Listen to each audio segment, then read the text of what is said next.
Fang Yang awakens his innate wisdom and realizes he is situated in the world of heavenly shield.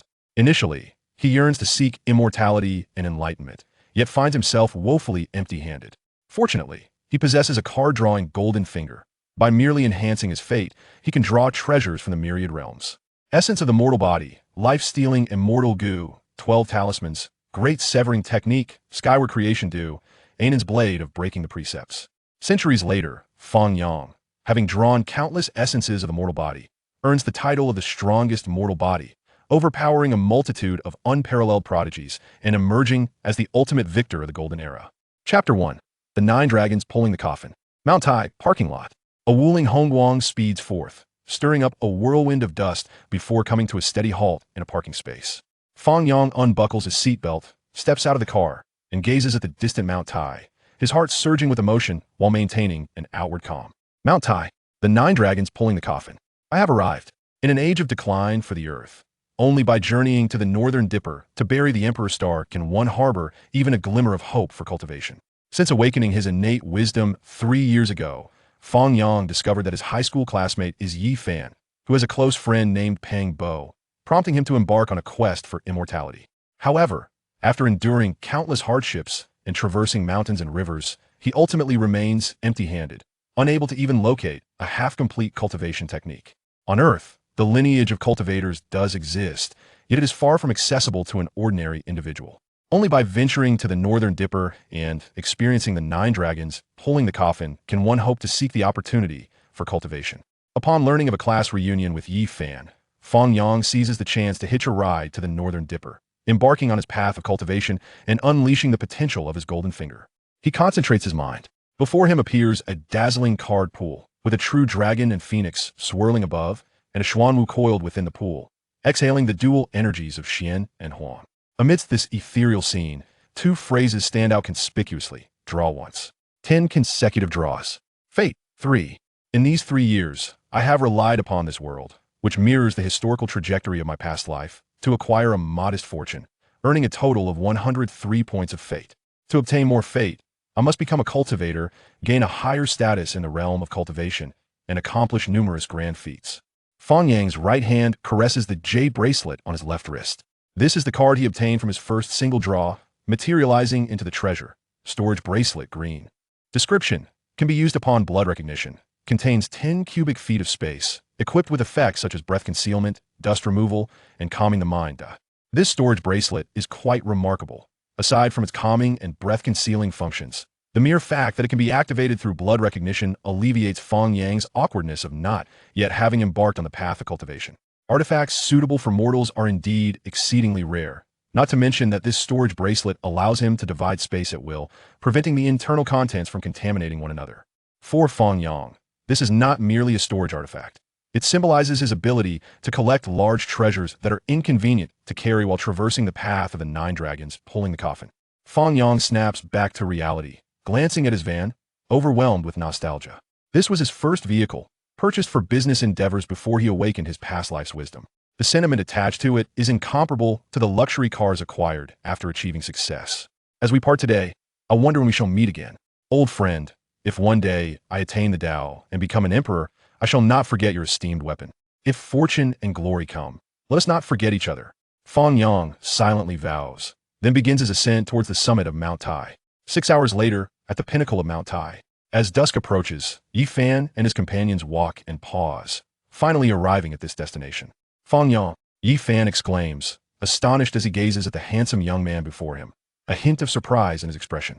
This old classmate, who has amassed a fortune exceeding 100 million at such a young age, is indeed a busy individual. At every high school reunion, his presence is notably absent, as he is rumored to either be conducting grand business overseas or traveling the world with his girlfriend. Encountering Fang Yang on Mount Tai is indeed a rare occurrence. Yi Fan, it has been a long time. Fang Yang rose from the stone, greeting his long-lost old classmate. The relationship between him and Yi Fan cannot be described as particularly close, yet it is not overly distant either. During their high school years, they experienced conflicts, but also forged numerous collaborations in times of need. Time has a way of beautifying all blurred memories. After so many years, the reunion of these 2 old classmates brings forth a sense of closeness that surpasses their high school days. It is undeniable. Fang Yang harbors thoughts about clinging to the leg of the future Emperor of Heaven, yet he does not intend to fawn over him, allowing things to unfold naturally instead. The bond of friendship has reached a stage where it is an unexpected delight. Should he meet his demise in the future, perhaps Yi Fan could resurrect him, granting him a chance at an immortal existence on the path of the celestial. The bond of friendship is not yet strong enough. Fang Yang believes that possessing a golden finger may enable him to transcend step by step, ultimately reaching the pinnacle of this world.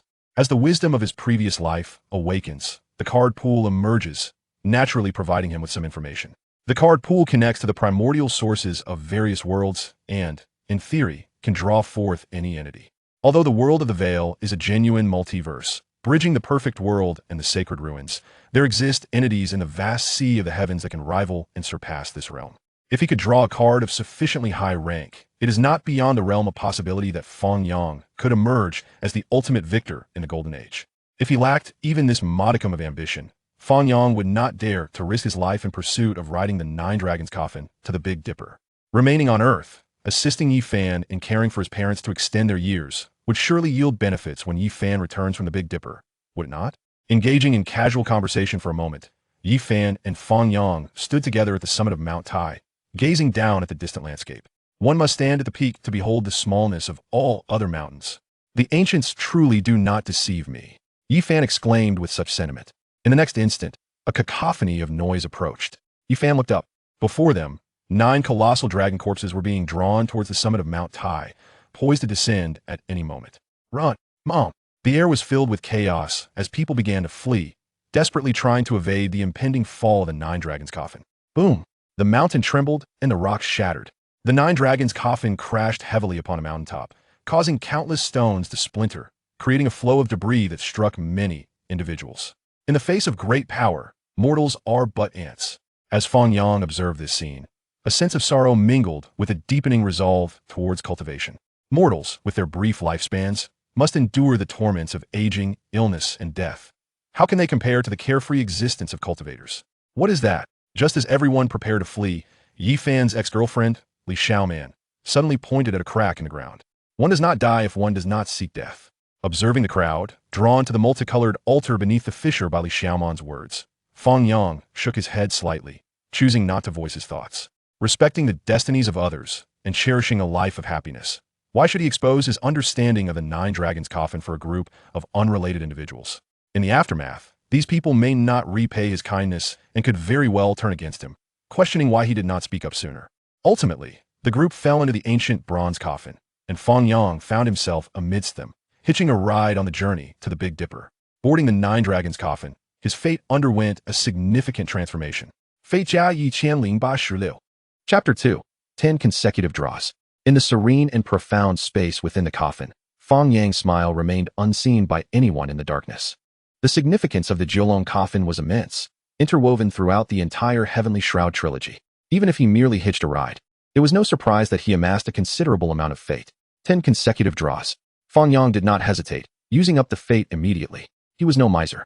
Sooner or later, he would draw. It was better to do it sooner than later. A grain of sand, white. A blade of grass, white. A baby bottle, white. Centennial Ice Silkworm Soul Ring, green. 3 Supreme Treasures of Haodong, green. 9-leaf Phoenix Grass, green. Essence of Ordinary Body, green. Essence Pill, green. Tiger Wolf Pill, green. Imitation of the Supreme Emperor's Sword, purple. What captivated Fang Yang's attention was not the purple card, but the 3 Supreme Treasures of Haodong. Memories from his past life began to assail him. Awkward. It was so awkward. Fang Yang lacked the courage to focus and read the detailed description, hastily turning his gaze to the other cards. The 3 white cards were all useless items, not worthy of his time. The 6 green cards, however, contained some valuable treasures. The Centennial Ice Silkworm Soul Ring was self-explanatory. Aside from its origin from a fantastical sewer, Fang Yang had no martial soul to absorb the soul ring. Useless. Next. The 9-leaf Phoenix Grass had a grand reputation, yet was merely an ordinary spiritual herb native to the Heavenly Shroud, still possessing some utility. The Essence of Ordinary Body was intriguing. Fang Yang concentrated, prompting the detailed description of this card to appear. Essence of Ordinary Body, green. Description: the essence of an ordinary body with cultivation potential. Absorbing it can enhance the essence and improve cultivation aptitude. A fine item. Fang Yang's eyes brightened. There are distinctions even among ordinary bodies. The ordinary person's body is a universally subpar constitution, while the body of the Leaf Emperor is robust in all aspects. If he could draw more essence of ordinary body in the future, could the accumulation rival that of divine or even sacred bodies? Fang Yang's heart brimmed with anticipation, yet he refrained from using it hastily, fearing unforeseen anomalies. He turned to examine the two types of pills. Essence pill, green. Description: a specialty pill from the eternal world, crafted by the Feathered Gate, refined from spirit stones and various herbs, containing the essence of primordial energy. Tiger Wolf pill, green. Description: originating from the Dragon Talisman world. Consuming it grants one the strength and spirit of a tiger and wolf, transforming the timid into fierce beings. Both pills were of green quality, yet the latter possessed a deeper hue, indicating a stronger potency. Fang Yang then directed his gaze to the final card. Intricate and bizarre purple patterns adorned the edges of the card, featuring a purple-gold sword entwined with dragon energy, exuding an unparalleled sharpness. Imitation of the Supreme Emperor's sword, purple. Description: a personal weapon forged by a powerful being of the Great Xia dynasty in the Heavenly Shroud, imbued with imperial dragon energy, capable of extraordinary devastation. The purple card was merely 2 levels above the green, yet the disparity was astonishing. Fang Yang felt a jolt of surprise. The cards in the pool were categorized by colors: white, green, blue, purple, red, and gold. Green cards were still only storage artifacts, with items like the Tiger Wolf pill and the Centennial Ice Silkworm Soul ring merely scratching the surface of the extraordinary. In contrast, the purple card delved straight into the final secret realm of the Heavenly Shroud, the Immortal platform, a significant leap indeed. Yet, this was also a boon. Even if it was merely an imitation of the Supreme Emperor's sword, its power was not to be underestimated, adding a substantial trump card to his arsenal. One must understand that even in the Northern Dipper, a powerful being was among the top tier of formidable figures of this era. While Fang Yang was examining the 10 cards, inside the coffin, the hurried Pang Bo had clarified that he was not a ghost, but a bona fide person. When would they escape this cursed place? With such commotion outside, surely help would arrive soon? Pang Bo felt increasingly anxious. Heaven have mercy. He merely intended to attend a class reunion, yet found himself trapped in a coffin, truly the height of misfortune. I want to go home. Several female classmates had already begun to quietly weep. They were all university graduates. While their academic prowess may not be extraordinary, they understood the gravity of their current situation. This bizarre ancient bronze coffin, would it truly let them escape when rescuers arrived? Fang Yang, what do you think? Yi Fan, noticing Fang Yang's calm demeanor, inquired. People are drawn to the strong. It was precisely because he had achieved success, driving a Mercedes at a young age, that he could appreciate the worth of Fang Yang, whose value exceeded $1 billion. Thus, in this moment, Yi Fan chose to converse with Fang Yang, seeking his insights. The Jiulong coffin has descended from the heavens. After we fell into the coffin, do you think it will remain stationary or set sail away from Taishan? Fang Yang casually uttered 2 phrases that caused Yi Fan's expression to change dramatically. It wasn't that he hadn't considered this possibility, but rather that he had subconsciously overlooked it. Now, with Fang Yang pointing it out, he couldn't help but think of his parents. What would happen to them if I died? Yi Fan's emotions became tumultuous. Soon after, Zhou Yi suggested exploring this space to search for a potential exit, prompting everyone to huddle together. In such a pitch-black environment, no one wished to stray from the group, not even Yi Fan, who prepared to follow along. I'm not going. Faced with Yi Fan's invitation, Fang Yang shook his head in refusal. Seizing this opportunity, he intended to consume the Tiger Wolf pill, augmenting his strength in preparation for the forthcoming Martian journey. Yi Fan, seeing this, did not press further. In such an environment, remaining in place might indeed be safer. After the group departed, Fang Yang mentally activated the Tiger Wolf pill, materializing it. This is the Tiger Wolf pill. He gazed at the jade-like pill resting in his palm, momentarily dazed, before placing it in his mouth and swallowing. As the medicinal power dissolved, it transformed into a stream of azure energy, circulating within his body's 9 orifices, reshaping his flesh and augmenting his Tiger Wolf strength. In just a few breaths, Fang Yang felt the abundant power within him, a satisfied smile spreading across his face. Subsequently, he materialized the imitation of the Supreme Emperor's sword. A sword gleaming like gold floated in midair, the dragon patterns upon its blade as fine as a mosquito, seemingly alive and flowing freely. Fang Yang grasped the sword, swung it gently a couple of times, and then stored it in his storage bracelet. Suddenly, the ancient coffin seemed to collide with something, shaking violently. The coffin tipped, and the lid slid open, revealing a gap wide enough for 2 people to pass side by side, a beam of light streaming in. Hope ignited within the group as they rushed toward the opening. However, when they emerged from the coffin and looked around, they found themselves surrounded by a reddish-brown Gobi desert. Far from the summit of Taishan. What are we doing here? The group stood in stunned silence. Chapter 3. Two wooden blocks, the Vajra pestle. In front of the great Thunder Sound Temple, a once mighty Bodhi tree now stands withered, its only remaining leaves a few vibrant green fragments, still emanating a soft, ethereal glow that hints at the tree's extraordinary nature. A crowd gathers, their eyes fixated on the 4 ancient characters inscribed on the plaque, utterly astounded by the revelation that the great Thunder Sound Temple is situated on Mars. Their worldviews are profoundly shaken. At this moment, Yi Fan seizes Pang Bo's arm, urging him to rush into the temple. Others, realizing the possibility of treasures left behind by Shakyamuni, quickly follow in pursuit of Yi Fan and Pang Bo as they enter the great Thunder Sound Temple.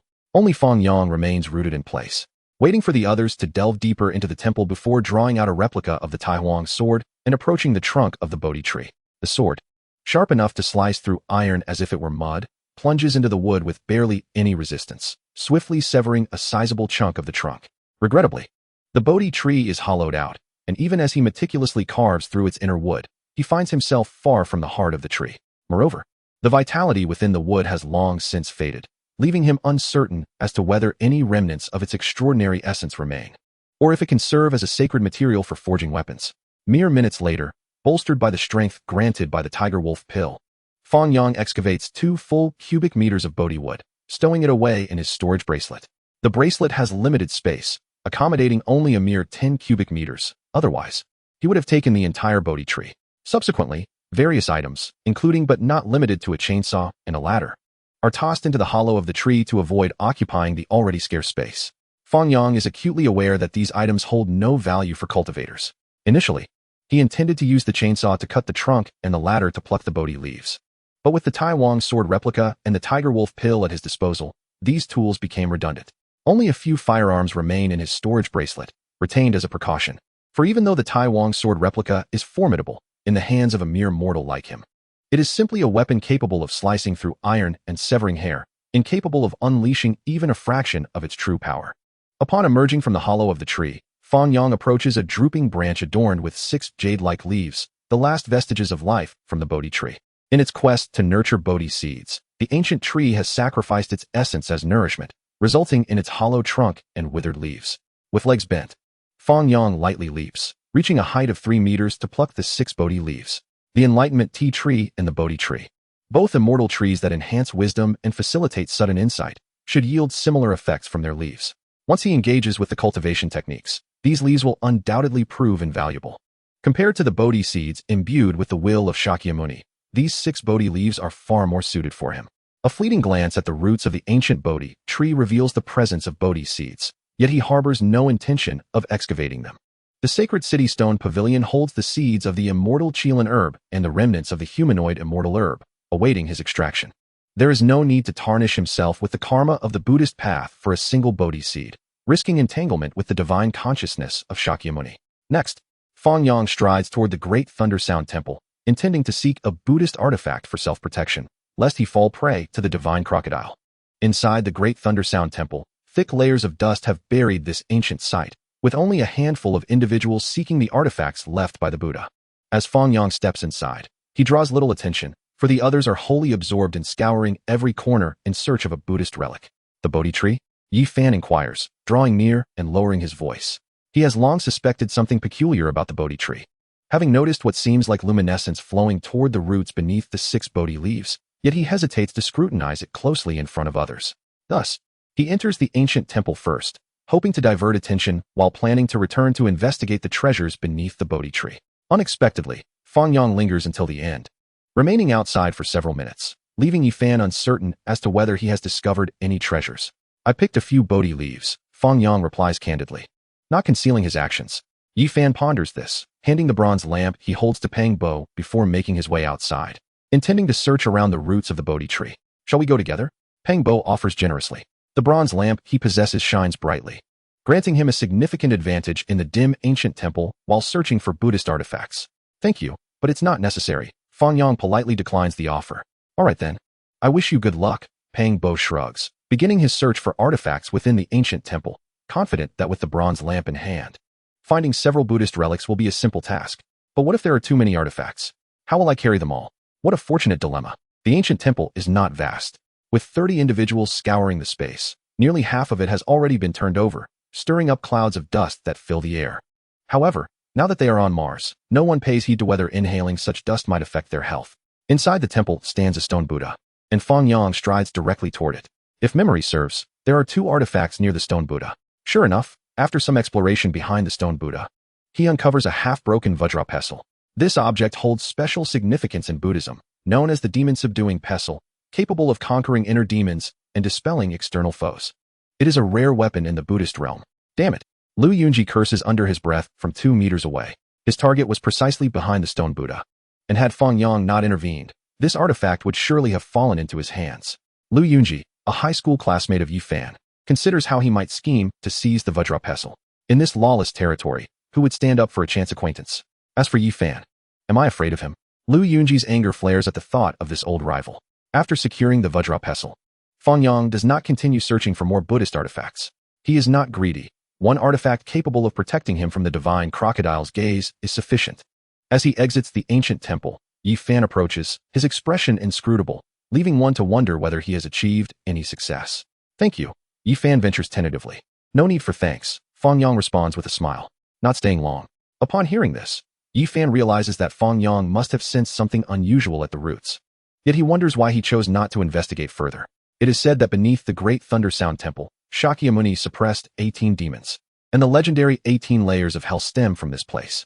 Who knows what might happen if one recklessly disturbs the Buddhist artifacts and inadvertently breaks the seal, allowing the demons of hell to resurface? Fang Yang leaves behind these words as he strides toward the bronze coffin, while behind him, Yi Fan's expression shifts. It is indeed wise to err on the side of caution regarding such matters. Chapter 4, 5 Kills. The bronze coffin. Fang Yang retrieves a Bodhi leaf, placing it in his mouth and chewing it repeatedly, the slightly bitter juice spreading through his mouth and lingering long after. Faintly, a resonance of Taoist principles reverberates in his ears. The way of heaven reduces the excess and replenishes the insufficient. Fang Yang eagerly commits this scripture on mending the immortal realm to memory. Although this text may not have been particularly useful during his earlier, weaker cultivation stages, expending a Bodhi leaf to engrave it in his mind is still a worthwhile exchange. One must not solely focus on the present. It is equally essential to invest wisely in the future. As time slipped away, a monumental tremor nearly caused Fang Yang to lose his footing and tumble to the ground after the entire scripture was inscribed. The seal has been lifted. From the first layer of hell, the descendants of the crocodile ancestor have escaped, commencing their pursuit of Yi Fan and his companions. What in the world is this? As he dashed toward the ancient bronze coffin, Yi Fan beheld his classmate, whose forehead had been pierced by an unknown entity, his eyes wide with horror. He had exerted every effort to persuade these former university friends to retreat to the bronze coffin, yet only a few heeded his warning. Lu Yunzi even went so far as to slander him, accusing him of coveting the Buddhist relic left by Shakyamuni. Infuriated, Yi Fan chose to depart with those few who were on good terms with him. However, mere meters from their departure, Lu Yunzi, seizing an opportunity, audaciously removed the copper plaque from the great Thunder Sound Temple. This reckless act caused the entire temple to collapse, and a tempest of sparks erupted, forcing everyone to retreat to the bronze coffin, praying to follow the path of ancient sages to their next destination and thus evade calamity. Little did they know, Fang Yang's words would prove prophetic. Indeed, the very demons once suppressed by the Buddha broke free from their seals and slaughtered his university companions. They congregated around those possessing the Buddhist relic. Yi Fan shouted loudly. Without his urging, many had already discerned that the deceased were those without relics and began to surge toward those who possessed them. Pang Bo's countenance darkened, having found no relics himself. He could only remain close to Yi Fan, seeking protection from the bronze lamp. Amidst the chaos and scrambling, only 23 out of 30 managed to return safely to the bronze coffin. Upon witnessing Fang Yang standing in the coffin as if nothing had transpired, astonishment spread across their faces. Did you already know there would be danger? Lu Yunzi bellowed, appearing quite enraged, as if mourning the loss of his fallen classmates. His words sparked a shift in the others' gazes toward Fang Yang, from initial surprise to a blend of anger, hatred, and indifference. And so what? You believe in the existence of Shakyamuni, yet do you not also believe in the law of cause and effect? Does stealing a Buddhist relic not invite divine retribution?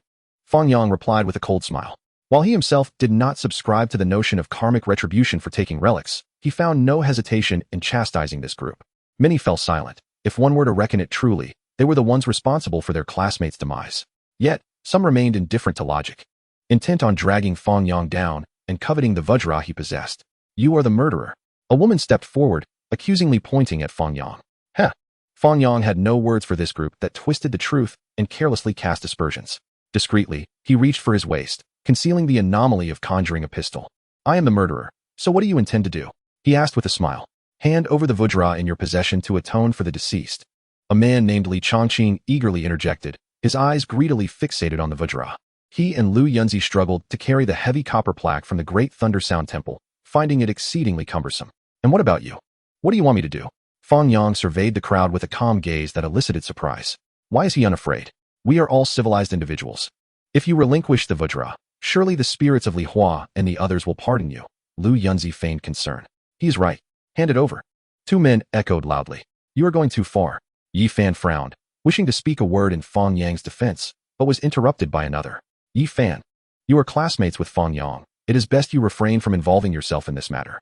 The speaker was none other than Li Xiaoman, her eyes devoid of warmth, speaking to her former boyfriend with blatant disregard.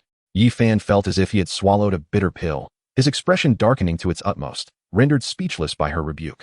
Fang Yang found amusement in the situation, never anticipating that the future Emperor Yi would still harbor feelings for his ex-girlfriend to such an extent. Losing interest in the charade, he drew forth the prepared pistol, aiming it at those who had just demanded he surrender the vajra. Bang, bang, bang, bang, bang. Lu Yunzi dead. Li Chongqing dead.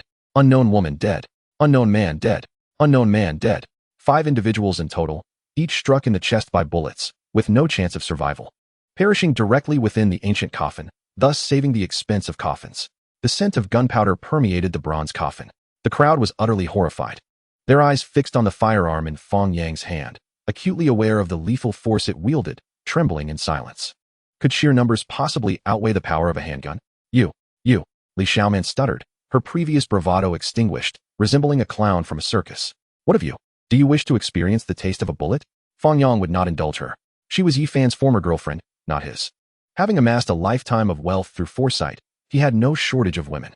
While Li Xiaoman was indeed beautiful, there existed countless women more striking than her on earth.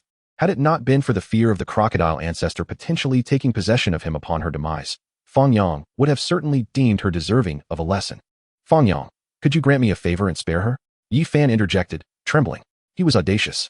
But that did not mean he remained unresponsive in the face of such a deadly weapon, particularly one that had just claimed 5 lives. You still owe me a favor. Fang Yang replied coolly, retracting his gun. I shall remember it. Yi Fan sighed in relief, responding with a wry smile. 2 debts of gratitude. One for the Bodhi seed and the other for the ex-girlfriend. He could not fathom how he would repay Fang Yang for these in the future. I do not require your rescue. Li Xiaoman scoffed dismissively. Li Xiaoman, do not be ungrateful. Pang Bo also snorted derisively. He had come to see Li Xiaoman for what she was, a petty individual who elevated some while denigrating others, a sycophant to foreign influences. Yi Fan had taken her blood, and now he was to owe her for eternity? Caught between his close friend and ex-girlfriend, Yi Fan found himself in a precarious position, choosing to withdraw and feign ignorance. Fang Yang paid no heed to the farce unfolding, but instead focused on the recent notification that had appeared. Eliminate enemies, eradicate threats. Kill Lu Yunzi and Li Chongqing, 5 individuals. Fate value, 366. A smirk graced his lips. With another 5 or 600 fate points, he could once again engage in a tenfold draw. Chapter 5, The Divine Spring. The Ancient Forbidden Zone. The 9 Dragons' coffin crashed heavily onto the ground, splattering mud in all directions. The coffin lay on its side as the crowd scrambled out, eager to distance themselves from the harbinger of calamity within. Fang Yang, they are quite afraid of you, Pang Bo remarked jovially. Inside the ancient coffin, he spotted Fang Yang enjoying chocolate and shamelessly approached to request a few pieces. One should not bite the hand that feeds. Moreover, he admired Fang Yang's actions. Some individuals truly deserved a reckoning. Their deaths were well earned. The camaraderie among university classmates is rather superficial. Yi Zi is a person of deep loyalty and affection. Perhaps he feels a twinge of discomfort in the presence of Fang Yang. However, he would never harbor animosity towards Fang Yang simply because of a few individuals with whom he shares a poor relationship. It would indeed be strange not to feel fear. You go ahead. I have something to attend to, Fang Yang said, patting Pang Bo on the shoulder, signaling for him to leave first. Assuring him he would catch up shortly, Pang Bo remained silent and followed closely in the footsteps of Yi Fan, swiftly disappearing into the ancient coffin. Inside the coffin, 5 corpses lay strewn about haphazardly on the ground, alongside a large bronze plaque from the Great Thunder Sound Temple. Fang Yang had no interest in the corpses. He touched the plaque with both hands, stowed it away in his storage bracelet, and exited the bronze coffin. The fresh air, imbued with sweetness, made one forget the oppressive atmosphere within the ancient coffin, propelling them towards a bright future. The surviving group of over a dozen individuals had isolated themselves from the small faction led by Fang Yang, having long vanished from sight. Only Yi Fan and Pang Bo stood together on a cliff, gazing at the strange scenery in the distance, until Fang Yang joined them shoulder to shoulder. This place is not Earth, that much is evident. What shall we do next? Let us keep it simple, came the reply. No joking around at this point. Then let us advance, Fang Yang declared resolutely. Unbeknownst to him, he had become the cornerstone of support for Yi Fan and Pang Bo, wielding significant influence. A handgun symbolizes violence. Violence equates to authority. Pang Bo believed that following Fang Yang promised a brighter future, as the likelihood of survival was far greater than sticking with a group of classmates who merely muddled through. Yi Fan, having spoken a few words of reason and being Fang Yang's high school classmate, found himself isolated by others and had no choice but to join this precarious alliance. As the trio continued their journey, they unwittingly arrived at a spring where an enticing fruity aroma lingered in the air. 13 small trees thrived by the spring, their luscious red fruits hanging from their tops. What kind of fruit is this? It can't be poisonous, can it? Pang Bo hesitated. However, before he could ponder further, Fang Yang stepped forward, plucked a fruit, and took a hearty bite. It was fragrant and refreshing, bursting with juice. Truly, it was the fruit of the 9 mysterious immortal elixir, and its flavor was exceptionally exquisite. Seeing Fang Yang relish the fruit, Yi Fan and Pang Bo hesitated no longer, and each picked a fruit, beginning to eat with delight. Delicious. Their eyes sparkled with joy. Such delectable fruit was unlike anything they had ever tasted. In a matter of moments, they consumed a fruit each. Within a minute, the 3 had devoured 4 fruits apiece. Feeling warm and invigorated. This is surely no ordinary fruit. It might be a spiritual fruit sown by an immortal. We are quite fortunate, Yi Fan mused. This was the world he had always yearned for. Were it not for his parents back on Earth, he might have already lost himself in this place. There's 1 fruit left. Should we keep it or share it? Pang Bo inquired of his companions. You two discuss it. I'll go get some water, Fang Yang replied. Uninterested in the remaining fruit, his attention drawn to the trickling divine spring. This was a precious resource, capable of reviving the dead and nurturing the growth of the immortal elixir. He reached into the spring, using his storage bracelet to collect its water. After gathering a substantial quantity, he noticed the spring beginning to recede due to the depletion and decided to cease his collection. One must leave a little for future encounters, he thought. Unlike Yi Fan, he dared not act too recklessly, fearing the wrath of a divine hand descending from above. Moreover, a cubic meter of divine spring water, even a sage would covet, its value being exorbitantly high, a considerable fortune in itself. Initially, Fang Yang had thought his storage bracelet would be constrained by the ancient forbidden area, allowing him to collect only a meager amount of the divine spring, which was why he had only taken 2 cubic meters of Bodhi wood. To his surprise, this storage bracelet provided him with immense delight, permitting the 1-to-1 absorption of even divine spring water into its interior. Here, have some juice. Yi Fan approached, handing Fang Yang a mineral water bottle containing a shallow layer of red liquid, evidently the juice extracted from the sacred fruit. I've eaten the remaining pulp, and I drank half the juice. The bottle's rim isn't sticky, so don't be picky, Pang Bo remarked. I am picky, Fang Yang retorted. Then drank it all in one go. The 3 continued their journey, traversing treacherous terrain. Along the way, various ferocious beasts and perilous landscapes instilled fear in Yi Fan and Pang Bo, while Fang Yang, the informed one, remained composed. The ancient forbidden zone was none other than Yi Fan's homeland. If anything were to happen to the 3 of them here, it would truly be an anomaly. The formidable emperor may not be in the best state, but he would undoubtedly pay a degree of attention to a flower akin to Yi Fan, ensuring that the hope of his brother's resurrection would not be extinguished. After scaling a stony mountain, Fang Yang suddenly felt as though flames were scorching him. A searing heat enveloped his body, akin to 1,000 ants gnawing at his flesh. Blood surged forth from him, as if a candle were ablaze. Yi Fan and Pang Bo were similarly afflicted, howling in agony as they rolled on the ground, desperate to end their suffering. After both lost consciousness, even with the strength of a tiger or wolf, Fang Yang could not withstand such cruel torment and collapsed. Time passed, and Fang Yang slowly regained consciousness, only to find his clothes fitting loosely. He extended his hand, which felt delicate, as if carved from fine jade. Beside him, Yi Fan and Pang Bo had also transformed into youthful figures of around 12 or 13 years, evidently rejuvenated by the potent effects of the sacred fruit. Who are you? What the hell, Yeezy? The awakening Yi Fan and Pang Bo exchanged incredulous glances, unable to fathom their new reality. If they had been middle-aged or elderly individuals, they might have welcomed this change with joy. Yet for young men in their prime, reverting to the form of children was indeed a challenging pill to swallow.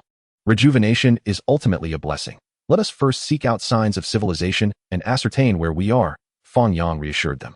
Had it not been for Yi Fan and Pang Bo's ignorance of the value of longevity due to their lack of experience in the cultivation realm, he might have chided them for being ungrateful for their fortune. In this shattered world, even the mightiest emperor had a lifespan of barely over 10,000 years.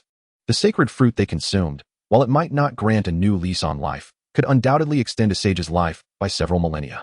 The might of a sage is such that a single blow can shatter stars. In certain lesser realms, such a being might even be regarded as a deity. However, constrained by the incomplete laws of this realm and the scarcity of immortal essence, they possessed merely a few thousand years of lifespan. From the perspective of mortals, this would not be deemed short-lived. Yet among the ranks of powerful beings with capabilities comparable to the saints of the heavens, it was considered a congenital deficiency, a cause for lamentation and sorrow. Chapter 6, Wei Wei. Why are there a bunch of elderly folks over there? Why are they dressed in earth clothing? Is it possible that we have returned to Earth instead of arriving in an unfamiliar world? I mean, could they be Zhou, Yi, and Wang Ziwen's group? As the three approached a desolate area, they encountered a ragtag group of disheveled elderly individuals, an undeniably jarring sight. Yi Zi, that little old lady, is wearing Li Xiaoman's clothes. Do you still like her? Pang Bo teased. Do not speak nonsense. I have not. I have long since parted ways with Li Xiaoman. Please refrain from casting such aspersions on my character, Yi Fan said, hastily waving his hands. As he gazed upon the elderly woman before him, aged in her 60s or 70s, the once vivid memories that lingered in his mind began to blur. He found it impossible to reconcile the dazzling beauty he once knew, with her graceful figure, to the frail form that stood before him now. As the aging individuals began to awaken one by one, a chorus of piercing screams echoed throughout the desolate area, lingering in the air. Why have you all turned young? Zhou Yi, the first to regain consciousness, asked with a grim expression after regaining his composure. He was hesitant to meet Fang Yang's gaze. The elders in his family had repeatedly advised him to steer clear of such armed individuals, cautioning that one should never confront a fragile porcelain with a sturdy clay vessel. A person who is slain does not return, regardless of the power one wields. In the end, they are merely flesh and blood. A blade or a bullet can justly claim any life. When I regained consciousness after fainting, this was the situation. The true reason, I fear, only heaven knows. Yi Fan replied casually, intentionally omitting any mention of the sacred fruit. Zhou Yi, aware that Yi Fan was speaking without conviction, lacked the courage to expose him, fearing it might sour the atmosphere. Now, as a decrepit old man, he might still need to rely on Yi Fan to navigate through this desolate wilderness and locate the legendary cultivators. The celestial gates on Earth were lofty and distant, nearly ceasing to recruit disciples in this age of decline. Yet, in this unknown realm, perhaps an entry into the celestial domain was still possible. Following this, a group of frail, elderly individuals trailed behind Fang Yang and his companions, laboriously traversing hillocks, devoid of the strength to evade as they once did. Their advanced age and sudden transformation had even led some to contemplate ending their lives, rendering them indifferent to the potential dangers of accompanying a murderer like Fang Yang. As exhaustion set in and even Fang Yang began to pant, a radiant arc of light drifted across the horizon, particularly striking against the desolation. In the next moment, as if sensing their presence, the light gracefully veered and descended toward them. The luminescence paused in midair before dissipating, revealing a figure who descended with a celestial grace. Before them stood a maiden, seemingly in her teenage years, with an ethereal beauty that was accentuated by her ice-blue gown, which complemented her radiant skin and elongated limbs, making her appear almost otherworldly. Who are you, and why do you linger at the edge of this ancient forbidden land? Her voice, as melodious as a aureole, matched her appearance, yet it rendered the onlookers speechless. The girl before them was evidently no ordinary mortal. The 5 shots fired by Fang Yang had imparted a significant lesson, instilling a deep-seated fear that rendered them reluctant to speak, lest they find themselves unaware of their demise. This esteemed fairy Fang Yang was the first to speak, skillfully sidestepping the more sensitive aspects of their origins while recounting their tale to this future sovereign of the shaking light. The matters concerning the ancient forbidden zone would surely be unavoidable, yet they deemed it prudent to conceal the details regarding the Bodhi tree. You are quite fortunate to have emerged alive from the ancient forbidden land, and by some fortuitous chance, you have consumed the sacred fruit that even the lords of the Holy Land covet. I am Wei Wei, a disciple of the 6 great caves of the Yan Kingdom. Are you willing to accompany me into the cave to cultivate? A glimmer of insight flashed in Wei Wei's clear eyes, as if she could see through the depths of Fang Yang and his companions. I am willing. So am I. The 3 of them quickly responded. Meanwhile, the remaining 18 individuals watched with envy, regretting that they had not joined the trio in their endeavors. Perhaps then, they too could partake of the sacred fruit. avoiding the fate of becoming frail old men, and instead join the realm of cultivation in the Lingshu cave. Your suffering has awakened, marking you as promising seeds for cultivation. If you join the Lingshu cave and achieve success in your training, you may naturally reclaim your youth. Wei Wei's words ignited a flicker of hope among the others. The prospect of reclaiming their youth was a tantalizing goal, for only those who have lost something can truly cherish it. Especially for Li Xiaoman and Lin Jia, who had once been celebrated beauties, the acceptance of their current aged appearances was unbearable, as they longed to regain their youthful, supple visages. Subsequently, Wei Wei led the group of 21 to a small town, where they convened with several elders from the Lingshu cave. What promising seeds we have here. Those who have consumed the sacred fruit are truly remarkable. These are the seedlings of cultivation. The elders measured the root bones of the newcomers, discovering that, apart from Fang Yang and his companions who had consumed the sacred fruit, the remaining 18 also possessed notable qualities, each with the potential for great achievements ahead. Come, let me assess your bone structure. After measuring Zhou Yi and the others, the elders approached Fang Yang and his companions, their hands moving with abandon.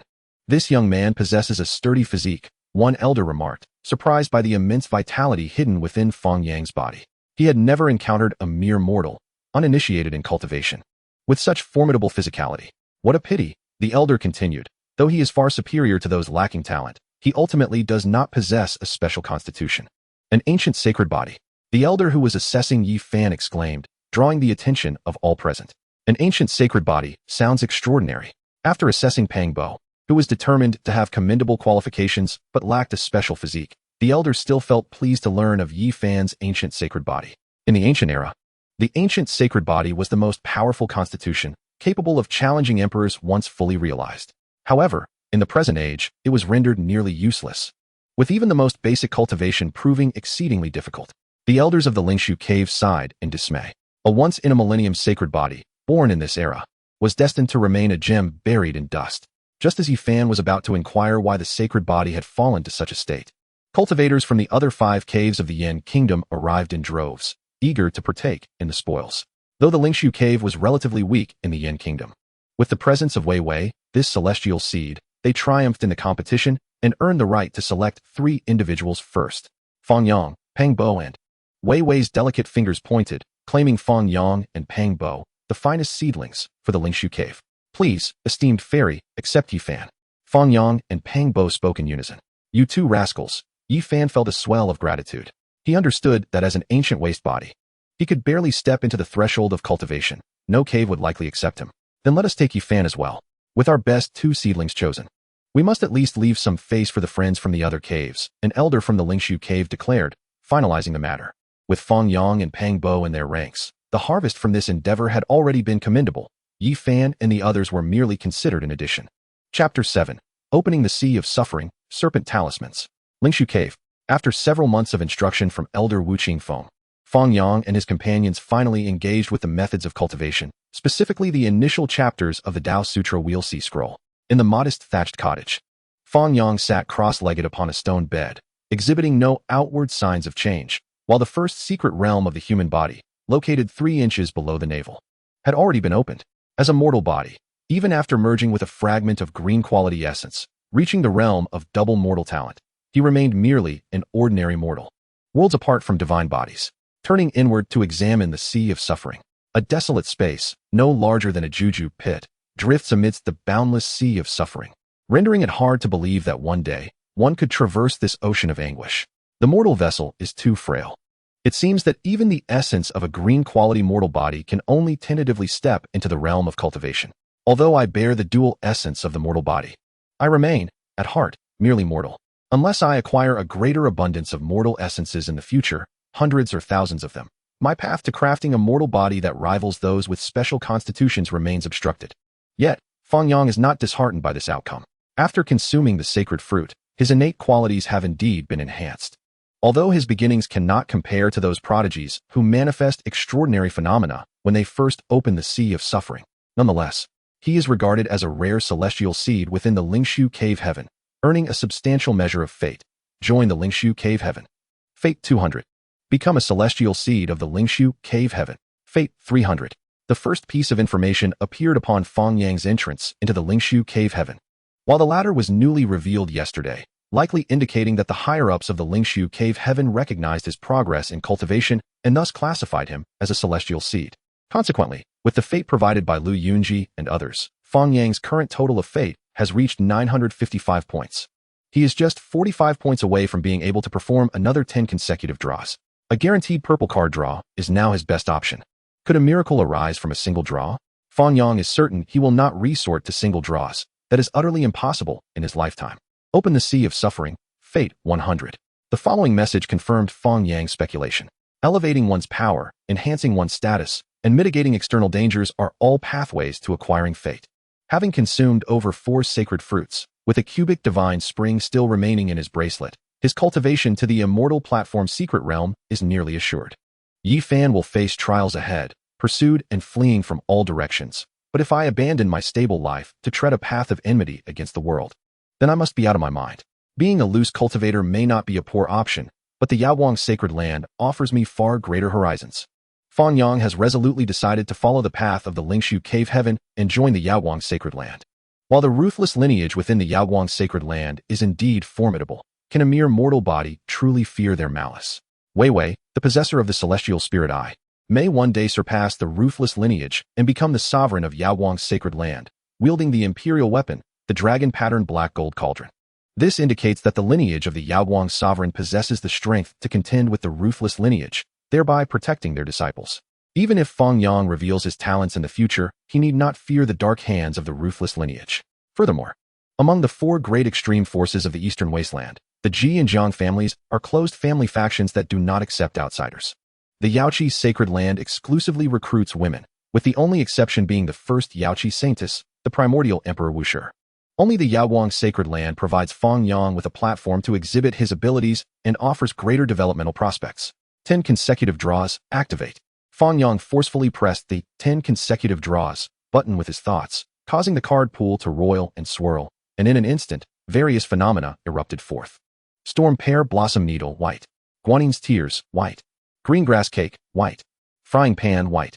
Tao Te Ching, white. Mortal Body Essence, green. Pure Source, green. 9 Orifice Golden Pill, blue.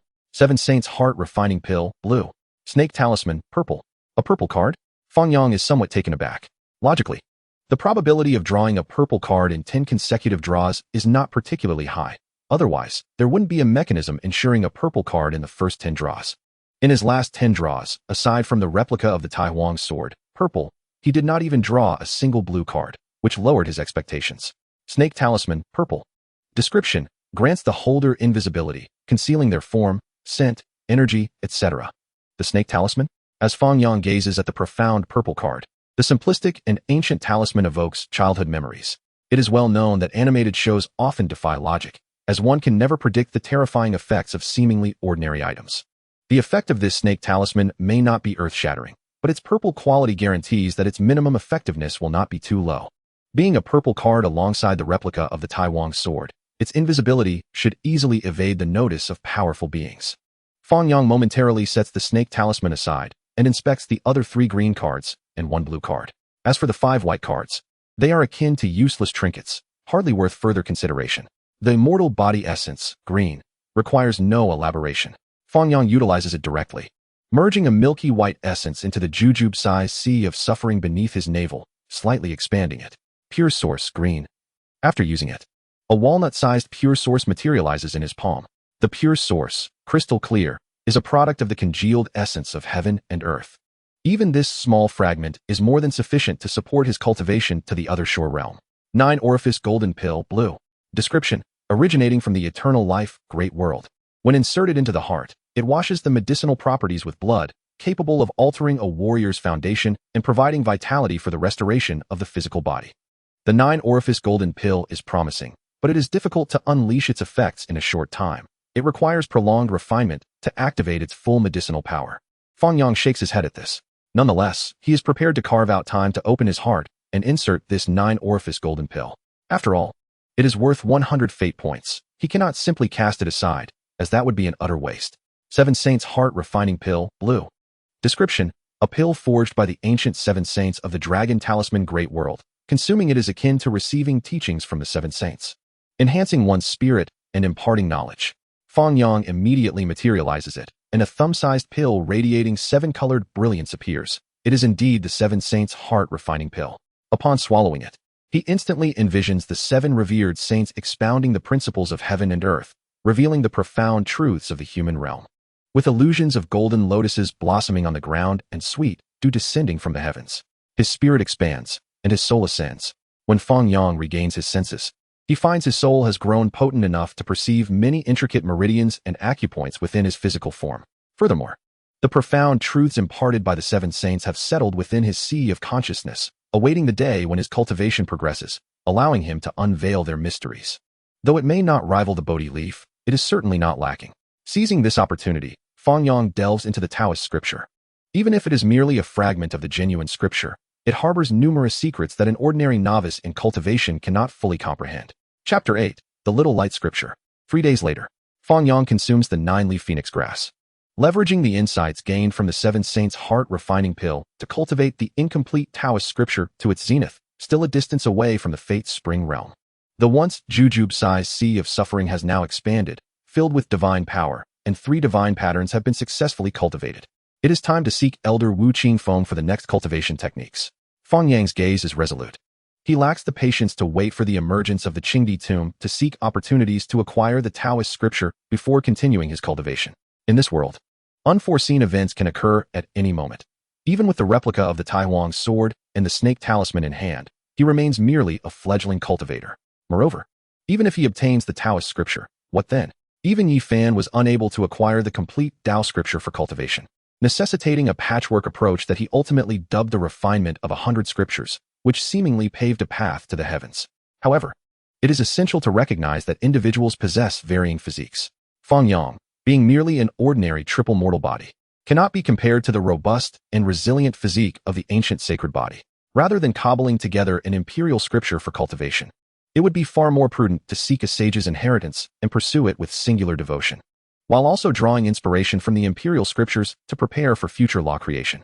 The Lingshu Cave Heaven, as a subordinate force of the Yaoguang sacred land, must surely possess corresponding cultivation methods that can seamlessly connect to the core inheritance of the Yaoguang sacred land.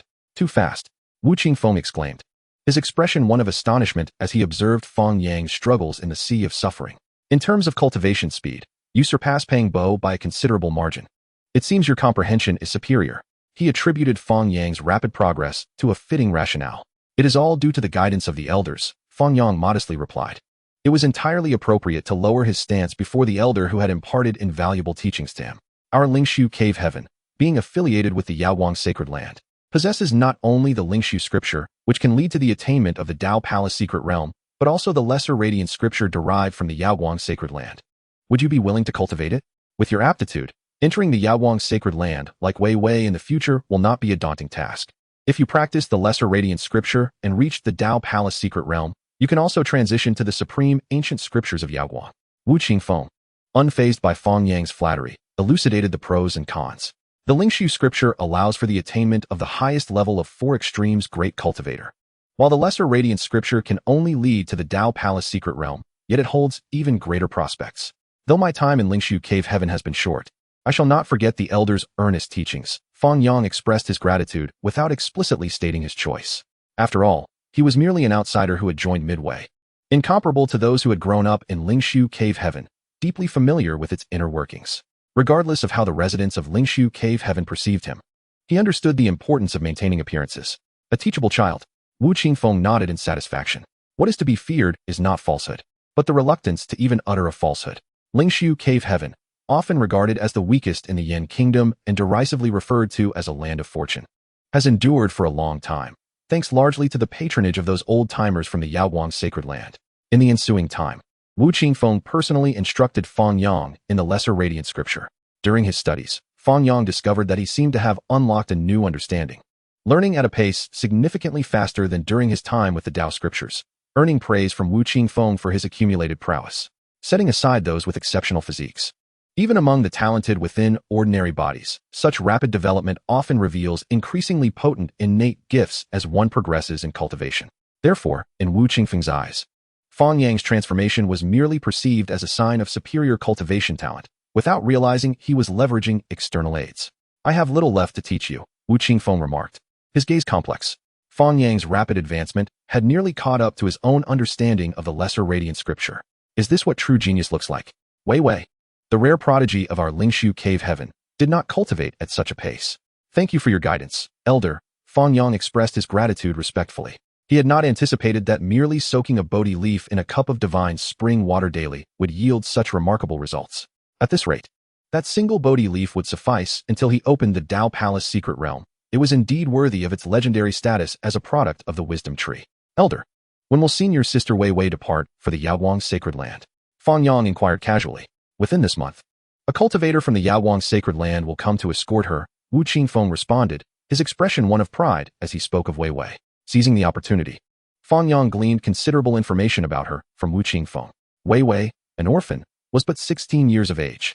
She was taken into Lingshu cave heaven at the age of 8 and displayed remarkable talent at 10, becoming a disciple under the careful cultivation of the head of Lingshu. In a mere 6 years, she traversed the realms of the Sea of Suffering, the Well of Fate, and the Divine Bridge, becoming a formidable figure capable of dominating in the small realm of the Yin Kingdom. One day, it would be within her grasp to further advance and open the Tao Palace secret realm. According to the records of Lingshu cave heaven, prodigies like Wei Wei, even within the grand scope of the Yaoguang sacred land, were considered exceptionally gifted. She also cultivates the lesser radiant scripture and possesses a far superior understanding of the Tao than I, an old man. If you have the chance, you should seek her out, Wu Qingfeng advised earnestly. He was aware that Fang Yang was actually over 20 years old, but had taken on the appearance of a 12 or 13-year-old after consuming a sacred fruit. He was concerned that Fang Yang might find it difficult to approach someone younger than himself. Fang Yang nodded in agreement. He held a keen interest in Wei Wei, specifically in her celestial spirit eye. This eye was rumored to possess the ability to pierce through illusions and, at its pinnacle, could even discern the path of immortality. Outside of Lingshu cave heaven, Fang Yang clutched a serpent talisman and had been lying in wait for 2.5 days.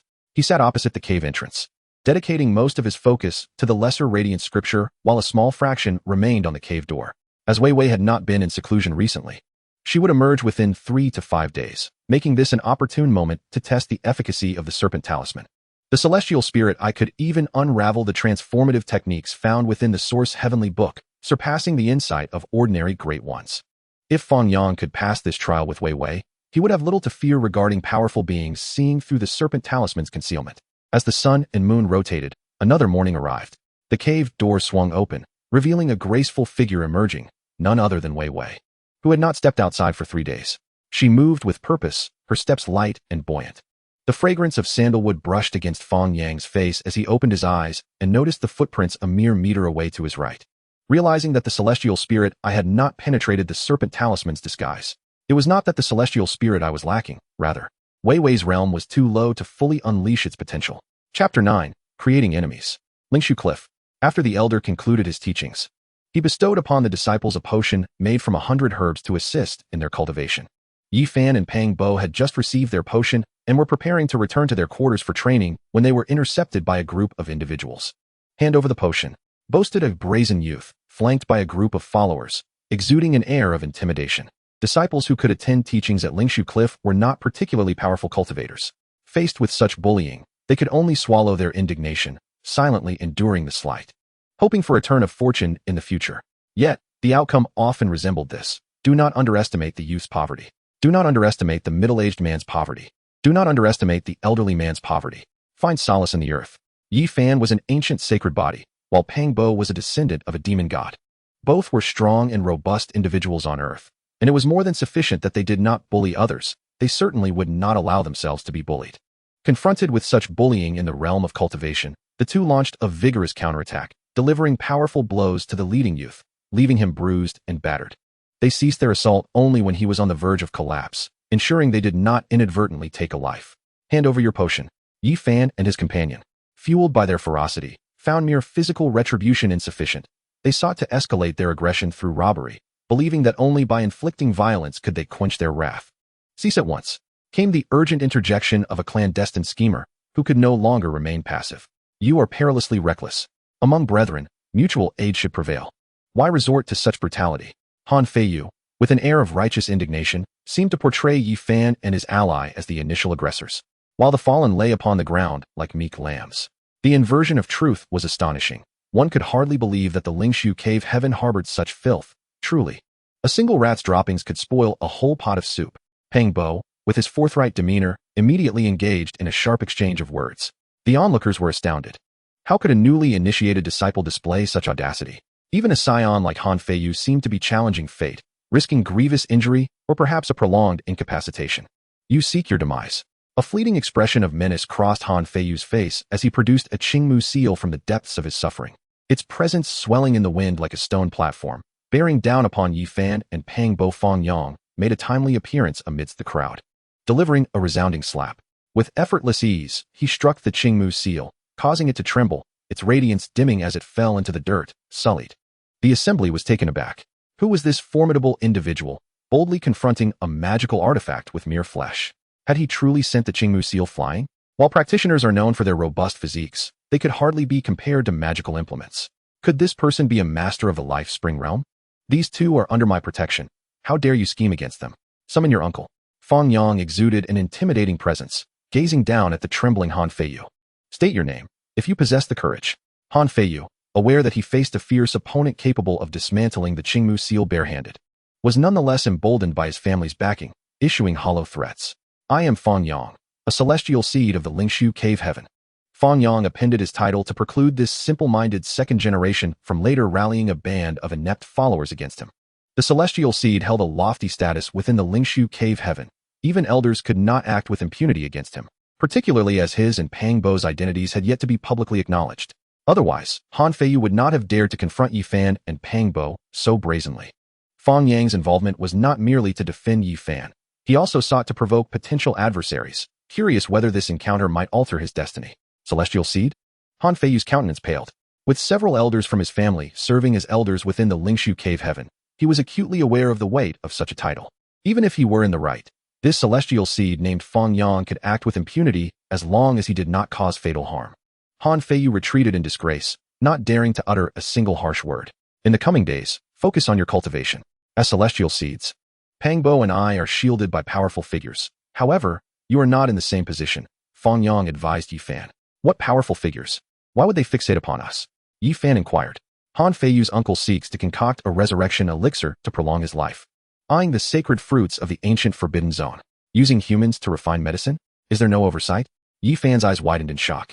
He had not anticipated that a sect such as the Lingshu cave heaven would employ such dark methods akin to cannibalism. This was merely conjecture. The elders of the Lingshu cave heaven would not detain one of their own based solely on a whisper of suspicion. Fang Yang's words cast a shadow over Yi Fan's heart. It is so corrupt. This shattered his idealistic view of practitioners. In the pursuit of immortality, did one truly have to become a predator? The skies of the eastern wasteland were dark indeed. The ancient sacred body promised a bright future. If you perceive injustice, cultivate diligently. When you grow formidable, you shall possess the power to reshape your fate, Fang Yang encouraged, offering Yi Fan some motivational words. The ancient sacred body is more akin to a discarded vessel, Yi Fan replied with a wry smile. During this period, he had toiled relentlessly, day and night, yet had still failed to open the sea of suffering. Yi, with these bottles of herbal essence, you should be able to forge the sea of suffering, Pang Bo announced as he approached, cradling dozens of vials. Fang Yang, logically speaking, since you are aiding us, you should claim the majority of these herbal essences. However, Yi. Pang Bo's words were abruptly interrupted by Fang Yang. I have no need for the herbal essences. Kindness does not require acknowledgement. Yi Fan's expression turned solemn. Fang Yang was pleased with this response. For someone of Yi Fan's integrity, offering kindness proved far more effective than any scheming. In the future, should he encounter Yi Fan obtaining a scripture, would he not hope that Yi Fan, feeling indebted, might impart that knowledge to him? Small bridges and flowing water. Flowers in full bloom. Light illuminates, revealing all corners. How to explain? Wei Wei and Fang Yang sat cross-legged, engaging in a discourse on the Minor Radiant Sutra. This verse is unsolvable. It flows naturally, Fang Yang declared, establishing the true meaning of the phrase before elaborating. The Minor Radiant Sutra is derived from the fundamental teachings of the Yaoguang sacred land, greatly abridged, naturally omitting various secret techniques. If my conjecture holds true, this phrase is likely an introductory mantra for a gaze technique. Both were practitioners of the Minor Radiant Sutra, Wei Wei. Now a transcendent practitioner, surpassed Fang Yang considerably. Yet, during their discussion, she could distinctly sense his understanding delving deeper, reaching the core essence. Junior brother's talent is exceptional. I am indeed inferior, Wei Wei mused, increasingly aware of Fang Yang's superior grasp of the Minor Radiant Sutra, prompting her reflection. Elder Han has personally visited the sect leader, ensuring that he will not act against you or your two compatriots. However, the old man, nearing the end of his life, might engage in unpredictable madness. It would be wise for you to remain within the sect for the time being, lest you fall victim to his schemes, Wei Wei warned Fang Yang, wishing to safeguard this promising talent from the clutches of the unscrupulous Han. Thank you, sister, Fang Yang replied. Although he was unconcerned about Elder Han's threats, prudence was always advisable. Upon returning from this discourse, he would enter seclusion to push towards the Life Spring realm. Chapter 10, Life Spring. Lingshu Cave Heaven. One day, as the sun dipped low in the sky, within a thatched cottage, Fang Yang radiated with spiritual light, particularly vibrant around the area 3 inches below his navel, glowing like the rising sun. The sea of suffering he had recently cultivated was no longer the same. It had expanded to the size of a walnut. Suffused with divine energy, no longer a lifeless void. The sea of suffering resembled a dormant volcano, filled with an oppressive atmosphere, ready to erupt at any moment. Fang Yang immersed himself within this energy, grasping the pure source to absorb essence, channeling the Minor Radiance Sutra in pursuit of the next realm. Recently, he had consumed divine spring infused with Bodhi leaves, allowing him to thoroughly comprehend a section of the Minor Radiance Sutra. In the cultivation within this human body's first secret realm, only 2 issues hindered his progress. Firstly, a mundane body could not rival a special physique. Even wielding the pure source, the efficiency of refining the essence of heaven and earth was far from rapid. Secondly, the cultivation of the transcendent realm required overcoming the perils of confusion, of which Fang Yang had little confidence in successfully completing the 9 transformations of transcendence. Setting aside these 2 obstacles, his cultivation speed was nothing short of astonishing, achieving unprecedented swiftness within the confines of Lingshu Cave Heaven. A gentle sound reached his ears. As the oppressive atmosphere of the bitter sea dissipated, it was replaced by a magnificent divine spring that gushed forth from the newly opened eye of the life spring. Those who had reached this realm possessed certain extraordinary abilities, such as the power to tread the void and soar through the skies. In a moment of inspiration, Fang Yang invoked the profound techniques from the Minor Light Sutra, transforming the divine energy spewing forth from the bitter sea's life spring into a resplendent divine rainbow, which lifted him from his thatched cottage and allowed him to soar through the heavens. This was the realm of the life spring. Ascending 5 meters above the ground, Fang Yang felt the surge of divine power within him, along with the tumultuous flow of his vital blood. Over this period, he had refined a significant portion of resources such as the 9 orifices golden elixir and the essence elixir, resulting in a transformative metamorphosis of his physical body, rendering him far superior to other cultivators of the same realm. Even though Fang Yang had just carved out his life spring, he could rival, and even surpass, those who had long immersed themselves in this realm. Furthermore, he retrieved a replica of the Tai Huang sword, which, devoid of its former brilliance, resembled an ordinary longsword. Through his diligent efforts, this formidable weapon had finally been partially refined, allowing it to wield a modicum of power. With the sword in hand, he could vanquish his foes. Fang Yang's thoughts flowed rapidly. Elder Han had certainly become aware of his existence. During the last probing by Han Feiyu, Fang Yang had intervened, undoubtedly provoking the other's hostility. Thus, Elder Han had become his adversary. It was time to test the waters, to proactively provoke his enemy, and see if he could claim his destiny. Fang Yang took out the snake talisman, clasping it tightly in his palm, and vanished from his original location. Unlike the disciples of Lingshu Cave Heaven, who began with merely a thatched hut, those seeking a more comfortable and private dwelling had to construct one themselves. The elders of Lingshu Cave Heaven, however, could freely select a cave dwelling in the areas where the essence of heaven and earth was most abundant, and these caves were inscribed with various Tao patterns, providing both defensive and soundproofing effects. On this day, Elder Han was in a furious rage. Incompetence. All of them worthless. The divine fruit. This is my last hope. Even if I must die, I will seize it. Elder Han's decrepit body only instilled in him a fear of death. As a highly skilled elder in alchemy within Lingshu Cave Heaven, he had extensive connections, mingling with others of his kind. Even though the incident involving sending Han Feiyu to probe had been brought to the attention of the head of Lingshu Cave Heaven, he faced no substantial punishment. Merely a stern order to refrain from targeting the 2 celestial seedlings, Yi Fan and Fang Yang. Elder Han ground his teeth in frustration. If possible, he wished to toss all 3 fortunate individuals who had consumed the divine fruit into the alchemy furnace, to forge a divine pill capable of altering the very fabric of heaven and earth. As a cultivator of the divine bridge realm, he had lived for over a century, his vital energy having long since waned. Even though he comprehended the techniques he practiced and was confident in breaking through to the other shore, he was still hindered by his decaying body, unable to advance. The reviving yang pill was Elder Han's final hope. Yi Fan was his primary target. If one Yi Fan was insufficient, he would not hesitate to risk the entire Han family being dragged into this, striving to force two celestial seedlings into the alchemy furnace. In the balance of life and death, there lay great terror. Suddenly, the restrictions of the cave were triggered as Elder Han opened the door, having sensed Han Feiyu's arrival. Han Feiyu entered with his head bowed, devoid of the arrogance he displayed in the outside world, presenting himself as a most respectful junior. Uncle, Yi Fan has remained in seclusion, but I have discovered news that he intends to venture into the primal ruins for training soon. Good. Well done. Elder Han's voice sounded like a ghost clawing its way out of hell, hoarse yet filled with excitement. This greenwood pill will aid you in advancing your cultivation. Hurry and cultivate diligently. Fang Yang possesses extraordinary talent. You must regard him as your target in the future, but remember, do not allow any more conflicts. If possible, strive to ease relations and befriend him. This person's path is destined to lead to the sacred land of Yaoguang, where brilliance abounds. Far beyond the realm of us cultivators confined in a corner of Yin country. In response to Elder Han's admonitions, Han Feiyu nodded in agreement, still exhibiting utmost respect. Reaching out to take the greenwood pill from his uncle. Yet, what thoughts truly occupied his mind remained unknown to anyone. To converse with clarity among men and to speak with the spirits in their own tongue. This was the ability a mature scion of a family should possess.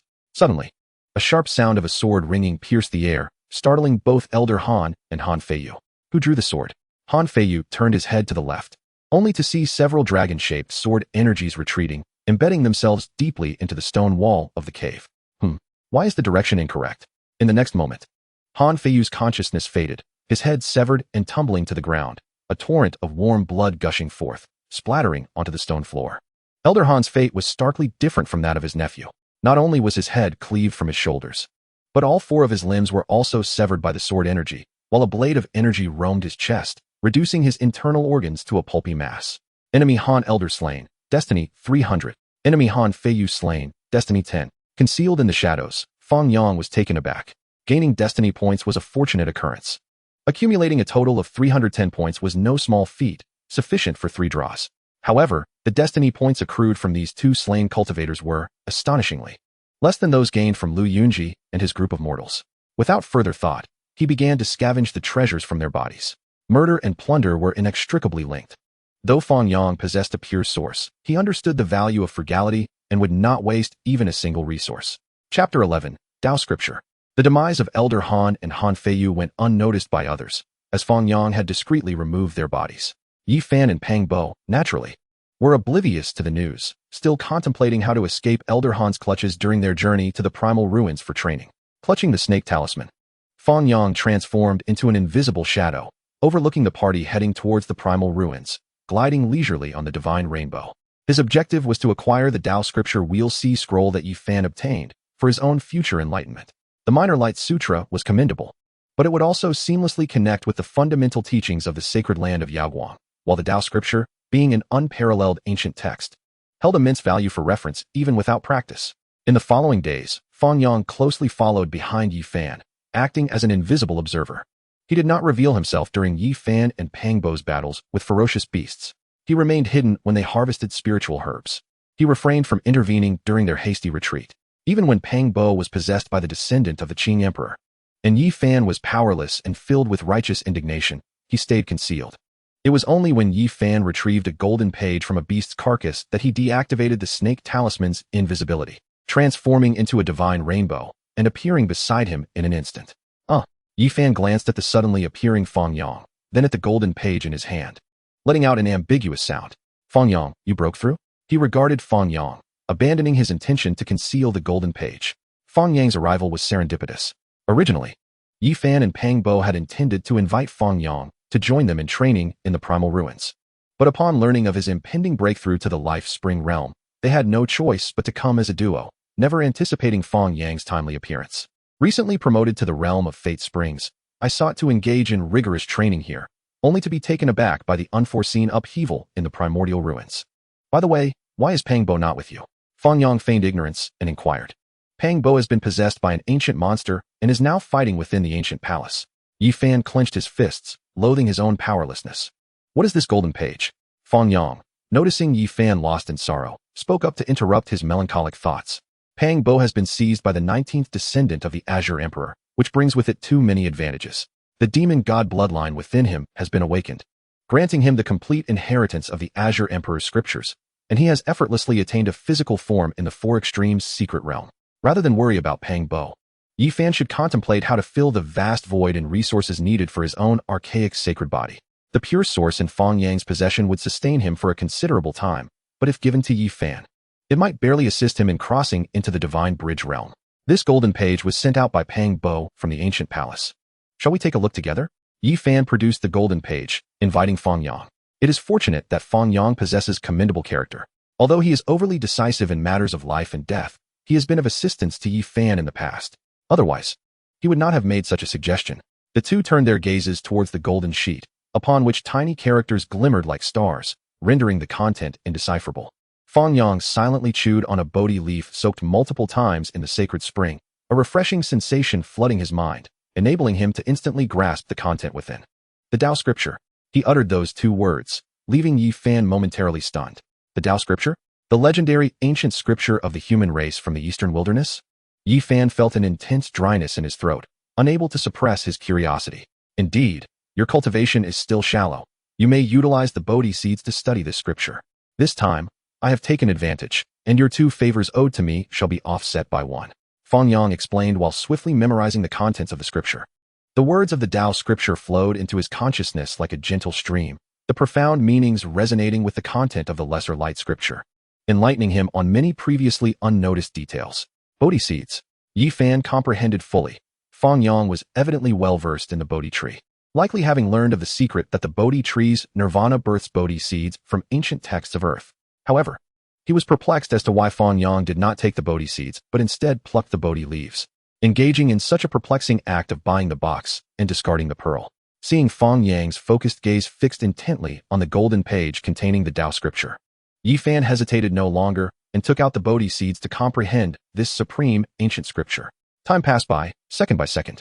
Within the ancient palace, situated at the heart of the war between humans and demons, a sudden rumble echoed, stirring the hearts of all present. Boom, boom, boom. Fang Yang, who had just recorded the Tao Scriptures We'll See scroll, and Yifan, who had only half of the content noted, were both drawn to the sound. Above the ancient palace, a crystal coffin soared, within which a vibrant heart continued to beat, capturing everyone's attention. The holy heart of the demon emperor. Quickly intercept it. If it falls into the hands of the demon race, it could give rise to an unparalleled demon emperor, and the human race of the eastern wilderness would once again be trampled underfoot. Numerous cultivators of the human race shouted and rushed forward, eager to seize this holy heart of the demon emperor. However, whether they acted for the greater good of humanity or their own selfish desires remained indistinguishable to onlookers. While it is difficult to forge a great emperor from the holy heart of the demon emperor, acquiring it would likely make reaching quasi-emperor status a trivial pursuit. Fang Yang, too, harbored covetous thoughts regarding this object, yet knowing that the Azure Emperor was not dead but merely evolving the immortal domain within the ruins tower, he naturally refrained from rushing forward to seize it, although he was unaware of why the lineage of the Azure Emperor had dwindled to just Yen Ryu. The holy heart of the demon emperor surely had a direct connection to the Azure Emperor. Would outsiders recklessly touch a heart left by the demon emperor, believing it to be merely a peerless treasure forged from a massacre? A quasi-emperor attempting to seize it must consider whether they are worthy. The disparity between a great sage and a quasi-emperor is vast, while the gap between a quasi-emperor and a true emperor can be likened to the cosmos at one's fingertips. It may seem minimal, yet the former is akin to a mere mosquito easily crushed before the latter. As the battle intensified, Fang Yang lost the inclination to linger further. With the Tao Scripture now in hand, the other treasures of the Azure Emperor's tomb no longer held significance. The only item of value, the Azure Lotus Imperial Weapon, was not something he could touch at present. As for the other accompanying spiritual weapons, who knows what thoughts the Azure Emperor had when placing a pile of useless debris in the tomb. With the imitation of the Tai Wang sword in hand, Fang Yang had little need for those spiritual weapons, and to place himself in such peril for so little gain would not be the act of a wise individual. Subsequently, he found an excuse, bid farewell to Yifan, and continued to conceal his form with a serpent talisman, soaring towards the direction of the Lingshu cave heaven. Preserving his life was paramount. He was currently just an unremarkable Fate Springs cultivator. The real chaos would ensue when the Azure Emperor's tomb was breached, and various spiritual weapons were unleashed. Yifan had the formidable Great Emperor to look after him, while he only possessed a fortune-telling golden finger. It was far wiser to return to his cave abode to focus on cultivation, digest his current techniques and resources, and then emerge to create waves in search of resources. Surviving was the most crucial aspect. Chapter 12, Elder Yaguang. Lingshu Cave Heaven. Upon Fang Yang's return here, he discovered that the majority of the cultivators within were drawn to the commotion in the primordial ruins, seeking opportunities and treasures. Along the way, he happened to encounter Wei Wei, who, resembling an elegant orchid in a secluded valley, leaned against the railing by the pond. Her expression devoid of emotion as she gazed into the distance, precisely towards the direction of the Azure Emperor's tomb. Fang Yang did not descend to greet her. Upon returning to his cave, he took out the pure source and began his cultivation. Elder Wu had long informed him that disciples hailing from Lingshu Cave Heaven needed to possess at least the cultivation of the Divine Bridge realm to join the Yaguang Holy Land. Wei Wei was an exception. Years ago, she had already reached the Divine Bridge realm, but due to her young age, the elders of Lingshu Cave Heaven decided to wait until she became a Beyond Realm cultivator before proceeding to Yaguang Holy Land. The Yaguang Holy Land was not like Lingshu Cave Heaven. Various factions intertwined chaotically, and all resources had to be acquired through conflict. Beyond Realm cultivators held greater advantages than Divine Bridge cultivators. The cultivation within the Wheel Sea Secret Realm is divided into 4 stages: opening the Sea of Suffering, carving the Fate Springs, constructing the Divine Bridge, and transcending to the Beyond. Each minor realm allows for the refinement of a single weapon, which serves as the vessel for a cultivator's future path. However, there is also the saying that one weapon can break myriad laws. A cultivator who remains steadfast, refining only one weapon within the Wheel Sea Secret Realm, can obtain a companion artifact that aids in their path to enlightenment. The Tao scripture precisely records the method for refining a singular weapon that can break myriad laws, suitable for Fang Yang's unique weapon.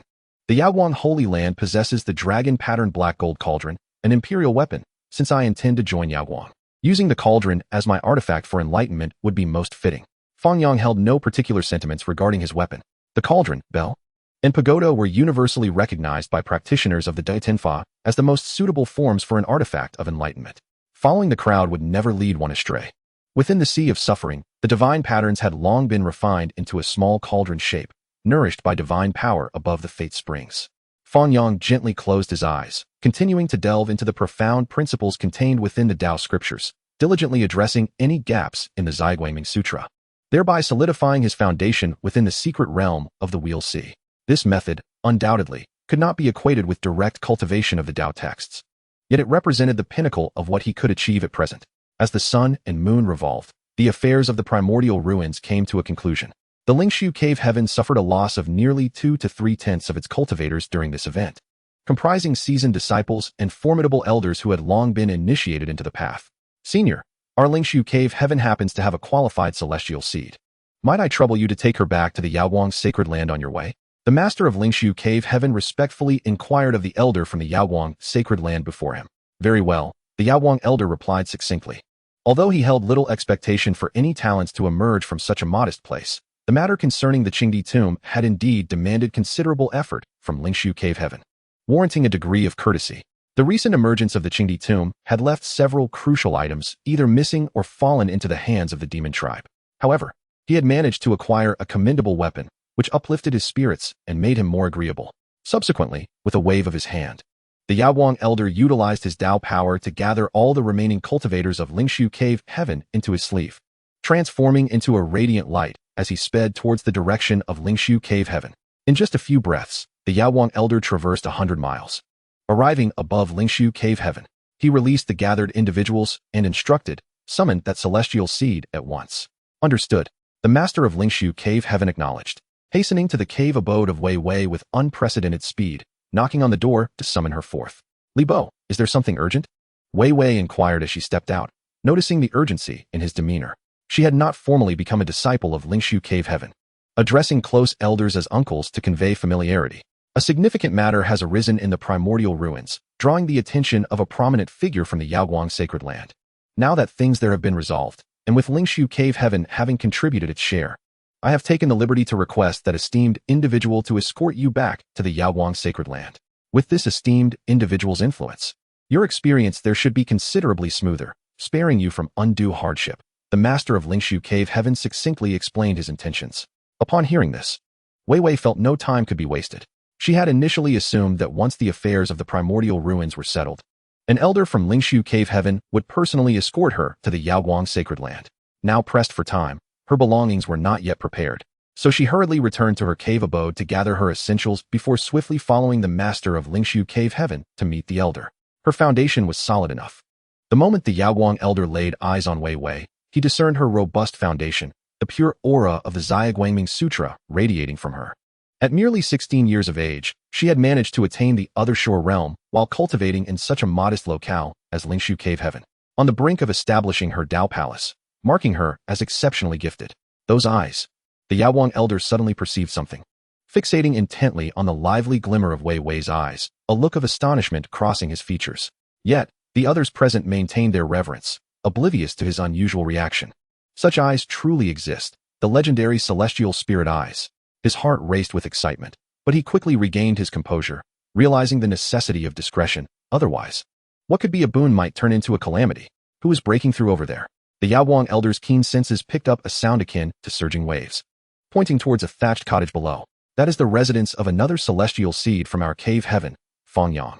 He has only recently begun his cultivation, yet he has unexpectedly broken through to the Fate Spring stage, replied the master of Lingshu Cave Heaven. Having never met Fang Yang, he, as the head of the cave, was still aware of the specific circumstances of each celestial seed. The Fate Spring stage? The Yaoguang elder chuckled lightly, shaking his head. With extraordinary vision, he peered through the gaps of the thatched cottage, beholding a handsome youth surrounded by radiant beams of light, subtly forming a bridge of light soaring into the sky. This phenomenon was familiar to him. It was not due to the youth's exceptional constitution, but rather the manifestation resulting from perfecting the Yaoguang cultivation method and breaking through to the divine bridge stage. Throughout the history of the Yaoguang sacred land, those who exhibited such phenomena during their breakthroughs invariably became great cultivators in the secret realm of the Immortal platform. It seemed his trip had not been in vain. Not only had he acquired the celestial spirit eyes, but he had also gained an exceptionally perceptive disciple. The Yaoguang elder's urgency to return to the sacred land dissipated as he patiently awaited Fang Yang's breakthrough. Meanwhile, the master of Lingshu Cave Heaven sensed the gravity of the situation but refrained from asking too many questions, subtly realizing it might signify something auspicious. Perhaps a chance to take Fang Yang along as well. Unfortunately, Fang Yang had only recently entered the fold, lacking deep connections with the elders and disciples within. Wei Wei, utilizing the mystical power of her celestial spirit eyes, became the second person present to realize that Fang Yang was breaking through to the divine bridge stage. However, she felt no surprise, believing it to be a natural outcome. Though her interactions with Fang Yang had been limited to a few discussions, it was sufficient for her to recognize his extraordinary comprehension, leaving her feeling somewhat inadequate. Chapter 13, Joining Yaoguang. Thatched Cottage. As Fang Yang fortified his cultivation and prepared to enter seclusion to complete his transformation into a cultivator of the other shore, a voice, aged and resonant, echoed beside his ear, "Step outside for a moment." Hearing this, Fang Yang's expression shifted slightly. After a moment's hesitation, he rose and stepped outside the thatched cottage, encountering two elders and a youth. What is the true essence of the Zhiaguangming Sutra? The elder in the center, exuding an ethereal demeanor, inquired as soon as they met. Without a moment's thought, Fang Yang replied, "The body is like crystal, the heart akin to a burning candle." What hidden profound principles lie within the Zhiaguangming Sutra? There are 13 in total, 3 pertaining to mobility, 6 to offense, came his swift response, one question and answer following another between the elder and the youth. As Fang Yang adeptly addressed increasingly intricate inquiries, the elder's heart swelled with satisfaction, his smile growing ever wider. Finally, the elder posed the question, "Do you wish to join the Yaoguang sacred land?" Indeed, Fang Yang thought to himself, as expected. The moment the elder began to inquire about the teachings of the Zhiaguangming Sutra, he had harbored a vague suspicion that this individual was an elder of the Yaoguang sacred land, and now his conjecture had been validated. "My name is Li Daoming. The current master of the Yaoguang sacred land is my senior brother.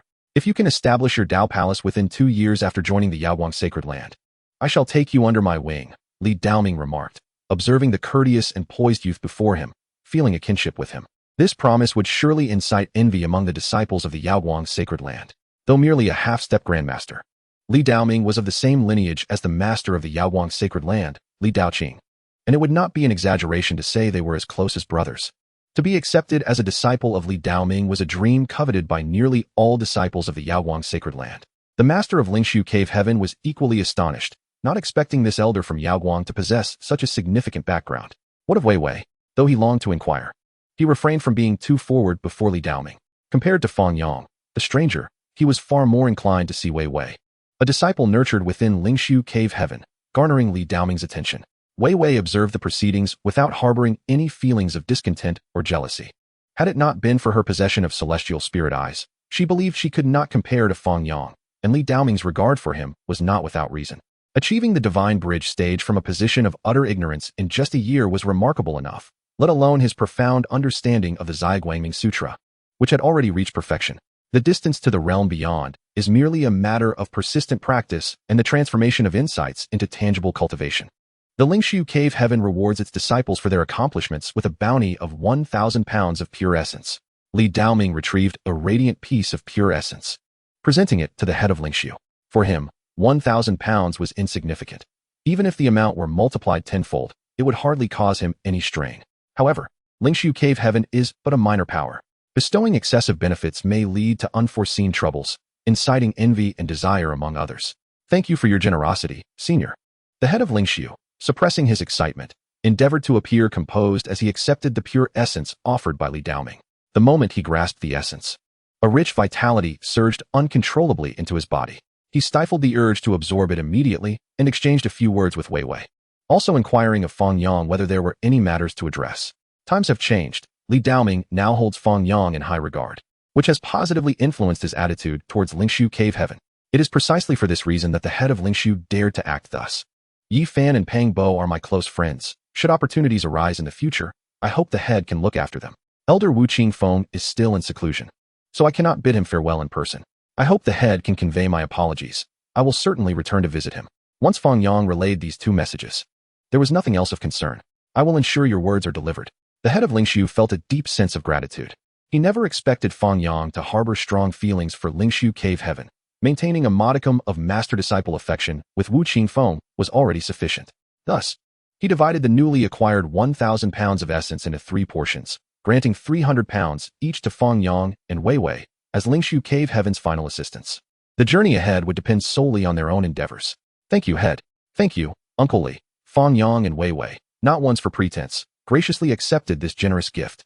Subsequently, Li Daoming inquired if either Fang Yang or Wei Wei had unresolved matters, and upon receiving their affirmative, he led them on their journey to the sacred land of Yaoguang. The eastern wilderness is vast. Departing from the kingdom of Yin to reach the sacred land of Yaoguang, even at the speed of a half-step master, would require an extensive duration.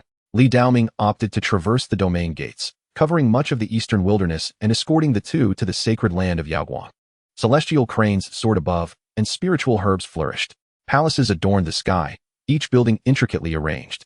Engage in diligent practice. Li Daoming brought Fang Yang and Wei Wei to a peak, entrusted them to a disciple of Yaoguang, and after a few brief instructions, departed. Greetings, junior disciples. I am Li Shui.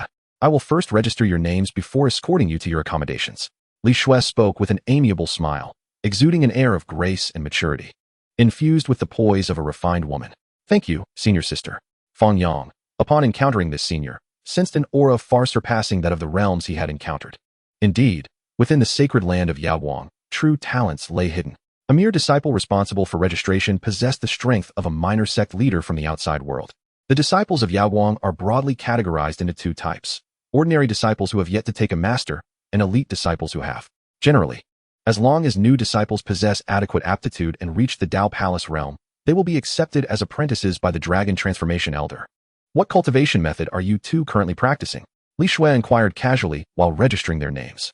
The Minor Radiance Sutra. So am I. Fang Yang and Wei Wei responded in succession. This was no secret, and there was no need to conceal it.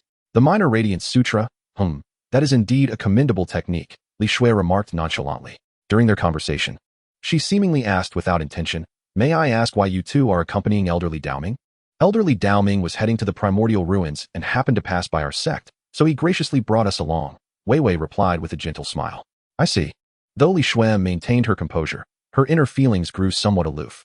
She had anticipated that these two would be exceptionally gifted individuals to have garnered Li Daoming's attention, only to discover it was merely a stroke of good fortune. Your tokens are ready. Next, proceed to the mountainside and choose any vacant cave residence to settle in. Li Shui handed 2 identity jade tokens to Fang Yang and Wei Wei, neglecting to mention her earlier statement about guiding them to find accommodations. Join the sacred land of Yaoguang. Fate 1500. Current fate, 1865. The moment Fang Yang accepted the identity jade token, information regarding his fate appeared. Chapter 14, Dragon Nurturing Pill, Genius. Uncle Li once warned me that the sacred land of Yaoguang is not a benevolent place. Its disciples often engage in intrigue and rivalry. I did not expect to witness so quickly the warmth and coldness of human sentiments, the harsh realities of the world. Wei Wei and Fang Yang strolled along the mountain path, engaging in conversation as they approached the cluster of caves below. It is human nature. There is never unearned kindness in this world. Her demeanor eased my burdens, preventing future entanglements over trivial matters should I ascend to the position of sacred lord of Yaoguang. Fang Yang viewed this matter with an open mind, even jesting. Junior brother seems quite confident in himself. Wei Wei turned her head to regard Fang Yang, observing his languid demeanor, with his gaze cast downwards at the mountain path. She could not fathom why such an easygoing individual would exert himself so diligently in cultivation, often secluding himself for days on end, nearly estranged from the outside world. The position of sacred lord of Yaoguang is closely contested, with a cohort of Yaoguang sons vying for it. It is said that this generation has already manifested, some having stepped into the Four Extremes secret realm. Junior brother must exert himself to keep pace, otherwise, you may not even qualify to compete for the position of sacred lord. The Four Extremes secret realm is merely a realm that can be achieved with diligence. Is it not? Senior sister Wei Wei, you must also strive hard, lest you find yourself addressing me as senior brother. The two ambled along, soon arriving at a cliff that appeared as if it had been cleaved by a blade, its summit densely populated with caves. Farewell, senior sister.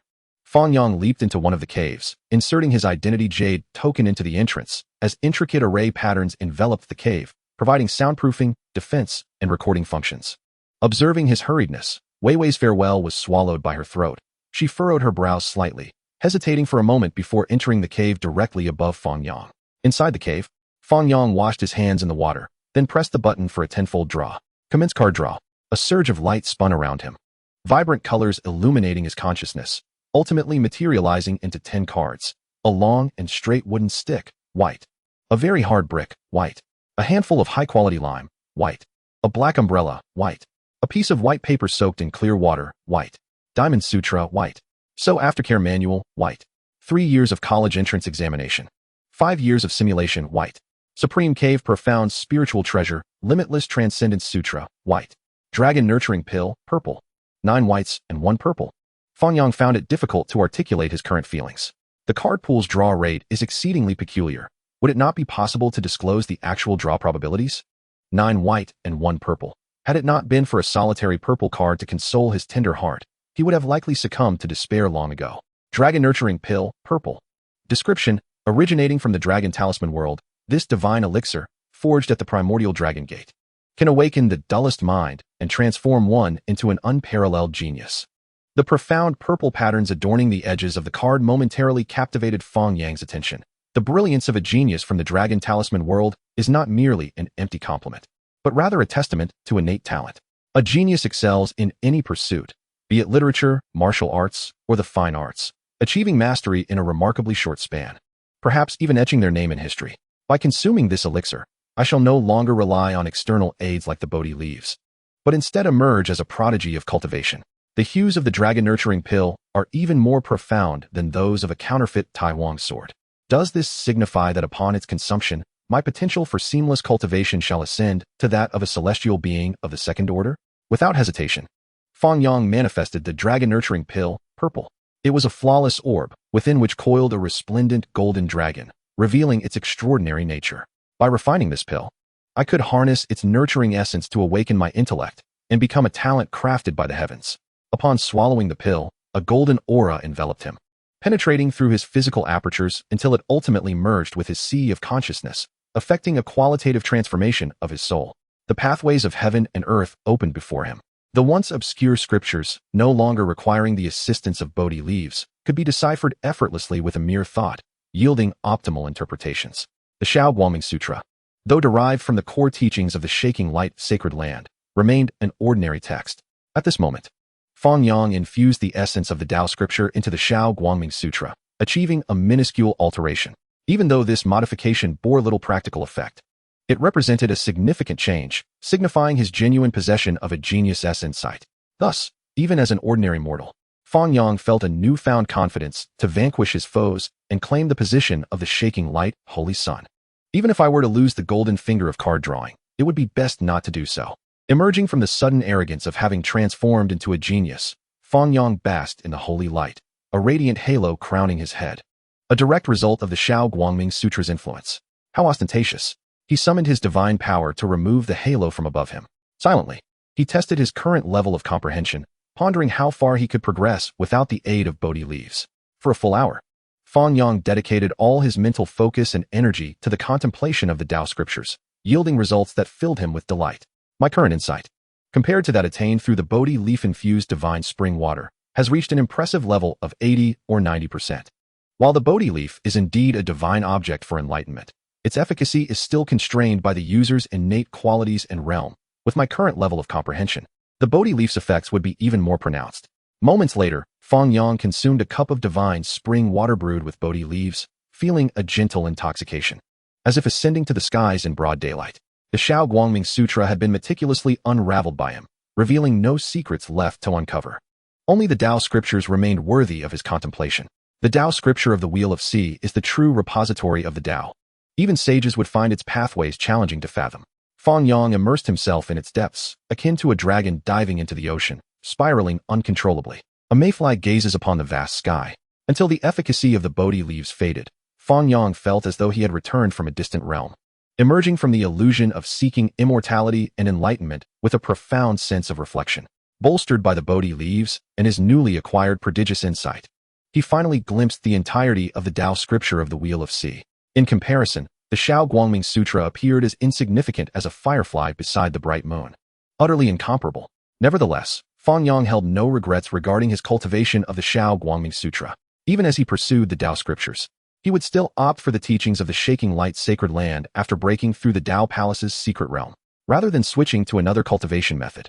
It would be wiser to tread a singular path until the end, and upon achieving the Sage-S realm, to draw from the Tao scriptures to create a unique ancient text of his own. Fang Yang settled his mind, opting to refrain from using the Bodhi leaves to enhance his insight, instead relying on his inherent understanding while simultaneously refining pure essence to elevate his cultivation. Chapter 15. A year in swift passage, opening the Tao Palace. Time flew by, and a year passed in the blink of an eye. On this day, Fang Yang experienced 9 transformations within the realm beyond, simultaneously unraveling the calamity of disorientation. A divine bridge emerged from the sea of suffering, piercing through the mist and revealing a fissure leading to the other shore. The Tao Palace, grand and magnificent, seemed almost within reach yet appeared distant as the heavens. With a single step, Fang Yang traversed to the other shore, plunging into the next secret realm. In an instant, the 5 energies of his body intertwined with the essence of heaven and earth, coalescing into billowing clouds that transformed the humble cave into an ethereal paradise. The Tao Palace's secret realm cultivates the divine beings of the 5 organs, with the heart as the nucleus. Fang Yang gazed ahead, shrouded in mist, requiring him to seek out the divine repository and establish the corresponding Tao Palace. Following his true intent, he navigated through the impenetrable haze, turning left and right until he finally beheld a lotus bud poised to bloom. This was the divine repository of the heart. Utilizing the techniques from the Tao scriptures, Fang Yang summoned a strand of pure divine power from the sea of suffering to awaken the lotus flower. The lotus bore 9 petals, and from this, a fierce force of the Tao was born, scorching the mist until the heavens and earth were rendered clear, showcasing the solidity of his foundation. Although merely an ordinary triply mortal body, under the dual cultivation of the Shao Guangming Sutra and the Tao scriptures, which do not compromise the foundation, Fang Yang's physical form had already reached the limits achievable by a typical constitution. When breaking through the Tao Palace's secret realm, phenomena typically only seen in those of special constitutions manifested, his insight surged significantly. With a slight exertion of his Tao power, he had already adeptly grasped this newfound strength with just a preliminary engagement, and from the esoteric arts of the Tao scriptures and the Shao Guangming Sutra, he instantaneously devised a minor technique for utilizing Tao power. He thrust his right palm forward, condensing Tao power into a massive handprint, equivalent to a person's height, which struck the cave's stone wall. The winds did not stir, and the Tao power handprint dissipated, leaving a delicate layer of stone dust to drift down, revealing a perfectly 3-inch deep imprint.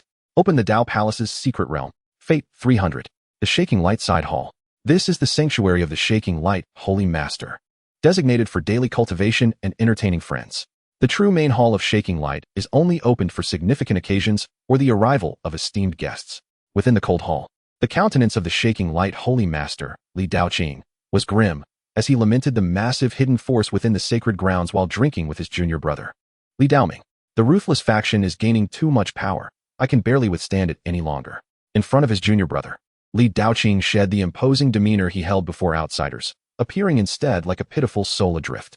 In recent years, the position of Holy Sun has been monopolized by the ruthless faction, with 3 out of 10 seats occupied by them, particularly the current shaking light Holy Sun. A true prodigy. Even in my youth, I could not compare to him. If this continues, it is highly probable that the next shaking light Holy Master position will be seized by the ruthless faction as Holy Sun. Li Daoqing lamented his grievances. The position of Holy Master in the shaking light sacred land has always been fiercely contested among the Holy Sons of various eras. The ruthless faction, despite its sparse numbers, has managed to hold 3 seats as Holy Sons, a clear indication of how weakened the current Holy Master lineage has become. During the last expedition to the Green Emperor's tomb, I encountered a girl with celestial eyes. Yet I hesitated to accept her as a disciple for fear of attracting the attention of the remnants of that ruthless faction. Li Daoqing sighed in agreement. The lineage of their holy lord has managed to withstand the relentless ambitions of the ruthless ones for an extended period, primarily due to the profound heritage sealed within the divine source. As for the pact established between the 2 parties in days of yore, it would be sheer folly to believe that either side would adhere to it. The celestial spirit eye? That must refer to your recently accepted disciple, Vivi, correct? Li Daoqing, despite his busy affairs, remains somewhat informed about his junior brother's recruitment endeavors. Indeed, Li Daoqing harbors no secrets from his elder brother. In truth, even if Vivi's celestial spirit eye were to be exposed, as long as he strictly ordered her to remain within the sacred grounds and refrain from venturing out for trials, there would be little cause for concern regarding the nefarious machinations of the ruthless faction. However, true strength cannot be cultivated solely through solitary meditation. It is only through engaging in fierce battles that one can transcend the dust and illuminate the mountains and rivers. In fact, aside from the celestial spirit eye, I also happened to bring along a young boy whose comprehension vastly surpasses that of Vivi. Li Daoqing could not help but think of Fang Yang. A year has swiftly passed, and given his insights into the Xiaoguang scriptures, he has likely ascended to the level of a practitioner on the other shore, possibly undergoing 3 or 4 transformations already. Stronger than the celestial spirit eye, what kind of constitution does he possess? Li Daoqing inquired with curiosity. In his view, the rarity of a special endowment like the celestial spirit eye far exceeds that of the most renowned divine physiques in the eastern wilderness, promising a future of immense potential. Yet, this junior brother of his, astonishingly, encountered 2 prodigies during a single outing. What incredible fortune. Merely an ordinary mortal physique. Li Daoqing replied candidly. An ordinary mortal physique? Li Daoqing furrowed his brow. It is not to say that ordinary physiques are inherently inferior to special ones. However, in the early stages of cultivation, special physiques not only bestow formidable physical prowess and boundless divine power, but also grant an understanding that transcends that of ordinary practitioners, which is one reason they can easily surpass a multitude of ordinary bodies. Generally, those with ordinary physiques can only surpass special physiques in later stages. I have personally assessed his level. His comprehension is exceptional, and he possesses abundant fortune. Even as a mortal, he inadvertently ventured into an ancient forbidden zone and consumed a sacred fruit. Li Daoqing recounted all he knew. He holds a great admiration for Fang Yang, which is why he had someone investigate the boy's background, leading to this extensive knowledge. Quite fortunate indeed. Li Daoqing's expression turned complex at his words. The sacred fruit from the ancient forbidden zone is something that can incite fierce competition among the lords of various holy lands. Who would have thought a mere mortal would have tasted such a coveted divine object, one that the holy lord of Xiaoguang craves in vain? Truly, it is. Li Daoqing could not help but chuckle wryly. If Fang Yang's comprehension is indeed as formidable as you say, it would be worthwhile to cultivate him and perhaps compete for the position of the Holy Son of Xiaoguang. The position of the Holy Son is traditionally held by the strong, while the weak remain below. Although Fang Yang began his cultivation a bit later, in a decade or so, he may very well catch up to the current Holy Son of Xiaoguang. We shall see. In response to his elder brother's words, Li Daoqing felt a lack of confidence. Despite the current inconspicuousness of the Holy Son of Xiaoguang, he understands that the other is cultivating the ruthless lineage, which will only grow stronger with time. No matter how high Fang Yang's comprehension may be, it is likely that he will only reach the level of an ordinary great being and find it difficult to glimpse the realm of an apex holy lord. Has Fang Yang established his Dao Palace? A jade token at Li Daoqing's waist shimmered, conveying a piece of information that left him somewhat incredulous. In just a short year, he has transformed from merely entering the divine bridge realm to becoming a Dao Palace practitioner. Such rapid advancement seems rather extraordinary. Oh, to break through so swiftly. Perhaps I should summon him for a closer look? Li Daoqing also expressed interest, proposing this notion.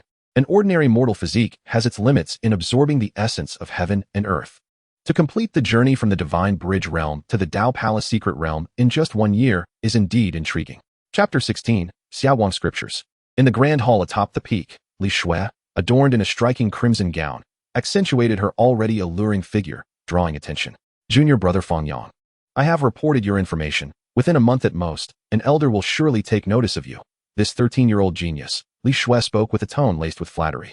6 months prior, Vivi, who had accompanied Fang Yang, ascended to become a Tao Palace practitioner and was taken as a disciple by elderly Dao Ming of the Holy Lord lineage, leaving her with deep regret. Reflecting on her previous idleness, she wondered why she hadn't assisted in selecting cave abodes for the two when she had the chance.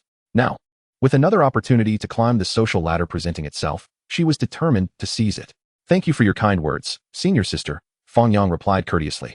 Though his demeanor and actions conveyed a distinct distance, clearly indicating his lack of interest in her, Li Shui wished to say more, hoping to mend the unfavorable impression left by her earlier deceit, but in the next moment, she was left dumbfounded. The very Fang Yang who had been standing there moments ago had inexplicably vanished, leaving her clueless as to his whereabouts. It must be elderly. Li Shui's face fell with frustration. She did not believe that anyone within the Xiaowang Holy Land would dare to abduct a disciple. The most likely scenario was that elderly Dao Ming, upon hearing the news of Fang Yang's breakthrough, had taken action to bring him away. In the Xiaowang side hall, Fang Yang had yet to regain his composure when he felt a wave of dizziness wash over him, only to find himself in a different location, where he saw 2 individuals seated at a table, enjoying their drinks. Greetings, elderly, salutations, esteemed seniors, he respectfully bowed to the two. No need for excessive formality. Come. Sit beside me. Li Daoming gestured for him to take a seat. Unsure whether this was mere politeness or a casual remark, Fang Yang hesitated before finally taking a seat to the right of Li Daoming. This is the Holy Lord of Xiaowang, my elder brother, Li Daoqing. You may refer to him as your uncle, Li Daoming introduced the middle-aged man seated across from them. Greetings, uncle, and greetings, master. Fang Yang promptly rose to pay his respects, this time performing the formal bow of apprenticeship. Good disciple. Li Daoming laughed heartily, rising to assist Fang Yang up, clearly pleased with him. Elder brother, do not delay in presenting your nephew with a welcoming gift. As the Holy Lord of Xiaowang, do not be stingy.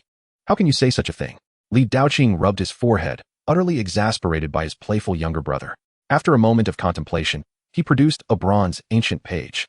This is a sacred technique known as the yellow clay hand, which I once obtained alongside your master uncle from a saint's tomb. Today, I pass it on to you.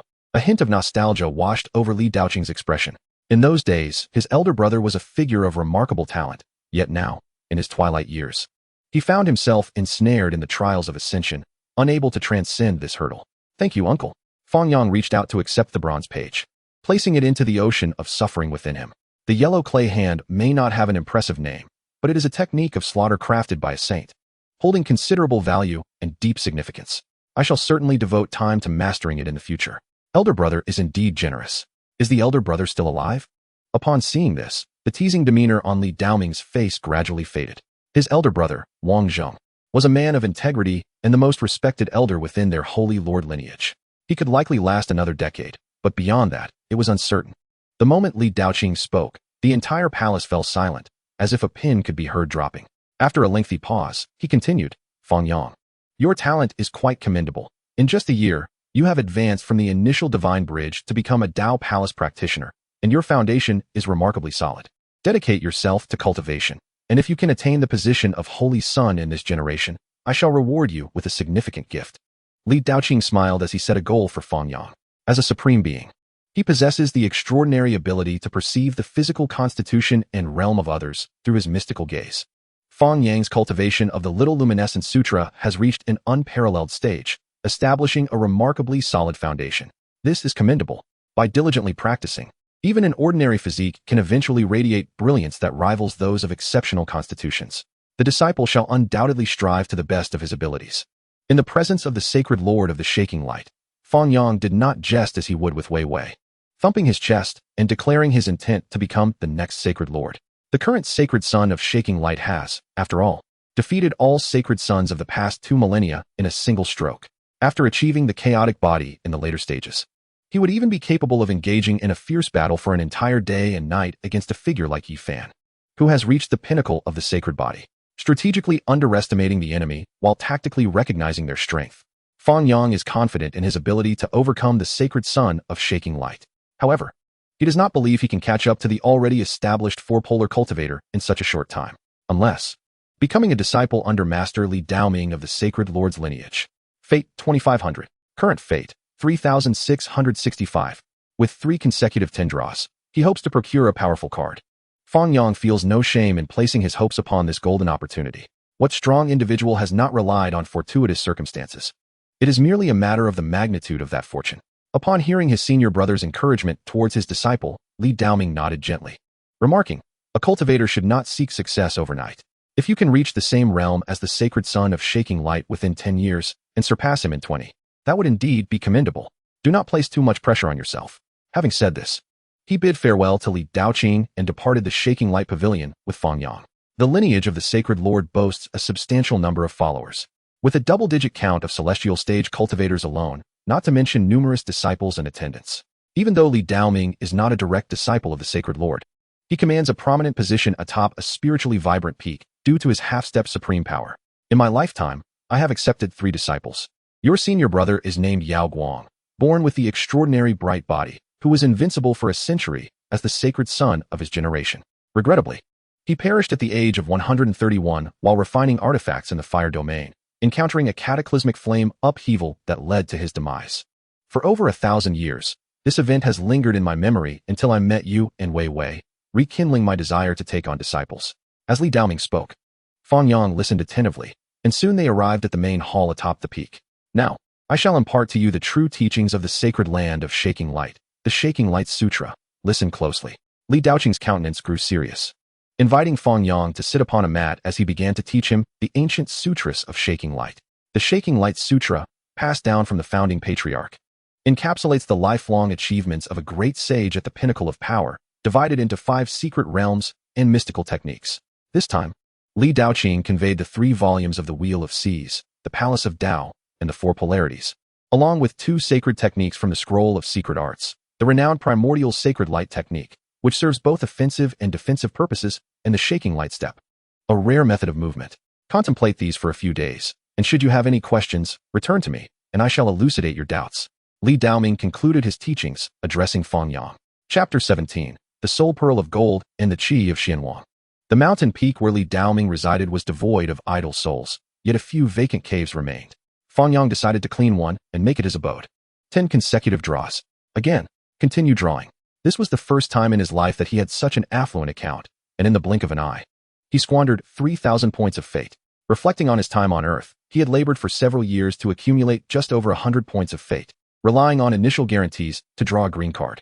Now, having become a disciple of a half-step supreme being, he received a staggering 3,000 points of fate, akin to a meteoric rise. The card pool displayed a myriad of anomalies, manifesting various wondrous entities before collapsing and reconfiguring. Although Fang Yang wished to adopt a nonchalant demeanor befitting a wealthy individual, his curiosity got the better of him, compelling him to scrutinize the card pool in hopes of discerning some pattern. The verdict was in.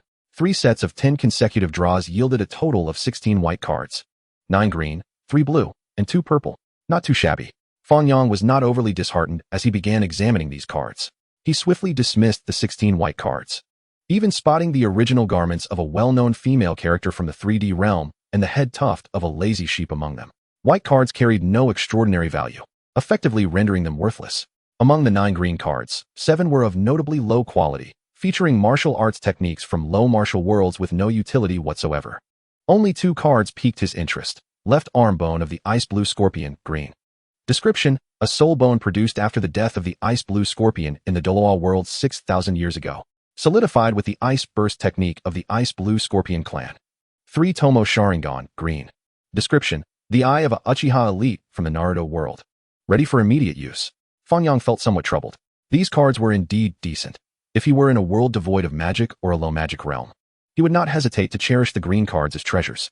However, Zhetian is a vast world. Even in the absence of a perfect world from the preceding chapters, the subsequent Sacred Ruins era denotes a realm so fragmented that even supreme beings can only live for a little over 10,000 years. It is not comparable to the low mystical worlds of Doloa or Naruto, where one might easily find opportunities. Rather than acquiring these green cards, it would be preferable to receive more Essence of Ordinary Body, green. allowing him to experiment with hundreds of cards to see if he could cultivate an ordinary body on par with a divine body. Fang Yang carefully stored these 2 cards, having drawn them with his precious fate points. He would study them further when he had the time. Heavenly Dew Blue. Description: the divine dew that descends from the dragon symbol world, useful for healing, cultivation, and repairing artifacts, nearly omnipotent. Celestial Spirit Chi Blue. Description: the life essence born from the divine realm in the Doa world, capable of nurturing deities for eternal life, though its effectiveness diminishes as the essence of living beings grows. Xianhuang Flame Blue. Description: the 23rd entry on the Yaowa list from the Dopa world, a fire forged from the earth's veins over millennia, resembling both rock and flame, tangible and substantial. Fang Yang was quite satisfied with these 3 blue cards, as they were certainly not as lackluster as the green cards. Among them, Heavenly Dew held the highest value and versatility. Upon manifestation, it appeared as a sphere of approximately 1,000 droplets, radiating a sky blue hue. Fang Yang took a drop and placed it on his tongue. A refreshing chill instantaneously enveloped his body, with energy accumulating in his meridians and acupoints, far surpassing that of an equal volume of pure essence. This was merely its most basic effect. Under the scrutiny of his meticulous consciousness, Heavenly Dew was not merely a condensation of energy. It also contained the laws of heaven and earth, capable of enhancing one's constitution and increasing comprehension. However, this effect was exceedingly weak. Even if he were to consume the entire sphere of Heavenly Dew, it would not significantly impact him at this stage.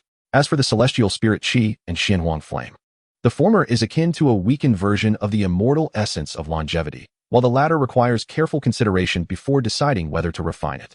Fang Yang temporarily set them aside and turned his attention to the 2 most crucial purple cards. Soul Pearl of Gold, Purple. Description: originating from the great world of Hongmeng.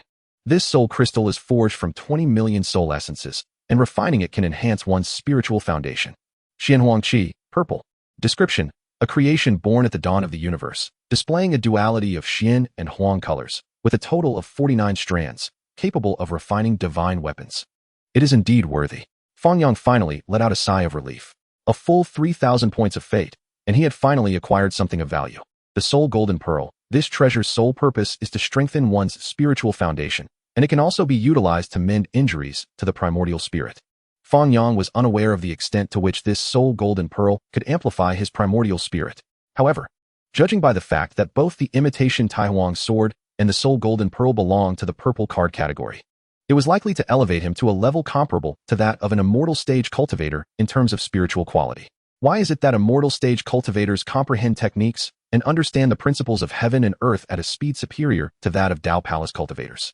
Is it not because of their primordial spirit? Could it be attributed to their physical bodies?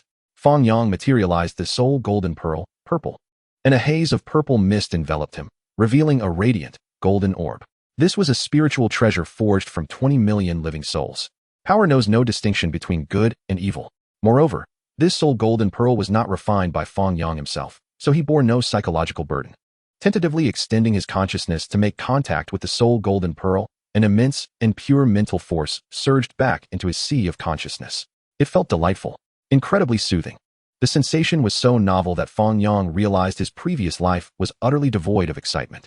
Cultivation, at its essence, is a gradual process of becoming stronger. The transition from weakness to strength surpasses the pleasures of intimacy or gluttony. The more gifted one is, the more intensely they can experience this exhilarating joy, driving them to strive for excellence and forge ahead. Conversely, the more inept one is, the more they perceive cultivation as meaningless, leading them to succumb to complacency. In the brief span of an hour, the Soul Golden Pearl transformed Fang Yang's sea of consciousness from a mere puddle into a small pond, with the quality and intensity of his consciousness increasing by several dozen times. Even so, the Soul Golden Pearl showed almost no signs of consumption, its size imperceptibly diminishing. Not even a thousandth. It was only by employing his consciousness that Fang Yang noticed the minuscule shrinkage of the Soul Golden Pearl, surpassing the radiant sun within a decade. Was there truly a need for a decade? Fang Yang recalled the goals set by his master uncle, Li Daoqing. The radiant sun cultivates the undying heavenly art, devouring numerous royal bodies and demonic fetuses, growing increasingly formidable as time progresses. In the Four Extremes secret realm, he might not have a significant advantage over Ji Haoyue or the Golden-Winged Rock King, and the gap could potentially be negligible. How much fate would becoming the Radiant Sun bestow? If he were to become the Radiant Lord, Fang Yang quickly suppressed this treacherous thought. The Radiant Lord was his master uncle, not the Radiant Sun, who, despite the shared title of fellow disciples, bore no real connection. Moreover, he was not even a son yet, and to begin contemplating the position of Lord and the fate it would bring seemed somewhat presumptuous. From this day forth, he would devote himself entirely to refining the soul golden pearl. A well-sharpened axe does not delay in chopping wood. Once his primordial spirit grows stronger, cultivating the radiant scripture will yield far greater results. Chapter 18. The Five Elements Divine Light. Time flies, and another year has passed. Over the course of this year, Fang Yang's life has been remarkably leisurely and carefree. At times, he seeks guidance from his master, Li Daoming. At other times, he enjoys tea and philosophical discussions with Sister Weiwei. The remainder of his days is devoted to earnest cultivation and comprehending the content of the radiant scripture. The soul golden pearl had been fully refined 9 months prior, allowing his spiritual essence to reach the level of an immortal stage cultivator. In the first 3 chapters of the secret realms of the radiant scripture, apart from the 4 extremes secret realm, which he had not explored extensively, he had mastered the other 2 chapters, far exceeding the standards for advancing to the 4 extremes cultivator rank. The only limitation he faced was the speed at which his physical body could absorb vitality. The 300 pounds of pure source bestowed by the master of the Lingshu cave had just been consumed, enabling him to reach the 3rd level of the Tao Palace. Master the source. Fang Yang made his way to the summit's grand hall, leaving a recording in the formation before preparing to return to his cultivation. His dedication to cultivation had caused him to forget to request some pure source from Li Daoming in advance, in case of emergencies. While he currently lacked pure source, he could still manage his cultivation, albeit at a reduction of 2 to 3% in speed. Disciple, come in. At that moment, a voice resonated within the cave. Fang Yang halted his steps and turned to enter the hall. Greetings, Master. Inside the hall, Li Daoming, clad in a dark robe, emanated a faint halo. And he disregarded Fang Yang's greeting, speaking with a complex expression. In just a year, you have ascended 2 levels to achieve the 3rd level of the Tao Palace. If I had not personally measured your root bones, I might have doubted your extraordinary constitution. The first time I saw you, I sensed a kindred spirit. I never anticipated my old eyes would fail me. With your comprehension, it is not entirely impossible for you to become a peak powerhouse. Here is a portion of pure source, more than sufficient for you to reach the 4 extremes secret realm. And this batch of enlightenment tea leaves should ideally be used once you have attained that realm. Fang Yang bowed deeply, then departed the grand hall with treasures valued at several 100,000 pounds of pure source. Each year, the undying mountain in the eastern wasteland yields dozens of enlightenment tea leaves, yet this does not diminish their worth. As for the portion of pure source, weighing 3,000 pounds, it is sufficient to sustain a dragon transformation cultivator. Had it not been for Fang Yang's profound comprehension of the radiant scripture and his cultivation in the Wheel Sea secret realm, unlocking the potential of his mortal body, he would have remained an ordinary mortal. The 300 pounds of pure source alone would have been adequate to elevate him to the 5th level of the Tao Palace. Fang Yang glanced back. The grand doors had already closed tightly. He turned and strode forward. The 4 extremes. Only by entering the 4 extremes secret realm could he hope to compete with the top talents of the eastern wasteland, truly revealing his brilliance. In the vast expanse of the eastern wasteland, cultivators of the Wheel Sea and Tao Palace realms are but ephemeral existences, akin to blades of grass. The true prodigies of substantial powers would not venture out to stir chaos and hone their skills without first reaching the 4 extremes secret realm. Soon enough, Fang Yang had delved deeply into the radiant scripture and had already calculated when he would ascend to the 4 extremes secret realm.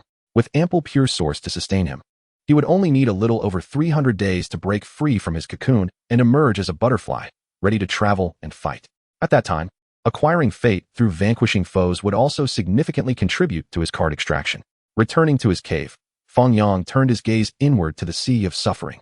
The once desolate blackness of its inception had long since vanished, replaced by a flowing stream of milky, white divine power emanating from the spring of destiny above. A divine bridge spanned the sea of suffering, piercing into the Tao Palace secret realm, where 3 deities sat cross-legged, reciting the contents of the radiant scripture. The 5 elements and 5 organs represented the entirety of the Tao Palace secret realm. Within the 5 Tao Palaces, the heart, spleen, and lungs had already manifested deities, leaving only the liver and kidneys yet to be refined. The Tao Palace volume of the radiant scripture contains the methods for cultivating the 5 elements divine light. Yet among the many luminaries of the radiant sacred land over the past 10 millennia, only a handful have succeeded in mastering the 5 elements divine light. Moreover, this 5 elements divine light is a product of the postnatal realm, and it is difficult to revert it to the prenatal 5 elements divine light, rendering it less powerful than the primordial sacred light. The challenge is formidable, and the results are lackluster. Had it not been for an extraordinary prodigy endowed with exceptional wisdom practicing this path, The possibility of reversing one's innate potential would likely have led to expulsion from the sacred scripture of radiance long ago. Fang Yang is quite intrigued by this. His focus does not lie in the strength of the 5 elements divine light he might cultivate, but rather in the process of refining it, and its implications for the exploration of the Tao Palace's secret realms. In order for a mortal body to ascend to the pinnacle, it is imperative to ensure that the foundation of each secret realm is solid. While not aiming to surpass those of unique constitutions, one must not fall too far behind. In the Wheelsea secret realm, he laid a foundation comparable to that of a typical special constitution, aided by the emergence of 5-colored auspicious clouds during his breakthrough. In the Tao Palace secret realm, with no imperial scripture to reference, he relies on the innate talent from the dragon talisman world, along with the resources of the Bodhi leaf divine spring. If Fang Yang cannot master the 5 elements divine light, who within the sacred land of radiance could possibly succeed? Time flows like a river. One day, Wei Wei, having broken through to the 4th heaven of the Tao Palace, emerged from her cave dwelling. With her clear, ethereal gaze, she furtively glanced at Fang Yang's cave before hastily averting her eyes. Fortunately, I was the first to break through the Tao Palace secret realm and was accepted as a disciple by my master, who subsequently took Fang Yang under his wing. Otherwise, I might have to call him senior brother now. The eyes of a celestial spirit are extraordinary. Upon reaching full maturity, they can glimpse the path to immortality. A mere array of ordinary restrictions cannot hinder her vision. Usually, Wei Wei exercises restraint, rarely peering into the dwellings of others. But her curiosity about Fang Yang's cultivation progress compelled her to sneak a glance today. In that fleeting moment, she discerned that all 5 divine chambers within Fang Yang were open, with 5 deities encircling him, clad in armor forged from the quintessence of the 5 elements. Exuding an imposing presence, a faint divine light shimmered upon the deities. Within the sacred land of radiance, there are many disciples, and due to the absence of regulations regarding mentorship, it is not uncommon for an elder who has lived for over 1,000 years to address a newly accepted disciple as senior brother or uncle.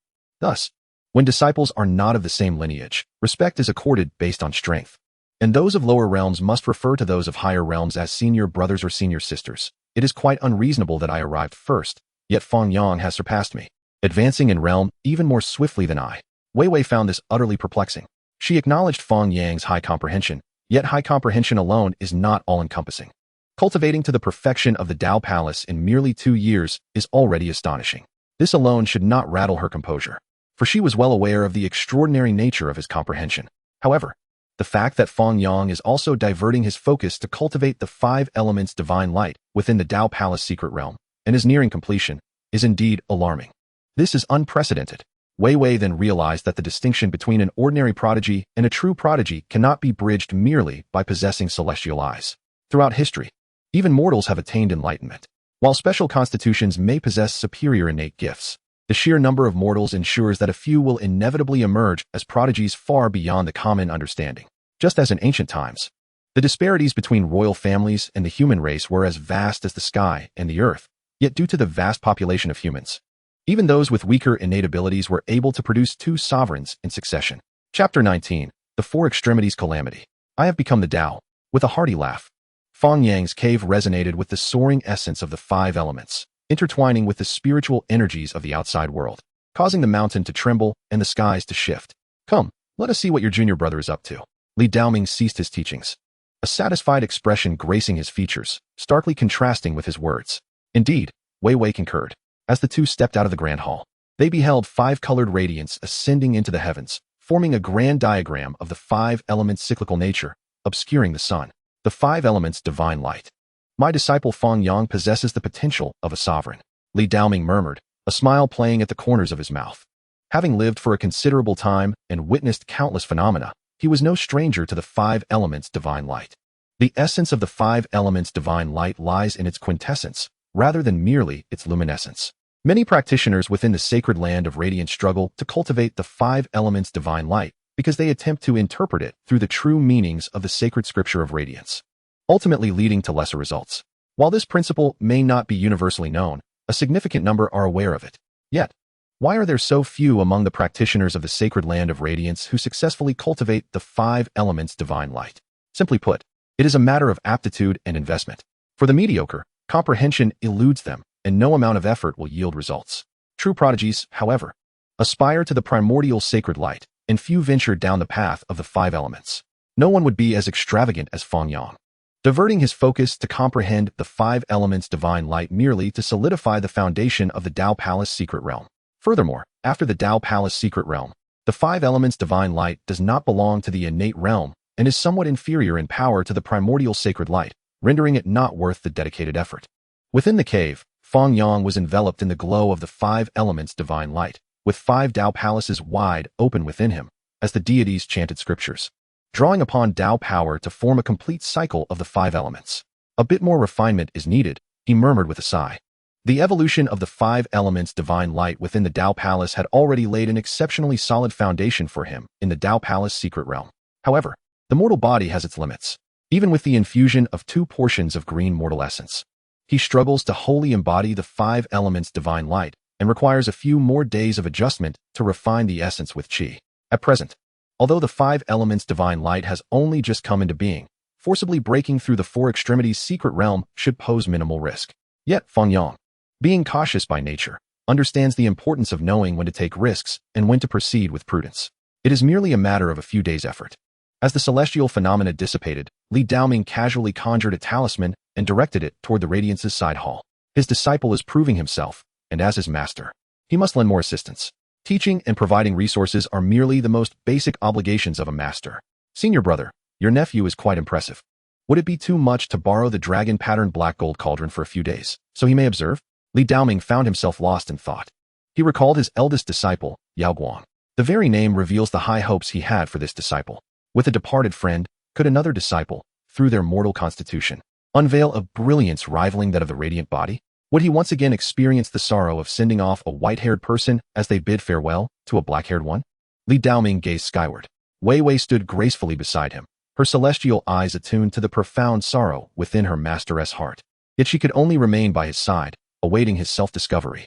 3 days later, under a previously clear sky, ominous clouds suddenly gathered over the mountain peaks. Li Daoming has broken through?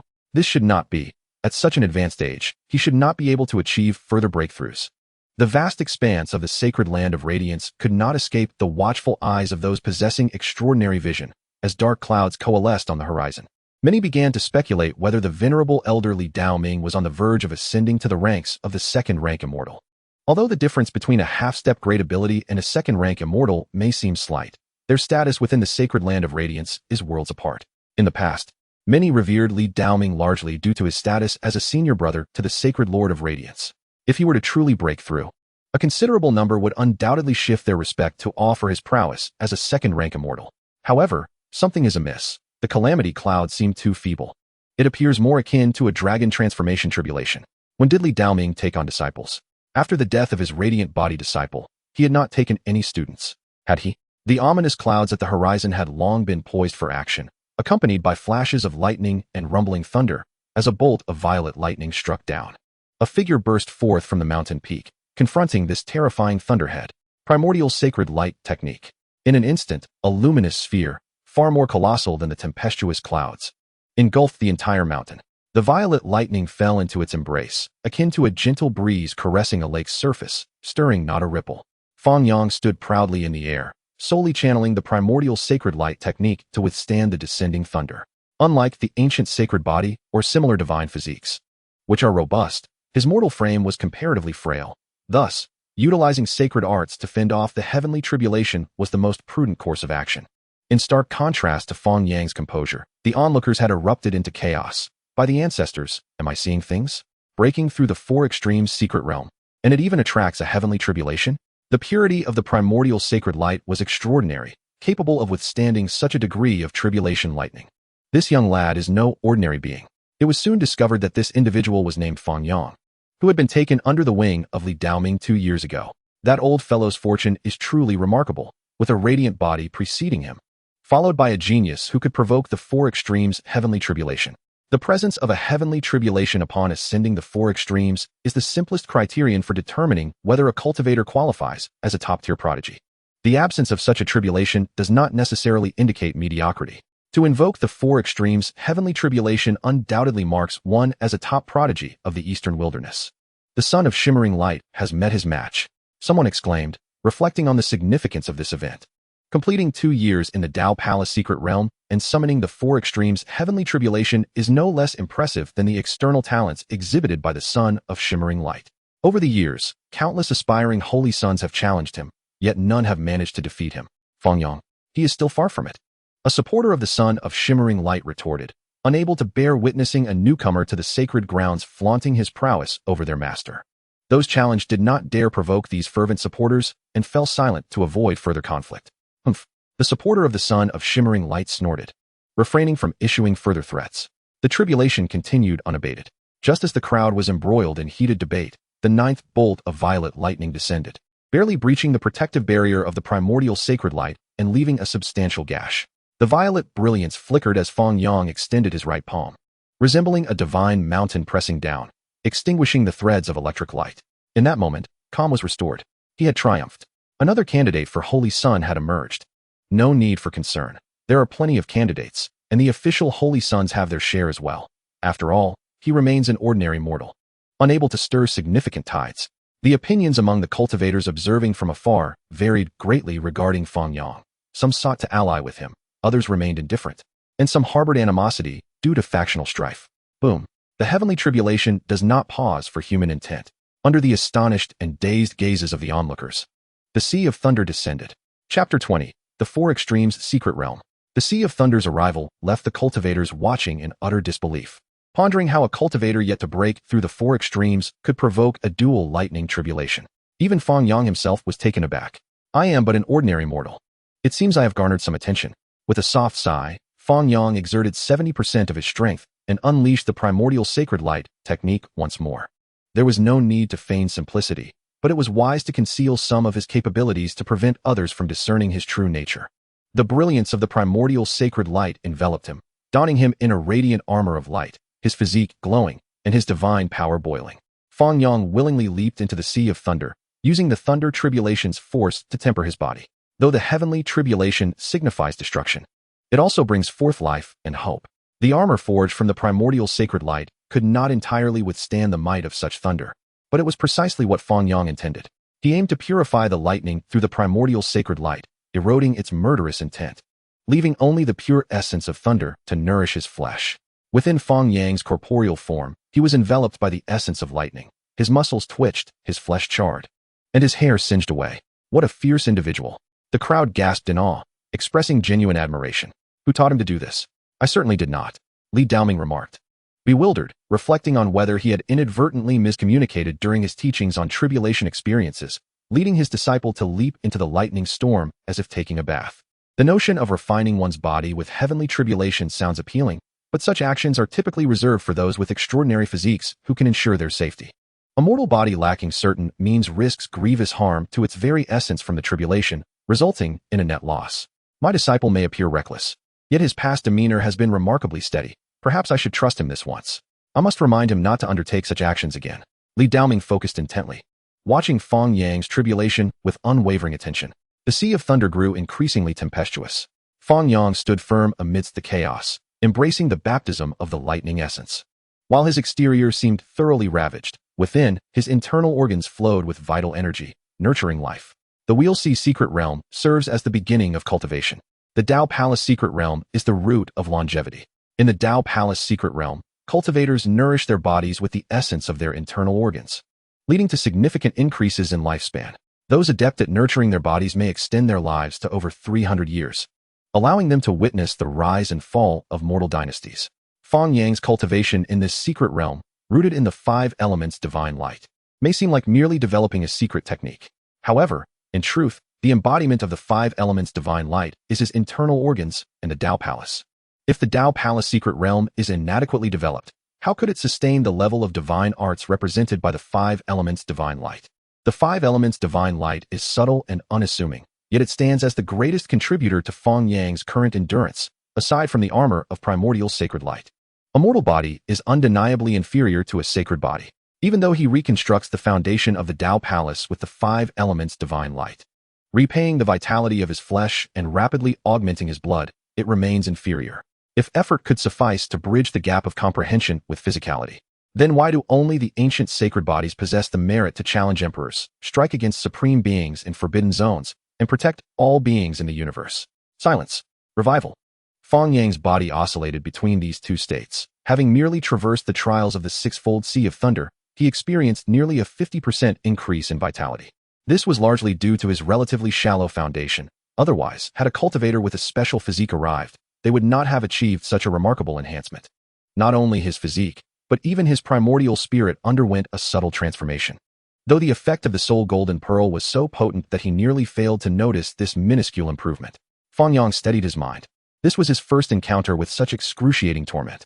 Tempering one's body with lightning is no simple task. One must either possess a special constitution, have access to rare medicinal herbs, or wield the ability to control lightning. Fang Yang could dismiss the first option, barely manage the second with the Tianlu, and employ a combination of the primordial sacred light and the five elements divine light for the third, thus granting him the confidence to leap into the Sea of Thunder to temper his body. Regrettably, his proof of enlightenment had already taken form, yet no suitable materials existed to complement it, preventing it from becoming a complete artifact. Otherwise, with the protection of the proof of enlightenment, he would be safer and more reliable, and could utilize the surplus thunderous power to refine the proof, aiding in the interplay of the Tao and principles. Though the primal yellow qi is commendable, 49 strands are hardly considered ample. It is likely only sufficient to forge a kingly divine weapon. Furthermore, Yi Fan possesses even more precious primal yellow source roots, which, over time, could yield primal yellow qi. If I were to forge an artifact with primal yellow qi, would I not be undermining my own stature? Fang Yang still had the strength to ponder various matters until the thunderstorm dissipated. Under the gaze of the multitude, a charred body, resembling a lifeless corpse, took 2 steps forward, shedding its dead skin to reveal a flawless form akin to white jade. To prevent any impropriety, Fang Yang had already summoned the primordial sacred light, draping a snow-white robe over himself. Rogue. In the distance, Wei Wei suddenly turned her head, her pretty face flushed with embarrassment, clearly having seen something she ought not to have. The celestial spirit eye also had its inconveniences. Congratulations to senior brother Fang Yang for breaking into the Four Extremes secret realm. Congratulations to junior brother Fang Yang for entering the Four Extremes secret realm. A group of people soared through the clouds, all from the younger generation of the Radiant Light Sacred Land, including cultivators from the Tao Palace secret realm and those from the Four Extremes secret realm. Without exception, their demeanor was exceedingly humble and amiable, lowering themselves in hopes of befriending Fang Yang. Faced with this situation, Fang Yang displayed no signs of timidity, graciously inviting the several dozen individuals to a grand hall atop the peak for a cup of tea. The hall was thick with dust, evidently long uninhabited. One disciple stepped forward, forming a wind with his hands, gathering all the dust into a clump, which he then cast outside the hall. Just a trivial trick. I hope you all do not find it amusing, he said with a fist salute and a smile. Since senior brother has been in the Radiant Light Sacred Land for several years, secluded in rigorous cultivation, I'm sure you have had no leisure to enjoy tea. Here, we just happen to have half a gene of the specialty yin tea. If senior brother does not mind, why not partake? I have several sets of teaware. I am quite skilled in the art of tea. I possess several dozen gene of spiritual water from the earth's veins. Without Fang Yang needing to worry about how to entertain them, these individuals quickly assembled a tea gathering, procuring various items that appeared quite presentable. Fang Yang took his place at the head of the table, as a young woman poured him tea, gently placing a cup filled to 7/10 on the table beside him. Thank you for your trouble, junior sister. Fang Yang expressed his gratitude. There is no need for such politeness, senior brother, the young woman replied with a charming smile, her eyes reflecting admiration and respect, and an enchanting fragrance emanating from her that was refreshing to the senses. She sat down at a position nearest to Fang Yang, holding the teapot in one hand. Fang Yang surveyed the room, noting the orderly arrangement of the several dozen individuals, all awaiting him to raise his cup. He lifted his teacup, and everyone followed suit without hesitation or delay. Chapter 21. Warm Tea. My humble abode is modest. I sincerely thank all fellow disciples for their generous assistance. I shall drink to honor you with tea instead of wine, Fang Yang declared, finishing his cup in one gulp. Indeed, the flavor of this yin tea was quite delightful, subtly fragrant with a hint of bitterness, leaving a lingering, rich aftertaste. It was truly an exquisite spiritual tea. The others quickly followed Fang Yang's lead, emptying their cups in unison. Please refill the tea. Fang Yang's cup was replenished with steaming tea, its aroma filling the air, surpassing the previous cup with a flavor that was indescribably richer. Esteemed guests, he initiated a conversation with this group of well-informed individuals, quickly gathering a wealth of information. There were various secrets concerning the current Radiant Light Sacred Sun, as well as information about the candidates for the position. To become a sacred sun in the Radiant Light Sacred Land, one typically must first become a candidate sacred son. There are 3 methods to achieve this status. The first is to demonstrate exceptional talent in the Tao Palace secret realm, then be recommended by a supreme elder to participate in the trials of the 12 gates. Upon passing, one becomes a candidate sacred son. The second method involves manifesting an extraordinary phenomenon in the 4 extremes secret realm, allowing one to challenge the trials of the 24 gates. Upon successful completion, one can become a candidate sacred son. The third method is far simpler and quicker, defeating an existing candidate sacred son of the same realm or lower, thus usurping their position. Fang Yang did not particularly care for the title of candidate sacred son. His ambition lay in attaining the position of radiant light sacred son. However, to challenge the sacred son immediately after just breaking through would be to underestimate his opponent. Although he held confidence in his comprehension and enhancements from the dragon nurturing pill and the soul gold pearl, which could allow him to surpass the sacred son, his opponent was no ordinary person. The heavenly devouring demonic technique and the indestructible heavenly technique were supreme scriptures crafted by the ruthless emperor, not something to be trifled with alongside the radiant light scripture. First, he would eliminate the candidates, then seize the sacred son position. Fang Yang was resolute. He would pause on the sacred son title for now, but the candidate position was ripe for the taking.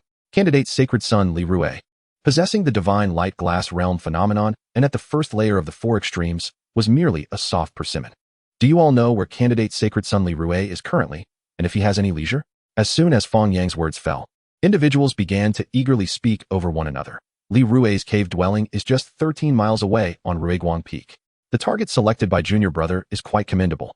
With your talent, you will likely seize his candidate position within half a year. The speaker's flattery echoed the thoughts of many.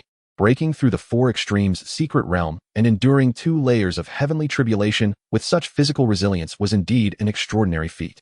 Though Li Rui could also be considered a contemporary prodigy, he could not compare to a genius of Fang Yang's caliber. It was precisely for this reason that they had placed their bets early, wagering on whether this newly emerged talent could wrest the sacred sun position from the radiant light sacred sun. Then I shall go and return shortly. Fang Yang stood, declaring his intent, leaving the audience astonished. To challenge Li Rui right after breaking through? You possess far more confidence than we do.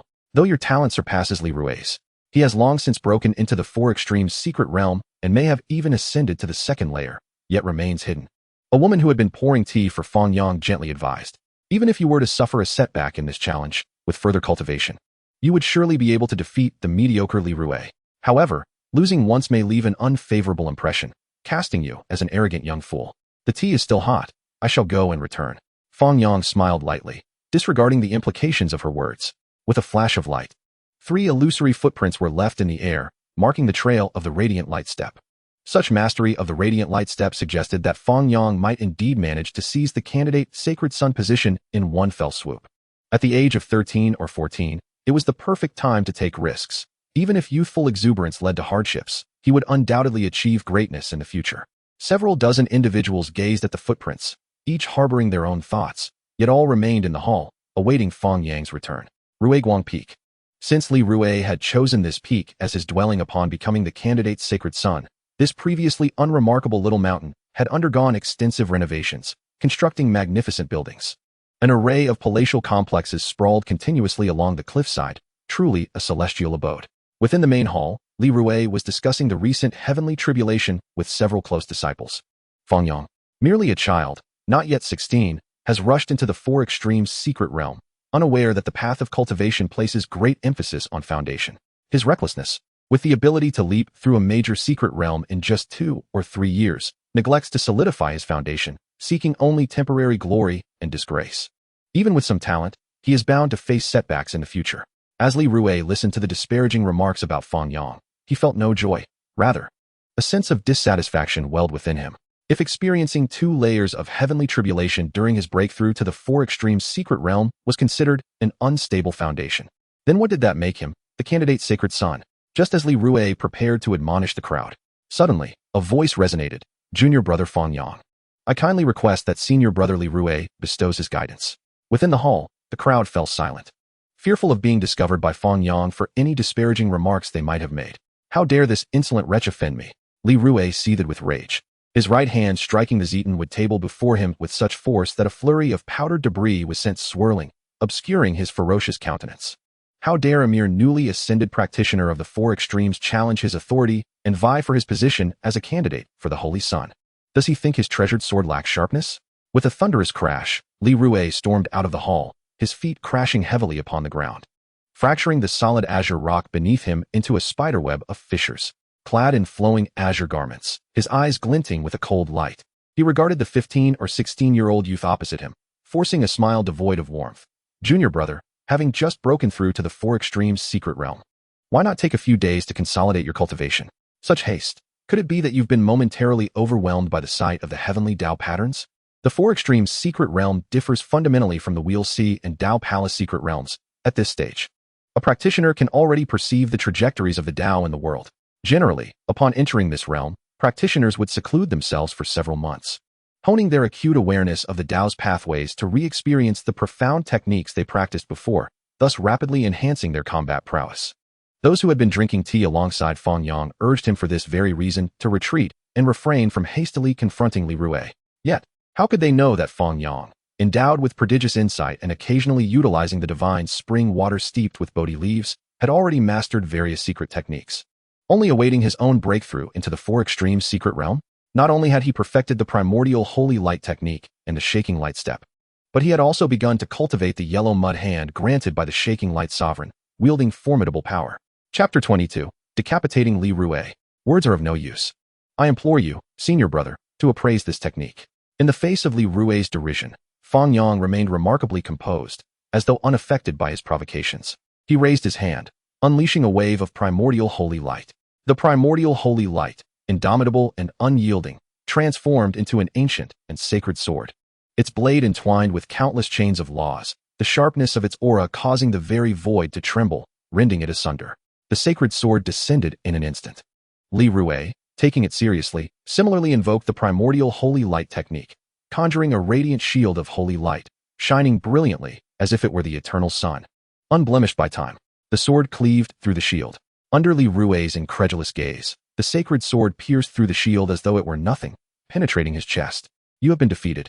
Fang Yang gently waved his hand, dissipating the long sword formed from the primordial holy light, looking down upon the once candidate for the Holy Sun with an expression of utter indifference. If mere moments ago Li Rue had merited his intervention, now he was unworthy even of a fleeting glance. I have not lost. Li Rue spiraled into madness. He had underestimated his opponent. He had not even exerted his full strength, yet had been pierced through the chest by a single sword strike, sustaining grievous injuries. This outcome was unacceptable. Roaring, Li Rue disregarded his chest wound, unleashing his most potent technique, the illusory radiance glazed realm, birthed after his ascension to the Four Extremes secret realm. Yin Yang divine light, glazed divine light, evil-slaying divine light, various divine luminescences erupted in a kaleidoscope of colors, forming an otherworldly sanctuary. Li Rue charged forth, bolstered by his ultimate defense and offense, intending to engage in close combat with the despicable and shameless Fang Yang. Boring, Fang Yang replied succinctly. He had already timed his actions perfectly. He had no desire to waste time battling this arrogant, self-overestimating jester again. With 80% of his strength, the primordial holy light coalesced into a massive seal, the divine radiance contained within it, not a single ray escaping, yet imbued with the essence of the primordial, commanding all forces, rendering it as heavy as a mountain. The pure force collided with Li Rue, who, having unleashed the illusory radiance-glazed realm, propelled forth an onslaught of divine light. The holy light seal remained unscathed. Li Rue coughed up blood, sent sprawling backward. His heart was expelled from his chest, fortunately still tethered by a blood vessel, lest he truly succumb to his grievous injuries. He crashed through numerous obstacles, landing in the center of the grand hall, teetering on the brink of life and death. Li Rue had lost. Had he truly resorted to such ruthless measures? The onlookers, still poised at the threshold of the hall, beheld Li Rue's tragic defeat, crashing down with a thunderous roar. Some rushed to his aid, while others discreetly departed, and some stood in stunned silence. With Li Rue's defeat, according to the rules of the Shaking Light Sacred Land, his position as a candidate for the Holy Sun would rightfully pass to Fang Yang, who had triumphed despite being weaker. The Shaking Light Sacred Land was not lacking in prodigies. Once a candidate for the Holy Sun fell from grace, they would no longer possess the qualification to contend for such a position. All privileges awarded to candidates for the Holy Sun, including an independent mountain peak, monthly distributions of pure essence, spiritual herbs, and materials for refining artifacts, would be rescinded. In that moment, those who had once gathered around Li Rue, who remained, did so out of respect for the likelihood that he would one day ascend to the rank of elder in the celestial platform. Fang Yang, stepping lightly in the shaking light step, returned to the tea gathering. Clad in garments as white as snow, he bore not a speck of dust. Senior brother, have you perhaps forgotten something? Inquired a disciple from the Tao Palace secret realm. This youth is truly formidable. Several practitioners of the Four Extremes secret realm, utilizing their arcane eye techniques, glimpsed the recent battle, gaining a deeper understanding of Fang Yang's innate talent and strength. Li Rui was not weak. Rather, Fang Yang was stronger. Fang Yang disregarded the inquiry, proceeding directly to the seat of honor within the hall, gracefully resuming his previous position. The Zetonwood table, finely crafted, exuded a faint fragrance. Not a fixture of the hall itself, but rather an offering from the gathered assembly. Upon the table, a jade teacup held tea as clear as crystal. Fang Yang reached out, remarking, "The tea is still warm." Upon hearing these words, most were left puzzled. A select few, aware of the implications, began to formulate words of praise, recounting the events that had just unfolded. Warm tea vanquished Li Rui. Junior brother truly possesses wisdom within. We mere mortals had foolishly contemplated advising him. Were it not for today's gathering centered around tea, I should rightly penalize myself with 3 cups. After defeating Li Rui, the position of candidate for the Holy Sun will surely be transferred within 3 days. I have a relative serving in the Hall of Elders. In a few brief exchanges, they clarified matters for the remaining assembly while subtly lauding Fang Yang, with some even offering to leverage connections to expedite the distribution of the candidate's benefits. Senior brother Fang Yang is indeed a divine being. The disciple who had first inquired whether Fang Yang had forgotten something, upon learning of his victory over Li Rui, felt a wave of shame wash over him for his ignorance and sincerely expressed his admiration. However, his words made no ripples in the bustling hall. No one paid him any mind. I am most grateful to all of you for your assistance today. Having just traversed the trials of the Four Extremes, coupled with my recent battle with Li Rui, I find myself utterly exhausted. Perhaps it would be best to conclude this gathering? Observing the clamor, Fang Yang feigned weariness. Junior brother, do take a good rest. We shall take our leave. I still have spiritual tea and fine wine. Let us reconvene another day to celebrate our camaraderie. The crowd, displaying discernment, exchanged a few pleasantries before rising to take their leave. Before departing, some ensured the teacups and other items were cleaned, leaving them in the grand hall. How do you feel? After the crowd had dispersed, Li Daoming appeared in the grand hall, inquiring of the hastily rising Fang Yang. It is but a fleeting moment. Should I ever stumble, it will inevitably lead to a scattering of my companions like monkeys fleeing from a fallen tree. These individuals can only forge connections to gather intelligence and trade resources, but cannot truly open their hearts. Facing his master, Li Daoming, Fang Yang shed the pretense he maintained before others and expressed his thoughts candidly. Indeed, it is well that you grasp this. Li Daoming stroked his beard.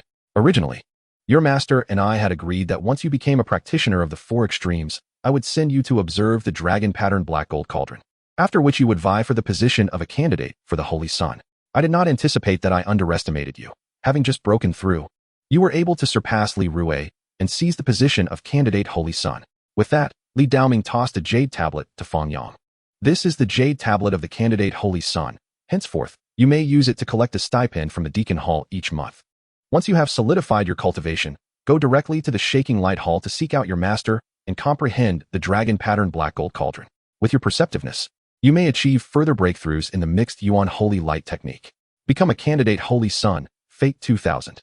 The moment Fang Yang grasped the jade tablet, a surge of information flashed before him, coupled with the message that appeared when he ascended to the Four Extremes secret realm, ascended to Four Extremes practitioner, Fate 600. Presently, his fate stood at, current fate, 3265.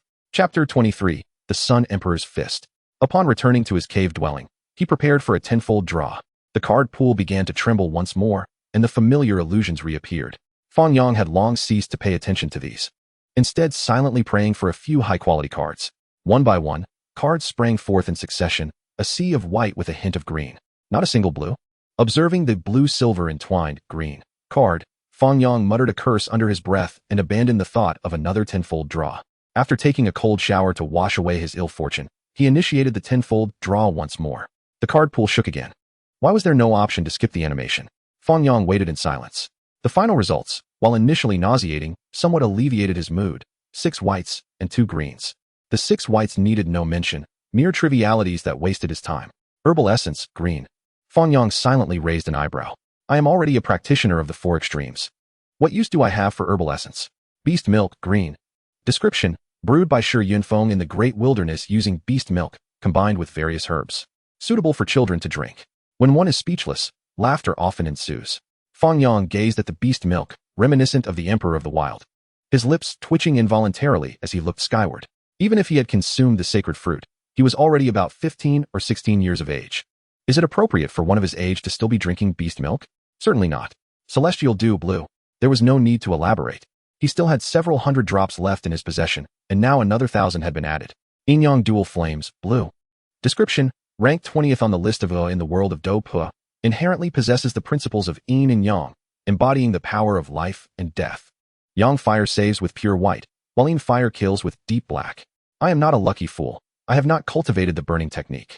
What use do I have for 2 types of Ioa? I still have a Shenhuang Yan lying dormant among my cards, Fang Yang complained. However, upon further reflection, Yin and Yang, along with life and death, constitute a profound path in any world.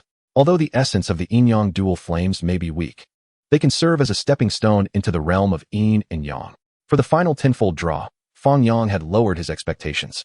Given the card pool's peculiar rates, aside from the initial draw having a guaranteed outcome, he had once drawn 9 whites and 1 green in a tenfold, a composition that made one feel like their vitality was draining.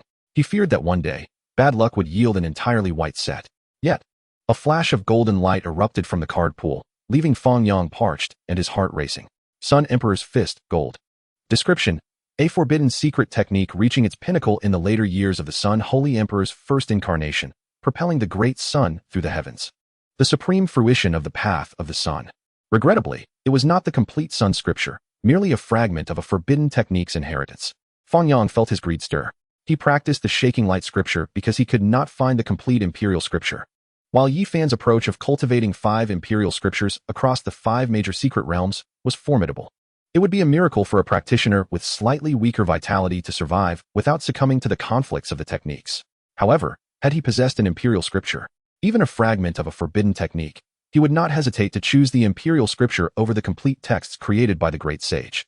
Unfortunately, all he had was the wheel of the Tao scripture. The Sun Emperor's Fist pertains to the path of the sun and lacks the universal applicability of the 9 secrets. Yet once mastered, its power would rival that of the Ji family's celestial finger or the imperial dragon energy of the Daxia dynasty. The gap between me and the shaking light holy sun is as vast as the distance between 2 complete imperial scriptures. Seizing the position of Holy Master is not as simple as defeating Li Rue. Having now obtained the position of candidate Holy Sun, my opportunities to gain further fate within the Shaking Light Sanctuary are rather limited, given the strict prohibition against killing fellow disciples. Just as I broke through the 4 extremes secret realm, I also acquired some degree of self-preservation. After requesting a few protective treasures from my master and uncle, I would be able to venture out to slay enemies and accumulate more fate. Fang Yang's thoughts drifted as he contemplated how to extract gold from his master and uncle. As a half-step great one, Master Li Daoming had likely sacrificed a significant portion of his wealth to provide that piece of enlightenment tea. It would be unreasonable to ask for too much more. However, Uncle Li Daoqing, as the holy master of Shaking Light, must possess a wealth of treasures. He had promised to bestow a grand gift upon my attaining the Holy Sun title, with my current status as candidate Holy Sun. Just a step away from the Shaking Light Holy Sun, surely there must be some small gift to be had. Fang Yang did not dwell on it further and turned his gaze back to the remaining cards. Apart from the Sun Emperor's Fist, gold, among the other 9 cards, there were 8 white cards and 1 purple card. Purple Chi from the East, purple. Description: one of the manifestations cultivated by the moral celestial lord, a top-tier manifestation. As the sage journeyed westward from the Hangu Pass, purple Chi emanated from the east for 30,000 miles. Cultivating the method of manifestations? Fang Yang was no stranger to manifestations. The Shaking Light scripture contained several methods for cultivating manifestations, yet he found them too weak and thus did not pursue them. Just like Li Rue's divine light glazed realm, it appeared capable of summoning myriad divine lights with great majesty, but in reality, it was not as formidable as a single mixed Yuan holy light. However, should not the one journeying out of the Hangu Pass have been Laozi? Could it be that in the mythological era, Laozi's previous incarnation as the moral celestial lord also staged a scene of purple Chi emerging from the east at Hangu Pass? Fang Yang was aware that the earth held an extraordinary history. Renowned landscapes like Mount Tai and Hangu Pass bore a depth of history that transcended ordinary understanding. Yet, the past cannot be revisited, and he had no interest in dwelling on such ancient tales, so he focused his mind and utilized this card. There was no anomaly in the external world. However, due to the influence of the soul pearl, the sea of consciousness, now tinged with gold, began to manifest earth-shattering phenomena. Purple Chi emerged from the east for 30,000 miles. At Hangu Pass, an old Taoist rode a green ox, advancing slowly, as purple chi followed from the horizon, forming a magnificent spectacle. Fang Yang's consciousness delved within, extracting the Tao intent from the 30,000 miles of purple chi, embedding this top-tier manifestation deeply within his heart. Compared to the dazzling manifestations bearing the character light in the shaking light scripture, he found himself more inclined towards the understated yet profound nature of purple chi from the east. This is the one. The foundation of the extraordinary phenomenon arises from the sea of suffering, perfectly complemented by the Tao scriptures of the Wheel of Sea. The manifestation of the purple aura from the east is indeed a match made in heaven. I am willing to serve as the Holy Sun. I implore you, senior brother, to take me under your wing. Li Rue knelt halfway on the ground, his voice resonant and firm, demonstrating his unwavering resolve. Before him, the Holy Sun of Yaoguang was encircled by 108 divine rings, exuding an imposing presence akin to a deep abyss or vast ocean, instilling fear in those who beheld him. This was the figure who overshadowed the brilliant talents of his generation, a person who had never been compelled to unleash his full potential and had always stood upon the divine pedestal. When my junior brother challenged me back then, he was full of vigor. How has he now become this dejected figure after merely encountering a minor setback? What does it signify to kneel in such a manner? The Holy Sun of Yaoguang, with his hands clasped behind his back, shifted his gaze away from the young man before him, showing no interest in such a fool who could not recognize his own worth. Does he not consider his own status? If Li Rue were still a candidate for the Holy Sun, he might have been inclined to accept him for training, envisioning him as a capable subordinate in the future. But now, the times have changed. Having lost his position as a candidate for the Holy Sun, Li Rue's grievances and desires for vengeance against Fang Yang were all too apparent to the Holy Sun of Yaoguang. To him, Fang Yang was merely a minor character, easily manipulated, even if he were the nephew of the Holy Master of Yaoguang. A dual heavenly tribulation was nothing extraordinary, as if no one had ever experienced it. However, the Holy Sun was displeased with Li Rue's attitude. To willingly act as a dog, what right did he have to kneel? Upon hearing the Holy Sun's remarks, Li Rue's face flushed red, fully aware of the mockery in the other's words. Yet, in his youthful ignorance, having taken a renowned elder of the Dragon Transformation sect as his master, it was utterly impossible for him to acquire substantial cultivation resources after losing his status as a candidate for the Holy Sun. Serving as a subordinate to the Holy Sun was, on one hand, a means of avenging Fang Yang, but more so a desperate attempt to obtain resources. With this thought in mind, his legs buckled, and he prostrated himself at the feet of the Holy Sun of Yaoguang. Chapter 24, Blood Diamond. In the Yaoguang side hall, Fang Yang arrived alone, guided by a maid into the palace belonging to the Holy Master of Yaoguang. Upon entering, he was greeted by the sight of a large black cauldron, its surface smooth as silk, yet upon closer inspection, one could discern faint, nearly invisible inscriptions. This was the imperial weapon of the Yaoguang sacred land, renowned for being forged through the trials of dozens of saints and the sacrifice of 2 great saints, resulting in the emergence of the dragon-patterned black gold cauldron. Indeed, the Holy Master of Yaoguang, Li Daoqing, stood beside the dragon-patterned black gold cauldron. Even with his supreme status as a Holy Master, he appeared diminutive in comparison to this imperial weapon. Li Rue's strength among the candidates for the Holy Sun was barely above average. You were able to easily defeat him just after your breakthrough, which exceeded my expectations. However, the Holy Sun of Yaoguang is formidable, having cultivated for many years. You have only just begun your cultivation journey. It would be prudent to wait until you achieve the great perfection of the 4 extremes before challenging him. The Holy Master spoke in a gentle tone. Faced with his junior brother's disciple, he found it difficult to utter harsh words that might prevent him from becoming overly eager to challenge the Holy Sun of Yaoguang after defeating Li Rue. The Holy Sun of Yaoguang was no ordinary character. Li Daoqing had only seen him a few times, but had already sensed the aura of several formidable figures from the lineage of ruthless practitioners. He must have cultivated the undying heavenly art. The junior disciple understood. Fang Yang nodded in agreement. Li Daoqing's words resonated with him. The manifestation of the purple aura from the east had yet to be perfected, and he had only just begun to grasp the Sun Emperor fist. His potential for growth was vast. There was no need to confront the Holy Sun of Yaoguang at this moment. This is a blood diamond, a sacred material entrusted to me by your master to seek for you. You may use it to refine a weapon for your path to enlightenment, which would be a fitting tribute to your innate talent, Li Daoqing said, producing a roughly shaped blood diamond that bore a striking resemblance to the dragon-patterned black gold cauldron. The blood diamond stood at half a meter tall, its body translucent and shimmering like the evening glow, truly a breathtaking sight. Fang Yang was genuinely astonished. The blood diamond belonged to the 9 Heavens Divine Jade series and was a precious material capable of refining holy weapons. Such a substantial piece of rough blood diamond could undoubtedly evolve into a holy weapon in the future. Master, this item is far too precious, Fang Yang protested.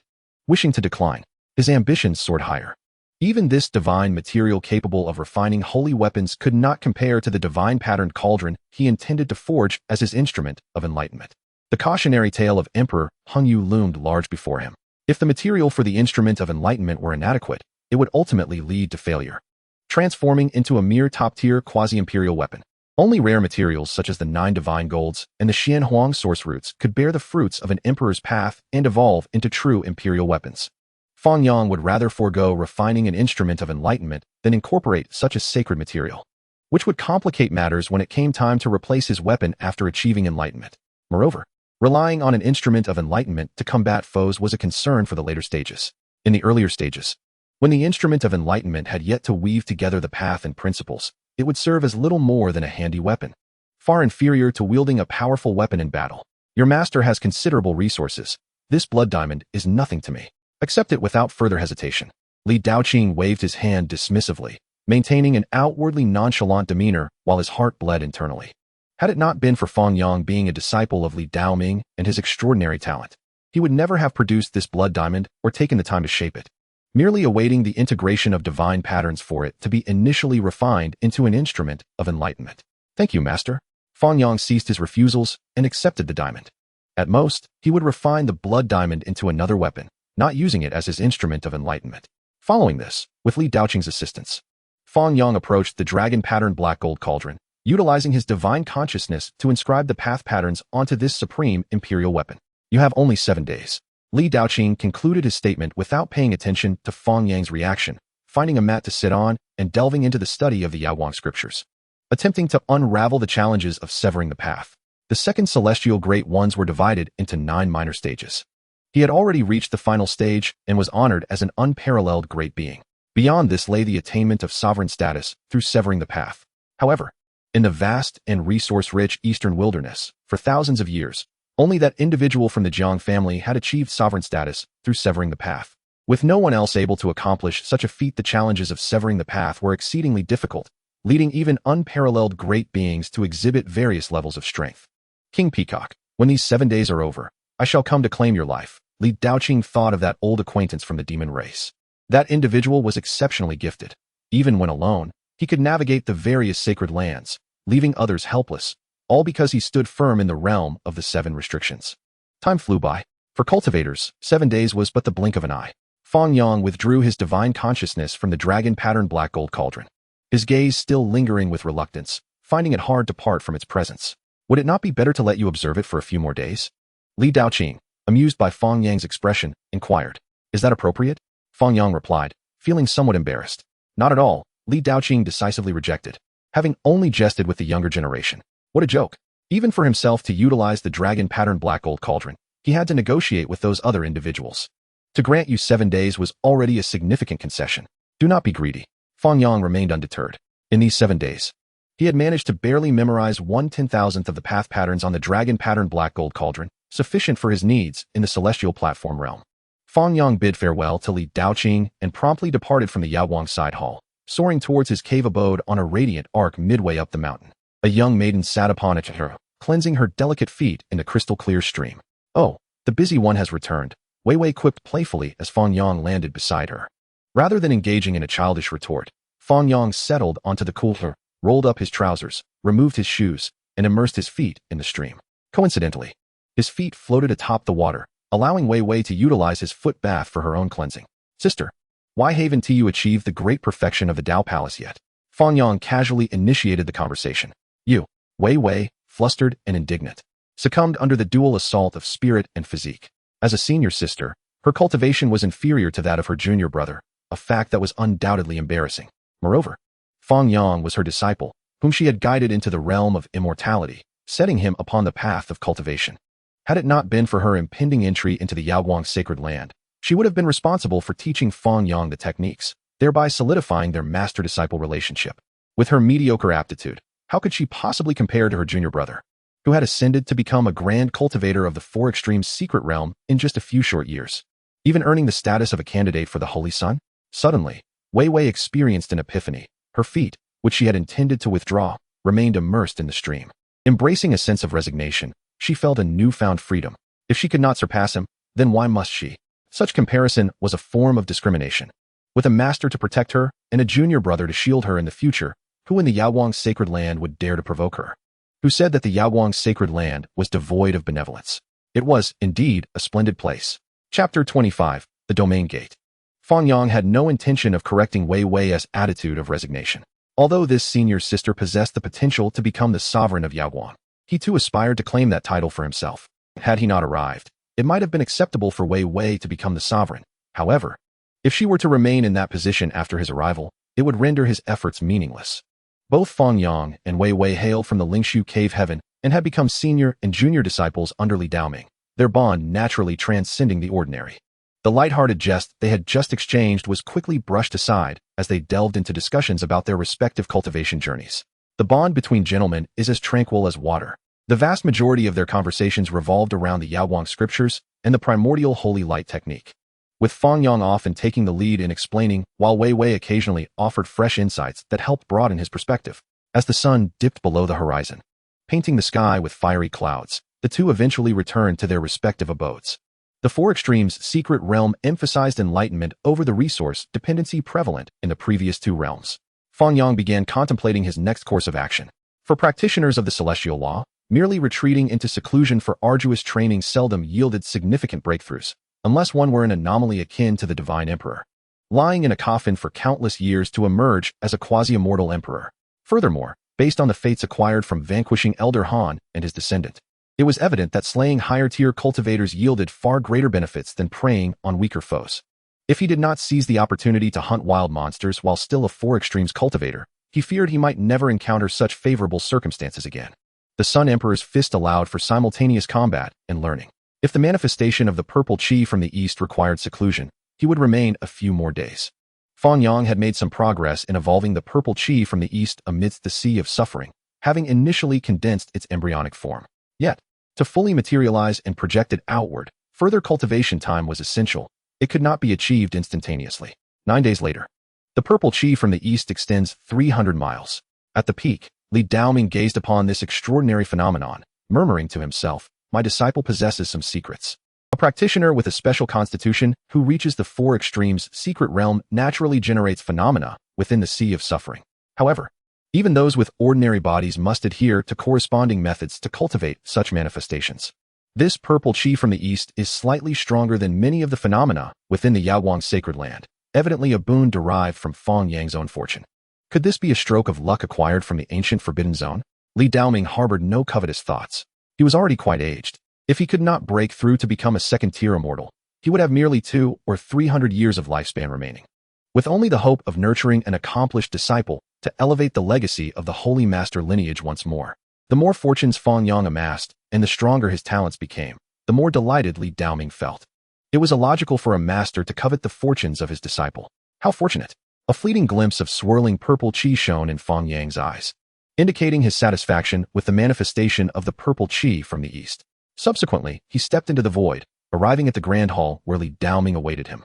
Entering directly to see his master, who had been waiting for quite some time. Disciple pays respects to master. Fang Yang bowed deeply. During your travels, should you encounter danger, remember 3 things. Announce your name. Announce your name. Announce your name. You are the nephew of the sovereign of Yawang, the candidate holy son of the Yawang sacred land. Simply proclaiming your identity will ensure that those powerful factions treat you with respect. After imparting this advice, Li Daoming produced a small white jade cauldron and said, "Inside are 5 pieces of Xian jade platforms, capable of traversing vast distances, along with 3 protective, forbidden artifacts." Accepting the white jade cauldron quietly, Fang Yang immediately sensed its substantial weight. "Rest assured, master, I value my life highly." He understood that Li Daoming's demeanor was likely influenced by the psychological shadow cast by the death of the esteemed senior brother Yaoguang. At the domain gate of the Yawang sacred land, although Fang Yang possessed 5 Xian jade platforms, he could not squander them recklessly. As a candidate holy son, he did not need to pay pure source to use the domain gate, nor did he require a full complement of individuals to commence transportation. Which gate leads to the vicinity of the Taishan sect? Fang Yang inquired of the disciple guarding the domain gate, while producing his candidate holy son identity token to avert any instances of condescension. The news of his victory over Li Rue had spread throughout the Yawang sacred land, and many were aware of the emergence of a prodigious talent. However, few had actually seen him or knew what he looked like. Brother Fang, to reach the Taishan sect, you must transfer through 6 domain gates. You may enter through the second domain gate on the left, the disciple replied respectfully without inspecting the token. You recognize me? Fang Yang asked, intrigued. Who does not know your esteemed name? Furthermore, I purchased a copy of the Yaowang Secret Chronicles, which is updated monthly and contains your likeness. Fang Yang's interest piqued at the disciple's response. He had not anticipated such a thing. How much does it cost? I am in a hurry to set out. Could you part with it? It's not worth much. If Brother Fang desires it, please take it. The disciple quickly retrieved a tome nearly 4 fingers thick from his storage artifact and handed it to Fang Yang. Accepting the Yaowang Secret Chronicles, Fang Yang produced 10 gene of pure source and unceremoniously offered it to the elder disciple before him. How could I accept my junior's book for free? This amount of source is insignificant. Do not consider it too little. That is quite a lot. The junior disciple accepted the 10 gene of pure source, visibly elated, though inwardly regretting not having established a connection with Fang Yang, with Fang Yang's promising future. He naturally did not believe that merely possessing a miscellaneous book could win him favor. However, this act of kindness would serve to deter some ill-intentioned individuals and avoid numerous troubles. In this current state of affairs, where debts are settled in full, he naturally cannot continue to extol the events of today, cloaking himself in a guise of authority. Fang Yang took hold of the secrets of the shaking light, and, while perusing its contents, made his way towards the corresponding domain gate. He presented the token of the supplementary Saint Sun. The individual responsible for opening the domain gate produced a piece of pure essence, serving as the requisite energy for the gate. Of course, this was not out of personal pocket, as reimbursement could be sought from the Hall of Miscellaneous Affairs later. Fang Yang stepped into the domain gate. Having previously experienced this mode of transportation when Li Daoming brought him and Wei Wei to the sacred land of shaking light, he felt neither surprise nor trepidation. The profound light surged upwards, and Fang Yang arrived at his next destination, subsequently inquiring with the gatekeeper about proceeding to the following stop. After repeating this several times, he finally reached the sacred land of shaking light, situated at a domain gate in the southern region. This was a garrison city of the sacred land of shaking light, located over 300 miles from the Taishan Gate and an impressive 23,000 miles from the Ling Su Cave Heaven. I pay my respects to the supplementary Saint Sun, the lord of this garrison city, an external overseer of the sacred land of shaking light, was over 300 years of age and possessed power equivalent to the 4th extreme secret realm. Upon learning of Fang Yang's arrival, he hurried over and, at Fang Yang's request, began to recount the significant recent events in the vicinity. The future divine king of the Ji family, wielding the supreme imperial weapon, the Void Mirror, sought to seize the emperor's weapon of the Azure Emperor, but was ultimately thwarted by Yan Ryu, resulting in a regrettable escape. Chapter 26, Taishan Gate. Taishan Gate is an exceedingly ancient power, comprising 108 main peaks, each representing a formidable lineage. In its heyday, Taishan Gate ranked among the top 100 powers of the Eastern Wilderness, and despite its recent decline, it remains a colossal force, with great beings overseeing its halls. Today marks the day when Taishan Gate recruits disciples, and countless cultivators traverse mountains and rivers to this place, hoping to join this grand power and receive its authentic teachings. Little brat. It is said that there exists a supreme inheritance in the Zhua Peak that rivals our Ji family's grand void technique. Let us go and take a look. The spirited young girl in purple attire tugged at a boy of approximately 15, leading him towards a main peak that was quaint and natural, yet shorter than the surrounding peaks. Stronger than the grand void technique? Yi Fan asked in astonishment. To him, Taishan Gate was indeed powerful. Yet how could it possibly compare to the illustrious legacy of the ancient Ji family, which had inherited the forbidden techniques from the Void Emperor? It is not stronger than the Grand Void technique. It is on par with it. Ji Ziyue retorted, nearly exasperated. This little brat had no filter. Were it not for her benevolent heart, any other member of the Ji family would have torn you apart for such disparagement of the Grand Void technique and fed you to the dogs. Yet, given that he had saved her life, she patiently explained. The mightiest techniques in the Eastern Wilderness belong to our Ji family, the Jiang family, and the Yaoqi family, all of which possess supreme imperial scriptures. As for the Tao scriptures, this ancient text of humanity has long scattered into oblivion. Additionally, there exists a scripture known as the 9 Secrets, which records 9 methods that can be deemed celestial arts, capable of standing alongside ancient scriptures. The inheritance of Zhua Peak is one such secret technique from the 9 Secrets, capable of exponentially increasing a cultivator's combat prowess, but at best, it can only compete with the Grand Void technique. Terrifying indeed. Yi Fan was profoundly shaken. What kind of astonishing secret method could elevate a person's combat strength several-fold? If Zhua Peak possessed such a method, why had it fallen into decline? When he voiced his doubts, Jizue rolled her eyes. There is no absolute supreme secret technique.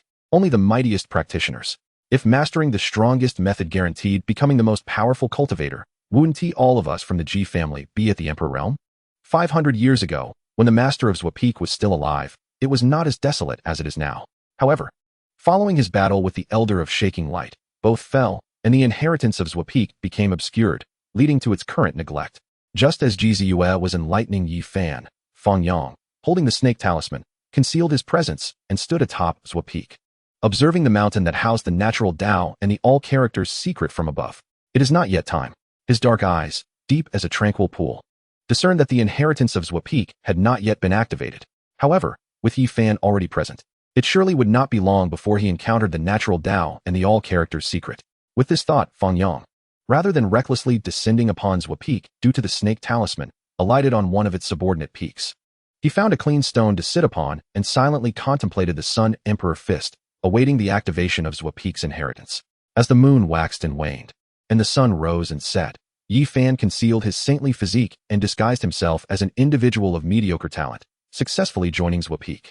Meanwhile, Jizue, revealing her extraordinary aptitude, was forcibly taken to Xing Peak by an elder, under the pretext that Zwapik's inheritance was not manifesting and thus not suitable for teaching such a promising disciple. During this time, Yi Fan, while barbecuing at Zwapik, clashed with several disciples from Xing Peak, who came seeking trouble in waves. Ultimately, facing a group of Xing Peak disciples led by Dao Palace cultivators. Even the usually mild-mannered Li Ruyu felt a flicker of irritation and handed the precious bao over to Yi Fan to fend off the intruders. Yi Fan strung the bao, and from among the 9 dark crows atop Zwapik, one transformed into an arrow, radiating an aura as profound as the sea, locking onto the distant Xing Peak disciples. The disciples of Xing Peak, sensing an imminent threat, scattered in panic, with the foreboding of death looming over them. The Zhuabao's deity? Fang Yang opened his divine eye, his gaze piercing through the void, paying little heed to the ensuing conflict, instead focusing on the remaining 8 crows atop Zwapik. Zwapik was far from ordinary, in contrast to the resplendent Xing Peak. This unassuming main peak appeared to embody the true essence of Taishan Gate. Not every weapon possesses the qualification to nurture a deity. The founding ancestor of Zwapik must have been at least a sage, and it would not be surprising if they were a great sage. During this period, Fang Yang, utilizing the Bodhi leaves to comprehend Zwapik, had made scant progress. The entirety of Zwapik resembled an ordinary mountain, with the energies of heaven and earth blending seamlessly, rendering it nearly impossible to discern any cracks to uncover the hidden inheritance. Only at this moment, with the Zhuabao re-emerging in the world and the crow deity transforming into an arrow, did he perceive the faintest traces of the natural Tao's essence. Seizing this opportunity, Fang Yang delved into the inner meanings of Zwapik, as if he had become a stone within the mountain, entering an entirely different realm. To see the mountain is not to see the mountain. To see the mountain is still to see the mountain. The essential nuances of the natural Tao opened doors for Fang Yang, who eagerly absorbed them. Even without glimpsing a fragment of the all-characters secret, the natural Tao itself had evolved from the all-characters secret, enhancing the probability of its activation. Thus, Fang Yang did not feel disheartened. He seized the chance to immerse himself in this aspect of the natural Tao. Meanwhile, with the arrival of the elder from Xing Peak, Yi Fan ultimately could not release an arrow from the Zhuabao. Elder, has the inheritance of Zwapik finally seen the light of day? Yi Fan inquired. Gripping the Zhuabao, this bao was extraordinarily remarkable, appearing to be riddled with wormholes, yet in reality possessed boundless divine energy. Even with his current cultivation level, it was enough to send Dao Palace cultivators fleeing in terror, showcasing its formidable nature. If the precious Zhuabao had emerged, would the long-dormant inheritance also resurface? Merely concealed by Li Ruyu without making a sound. Almost there, Li Ruyu took the Zhuabao from Yi Fan's hands, proceeding to the 9-tiered heavenly staircase atop Zwapik, placing this treasured artifact upon it. In an instant, flames surged forth, enveloping the ancient, crude bao. On the jade steps, ethereal chains manifested, appearing and disappearing, as if undergoing some profound transformation. According to ancient lore, the crude bao serves as the key to unlocking the legacy of the crude peak, though its authenticity remains uncertain. Li Ruoyu watched with wide eyes as the bao was consumed by fire, merging into the jade steps, his heart betraying not a flicker of emotion. The crude peak had lain dormant for far too long, allowing even ordinary disciples from the stellar peak to brazenly seek out and bully its students. After years of steadfastly guarding the crude peak, how could he remain as tranquil as he appeared in the face of such arrogance and disrespect from the younger generation? His demeanor was at most more composed than that of an ordinary person. Chapter 27. The Secret of the Character All. On this day at the crude peak, an illusory realm emerged at the summit, manifesting visions of fish, insects, birds, and beasts, with flying sand, shifting stones, and a myriad of blooming flowers.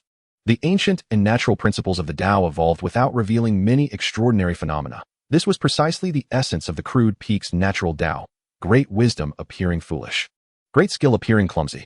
Li Ryu and Yi Fan, the elder and the youth, found themselves within the crude peak, the first to sense the awakening of the legacy and to attempt to comprehend the rhythm of the Tao. Having practiced the crude peak's techniques for centuries, Li Ryu was the first to grasp the true meaning of the natural Tao, stumbling into a palace within the illusory realm. Yi Fan, merely a practitioner of the divine bridge, had little understanding of the crude peak's natural Tao, but later, through the insights gained from the Bodhi leaf, he too was able to decipher the secret of all hidden within the natural transformations. Fang Yang concealed in the shadows, witnessing various natural changes, which were the very inheritance of the crude peak's fundamental heart method, now fully revealed. He found it difficult to discern the superiority of this method compared to the Shaking Light Sutra. Time was of the essence. Fang Yang ceased his contemplation of the natural Tao and focused intently on the natural transformations atop the crude peak, meticulously unraveling the inheritance of the secret of all. No matter how profound the natural Tao was, it could not compare to an imperial scripture, given his primary cultivation of the Shaking Light Sutra. This inheritance was of little consequence. Gentle breezes, gravel, withered trees, crows, flowing water, and wooden cabins, all things atop the crude peak served as vessels for the secret of all. Deeply hidden and buried, Fang Yang realized that relying solely on his own comprehension would take an inordinate amount of time to fully extract the inheritance of the secret of all. Thus, he chose to take a shortcut. He placed a Bodhi leaf, sourced from the Martian Bodhi tree, into his mouth, after numerous immersions in the divine spring. Much of its divine essence had long since dissipated. As Fang Yang chewed, the leaf's juices mingled with the sweetness of the divine spring, rendering the surrounding scenery vividly animated. The secret of all was now within reach. After 6 hours had passed, Fang Yang finally deciphered the complete secret of all from the natural transformations of the crude peak. Yet, his expression remained grave, devoid of joy. This was due to the presence of an elderly man standing before him, his gaze vacant and filled with confusion. An immense pressure enveloping the area as if a thunderous strike were imminent. I pay my respects to Senior Li. Fang Yang rose and bowed, shedding the invisibility conferred by the snake talisman, revealing himself to Li Ryu. Quite the skill. Had I not been one with the crude peak, I might have never detected your presence, Li Ryu remarked, observing the appearance of a handsome youth before him. Unable to discern any flaws even at close range, he could not help but express his admiration. After a moment of contemplation, he inquired, "Do you have a master?" "I dare not conceal anything from you, Senior. I am a candidate for the Holy Son of the Shaking Light Sacred Land, with Li Daoming as my mentor, and the Holy Master of Shaking Light is my uncle." Fang Yang, aware of the demise of the former peak master of the crude peak at the hands of the elder of the Shaking Light Sacred Land, still chose to be forthright with the elderly man. On one hand, there were many elders in the Shaking Light Sacred Land, and the one who perished alongside the peak master had little relation to the Holy Master. On the other hand, Li Ryu, who cultivated the natural Tao, harbored significantly fewer malevolent thoughts than the average practitioner and was unlikely to resort to violence out of anger. Li Ryu seemed taken aback by the youth's candor, momentarily unsure of how to proceed. To him, Fang Yang appeared to be an exceptional talent, his vitality akin to the rising sun, genuine and unpretentious. Truly just a 16 or 17-year-old practitioner of the four extremes. If he had no master, it would indeed be a joyous occasion, granting the crude peak an outstanding disciple. Alas, he hailed from the Shaking Light Sacred Land. Regardless of his level of comprehension, he must not divulge the crude peak's legacy. Ultimately, Li Ryu was unable to harden his heart to keep the youth, who had stealthily learned the crude peak's teachings, forever bound to the crude peak. He was wary of the Shaking Light Sacred Land behind him and believed that in just a few hours, Fang Yang could not have grasped much of the legacy, having only skimmed the surface of the natural Tao. "Thank you for your understanding, Senior." Fang Yang bowed respectfully. "Do not be in haste to thank me. I am merely not making things difficult for you. But that does not mean this matter is settled," Li Ryu replied. "Though our Taishan sect may not rival the Shaking Light Sacred Land, the matter of your unauthorized acquisition of the crude peak's teachings must be addressed. You shall remain in the Taishan sect during this time, awaiting the Shaking Light Sacred Land to redeem you." With a sweeping gesture of his sleeve, Li Ryu enveloped Fang Yang, transporting him from the side peak to the crude peak. A teacher's negligence breeds a lazy disciple. Now that he had attained the status of a second-tier immortal, he felt emboldened to demand an explanation from the shaking light sacred land.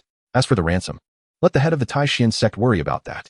I am but an old man, wishing only for a tranquil cultivation and to nurture a few exceptional disciples for the crude peak. As Li Ruoyu contemplated this, he could not help but sigh.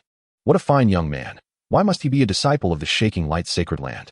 Because of the matter concerning Fang Yang, which involved the shaking light sacred land, a dominant force in the eastern wilderness, the head of the Taishan sect quickly arrived upon receiving Li Ruoyu's message, accompanied by a large entourage of elders.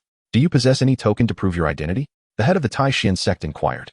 His question was a precautionary measure to avoid being deceived by a mere youth, which would lead to a considerable embarrassment. Does this jade token count? Fang Yang produced his candidate Holy Sun token, displaying it to the head of the Taishan sect and the assembly of elders encircling them. It is indeed the token of the shaking light sacred land. Correct, it is genuine. He truly was a candidate Holy Sun of the shaking light sacred land. The elders of the Taishan sect exchanged words, confirming Fang Yang's identity without a doubt. Now that his identity is confirmed, the situation has become more complicated. The shaking light sacred land is not to be trifled with.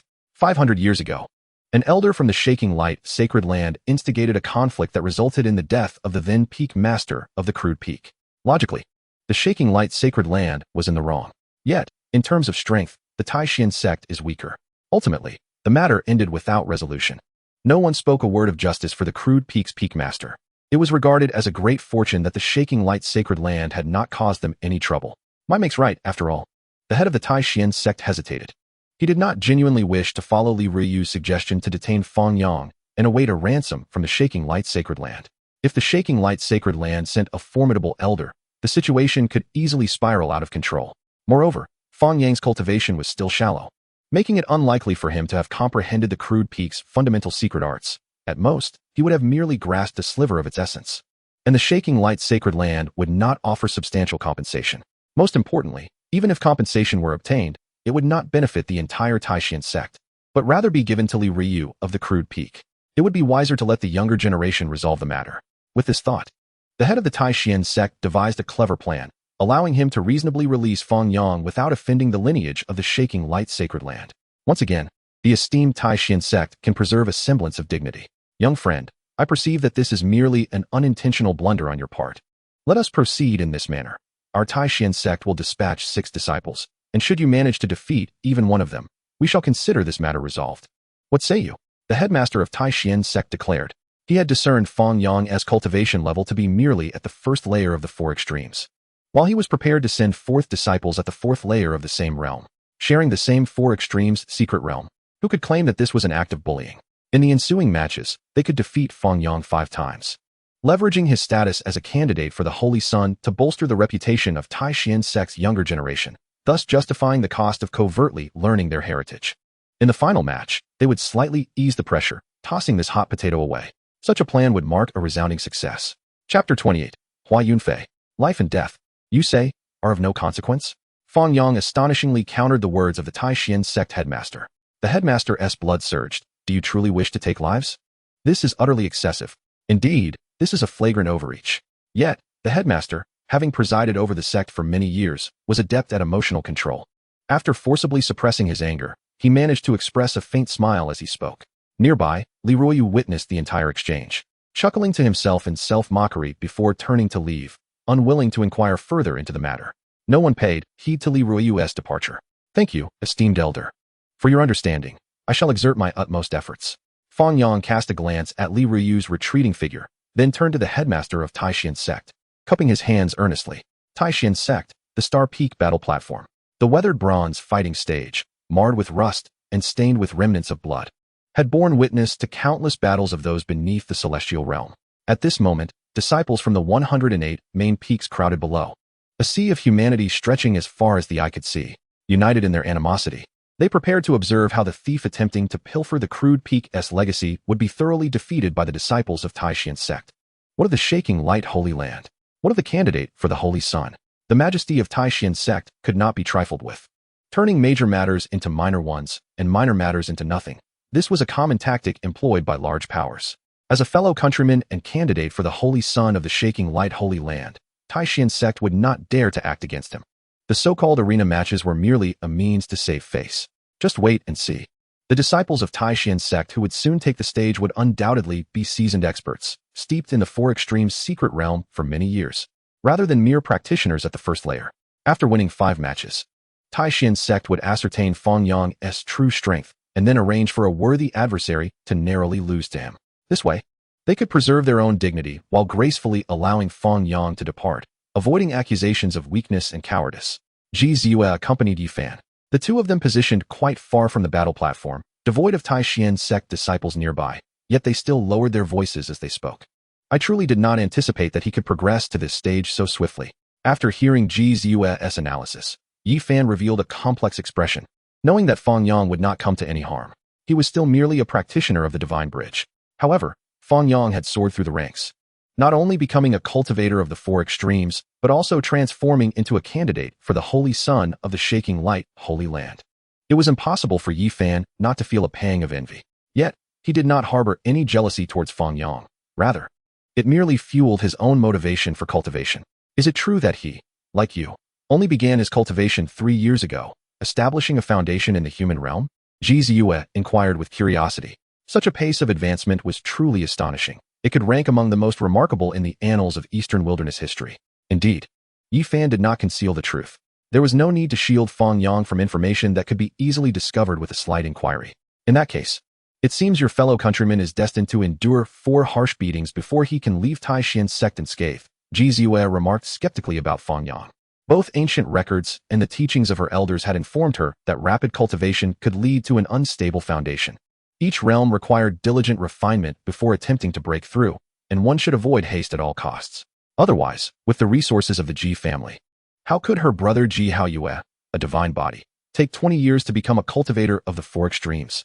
Fang Yang, as a mortal body, had achieved this in a mere 3 years, undoubtedly possessing extraordinary comprehension, yet Ji Ziyue found it hard to believe he had established a truly solid foundation. Li Fenglin, please bestow your guidance. A delicate figure leaped onto the battle platform, exuding the unmasked aura of the 4th layer of the Four Extremes. Like a torrential downpour cascading down, Fang Yang cupped his fist in greeting. No sooner had he spoken than the white-clad woman charged forward, wielding a slender sword that transformed into a myriad of petals, forming a resplendent sea of flowers. The ultimate technique of Li Feng. Sister Lin is perhaps overestimating this young man, launching a full-scale attack right from the outset. The disciples of Taishan sect erupted in a cacophony of cheers, well acquainted with the absolute technique employed by Lin Yi, and they had already foreseen the outcome awaiting Fang Yang. With the completion of the Four Extremes versus the first layer of the Four Extremes, to begin with full force, the advantage is mine. Though Fang Yang was unfamiliar with Li Feng's ultimate technique, he saw no need to be. Raising his right hand, he unleashed a massive palm imprint composed of mixed primordial holy light. With an overwhelming force, it struck terror into the hearts of all, the so-called boundless sea of flowers. The ultimate technique of Li Feng appeared as delicate blooms before the sheer brutality of his attack, mercilessly crushed. Lin Yi's complexion changed dramatically, her figure flitting away like a startled swan, desperately attempting to evade but finding no refuge. The massive palm imprint of mixed primordial holy light, while grand in size, also possessed incredible speed. After cleaving a wide path through the flower sea, it swiftly reached Lin Yi's front. Crack! The white fabric, as pure as snow, blossomed into a crimson plum blossom. Lin Yi fell from the platform, grievously wounded and unconscious. This was hardly a contest. I have only exerted half my strength. Fang Yang manipulated the palm imprint of mixed primordial holy light, swiping left and right, shattering the remnants of the flower sea, his expression perfectly portraying a hint of contrition. The disciples of Taishan sect erupted in astonishment. Ji Ziyue stood with her mouth agape. The headmaster of Taishan sect furrowed his brow. The candidate for the Holy Sun, is this formidable? He did not underestimate Fang Yang, understanding the weight of the Shaking Light Holy Land candidate for the Holy Sun. Yet he was astonished that Fang Yang could transcend 3 minor realms to vanquish a true disciple of Li Feng. The previous strategy could no longer be adhered to. A decisive counterattack was imperative. The headmaster of Taishan sect discreetly communicated with his trusted aides, covertly rearranging the subsequent fighters to take the stage. The mixed primordial holy light technique of the Shaking Light Holy Land is indeed as renowned as its reputation suggests, since young friend has triumphed in this match. Let bygones be bygones regarding the earlier incident. However, there are still those within Taishan sect who wish to seek guidance on the mixed primordial holy light technique. Would you be willing to engage in another bout? The headmaster of Taishan sect spoke with a genial smile, revealing not a trace of discontent. I see no reason to refuse. Fang Yang agreed to this battle. In their territory, one must extend a modicum of courtesy. However, with the cultivators at the pinnacle of the four extremes having fallen to his hands, who would the headmaster of Tai Xian sect dispatch next to restore their lost dignity? I am Hua Yunfei, honored to meet you, fellow cultivator. A young man clad in blue stepped forward, exuding an aura akin to a gentle breeze and warm sunlight. Upon his appearance, the disciples of Tai Xian sect erupted into thunderous applause, rallying behind this undisputed champion of the younger generation. Star Peak stands as the strongest main peak of Tai Xian sect. Hua Yunfei, as the youngest grandson of Star Peak's master, is well-versed in the true teachings of Star Peak, and even though he is yet to reach perfection within the four extremes secret realm, he currently possesses cultivation at the second and third layers of the four extremes. However, if one places the newly appointed Lin Yi alongside him, no one would believe that Hua Yunfei could emerge victorious. Your fellow townsman is certainly destined to lose this time. My brother once faced Hua Yunfei, and the outcome was merely a narrow victory. This young grandson of the Star Peak Lord is no ordinary figure. Ji Ziyue shared a secret with Yi Fan. While the world believes that Ji Haoyue only emerged from seclusion upon achieving a minor completion of his divine body, little do they know that he was brought to the Tai Xian sect years ago by his elders and engaged in a friendly battle with Hua Yunfei. Chapter 29. The Sacred Light Furnace, Fate 1000. Storm clouds gather, and the heavens change color. Hua Yunfei represents the Tai Xian sect in battle, with a throng of disciples rallying behind him, their cheers resounding with great vigor. Facing this spectacle, Fang Yang exhibits not a trace of trepidation. Hua Yunfei practices the devouring heaven demon art, destined to be an easy target for the ruthless lineage of the radiant sacred land. Unable to withstand the innate suppression of the indestructible divine art, his participation in this battle on behalf of the Tai Xian sect is likely not of his own volition, but rather a command from the elders, compelling him to defeat me and restore their prestige. Thus, Hua Yunfei would never unleash his full strength, nor could he possibly display the secret techniques belonging to the ruthless emperor in such a public setting.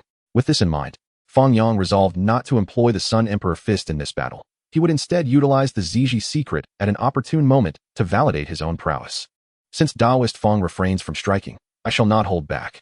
Hua Yunfei, exhibiting considerable politeness, far surpassing Lin Yi, who had just been sent flying, greeted Fang Yang before making his move. The sun appeared, and night descended. The sky was adorned with countless stars, shimmering brilliantly against the dark canvas, reminiscent of the celestial phenomena cultivated by ancient powers.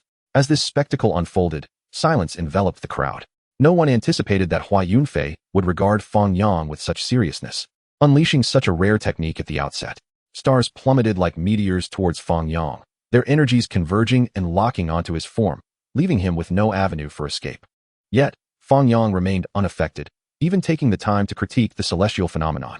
The radiant glazed realm of Li Rue was not the most formidable manifestation recorded in the texts of the Radiant Light Sutra, and there existed a significant disparity with the stars illuminating the azure sky exhibited by Hua Yunfei. However, Fang Yang was uncertain whether the strength of the two manifestations stemmed from the individuals or the manifestations themselves. After all, he possessed no teachings regarding the stars illuminating the azure sky, and could only discern strength based on personal observation. Arrogance. Witnessing Fang Yang's calm demeanor in the face of descending stars, many disciples of the Tai Xian sect began to express their discontent. But in the next moment, they lost such sentiments, replaced instead by expressions of incredulity. They beheld the stars in the sky come to a halt, suspended in midair. A wind arose, bringing forth purple chi from the east. It surged forward magnificently, colliding with the stars illuminating the azure sky. The stars shattered into dust, while the purple chi surged and transformed into mist. The two great phenomena clashed, momentarily achieving a stalemate, neither able to overpower the other. Yet, it was clear to all that Fang Yang, being younger and at a lower realm, if they were to clash at the same level in age, the manifestation of purple chi would undoubtedly surpass the stars illuminating the azure sky. Stars transformed into a sea. Hua Yunfei unleashed the secret technique of Star Peak. For a prodigy of his caliber, what others regarded as a trump card was not his most potent attack. With starlight cascading down, enhanced by the stars illuminating the azure sky, he transformed into the Prince of the Night, wielding the power of the 9 heavens star assaults. The myriad stars morphed into a celestial river, cascading from the azure sky, carrying boundless might and infinite Tao power, striking towards Fang Yang's position. Fang Yang's eyes sparkled with a dazzling sea of stars. So beautiful, he exclaimed in genuine admiration. Having savored the scene of stars transforming into a sea, he timed his move and unleashed the full force of the primordial sacred light technique. with the Ziji secret and the Sun Emperor fist at his disposal. The primordial sacred light technique was no longer his strongest means. A grand cauldron floated amidst the primordial sacred light, with myriad dragon heads emerging from within, lifelike and reminiscent of a true dragon descending to the mortal realm. Could he truly evoke the essence of the dragon-patterned black gold cauldron with the primordial sacred light technique? Who could stand against him? The disciples of the Taishan sect were bewildered, yet many elders were not unfamiliar with the extreme Tao imperial weapons of the radiant sacred land. The dragon-patterned black gold cauldron that Fang Yang manifested was, in comparison to the extreme Tao imperial weapons, undeniably inferior and unremarkable. However, in the context of a mere battle between four limiters, it was an astonishing display of unparalleled might and unstoppable force. Why did a mere candidate for the sacred sun possess the qualification to comprehend the dragon-patterned black gold cauldron, grasping its essence akin to an extreme Tao imperial weapon? An elder from Star Peak expressed both concern and doubt. Have you forgotten the message from Leroyu? This young man is not only a candidate sacred son of the radiant sacred land, but also the beloved nephew of the radiant lord, someone explained. The outcome of the ensuing battle held no suspense. The myriad dragon heads tore apart, devouring the sea of stars, akin to an avalanche, swiftly obliterating the stars, illuminating the azure sky. Without the enhancement of the countless stars, the effectiveness of the Star Peak secret technique wielded by Hua Yunfei diminished by a third, making it increasingly challenging for him to contend with Fang Yang. I concede, Hua Yunfei said, revealing a wry smile as he clasped his fists in acknowledgement of defeat, appearing remarkably composed, consistent with his outward demeanor. I accept your concession. Fang Yang replied courteously, his spirits lifted, for he had just achieved the feat of defeating Hua Yunfei, gaining 1,000 in fate. Fang Yang had not anticipated that Hua Yunfei would be so valuable. It was indeed the first time he had encountered an opponent from whom he could gain fate simply by defeating them. Yet, the thought of killing him crossed his mind. But he quickly abandoned it. Not only did he have no animosity towards Hua Yunfei, but the latter's identity as a member of the ruthless lineage was sufficient to make him steer clear, lest he attract their attention. The spectators fell silent. Even the head of the Taishan sect was momentarily unable to accept this reality, unconsciously tugging at his beard. After a long pause, the head of the Taishan sect sighed deeply, saying, "The radiant sacred land is indeed deserving of its name. Even a candidate sacred son can sweep away our young generation in the Taishan sect. Truly, the younger generation is formidable. Senior, you flatter me.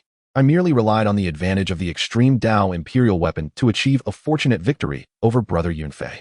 Had your sect possessed an extreme Tao imperial weapon, the outcome of this battle would remain uncertain," Fang Yang humbly replied. Every flower-laden palanquin is lifted by all. Moreover, what he said in his last sentence is indeed true. Hua Yunfei did not unleash his full strength. Likewise, I have not done so either. If we were to engage in a genuine battle, I am not particularly confident that I could triumph over Hua Yunfei, who possesses the ruthless secret techniques, with my mismatched Sun Emperor fist and the recently acquired Ziji secret. Faced with Fang Yang's words, the head of the Taishan sect felt a mix of emotions. He could not discern whether this was praise for Hua Yunfei's extraordinary talent or a critique of the Taishan sect's insufficient foundation, which had hindered the prospects of its disciples. Considering Fang Yang's backing, that esteemed radiant lord, the head of the Taishan sect opted to believe it to be the former. In a distant corner, did you not say that Fang Yang was bound to lose? Yi Fan teased the girl before him. Moreover, your brother had to expend considerable effort to narrowly defeat Hua Yunfei from Star Peak. While Fang Yang achieved his victory so decisively, could it be that he might also triumph over Ji Haoyue? I recall you once uttered a profoundly insightful remark. After a separation of merely 3 days, one should regard each other with fresh eyes. The narrow victory of my brother over Hua Yunfei occurred 2 years ago, when he was still younger than Hua Yunfei. Naturally, he can now easily surpass him. Ji Ziyue, in a fit of frustration, stamped her foot in defense of her brother. What of Hua Yunfei? What of Fang Yang? My brother is destined to become the future God King of the Eastern Wilderness. The true counterpart to aspire to is none other than the ancient God King Jiang Tai, Su from millennia ago. Chapter 30. The Record of Source Techniques.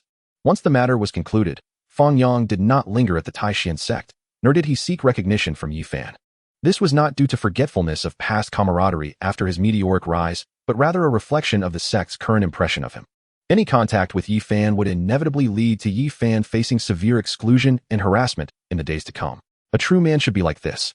After watching Fang Yang depart with an air of elegance, leaving behind a shimmering trail in the sky, Yi Fan's eyes brimmed with ambition and hope.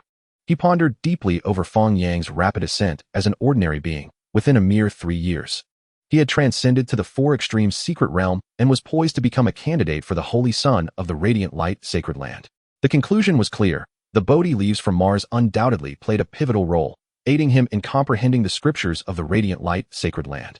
In the arduous journey of cultivating the ancient holy body, the scarcity of resources was overwhelming. Yifan came to a profound realization. The paths of individuals differ greatly. With so many secrets weighing upon him, he was ill-suited to join any faction. Doing so would only lead to a tragic fate. The only viable option now was to leave the Taishan sect and venture to the resource-rich northern domain, where a glimmer of hope existed to catch up with Fang Yang. Yifan understood that Fang Yang possessed only 5 or 6 Bodhi leaves. It was improbable for him to sustain such a pace of cultivation indefinitely. Clutching the Bodhi seed in his hand, he believed that if he could unearth some resources in the northern domain, he might yet be able to overtake Fang Yang. In midair, as Fang Yang soared gracefully, he initiated a 10-fold draw.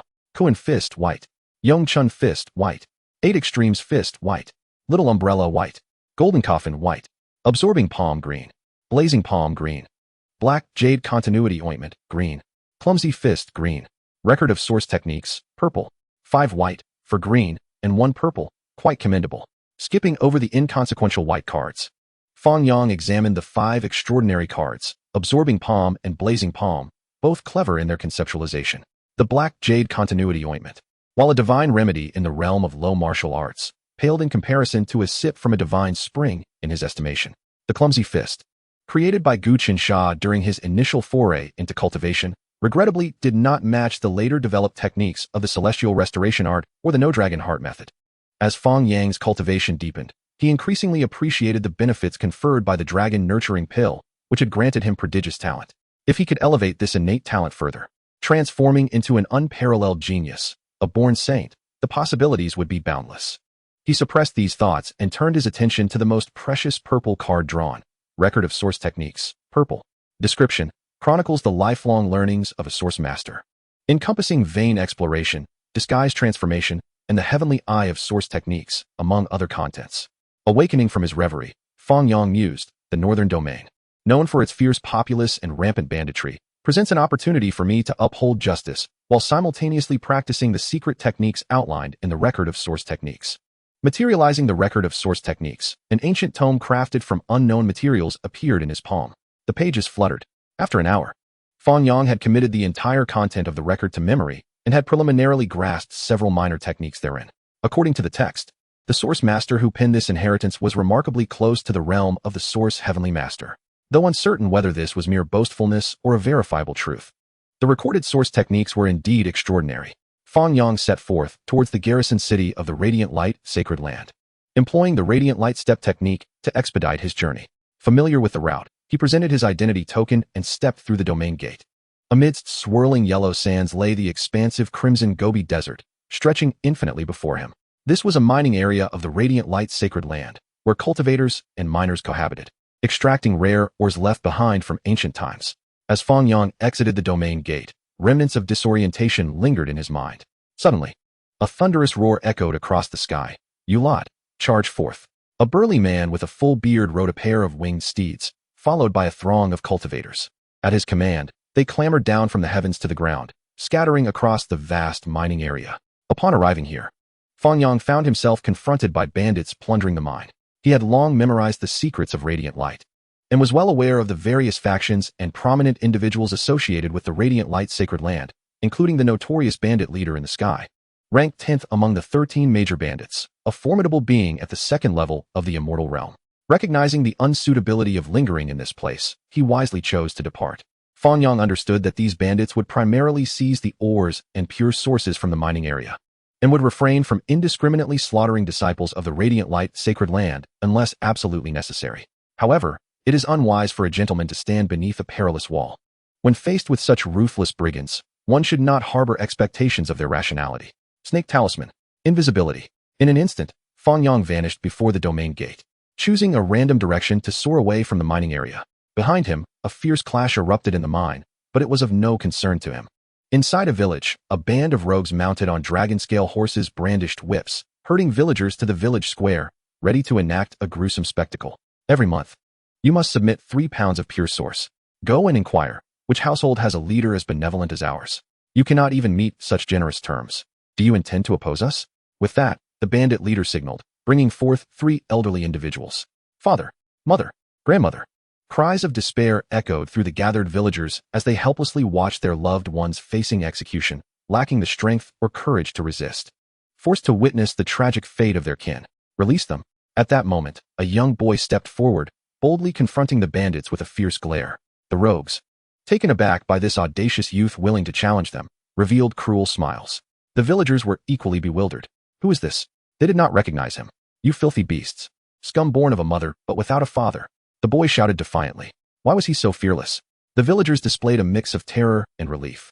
The bandits, grinning wickedly, advanced, discarding their weapons to wield lesser implements, intending to subject this naive youth to a torment worse than death. Fearless, the boy continued to shout. Amidst the villagers' terrified gazes and the onslaught of the bandits' fists, a flash of sword light appeared and struck down. 36 bandits, a total of 36 severed heads, fell to the ground, making intimate contact with the soil, now covered by a layer of dust, slaying 36 enemies of the unworthy. Fate 3, Chapter 31, The Blood of the Great Domination. Facing the fact that he had slain 36 individuals and only gained 3 points of fate, Fang Yang felt no sense of loss. This group of bandits appeared formidable, instilling fear in an entire village, rendering them powerless to resist. However, in reality, only 2 of them were of the Fate Spring realm, while the rest were merely of the Bitter Sea realm, their power levels vastly inferior to his own. Heaven has eyes. May the celestial beings bless us. Upon witnessing the flash of the dragon-shaped sword chi, the villagers believed that some morally upright figure had passed by and bowed in reverence, prostrating themselves. Fang Yang had no intention of revealing his divine capabilities before others, and thus did not engage in pleasantries with the villagers, swiftly ascending into the air. Disguising himself as a villager and feigning weakness was a strategy to provoke hostility from the bandits, ensuring they would not dare to show aggression in the presence of a divine force. Through previous encounters with several waves of bandits, he had concluded that indiscriminate killing yielded no fate whatsoever. Only by slaying sworn enemies could one earn varying amounts of fate commensurate with their cultivation level. Although he possessed a replica of the Supreme Emperor's sword, finding a powerful bandit to contribute fate remained a challenge.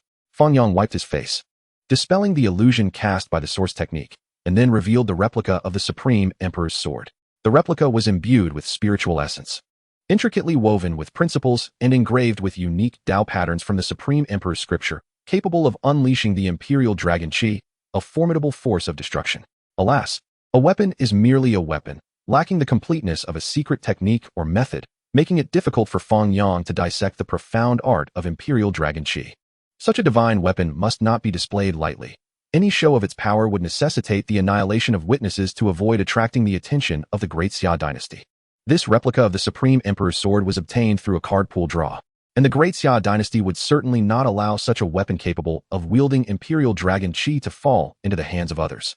However, as a nephew of the Sacred Master of Radiant Light, even if the Great Xia dynasty sought him out, the worst he would face was surrendering the replica, with no threat to his life.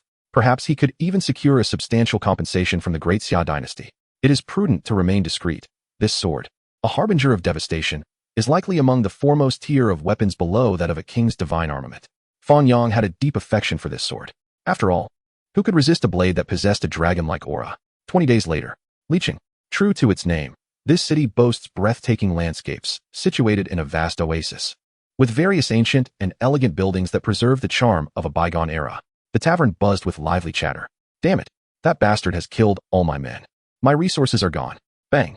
The bald, burly man slammed his fist on the table, startling numerous patrons, yet none dared to retaliate verbally. For this group was the progeny of notorious bandits. Brother Sun, that person appears and disappears like a shadow. It is exceedingly difficult to track him down. Perhaps we should let this matter rest. In a couple of days, let's reform the team with those cultivators wishing to ally with us. It won't be long before we recoup our losses. A man, merely a marginal figure despite being a descendant of bandits, consoled Sun Kuan while offering strategies. Good brother, come. Let us drink. Sun Kuan, inebriated, laughed heartily. He was a rough man, and it was thanks to the fellow before him that he could plunder so many resources. In response to Sun Kuan's toast, the man feigned bravado and downed a large bowl of liquor, earning cheers from those at the table. However, that fellow must not be let off easily, otherwise he may strike again. You need to devise a plan to eliminate him. Sun Kuan chuckled, his robust and hairy right hand resting heavily on the man's shoulder. Certainly, certainly. The man's shoulder was painfully squeezed, cold sweat trickling down as he hurriedly forced a smile. Serving as a lackey is no easy task. Even knowing that this fool proposed an utterly impossible task, he had to find a way to make it happen. A scapegoat must be found. The man's demeanor resembled that of a young master from a powerful clan, traveling and intervening in matters of injustice. Surely he would leave this place in due time. Just as the man pondered how to resolve this dilemma, a youth entered the tavern. He raised his hand, striking out. A fist composed purely of divine power descended with thunderous force. As expected, the group of bandits, the strongest being at the Dao Palace secret realm, could not react in time to the sudden attack and were obliterated by the overwhelming might. Eliminated enemy Sun Kuan and his subordinates. Fate, 500. Murder. The patrons in the tavern scrambled for safety, eager to escape this perilous place. The death of a bandit descendant would undoubtedly incite a bloody storm. Lingering too long could invite disaster. Fang Yang collected Sun Kuan's and the others' storage artifacts, rummaging through their Bittersea realm belongings to ensure no spoils were left behind before donning his fabricated visage and departing the tavern. An hour later, utilizing the snake talisman to escape leeching without leaving a trace, Fang Yang found himself in a shadowy cave, tallying his gains from the encounter. Over 5,000 pounds of pure resources, a walnut-sized exotic ice source, and a heap of artifacts and miscellaneous items that were of little value to him. It appeared that this individual was not favored by the 10th great bandit. After all, it was said that this bandit had more than a dozen sons, and likely an even larger number of grandsons. Sun Zhua, at his age, was merely at the pinnacle of the Dao Palace realm. Had he been of any significance, he would not lack for even the 4 extremes cultivation level. After confirming the spoils and using the source technique to check for tracking marks, Fang Yang deemed the matter settled. Over the course of 27 days, he had successfully eradicated the bandits under Sun Kuan's command and eliminated those in leeching, accumulating a total of 1231 points of fate. Card draw. The card pool shook. 3 cucumbers for 5 coins, white. Yellow bicycle, white. 3 character classic, white. Brain platinum, white. Dog food, white. Dahong Pao, white. Imperial jade seal, white. Bull demon strength fist, green. Monkey talisman, purple. Blood of the great domination, red. Red. Ignoring the other cards, Fang Yang focused his consciousness on the red card, revealing its detailed description. Blood of the great domination, red. Description. Before the decline of a certain great domination's vitality in his later years, he refined his essence blood. Severing the murderous intent with grand powers, descendants of the domination can purify their bloodline with it, but non-descendants must endure extreme suffering to use it. The blood of the great domination, undoubtedly an unparalleled elixir for body refinement, if he could refine it. His physical form would no longer be a weakness during the early stages of cultivation, potentially surpassing certain special physiques. Fang Yang gazed at the drop of purple essence blood, infused with overwhelming power, on the red card, his expression turning contemplative. Chapter 32. The Blood of Domination and Body Refinement. In order to ensure that he would not be disturbed by any unwelcome intruders during the process of refining his body with the blood of supremacy, Fang Yang took a moment to meticulously inscribe a dense array of runes both inside and outside the cave, serving the dual purposes of concealment and protection. Once his preparations were complete, he adjusted his state of mind and drank a cup of divine spring water before manifesting the blood of supremacy, red.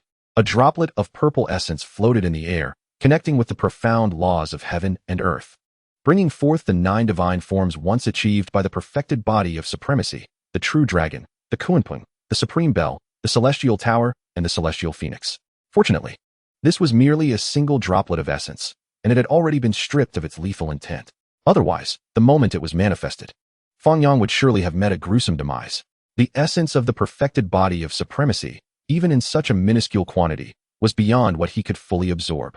To consume it whole would likely result in the unabsorbable portion transforming into foundational essence, or perhaps augmenting his bloodline, making a gradual absorption more prudent, allowing him to refine it into pure vitality. Fang Yang retrieved a replica of the Tai Wang sword. With all his strength, he activated it, causing the imperial dragon energy to awaken from the blade, manifesting as a true dragon descending to the earth, emitting a deep, resonant dragon roar. The dragon energy moved with agility, entwining around the blood of supremacy, extracting a sliver of essence so minuscule it was nearly imperceptible. Only then did Fang Yang feel reassured.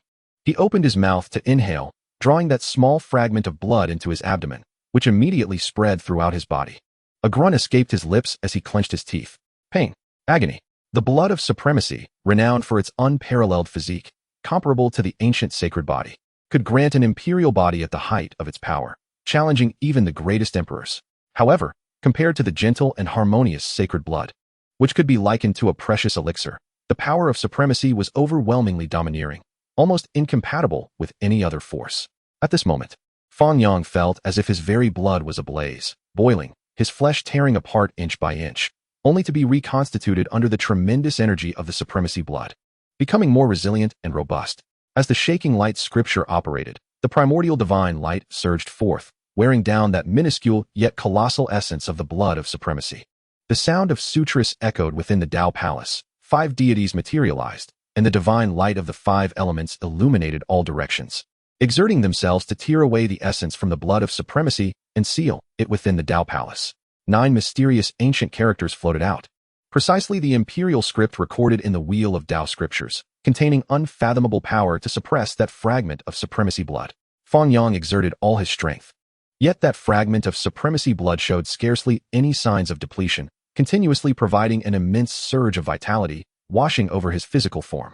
Not only did the Tao Palace's secret realm draw upon this essence, but even the Wheel Sea's secret realm began to show signs of expansion, striving to carve out a broader sea of suffering. The divine consciousness, having stepped into the realm of the immortal platform, revealed at this moment a profound control over the physical body and acupoints. The aggressive nature of the supremacy blood remained unchanged, but under the influence of the divine consciousness, it did not overflow excessively, causing alterations in his bloodline.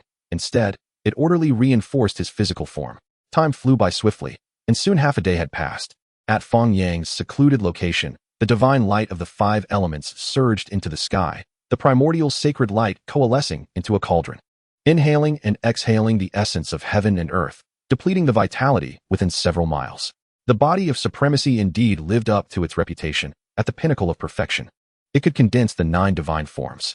Merely borrowing a fragment of supremacy blood for body refinement, he inadvertently grazed the cultivation method of the Kunpeng divine form. Fang Yang had long since digested that sliver of supremacy blood. The reason for his prolonged seclusion was his comprehension of the true essence of the Kunpeng divine form. Divine forms are the embodiment of the Tao, the pinnacle of technique, and their evolution is far more complex than mere manifestations. Had it not been for the innate talent of the supremacy blood to possess the 9 divine forms, he would not have had the fortune to touch upon the Kunpeng divine form. Ultimately, I am not the celestial body of supremacy. Comprehending a fragment of the Kunpeng divine form's true essence is already a tremendous opportunity. How could I dare to wish for more? Fang Yang withdrew from his meditative state, not out of frustration for failing to grasp the complete essence of the Kunpeng divine form. Divine forms differ from mere manifestations, for cultivators of the 4 extremes. Such matters are exceedingly advanced. Merely skimming the surface broadens one's horizons, but truly achieving success in this realm is nothing short of a delusion. The remaining blood of supremacy can wait until my cultivation reaches a breakthrough before absorbing it. Fang Yang carefully stored the suspended droplet of purple essence, not placing it directly into the sea of suffering, but rather sealing it within a blood diamond cauldron before depositing it into the sea. He delved deep into his divine consciousness. Within the sea of knowledge, 2 cards floated silently, labeled Xian Huang Flame, blue, and Yin Yang Dual Flames, blue. With a single thought, they transformed from the ethereal into the tangible, morphing into a cluster of earthy yellow flames and a pair of black and white mystical flames. In the past, he had worried that the volatile nature of the oil would harm his physical body, but now, after the tempering by the blood of supremacy, his physical strength had increased manifold, enabling him to absorb oil without the need for any external aid. Fang Yang's gaze first settled upon the Yoa ranking, specifically the lower-ranked Xian Huang Flame.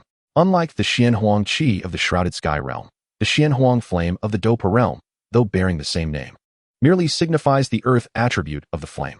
Therefore, he summoned the deity of the spleen from his Tao Palace, intending to use his Tao power to draw the Xian Huang Flame and seal it within the palace for refinement. The Xian Huang Flame, with its fiery intensity and earthy weight, ignited the moment it was enveloped by the Tao power. Fang Yang remained unperturbed. Could a mere Xian Huang Flame cause a tempest? Was it truly the case that the blood of supremacy only served to enhance his physical strength? The divine light of the 5 elements circulated within the Tao Palace, balancing the excess and the insufficient, replenishing the earth deity with the Tao power from the other 4 palaces, engaging in a tug-of-war with the Xian Huang Flame. Under the nourishment of the blood of supremacy, all 5 Tao palaces made significant progress. The earth deity donned a sturdier divine armor, showcasing its brilliance at that moment. The Xian Huang Flame trembled slightly, its bulk drenched in Tao power, and finally reached a point where it could no longer resist, being drawn into the spleen Tao Palace. The Xian Huang Flame, being a naturally occurring Yaoa, despite being at the bottom of the Yaoa ranking, possessed immense power. Fang Yang manipulated it with ease, the terrifying heat causing him no harm whatsoever. Subsequently, he shifted his focus to the yin-yang dual flames. In the Dopa world, unless one practiced the burning technique, a cultivator possessing Tuva would undoubtedly meet a fiery demise, reduced to ashes. However, the cultivation in the shrouded sky method revolves around the 5 great secret realms of the human body. With his physical body now sufficiently formidable, and the ability to isolate To within each secret realm, he need not fear any conflict between the 2 flames. Furthermore, with the divine spring, a sacred healing artifact, as long as he did not act recklessly, he would not encounter any major issues. The Wheel Sea secret realm, representing the wheel of life, and the sea of endless suffering, embodies the duality of life and death. Thus, the yin-yang dual flames rightly belong in this realm, greatly benefiting his future cultivation. Having absorbed the Xianhuang flame, Fang Yang understood that his physical body could effortlessly endure, so he hesitated no longer. With a wave of his right hand, threads of divine chains shot forth from the sea of suffering, weaving a dense net of holy light, encasing the yin-yang dual flames within. Chapter 33, Yaoshi, Xianhuang Cauldron. In the Northern Territory, the 15th mining area of the Shaking Light. This is one of the most crucial mining areas of the Shaking Light sacred land, typically guarded by a supreme elder to deter any major bandit incursions. A few days prior, an unknown era pyramid had emerged here, garnering significant attention from the higher-ups of the sacred land after several reports. The Shaking Light sovereign intends to personally visit this location to investigate the mysteries of the pyramid. What level of cultivation does that old crone possess, that even the esteemed elderly Yuantai could not stop her, allowing her to carry away the pyramid? Could she be a hidden sovereign? Wei Wei's voice rang out, clear as a bell, and even amidst the swirling sands of the mining area, her snow-white gown remained immaculate. Just moments ago, an old woman had inexplicably entered the mining zone and seized the extraordinary pyramid, despite Elder Yao Guang's intervention. He could not even graze the hem of her garments. Little Master Ancestor, how could you expect me, a mere saintess, to know anything? Yao Shi, the saintess of Yao Guang, remained unperturbed, even managing to jest. After all, as a saintess, the blame would not fall upon her. If the sky were to fall, Elder Yao Guang would bear the brunt of it. Sister Yao Shi, please conduct yourself with dignity. Wei Wei sighed, seeing in the enchanting figure before her a shadow of a certain scoundrel who had departed without a word. The relationship between Yao Shi and her was quite intricate. Yao Shi was the foremost disciple of Master Li Daoming, making her the descendant of her elder brother, Yao Guang. Thus, addressing her as Little Master Ancestor was quite appropriate. However, since Yao Shi's master was an elder of the same generation as Li Daoming, and she herself was the saintess of the Yao Guang sacred land, referring to her as sister was more fitting. Well then, enough of the jesting. Although the pyramid has been lost, we must await the arrival of the Holy Lord before we can explore the holy city, Yao Shi declared, lacking any sense of sanctity as a saintess. Already contemplating which places to visit in the holy city with Wei Wei. In her view, the hope of reclaiming the pyramid was slim, so why waste energy on it? Rather, Wei Wei deserved her attention, and she sought to deepen their bond.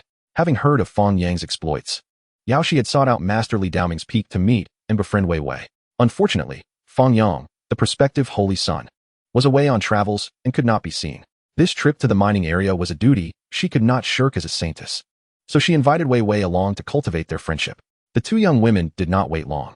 The next day, the Holy Lord of Yao Guang arrived in haste, only to be beset by 3 formidable foes as he tore through the void. The 4th Great Bandit, the King of Qingjiao. The 7th Great Bandit, Tu Tian. The Demon Clan Powerhouse, the Peacock King. A great battle was imminent. The Holy Lord of Yao Guang withstood the trio's assault, decisively employing the primordial holy light technique to manifest 108 divine rings, akin to 108 miniature worlds, binding the Peacock King to a desolate area nearby. The Peacock King did not resist. He was not a rigid individual and had no qualms about joining forces with the Qingjiao King and Tu Tian to slay the Holy Lord of Yao Guang, delivering a jolt to the entire eastern wilderness. However, the Yao Guang mining area was not devoid of elder-level protectors, necessitating the Qingjiao King and Tu Tian to plunder together and put up a defense. Alone, he could potentially eliminate the Holy Lord. Come, let us battle. The Peacock King appeared merely as a handsome youth, yet his essence exuded arrogance and dominance as he unleashed his lethal techniques against the Holy Lord of Yao Guang. The 2 combatants moved further away, striving to distance themselves from the mining area to prevent collateral damage to the disciples of Yao Guang and the bandits. Only then did they unleash their full might. The sun and moon dimmed, stars flickered, mountains crumbled, and massive pits appeared. The 2 were old adversaries, having clashed countless times in the past, and now they found themselves evenly matched, the situation precarious. Brothers, kill. The Qing Jiao King and Tu Tian engaged with the elder guarding the mining area, their forces laughing as they descended upon the fray. This was a once-in-a-century opportunity. In the past, they could only snatch and flee, escaping in a flurry. Yao Shi and Wei Wei's expressions turned serious, yet they had no thoughts of retreat. The old woman who took the pyramid was beyond their influence, so they did not concern themselves with it. Now, faced with a grave threat, both summoned their full strength, brandishing various artifacts to resist the onslaught of the bandit forces. The disciples of Yao Guang and the bandits' subordinates fought fiercely. The miners in the area fled in all directions. Why does calamity follow them wherever they go? Yi Fan felt an overwhelming sense of dread. Ever since he fled from the Taishan sect, he had disguised himself as a commoner and joined the mining team, traversing from the southern domain to the northern domain. These past few days, he had been seeking a way to escape the mining area, only to find himself caught in this disaster. Danger accompanied opportunity.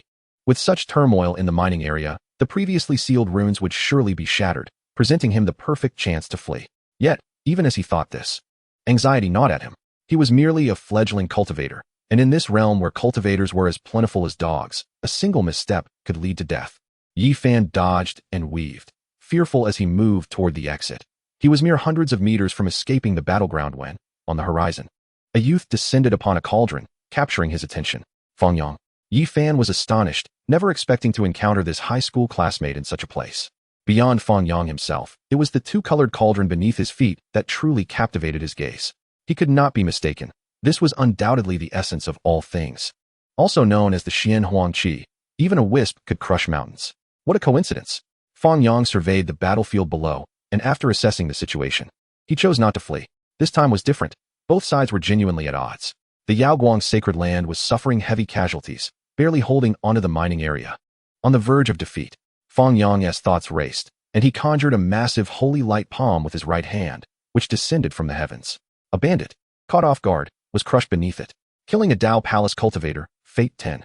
Defending the glory of the sacred land is my undeniable duty. Fang Yang hesitated no longer and launched himself into the fray. The newly forged Xian Huangding beneath him surged forth.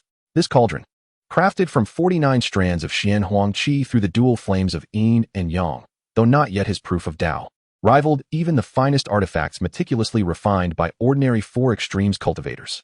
Even more fearsome was the inherent weight of the Xian Huang Qi, which rendered it impervious to the bandits' magical artifacts and techniques, crushing a multitude of cultivators without so much as a tremor. A treasure cauldron forged from Xian Huang Qi? Who could wield such power? Kill and plunder, brothers, charge. Faced with such a devastating weapon, some felt fear while others were consumed by greed. Many cultivators surged forward, unleashing various secret techniques like a tidal wave toward Fang Yang. Even a dragon transformation cultivator, disregarding the code of martial ethics, stealthily circled behind Fang Yang, preparing to strike him down with a vicious blow. Chapter 34, Imperial Fist. Die. The hidden dragon transformation cultivator, wielding a pure black dagger, lunged at Fang Yang's back with lightning speed. The dagger was sharp, and a cruel smile spread across the cultivator's face. The Xian Huangding would belong to him. In the blink of an eye, Fang Yang turned, extending his hand and pinching with his index and middle fingers. Crack! The dagger shattered. This dagger, which the dragon transformation cultivator had painstakingly refined day and night, was regarded as a half-life treasure, was effortlessly broken. It was as fragile as a mere twig. No. The dragon transformation cultivator, belatedly realizing the situation, still bore a cruel smile as a chilling scream escaped his lips. What is all this wailing and howling? Is it merely a dagger? Here, take it back. Fang Yang wore a look of disdain as he flicked his fingers, sending the dagger soaring back in a dark arc. Aimed with blinding speed at the head of the dragon transformation cultivator. Splat! Blood gushed forth. The cultivator tilted his head just in time to evade the fatal strike. But it cost him his right ear. Anger and shock mingled in his eyes. Yet as a dragon transformation cultivator, he was far from helpless. He swiftly closed the distance, lunging into close combat with Fang Yang. 6 punches per second. The dragon transformation cultivator unleashed his fury, channeling the essence of the dragon transformation secret realm. His back morphing into a mighty dragon, empowering his fists with an explosive surge of vitality. The shadows of his fists rained down upon Fang Yang's chest. Yet, to the cultivator's astonishment, the seemingly fortunate practitioner of the four extremities stood unfazed, even offering him a smile. Is this all? As Fang Yang felt the physical power of the dragon transformation cultivator, realizing he only experienced a slight agitation of his vitality without any substantial harm. A grin spread across his face. Now it's my turn. His fists, tempered by the mastery of the blood dominance, were robust and potent, generating terrifying shockwaves that stirred up clouds of dust and debris. One punch, and blood spurted. Two punches, and his chest bore a gaping wound. Three punches, and his internal organs shifted. Three punches to death, slaying the dragon transformation cultivator. Fate 600. Fang Yang retracted his fists, gazing at the mangled body of the cultivator, his expression shifting from disdain to admiration. This is no mere dragon transformation cultivator. This is a living embodiment of 600 units of fate. His gaze swept the battlefield, revealing the simple smile of a harvest farmer. The area was rife with bandits, ripe for him to unleash his martial prowess.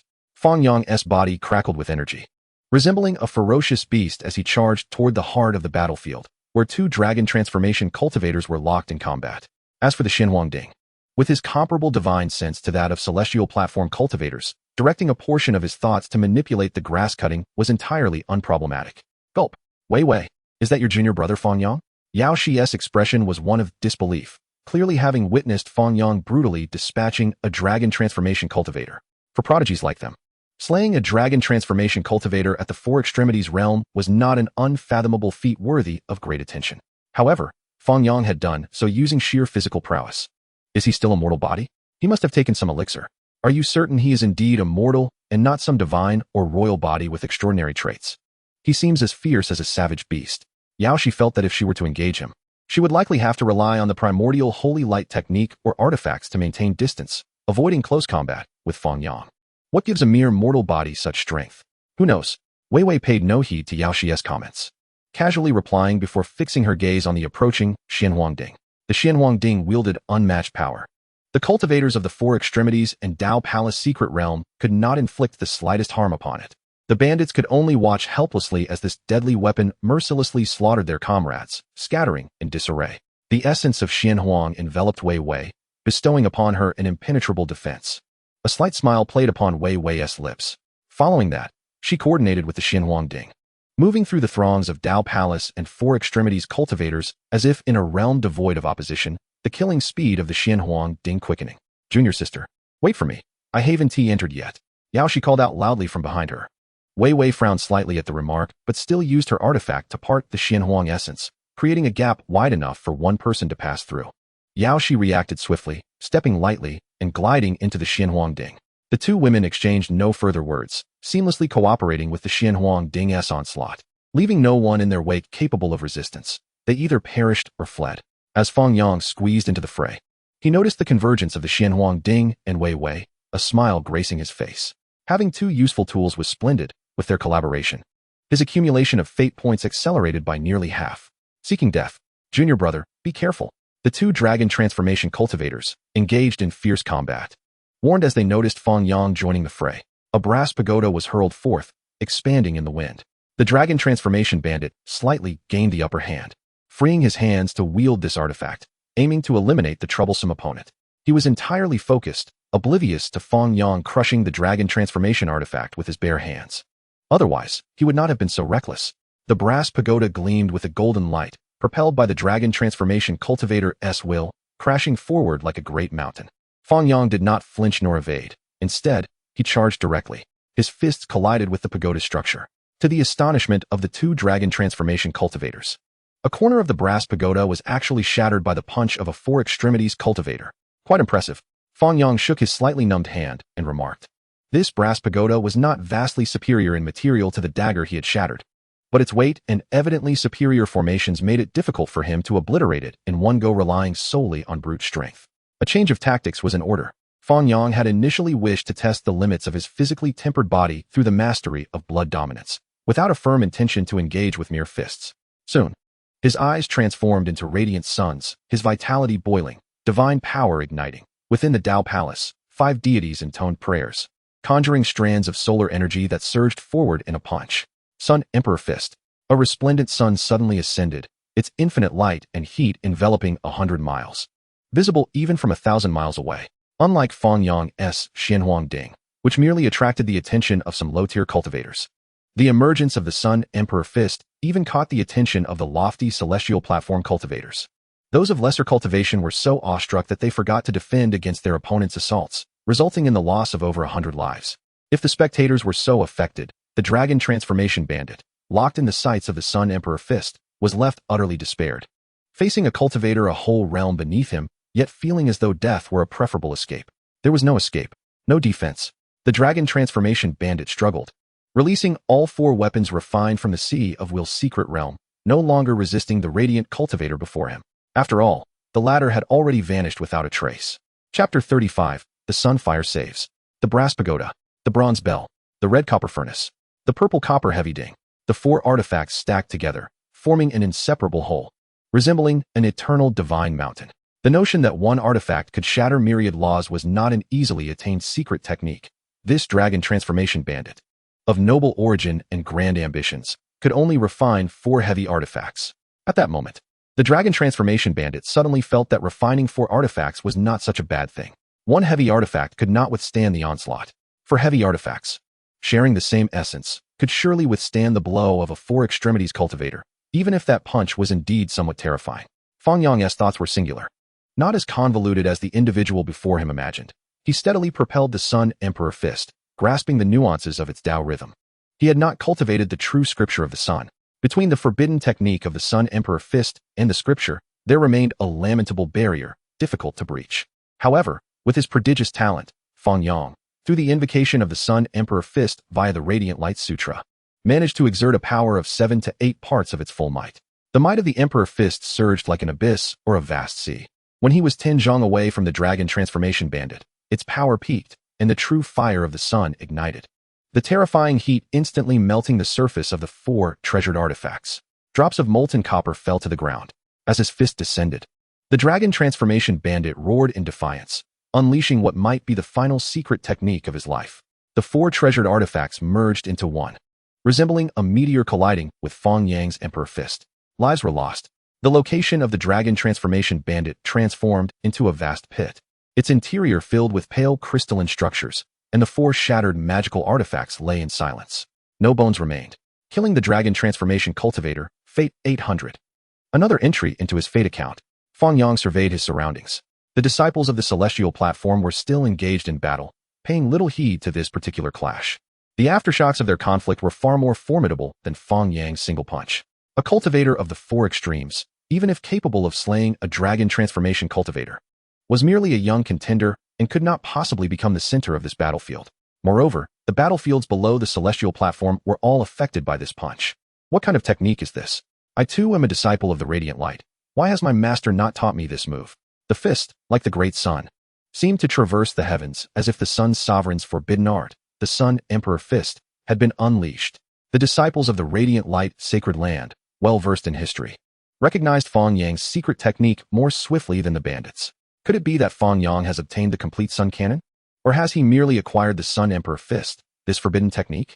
Such speculations ignited fervor within some. It seems unlikely.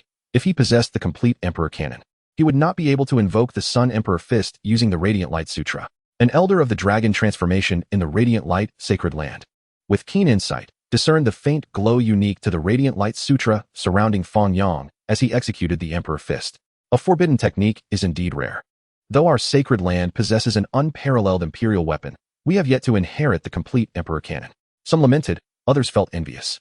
Regardless of the circumstances, the name Fang Yang would surely echo throughout the Radiant Light Sacred Land after today. Though there are not many candidates for the position of Saint Sun within the Radiant Light Sacred Land, they are not so few as to leave everyone unaware of Fang Yang, the candidate Saint Sun. Yet, the legacy of a forbidden technique is sufficient to thrust him into the spotlight. Ironically, the act of consecutively slaying 2 dragon transformation cultivators, something that many 4 extremes prodigies could achieve, might be overshadowed by the Xianhuang Ding and the Sun Emperor Fist. The battle raged on. Fang Yang did not halt his steps. He continued to seek suitable targets to contribute to his fate. After a stick of incense had burned, the Xianhuang Ding found itself entangled with a dragon transformation cultivator, locked in a stalemate, unable to discern superiority. Just as Fang Yang prepared to strike down the dragon transformation cultivator, the forces of the Jiang family arrived. Disciples of the Radiant Light Sacred Land, we have come. Hold on. A nightly contingent of several hundred, led by the elder of the Jiang family, descended like a dark cloud. Li Daoqing, I shall come again to claim your life. Seeing the predicament, the Peacock King extricated himself from the fray.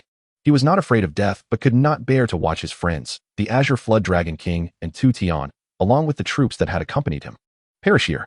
In a 2-to-1 situation, their defeat was inevitable. The reason the 13 bandits were able to run rampant in the northern domain was partly due to the prowess of their 13 leaders, all of whom were experts at the celestial platform level, and partly due to their remarkable speed and retreat. In this world, being weak is not a hindrance to survival.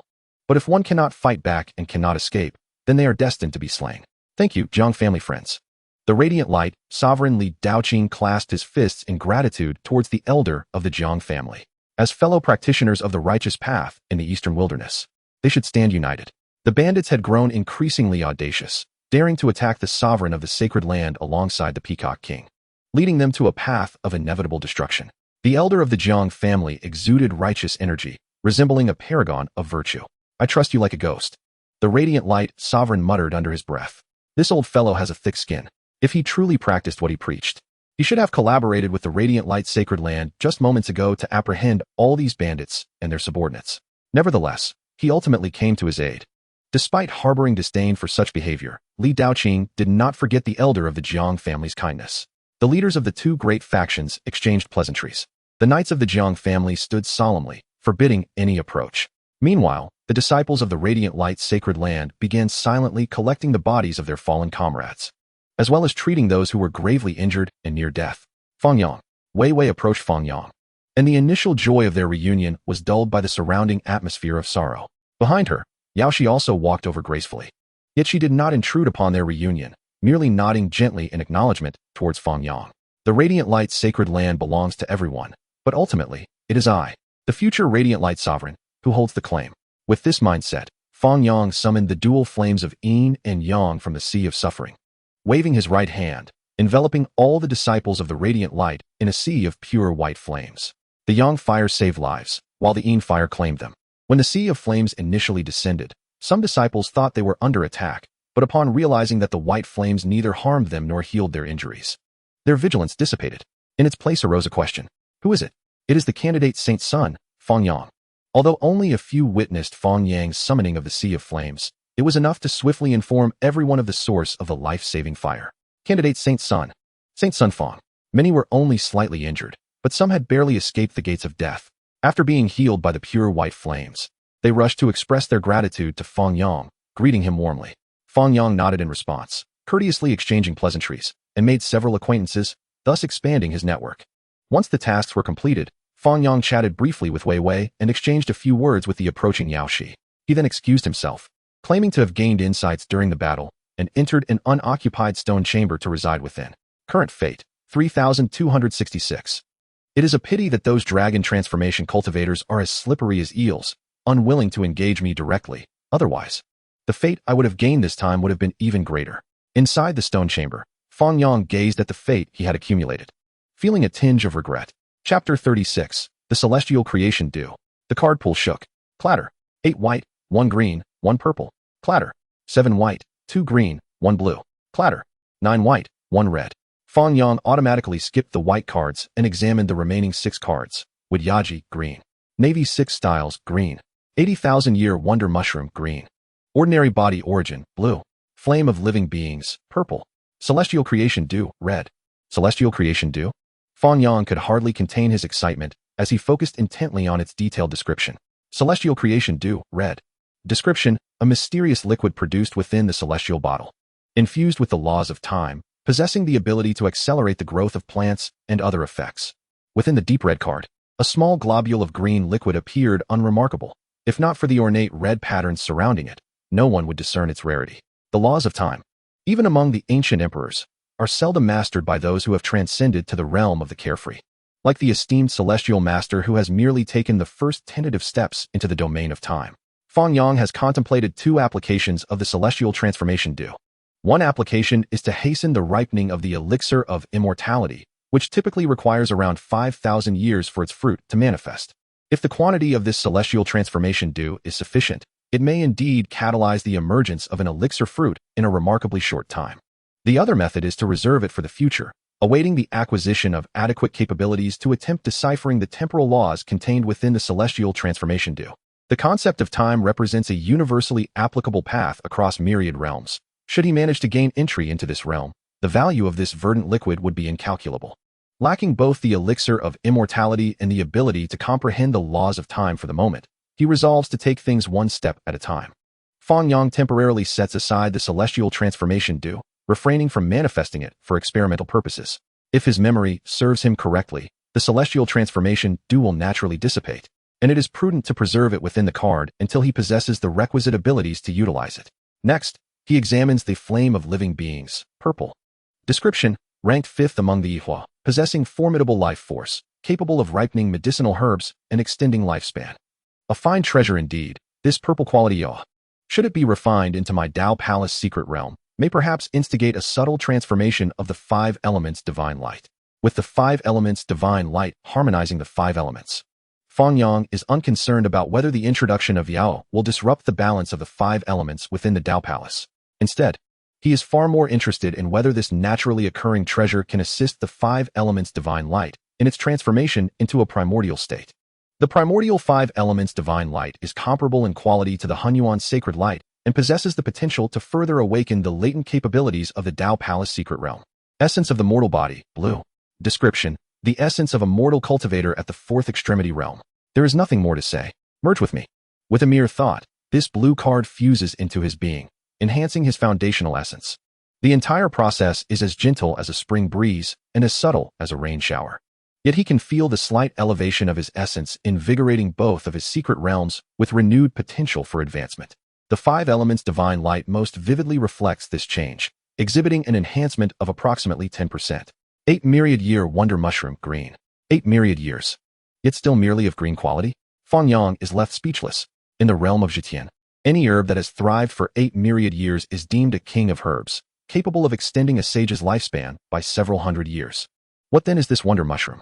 The remaining, Widyara crystal, green, and Navy 6 techniques, green, hardly warrant a glance from Fang Yang.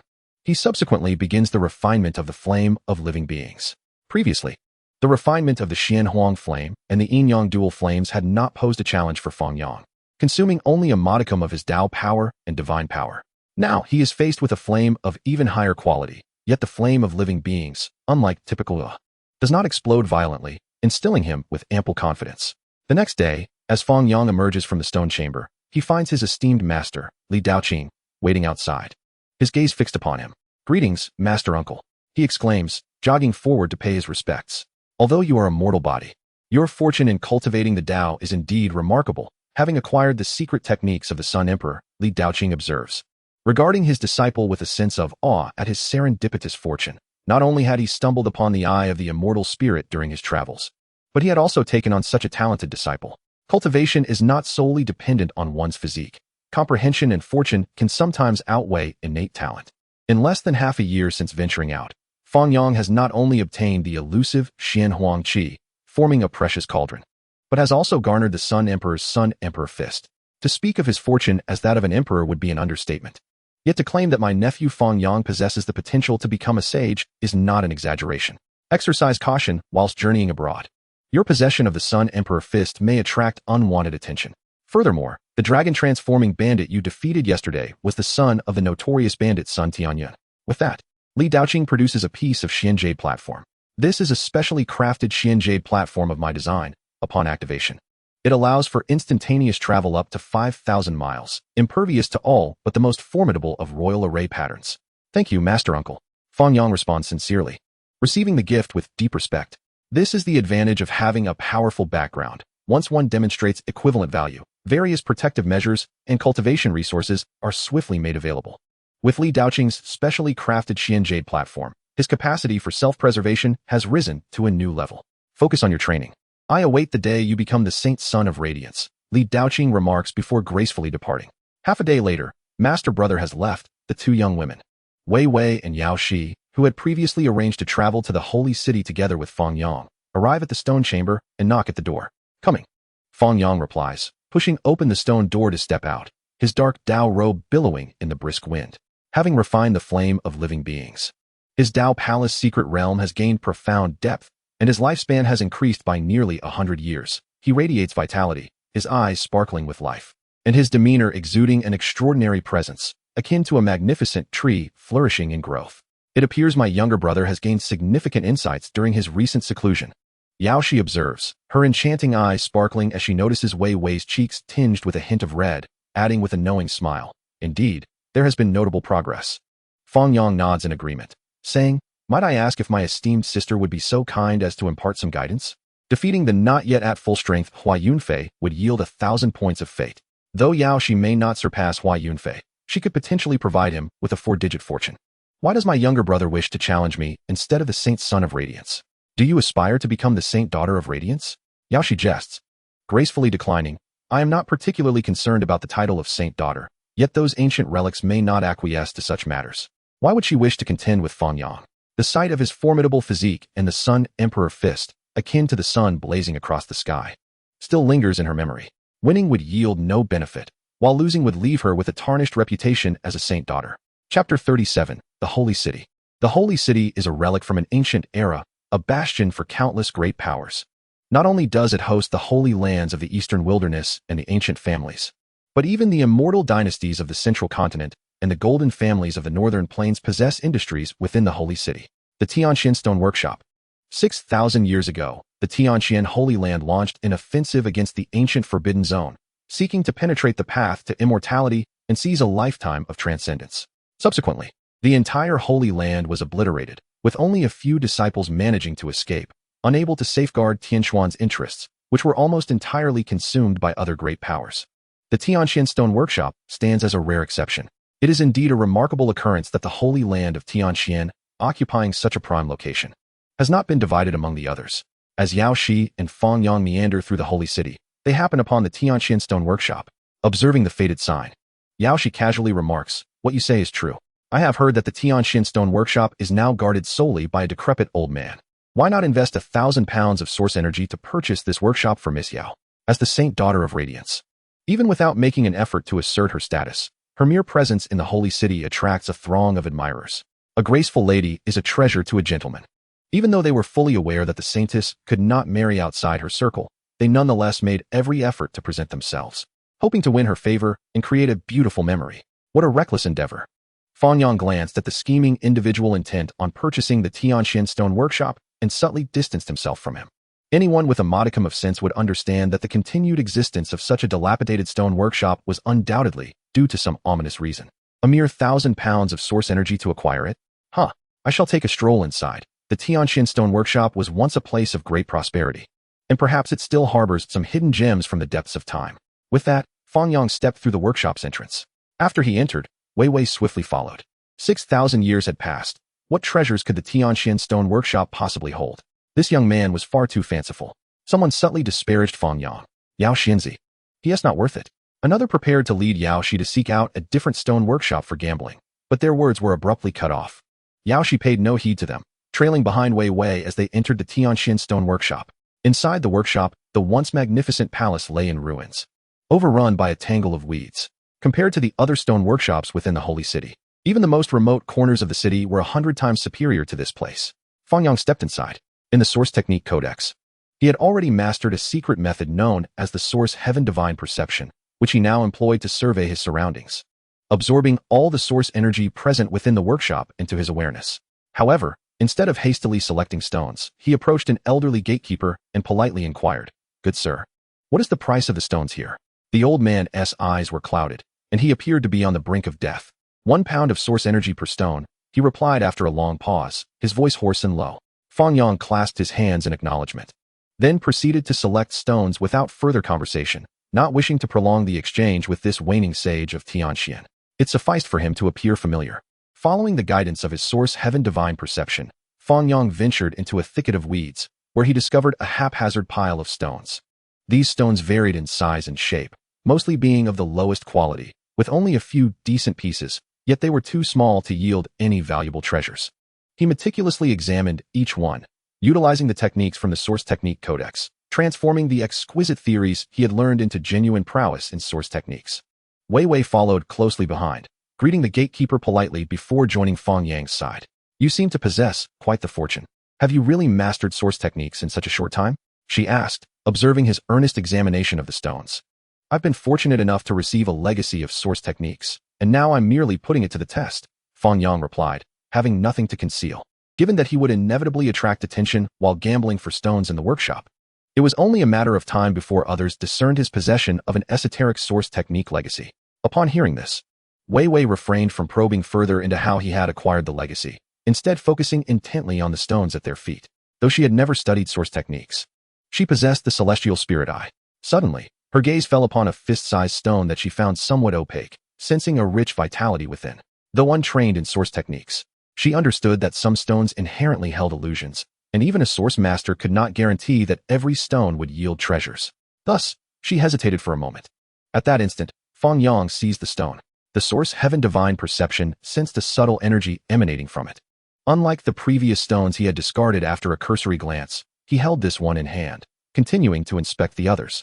Wei Wei, witnessing Fang Yang take the stone without any display of irritation, chose another spot to employ her celestial spirit eye, hoping to select a few stones for herself. Even without learning source techniques, surely she could identify a few good stones with her exceptional sight? At that moment, Yaoshi entered, observing Fang Yang and Wei Wei separate. She pondered briefly before approaching Fang Yang's location. What a dismal place. And an almost lifeless old man here, she remarked. A group of individuals trailed behind Yaoshi into the workshop, and upon seeing the dilapidated state of the establishment, many frowned in disapproval. Toba, you hail from a family of source practitioners and have extensive connections. Do you know anything about this Fang Yang? A young practitioner from the Tuoba family inquired. He is a candidate saint son of the Radiant Light Sacred Land, rumored to have just broken through to the Four Extremes secret realm. Defeating a candidate named Li Rue to claim his title, came the response. Li Rue is rather weak if he was bested by someone who just made a breakthrough, commented another. The candidate saint sons of Radiant Light are hardly weaklings. Rather, one might say Fang Yang is exceptionally strong. The Tuoba practitioner did not underestimate Fang Yang, but recognized that anyone who could accompany Yaoshi must possess remarkable qualities. So what? No matter how strong he is, his source techniques might not be refined. He is foolishly gambling for stones in this wretched place, bound to embarrass himself, which presents a splendid opportunity for you. Tuoba, his friend urged. Despite feeling reluctant, the Tuoba practitioner could not resist the allure of showcasing superior source techniques before the Radiant Light Saintess. After all, marrying the Saintess was a dream many practitioners from the Eastern Wilderness aspired to. Even though instances of Saintesses marrying outside their ranks were rare in history, it did not quell their fervent desires. Any practitioner who did not wish to wed a Saintess was not a worthy practitioner. Furthermore, all who practiced source techniques aimed to emulate the achievements of the source masters, naturally desiring to find a Saintess as a confidant. Let us do it. The Tuoba practitioner gritted his teeth, deciding not to linger beside Yaoshi any longer, but instead began searching throughout the stone workshop for stones, intending to undermine Fang Yang and thus catch Yaoshi's eye. Chapter 38, The Human Origin Fruit. Senior sister, if you are free, could you assist me in holding these stones? Fang Yang said, exasperation evident as he raised the stones in his hands while Yaoshi continued to hover about him. Oh, certainly, Yaoshi replied, reaching out to take them. After much deliberation, Fang Yang had only selected 2 smaller stones, which Yaoshi could easily carry, one in each hand. Neither of them found anything inappropriate about this exchange. However, the onlookers among the practitioners were not pleased. How can we let the Saintess carry these worthless stones? I shall do it for her. Allow me. Faced with the flattery of the practitioners, Yaoshi regarded them coolly, given her status. She had no need to worry about any negative consequences from such actions. True paragons of powerful factions would never stoop so low as to curry favor with her solely based on superficial beauty. Among the group before her, the most distinguished was merely a direct descendant of the Jiang family, a 25-year-old practitioner of the Four Extremes. Under the cold scrutiny of Yaoshi's gaze, some shrank back, offering awkward smiles, while others simmered with anger but kept their emotions in check. Yet, many felt a burning desire in their hearts. However, they all instinctively fell silent, no longer mentioning their offers to carry stones. Observing this, Yaoshi resumed her place beside Fang Yang, watching as he selected stones, attempting to glean insights from his actions, yet gleaning nothing of significance. Junior brother, do you think these 2 stones will yield anything? Yaoshi inquired with great enthusiasm. What is it? Fang Yang casually replied. He was entirely absorbed, examining a piece of jet black, honeycomb-like stone. Despite the meticulous probing of the source heaven divine sense, he still felt a degree of uncertainty. According to the records in the Source Technique Treasure Codex, this type of stone was either worthless or concealed valuable foreign sources. Naturally, Fang Yang would not deliberate for too long over a mere pound of source. Instead, he intended to seize the opportunity to hone his discerning eye. After a considerable time, as the source heaven divine sense operated swiftly, he faintly perceived a hint of warmth akin to the morning sun emanating from the stone. Without further hesitation, Fang Yang tossed the stone to Yao Shi and continued his search for more stones.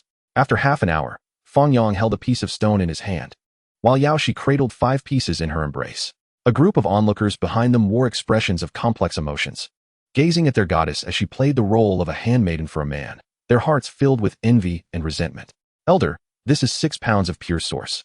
Please accept it. Fang Yang produced exactly 6 pounds of source, placing it steadily on the ground before the elder. Very well, the elder replied nonchalantly. Old man, how much source do these stones contain? Moments later, a cultivator from the Tuoba family, also bearing 6 pieces of stone, approached the entrance to inquire about their price. Though he looked down upon the elder, he did not lack for sources and wouldn't dare to take 6 pieces without paying, as it would tarnish his reputation. 6 pounds of source, the elder replied without lifting his gaze. The Tuoba cultivator, seeing the elder's blatant disrespect, had no desire to argue and casually tossed aside 6 or 7 pounds of pure source. Friend Tuoba, your family is learned, and I trust that these 6 pieces of stone you selected will open our eyes, someone offered in flattery, hoping to befriend Tuoba Sheng. Fang Yang has chosen 6 pieces of stone, and so have you, Tuoba Sheng. Surely that is not merely a coincidence. A member of the Jiang family's direct lineage provocatively remarked. Just a coincidence, Tuoba Sheng explained briefly before falling silent. He was indeed being deliberate. But certain matters could be done without being spoken. Otherwise, targeting the prospective holy son of Yaoguang might provoke the collective ire of Yaoguang's disciples. In the distance, Fang Yang had begun to cut the first piece of stone, powder cascading to the ground. Once he finished with this piece, only 2 half-circular scraps remained. Empty. Fang Yang's expression remained unperturbed as he continued to cut the second piece. How can a cultivator who has never studied source techniques, even if he is the prospective holy son of Yaoguang, possibly compare to me? Tuoba Sheng thought to himself, suppressing a sneer. He then began to cut his own piece of stone. Almost all present turned their attention to him. Compared to a candidate holy son lacking knowledge of source techniques, they found the results of the Tuoba cultivator's stone gambling far more intriguing. Tuoba Sheng skillfully employed all the cutting techniques he had learned. The first piece of stone proved empty. It is rare to find anything of value. These stones are of poor quality, Tuoba Sheng promptly explained. However, when he looked up, he noticed that Yao Shi was still by Fang Yang's side, not casting a glance in his direction. He was momentarily dumbfounded, returning to his task. Empty, empty, empty, empty. The Tianxian stone workshop had not replenished its stock for 6,000 years, and the remaining stones indeed possessed poor quality. Cold sweat broke out on Tuoba Sheng's forehead as he gazed at the last piece of stone, his palms clammy with sweat. If this last piece yielded nothing, taking a deep breath, he began to cut the stone. After 10 breaths, a gem-sized piece of purple crystal source appeared in his palm. This tiny purple crystal source was worth 30 pounds of pure source, multiplying his investment 5-fold, thus sparing him from complete disgrace. Tuoba Sheng exhaled in relief. He raised his head, ready to defend his earlier performance, and explained that the poor quality of the workshop stones was to blame for his lack of success. When he suddenly froze. Where did everyone go? Tuoba Sheng looked around, only to find that while he had been engrossed in cutting stone, everyone had flocked to Fang Yang's side. As a practitioner of source techniques, he naturally had keen eyesight. He saw in Fang Yang's hand a foreign source the size of a fist, along with a plump, rosy fruit. The fist-sized foreign source was valued at around 2,000 pounds of pure source. To his astonishment, Fang Yang had also unearthed a human origin fruit, a rare elixir capable of extending the lifespan of a powerful being by nearly a century, worth no less than 100,000 pounds of pure source. Tuoba Sheng's face flushed with embarrassment and rage, and he hurriedly left, utterly humiliated. He was no fool and understood that the probability of cutting out these 2 treasures purely by luck was comparable to his chance of becoming a source master. Rather than endure further humiliation here, he opted to leave quietly, preserving a shred of dignity for himself. No one paid any attention to Tuoba Sheng. Friend Fang, your mastery of source techniques has truly opened our eyes. A throng of admirers surrounded Fang Yang, chattering excitedly, far more articulate than when they had stood beside Tuoba Sheng. The human origin fruit was a top-tier longevity elixir.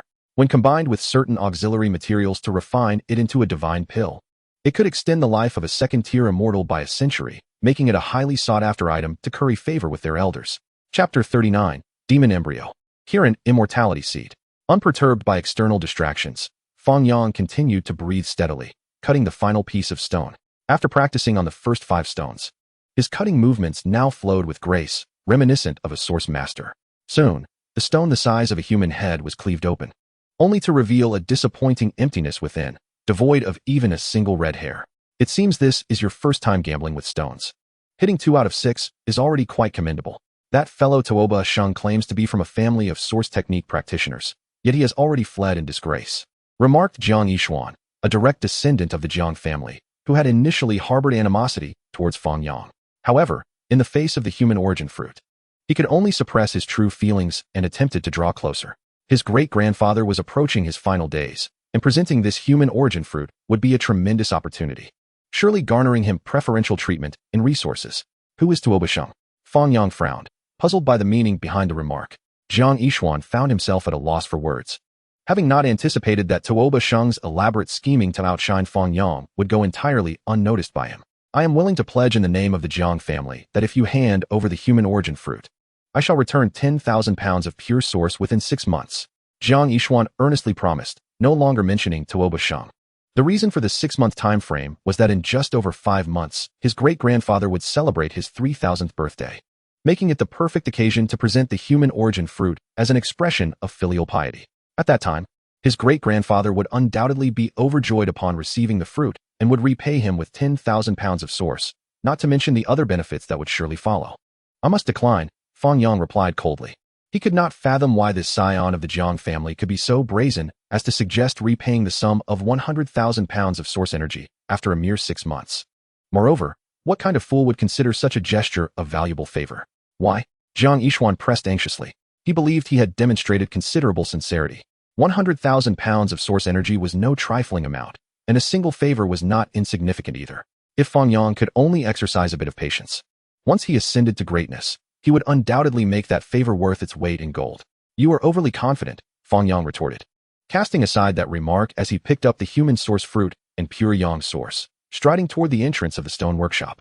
Yao Shi shot him a disdainful glance before turning to leave. Jiang Yishuan's face flushed crimson, clearly infuriated.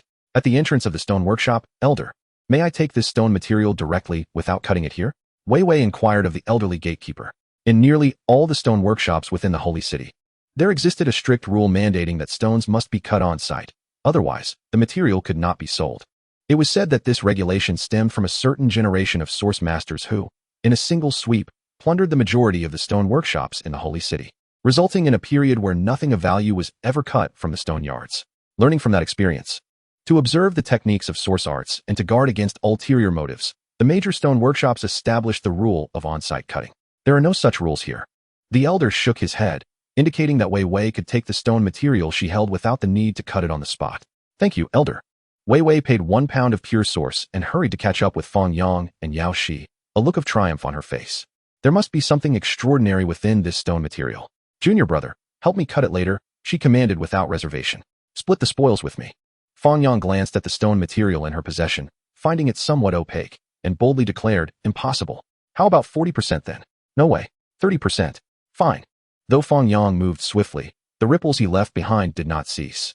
With the involvement of the human source fruit, a longevity elixir, the events of the day swiftly spread throughout the entire holy city, spawning myriad versions of the tale. Some claimed that Tuoba Sheng had wagered stones against Fang Yang in a bid to win the affections of the Yaoqi Sanctus. Others alleged that Fang Yang, arrogant and overbearing, boasted after winning the wager that the Tuoba family was merely a facade, filled with worthless individuals. There were whispers that after losing the wager, Tuoba Sheng spat 3 pints of blood, nearly succumbing to blood loss. The most orthodox version, mingled amongst these fabricated and embellished rumors, was scarcely believed to be true. At the Yaoguang Stone Workshop, Fang Yang had, of course, heard these rumors and understood that someone was sowing discord, likely Jiang Yishuan, whom he had rejected that day, though he did not dismiss the possibility of others fishing in troubled waters. However, these matters were of little consequence. As the prospective holy son of Yaoguang, he was naturally unperturbed by such gossip. What was of paramount importance was how to handle the human source fruit in his possession. Many elders from the sacred land have approached me, eager for you to sell that human source fruit, with offers reaching as high as 130,000 pounds of source energy, along with a promise to assist you once. Yao Shi presented a neatly organized list, showcasing just how sought after he had become, with countless eyes fixated on that human source fruit. Fang Yang studied the names on the list and paused at one.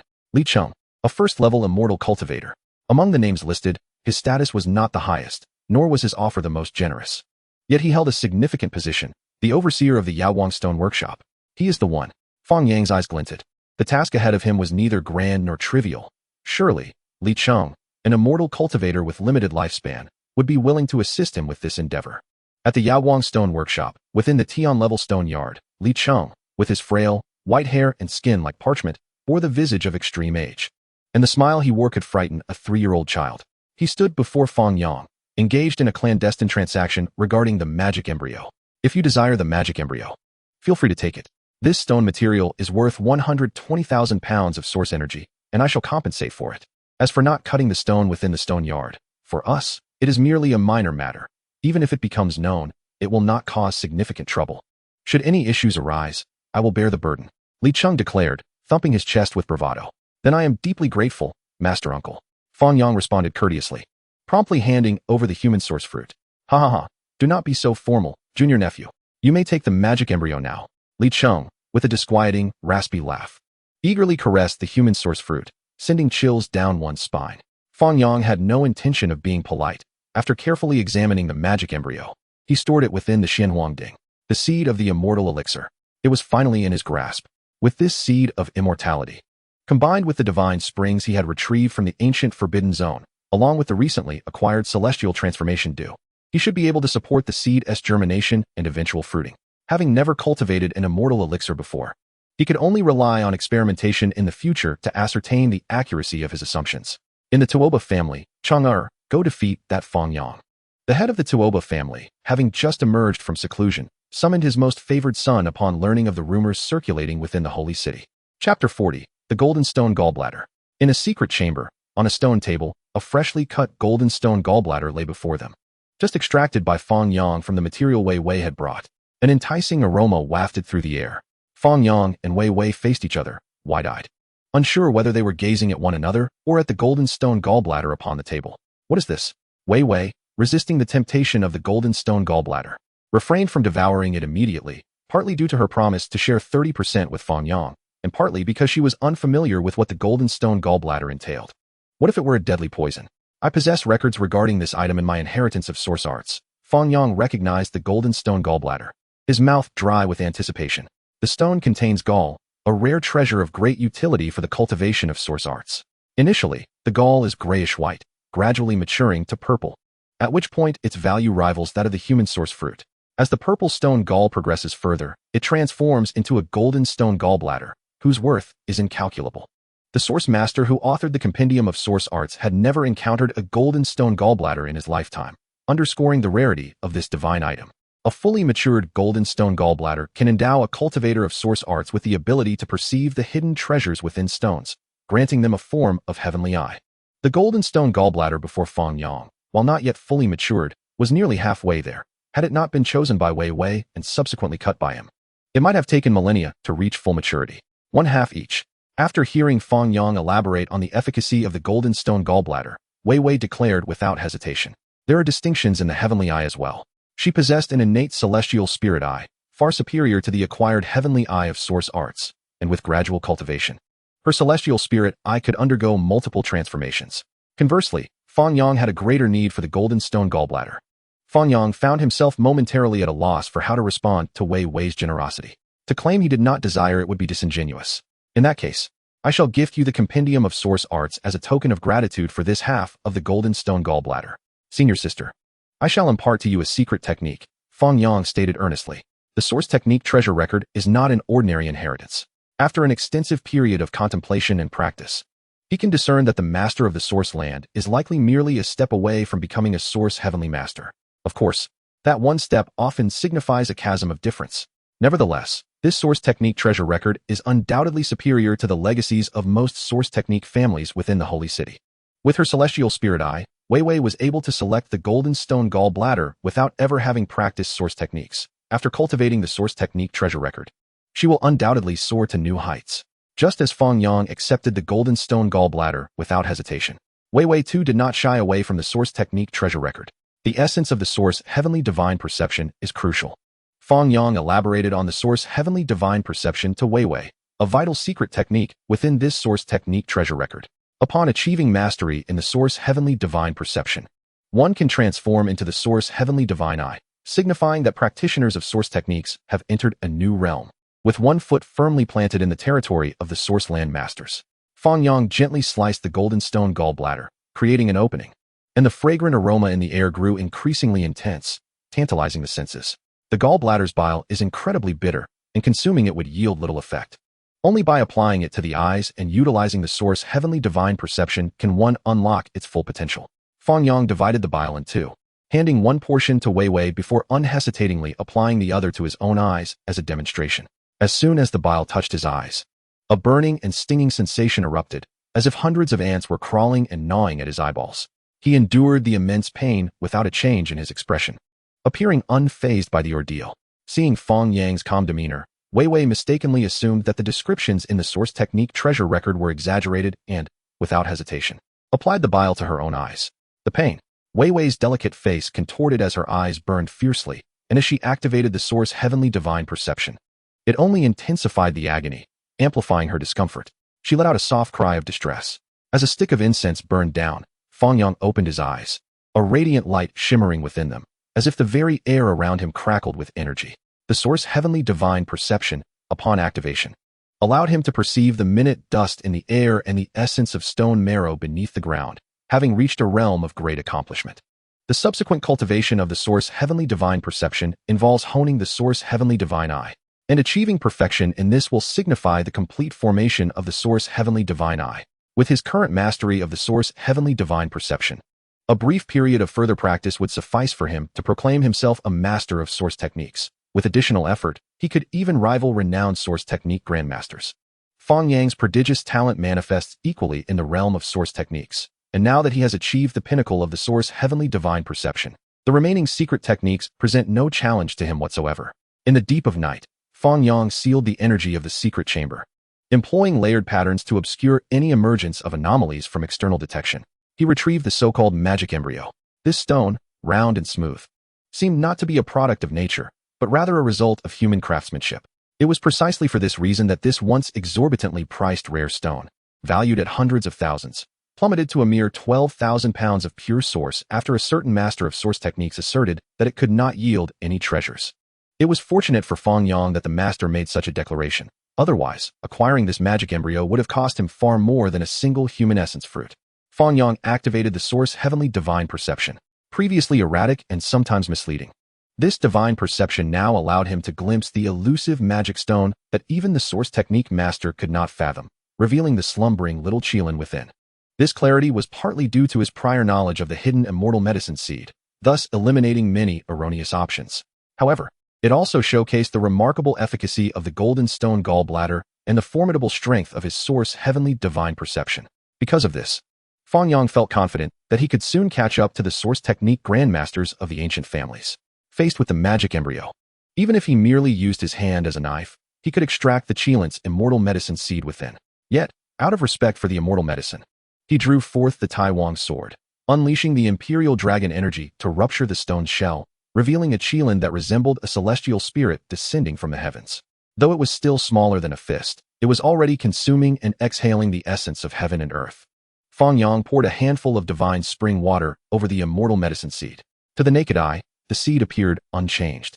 However, under the scrutiny of the source heavenly divine perception, he could observe the seed slowly absorbing the life essence from the divine spring, gradually accumulating strength to break its shell and sprout. At this rate, even after several decades, one would be hard-pressed to witness the day the immortal medicine would send forth tender shoots. Fang Yang hesitated, ultimately deciding against manifesting the towering transformation exposure on the Qilin's immortal medicine seed.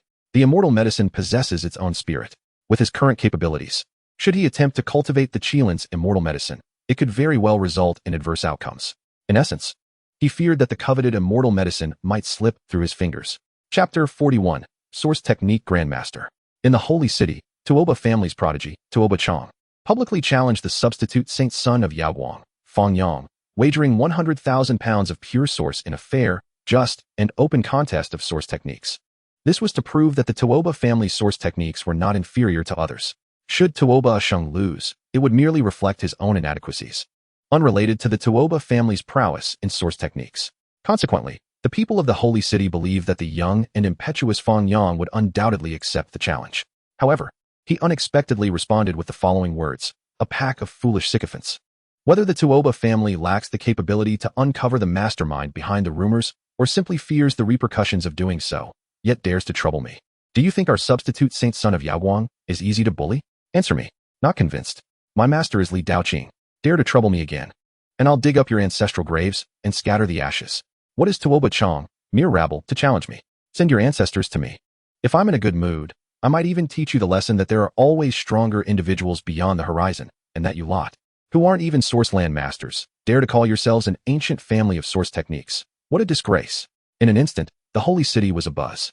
While it seemed directed at the Tuoba family, it effectively insulted all ancient families of source techniques. After all, in this era, no family boasted a source land master. Fang Yang's domineering remarks evoked mixed reactions. Some were offended, while others admired him, leading to a surge of disciples within the Yaoguang Holy Land eager to align themselves with him. A true strongman must humiliate the weak. What caliber is the Tuoba family to dare challenge our substitute saint son of Yaoguang? Of course, the Yaoguang Holy Land was not a monolith. Li Rui, who had lost his position as the substitute saint son to Fang Yang, was the first to step forward to voice his objections. The source technique families are not devoid of venerable elders. While Tuoba Chang's actions are inappropriate, it is unjust to condemn everyone in the family. Fang Yang, as the substitute saint son, should be contributing to the Holy Land rather than provoking enemies at every turn. He is truly unworthy of his position. In response, Fang Yang was not a petty individual. He merely awaited an opportune moment to return to the Holy Land from the domain gate, drag Li Rui out from his cave, and give him a sound thrashing, after which he would not pursue any further troubles with him. Naturally, there were also some elders with deep ties to the source technique families, as well as those who had failed to obtain the human essence fruit previously, who secretly conspired to impeach his position as substitute saint son. In this regard, Fang Yang felt helpless. However, with the support of the Holy Lord of Yaoguang, it was impossible for him to lose his position as the substitute saint son. What is your proficiency in source techniques? The Holy Master of Radiant Light, Li Daoqing, hurriedly arrived at the stone pavilion, feeling quite troubled as he inquired of Fang Yang. Although he held immense authority as the Holy Master, he felt somewhat powerless in the presence of the antiquated elder, whom he had to address as Master Uncle. The ancient families of source techniques wielded tremendous and intricate power, unless they directly targeted the entire Radiant Light sacred land. Li Daoqing found it challenging to adopt a firm stance against the traitors within the sanctum. Could it truly be that he is a master of his generation? Fang Yang replied calmly. Is that true? Li Daoqing should not have posed such a question, yet he could not suppress his curiosity. Fang Yang has only been cultivating for a few years. Even if he were fortunate enough to inherit the legacy of a source celestial master, it is implausible for him to rival the renowned masters of source techniques within mere months. In response to his master's doubts, Fang Yang led him to the celestial stone garden, smiling as he spoke. Master Uncle, might I borrow 100,000 pounds of pure source? Very well. Li Daoqing nodded, harboring a flicker of anticipation, albeit one that felt unfounded, akin to a fleeting illusion. Fang Yang walked and paused, eventually standing before a peculiar stone known as the Fiery Sun Stone, employing the source celestial divine insight to examine it closely. Master Uncle, shall we place a wager? If the contents within are valued at over 300,000 pounds of pure source, I shall not be obliged to return the 100,000 pounds you lend me. Fang Yang remained in high spirits, seeking to benefit from his master's generosity. Agreed, I accept your wager. Li Daoqing, witnessing Fang Yang's unwavering confidence, readily consented. As the Holy Master of Radiant Light, he was not lacking in resources, and should Fang Yang indeed possess such prowess in source techniques, he would willingly part with the 100,000 pounds. Upon hearing this, Fang Yang immediately set to work.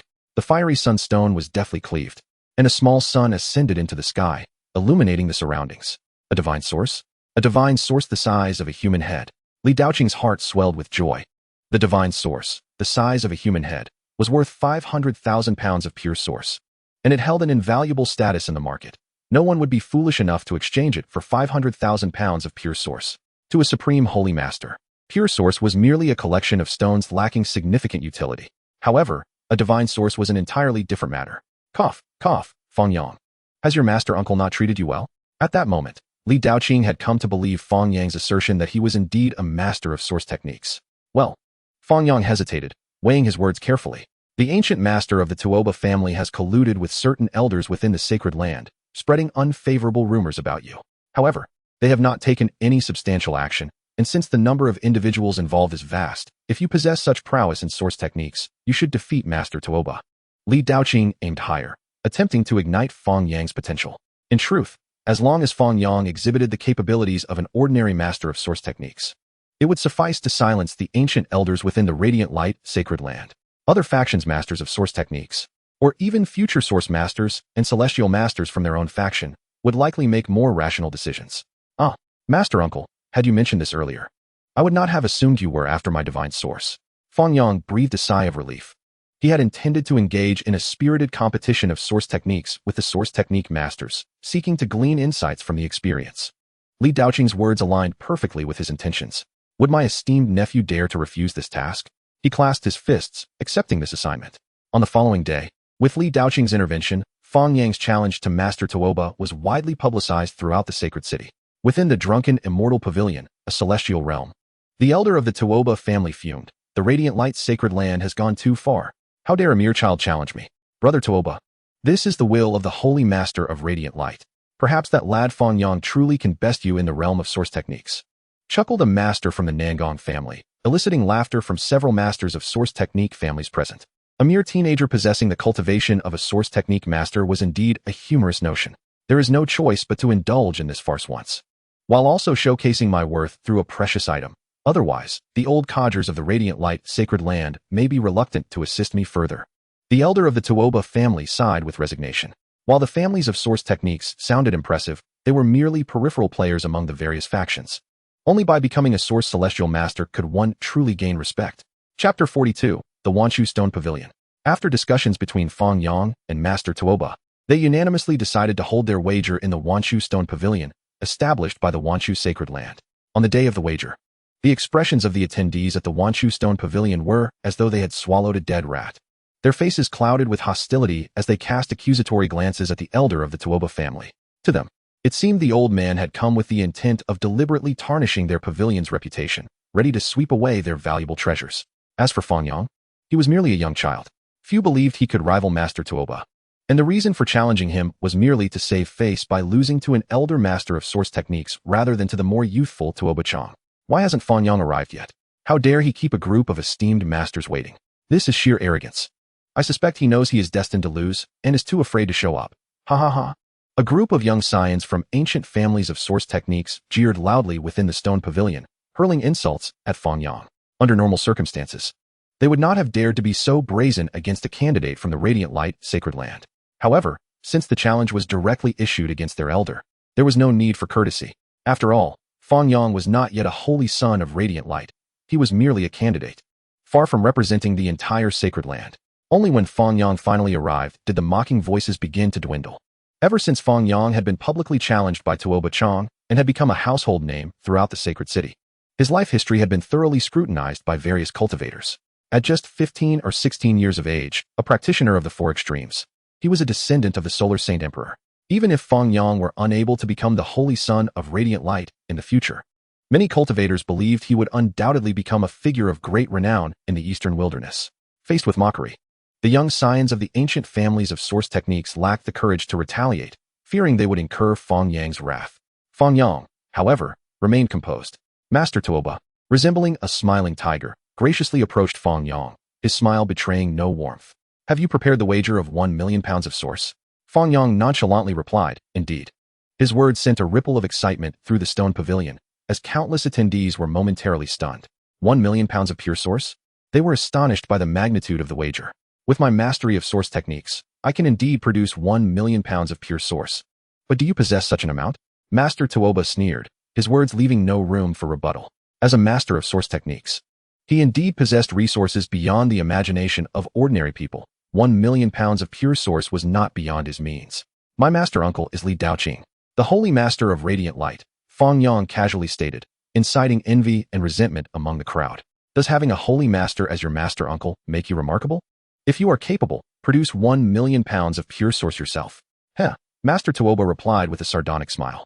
He could not fathom why Li Daoqing would provide 1 million pounds of pure source to indulge this young child. At the Celestial Stone Garden, the celestial crane soars through the sky, and the mysterious tortoise bestows auspicious signs, creating a scene reminiscent of an otherworldly paradise. However, the tranquility of this ethereal realm is swiftly disrupted as a throng of people jostles to enter, resembling a raucous gathering in the mundane world. It has been quite some time since Master Tuoba last made an appearance. This occasion promises to be an eye-opener, and one might even behold the exceedingly rare divine source. Master Tuoba once unearthed a broken royal weapon at the Daoi Stone Workshop. I wonder if I shall have the fortune to admire the weapon that vanquished the Path King today. While Master Tuoba's prowess in source techniques is beyond measure, I fear he may not fully unleash his capabilities against Fang Yang, leaving us deprived of a grand spectacle. A cacophony of chatter envelopes Master Tuoba as admirers shower him with compliments, while none linger beside Fang Yang. In the bamboo grove, Fang Yang finds himself alone in this secluded area, gazing at a precious stone known as the Yin Yang stone. This stone, resembling a grinding disc and towering at a person's height, bears the intricate design of yin and yang fish. Yet, some masters of source techniques assert that this stone is merely a later imitation, incapable of being a naturally occurring treasure. Consequently, its value ranks only in the mid-tier among the heavenly stones of the Wanshu Stone Workshop, far from that of truly top-tier materials. I shall take the Yin Yang stone for 100,000 pounds of pure source, Fang Yang declares. He retrieves the required amount and hands it to the workshop steward, ensuring that Master Tuoba does not perceive the stone's intricacies and attempt to seize it. As for the origin of the 100,000 pounds of pure source, my master uncle is Li Daoqing. Next, Fang Yang proceeds to the area radiating the most spiritual energy in search of a second stone. His divine perception is continually activated, rendering the heavenly stone garden almost devoid of secrets before him. Furthermore, having mastered all the secret techniques regarding stone gambling from the source techniques treasure record to a profound level, combined with his divine perception, he is more than a match for the aged source master of the Tuoba clan. I shall take the Blood Phoenix stone, he states, and the Dragon Chant stone as well. Fang Yang expends 110,000 pounds and then 120,000 pounds of pure source to select the remaining 2 stones. Returning to the entrance of the heavenly stone garden, after a brief moment, Master Tuoba appears, also carrying 3 selected stones, ready to unveil the outcome of their wager. The Yin Yang stone, the Blood Phoenix stone, and the Dragon Chant stone collectively amount to 300,000 pounds of source. With a patron saint as my master uncle, how can one be so extravagant? Someone whispers in astonishment. The Linglong heart is worth 160,000 pounds of pure source. The Xiangui steel is worth 220,000 pounds, and the Black heart is worth 120,000 pounds, totaling 500,000 pounds of pure source. Are you certain you wish to select these 3 stones? Fang Yang inquires. Using his divine perception to scrutinize the 3 stones he had previously deemed inferior, his expression subtly shifting as he addresses Master Tuoba. If you are afraid, then publicly apologize to me. I am not unwilling to forfeit this wager and grant you an opportunity for redemption. Master Tuoba misinterprets Fang Yang's question as a sign of fear and feigns sympathy. Let us raise the stakes. The victor shall claim the treasures from the loser's stones. Do you dare? Fang Yang scoffs derisively. Make sure you do not regret it. Master Tuoba squints his aged eyes and acquiesces to the increased wager. Why would one refuse a gift? Fang Yang, upon hearing this, swiftly and decisively cleaves the Dragon Chant stone in 2 with remarkable speed. No extraordinary phenomena manifest. No radiance ascends. Laughter emerges from the crowd, mocking Fang Yang for his audacity to challenge a renowned source master with such meager abilities. From the stone powder, Fang Yang extracts a dragon-shaped golden loach, holding it aloft for Master Tuoba, who has yet to commence his stone cutting, to see. What is its worth in pure source? Master Tuoba's expression darkens as his eyes fill with the sight of the golden loach, seemingly deaf to Fang Yang's query, remaining silent for an extended moment. Chapter 43, Blood Phoenix Red Gold. I bid 300,000 pounds of source. I offer 350,000 pounds of source. 500,000 pounds. In the face of the 1.5-foot-long dead dragon loach, many distinguished figures, drawn here by Master Tuoba's reputation, fervently compete to place their bids. The elderly uncle of the Daxia dynasty even calls out a staggering price of 500,000 pounds of source, silencing the surrounding crowd. The dragon loach is an exceedingly rare creature, nearly extinct. Within the vast eastern wilderness, only the transcendent Yaoqi sacred land houses 3 dragon loaches, each measuring a foot in length and equivalent to an herbal king aged 8,000 years, capable of extending human life by at least 400 years. Moreover, due to the rarity of dragon loaches compared to herbal kings, the value of a dragon loach far surpasses that of an herbal king. Although the dragon loach Fang Yang has cut measures 1.5 feet long and has long since ceased to thrive, its value does not pale in comparison to that of the Yaoqi dragon loaches. 500,000 pounds of pure source is insufficient. Fang Yang shakes his head slightly in response to the Daxia uncle's bid, continuing to slice into the next extraordinary stone. At this moment, no one dares to underestimate him. All eyes are fixated on him, acutely aware of the earlier blunder of failing to recognize the dragon loach hidden within the stone powder. Master Tuoba, regaining his composure, no longer regards Fang Yang with childish disdain. Instead, he feels an immense pressure. Should he lose this wager, he might become a stepping stone for Fang Yang, forever stripped of the respect due to a source master who has been bested by a junior. I shall not lose, Master Tuoba declares, resolutely beginning to cut into the stone he selected, no longer paying attention to Fang Yang's spectacle, intent on winning this wager. After 10 breaths, 2 extraordinary phenomena manifest simultaneously in the air. One is the descent of the blood phoenix. The other is the auspicious appearance of the mysterious tortoise. In Fang Yang's hand, a walnut-sized piece of red gold radiates brilliance, as if it harbors a phoenix descended from the celestial realm, unlike any earthly object. In Master Tuoba's grasp lies a fragment of a shattered stone tablet, quietly resting as the phenomenon of the mysterious tortoise dissipates, leaving no trace of the extraordinary. Blood phoenix red gold, hidden scriptures within the stone. Shouts of madness erupt from the crowd. Their eyes blaze with fervor as they fixate on the walnut-sized blood phoenix red gold in Fang Yang's hand and the broken stone tablet in Master Tuoba's possession, wishing they could exchange places with him. The blood phoenix red gold needs no further elaboration. This imperial-grade divine material is capable of forging unparalleled imperial weapons. In this world, who does not yearn to replicate the achievements of the sacred land of shaking light, producing an unending stream of saints to create an extraordinary imperial weapon? Even if this blood phoenix red gold is merely walnut-sized, far from sufficient to forge an imperial weapon, crafting an invincible royal weapon from it is still a remarkable feat. In the Holy City, a piece of dragon-patterned black gold the size of a fingernail once sold for 80,000 pounds of pure source.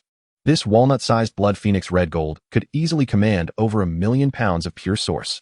Elderly cultivators familiar with the value of celestial gold educate the younger generation, who remain oblivious to its worth. Master Tuoba clutches the stone tablet tightly, as if it were his last lifeline, eagerly scanning it with his divine sense. His expression darkens. Continue cutting the stone, he commands. Observers note the change in Master Tuoba's demeanor, realizing that this stone tablet likely pales in comparison to the value of the blood phoenix red gold Fang Yang has unveiled. Yet, out of respect for the master of source techniques, the matter was not made public.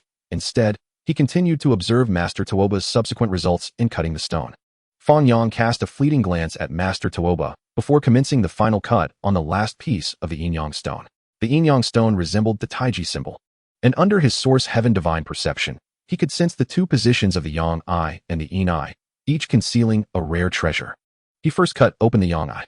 A surge of magnificent yang energy erupted, ascending from the ground. Boundless light energy burst forth in a dazzling explosion. A spherical object, approximately the size of a wash basin, was visible amidst the radiant glow. Xianyang source, someone exclaimed in astonishment. The Xianyang source is a rare exotic source. And this piece, the size of a wash basin, is valued at no less than 300,000 pounds of pure source. This meant that this single piece of exotic source alone was sufficient to offset Fang Yang's cost of purchasing the stone, leaving him with pure profit. With the Xianyang source as a reference, Fang Yang turned his source heaven divine perception towards the yin eye of the yin yang stone. Now able to dismiss various false illusions and recognize that it too contained an exotic source, equally the size of a wash basin. The yin eye shattered, and moonlight cascaded down. A Xianying source, approximately the size of a human head, materialized in the stone yard, leaving the onlookers in awe and gasps of astonishment.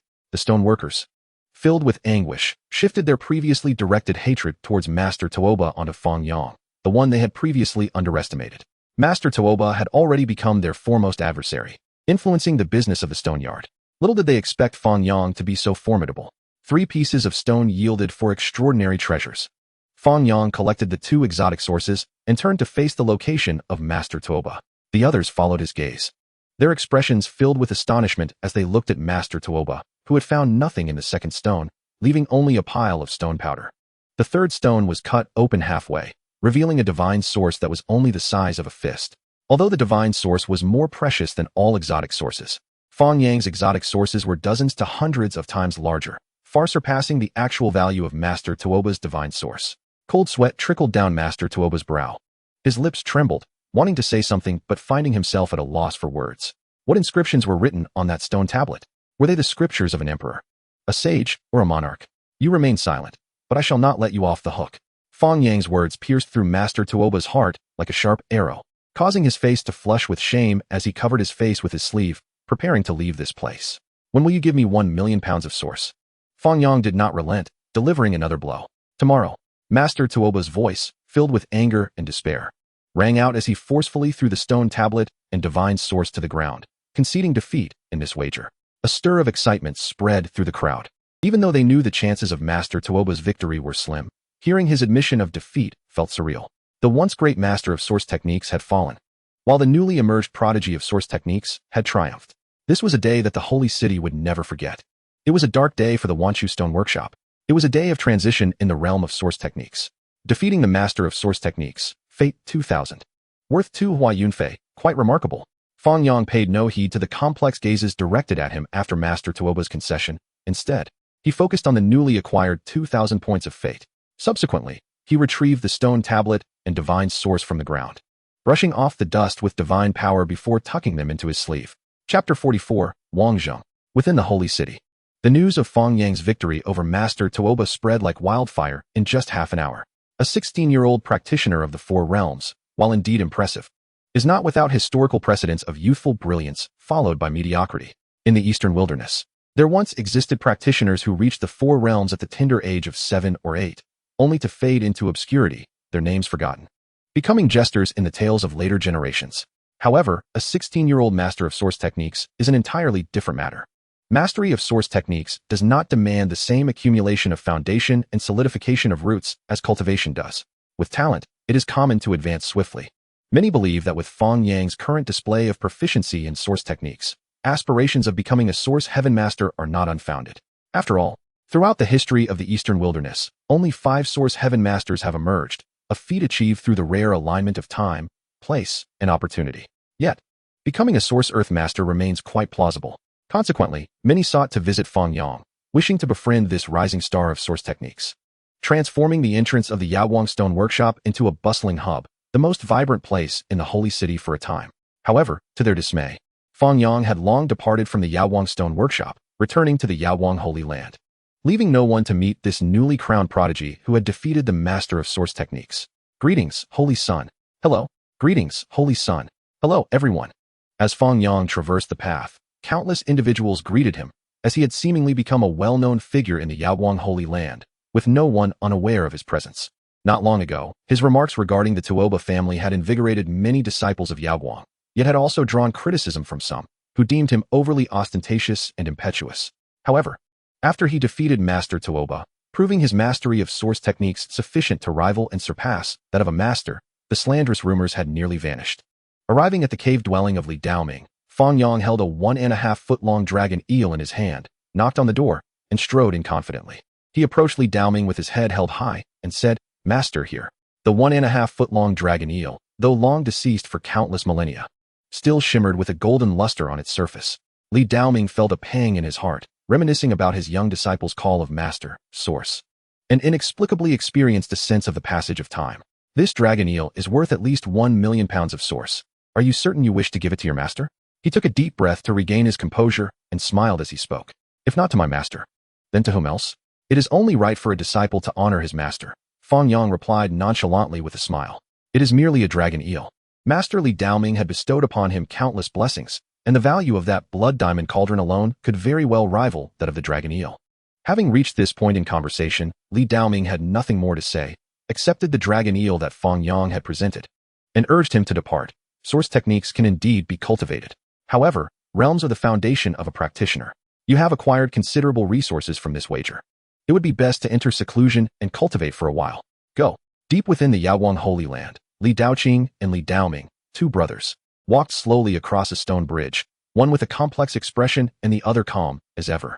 "Junior brother, you need not elaborate," Li Daoming interrupted Li Daoqing, wearing a carefree expression, showing no regret for the actions he was about to take.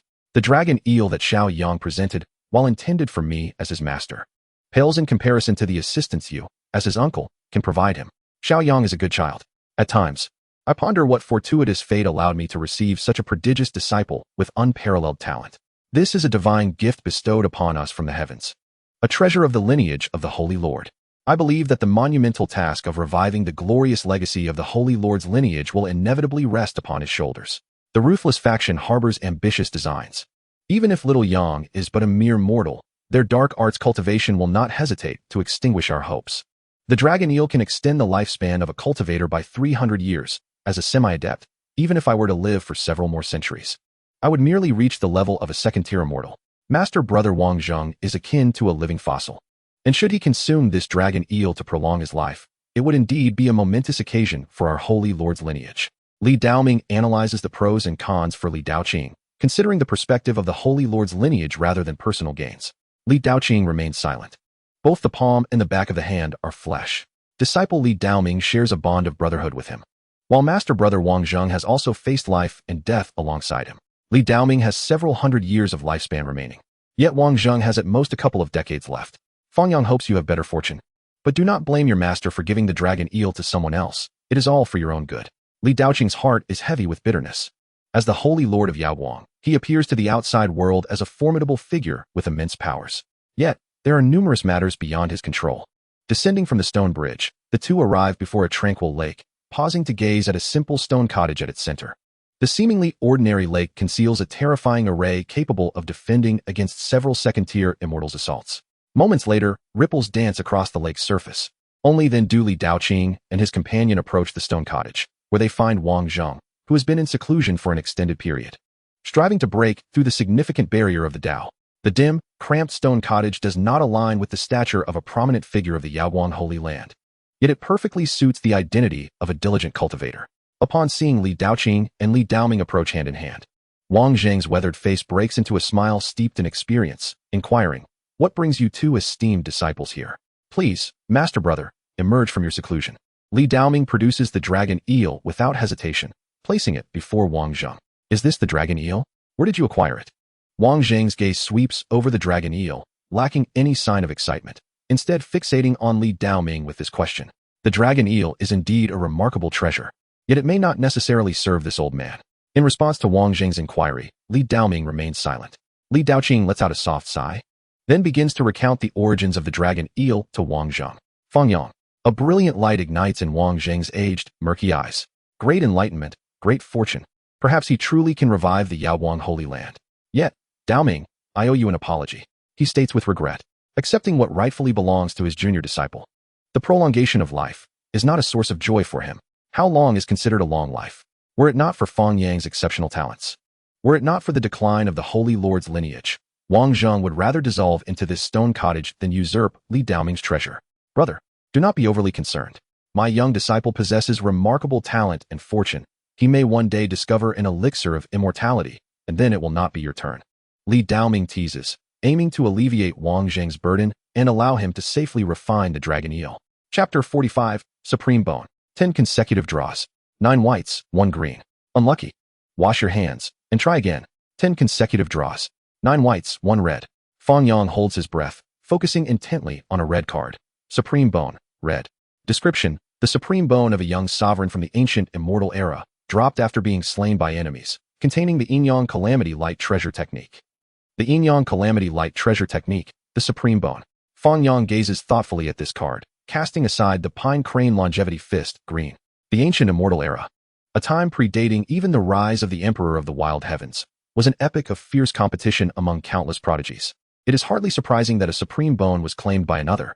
The potential of this Supreme Bone is exceedingly high, if it can undergo continuous metamorphosis. Its ultimate capabilities are equally formidable. However, this particular Supreme Bone lost its potential for advancement upon its owner's demise. Nevertheless, even in its current state, the intricate and profound Yin-Yang Calamity Light Treasure Technique inscribed within remains a formidable secret art. Fang Yang materializes the Supreme Bone, a bloodied fragment appearing in his hand, through the source heaven divine perception, revealing a multitude of intricate runes within. A splendid treasure.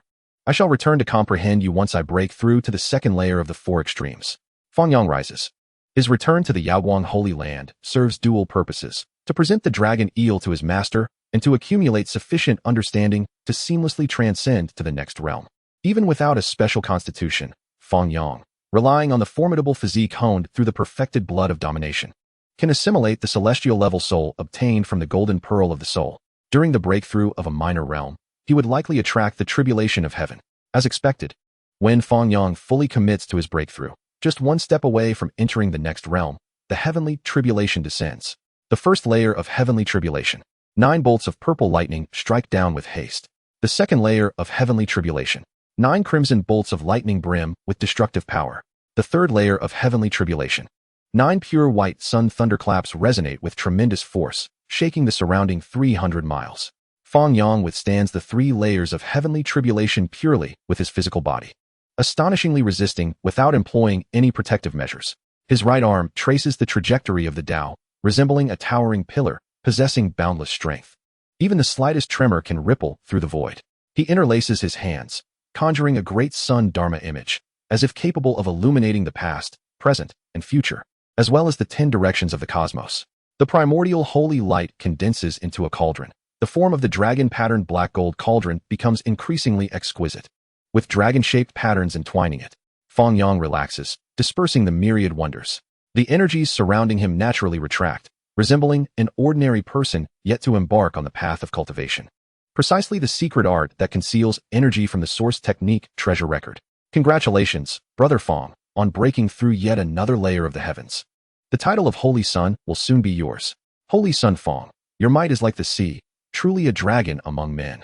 In response to the might of the heavenly tribulation, hundreds of radiant lights fly to this peak, all offering praise to Fang Yang.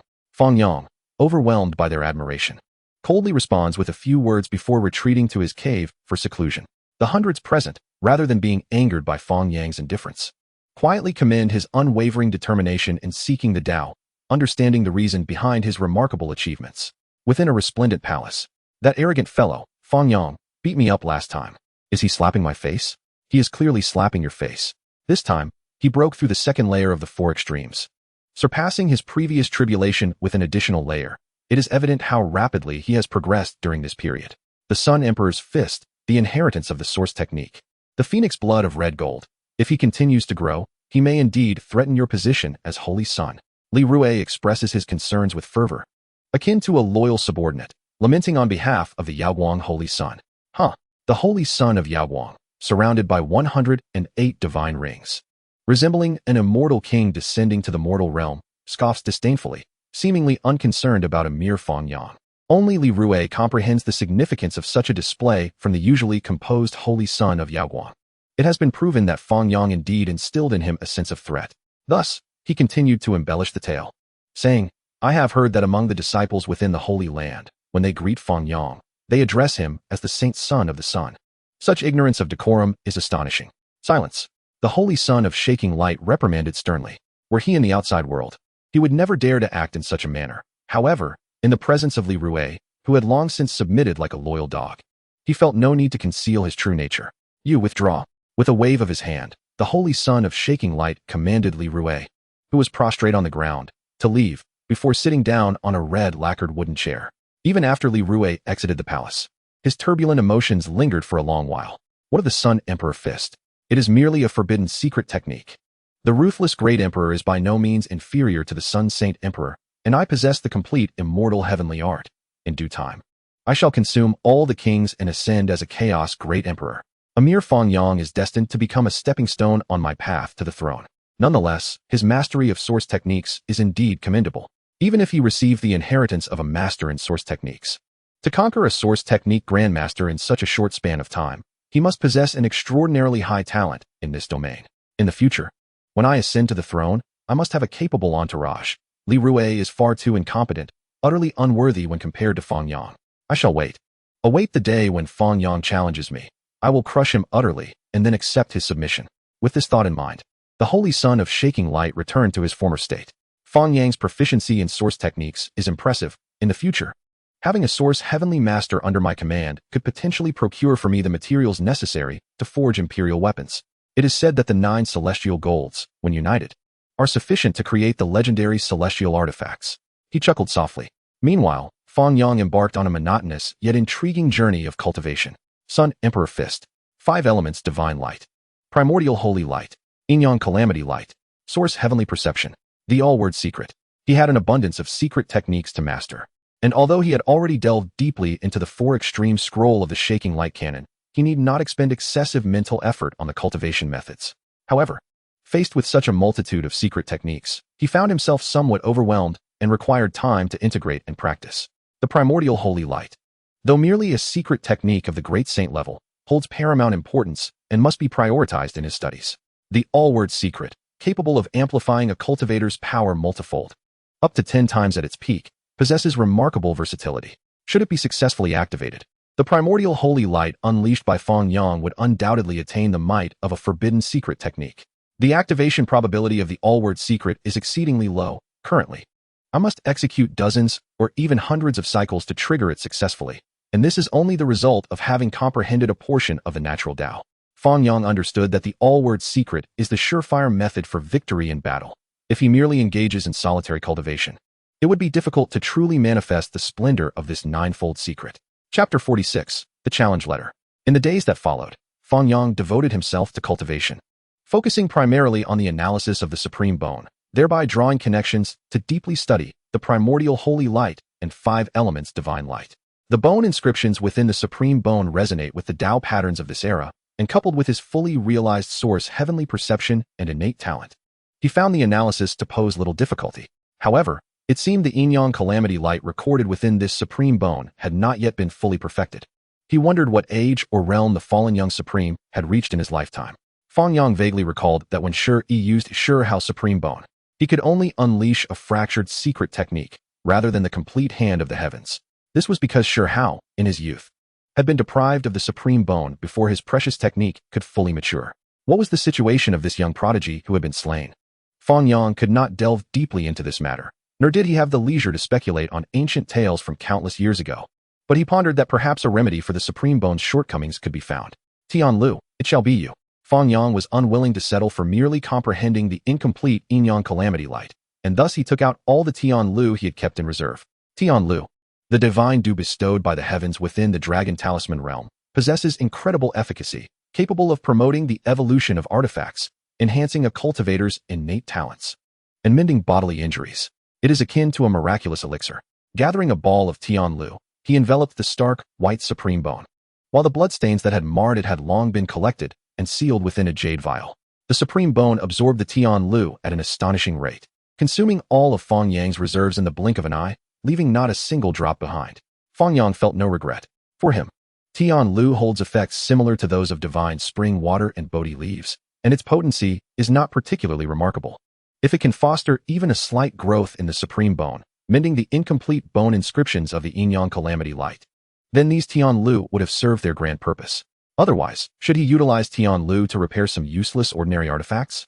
The inscriptions of the yin-yang calamity light are far more precious than most artifacts in the world.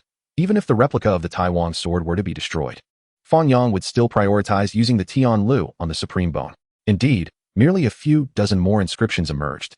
Fang Yang had already committed the inscriptions of the yin-yang calamity light to memory within his consciousness, and at this moment, he merely glanced over, capturing these additional inscriptions through his source heavenly perception.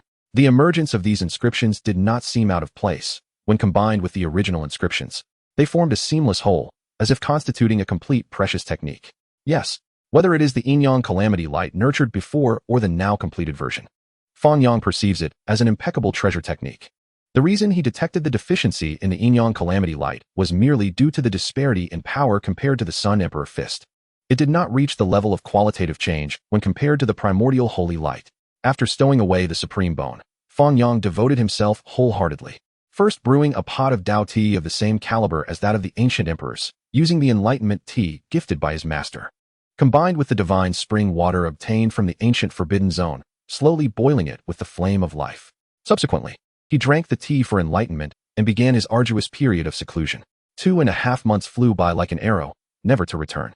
On this day, as Fang Yang once again summoned the thunder tribulation, a mysterious yellow cauldron was refined amidst the sea of thunder, with countless wisps of Tao patterns emerging, faintly revealing the traces of the Tao.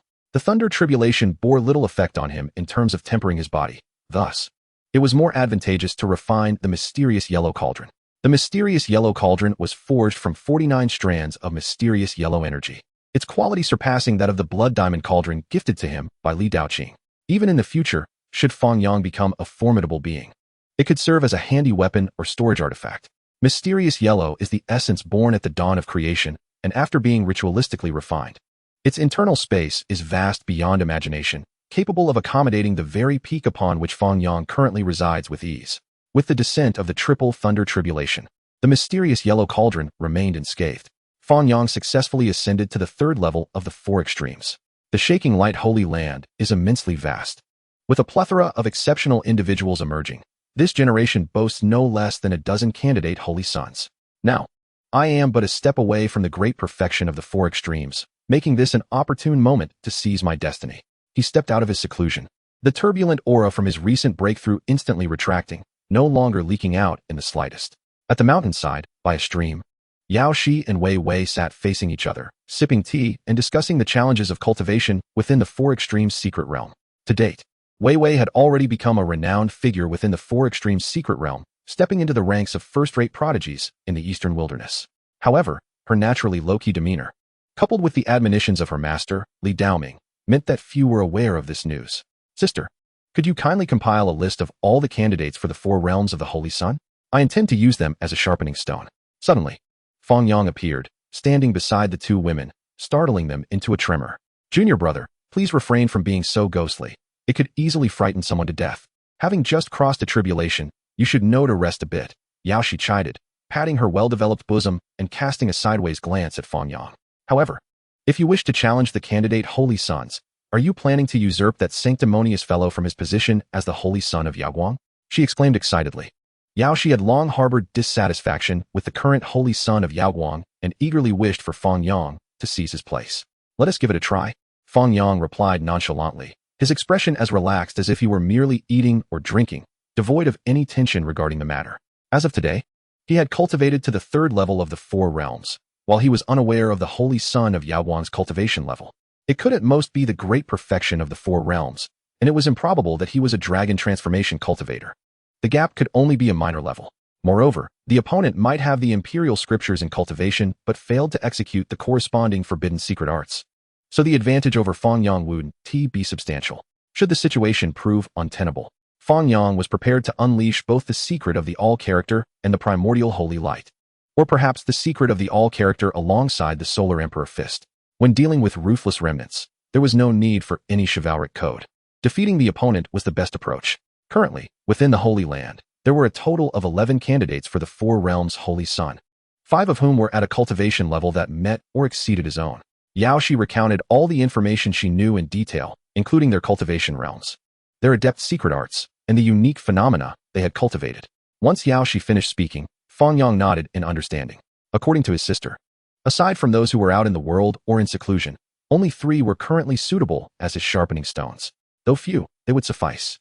He took out paper and pen, wrote 3 challenge letters, and handed them to Yao Shi, saying, "Would you kindly run this errand for me?" "Huh, me?" Yao Shi pointed at herself, bewildered. How could I, the illustrious holy maiden of Yaoguang, undertake such menial tasks? Absolutely not. Chapter 47, An Aura of Dominance. The essence of the divine is truly delightful. After being bribed with a hint of divine essence, Yao Shi personally delivered the 3 challenge letters to the 3 strongest candidate Holy Sons. In an instant, turmoil erupted within the Holy Land. Everyone understood that this was not merely the precursor to an impending storm, but rather the herald of a genuine tempest. The candidate Holy Sons were merely a facade. The Holy Son of Yaoguang was Fang Yang's true objective. Let him come. Too young. This brat is arrogant. When the 3 candidate Holy Sons received Fang Yang's challenge letters, they all doubted his ability to overcome them. A mere boy in his teens, relying on sheer luck to become a 4 realms cultivator and a candidate Holy Son in just a few short years. Did they truly believe that their nearly 20 years of cultivation had been for naught? On the following day, atop the battle platform of the Yaoguang Holy Land, Fang Yang ascended the stage, gazing down at the 3 candidate Holy Sons. Surrounding him was a throng of spectators, eager to witness this rare contest among candidate Holy Sons. Fang Yang's name was already known far and wide. The other 3 candidates were not nameless either, being the most formidable under the current Holy Son of Yaoguang. The crowd anticipated a fierce contest. Why not all 3 come at once? I am pressed for time. Fang Yang's voice was not loud, yet every cultivator present, even those at the periphery, clearly heard his words. I'll go first. One of the candidate Holy Sons soared onto the battle platform, launching an assault with the primordial holy light. An overwhelming torrent of light surging forth like a mighty wave.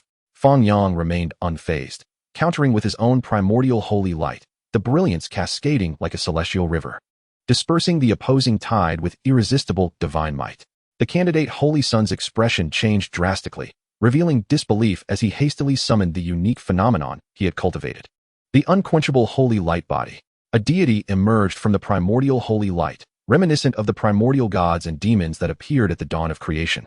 Descending upon the candidate Holy Son, This was one of the most challenging manifestations to cultivate within the Yaoguang scriptures, enabling even ordinary bodies to compete with those of exceptional constitutions.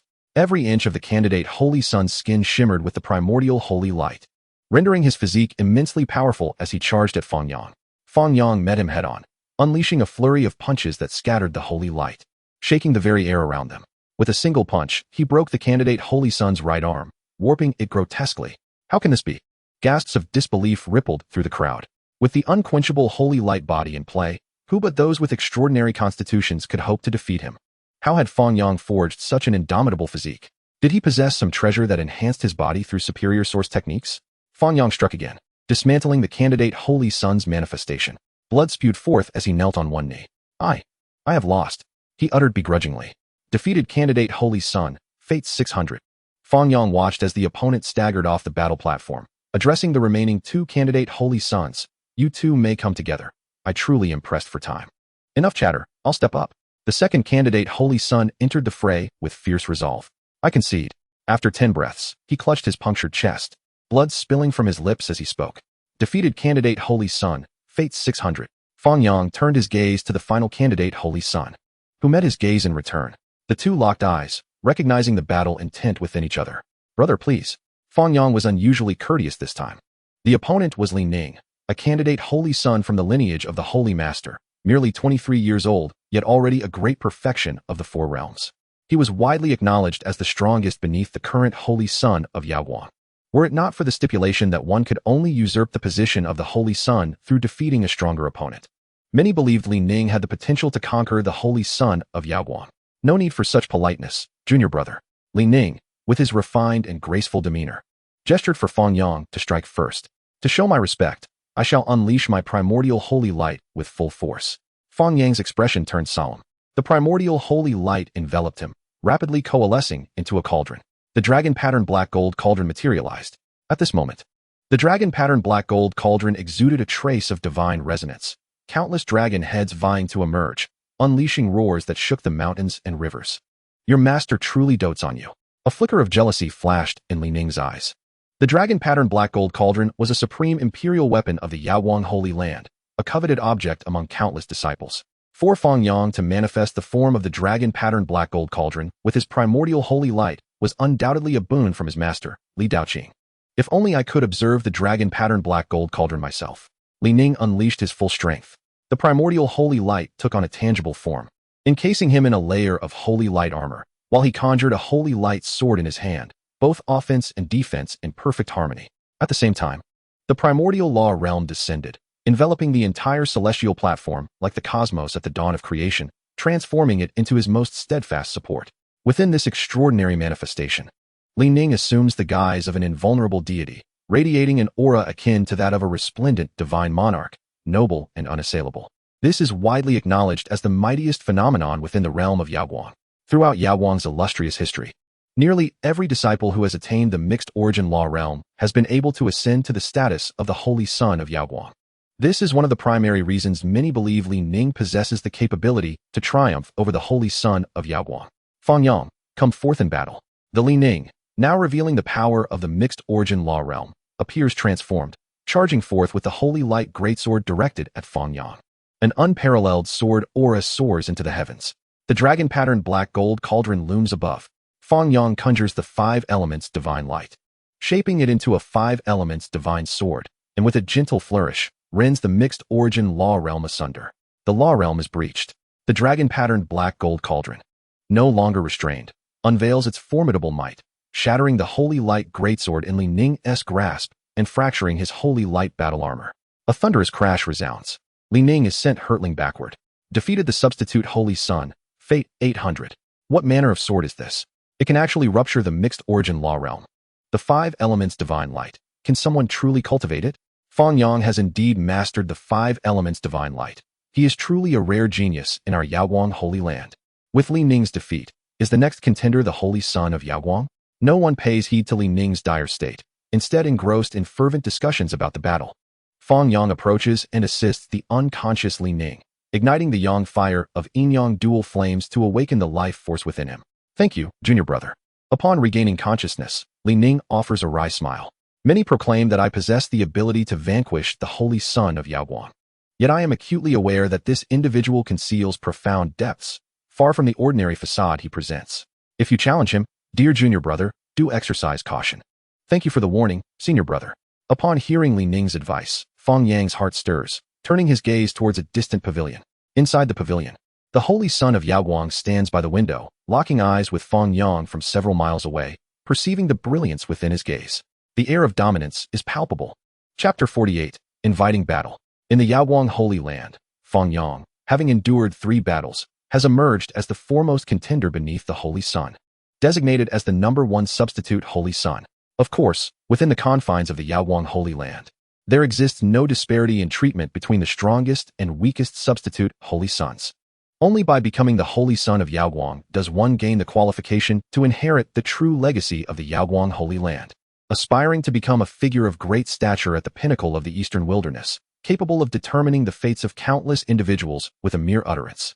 After brushing aside a throng of disciples eager to engage in conversation, he returns to his cave abode. Let us draw some cards. Fang Yang expends all the fate he has just acquired, performing 2 rounds of 10 consecutive draws. 9 white and 1 green. 8 white, 1 blue, 1 purple. Upper Clear Battle Fist, green.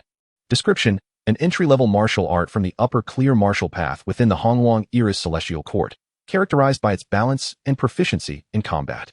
The Hongwang Era world, a realm of considerable caliber, if it were a cultivation technique, it would indeed warrant further exploration. After a moment of contemplation, Fang Yang turns his attention to the next card. Vajra Seal, blue. Description: the Supreme Being, Mang Qingmingqi, derived this external-level technique from the peerless skill Tathagata's divine palm, capable of dispelling inner demons and cultivating formidable strength. The martial arts of the Supreme Being possess a lofty ceiling, yet this Vajra Seal is merely an ordinary external-level technique. However, perusing it in spare moments could broaden one's horizons. As for actual cultivation, it is unnecessary. After all, aside from the subsequent realms of the Dharma body, legends, creation, and beyond, external-level techniques are but standard high martial arts, hardly comparable to the secret realm's esoteric arts. Fang Yang skips over the Vajra Seal and encounters a familiar, yet unfamiliar old friend. Heavenly Dew, purple. Within the profound purple card lies a mass of azure heavenly dew, nearly engulfing the entire card, a testament to its substantial worth. Fang Yang materializes it. Instantly, a volume of heavenly dew, roughly half a cubic meter, materializes before him, tinting his gaze with a soft azure hue. I've struck gold. Observing the abundance of heavenly dew, Fang Yang hesitates not for a moment and plunges the supreme bone into its depths. The supreme bone rapidly absorbs the heavenly dew. Yet this quantity is so vast that it cannot be consumed in a fleeting moment. An entire hour passes. The supreme bone undergoes noticeable transformations. Its previously pallid and frigid texture now exhibits a hint of a golden jade quality, shimmering with a dual-colored glow of black and white. Under the source heaven divine awareness, the Yin-Yang Calamity Light Treasure technique within the Supreme Bone experiences a qualitative change. Although it has yet to reach the standard of the Solar Emperor's fist, it has certainly created a considerable distinction from the mixed origin Holy Light. Time for secluded cultivation. Fang Yang immerses himself in the comprehension of the Yin-Yang Calamity Light Treasure technique, not hurrying to confront the Holy Son of Yaoguang to seize his position. Just moments ago on the battle platform, he had glimpsed the Holy Sun through his source heaven divine awareness and discerned that the current realm of the Holy Son of Yaoguang has reached the pinnacle of the 4 extremes. To triumph over strength with cunning, one must prepare thoroughly to challenge a contemporary paragon.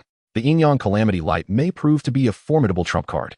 3 days later, Fang Yang stretches his athletic form, enveloped in a radiant aura of black and white, using his hands to delineate Yin and Yang, evolving the Yin-Yang Calamity Light. This secret technique, which he has ultimately mastered, aligns seamlessly with the foundational principles set forth by the Yaoguang scriptures, unleashing a potency even greater than that of the mixed origin Holy Light. Holy Son of Yaoguang, do not let me down, Fang Yang muses, as the Yin-Yang Calamity Light swiftly converges, vanishing without a trace. In its stead, he conjures a blazing mixed origin Holy Light, coalescing into a 3-inch long flying sword. With a divine thought seamlessly penetrating it, he flicks his fingers. The flying sword darts forth. From the cave, it soars with great momentum, emitting a clarion sound of the sword, spanning 600 miles, startling countless elders and disciples, until it reaches the Holy Sun's peak. The Holy Son of Yaoguang, having sat in his secluded chamber for several days, perceives the swords ringing, and his eyes instantly brighten. With a single step, he emerges into the world. Not far away, the mixed origin holy sword cleaves through the void, imbued with an aura of astonishing lethality, clearly indicating that the newcomer harbors ill intentions. Huh. The Holy Sun's gaze is frigid. 108 divine rings whirl around him, intertwining with the chains of law in the heavens and earth, transforming the mountain into an indomitable crucible. As the flying sword pierces this realm, it crackles with electric light, erupting in a dazzling display, ultimately coming to a steady halt before the Holy Sun of Yaoguang. Crack! The Holy Sun furrows his brow, observing a fissure forming on the surface of the flying sword, despite the fact that he has yet to exert any force. In the next moment, the sword shatters, morphing into a rain of light. 3 days hence, we shall meet on the battle platform. Accompanied by the shattering of the flying sword, the divine thought within it begins to ignite. A tremendous sound reverberating across a radius of nearly 1,000 miles, its echoes lingering long after. The Holy Sun of Yaoguang maintains a tranquil demeanor, revealing no trace of emotion, rendering his thoughts inscrutable, akin to a deity enshrined upon a lofty altar.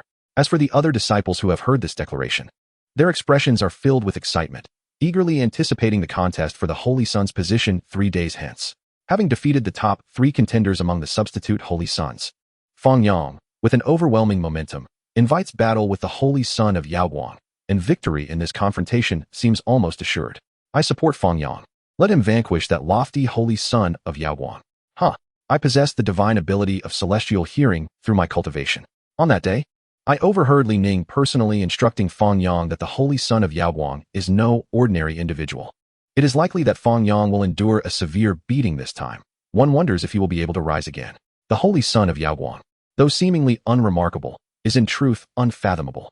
His innate talent is not to be underestimated, as he can match the arduous efforts of those renowned prodigies in just a few short years.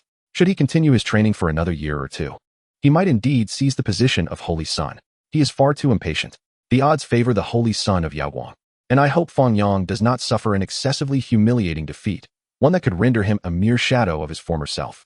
Like so many once great prodigies who fell to mediocrity after a single failure, countless individuals eagerly anticipate the battle 3 days hence, fervently debating the rightful heir to the position of Holy Sun, wishing they could teleport to the arena immediately.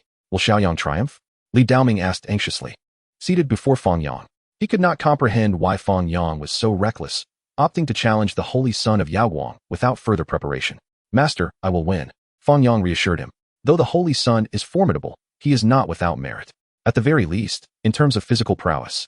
After undergoing the tempering of the great accomplishment of blood dominance, the Holy Sun could not possibly surpass him.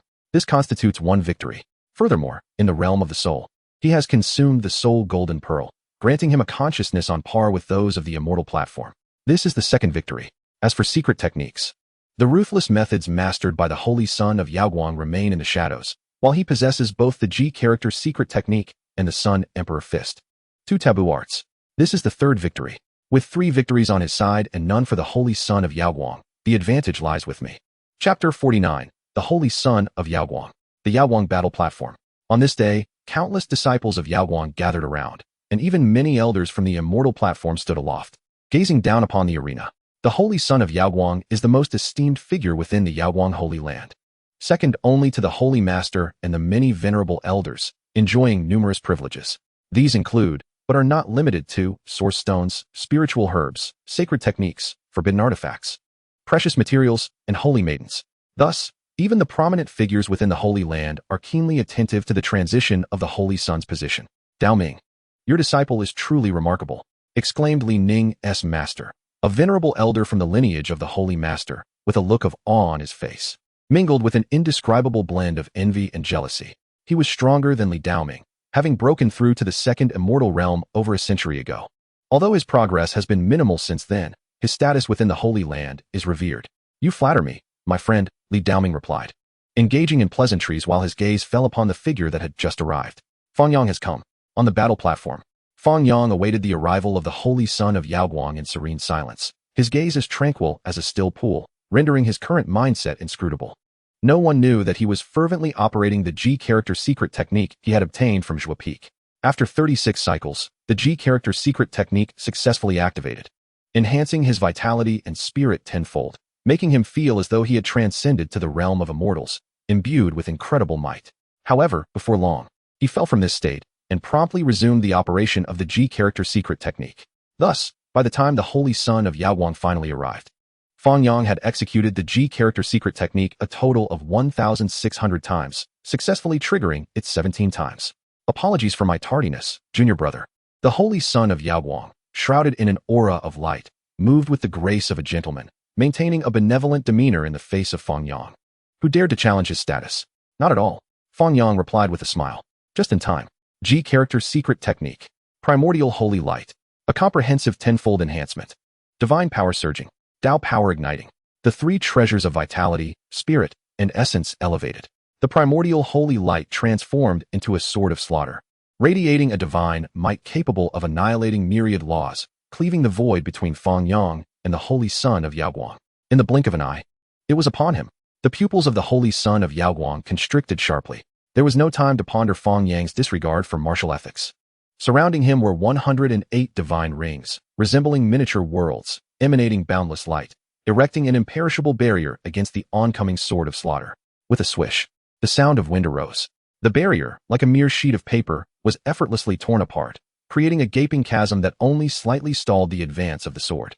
Yet in that brief moment, the Holy Son of Yaoguang regained his composure and devised a countermeasure, unleashing the primordial holy light technique. The primordial holy light transformed into a colossal seal, charging directly at the primordial slaughter sword. Upon their contact, a terrifying shockwave erupted, causing even the indestructible battle platform to tremble ever so slightly. How is this possible? The Holy Son of Yaoguang gazed at the crumbling colossal seal, unable to maintain his calm demeanor any longer. Seizing the moment before the seal completely shattered, he swiftly executed another sacred technique. The primordial holy light coalesced into a cauldron, the divine essence of the dragon-patterned black gold cauldron manifesting before him. This was one of the privileges of the Holy Son of Yaoguang, allowing him to observe the dragon-patterned black gold cauldron once a year. Having held the title of Holy Son for many years, he naturally mastered such transformations, able to channel a fragment of the cauldron's divine might through the primordial holy light. As the cauldron emerged, the sacred light sword, having just shattered the colossal seal, collided head-on with it. The sword splintered, and the cauldron was damaged. The Holy Son of Yaoguang let out a sigh of relief. Just as he prepared to manipulate the corner-damaged sacred light cauldron to attack Fang Yang, the G-character secret technique activated once more. Yang Calamity Light. The black and white divine light swirled, resembling a heavenly tribulation descending upon the location of the Holy Son of Yaoguang, bearing the power to annihilate all. The calamity light obscured everything. What is that? I feel as though I am facing a heavenly tribulation. I have never seen such divine light before. Can anyone explain its origin? Faced with the Yang Calamity Light unleashed by Fang Yang, the spectators momentarily found themselves at a loss regarding the unknown divine light's provenance. It bore some resemblance to the Yang Divine Light, yet the Yang Divine Light did not take this form. Furthermore, the divine light Fang Yang manifested even carried a hint of the true essence of heavenly tribulation, which was indeed rare. Li Ning's master gazed on with admiration. In his eyes, this was undoubtedly a sacred technique that Fang Yang had fortuitously acquired, not inferior to the primordial holy light technique. The Yaoguang scripture has been passed down for countless years. Numerous predecessors have delved deeply into the primordial holy light, seeking to derive more formidable secret techniques. Yet, to enhance its might even slightly has been a stroke of luck, let alone to elevate the primordial holy light technique to a level comparable to the forbidden techniques of major formidable factions. However, within Fang Yang's secret technique, he perceived a glimpse of potential that touched upon the forbidden realm. Perhaps it was the fabled quasi-emperor's secret technique. Li Ning's master's gaze burned with intensity as he turned to Li Daoming, his old face blossoming into a cheerful smile. Daoming, I must visit you someday. Could you introduce me to your disciple, Fang Yang? Haha, Li Daoming chuckled in response, yet he refrained from engaging further. It was evident that this old fellow had taken a liking to his disciple's Yang secret technique. How could he possibly part with his own apprentice? On the battle platform, as the Yang Calamity Light dissipated, it revealed the Holy Son of Yaoguang, who appeared on the verge of collapse. His countenance was grim, his body riddled with injuries. Had he not secretly activated the ruthless secret technique to heal the terrifying wounds inflicted by the Yang Calamity Light, standing upright would have been a formidable challenge. This sacred art is exceedingly terrifying, seemingly transcending the realm of the holy path. Moreover, the primordial holy light unleashed by Fang Yang possesses an enigmatic potency. Without employing the ruthless secret arts, it would be impossible for me to match him. The Holy Son of the Shaking Light harbors deep resentment. Yet, he cannot resort to those taboo secret arts, deemed forbidden. The lineage of the ruthless is reviled by all. Eons ago, the ruthless doctrine flourished, only to be mercilessly obliterated by several supreme forces, reduced to mere dust in history. This illustrates the profound malice that the major forces of the eastern wilderness harbor towards the ruthless inheritance. Should he invoke the ruthless secret techniques, he would not even need to await the onslaught from other factions. He would be silenced by the prominent figures of the ruthless lineage without delay. The best outcome would be to be relegated to the status of a stray dog. I have lost. The holy son of the shaking light adjusted his garments and uttered these 3 words with a calm demeanor, striving to conceal any signs of disarray. Yet, it is evident to all that losing his position as holy son has left his heart far from tranquil. Fang Sun, Fang Sun. Suddenly, a fervent cry erupted from the crowd, heralding the end of one era and the dawn of another. Defeated the holy son of the shaking light, fate 3000. Fang Yang's gaze remained as tranquil as a deep well, locking eyes with the holy son of the shaking light, anticipating the arrival of the next life and death duel. Surely, the outcome of that confrontation would yield even greater rewards. Chapter 50, The Holy Sun, the Hall of Shaking Light. This ancient hall, crafted by the founding patriarch himself, is adorned with many rare divine materials, including the 9 heavens divine jade capable of forging holy artifacts, and the great Luo silver essence. The holy light is pure, and its divine might is overwhelming. A statue, obscured by the chaotic aura, stands at the forefront of the grand hall, its visage and form indistinguishable, emanating an aura as profound as the ocean. The holy lord of shaking light, Li Daoqing, along with the esteemed elders of various sects. A total of 16 formidable beings at the immortal platform realm, all gazed intently at the youth before them. Apart from them, no other spectators were present, nor was there a need for any. Fang Yang, clad in a white robe adorned with golden patterns, bore no other embellishments. His expression solemn as he prepared to assume the mantle of Holy Sun. From this day forth, you shall be the Holy Son of the Shaking Light sect. Li Daoqing solemnly placed a dragon-shaped jade pendant and a small cauldron resembling a black gold dragon patterned vessel into Fang Yang's hands. He did not anticipate Fang Yang's rapid progress. It had scarcely been long since he ascended to the position of Holy Son, truly a testament to the potential of the youth. This dragon-shaped jade pendant serves as the insignia of the Holy Son. With it, you hold the same status as an elder, entitled to receive corresponding spirit herbs, treasures, and source stones annually. The replica of the black gold dragon pattern cauldron is a significant artifact, interweaving the principles of the Tao. Awarded as a reward for defeating the previous Holy Son, and even should you lose the Holy Son title in the future, it shall not be reclaimed. However, I hope that day will never come. Upon receiving the 2 treasures, Fang Yang affixed the dragon-shaped jade pendant to his waist and cradled the black gold dragon pattern cauldron in his left hand. At this moment, no words were needed.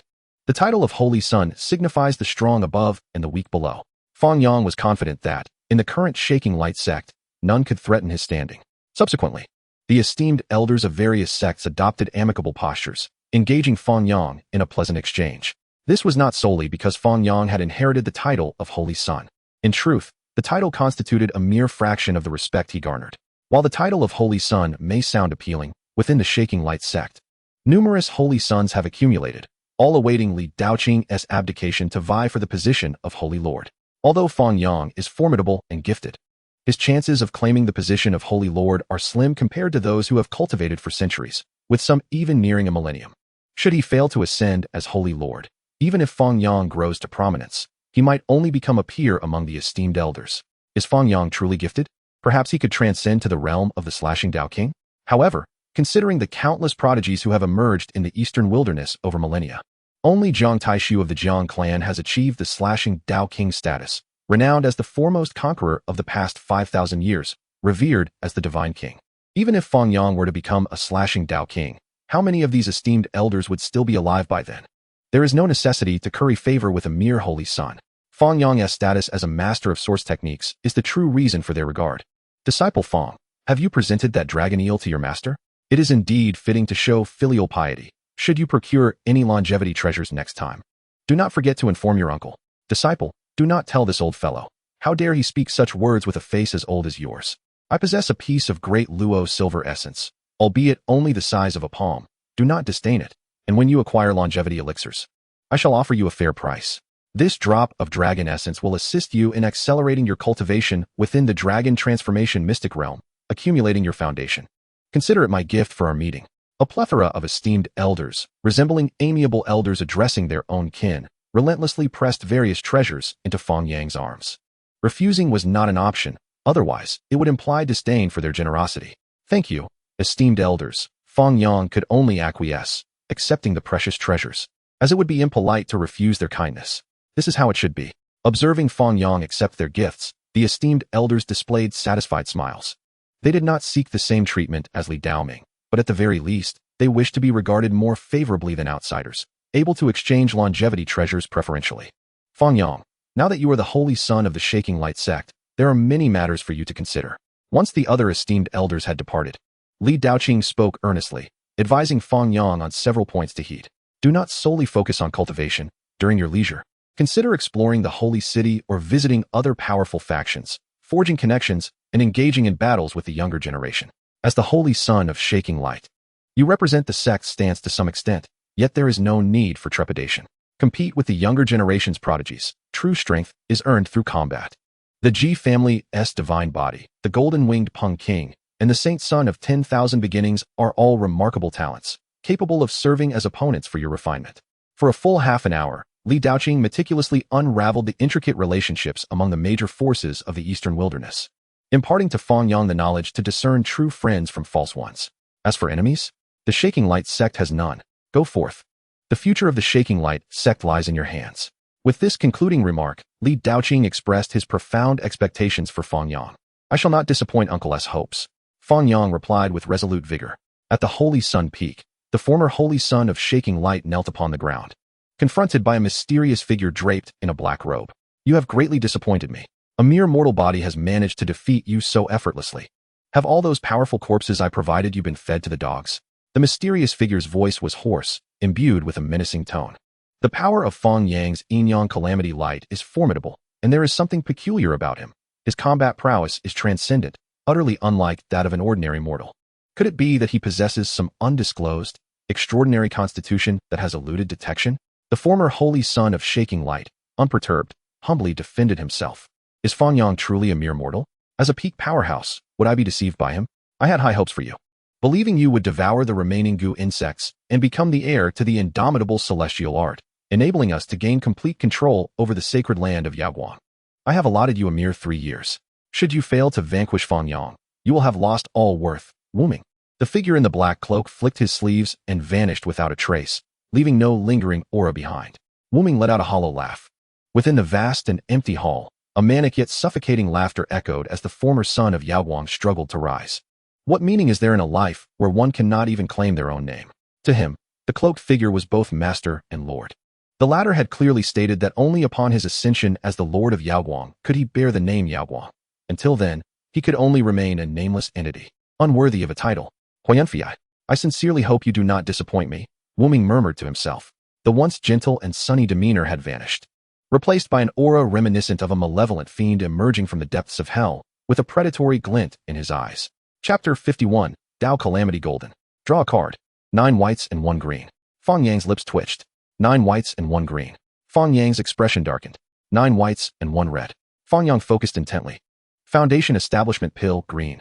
Description: a top-tier elixir crafted from various rare spiritual herbs by a skilled alchemist, capable of aiding one in breaking through to the Foundation Establishment realm, solidifying true energy into Foundation Establishment true essence, ensuring that meridians do not rupture during the breakthrough.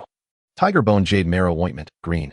Description: a precious elixir from the Yang God world, brewed primarily from the bones of fierce tigers, capable of forging an indestructible physique.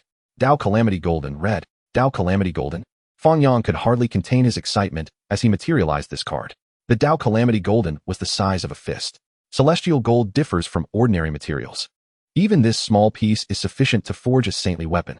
Indeed, the walnut-sized phoenix blood red gold he had extracted in the sacred city could potentially be crafted into a saintly weapon, provided it was not forced into becoming a heavy artifact. The value of this Tao Calamity Golden far surpassed the blood diamond cauldron that Li Daoqing had initially bestowed upon him. It seemed the time had come to refine an artifact for the path of enlightenment. Faced with the shimmering Tao Calamity Golden, Fang Yang entertained the thought of forging an artifact of enlightenment from it. Given the quality of Tao Calamity Golden, it could undoubtedly be used to refine an imperial weapon. Once he acquired sufficient celestial gold in the future, there would be no need to replace the artifact of enlightenment. This was the one. The Tao Calamity Golden resonated perfectly with the Yin Yang Calamity Light, making it ideal for refining within the secret realm of the Wheel Sea, and perhaps in the future.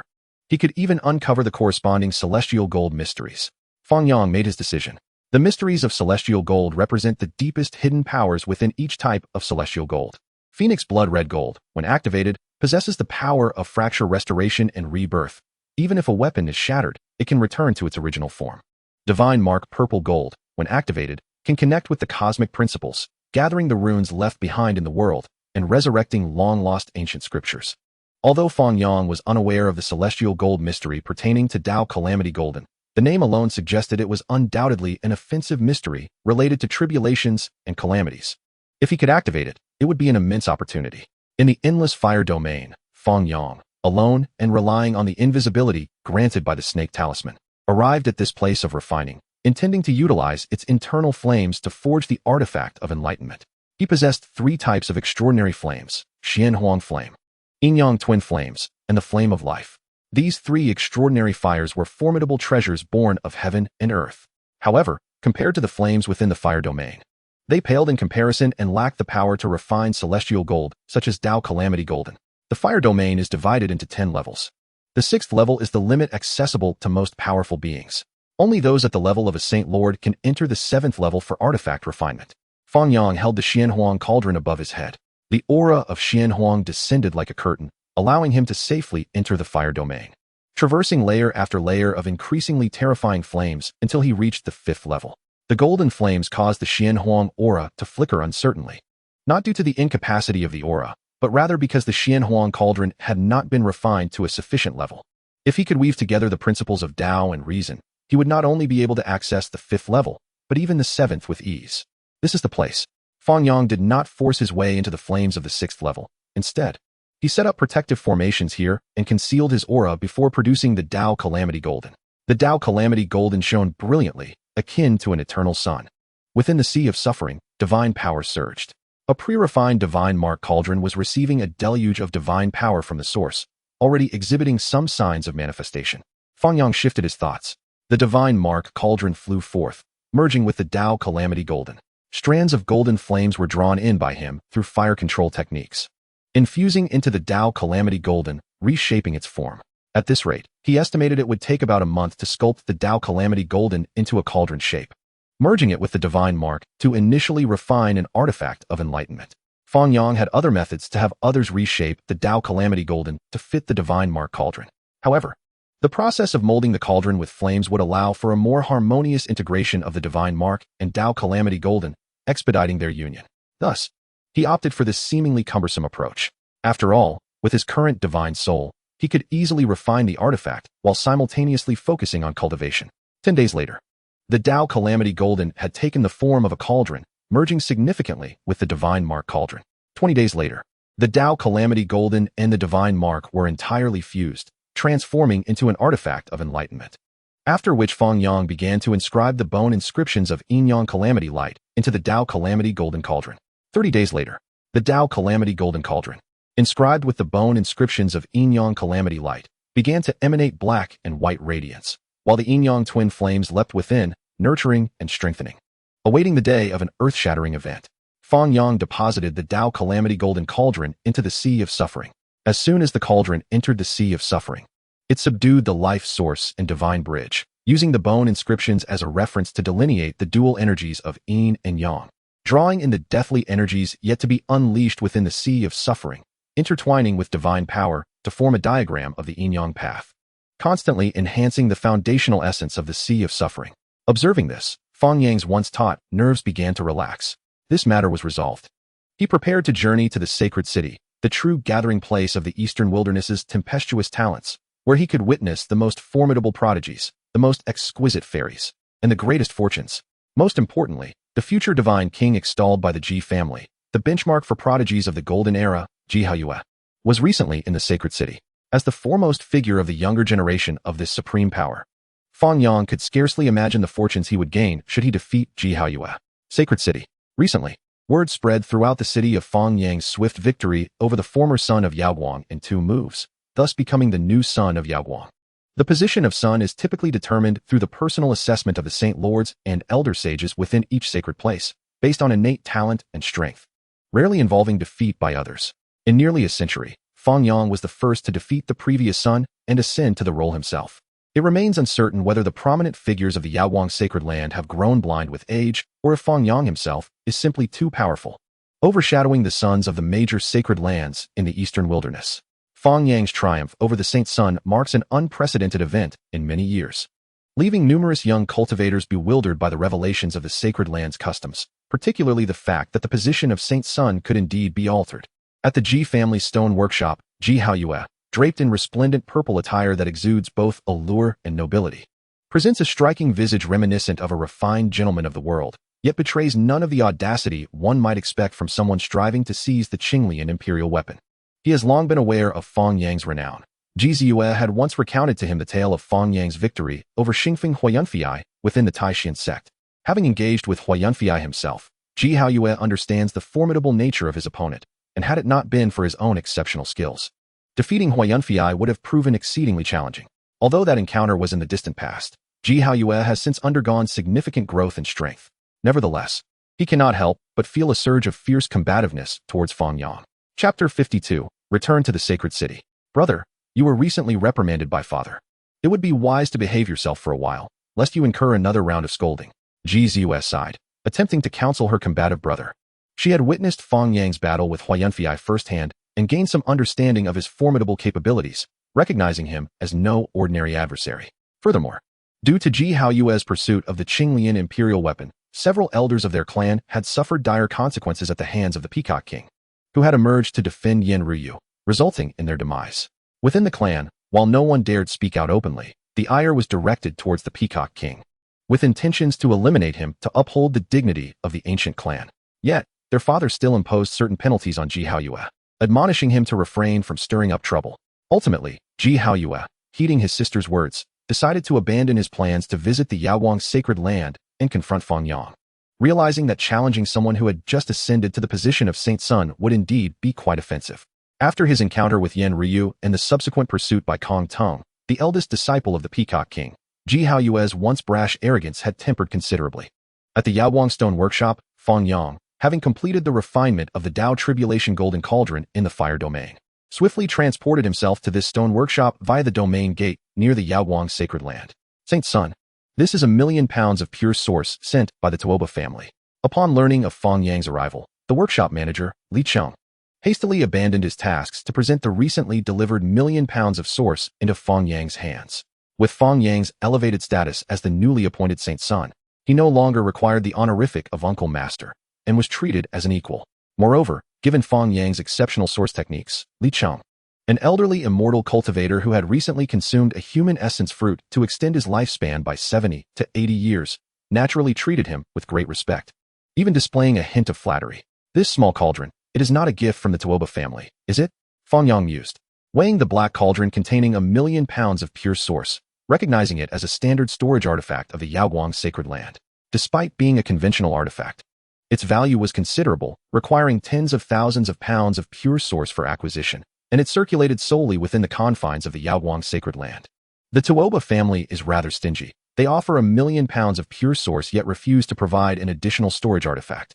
I took the liberty of using the cauldron for this purpose. I hope the Saint Sun does not take offense, Li Cheng ventured cautiously. The art of gift-giving serves as an intricate dance, a means of gauging the dynamics between parties. With Fang Yang's current esteemed standing and his reputation as a master of source techniques, one might wonder if he still regards his old friend, who finds himself in a precarious position. Thank you, Uncle Master. With those words from Fang Yang, Li Cheng's anxiety dissipated, indicating that there would be no severing of ties between them. Is there an urgent matter that has brought you to the sacred city this time? If there is anything I can assist you with, please do not hesitate to ask, Li Cheng inquired. If Fang Yang's sole purpose was to collect the 1,000,000 pounds of pure source, he could have easily sent someone else to retrieve it, hence his inquiry. I have long heard of the illustrious Ji Haoyue of the Ji family, and wish to ascertain the weight of the Eastern Wilderness divine body, the heir of the Void Emperor. If you happen to know his whereabouts, kindly inform me. There is no need to trouble yourself further. Fang Yang stated candidly regarding his intentions. Ji Haoyue has recently been seen at the Ji family stone workshop and should still be there. However, the title of the future divine king carries significant weight. The only figure in the Eastern Wilderness once referred to as a divine king was Jiang Taishu of the Jiang family, renowned for his prowess in warfare over 5,000 years. The Ji family harbors great expectations for Ji Haoyue, undoubtedly ensuring he has mastered the complete ancient void scriptures, possessing all the secrets of the Void Emperor. Should you wish to spar with him, do exercise caution. Would you like me to accompany you? Such a trivial matter. There is no need to trouble Uncle Master. With that, Fang Yang departed the Yaowang Stone Workshop. At the Ji family's stone workshop, this enterprise established by a formidable power bears little distinction from those of other sacred lands. The outermost stone yard contains only low-value materials for cultivators of modest means to select from for gambling. Yet, this seemingly inferior stone yard is, paradoxically, the most bustling, with hundreds already sifting through the materials despite the doors barely having opened. As Fang Yang stepped inside, he had not ventured 10 paces before being recognized by passers-by. Fang Yang, Master Fang, are you finally going to make your move again? After today, I fear the Ji family stone workshop will be rendered unnecessary. A throng of voices clamored, eager to approach Fang Yang, yet they dared not encroach closer than 5 meters, wary of inciting the displeasure of the newly appointed Saint Sun. A calamity. What brings him here? The Ji family members, confronted with the harsh reality of Fang Yang's arrival, exhibited expressions akin to encountering a ghost. The presence of a master of source techniques poses a tremendous challenge for a stone workshop. The last time, the Wanshu Stone Workshop had suffered grievously at the hands of Fang Yang and Master Tuoba, and it had yet to recover, languishing in a state of near ruin. This was merely the aftermath of their duel in the Tianzhou Stone Yard, which had not affected the other stone yards directly, causing only a dent in reputation that dissuaded many cultivators from visiting the workshop. Now, with Fang Yang lingering in the first-level stone yard, could he be intending to drain the Ji family stone workshop dry? What animosity could lead to this? Undeterred by the hostility from the Ji family, Fang Yang approached a figure who appeared to be in charge and declared, "Please summon Ji Haoyue. Say it is Fang Yang, the saint son of Yaowang, who has long admired his esteemed reputation and wishes to engage in a friendly sparring match." A sparring match sounds excellent. Making friends is wonderful. As long as you do not wreak havoc upon our stone workshop, you may seek whomever you wish. Ji Haoyue? The workshop personnel exchanged glances. Wait. You have only recently become the saint son of Yaowang. Are you unable to suppress your combative spirit and wish to challenge the strongest among our younger generation? It is said that Ji Haoyue is youthful and impetuous. We see you are no less so. Though such thoughts crossed their minds, the workshop personnel split into 2 groups. One rushed to notify Ji Haoyue, while the other remained to delay Fang Yang, lest he grow bored and gamble on a few stones. Master Fang, I have admired you for a long time. Seeing you today, you truly are as radiant as a jade crown, a tree of jade in the wind, and a striking figure of elegance. Saint Sun Fang, could you share with us how you managed to defeat the previous Saint Sun in just 2 moves? Fang Yang remained impassive to the flattery being lavished upon him. The remaining onlookers experienced a distinctly different atmosphere.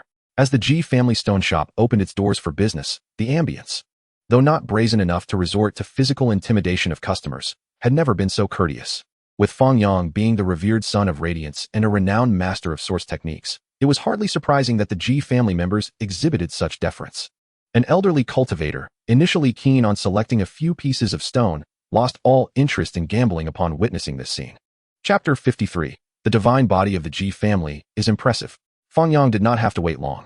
A man and a woman clad in purple robes approached in unison, both esteemed members of the Ji family, one being the divine body Ji Haoyue, and the other the primordial spirit body Ji Ziyue. "Young Master Fang, please step inside for a moment," Ji Haoyue said, suppressing his fighting spirit as he invited the Son of Radiance to venture deeper into the Ji family stone shop.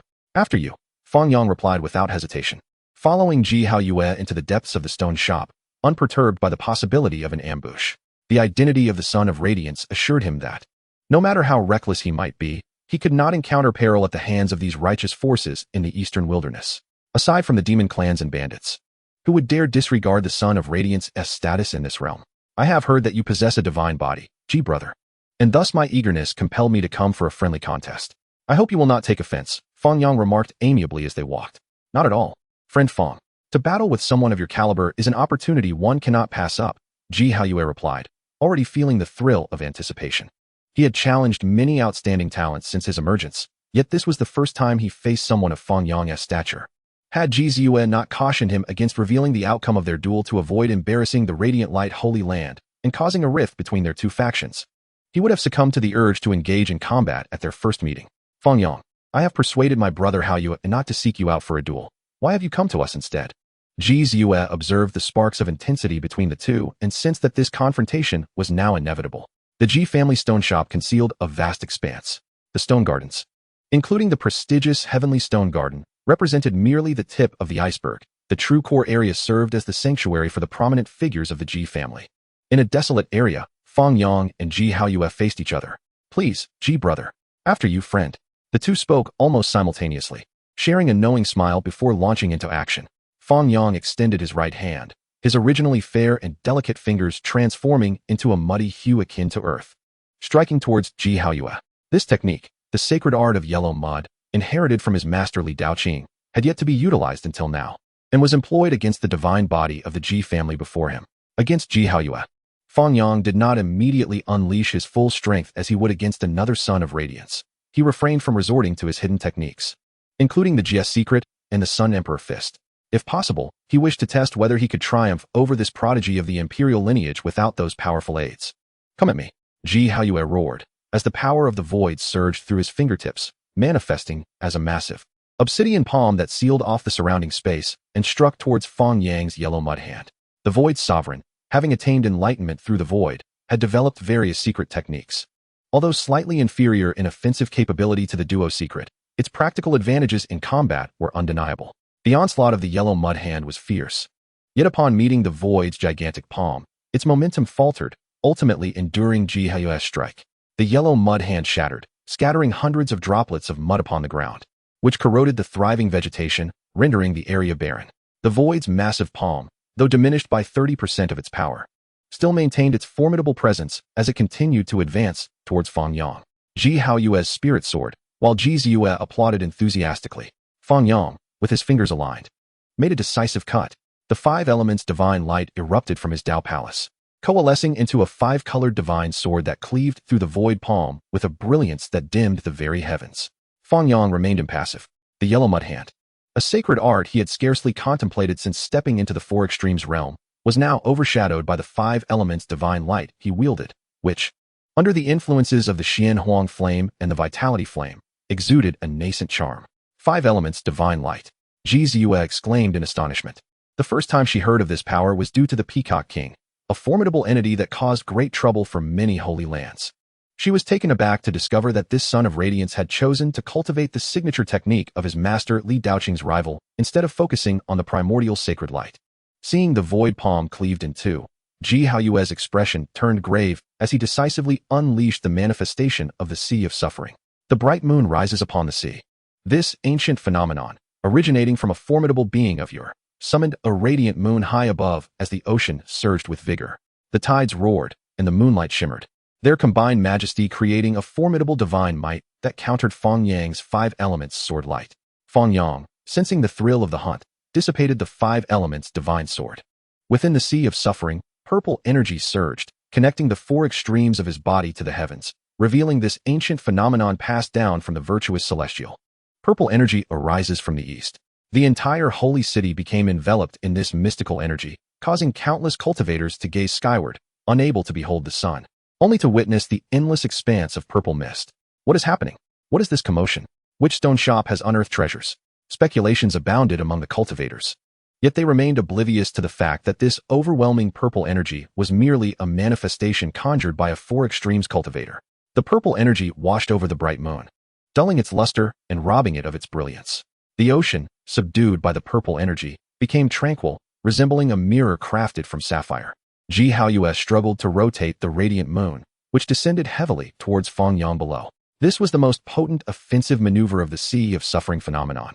Executed by him, a divine body bearing the bloodline of the Void Sovereign and skilled in the ancient Void Scriptures, effectively sealing off the surrounding space and leaving Fang Yang no option but to withstand this strike. As the moon descended, Fang Yang's eyes were filled with moonlight, yet he remained composed. The power of the Sea of Suffering possessed such lethal force, but the purple energy emerging from the east, too, held other means to unleash even greater potency. The purple energy converged as Fang Yang extended his right index finger, propelling a towering pillar of purple energy to support the descending moon, and the two phenomena commenced a terrifying struggle. Purple mist enveloped the scene, and the moonlight radiated with brilliance. Amidst this overwhelming beauty lay the capacity to easily obliterate Four Extremes cultivators, sending even those who had transformed into dragons fleeing. Ji Ziyue retreated repeatedly until she distanced herself from the shockwaves of their battle, allowing herself to focus on the clash between Ji Haoyue and Fang Yang. Fang Yang is truly formidable, she mused, for the first time harboring doubts about her brother's ability to overcome this relentless contender who had audaciously seized the position of the Son of Radiance. Yet, she quickly quelled that thought. Ji Haoyue would not lose, nor could he afford to. On the battlefield, the two magnificent phenomena collided at their zenith, creating an explosion of unimaginable terror. Ji Haoyue clutched his chest, staggering back several steps before stabilizing himself, blood staining the corner of his mouth. The divine body of the Ji family is indeed impressive. Fang Yang raised his right hand, a droplet of blood seeping from the tip of his index finger, a result of the wound inflicted by the manifestation of the sea of suffering. He was, after all, not the archaic sacred body. Even with the formidable power granted by the great blood of the achieved dominator, and possessing a body that nearly rivals that of the sacred body within the same realm, one cannot dismiss the might of the extraordinary phenomena. Chapter 54, The Void Step. Ji Haoyue wiped the blood from the corner of his mouth. Indeed, this world is replete with heroes.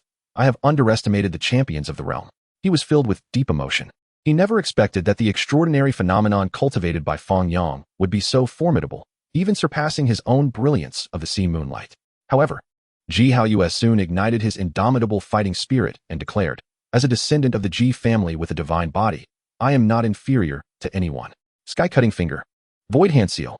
The silvery white light of his finger intersected with the inky black imprint of his palm, complementing each other and unleashing an even more resplendent force of the void. Fang Yang, clad in the armor of primal saint light and wielding the primal saint light sword, advanced with the agile step technique, engaging Ji Haoyue in a fierce battle. Ji Haoyue applied the secret techniques of the void to their utmost potential. Occasionally, he traversed the void using the great void technique, making it difficult for others to discern his whereabouts.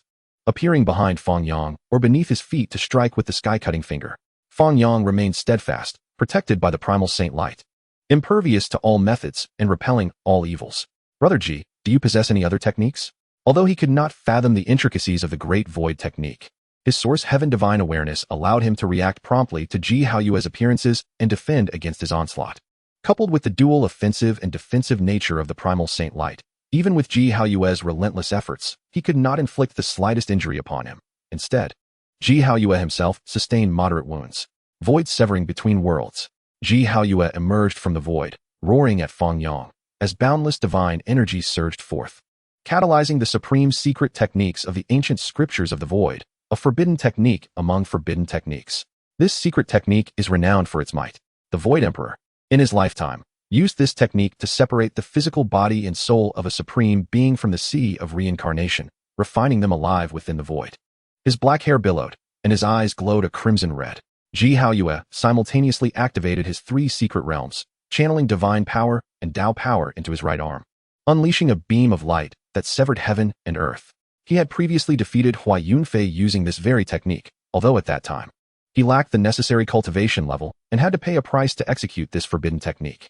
Now, Ji Haoyue could unleash this forbidden technique without harm, and its power had increased several fold since then. The entire world seemed on the verge of being split in two by this beam of light, void severing between worlds. Now this is intriguing. Fang Yang felt a surge of interest. To show his respect for the Void Emperor, he decided to use his strongest killing move. Aside from the Imperial-level secret methods, to duel with Ji Haoyue, the sea of suffering churned. The Tao Tribulation golden cauldron radiated dazzling flames, refining the divine energy that surged forth from the fountain of his life, providing him with a continuous and high-quality source of divine power. The Yin-Yang Tribulation light flickered, forming an endless sea. It was as if the heavens had unleashed a world-ending catastrophe to annihilate the ignorant rebels below, dividing the energies of Yin and Yang and severing the void of heaven and earth. Light. It filled the universe. Ji Ziyue was caught off guard, and the clash of the 2 terrifying killing moves pierced her eyes, drawing blood. She gritted her teeth against the excruciating pain, invoking the healing technique within the ancient scriptures of the void to mend her eye injury. As she managed to heal most of the damage and cautiously opened her eyes, she beheld an unbelievable sight. There, Ji Haoyue knelt partially on the ground, his purple robe torn asunder, revealing a ghastly wound on his chest. Fang Yang stood resolutely, his white attire immaculate, untouched by any dust. I concede. He clasped his fists in salute. Brother. Ji Ziyue rushed forward, quickly supporting Ji Haoyue and utilizing the advantages of her ethereal spirit body to channel nearly limitless divine energy into him. healing the frightful wound. Ji Haoyue, already at his limits, did not regain his color under Ji Ziyue's healing. Instead, he fainted outright. Brother, Ji Ziyue cried out in distress, her beautiful eyes shimmering with tears. Suddenly, a middle-aged man appeared, examining Ji Haoyue's body. After confirming he was not severely injured, he said, "Your brother is fine. He has merely fainted and will awaken shortly." Upon hearing this, Ji Ziyue finally breathed a sigh of relief. "I am Ji Yanji, Haoyue's father." The middle-aged man introduced himself, casting a complex glance at Fang Yang. On one hand, he was pleased to see his son face setbacks, hoping it would temper the pampered disposition instilled in him by the clan elders, motivating him to strive harder.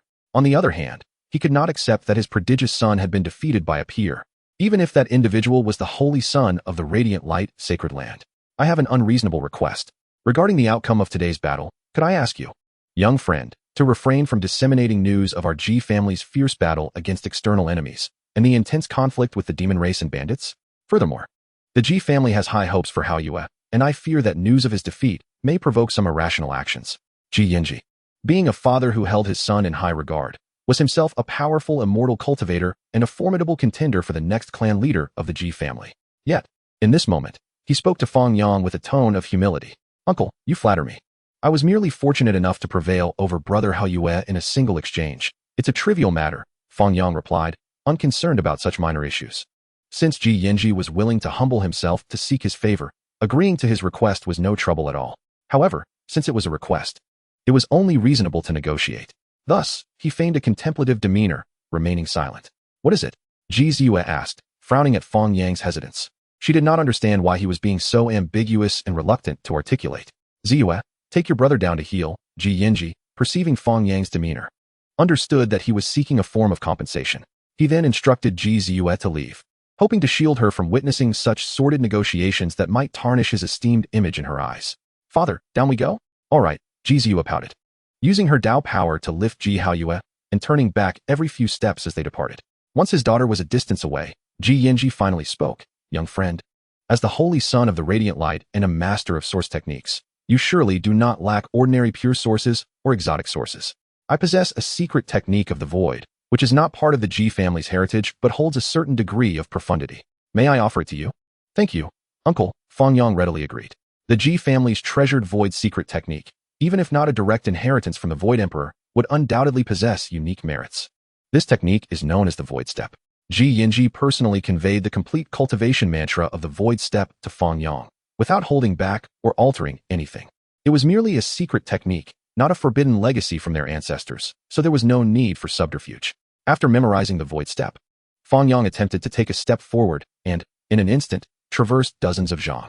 "Thank you for imparting this technique, uncle. I have matters to attend to and must take my leave." He bid farewell to Ji Yanji, then departed using the newly acquired Void Step towards the stone square outside the Ji family. A son should be like Fang Yang. Ji Yanji sighed. Setting aside the absence of a divine body, he found Fang Yang's insight and character to be far superior to Ji Haoyue's. Chapter 55. Void Scriptures, Gold. Why did Fang Yang leave so quickly? Did the holy son of radiant light and the Ji family's divine body actually engage in battle? What was the outcome? Within the stone garden, a group of individuals watched in silent astonishment as Fang Yang departed, unaware of the outcome of his battle with Ji Haoyue. They yearned to glean information from the members of the Ji family, yet their inquiries bore no fruit. The Yaowang Stone Pavilion, akin to the Ji family's stone establishment, also housed numerous residences reserved for the eminent figures within the sanctum. As the Yaowang Saint's son, despite being one among many, Fang Yang was still afforded a respectable estate here. Upon returning to his abode, he began to assess the spoils of his victory over Ji Haoyue. Defeated Ji Haoyue. Fate, 3,000. This accumulation of fate was not insignificant, considering that the last time Fang Yang triumphed over a Yaowang Saint's son, he received a mere 3,000 points. Although Ji Haoyue possessed a divine body and practiced the complete void ancient scriptures, he still fell short when compared to truly exceptional prodigies poised to attain enlightenment. With this substantial increase in fate, it was only natural for him to embark on a card draw. 10 consecutive draws. 10 whites. Upon witnessing this outcome, Fang Yang felt an overwhelming surge of frustration, as if his heart had momentarily ceased to beat. In the past, he could at least count on receiving a green card as a safety net. Now, it felt like a farce devoid of any semblance of performance. Bowling balls, shurikens, golden necklaces, synthetic diamonds, meteorites, and tiger skins. What utility could these possibly serve him? After a brief moment of reflection, Fang Yang completed his purification ritual and, having regained his composure, initiated another round of 10 consecutive draws. The card pool trembled violently, yielding 10 cards, 9 whites, and 1 purple. Cycle of life and death of all heavens, purple. Description: an unparalleled martial art created by the great Zen master Hong Xuanji. Merging the teachings of the Yang God world with those of the Taishang Dao, perceiving oneself as a divine being and revolving through the lives and deaths of mortals. Hong Xuanji, the son of the great universe of the Yang God world and the biological father of the protagonist Hong Yi, was a transcendent figure who had reached the pinnacle of the human saint martial path, shattering the void. Intrigued, Fang Yang chose to materialize this card. Instantly, the essence of the cycle of life and death of all heavens flowed into his consciousness, revealing the true nature of the human saint martial path to him. The human saint martial path demands minimal external resources, far less than the requirements of secret realms. In a world devoid of demonic influences, practicing the cycle of life and death of all heavens could enable one to contend with hundreds or even thousands, provided there was an ample supply of meat, medicinal herbs, and high-energy sustenance. Given his formidable physical strength, Fang Yang mused that he could attain the status of a human saint martial artist in just a few days. Yet he pondered the significance of such an achievement. After contemplating the cycle of life and death of all heavens, he set it aside temporarily and proceeded with another round of 10 consecutive draws. 7 whites, 2 greens, and 1 gold. A golden legend. Fang Yang focused his gaze. Before him lay a radiant golden card, shimmering like gold forged in the crucible of divine tribulations, radiating captivating golden light. Void Scriptures, gold. Description: the supreme scriptures created by the Void Emperor, encompassing the scroll of the Cycle Sea, the scroll of the Tao Palace, the scroll of the Four Extremes, the scroll of Transformation, the scroll of the Immortal platform, and chapters on forbidden secret arts. A windfall indeed. However, receiving the Void ancient scriptures, derived from Ji Haoyue, the descendant of the Void, left Fang Yang with mixed emotions.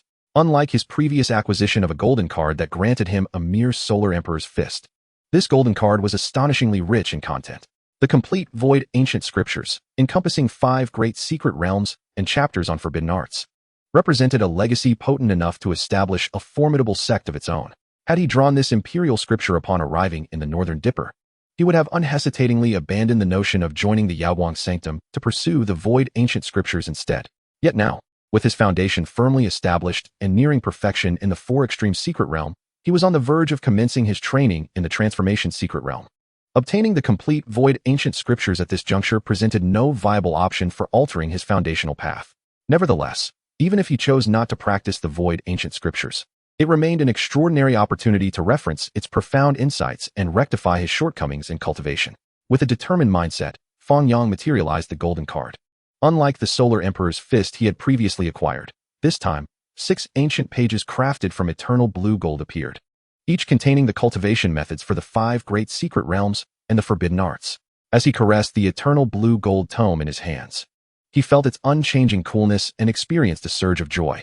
If these 6 eternal blue gold pages were to be fused, they would likely suffice to forge a holy weapon. That being said, Fang Yang was not in need of such celestial gold at present. After a cursory glance at the pages, he shifted his attention to the remaining 2 green cards.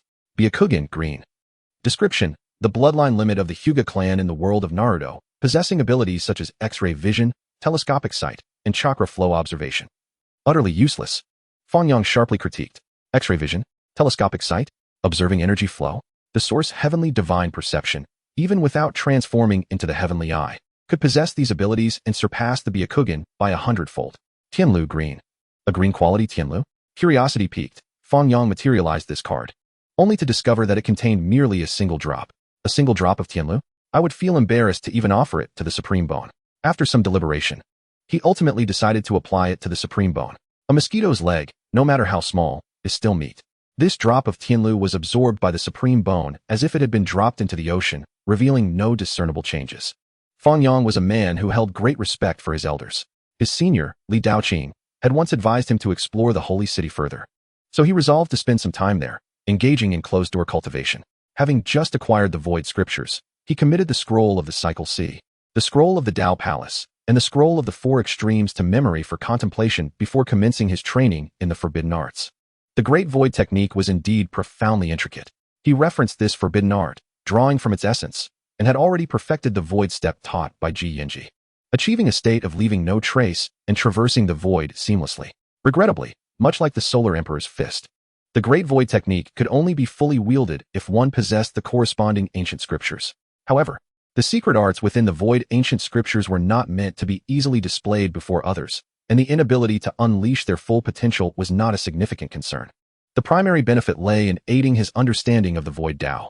Fang Yang straightened his attire and then exited his cave dwelling. 3 days prior, several prodigies from major factions had sent invitations requesting his presence at the Zue Xianke today. The Zue Xianke, among the myriad celestial taverns within the holy city, ranked within the top 3, signifying the considerable wealth of those who extended the invitation to Fang Yang. Rumor had it that Ji Haoyue had severely injured Fang Yang in their confrontation, and he had been residing in the Yaowang Stone Pavilion to recover from the injuries inflicted by the Void's secret arts. It was said that Fang Yang had suffered greatly. As he made his way to the Zue Xianke, Fang Yang's keen senses picked up on discussions surrounding him, yet his expression remained placid, betraying no signs of joy or anger. The Ji family? Chapter 56. The 6 Seals of the Immortal Band. Zue Xian, Quebec. This celestial tavern, perched upon the clouds, was divided into 4 grand seasonal gardens, seemingly detached from the tribulations of the mortal realm, existing as a realm of its own. As Fang Yang ascended the white jade steps, there was no need for him to announce his name. A maidservant approached to greet him and guide him. The Yaoqi fairy had remarked that the Yaoqi exhibited eternal spring, with rare winter scenery, and wished to experience the pleasures of winter wine, thus selecting this palace. The blue-clad maid pointed towards the winter scenery barrier, indicating an ice-blue jade pavilion, explaining it to Fang Yang. Fang Yang nodded slightly, and without waiting for the maid to lead him, he employed the void step, swiftly entering the ice-blue jade pavilion. Inside the jade pavilion, snowflakes danced gracefully, and proud plums bloomed amidst the frost.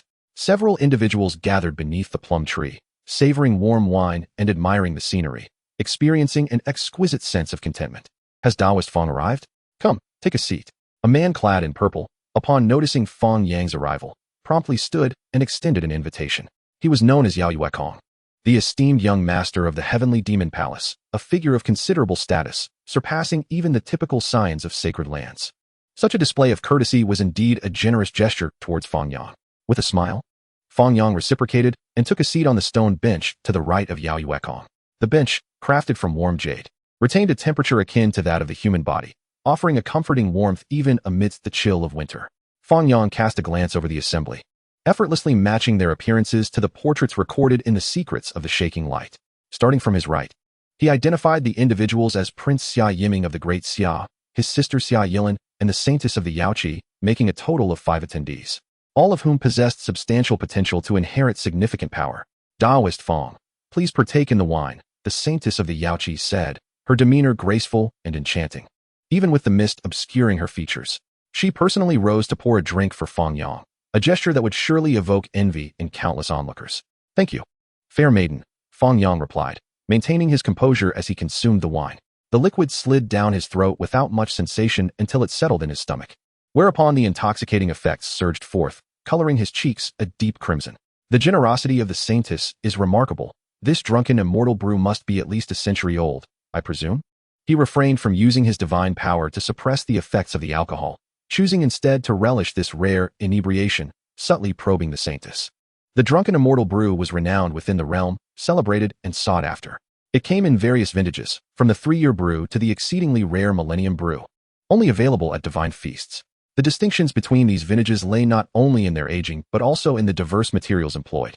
The 3-year brew utilized merely ordinary spiritual herbs, valued at a mere pound of pure essence. In contrast, the century-old brew incorporated rare spiritual materials, with a single jar fetching a price of 500 pounds of pure essence, a sum that would leave many in awe.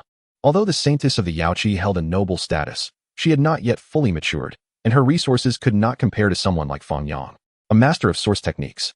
To treat a stranger to a meal, spending 500 pounds of pure essence on just a jar of wine, would likely result in a total expenditure of several thousand pounds for the entire banquet. If not for some ulterior motive, Fang Yang could hardly fathom such lavishness. The pairing of fine wine with heroes is indeed delightful. Your mastery of source techniques is truly commendable, Taoist Fang, the Saintess remarked. Her voice melodious as the first songbird of spring, directly revealing her intentions. She sought to befriend Fang Yang due to his exceptional skills. This banquet was orchestrated by her alone, with Yao Yuekong and the Xia siblings merely included as an afterthought. After an earnest exchange, Fang Yang discerned that the saintess merely wished to establish a connection with him, without any immediate requests. In truth, her current interest was purely social. The Yaoqi extended greater courtesies to masters of source techniques than other major powers, as their sacred ground housed numerous mystical stones left by the source celestial master, which required the sealing expertise of skilled practitioners at intervals. The saintess's desire to befriend Fang Yang was rooted in her intention to invite him for assistance in the future, rather than scrambling at the last moment. With their conversation opened, the atmosphere lightened as the group raised their cups and exchanged pleasantries.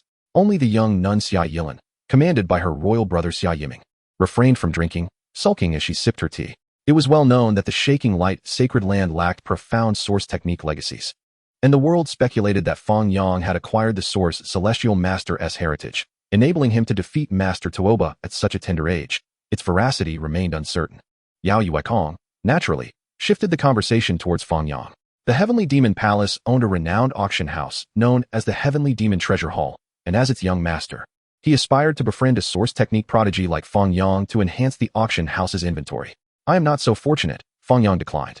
Rumor had it that a certain saintess of the Yaoqi had a romantic entanglement with the fifth-generation source celestial master, even without possessing the complete tome of source techniques. It was plausible that some techniques had been transmitted. He glanced at the saintess, who, despite having consumed several cups of drunken immortal brew, maintained an air of mystery, her visage obscured by a veil of mist, rendering her enchanting features indiscernible. Senior Yang indeed had connections with the source celestial master.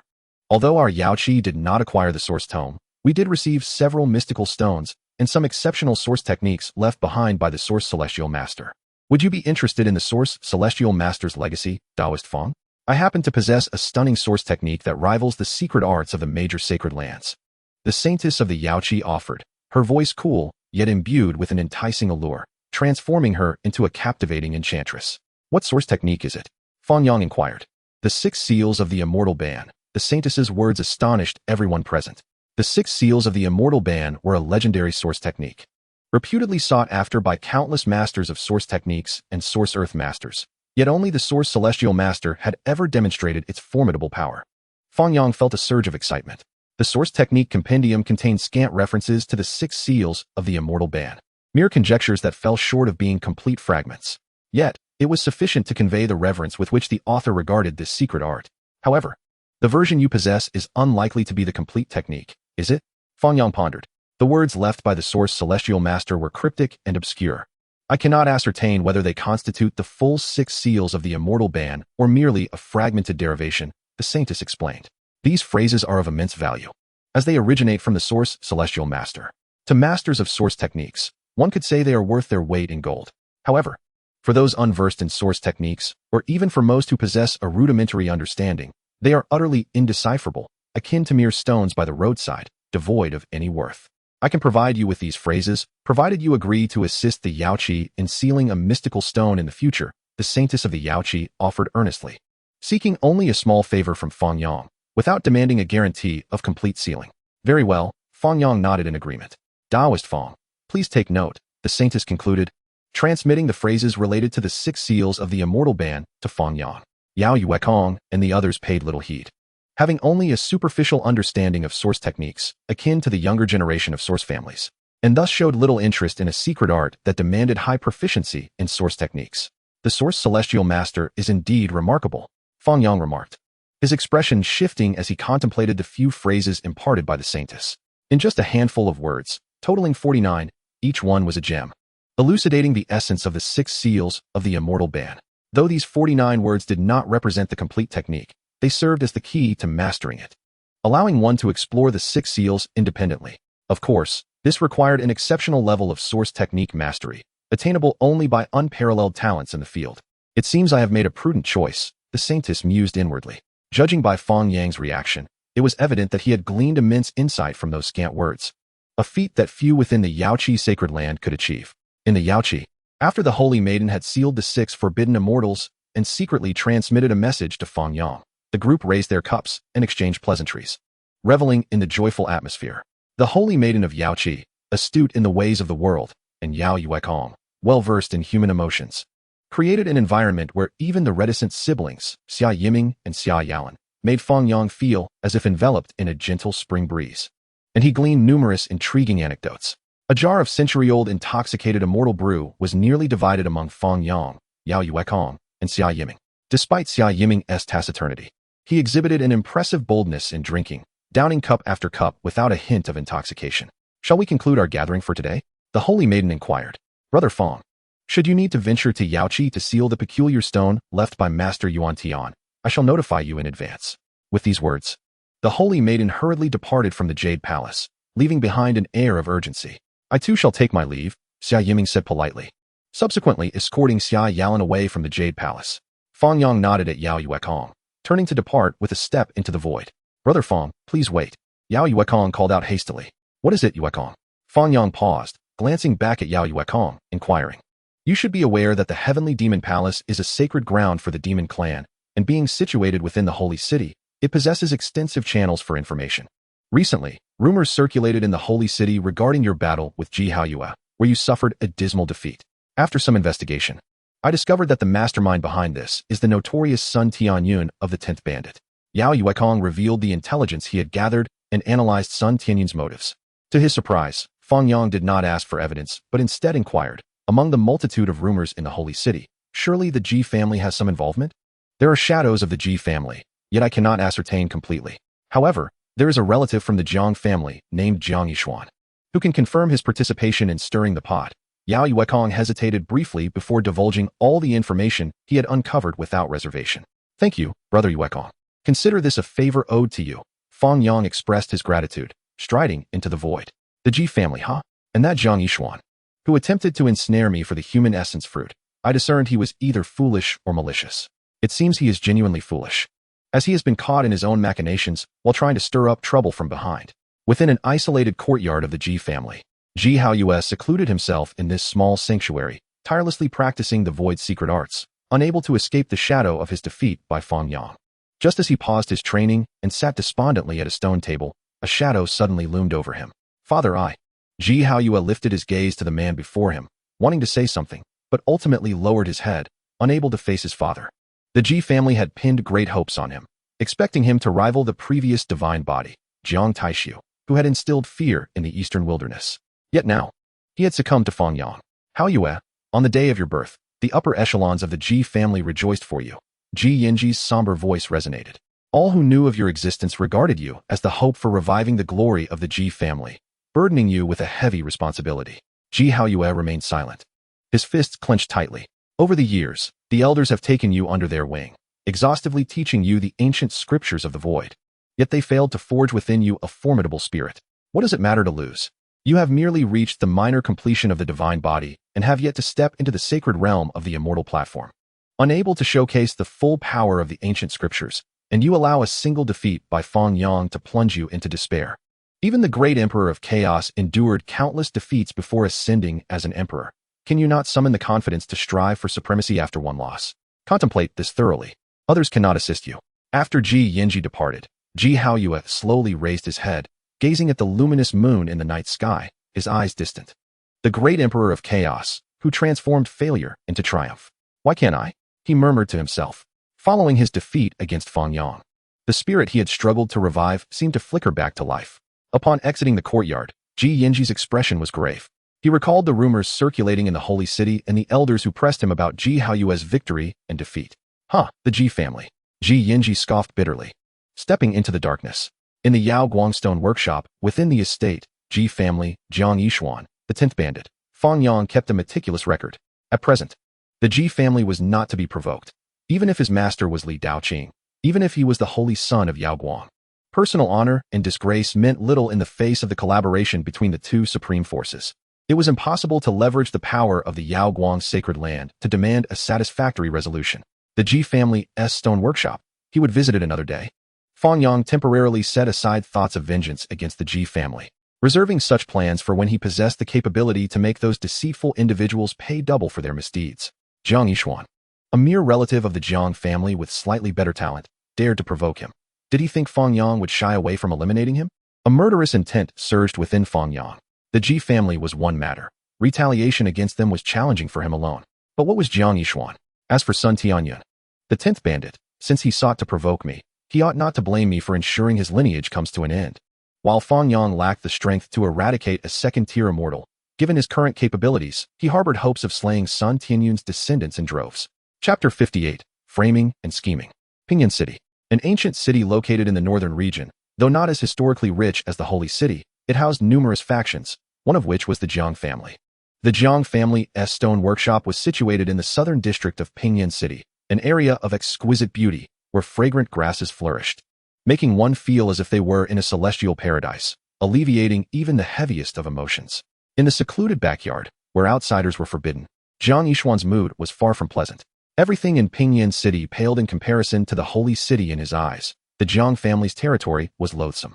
Were it not for the rumors of Fang Yang's defeat that he had secretly spread, which led to his elders summoning him for reflection on his foolish actions, he would never have set foot here in his lifetime. Damn Fang Yang! He fumed, lifting a jar of liquor to his lips, guzzling the fiery brew until his face flushed an alarming shade, nearing purple. If you had given me the human essence fruit, I would have endeared myself to my great-grandfather long ago, rather than being scorned by my grandfather as a fool over this trifling matter. What harm is there in stirring the pot from behind and mocking your defeat at the hands of Ji Haoyue? My grandfather is just an old stickler. What of the Yao Guang sacred land? Does our Jiang family fear them? Hick Jiang Yishuan, with bleary eyes, let out a loud belch and fell into a deep slumber. Clutching the liquor jar, the void shimmered with ripples. Fang Yang executed the void step, bypassing the weak array patterns of the stone workshop, using a serpent talisman to render himself invisible as he arrived at this location. Upon seeing Jiang Yishuan drunkenly sprawled across the table, he sighed in resignation.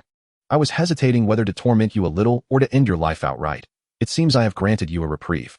In the depths of slumber, passing away in eternal sleep, may indeed be a fitting end for your foolishness.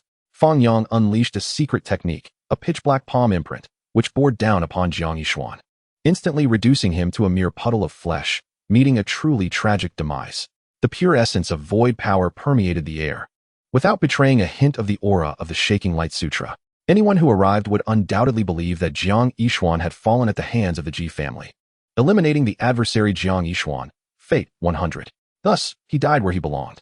Fang Yang retracted the void energy in the air, deliberately leaving a portion behind as evidence of Jiang Yishuan's demise at the hands of the great void palm imprint.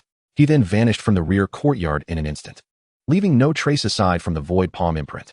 Half a day later, Jiang Yishuan's maid arrived in the courtyard, and upon encountering the grotesque sight of the congealed mass on the ground, she let out a piercing scream. She could hardly believe it. How could a renowned scion of the Jiang family so quietly perish in the backyard of his own stone workshop, and in such a manner that would undoubtedly provoke the wrath of the entire Jiang clan? An hour later, several members of the Jiang family rushed to the scene, and upon witnessing the disfigured mass, they were struck with horror, their faces filled with rage. Find him. Bring me the murderer. Jiang Yishuan's father, a middle-aged man with bloodshot eyes, gasped for breath, trembling with fury as he roared. Calm down, old seven. Jiang Yishuan's uncle placed a hand on his shoulder, attempting to console his brother who was suffering from the anguish of losing a son. How can I calm down? Jiang Yishuan's father shook off his elder brother's hand, bellowing before falling into a despondent silence. He had only 2 sons, and Jiang Yishuan was the most exceptional among them. In his 20s, he had attained the 4th extreme secret realm, even within the Jiang family. He was regarded as extraordinarily gifted. Now, Jiang Yishuan's brutal death in Pinyin City was a heavy blow for him. The murderer is from the Ji family. Jiang Yishuan's second uncle, maintaining his composure, employed his mystical vision to survey the surroundings, detecting the lingering essence of void truth. What did you say? Both Jiang Yishuan's father and uncle spoke simultaneously, cautioning against hasty words. Speak, second brother. Jiang Yishuan's father shot a cold glance at his elder brother, pressing his second brother for further explanation. The void palm imprint. Yishuan was slain by the void palm imprint. After the murderer killed Yishuan with the void palm imprint, they attempted to erase the energy traces, but it could not escape my mystical vision, Jiang Yishuan's second uncle elucidated. Though his cultivation was merely at the 7th transformation of the dragon transformation stage, he possessed a unique perception that allowed him to detect the deeply hidden energy. Can you be certain? Could it be a frame-up? Jiang Yishuan's elder uncle's expression grew grave. Elder brother, I understand your cautious nature, but we are speaking of your own nephew's death. The aura of the void palm imprint is unmistakable. It is undoubtedly the Ji family who has struck down my nephew Yishuan. Jiang Yishuan's second uncle scoffed, clearly dissatisfied with his elder brother's uncertainty. What of the Ji family?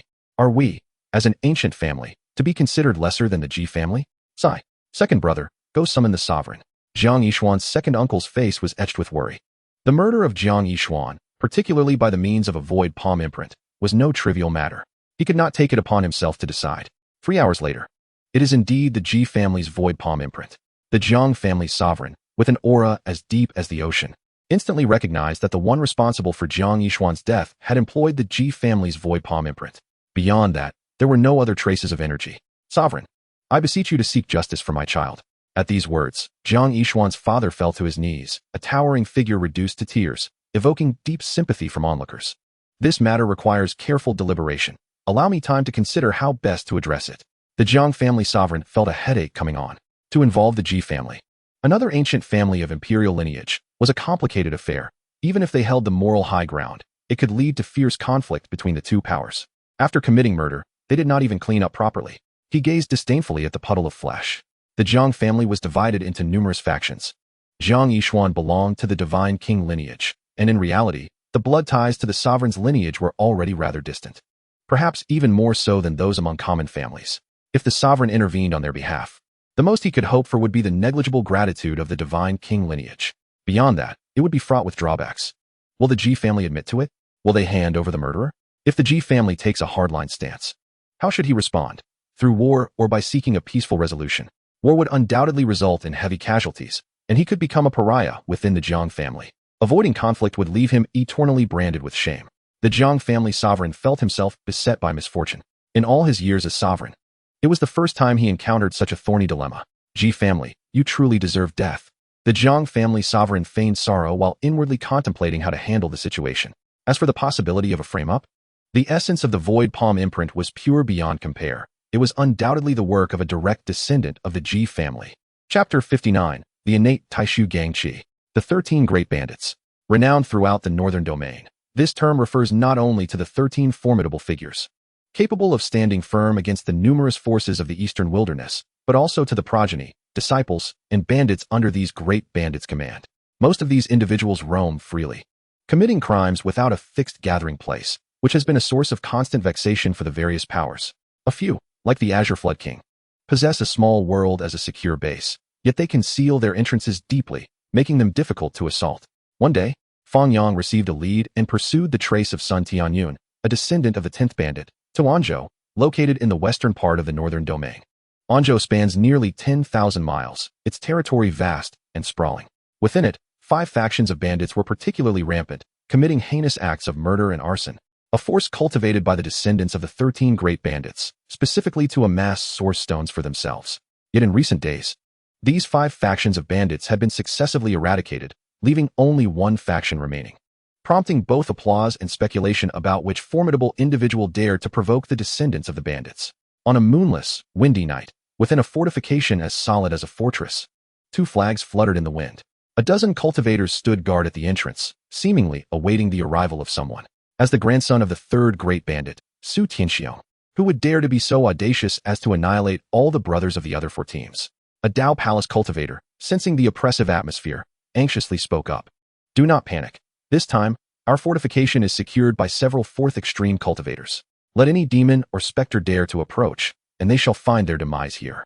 We will be safe. Another Dao Palace cultivator reassured his companion, while also seeking to comfort himself.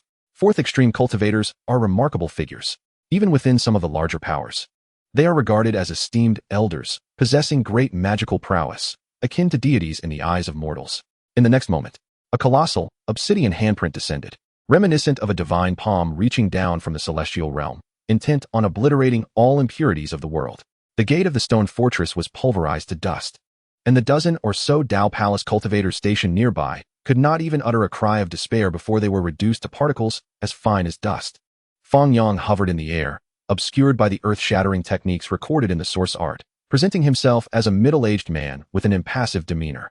These individuals, who had committed heinous acts of murder and plunder, now turned to mere mud, a fitting fate for their numerous transgressions.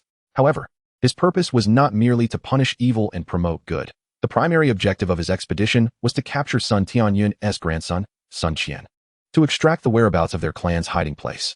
Everything else was merely ancillary. An enemy assault. The commotion from Fang Yang's assault was considerable, and the fortress soon erupted with various cacophonies, alerting them to his arrival. 2 beams of rainbow light erupted from a palace, swiftly converging upon him. Both were masters of the 4 extremities secret realm, launching a combined assault, each unleashing their signature techniques. A blade of pure white light sliced downward, while a blade of icy blue energy descended. The combined onslaught of swords and blades blocked all of Fang Yang's escape routes, leaving him no avenue for retreat. The two elite cultivators of the four extremities wore triumphant smiles, as if they could already envision this arrogant intruder being cleaved into countless pieces. Fang Yang opened his mouth and expelled a stream of innate human energy, mingling it with the power of the void, sweeping away the blade and sword light, dispersing it into the essence of heaven and earth. Innate Taishu Vital Qi. You are of the Ji clan. The two four extremities cultivators were struck with profound horror. Each left behind a final remark before succumbing to this notorious void technique, fortunate to leave behind two halves of their bodies, unlike the dozen cultivators who had recently perished. Leaving no trace behind, Fang Yang employed the source heaven divine perception to survey the stone fortress, stepping through the void toward a palace where he encountered his target. Sun Qian. Four figures stood at the palace entrance, each reacting differently to the approaching menace, bracing themselves for confrontation. Su Yuan, grandson of the third great bandit, Su Tianxiong. Sun Qian, grandson of the 10th great bandit Sun Tianyun, along with two unnamed cultivators of the four extremities. Do you know who I am? Su Yuan asked, his throat tightening, the bravado in his voice faltering. Su Yuan, grandson of Su Tianxiong, I am aware of your identity. Fang Yang replied nonchalantly, his voice deep and heavy. Unlike his original tone, Su Yuan's expression shifted. If the adversary were unaware of his identity, there might have been room for negotiation, but now, it seemed the situation had turned dire. Why have you slaughtered 5 waves of my men? What offense have I committed against you? Su Yuan sought to negotiate. I am here for him, Fang Yang said, gesturing towards Sun Qian. Were you the one who summoned the enemies? Su Yuan was taken aback, then seethed with rage, turning to Sun Qian. I don't know, Sun Qian exclaimed, his eyes wide, emotions shifting dramatically. Initially, he had silently blamed Su Yuan for provoking someone from the Ji clan, inadvertently putting himself in peril. Who would have thought it was Su Yuan who had drawn the ire? My lord, since you seek Sun Qian, I will not delay you further. Until we meet again. Su Yuan clasped his hands in a gesture of respect, turning to leave Sun Qian behind. He and Sun Qian were mere drinking companions. He would not risk his life over such a trivial connection.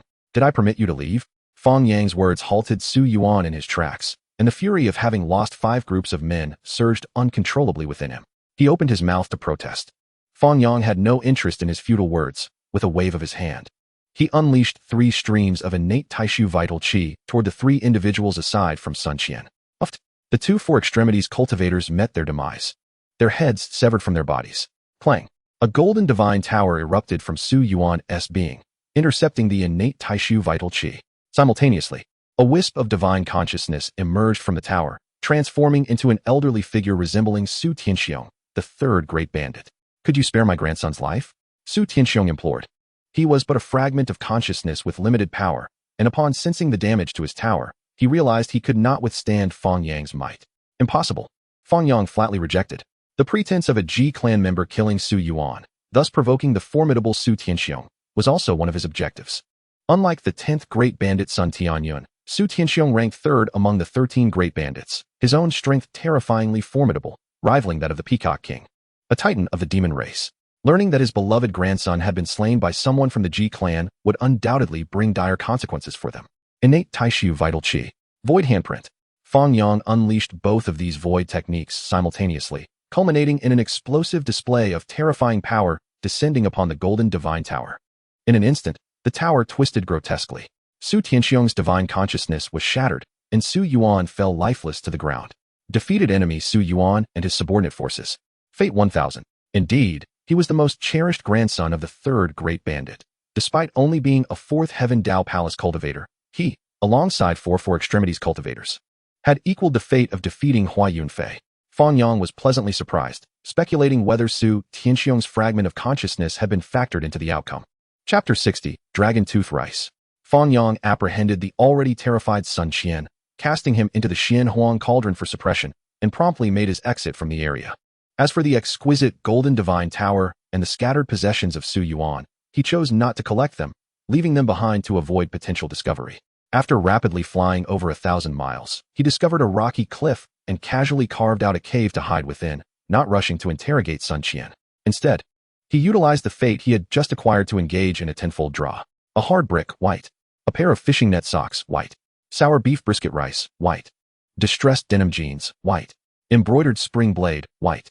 The true scripture of the primordial heaven's Tao of life, white. The Great Vairocana Buddha Transformation Sutra, white. A pure gold Buddha statue, white. Ordinary body source, blue. Dragon tooth rice, blue.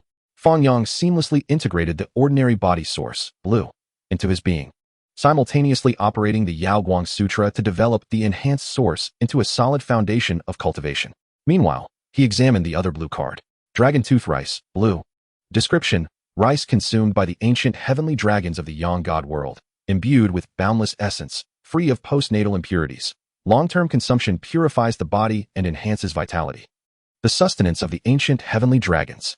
If memory serves, this mystical rice requires nourishment from thunder liquid to thrive. My foundation is sufficiently robust. It is the perfect moment to break through to the final layer of the four extremities secret realm, collect the thunder tribulation liquid during the heavenly tribulation, and attempt to cultivate the dragon tooth rice. With this thought, Fang Yang manifested the dragon tooth rice, blue. The dragon tooth rice measured 3 feet, 3 inches, and 3 lines, its surface gleaming like jade, resembling a jade sword in his hand. The distinct fragrance of rice, unique to this grain, was exceptionally rich and enticing, tantalizing the palate. In addition to the dragon tooth rice in Fang Yang's hand, 9 more grains floated in the air like swords displayed in an exhibition. Only 10 grains of dragon tooth rice. Fang Yang initially contemplated tasting one, but upon realizing the quantity was so scant, he decided it prudent to first cultivate them to maturity. Half a day later, Fang Yang regulates the 3 great secret realms, elevating both his primordial spirit and physical body to their utmost limits. He consumes a trace of the formidable blood of great accomplishment, harnessing the power of the thunder tribulation to further refine his corporeal form, then boldly charges towards the next realm. Boom! A thunderbolt as thick as a barrel crashes down, enveloping Fang Yang entirely. He withstands it with sheer physical strength, while the blood of great accomplishment within him, provoked by the tempest of lightning, erupts with terrifying power, manifesting a divine form. The Kuanping divine form bursts forth from his flesh, transforming into a colossal fish that becomes a bird, spreading its colossal wings that obscure the sky and sun, soaring amidst the sea of thunder. Fang Yang's eyes shimmer with golden light, as the source heavenly perception operates continuously, having become his instinct, aiding him in deciphering the laws of heaven and earth. He casts forth the Tao Tribulation Golden Cauldron. Black and white dual flames of yin and yang emerge from within, nourished by the cauldron, their power having increased manifold since initial refinement. The flickering flames absorb and refine the devastating thunder, sealing it within the Tao Tribulation Golden Cauldron, aiming to distill a treasure liquid that extinguishes murderous intent. The Thunder Tribulation, which instills fear in countless cultivators, transforms before Fang Yang into a rare resource, which he collects and utilizes not only to refine his body, but also to capture the power of the tribulation for cultivating dragon tooth rice. Having endured the heavenly tribulation to this extent, he naturally possesses a confidence that borders on arrogance. His body, tempered by the blood of great accomplishment, withstands 2 successive tribulations with only minor injuries, merely superficial. It is only when the 3rd heavenly tribulation descends that the true test begins. Earth, fire, water, and wind, the 4 elemental tribulations. These 4 forms of tribulation thunder evoke scenes of cosmic creation, each encompassing terrifyingly potent thunder energy. Fang Yang, bold and skilled, unleashes a golden figure from his sea of consciousness, wandering amidst the tribulation thunders, extracting their power to strengthen his body and refine his primordial spirit. The Tao Tribulation Golden Cauldron radiates tribulation light, inhaling the essence of the thunder tribulation, melding the quintessence of heaven and earth, continuously spewing forth bolts of lightning. Patterns arise naturally, inscribed upon the cauldron's surface, weaving together the principles of Tao and reason, continually imprinting the traces of thunder tribulation upon the world. The bone inscriptions of yin and yang tribulation light harmoniously integrate with the traces of thunder tribulation, creating no conflict but instead augmenting the Tao Tribulation Golden Cauldron with a measure of celestial majesty. The 4 elemental tribulations explode upon Fang Yang's body, leaving scorch marks. Yet, under the nurturing of the blood of great accomplishment, ethereal purple energy flows through his flesh, restoring him to his original state in an instant. As the heavenly tribulation dissipates, the Tao Tribulation Golden Cauldron fills with the thunder tribulation treasure liquid, the yin and yang tribulation light eternally eroding the murderous aura. Yet it will take time before the liquid fully takes form. Fang Yang opens the 4 extremes of his body, comprehending the profound connection between humanity and the cosmos through the ancient scriptures of the 4 extremes, each action reverberating with the laws of the void, embodying immense power. He radiates brilliance. With a gentle push of his jade-like right palm, a massive handprint of the void instantly materializes, its power amplified. When the Emperor of Heaven, Shrouding, devised this technique, he aligned the human four extremes with the four extremes of heaven and earth, infusing it with the power of the Kunping, the Thunder Emperor's body, and the principles of the indestructible scripture, infinite power of the ultimate path. These 5 words encapsulate the essence of the four extremes secret realm, wherein one must cultivate the infinite strength capable of subduing the four extremes of heaven and earth. This force is not merely physical strength. Rather, the body serves as the foundation akin to a towering edifice. Having refined his body with the blood of great accomplishment, he has reached the pinnacle of the four extremes secret realm. Even though his cultivation method is the shaking light scripture, when he manifests the handprint of the void, the power displayed, bolstered by his formidable physique, surpasses even that of Ji Haoyue, a legitimate descendant of the void. Fang Yang snaps his fingers. A cluster of yin and yang dual flames erupts from his palm, intertwining life and death, embodying the principles of dominion over existence. The Eo rooted within the realm of the wheel, enhanced by the four extremes secret realm, will explosively increase in potency, even without him exerting his full strength. The 5 great secret realms of the human body are interlinked. It is no wonder that there are scarcely any powerful cultivators who focus solely on a single secret realm, except for the cursed primordial holy body, who would labor in vain to cultivate a solitary realm. Fang Yang's mind immerses itself in the realm of the four extremes great perfection, contemplating the transformations following the minor completion of this secret realm. Each limb of the human body is indispensable. The previous 3 minor realms now seem incomplete to him, lacking the wholeness and clarity of his current state. After a moment of reflection, Fang Yang gathers the items within his cave abode, alters his appearance, and releases Sun Qian, who had been suppressed within the Xianyuan cauldron. Please, my lord, spare me. I will do anything if you let me go. Sun Qian prostrates on the ground, having been thoroughly terrified by the brutality of this Ji family member. Yet, a sliver of rationality remains, understanding that his captor must have ulterior motives, otherwise he would have been struck down already. Chapter 61, Shattering the Ji family's door plaque. After a Joss sticks time, Fang Yang employs his methods to extract the desired information from Sun Qian, learning the whereabouts of the Sun family members, and mercifully grants him a swift end. The Sun family, led by Sun Tianyun, has a total of 27 sons and 365 grandsons. Among them, only Sun Tianyun's eldest, third, and 11 sons are cultivators of the Immortal platform, and even counting the descendants of the Dragon Transformation cultivators across 2 generations, there are merely 26. Reflecting on the intelligence just acquired from Sun Qian, Fang Yang considers a more aggressive approach. The number of strong individuals within the Sun family is significantly lower than he had imagined, which aligns with common logic. Sun Tianyun is merely an ordinary loose cultivator, whose cultivation methods are unremarkable. Relying on decent innate talent and a stroke of luck, he has attained the 2nd level of immortality. However, his descendants lack powerful bloodlines and profound cultivation methods. Having 3 Immortal platform cultivators among them is likely a result of resource accumulation. Now, without relying on external aids and with all his techniques at his disposal, Fang Yang can effortlessly slaughter most Dragon Transformation cultivators as if they were mere livestock, facing no pressure whatsoever. This implies that among the numerous members of the Sun family, unless he encounters Sun Tianyun or his 3 Immortal platform sons, he can easily engage in combat, killing those he can defeat while fleeing from those he cannot, ensuring his life remains unthreatened without even needing to waste the Xuanyu platform. With this thought, Fang Yang's focus sharpens as he observes a piece of information. Current fate, 366. Should he eliminate all the Dragon Transformation cultivators from the Sun family, the fate he acquires may very well rival that of Ji Haoyue. Shanyan City. Have you heard? What?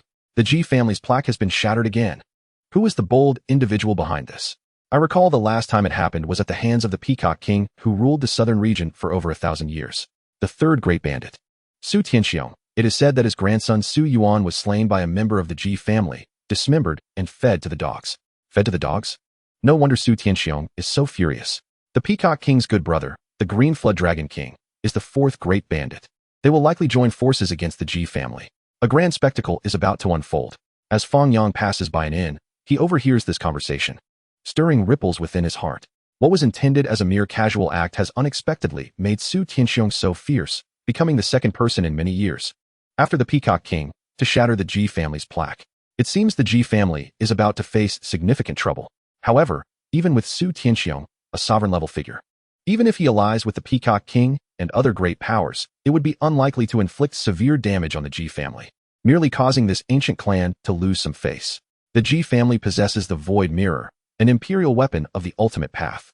At most, Su Tianxiong could borrow half of the swallowing demon jar from Tu Tian, and even with the addition of the Chaos Green Lotus from the Green Emperor lineage, a mere 1.5 against 1 would not confer a significant advantage. Moreover, the Ji family is far from being a dilapidated clan like the Qingdi lineage. Within their ranks lies the formidable presence of a great sage, sealed within the divine source.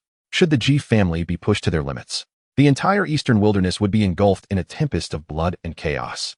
Great sages do not emerge lightly. When they do, they will undoubtedly obliterate all adversaries, securing for the Ji family at least several millennia of unbounded glory. Let them engage in their battles. My immediate priority is cultivation, and my secondary concern is to acquire fate.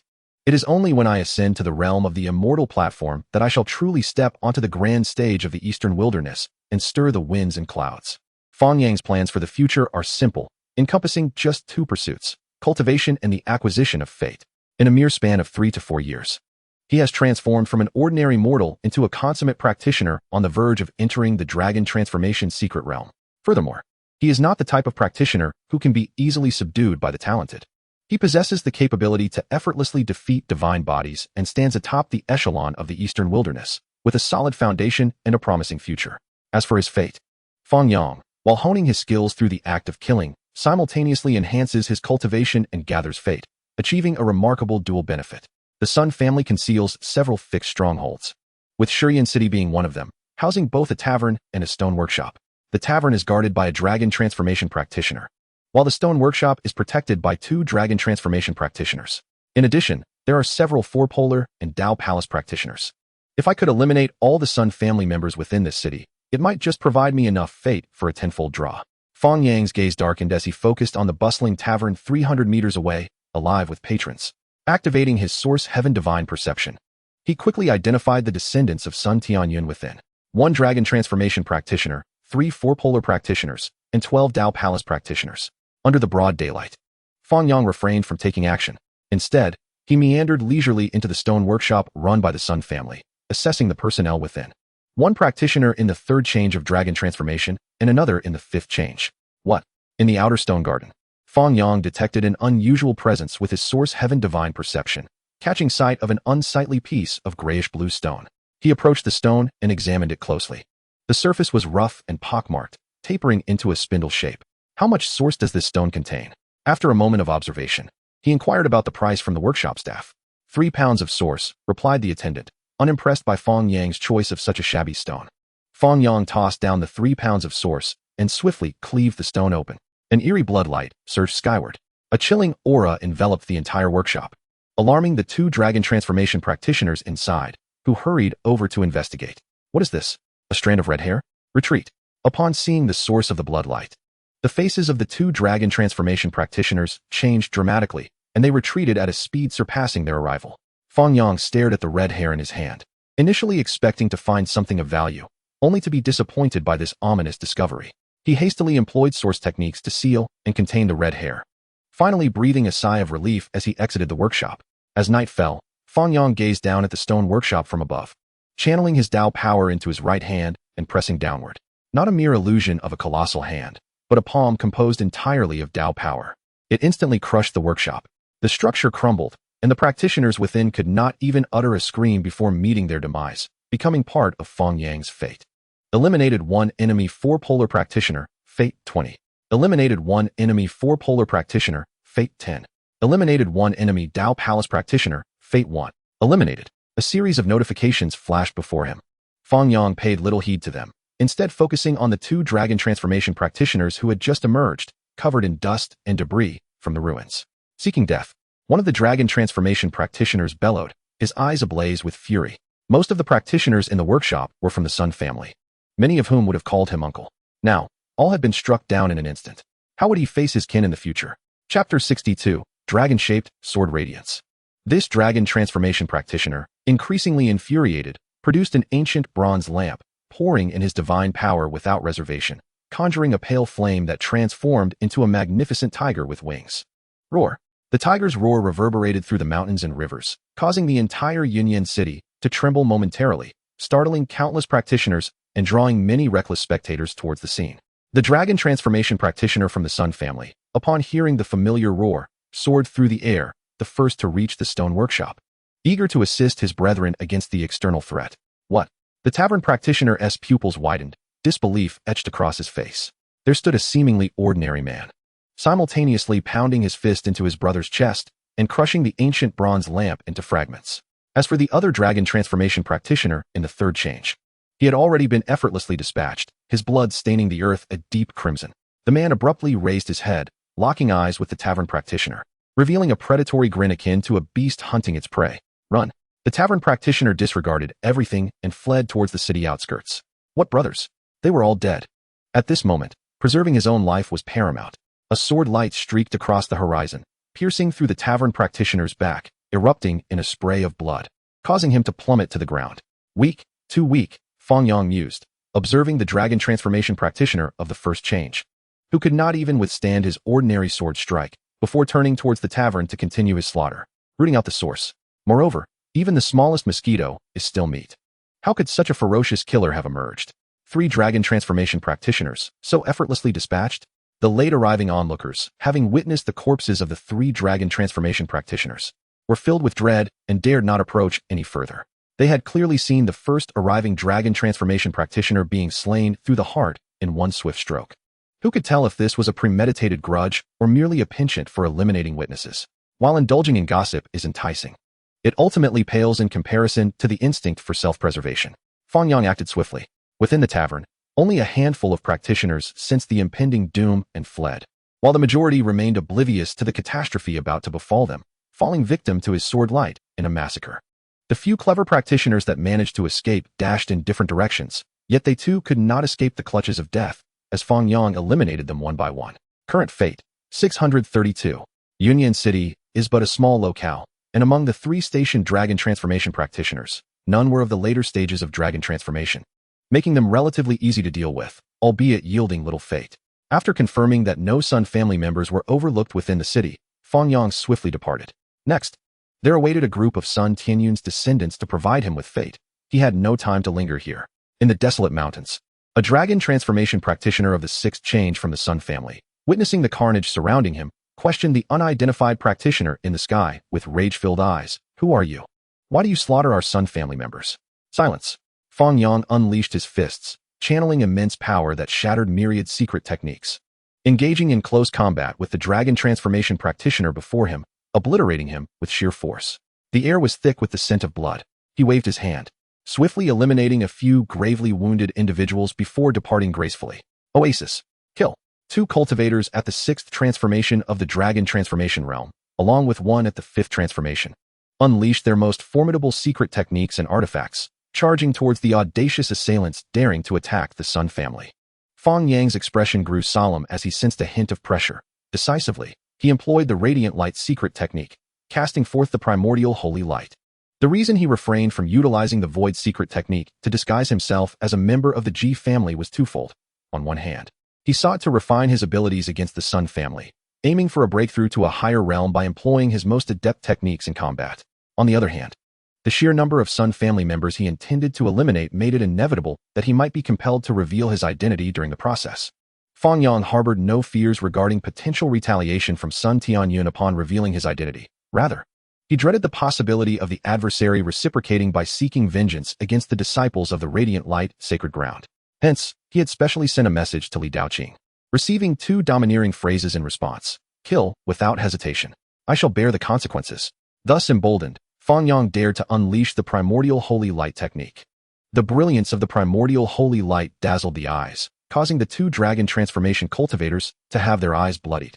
Their expressions a mix of fury and astonishment. A disciple of the Radiant Light sacred ground? Fang Yang remained silent, cloaked in the primordial holy light. He brandished the holy light greatsword, advancing with a force akin to a tumultuous tide, swiftly toppling the 2 dragon transformation cultivators. With the completion of the 4 extremes, he triumphed over the 6th transformation, signifying Fang Yang's entry into the 6th forbidden realm, though it was not his full strength. The 8th transformation of dragon transformation. Sun Tianyun's 12th son, do not disappoint me. Fang Yang, employing the Radiant Light step, dashed towards another encampment of the Sun family, intent on slaying a significant portion of his progeny before Sun Tianyun could react. Within the tranquil ancient forest, Fang Yang confronted a cultivator at the 8th transformation of Dragon Transformation, showcasing his full prowess and unveiling his most powerful means, the Yin-Yang Calamity Light. This transcendent technique, harmoniously paired with the Radiant Light Sutra, was as seamless as a natural alliance of secret arts. As the Calamity Light radiated, Fang Yang stood amidst it, akin to a divine being wielding the power of heavenly retribution, engaging in a fierce battle with a cultivator who surpassed him by 8 minor realms. You are a 4 extremes cultivator. The 12th son of the Sun family was aghast, as amidst the intense skirmish, he discerned the true realm of his opponent. His countenance shifting from pale to ashen, as a formidable presence at the 8th transformation of Dragon Transformation, with hopes of one day opening a celestial secret realm. He found himself in a back-and-forth struggle with a mere 4 extremes cultivator. What a humiliation. The 12th son of the Sun family, unwilling to become a stepping stone for a prodigy ascending to greatness, sought to swiftly eliminate the person before him. He unleashed the most powerful secret technique within the Sun family, a killing art bequeathed to him by his father's son Tianyun from a relic. The sound of dragon roars echoed from his back as a golden holy sword emerged from the Dragon Transformation secret realm, landing in his hand, its brilliance overwhelming. The 12th son of the Sun family, with eyes like lightning, propelled the golden holy sword to its utmost limits, unleashing countless sword rays in an instant. Following this, the golden holy sword transformed into a dragon-shaped sword ray, stealthily weaving through the myriad sword beams, malevolent and ruthless. Fang Yang, undaunted, wielded the Yin-Yang Calamity Light, akin to a celestial monarch descending upon the mortal realm, executing heavenly retribution upon the rebellious. The Calamity Light surged like an ocean, colliding fiercely with the golden sword rain. The dragon-shaped sword ray suddenly darted from an obscure angle, aiming for Fang Yang's neck. Even a 4 extremes cultivator, possessing the ability to revive after decapitation, must consider the nature of the attack that beheads them. A common weapon may allow for survival, but an assault of such grand caliber, if miscalculated, could spell death, leaving no chance for reconstitution. Chapter 63, 8 Forbidden, Ananda's Blade Technique. Fang Yang's source heaven divine perception allowed him to see through even the peculiar skin of stones. How could he possibly miss this insidious sword ray? Primordial Holy Light. This core technique within the Radiant Light Sutra offered both offense and defense, renowned particularly for its invulnerability. The dragon-shaped sword ray seemed to be ensnared in mire, penetrating only a foot into the primordial holy light before making no further advance. Fang Yang, wielding the Yin-Yang Calamity Light, surged towards the 12th son of the Sun family, his blood boiling with fervor, intent on stepping into the 8th forbidden realm. The heavens and earth filled with the Yin-Yang Calamity Light, delineating a dichotomy of black and white, the Yang energy rising while the Yin energy sank. The 12th son of the Sun family bore an ominous expression, his fury igniting like a wildfire, his vitality surging, coalescing into a tempest of spiritual energy as he strode forth, sword in hand, to engage his foe. The two clashed fiercely. Fang Yang absorbed experience through the battle, honing the Yin-Yang Calamity Light, his progress remarkable. Die, he bellowed. The Abyssal Sea Secret Realm, the 4 Extremes Secret Realm, these two realms resonated in an extraordinary manner. The Yin-Yang Calamity Light surged violently, then abruptly contracted, condensing into a black and white hand which shot forth, instantaneously claiming lives. The head of the 12th son of the Sun family tumbled to the ground, his eyes bulging, unable to close in death. Eliminated an enemy Dragon Transformation cultivator, Fate 500. Current Fate 3023. It was time to withdraw. Fang Yang's gaze was deep as the sea. After these days of combat with the Sun family cultivators, he had finally interconnected his own Tao, tentatively stepping into the 8th forbidden realm. Ascending to the divine forbidden realm was beyond his grasp for the time being. Even with extraordinary comprehension, it was unlikely to be attained in the short term, perhaps only achievable upon reaching the celestial platform realm. His garments billowed as he traversed the winds, flying towards the nearest radiant light encampment, simultaneously expending the 3,000 fate he had just acquired and executing 3 consecutive tenfold draws. 9 whites and 1 green. 8 whites, 1 green, and 1 purple. 9 whites and 1 blue. Fang Yang directed more of his focus towards examining the non-white quality cards. Ordinary body source, green. Fuse. Fang Yang's thoughts shifted, without disdain for this feeble source, integrating it into his being. 2,000-year-old dark gold claw bear corpse, green. Description: the remains of a dark gold claw bear that died 2,000 years ago, its flesh exquisite, possessing slight effects of enhancing vitality. Perhaps one day he would prepare a bear paw to taste. He had heard that ordinary bear paws lacked flavor, relying entirely on broth for taste. But the dark gold claw bear, being a transcendent beast, should not be devoid of flavor like a common bear paw. Fang Yang quickly overlooked it. In truth, he held considerable interest in the soul beasts of Dola. Upon being slain, they fixedly dropped soul rings, with a certain probability of yielding soul bones. Akin to a game world. If he could discern the underlying principles, it might prove invaluable in the future. Yet, despite Dola's relatively low levels, it was still a distinct world. The fundamental laws were beyond the capability of a mere four extremes cultivator like him to unravel from a mere corpse. Tianlu blew. Once again, Tianlu. Fang Yang dripped it into the supreme bone, finally evolving a few more bone inscriptions, pushing the yin-yang calamity light technique to a slightly higher level. Following this, he turned his attention to the final purple card. Ananda's blade technique, purple. Description, a pinnacle-level external technique, divided into 5 forms: cleansing purity, falling red dust, summoning external demons, accumulating karmic forces, and binding cause and effect. While both were external-level martial arts, the diamond seal was merely blue. Yet Ananda's blade technique possessed a purple card? Fang Yang was somewhat perplexed, but upon reflecting on the binding cause and effect technique, he began to comprehend why Ananda's blade technique warranted a purple quality. In the world of the Supreme One, there exists a myriad of martial arts that can delve into the profound concepts of time and causality, even from lower realms.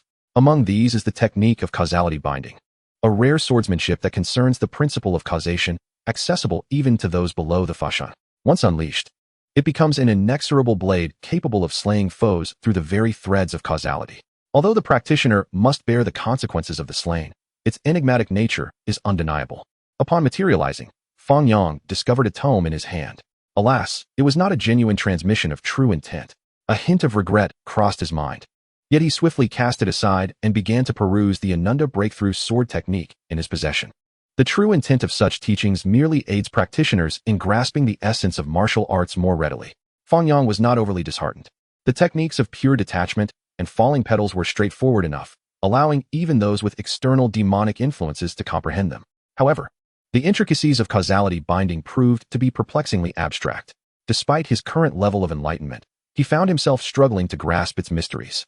Nevertheless, the causality binding technique, although among the few causative techniques that can be perceived by those in the outer realms, was inherently of staggering difficulty. Without a formidable mentor or extended periods of contemplation and insight, coupled with a flash of inspiration, it would be utterly impossible for an ordinary individual to succeed in its cultivation. He resolved to gradually ponder its depths, planning to return to the sacred land first. Fang Yang gazed down upon the city belonging to the radiant light sacred land, which loomed beneath him.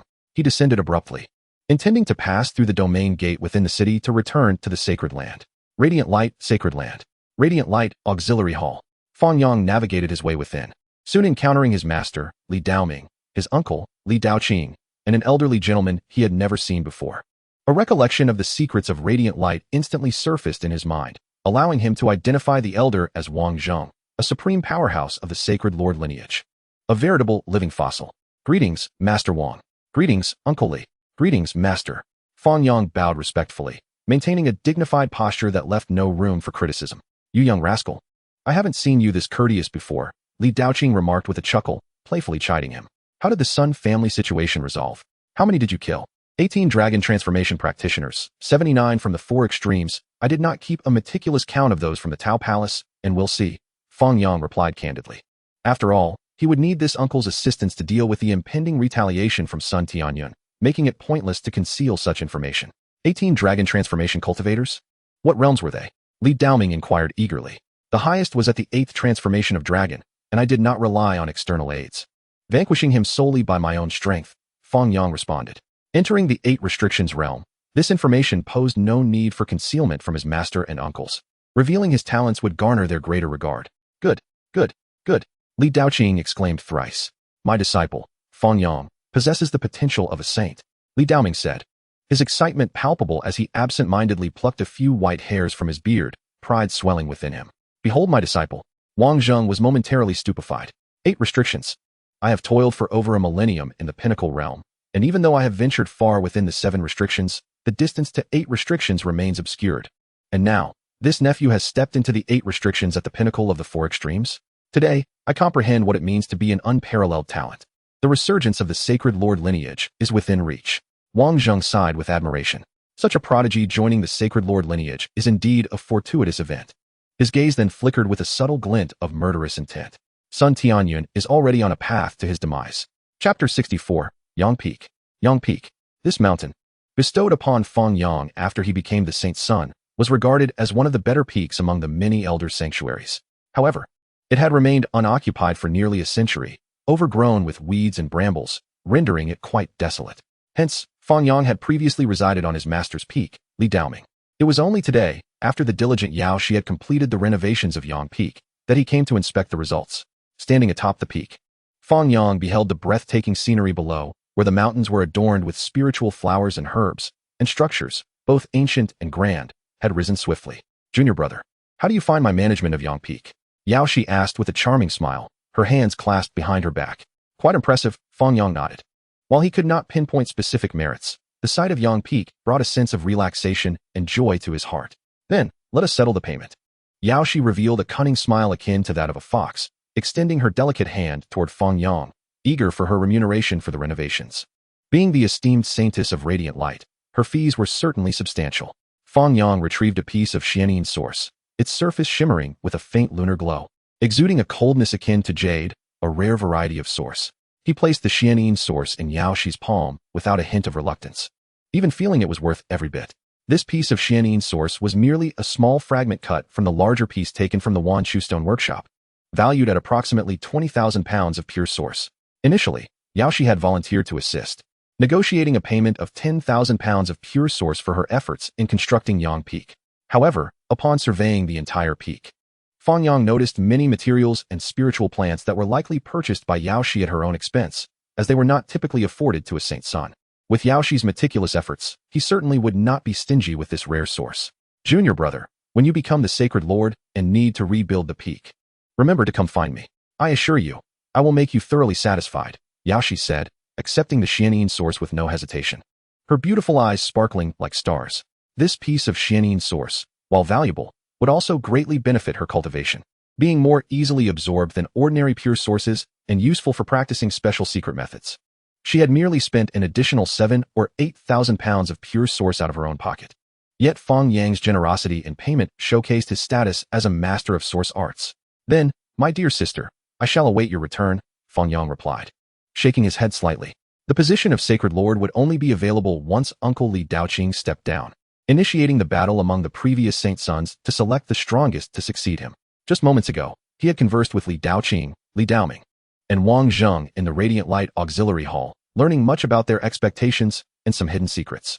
Li Daoqing had subtly mentioned that in about 20 years, he would resign from the position of Sacred Lord, encouraging Fang Yang to strive diligently and attain the realm of a second-stage immortal. I believe that day is not far off.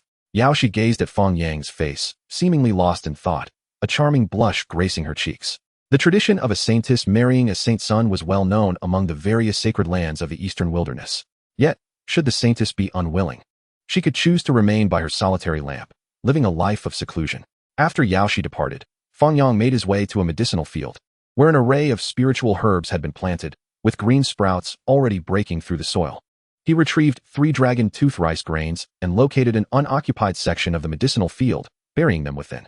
The dragon tooth rice grains numbered 10 in total. But having never cultivated this spiritual grain before, he decided to test his skills with just 3, to avoid wasting all 10 should he make an error.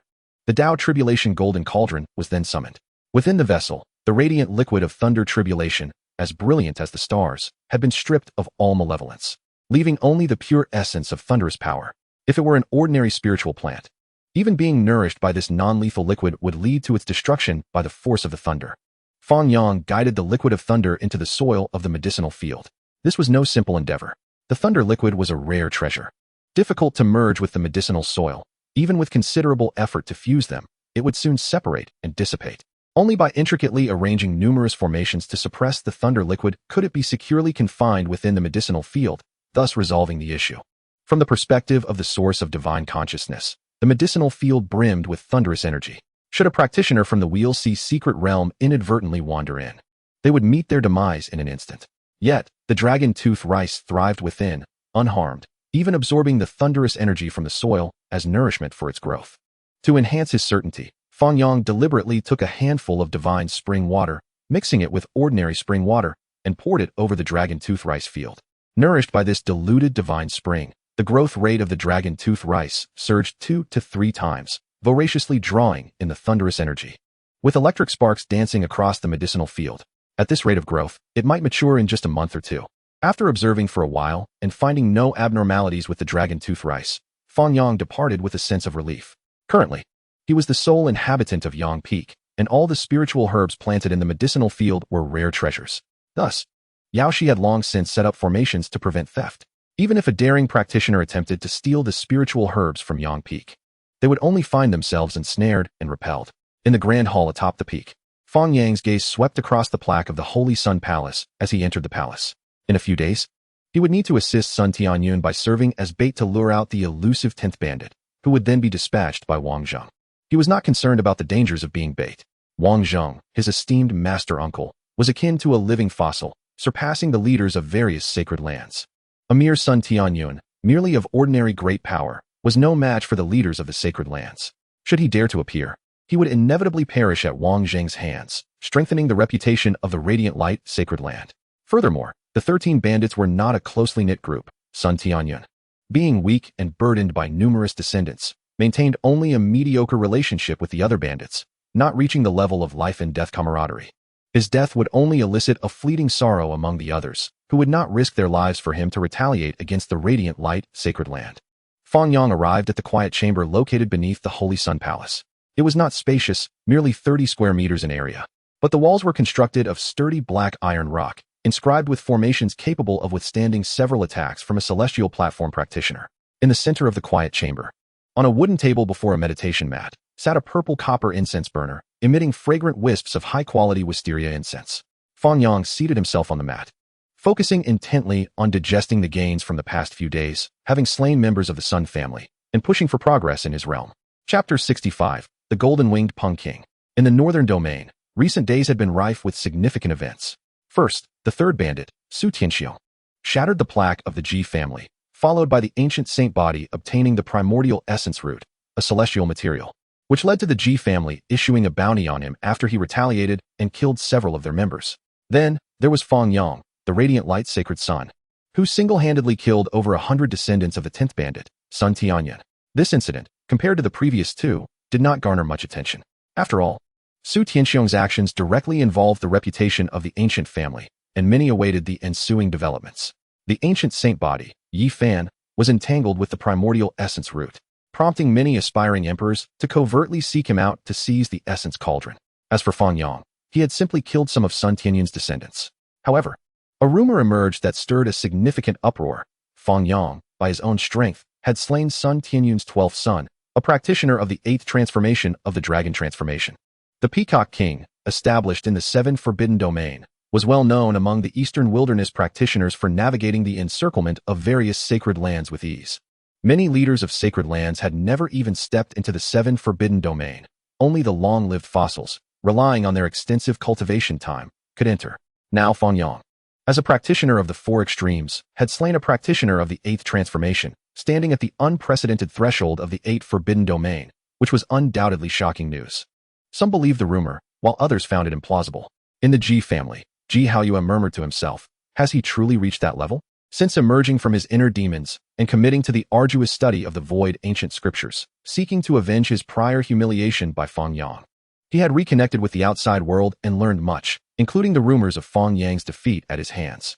Upon first hearing the news, Ji Haoyue wished to clarify the matter, but was ordered by the elders of the Ji family to refrain from spreading the outcome of the battle, lest it bring shame upon the Ji family. I cannot allow the Ji family to be humiliated. With a heart as resolute as iron, Ji Haoyue continued to diligently practice the secret arts within the void ancient scriptures, deciding to clarify to the public that he had lost only after he had defeated Fang Yang again. In the small world of the Azure Flood Dragon King, the 8th Forbidden Domain. How laughable. The magnificent man with golden hair cascading over his shoulders laughed heartily upon hearing this news. Possessing the bloodline of the heavenly Peng and having cultivated for over 20 years, he was viewed as the foremost prodigy of the demon race, on par with the Ji family's divine body, yet had not even touched the threshold of the 8th Forbidden Domain. He had not even stepped into the 7th Forbidden Domain. How could a mere mortal blood human, who was not even a divine body, possibly surpass him into the 8th Forbidden Domain? Brother Peng, do not underestimate Fang Yang. When he battled Ji Haoyue, although it is rumored he lost to the void secret arts, the truth may not align with the rumors. The Azure Flood Dragon King offered his perspective. He knew that the golden-winged Peng King had come from the central part of the eastern wilderness to the northern domain specifically to challenge the northern domain's prodigies, and thus warned him not to underestimate his opponent. The golden-winged Peng King, raising his cup to drink, paid no heed to the words, clearly unyielding in his beliefs. He acknowledged that defeating the previous radiant light sacred son, Fang Yang, was indeed an impressive feat, but he would never concede that Fang Yang could enter the 8th forbidden domain before him. In the radiant light mining area, Fang Yang traversed the caverns, using his divine consciousness to probe the source stones for a full 3 days. During this time, he had made considerable gains, a godly source the size of a human head, 2,000-year-old ancient herbs, and rare metals capable of forging powerful weapons. Yet, his greatest objective remained elusive. After another half-day's passage, a terrifying sound erupted from the outside world, akin to a dragon rolling over, causing countless stones to tumble within the mine. Fang Yang remained unperturbed, standing quietly within the cavern, immersing himself in the study of vein tracing and excavation techniques, until suddenly, a voice echoed, "Sun Tianyun is dead. You all should retreat quickly if you wish to survive." Upon hearing this, Fang Yang swiftly navigated the winding passages of the stone cave, employing the radiant light step to rush toward the exit. Wang Zheng, the old man, feels youthful again. After extending my lifespan by nearly 400 years with the dragon eel, I no longer need to worry about my waning vitality and can display the unparalleled might beneath the king. He grasped the severed head of Sun Tianyun by the hair, his eyes wide open in death, having been slain in less than 3 exchanges. As formidable figures within the realm of immortals, the disparity between the two was astonishingly vast, prompting the multitude of bandits who had followed Sun Tianyun to hastily retreat. Although Wang Zheng spared these outlaws, he extended his hand, as grimy as yellow clay, to mercilessly extinguish the lives of Sun Tianyun's descendants, ensuring that no future threats would arise. In this moment, Fang Yang represented the future of the Holy Master lineage, a position that could not afford to falter. Even if trials and tribulations were necessary for growth, they ought not to come from these inferior beings, but rather from the esteemed scions and daughters of the various sacred lands, the prodigies of the demon clans, and even the numerous royal entities from the Central Plains. I am deeply grateful for your intervention, Master Uncle, which has resolved this formidable foe for me, Fang Yang said, respectfully bowing as he approached Wang Zheng, who stood beside him. He was now aware of Master Li Daoming's decision to bestow the dragon eel upon Wang Zheng, yet as a disciple, he could only choose to show respect. After all, it was Li Daoming's personal choice, a fait accompli beyond dispute. Your kindness in granting me the dragon eel shall not be forgotten, and I pledge to guard your path for a century. This trivial matter is of no consequence. Wang Zheng replied with a calm demeanor, tempering his earlier bravado and regaining the composure of a sage. Now, will you return to the sacred land to enter seclusion and seek to break through the transformation dragon's secret realm, or would you prefer to continue your travels? The Ji family does not adhere to principles, and you need not honor your previous promise to conceal your victory over Ji Haoyue, should you fear their unreasonable denial. I could accompany you to confront that Ji family deity once more. At this juncture, Wang Zheng's gaze was laced with disdain, a palpable contempt for the Ji family's actions evident in his eyes. A loss is a loss. What benefit is there in covering one's ears and deceiving oneself? When I clashed with Ji Haoyue, I did not exert my full strength. Now that I have entered the 8 bands domain, the so-called deity is hardly worth mentioning. There is no need to squander time with him.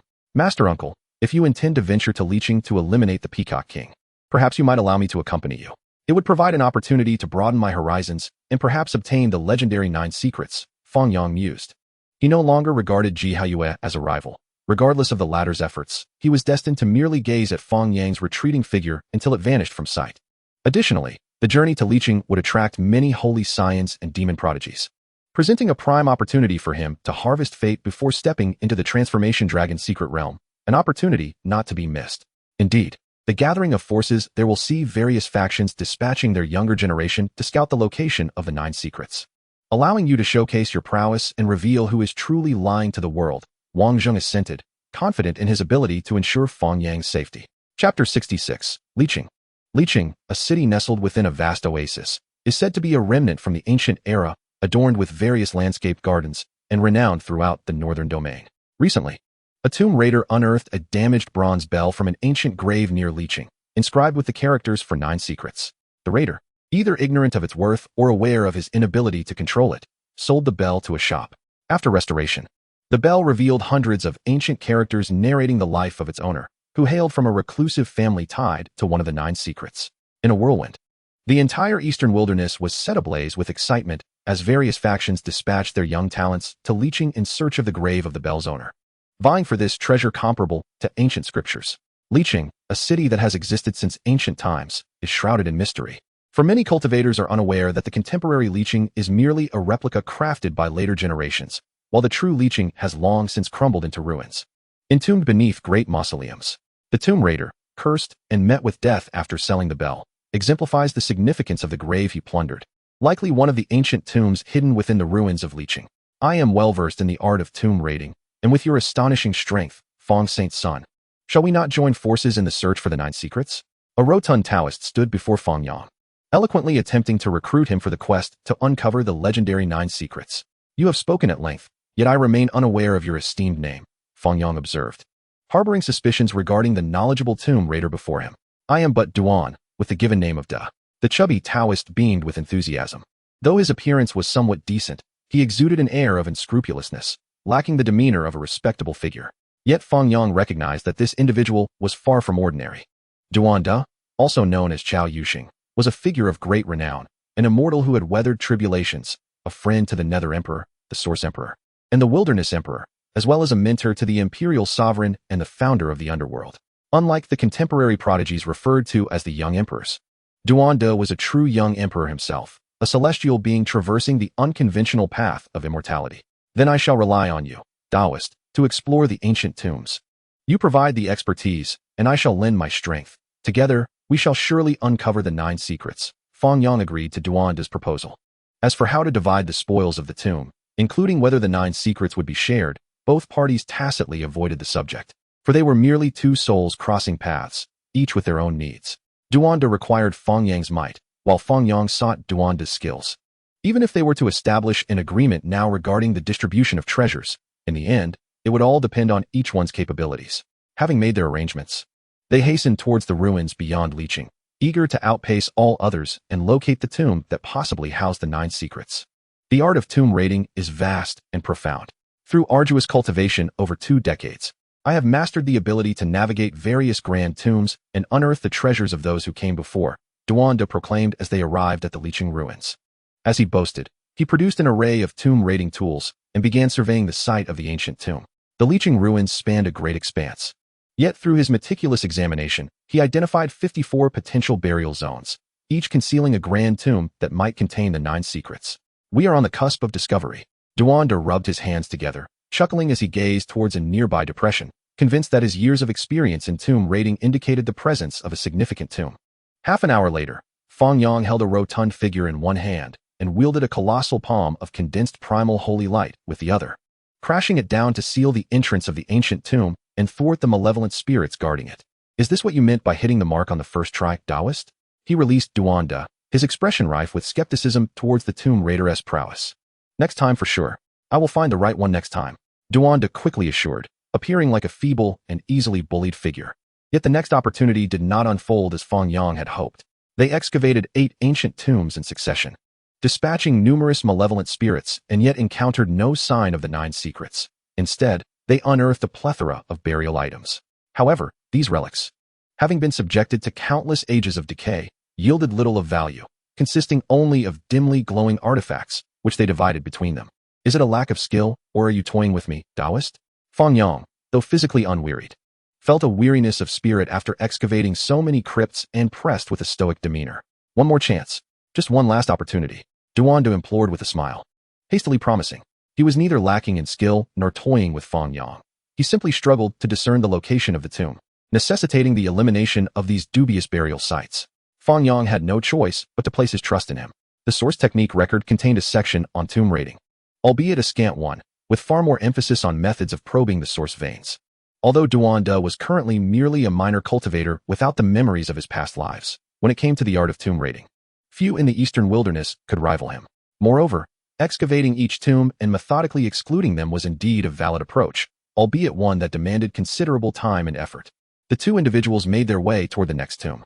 Duan Da held a dragon-seeking rod in his hand, muttering peculiar incantations with unyielding enthusiasm, seemingly undeterred by any feelings of discouragement.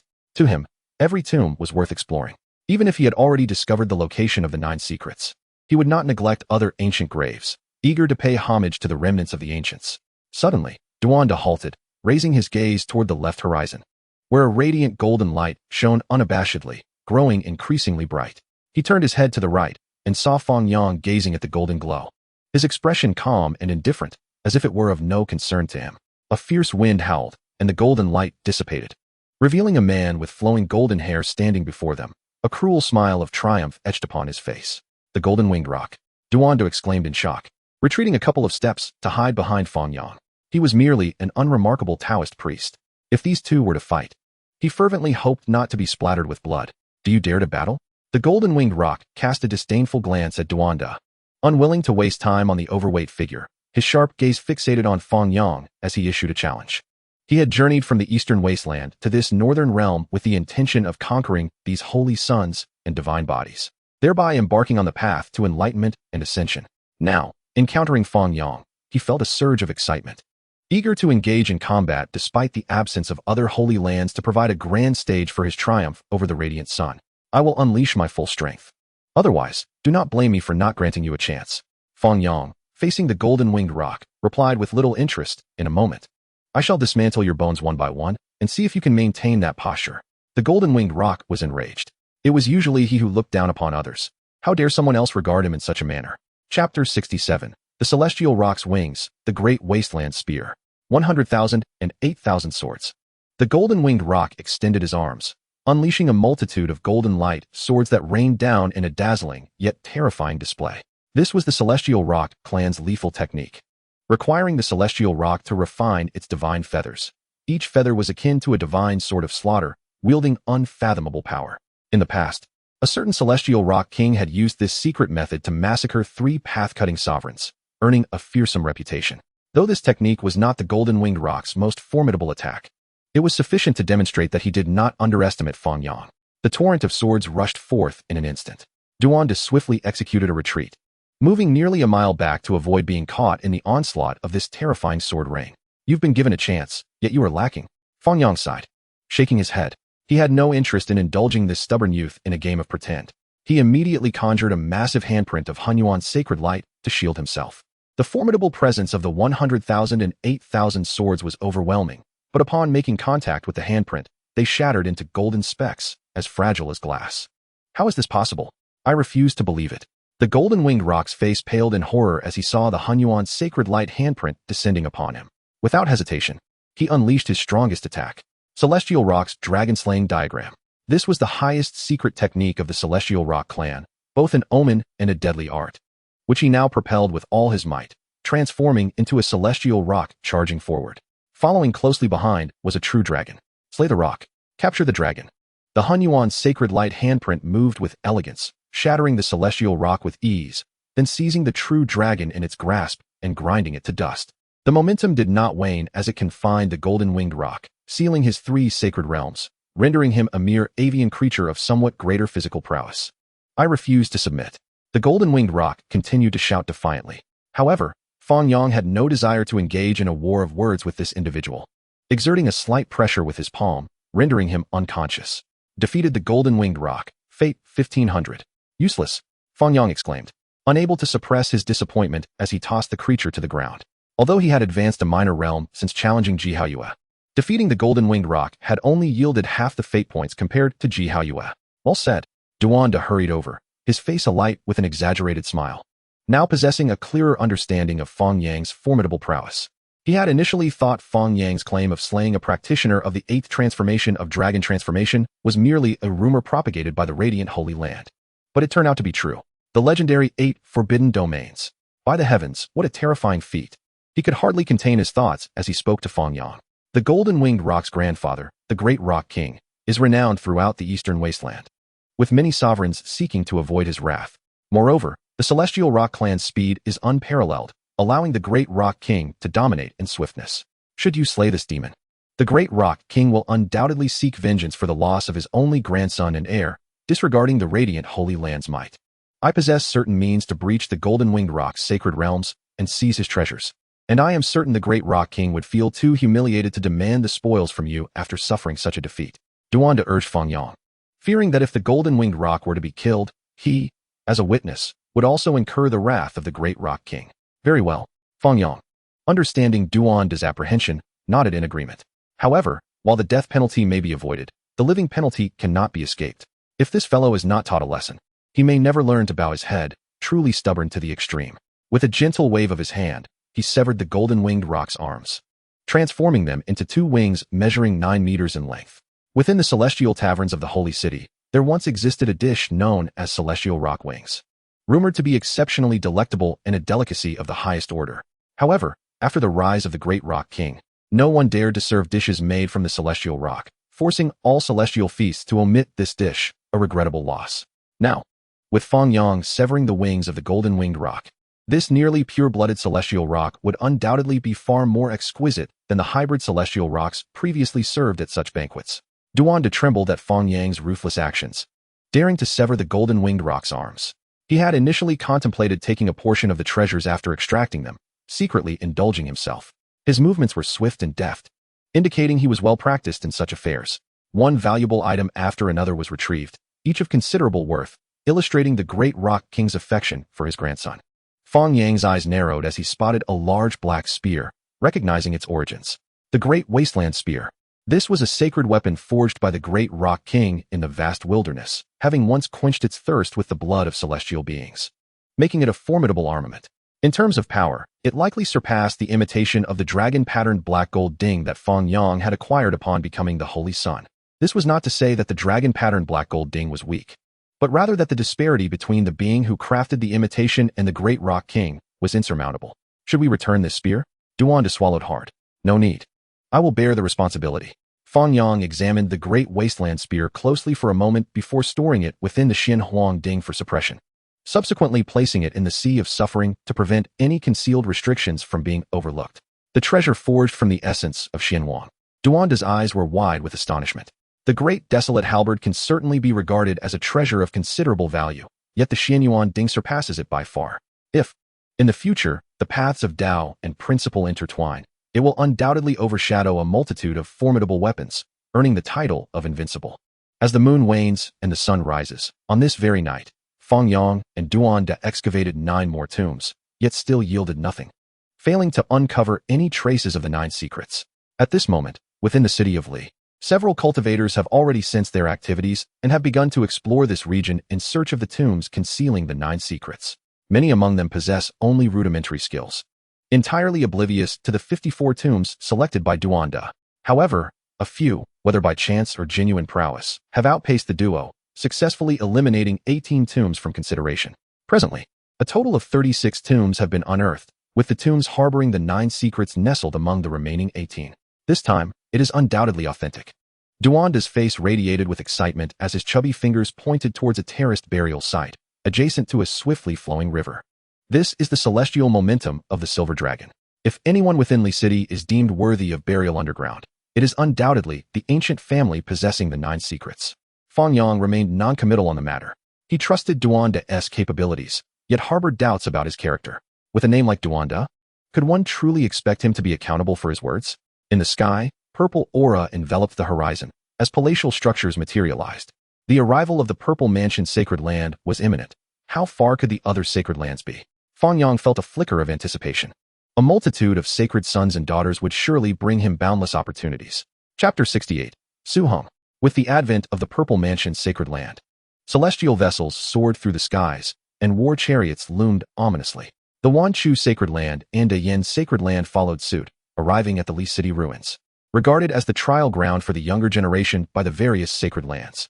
Ethereal sounds of the Tao resonated through the air as the ancient Taoist temple, constructed of blue stones, exuded natural antiquity, heralding the arrival of the young disciples from Tao's sacred land. War drums resounded, one after another. The demon clan's warships tore through the air, with Yen Ryu, descendant of the Azure Emperor, standing proudly at the bow, reminiscent of a pristine azure lotus amidst a tumultuous world. The little Azure Dragon King, a direct descendant of the Azure Dragon King, accompanied the demon princess, content to serve as a supporting figure to highlight her status. Banners fluttered in the wind as the troops of the 13 great bandits converged, eager to join the commotion in Li City and attempt to seize the 9 secrets. The 9 secrets hold profound significance in the Eastern Desolation. Thousands of years ago, The god king Jiang Tai Su of the Jiang family excelled not in the forbidden techniques of the Hengyu Sutra, but in one of the 9 secrets, the sacred art of combat, demonstrating the power of this legacy. Countless forces surged towards the Li City ruins, all vying to be the first to unearth the ancient tomb, seize the opportunity, and ascend to the pinnacle of their lives. Within mere moments, outside the tomb area where Fang Yang stood, the remaining 17 tomb zones had been entirely occupied by these cultivators, who eagerly commenced their excavation efforts. Such brutality.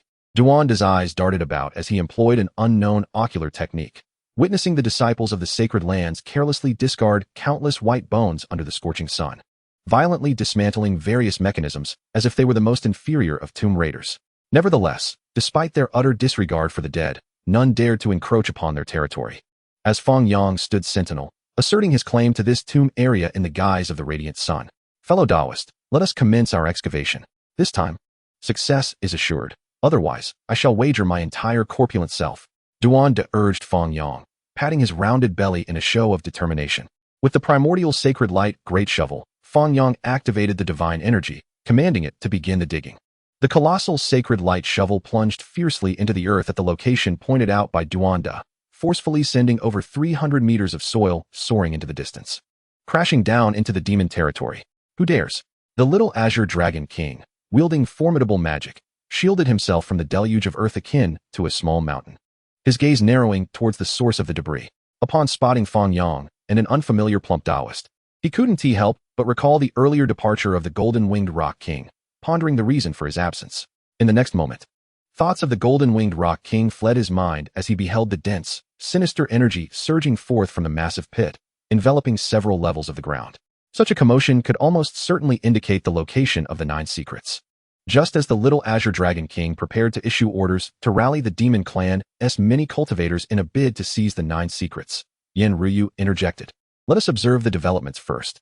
The current situation is unstable. Any rash movement will only invite greater hostility from the human forces. The little azure dragon king, undaunted by the prospect of being targeted by the various sacred lands of humanity, chose nonetheless to heed Yin Ryu's counsel, the demon princess.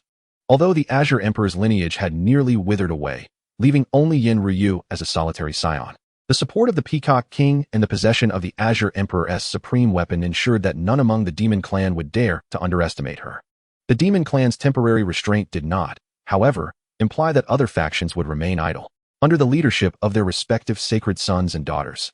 Dao Yi Sacred Land and Wan Chu Sacred Land were the first to charge towards the tomb that Fang Yang had just breached. Black mist billowed forth as countless spectral soldiers and spectral steeds surged into the sky, seeking to repel or annihilate all invaders. A fierce battle loomed on the horizon. Fang Yang pulled Duanda back half a mile, quietly observing the disciples of the sacred lands wreaking havoc as he awaited the moment when the underground palace would be overrun before making his move to seize the treasures. Initially, his intention to find this place early was to test whether he could slay the spectral corpses and malevolent spirits to gain fortune. However, having discovered that such attempts bore no fruit, his interest waned. As for the sacred sons and daughters, the prodigies of the demon clan, it would be wiser to confront them only after the underground palace had fully opened and the treasures revealed. At present, the Li City ruins appeared populated solely by the younger generation of cultivators, yet in truth, the masters and elders of the great sacred lands, the 12 great bandits, and the towering figures of the demon clan awaited the outcome among the youth before stepping forth to contend for the 9 secrets. To defeat these individuals prematurely would only provoke them into entering the fray early, ousting all the young cultivators from the competition.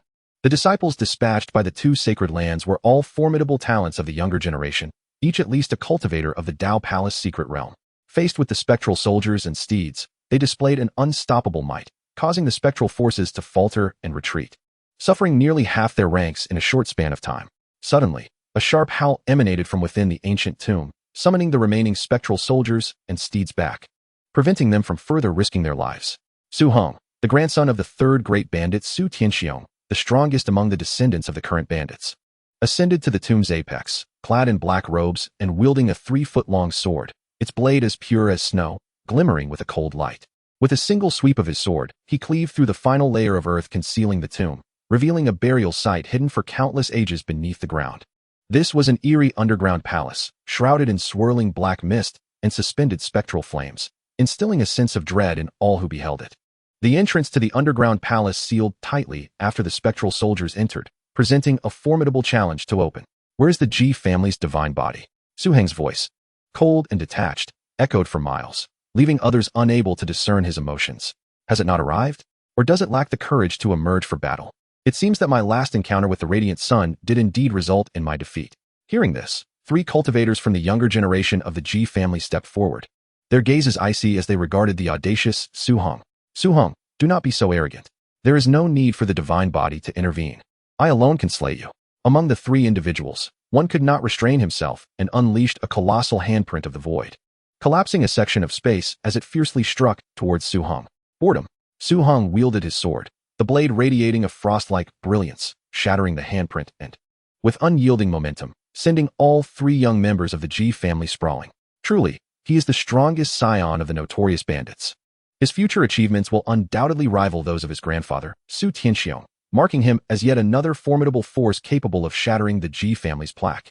The Ji family's divine body has not appeared. Could it be that they truly suffered defeat at the hands of the Radiant Sun and are still recuperating? The Ji family, a prestigious ancient lineage, finds itself lacking any formidable figures among the younger generation, aside from the divine body. Amidst the murmurs of the crowd, those of the Ji family wore grim expressions, yet the facts were indisputable. Unless someone could vanquish Su Heng, any defense would be futile. I shall take the stage. From within the Ji ranks, a woman clad in a green skirt stepped forward, none other than Ji Bue, a practitioner who had manifested ancient phenomena. Chapter 69, The Secret of the Word Fight. Ji Bue, tall and graceful, extended her delicate fingers, unleashing the secret technique of the void, the celestial finger. A display of terrifying might, far superior to the previous 3 Ji youths. Su Heng finally took the matter seriously, engaging her in fierce combat. The two clashed intensely, disregarding the potential secrets hidden within the subterranean palace, driven by their mutual animosity that demanded resolution through battle. While onlookers were eager to witness the outcome of this confrontation, it became evident that the two were evenly matched, making it unlikely for a victor to emerge in the short term. Consequently, they surged into the depths of the palace, seeking the concealed secrets, leaving only a scant few dozen young cultivators behind. Su Heng, Ji Bue, 8 descendants of the notorious bandits, 5 young Ji cultivators, alongside Fang Yang and Duanda. Fang, let us descend quickly. Duanda, seeing others depart in haste, was instantly filled with urgency, urging Fang Yang to follow him. No need to rush. Fang Yang remained unperturbed, observing the intense struggle between Su Heng and Ji Bue. With a single gesture, he summoned a handprint of divine light, forcibly separating the two combatants. What is the meaning of this, Fang? Ji Bue and Su Heng, now separated, glared at Fang Yang, each questioning him. Without uttering a word, Fang Yang conjured another handprint of divine light, launching it towards the 2 prodigies with a dual assault. Alarmed and enraged, both swiftly employed various techniques in an attempt to shatter the incoming divine handprint. However, their assaults scarcely affected it. As the handprint advanced, it ensnared both of them within its grasp, rendering them unconscious. Defeated Su Heng, fate 800. Defeated Ji Bue, fate 700. With these fates secured, Fang Yang tossed the 2 incapacitated figures to the descendants of the notorious bandits and the Ji family, then turned his gaze towards the rapidly approaching demonic cultivators. How is this possible? Su Heng has been captured by a peer with a single strike? Both the descendants of the bandits and the Ji family members were left in a state of shock, having witnessed Fang Yang's prowess. They silently withdrew from the competition for the 9 secrets. Yin Ruyu and the azure-garbed little flood dragon halted before Fang Yang, not because they had business with him, but rather because he obstructed their path. Take this individual with you. Fang Yang gestured, casting the bloodied golden-winged rock before them, and without waiting for their response, he turned and departed. Yin Ruyu, of noble lineage, would surely gain considerable fate if she could defeat him. Yet, with the Azure Lotus Imperial weapon in hand, she was not one to be trifled with. Wait for me. Duanda, seeing Fang Yang hasten into the depths of the palace, hurriedly followed suit, eager to explore this extraordinary tomb. The golden-winged rock has fallen to Fang Yang. The azure-garbed little flood dragon gazed down at the fallen golden-winged rock, arms severed, feeling a complex mix of emotions. While he disdained the rock's arrogance, he was reluctant to witness this esteemed demonic prodigy fall to the Radiant Sun. And in such a miserable fashion, with both arms brutally shattered, the battle must have been exceedingly fierce. The Elder Rock has yet to arrive. Healing him is the priority. Yin Ryu's expression remained unchanged, holding no fondness for the unruly golden-winged rock, who coveted the lineage of the Azure Emperor. However, out of respect for the Elder Rock, she produced healing herbs for him. Yet, these herbs would only slightly improve his condition, incapable of regenerating his severed limbs. Yen Ryu possessed elixirs for regrowth. Yet she was unwilling to squander them on this beast. Within the subterranean palace, Fang Yang ambled leisurely, maintaining a pace that was neither hurried nor slow, trailing at the end of the foremost group, conserving energy while poised to seize the opportune moment to strike. Duanda followed closely, undeterred by danger. Engrossed in tinkering with an unknown artifact, oblivious to his actions. In less than half an hour, numerous disciples of the sacred lands fought their way to the third tier of the palace. The palace was ablaze with conflict. Outside, Fang Yang utilized his source heavenly perception to observe the myriad techniques employed by the sacred sons and daughters, as well as the demonic prodigies. Based on their current displays of strength, he was confident he could capture them all within 5 moves. However, these individuals were astute. They would not reveal their full capabilities until they had secured the 9 secrets or treasures, unwilling to provide others with opportunities to exploit. Suddenly, a furtive Taoist approached within 100 meters of Fang Yang, catching his attention. Yi Fan. Utilizing his source heavenly perception, Fang Yang saw through the Taoist's disguise, unveiling his true identity as Yi Fan, who was wanted by the Ji family and other factions.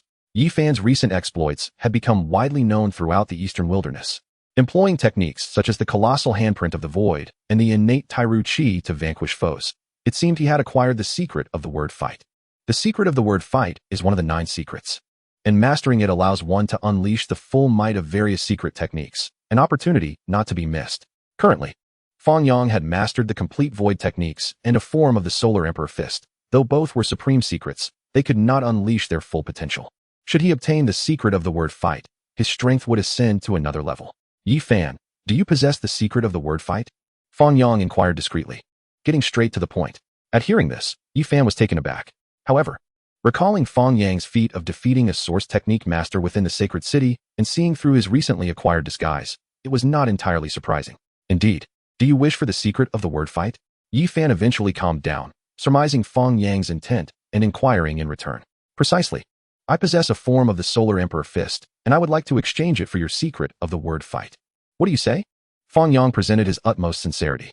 The void techniques are not meant for public exposure. Even though Yi Fan is relatively trustworthy, he would not trade the void techniques for the secret of the word fight, lest he invite future trouble. The Solar Emperor Fist. The mightiest technique of the Solar Saint Emperor rivals the 9 secrets in power. But those who have not cultivated the Solar True Scripture would struggle to unleash its full force. Yi Fan, possessing the secret of the word fight, need not worry about this issue. All right. Yi Fan, after deliberation, quickly agreed to this mutually beneficial exchange. 1 forbidden secret technique from you, 1 from me. Let us trade, and each will possess 2 forbidden techniques. 2 individuals each imparted the esoteric techniques of the dual character secret and the Sun Emperor Fist to one another through their divine consciousness, each reveling in the newfound forbidden arts, feeling as though they had struck a veritable goldmine. Yi Fan had mastered only the dual character secret and the all character secret. The former was a method to amplify one's combat prowess, while the latter required constant contemplation and practice to unlock various offensive techniques. Now, having acquired the Sun Emperor Fist, and with the evolution through the dual character secret and the amplification from the all character secret, he could scarcely imagine the terrifying power that awaited him. Fang Yang also devoted a significant portion of his mind to immersing himself in the recently acquired dual character secret, striving to grasp the essence of this ultimate offensive technique of the Eastern Wasteland. The dual character secret operated on the principle of transforming one into myriad forms, subsequently converging all methods into one, enabling practitioners to borrow the secret arts of others to evolve their own deadly techniques. Within this collection of 9 secrets, he envisioned a pathway to independently deduce the Yin-Yang Calamity Light and transform it into a forbidden secret art. Although this path appeared bleak for Fang Yang at present, it nonetheless represented a tangible method, aside from relying on luck to obtain the heavenly dew. He found himself deeply engrossed, unable to extricate himself for quite some time. Eventually, he intentionally divided a portion of his consciousness to observe the situation in the palace, witnessing numerous prodigies advancing toward the final level of the radiant divine hall. Fang Yang took a step forward, and after 10 breaths, he stood at the entrance of the radiant divine hall, closely following the footsteps of the many prodigies as he stepped into the ancient palace of the primordial emperor. Chapter 70. The Cauldron of Maternal Qi of All Things. The Radiant Divine Hall. Fang Yang's arrival captured the attention of several individuals. Fang, my friend, you've chased us for so long and finally caught up, spoke the holy son of Wanchu, his tone dripping with sarcasm as he remarked on Fang Yang's trailing position, profiting from their hard-fought battles. One of his uncles, As the steward of Wanchu's stone workshop had been forced to relinquish his lucrative position due to Fang Yang's duel with Master Tuoba, which had resulted in the extraction of rare treasures from the workshop. This disparaging remark served to avenge his uncle while simultaneously provoking Fang Yang, presenting a dual benefit. However, contrary to the Holy Sun's expectations, Fang Yang did not respond with anger. Instead, he fixated on the massive black stone at the center of the hall, completely disregarding him. The Chaos Stone, having already yielded its divine materials to the Primordial Emperor for the crafting of the Primordial Bell, left behind this slab, which the Primordial Emperor had used as a bed. Its quality rivaled that of materials such as Daluo silver essence and sheep fat jade divine iron, more than sufficient for the forging of a sacred weapon. Such precious materials rightfully belonged to him, although Fang Yang already possessed the Tao Tribulation Golden Cauldron. This material for forging sacred weapons was undoubtedly desirable in greater quantities.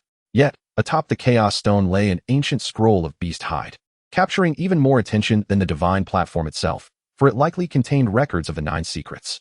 Numerous prodigies eyed it covetously, yet none dared to make the first move, lest they become targets for all. The first to enter the hall, Yen Ruyu, despite wielding the Chaos Blue Lotus, found herself suppressed by the hall's guardian, trapped within an ancient tower in a corner.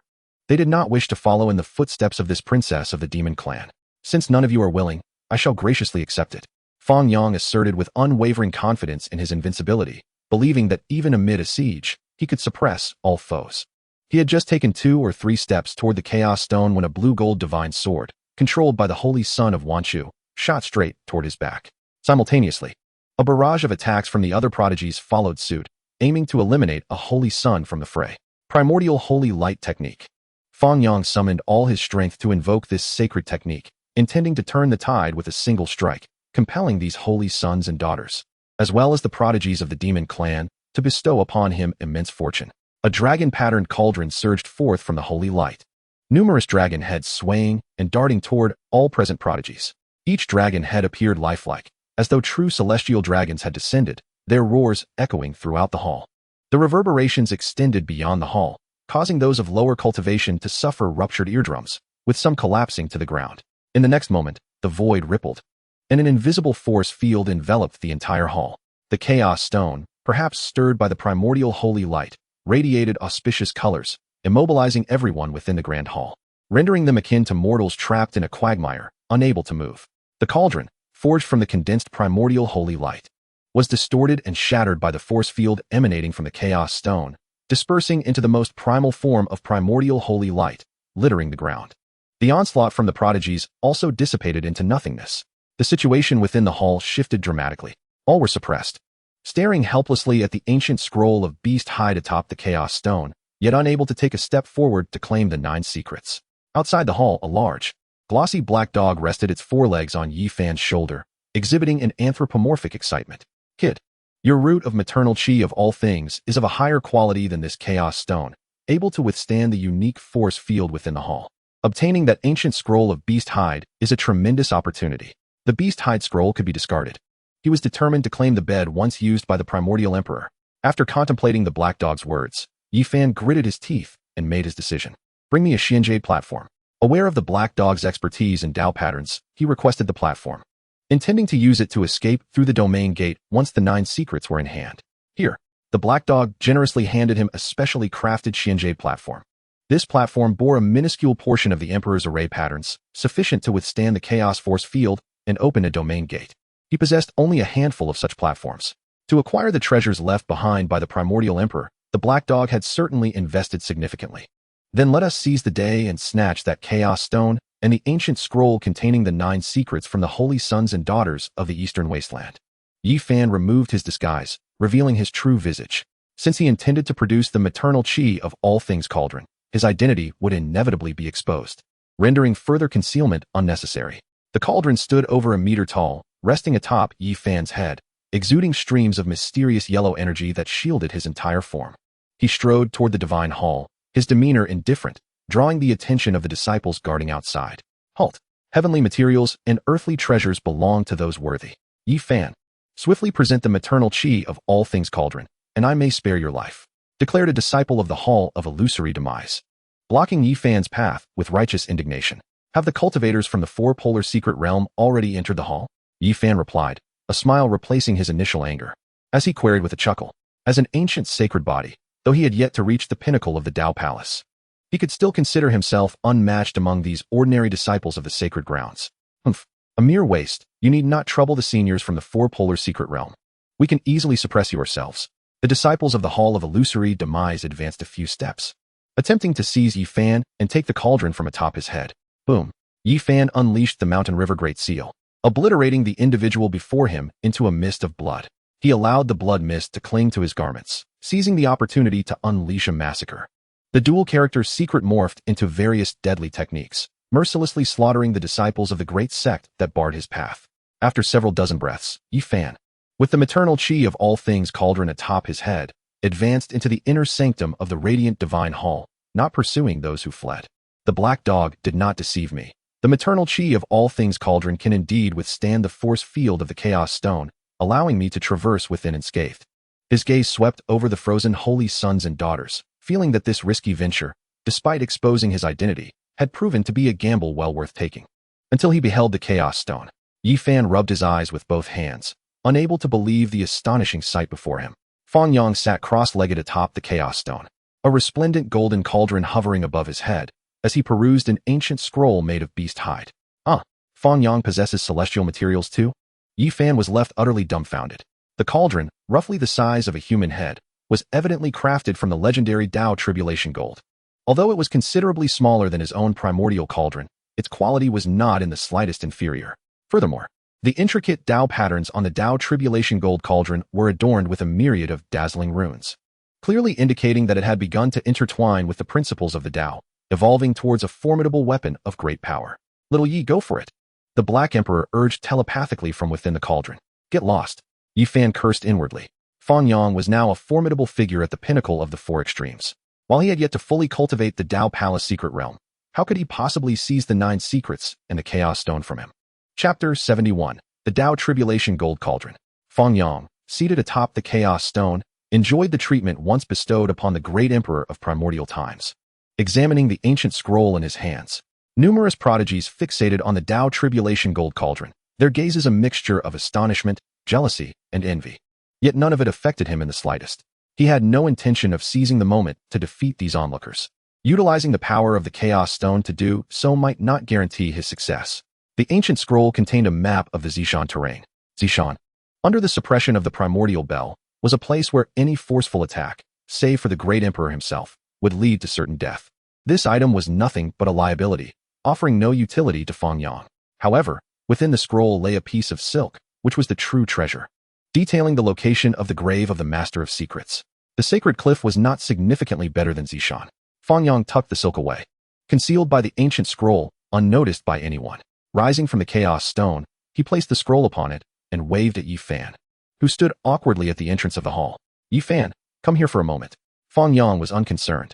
The cultivators of the Eastern Wilderness were aware of his connection with Yi Fan. His identity as the holy son of the Shaking Light would not bring him any trouble. After calming the Black Emperor and preventing him from acting rashly, Yi Fan approached Fang Yang, grinning broadly. Fang Yang, could it be that, in light of our years of friendship, you intend to let me take a glance at the 9 secrets? He certainly did not believe that. Based on his relationship with Fang Yang, he could receive such a precious inheritance as the 9 secrets.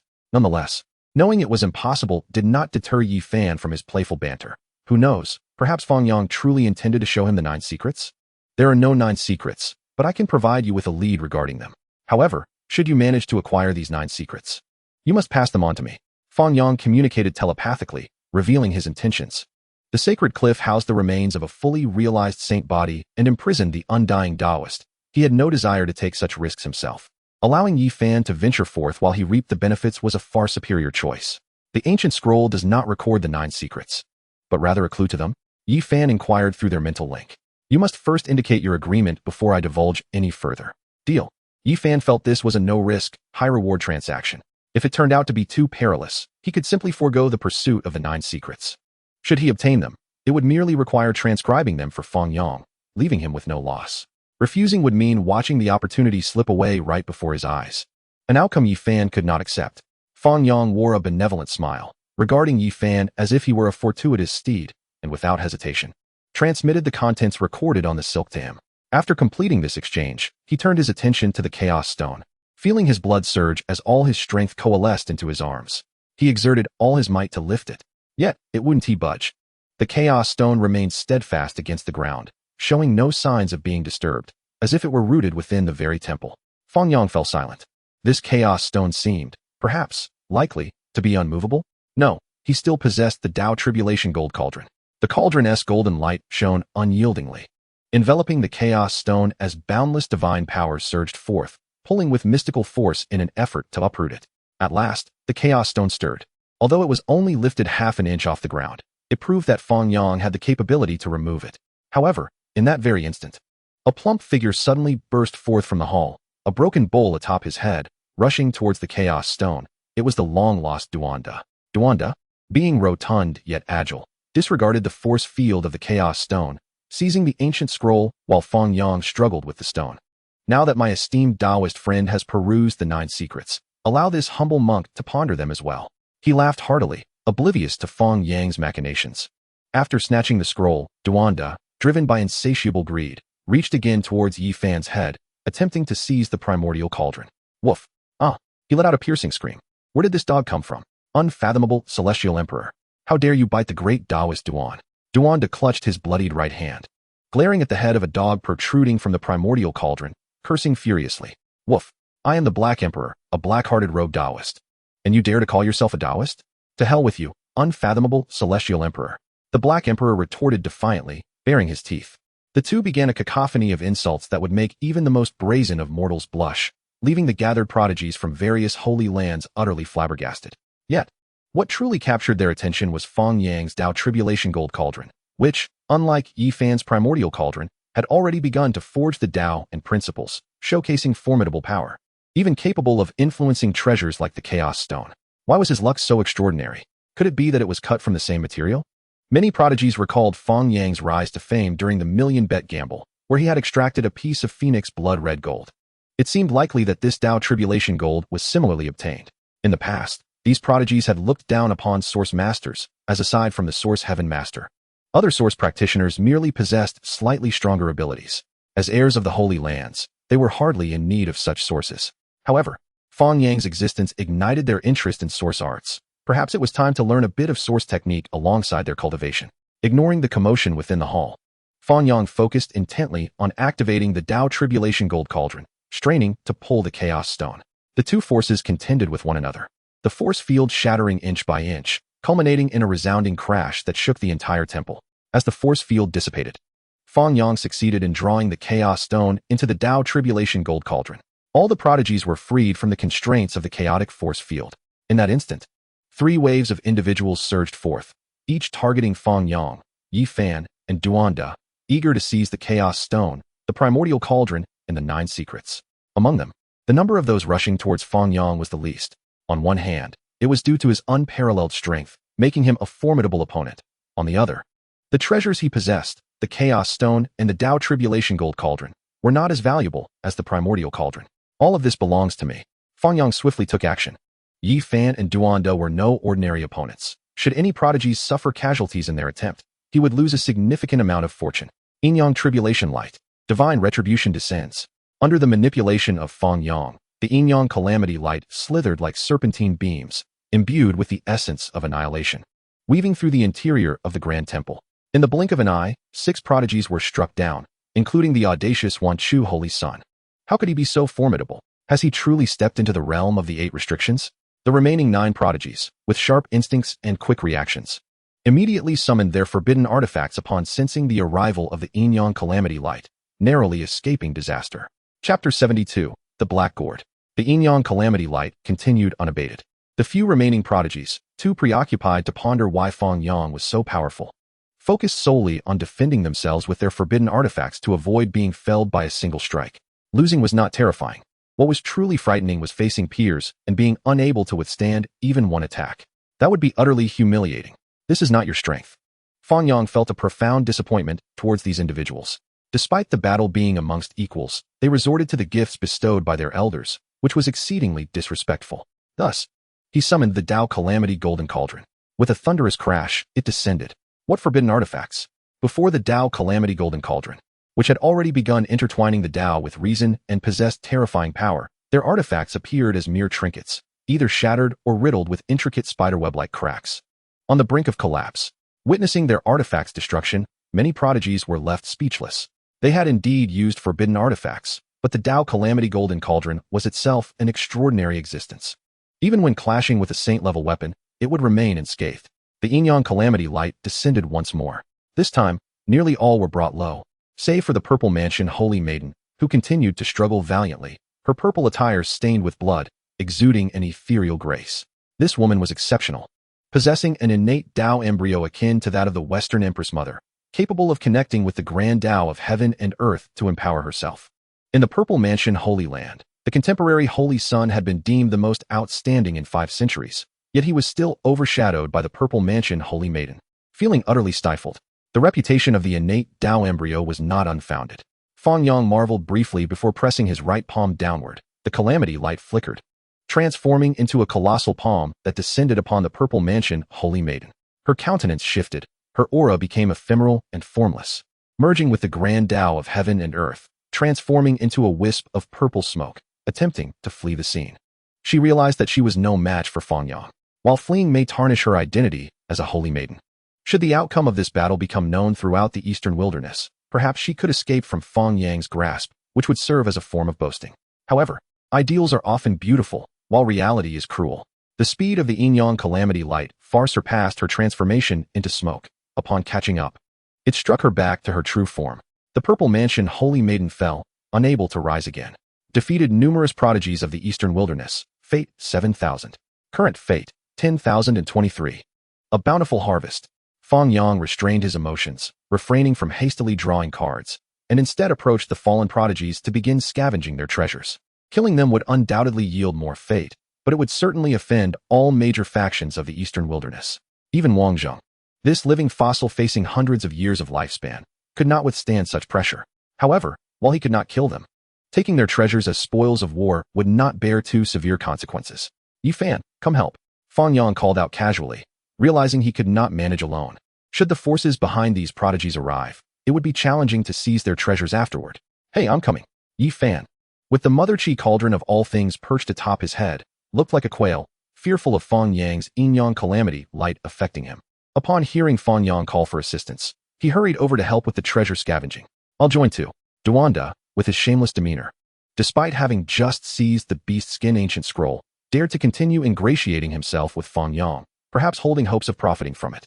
Woof. This royal one will also reluctantly lend a hand. The Black Emperor's eyes sparkled as he sprinted faster than Duanda, already clawing at Wan Chu Holy Sun's garments. Pure Source will serve as your reward. However, if you dare to take anything else indiscriminately, do not blame me for my warnings. Fang Yang's voice carried a murderous intent. As a master of source techniques, he lacked for nothing in Pure Source, and offering it as a reward was no issue. After all, he was too slow to thoroughly scour in a short time. Yet, the Black Emperor and Duanda were of such low moral caliber that without a threat, they might create trouble. The one man and one dog shuddered at his words, recalling the terrifying power Fang Yang had just displayed, and quickly agreed to divide the spoils accordingly. Among the 4, Fang Yang was undoubtedly the strongest in terms of cultivation level. The other 3 could not hope to defeat him unless they employed underhanded tactics. However, when he removed his hands from the Purple Mansion Holy Maiden, aside from Yifan, who had yet to finish with the first individual, the Black Emperor and Duanda had already begun to loot the third person. This is what one calls professionalism. Fang Yang felt a tinge of inadequacy. He approached the Purple Mansion Holy Sun, scavenging the treasures from the Wheel Sea Secret Realm and the Dao Palace Secret Realm, discovering a black gourd within. The mouth of the black gourd was sealed with a shabby wooden cork, appearing unremarkable. Fang Yang recognized it as a broken ancient artifact, once comparable to the Emperor Seal of the Lunar Sovereign, said to be capable of slaying immortals when intact. He pulled out the shabby cork, infusing it with divine power and giving it a light wave, unleashing a chaotic brilliance of terrifying might. Had Fang Yang not acted swiftly, the Purple Mansion Holy Sun would have struggled to retrieve this treasure in time. As for the black gourd itself, Fang Yang attempted to activate its divine might, but found nothing. He could only control the heavenly absolute water contained within, which had been sealed by the Purple Mansion Holy Sun for combat. Nevertheless, having acquired it, he was in no rush and planned to study it further later, continuing to loot the treasures of other prodigies. Boom. In a corner of the temple, the ancient tower that had suppressed Yin Ruyu shattered under the divine might of the Qinglian imperial weapon, and the temple's guardian perished alongside it. Yin Ruyu emerged from the dust, her attire spotless and untainted. She surveyed the scene within the temple, filled with fallen prodigies and Fang Yang and others dividing the spoils. Momentarily at a loss for words. Before long, a dozen or so middle-aged individuals, appearing to be in their 30s or 40s, arrived at the scene. Upon witnessing the tableau within the temple, they all furrowed their brows. Princess Yin, what has transpired here? Kong Tung, the eldest disciple of the Peacock King, was the first to inquire of Yin Ruyu. The situation in this temple was too bizarre, aside from the sacred sun of the shaking light and the four of them. Everyone else lay incapacitated, several holy sons even stripped of their garments, leaving them perplexed. Before Yin Ruyu could respond, Duanda, having obtained over 200,000 pounds of pure source, attempted to escape while the others were still reeling. The 9 secrets are on him. Yi Fan, quick of wit, shouted loudly, seeking vengeance for the past grievance of having treasures taken at the Qing Emperor's tomb, as well as for Duanda's recent attempt to forcibly seize the Mother Qi cauldron of all things. The dozen or so prodigies of the previous generation, all high-level dragon transformation cultivators or of the Immortal One realm, reacted swiftly, blocking Duanda's path. Seizing the opportunity, Yi Fan tossed out the Xian Jade platform to open a domain gate, and, in a flash, led the Black Emperor to flee from this place of strife. Although he was not as swift as the Black Emperor and Duanda, this gluttonous young man, having plundered merely 2 individuals, still amassed over 100,000 pounds of pure source energy. Coupled with the clues pertaining to the 9 secrets, it could be deemed a fruitful venture. Chapter 73, The Secret of Characters. Yi Fan, how could he escape? Such carelessness. My all things Mother Qi cauldron. Among the dozen newcomers, some recognized Yi Fan's identity and were filled with regret. They had not anticipated that this young cultivator would possess a treasure as rare as the Xianyu platform, which appeared to be of exceptional quality. Beside them, Duanda, witnessing Yi Fan's escape, felt a gnawing hatred, confronted by the predatory gazes of several prodigies from the previous generation. He knew he could not evade capture. I surrender. Weighing the pros and cons, Duanda produced the ancient beast skin scroll he had just seized, holding it before him with both hands. But to whom should this beast skin scroll be entrusted? He feigned distress, all the while attempting to sow discord, and opportunistically unfurled the scroll, rapidly jotting down its contents. Not the 9 secrets? Such terrain. Upon first glimpsing the scroll's contents, Duanda felt disappointment at its lack of the 9 secrets, yet as he scrutinized the topographical map, his eyes instantly sparkled with excitement. A grand tomb. An unparalleled grand tomb. Given this topography, I would believe it to be the burial site of an ancient emperor. He hungrily recorded the details, preparing to explore the Purple Mountain later to see if he could acquire the accompanying burial treasures. After a brief exchange, the dozen prodigies from the previous generation unanimously charged at Duanda, intent on seizing the beast skin scroll from his grasp. They had inadvertently let the little thief Yi Fan escape, missing the opportunity to obtain a cauldron capable of forging an imperial weapon. The 9 secrets in Duanda's possession could not afford another mistake. First seize it, then distribute. Facing the rapid onslaught, Duanda captured a general idea of the scroll's content, threw it to another individual, and fled. No one hindered him, all eyes fixated on the person who had received the scroll. Gentlemen, shall we exchange a few moves? Chu Lingkong maintained his composure as he tucked the beast skin scroll into his possession. He was a disciple of the Radiant Light Sacred Land and a formidable contender for the position of the previous generation's Holy Son, having nearly secured that title. A fierce battle was imminent. Who possesses the Chaos Stone? Ji Yuanqing of the Ji clan was not in a hurry to contend for the beast skin scroll. He had learned from a fleeing member of the Ji family that there was a Chaos Stone in this area, which he wished to forge into a formidable artifact.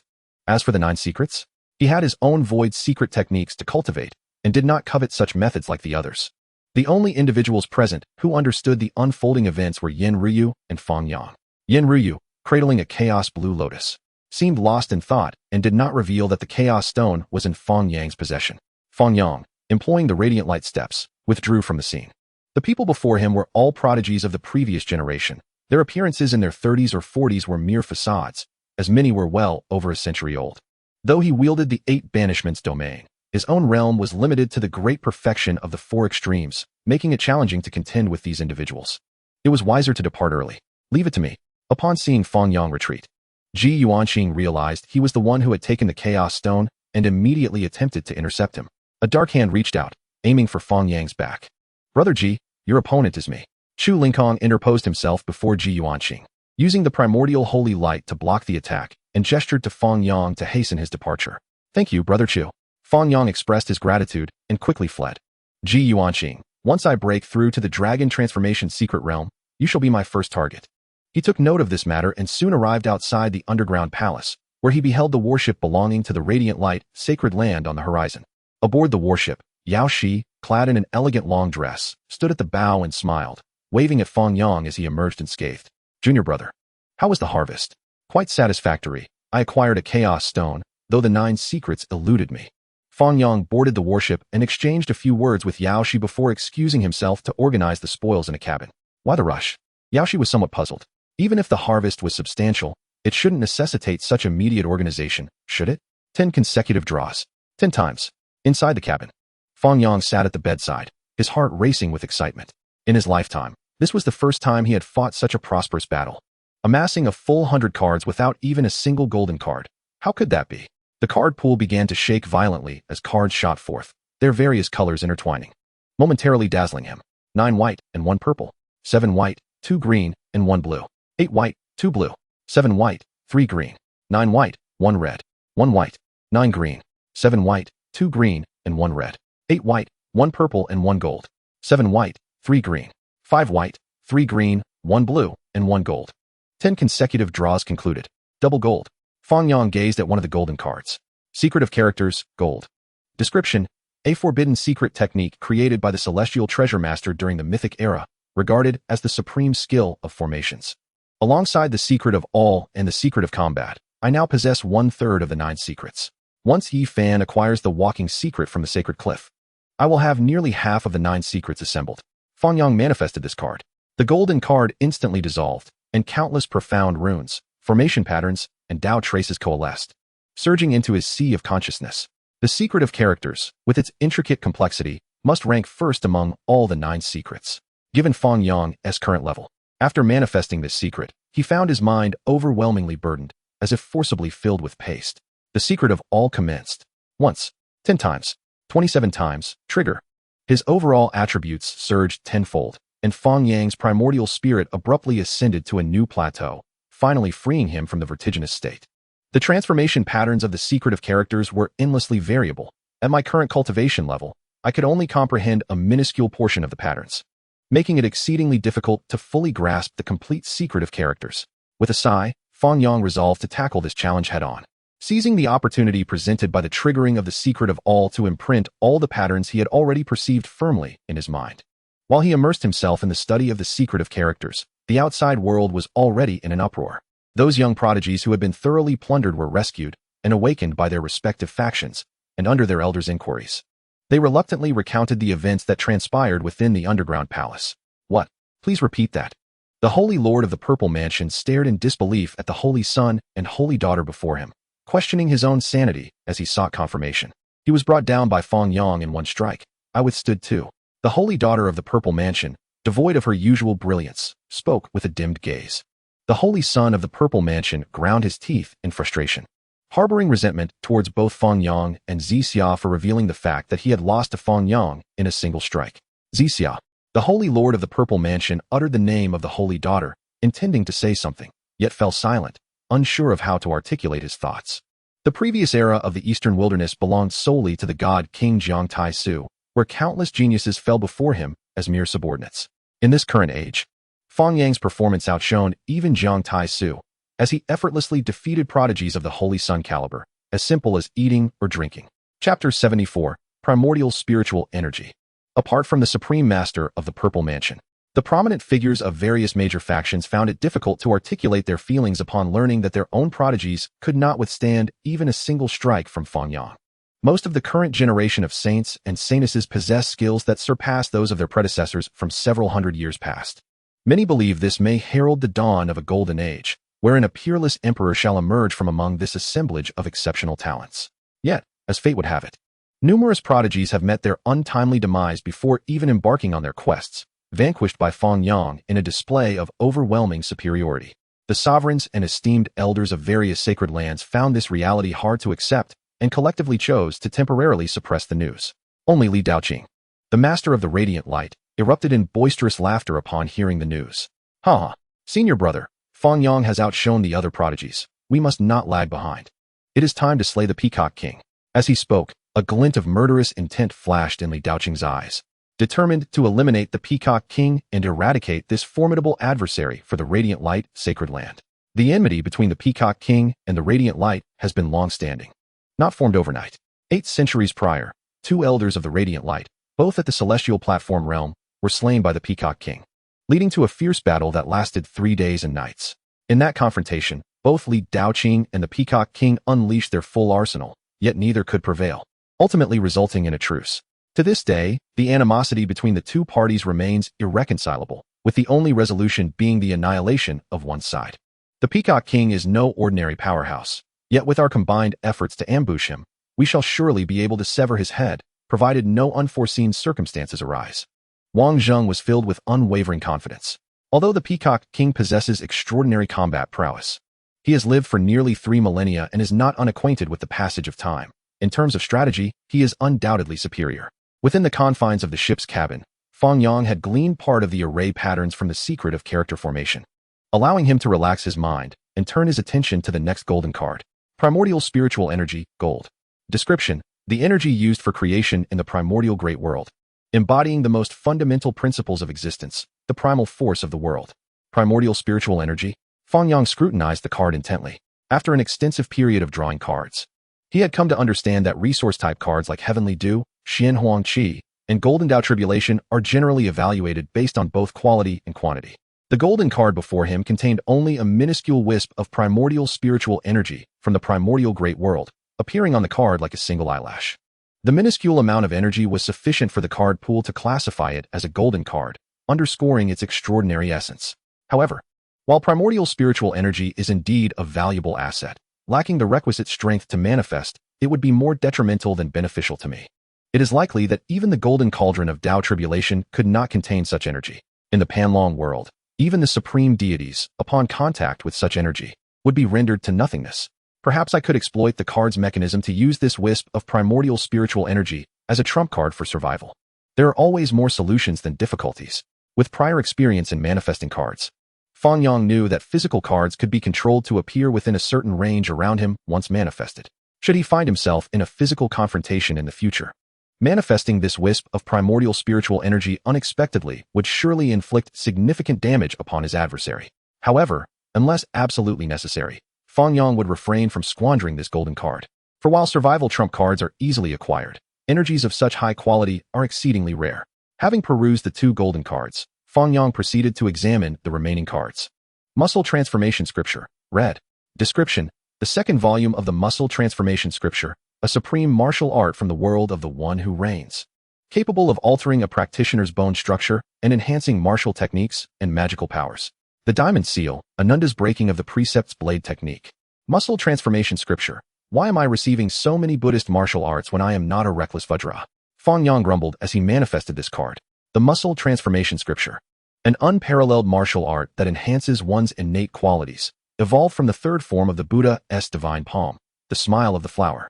In the world of the One Who Reigns, the complete Muscle Transformation Scripture consists of 3 volumes. Even without the methods for cultivating true energy, its value is equivalent to that of most divine arts in the world of the One Who Reigns. Although this card contains only the second volume of the Muscle Transformation Scripture, it remains highly valuable, as it is derived from otherworldly supreme arts. In an instant, a flood of memories encompassing 33 stances and their respective interpretations and annotations surged into Fang Yang's consciousness. Excellent.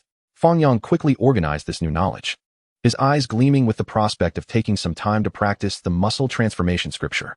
This technique, even if not practiced within the framework of the One Who Reigns divine system, could still enhance one's innate qualities and amplify the potency of esoteric arts. However, the extent to which it can enhance the power of esoteric arts is likely limited, making it uncertain whether it could indeed strengthen the primordial sacred light technique. Destiny Stone, Red. Description: a special mineral imbued with divine properties, one of the primary materials for the most potent body evolution liquid in the eternal star domain. At present, it is of no use. Fang Yang recognized this mineral, having seen a similar description in the Radiant Light Chronicles, which labeled it as a special stone whose utility had yet to be discovered. It is too fragile for weapon forging and difficult to digest for alchemical purposes. Dragon Nurturing Heart Method, Purple. Description: a heart method from the dragon symbol Great World, capable of cultivating dragon nurturing energy within the body, transforming one's innate qualities into those of a genius. Genius.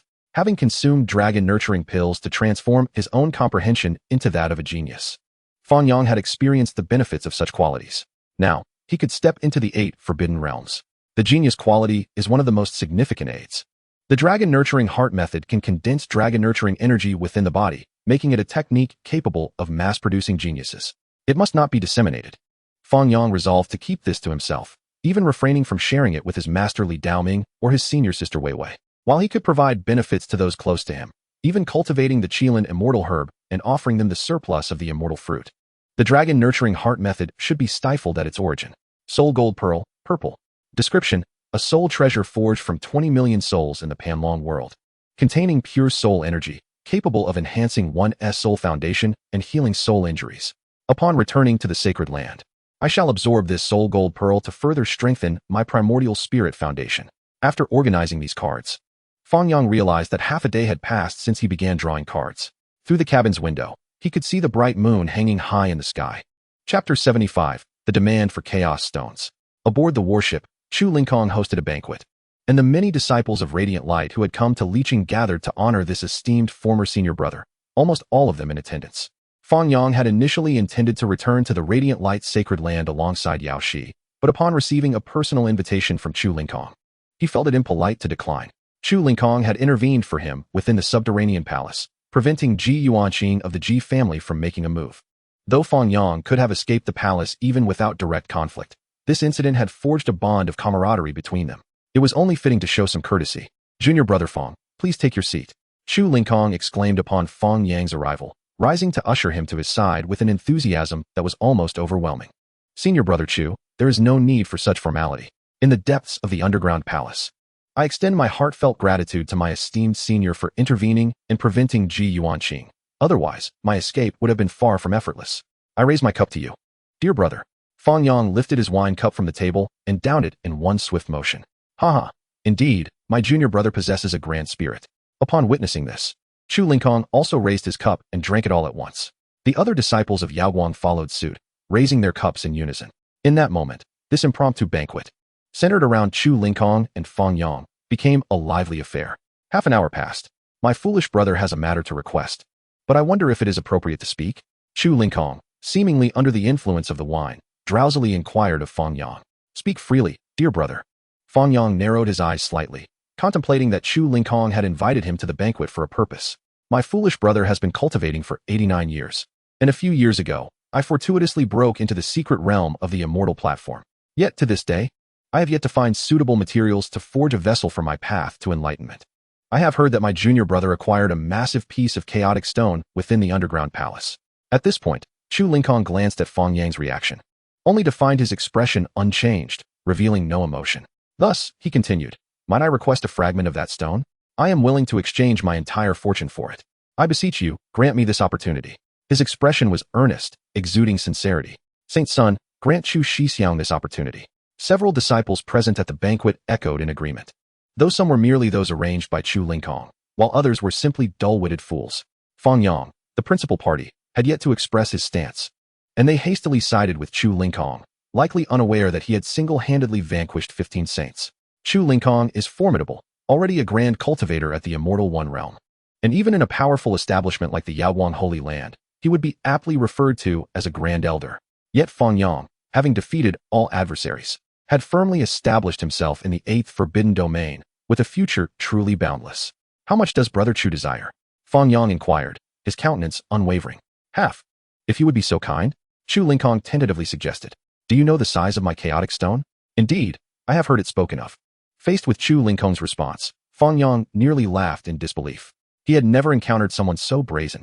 A trivial assistance in exchange for half of a chaotic stone, a substance so substantial that even if divided into 5 or 6 portions, would suffice to forge a sacred weapon? Dream on. Fang Yang's expression turned cold as he rose. There was no longer any need to continue this drinking session.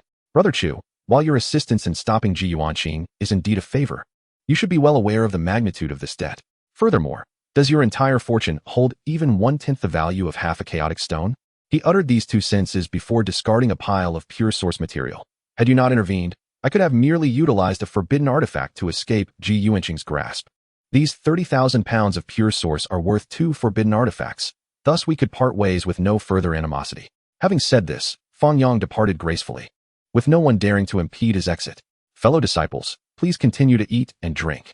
Chu Lingkong stared at the pile of pure source, stunned for a considerable time, before forcing a smile to address the gathering. He had initially thought Fang Yang, being a young man, would likely be reluctant to lose face in such a setting and would part with a piece of chaotic stone. He never anticipated the other party's resolute stance. So devoid of courtesy. Fang Yang, you shall come to regret this. The disciples present, not daring to exit as Fang Yang did, feigned nonchalance and resumed the noise of the banquet. Yet everyone understood that Fang Yang's public refusal to yield face to Chu Lingkong had likely deepened their rivalry, ensuring further conflict in the future. At Yaoguang Holy Land, on Yang Peak, Fang Yang returned to his mountain through the domain gate, casting aside the recent unpleasantness. Passing by the medicinal fields where he had planted dragon tooth rice, he discovered the seedlings had already grown to a height of 1 meter. The dragon tooth rice is thriving. After observing for a moment, he took some divine spring water to nourish them before returning to the Shenyang Hall to enter seclusion for cultivation. He had reached the pinnacle of the 4 extremes for several days. Only the final touches remained before he could embark on the path to the transformation of the dragon's secret realm. Now that he had harvested a wave of fate from the eastern wilderness's prodigies, it was time to devote himself to cultivation for a while and seek a breakthrough. After he entered seclusion, tumultuous events unfolded in the eastern wilderness. First, the Peacock King was ambushed by Li Daoqing and the living fossil Wang Zheng from Yaoguang Holy Land, losing an arm and sustaining injuries from the primordial sacred light in the Weilxi secret realm. Had it not been for the timely intervention of the old Peng King, who rescued him with the swiftness of the eastern wilderness, this formidable figure, who once instilled fear throughout the eastern wilderness, might have met his demise. However, even with the old Peng King's assistance, many cultivators in the eastern wilderness believed the Peacock King would find it challenging to regain his former strength. Falling from the ranks of the sovereign-level powerhouses, the damage to the Weilxi secret realm was no trivial matter. Following this, news spread of Fang Yang defeating 15 contemporaneous prodigies in 3 moves, and despite various factions choosing to suppress the information, it ultimately became known to the outside world, causing an uproar. Most of those prodigies who were defeated by Fang Yang were the scions of prominent holy lands, who had all succumbed to his prowess in the battle for the 9 secrets in leeching. Who could rival Fang Yang now? There had been rumors within the holy city that Ji's divine body had defeated Fang Yang in combat, but in light of recent events, such claims now appear dubious at best. What doubts? It is undoubtedly the Ji family pulling strings behind the scenes, shamelessly claiming that Ji Haoyue won that battle for the sake of the ancient family's reputation. Amidst this uproar, the Ji family's reputation plummeted to an all-time low. Losing was one thing, but to distort the truth was truly an act of madness befitting the descendants of the Void Emperor. Additionally, there was the matter regarding the ancient beast skin scroll's contents, which had been collectively divided among the major factions within the underground palace of leeching. Countless individuals began to search for the location of the Purple Mountain where the 9 secrets were buried. Chapter 76, The Great Dragon Calamity. A month later, on Yang Peak, Fang Yang's limbs felt as though they were the 4 extremes of heaven and earth. Using the Do character secret as the core, he evolved the primordial sacred light, the 5 elements divine light, and the yin-yang calamity light. The solar emperor fist, the celestial severing finger, and the void great hand seal were all unleashed, their might having ascended to a perfected realm, devoid of any obscurity. The teachings of the 2 emperors were assimilated by Fang Yang through the Do character secret, propelling him further within the 4 extremes secret realm, and now he stood on the threshold of entering the transformation of the dragon secret realm. The blood of the great completion. This drop of blood, specifically separated from the great completion overlord body, had seen nearly no consumption since Fang Yang first obtained it. Now, he once again divided a thread of purple blood from it, still having consumed less than 1% of the great completion blood. The Bodhi leaf, obtained from the great Thunder Sound Temple on Mars. Only 2 leaves remained, one of which had been soaked and boiled multiple times in divine spring water. Losing much of its divinity, Fang Yang held it in his mouth, using it to comprehend the traces of the heavenly calamity, attempting to unlock the mysteries of the calamity golden cauldron. The divine spring water. This spiritual water, sourced from the ancient forbidden zone, remained abundant even after prolonged use. With over 800 liters still available, Fang Yang gulped down a great mouthful, the boundless vitality permeating his flesh, enabling rapid recovery even from severe injuries. Afterward, he consumed the slender extraction of the great accomplishment tyrant blood, preparing to refine it with the force of the heavenly tribulation, thus tempering his physical form. Apart from his extraordinary talent and comprehension, Fang Yang's ability to step into the eighth forbidden realm within the Four Extremes secret domain was also attributed to the invincible physique forged from the great accomplishment Tyrant Blood. Everything was in place. Only the thunderous tribulation was lacking. Concerned that the might of the heavenly tribulation might wreak havoc upon the structures and dragon tooth rise atop Yang Peak, Fang Yang departed from Yang Peak and ventured to a desolate mountain within the Radiant Light Sacred Land. The vast expanse of the Radiant Light Sacred Land contained numerous such desolate regions devoid of human presence. The Four Extremes interconnected heaven and earth. Fang Yang no longer suppressed the surging energy within him. His aura suddenly surged several-fold as he charged toward the dragon transformation secret realm. The great bones along his spine faintly exuded a dragon's aura, as if seeking to reveal its true form and transcend from within. A deafening clap of thunder echoed. 9 pillars of lightning descended almost simultaneously, offering Fang Yang no respite as they cascaded upon his corporeal form one after another. The power of the tribulation brimmed with both vitality and destruction. The great accomplishment Tyrant Blood was ignited, and the divine spring water took effect, mending his body. A narrow gap was blasted open at the gates of the dragon transformation secret realm, allowing Fang Yang's physical form to transcend the limits of the Four Extremes secret domain and advance toward a stronger echelon. Once the pillars of lightning dissipated, a grayish bolt of thunder struck down, diminutive in size akin to a pair of chopsticks, yet upon closer inspection, one could discern that it was filled with chaotic energy. This was the legendary Chaos Thunder, which ancient sages utilized to forge unmatched divine weapons.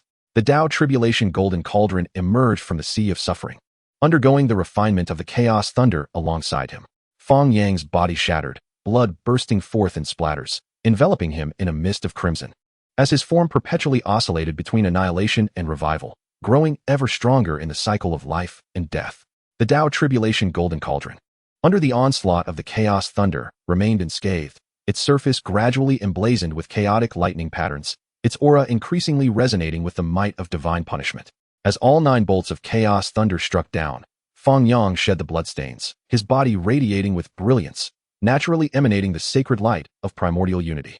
Having ingrained this sacred technique into his very marrow, transforming it into instinct, the Tao Tribulation Golden Cauldron resonated with a deep echo. The might of the heavenly tribulation rendered it more resplendent, as the bone inscriptions and lightning patterns intertwined, weaving the most fearsome of laws in existence. The activation of the profound meanings of celestial gold is not a matter to be taken lightly. Throughout history, even tracing back to future generations, every kind of celestial gold that has awakened profound meanings possesses its own unique fortuity.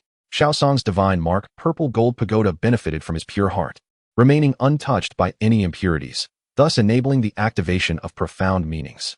The Undying Heavenly Emperor's Undying Heavenly Blade, forged from 5 types of celestial gold, only manifested the ultimate profound meaning of the Phoenix Blood Red Gold. To claim this had no relation to his innate celestial Phoenix bloodline would be hard to believe.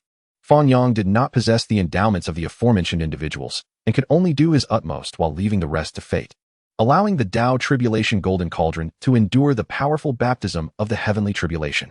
Furthermore, inscribing the Yin Yang Tribulation Light Treasure technique upon the Tao Tribulation Golden Cauldron was another of his endeavors. Currently, the ritual of the Tao Tribulation Golden Cauldron could be deemed a success. The evolution of the Tao and principles had entered the right path, and with the exceptional quality of the celestial gold itself, it had already earned its status as a formidable vessel. The heavenly tribulation had yet to dissipate. Just a few breaths away from the Chaos Thunder Calamity's subsidence, dragon-like patterns began to evolve within the heavenly tribulation. Ancient celestial dragons resurfaced under the might of the heavenly tribulation, totaling 81 in all. This was the Great Dragon Calamity, which existed solely in ancient texts. Even the ancient sages encountered it only rarely while transcending the dragon transformation Great Calamity. Within the Radiant Light Sacred Land, a certain great sage had once faced this calamity, narrowly escaping death, leaving behind records of this ordeal. In the Great Dragon Calamity, the 81 celestial dragons required the tribulation bearer to withstand 9 of the celestial dragons to pass through unscathed.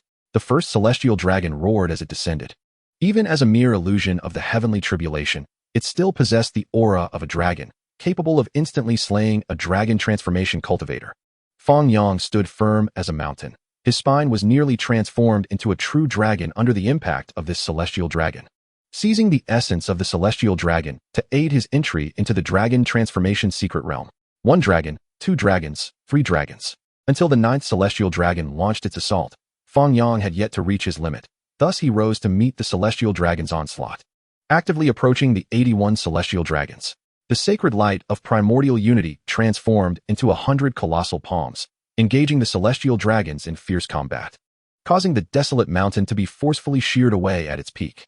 Ultimately, a massive palm captured a celestial dragon, forcefully pressing it against Fang Yang's spine.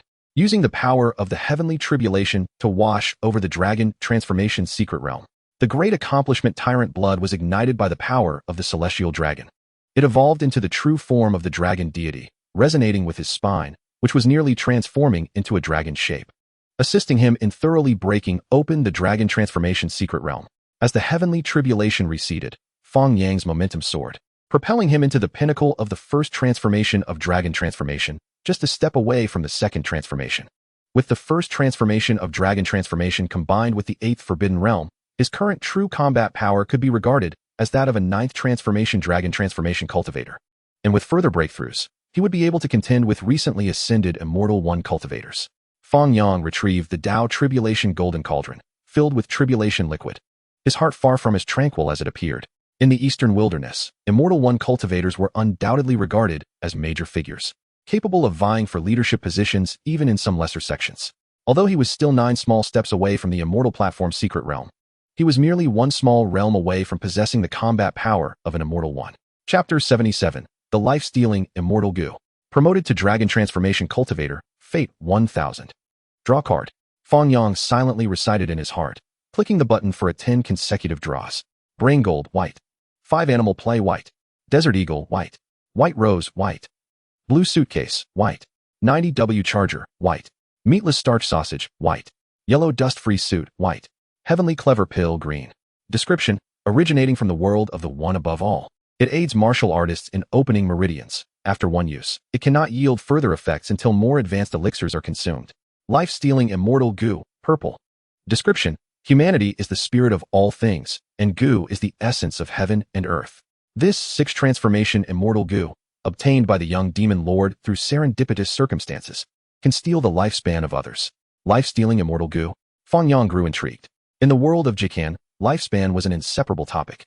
Even the mightiest of emperors generally only lived for over 10,000 years. Even consuming the undying fruit would extend one's life to nearly 30,000 years. The life-stealing Immortal Goo, capable of pilfering the lifespans of others, was undoubtedly a more detestable demonic method than the devouring demon technique for cultivators in the Diten world. A righteous cultivator should engage in a thrilling battle to determine life and death. What sort of behavior is stealing lifespans? It was far too unscrupulous. However, the life-stealing Immortal Goo was not invincible. Its purple quality indicated that it would likely have difficulty affecting cultivators of high realms within the Diktenfa, or the lifespans it could steal would be severely limited. If one wished to use the life-stealing Immortal Goo as a trump card against older cultivators, it would be best to first test it on some cultivators to gauge its limits. Fang Yang's thoughts were clear, as he laid out a complete experimental plan for future verification and then materialized this card. As the card dissipated, a crimson bee appeared in his palm. Fang Yang's divine consciousness penetrated within, swiftly refining the goo worm. Composed of pure Tao marks, this was the celestial goo known as the fragments of the great Tao. Endowed with extraordinary abilities at the level of the laws, he incorporated the life-saving celestial goo into the sea of suffering, and then departed from the desolate mountain, returning to Yang Peak. In the medicinal field, 3 towering trees had sprung forth, adorned with dense clusters of pure white grains resembling jade swords. These were the dragon tooth rice sown by Fang Yang. Now that the dragon tooth rice had matured, each tree bore thousands of grains, yielding even more than he had initially projected. Dragon tooth rice, indeed, was the sustenance of the dragon clan in the Yang God realm, possessing potent effects, and as long as there were ample resources, its yield was remarkably high. Fang Yang severed the 3 dragon tooth rice trees, gathering all the grains, an impressive total of 3,361. After the harvest, the dragon tooth rice trees swiftly withered, decaying into a pile of fertile soil, far superior to the medicinal earth that Yaoshi had specially transported. Fang Yang retrieved the Tao Tribulation Golden Cauldron, which was now transformed. The lethal essence of the Thunder Tribulation elixir within had been neutralized, allowing it to directly nourish the dragon tooth rice. He took the 7 remaining grains of dragon tooth rice from before and added 29 freshly harvested grains, collecting a total of 36, all of which he planted in the medicinal field. The Thunder Tribulation elixir was sealed within the soil, continuing to nourish the growth of the dragon tooth rice. With such rapid growth and high yield, It was foreseeable that supplying the entire sacred land of the shaking light would become an effortless task. However, Fang Yang recognized that gathering the Thunder Tribulation elixir required significant effort, and he had no intention of toiling unnecessarily for the sake of nourishing the entire sacred land. It was time to savor the taste of the dragon tooth rice. When he first obtained it, Fang Yang had refrained from consuming this precious spiritual rice. But now that the harvest was abundant, it was indeed time to relish its flavor.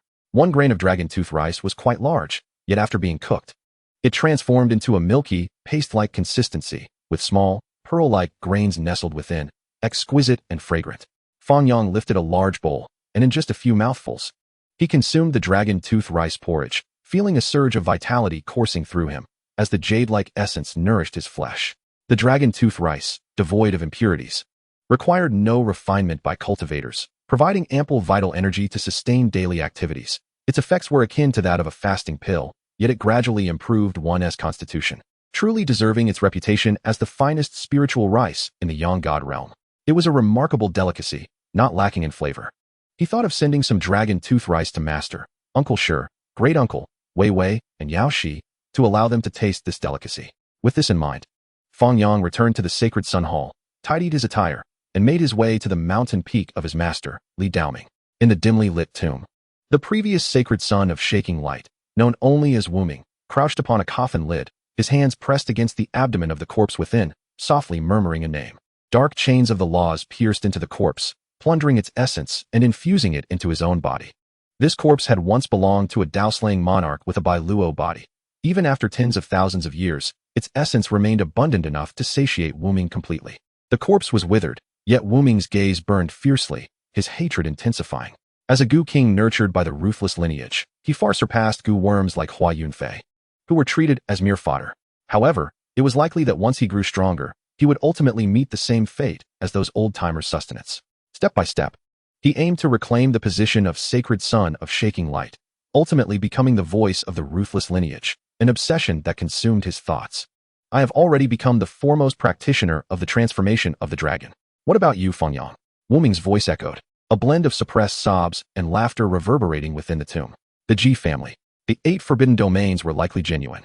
Could I truly defeat 15 peers of the same realm in 3 moves? Ji Haoyue sat in a daze upon a stone bench.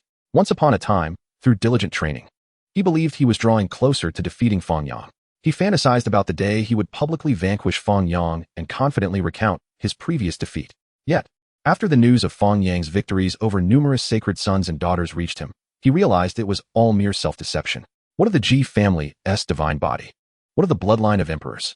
What of the ancient scriptures of the void? In the end, he was outmatched by someone without a background, who had risen to become the sacred son of shaking light solely through his own efforts.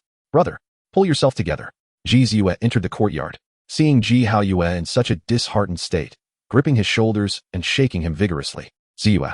Ji Haoyue looked up at his sister, who was a Yuanling body, his lips curling into a bitter, unsightly smile. He felt utterly powerless. The 8 forbidden domains were too formidable. How could Fang Yang have stepped into this realm, even in the 4-polar secret realm? Chapter 78. Xia Jiuyu. A seemingly 17 or 18-year-old boy, robust and muscular, donned a short coat as he sat upon a meticulously cleaned long bench. The news on the screen was undeniably authentic. Unable to accept the truth, Wu Yuxing screamed, "You're lying to me." He charged at Lin Zijian, gripping his clothes and relentlessly striking him. Yichen remained trapped in a deep coma, unable to awaken, until a soft call echoed in his ear.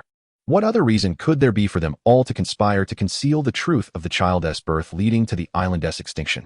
Planning to fabricate a different story afterward? A masked figure appeared in the distance, brandishing a long knife that clashed with Yi Chun's blade. Within every descendant of the Yi family flowed, to some extent, the bloodline of their distant ancestors, endowing them with exceptional talent and advantages in cultivation over other clans.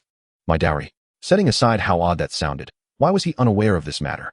Hearing the chilling cries, an inexplicable fear enveloped everyone's hearts. They found themselves in despair, with no path upward and no gate downward, their backs against a greedy army of bones, and before them lay an unfathomable danger. Who would have thought that your only weakness lies in love, and that everything else about you is frail? She scolded sharply. Beautiful. In Bai Rushue's eyes lay an irresistible, soul-captivating allure. At that moment, the old officer cared only for her, disregarding the governor entirely. Enraged, the first Madame's eyes turned crimson. She never expected that Ling Yun would treat her so callously after she had aged. King Wu delighted in warfare, relishing the glory of watching defeated armies step into his traps one by one. This ancient avian species consoled itself, believing it had discovered an advantage that Dangan lacked. Gu Changxi turned around after hearing this, discovering that the several guards behind her followed naturally, their expressions unperturbed. Upon seeing Gu Changxi pause, they looked at her with inquisitive eyes. Cultivation is inherently contrary to the natural order. One must battle against heaven, humanity, and all living beings. With good fortune, one soars, while with ill fortune, one falls midway, such is fate. At the same time, Zhang Baiyuan felt puzzled. What could have led to Uncle Zheng's complete disappearance? Even if he were consumed by wild beasts, surely not even his bones would remain. However, as he turned his thoughts to the imminent recovery of his body, a smile finally graced his face, and his eyes sparkled as he gazed at the porcelain vial exuding an enchanting fragrance of medicine. Li Qingtai chuckled. I have matters to attend to today, so I shall take my leave. I will treat you to drinks another day. Having uttered these words, he turned and departed. Lin Liren's face radiated happiness upon hearing this. He took out his phone and dialed Qianhui's number. Just as Shitong was about to intervene, she noticed Liang Shan grasping her hand and shaking his head. After a moment's consideration, realizing that her brother would eventually meet Qianhui, she abandoned her intent to dissuade him. Wuqing, you are truly wonderful, she said, planting a deep, affectionate kiss upon Lung Wuqing's handsome visage, unaware that what he desired at that moment went far beyond a mere kiss. Lin Hanqi was filled with fury. However, her strength was no match for Yi Yefeng, who enveloped her and leapt onto the riverbank, unfurling his robe to wrap her securely. What is the issue? Lancelot suddenly became exceptionally generous, as if he harbored no concern about someone defaulting on a debt, and slowly began recounting his own affairs. When I mentioned my intention to visit the castle, Danny exhibited no reaction, as if he had known all along that I was bound for that location. Indeed, Zhou Chu could scarcely endure Su Fazhao's enigmatic gaze. He suddenly realized that certain matters seemed to have spiraled beyond his control. Sun Xuer was eager to distance herself from this dangerous individual, and seizing the opportunity as he walked away, she slammed on the gas, propelling her car forward. However, after a couple of coughs, the engine sputtered and died. Despite several attempts to restart it, she found it impossible, as the vehicle had likely sustained serious damage and required extensive repairs. Just as Lung Wuqing leaned down, an unfamiliar man's faint fragrance wafted into Lin Hanqi's nostrils, momentarily disorienting her. Since she had decided to leave, what reason was there to undermine another's opportunity? She departed, knowing he would inevitably find someone dear to him, would he not? Inside, Master Jean was filled with elation, preparing to pack up and leave, only to be halted by Jiang Yi's call. Moments later, a group of over 20 individuals rushed along the official road, each one drenched in sweat. Even the horses were heaving heavily. Mr. Batman, you have become quite the lofty figure. Once you donned your battle attire, you transcended the law, Duke summarized, asserting that a vigilante roaming in the shadows was inherently unlawful. That said, we are labeled as the most nefarious generation. Now they have monopolized the spotlight, which is detrimental to our power's expansion. Kid is a man of both ideals and ambition. He lacks the tolerance exhibited by Luffy. Meanwhile, within Lu Yujun's army, Guan Sheng gripped the Qinglong blade, his brow furrowed, and his expression grim as he listened to reports from the scouts ahead. In this manner, Yoshida Kazumi found herself in possession of a mirror that revealed the truth, hesitating whether to utilize it after witnessing the supernatural forces that humanity could not contend with. Leading prayer to become her sole solace, Yun Fei pondered that if other common folk or those of wavering resolve were to heed the master's words, would they not immediately lose their composure? Human beings possess both good and evil hearts. Even among the Tianhan lineage, survival might compel them to capitulate to the Mongols. Yet a sense of guilt would linger in their hearts, at the very least preventing them from becoming complicit in tyranny. At dawn on the following day, Su Jie posted a public notice, informing all merchants in the city of the scarcity of grain and other commodities in the southern salt fields, proclaiming that a tremendous opportunity had arisen, urging everyone to rush forth and seize their fortunes. After several months, he could no longer contain his curiosity and finally inquired, a grin spreading across Lu Su's face as he respectfully saluted. After Os destroyed the city gate, chaos ensued, and he seized the moment to appear beside Li Muyang. Fully aware that Li Muyang was the leader of this army, lacking in strength, while the 8th-tier experts nearby had been dispatched elsewhere. Thus, he fixated his gaze upon him. Zhao Su found it peculiar. It was unusual for a leader to advise an employee to change careers, and the sincerity in his tone was quite striking. Chapter 79, The Triumvirate Bet. Darling, I suddenly thought of the phrase to cherish and kill. Perhaps their family believes this child is exceptional. It seemed that the crystal ball that appeared was even more captivating than Shun Yan. as distant threads veered towards the crystal ball, followed by more threads emerging from the ruins, connecting to the core of the temple. The allure of the ruins abruptly faded. Yet Xinyan's perception of them became increasingly vivid. Atwood hoped to convert this private ascension passage into a public one before his departure, allowing every qualified individual to ascend, akin to the transition from a recommendation system to a civil service examination system. The plump individual on the other end of the call had previously treated Liu Tianyu in a similar manner, which elucidated Liu Tianyu's current attitude towards him. Colonel Lowell glanced at Chu Gu and the other two, his demeanor instantly shifting to one of wariness. Evidently, these three were the mysterious individuals who had infiltrated earlier and had eliminated the guards at the base. Perhaps this invisible barrier was also their doing. Upon leaving the shop, Shun Yin suddenly felt a prickling sensation on his back, prompting him to become alert. His heightened senses constructed a metaphorical wall, instantly blocking out the cacophony of bustling traffic and market vendors, filtering out the noise to extract useful information. This statement may sound convoluted, yet it precisely illustrates the ingenuity of illusion creators who conceal genuine flaws within a multitude of decoys, enticing individuals to fall prey. Huijiang clearly did not anticipate that Horofeng would confront him so candidly and incisively. He sat there, staring blankly at Horofeng on the opposite stone slab, his lips moving as he struggled to articulate a response. When I departed, I explicitly instructed you to take good care of the ugly girl in my absence. She is new here and unfamiliar with the customs of this household. Why has she not eaten anything until now? Does she possess all the necessary items in her room? Tu Tianjiao inquired, his tone somewhat brusque. Isn't it the blood of Long Ao that has stained it? Ding Li, in a rare moment of cleverness, posed a question that lacked sophistication. The western region of the Wind and Cloud Nation is the very site of the vast wilderness, while the eternal night forbidden zone traverses through the heart of this great expanse. Subsequently, as it soared to midfield, it plummeted vertically. To be honest, receiving the ball from Robinson required a certain degree of courage. Most individuals would instinctively dodge as the ball descended from such a height. Your Majesty, the weather has turned chilly. You ought to don an additional garment, Ro Ping suggested, noticing her mistress standing alone by the window. Having accompanied the Shao family for many years, she was well acquainted with her mistress's every move and knew this was not an opportune moment to interject. So she sought to divert the conversation. What a vision of ethereal elegance, so perfectly proportioned. Hao Yan's eyes sparkled as he involuntarily exclaimed in admiration.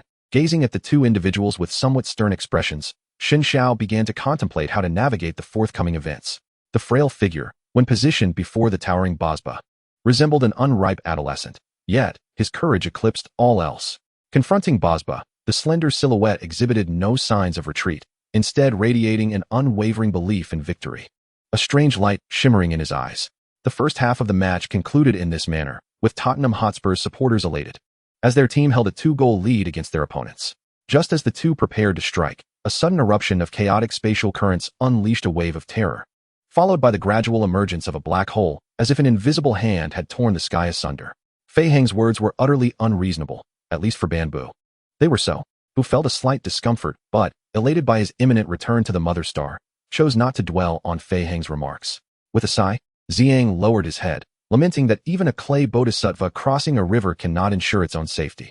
Unless the heavens show mercy, there is no one who can rescue them now. Should an enemy launch an attack, the intelligence system would promptly activate, and the city walls would be adorned with dazzling defenses that would transform the intruders into a veritable hive of chaos. A single remark silenced the orc, who, with a sulky pout, finally muttered in a low voice, "Damn it." After uttering a curse, Nansong furiously smashed a crystal cup. Hearing the commotion, several guards rushed in, prompting Nansong to bellow at them in anger. The shadowy figure was clad in black armor, etched with enigmatic patterns, its shoulders adorned with dragon claws, resembling a dragon-headed humanoid. General Hefty remained non-committal, while the other generals from different races chose to ignore the matter. Though they felt sympathy for Tongyu and Feiheng, they would not risk enmity with General K2 on their behalf. Within the realm of Dongshu, an unparalleled spectacle unfolded, where a primordial spirit split into realms of light and darkness, accompanied by a swirling azure mist, as four forces entwined and clashed incessantly. The endless depths of the sea evoked dread. Suddenly, Yuxikshu sensed a slight stirring from the creature beneath her. She felt a tinge of regret, for the presence of the mercenary group promised access to information on the hunting of magical beasts, and she was desperately eager to obtain the blood of the dragon-blooded beast. Without the mercenaries, the task would become exceedingly troublesome. Am, you are the wisest and most astute fox beast man in our lineage. Do you truly care about the provocation from those few male orcs? Besides, in the end, did you not achieve your desires? Hu Meyer observed the sorceress's expression closely, fearful that she might harbor resentment towards Ho Tian. Lan Ruoxin hastily rose to respond. Look, is the lime water I prepared cold? It is indeed cold. I will just use the clear water from the top to cleanse their bodies once more. In the midst of her self-frustration, she felt the wall behind her tremble several times, startling her. Turning around, she realized she had inadvertently leaned against the tapestry concealing the sound-reporting bird. Chapter 80. The Silver Essence of the Great Luo, the Skull of a Sage. Even if he truly possessed such combat prowess, it would still pale in comparison to certain extraordinary talents from beyond the realm. Of course, Li Cheng would never grant him such an opportunity. With a sudden thrust of his long blade, the sharp tang knife pierced through the bandit with a sound akin to a sword strike. In response, Qin Ming nodded in satisfaction.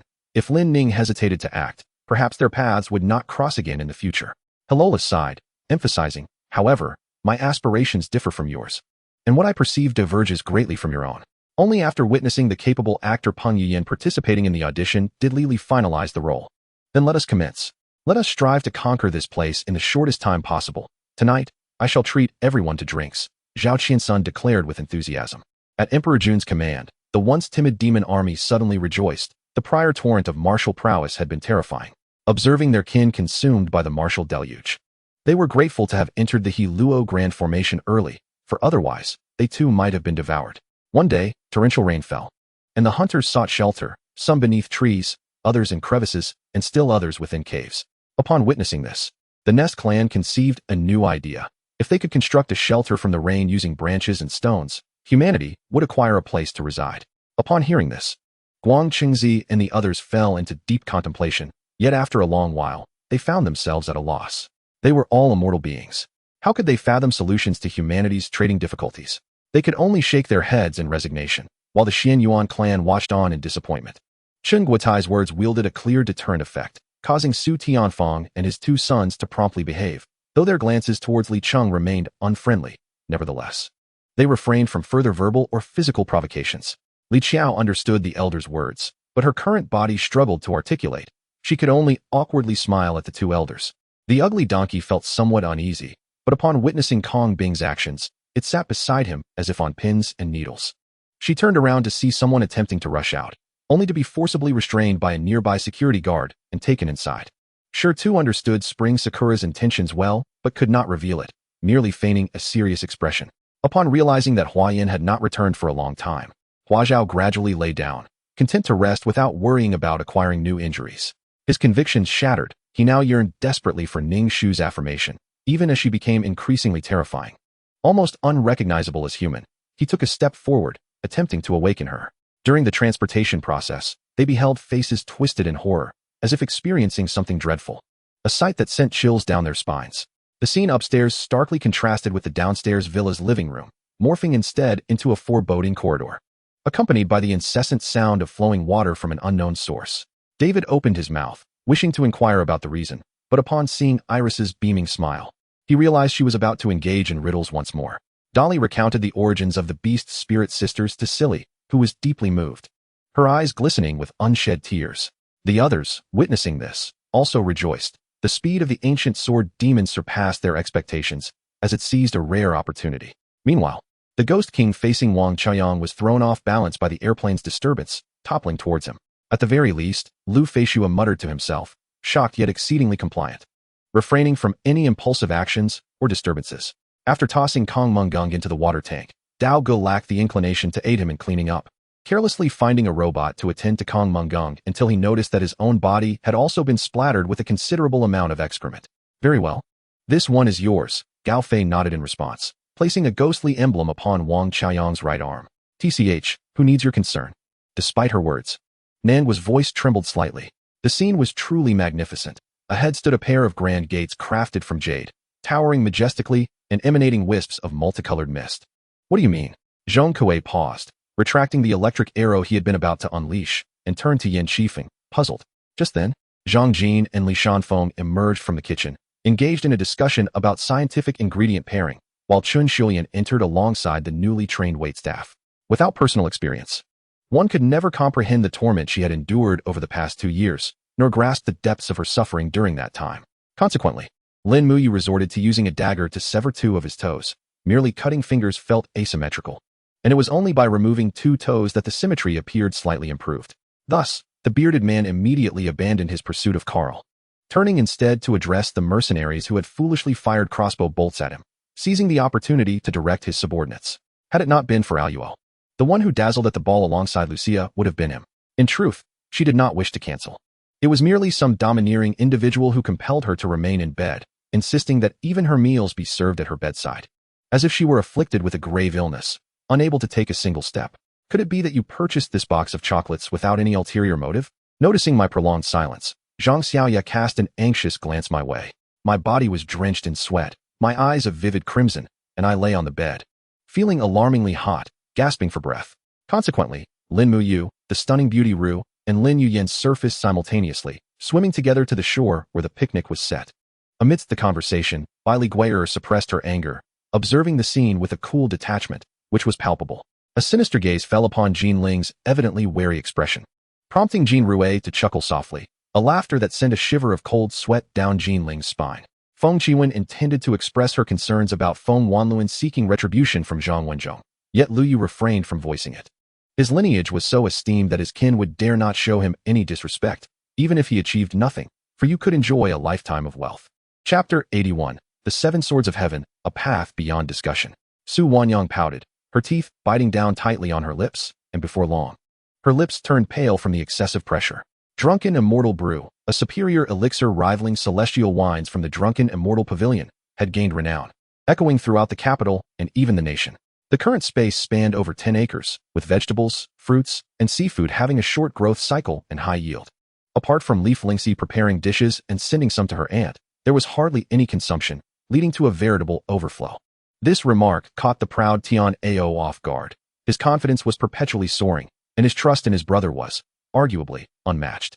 Upon hearing Leaf Linksy's question, Rong Xiaoxie recalled the soft figure that had fortuitously collided with him, instantly feeling a rush of warmth and a sudden desire to hold her forever in his embrace. While he could exercise restraint in certain matters, his affection for her had never been something he considered curbing.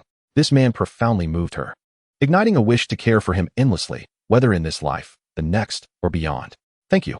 Compared to her initial experience in the stream garden, Su Wanyang's treatment this time was significantly better. At least Mr. May would not berate her, nor would he resort to the sharp-tongued sarcasm of the purple-robed marquis. The summer midday was always the hottest time of day. Xin Wanyu languidly reclined on the bed, her long eyelashes fluttering gently, her delicate brows furrowed in slight discomfort. In fact, I began to harbor suspicions the first time I encountered Gusang Jiabu in Lingban village. This individual was remarkably elusive, truly exceptional, and certainly not an ordinary person. Have you forgotten that the National Treasure Office called today regarding the theft of the clock? If I am not mistaken, this pocket watch may be connected to the clock, analyzed Uncle Mo. Lin Ruoxue approached, clad in a flowing white dress, her devilish figure complemented by an angelic face and an ethereal grace that exuded a most pleasant aura. Chen Rui's sudden movement caught Ko Yuando off guard, yet it mattered not. He was resolute in his intent to eliminate this man, thus altering the trajectory of his sword, still locked onto Chen Rue. You coward! After being with me for so long, why have you yet to learn the good things, while the bad ones you grasp immediately? Ninth Master exclaimed in anger. Others naturally comprehended this principle. The third prince had already made his stance clear, and they had garnered his support from behind, bolstering their confidence. Their objective was achieved, and the rest was for them to manage. He is none other than Zhang Haoran.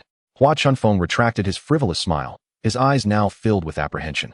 There are many methods. One is to annihilate, and the other is for me to take my sister and depart. Su Tianling replied nonchalantly. Take care of yourselves. Zhao Yiming waved his hand, bidding farewell to Yu Desho and Hu Jingming as they departed. As the familiar voice resonated, the surrounding scenes became clearer, revealing a familiar setting before Zhao Yiming's eyes. Indeed, it was true. Those unruly citizens were exceedingly excessive, for it was known that south of Dongting, rebel Zhongxiang led a revolt, advocating for a law that differentiated between the rich and the poor, proclaiming it unjust, while asserting his own law of equality. The original words were certainly not phrased thus, yet Gao Shiqing interpreted them in this manner. The overall situation should not deviate significantly. In concluding his remarks, Su Rong finally approached Gong Sun's son, bowing deeply and sincerely offering a compliment. She had already passed away before making the phone call. That call was initiated by someone else, and I suspect it may have been the murderer. Additionally, I possess the recording of the call, Chen Jin replied calmly. All right. He merely desired to indulge in Chun Hui's charm. Apart from his own assets, Chun Hui's allure might serve as his second solace in this world. You should rest for a while. Let Luo take the next battle. Jack said to Xia. Very well. I shall be bold today and share this matter with you. Zhang He declared grandly, waving his hand. After a year of grueling combat, the troops were utterly exhausted. As the saying goes, a strong bow at its end is hard to pierce through silk. Thus, for both emotional and rational reasons, they ought to be allowed to return home and rest. Otherwise, not to mention the turmoil within the ranks, even if they were forcibly retained here, their combat effectiveness would severely dwindle. As the Lord of Teeling City, how should I address the current situation? Qin Shi's voice remained calm. Upon reflecting on this, she suddenly felt a twinge of inferiority, and her desire to grow stronger solidified. An explosive shockwave erupted in the air, scattering strong winds, as a massive shadow with a thick tail crashed back into the thicket. Besides serving to protect others, it also functions for self-defense, preventing external invasion of the vehicle's computer system. In other words, apart from the protagonist, no one can unleash the thunderous vehicle. You continue to reside as you wish. There is no need for you to worry about anything else, Lin Xiaoshuan remarked. Feeling that Song Kuer had spoken quite a bit today. Due to the incompetence of the South Korean police, the assassin was only apprehended after claiming his seventh victim. Not only can it correct the bad habit of players constantly touching themselves, but it can also expand their control range. Even more absurdly, as the war progressed, they wandered alongside the national government, having established 8 capitals along the way. Tao Sanjia mysteriously chuckled, patting Luo Yang on the shoulder, signaling him to sit down as they began to share whispers. This transformed what was initially a challenging battle into a more manageable endeavor, with the final beast to appear being a colossal leader of the Lungur tribe, towering over humans. Only after Chu Chen arrived in Zhonglin did humanity begin to recognize him. This world is truly extraordinary. What? Li Jiming furrowed his brows, wondering why the issues had not settled before new ones arose, leaving him utterly fatigued. Liang Jian found this meal uncomfortable, feeling the contents of his stomach settle heavily, prompting him to head towards the park for a stroll. Hailan smiled, directly carrying a bucket of water and walking behind the screen in the room, pouring hot water into the bathing tub. Yes, my lord, I understand. I shall not be dominated by slaughter, as long as I control the Tower of Slaughter. Tasso stated with a calm demeanor. At this moment, I had resolved to sit for a while, to observe whatever caught my eye.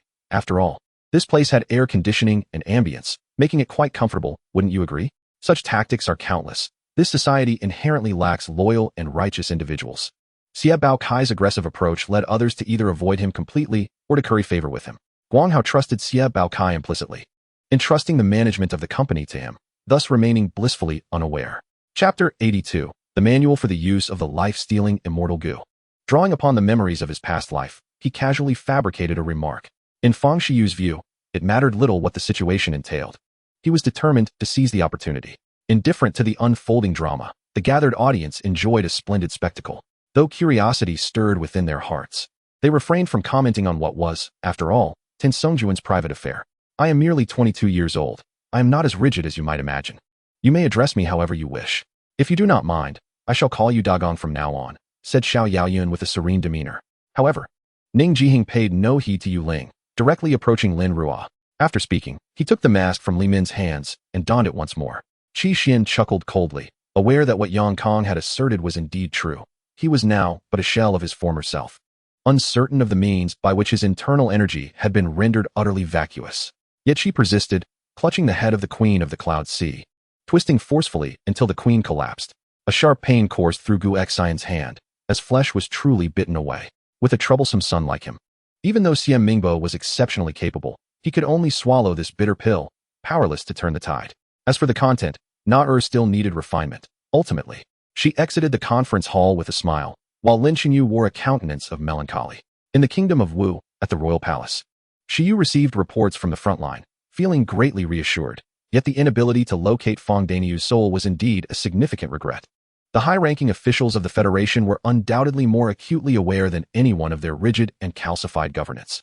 In stark contrast to the youthful vigor of the offspring of the Kihar, which could be described as having entered a state of decay in its twilight years. A pot brimmed with stewed mountain chicken, accompanied by an abundance of fragrant mushrooms, mountain ginseng, and black beans, truly a nourishing feast.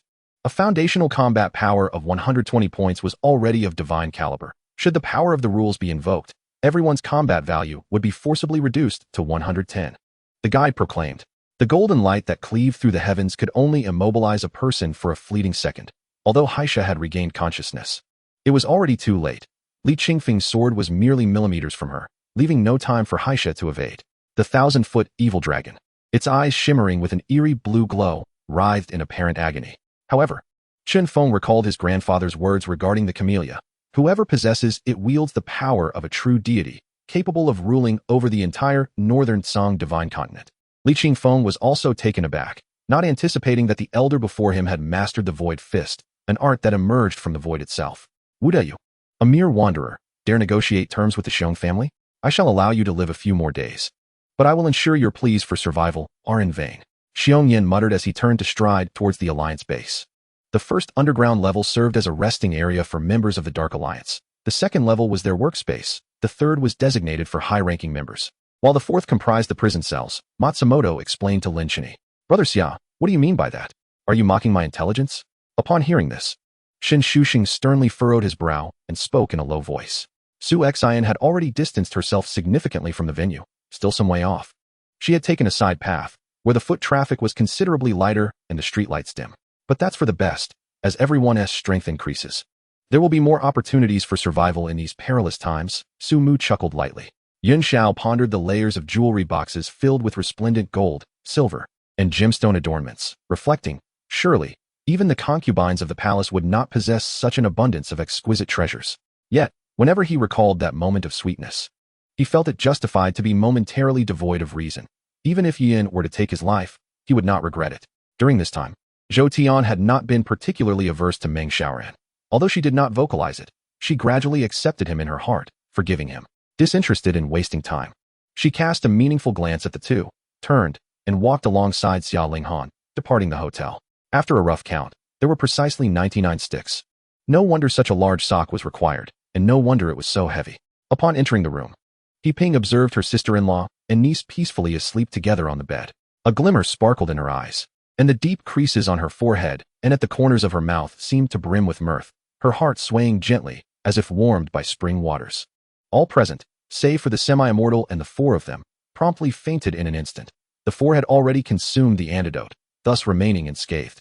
Mom, I wish to treat her thus, but she must be willing. I desire her happiness. Have you all noticed that Musie's manner of speaking today is different?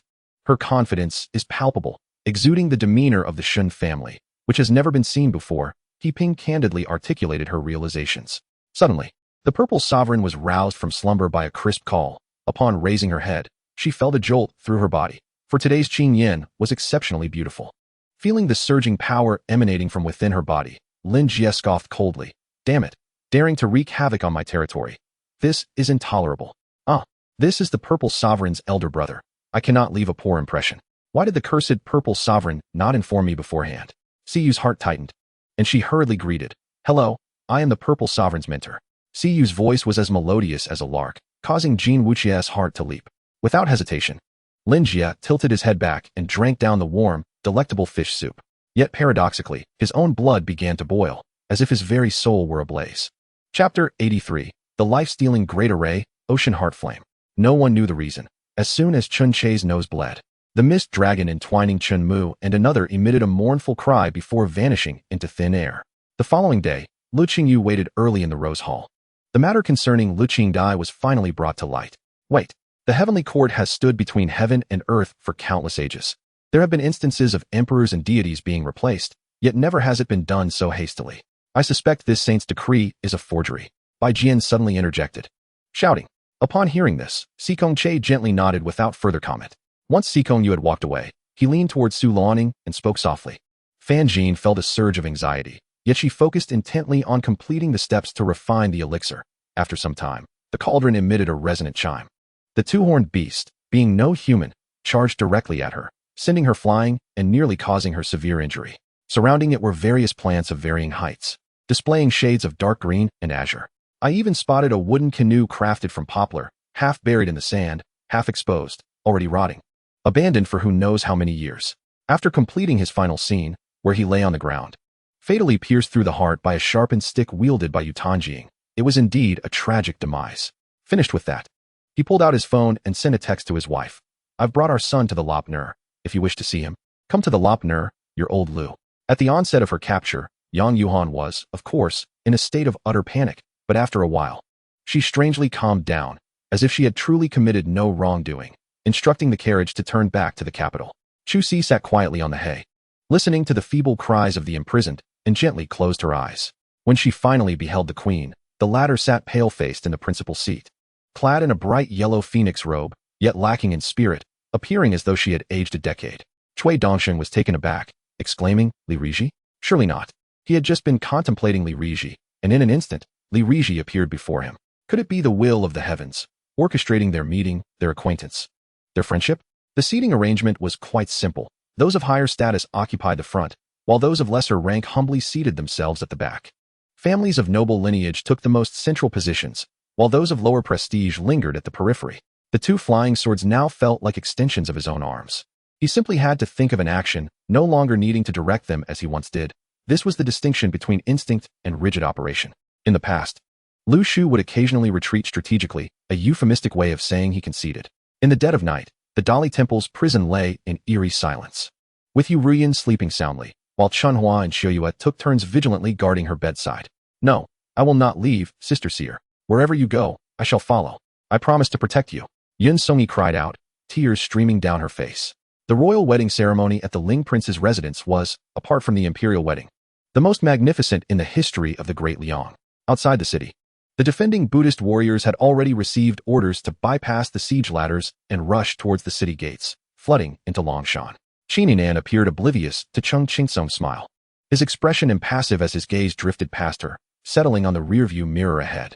A few riders approached slowly, and in the bright moonlight, Kong Sheng beheld the princess of Ninggua's charming face, both joyful and pensive, alongside the seemingly melancholic countenance of the princess of Ji, shrouded in a veil of mist. In contrast to the probing assaults at Yushan Duoku, the battle at Chunshan Duan had been fierce and brutal from the outset. He had once declared that as long as she followed him, should the day come when she wished to leave, he would never let her go. Jian Han had come to understand the source of the scattered paper shreds, yet her gaze remained fixed on the stack of manuscripts in Roy's hands. Just the thought of their previous position filled her with an innate resistance to take over those papers. Upon reaching the headquarters, Su Jingyan first instructed Cheng Qingsong to pour him a cup of tea before proceeding to his office.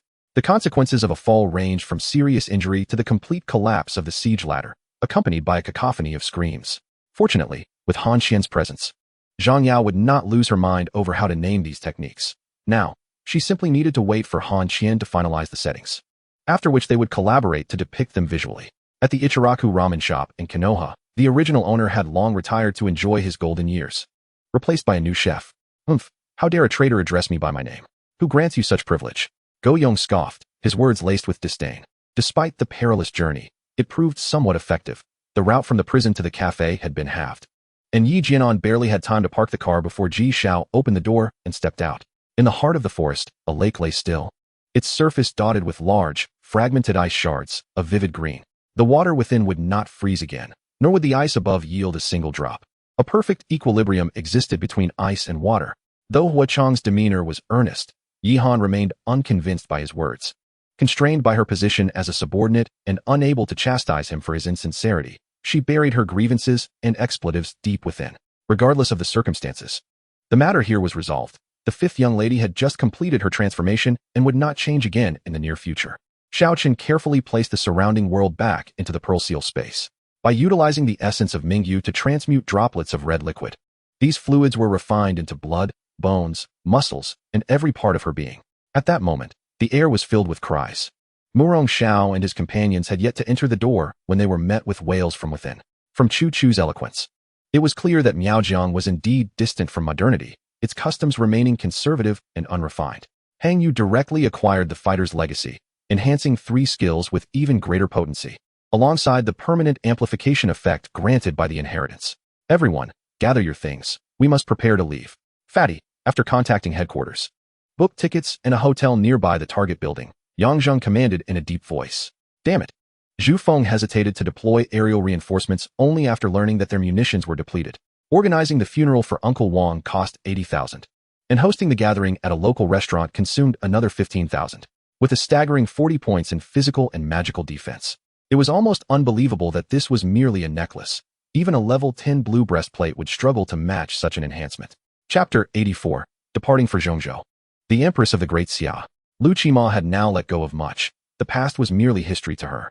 Yet she understood that vengeance still needed to be exacted, albeit not at this moment. Jiang Xuan disregarded Wu Han's ramblings. Rushing towards the core district upon returning to Wu Ji Tianmen, she yearned to see the man in the lightning once more, filled with questions she wished to clarify. Although she knew it was unlikely, she still wanted to make the attempt. Greetings to you all. I apologize for the previous incident. I hope you can forgive me. Lai Ming said, clasping his hands together and bowing slightly, exuding utmost courtesy.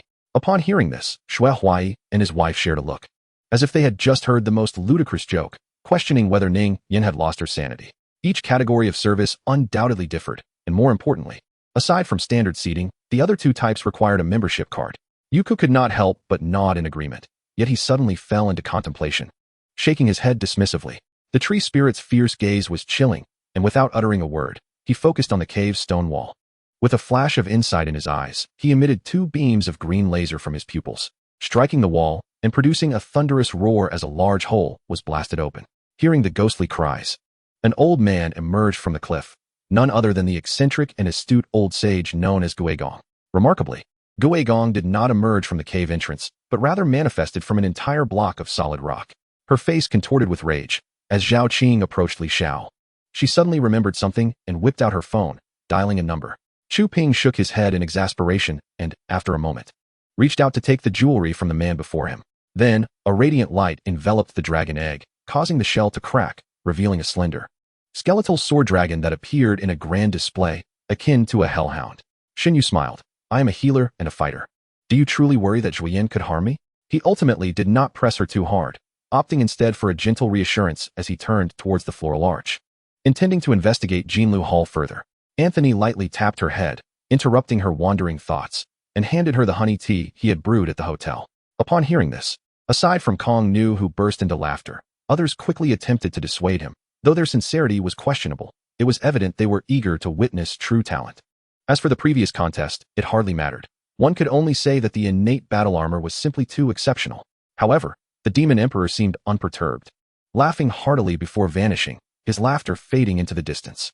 Memories flashed by like passing vehicles stirring up dust, dislodging yellow leaves from branches, leaving a ground strewn with recollections.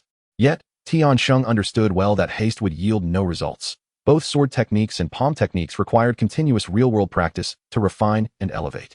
On either side of the imperial city, one can find the grand residences of nobility, including the Duke's Manor and General Hua's estate, both situated to the east of the royal palace, separated by merely 2 streets. These magnificent abodes were constructed at the behest of Emperor Taizong, bestowed upon the Song and Hua families, which vividly illustrates the favor that the Song and Hua clans enjoyed in those days. The sound of bamboo rustling was low and grave, slowly unraveling this long-buried tale, piece by piece, revealing to the listener a story that gradually transformed their expression into one of shock and disbelief, ultimately causing them to stagger and collapse onto a stone bench in a state of disarray.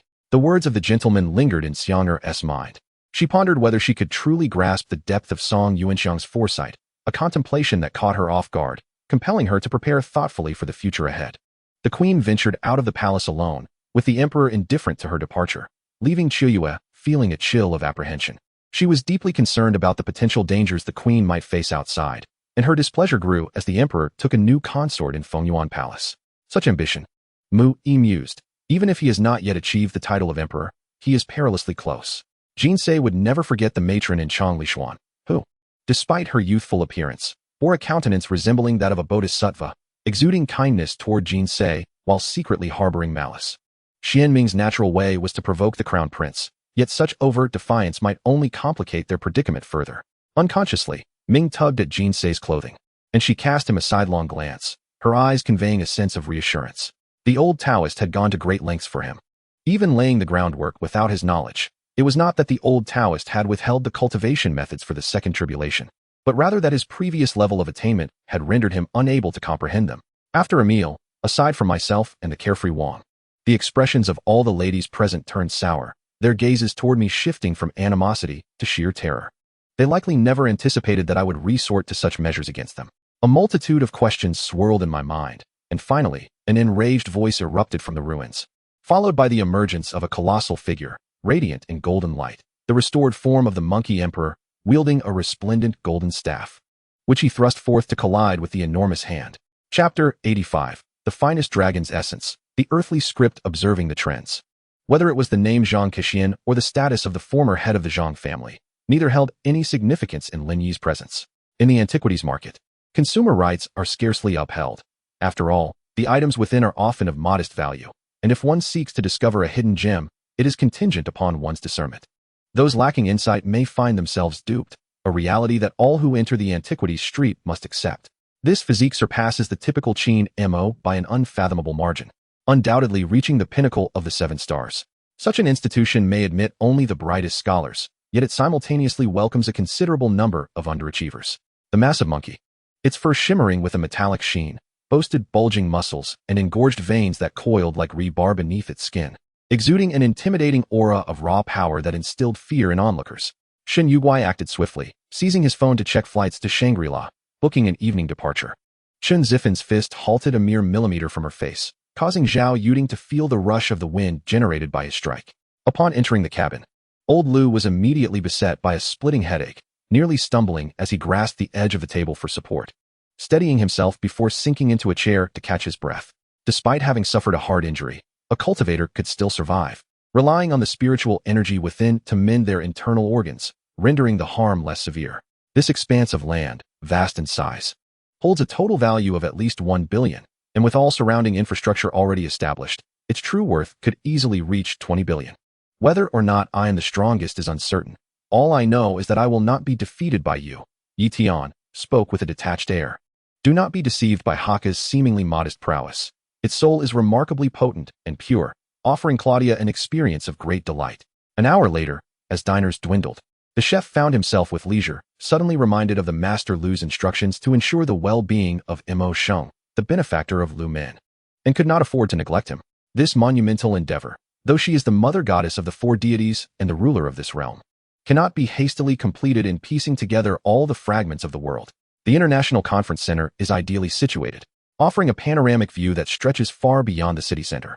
Fortunately, each possesses distinct characteristics, and even if they are somewhat distant, capturing their traces is not an insurmountable challenge. After refining Ma Xiong's Ziyang true qi, what heights could Mo Sheng attain at the pinnacle of the late transformation stage? It is certainly something to anticipate. She had never shed tears in front of others, maintaining the facade of strength and optimism, appearing carefree. Yet, after encountering her master and Su Yuxing, she began to change, easily succumbing to tears. Xiandu thrust his sword, prompting the rock to swiftly retreat. It too pondered how to breach the seemingly flawless zodiac divine armor. Each of their punches created massive holes in the wall, the thick concrete barrier crumbling like tofu beneath their might. However, Zheng Zhong remained astounded, for since advancing to the mid-stage of pregnancy, he could use his full power to extend his consciousness over 1,000 miles, and in a straight line, he could even perceive 2,000 miles away. It turned out that Zheng Zhong, after successfully concluding his pregnancy, had returned to his cave and immediately announced a month-long seclusion. One cannot slaughter all beings, for the cycle of reincarnation cannot extinguish one's innate nature. Redemption is difficult to achieve for all living beings, and only through universal salvation can one liberate them from suffering.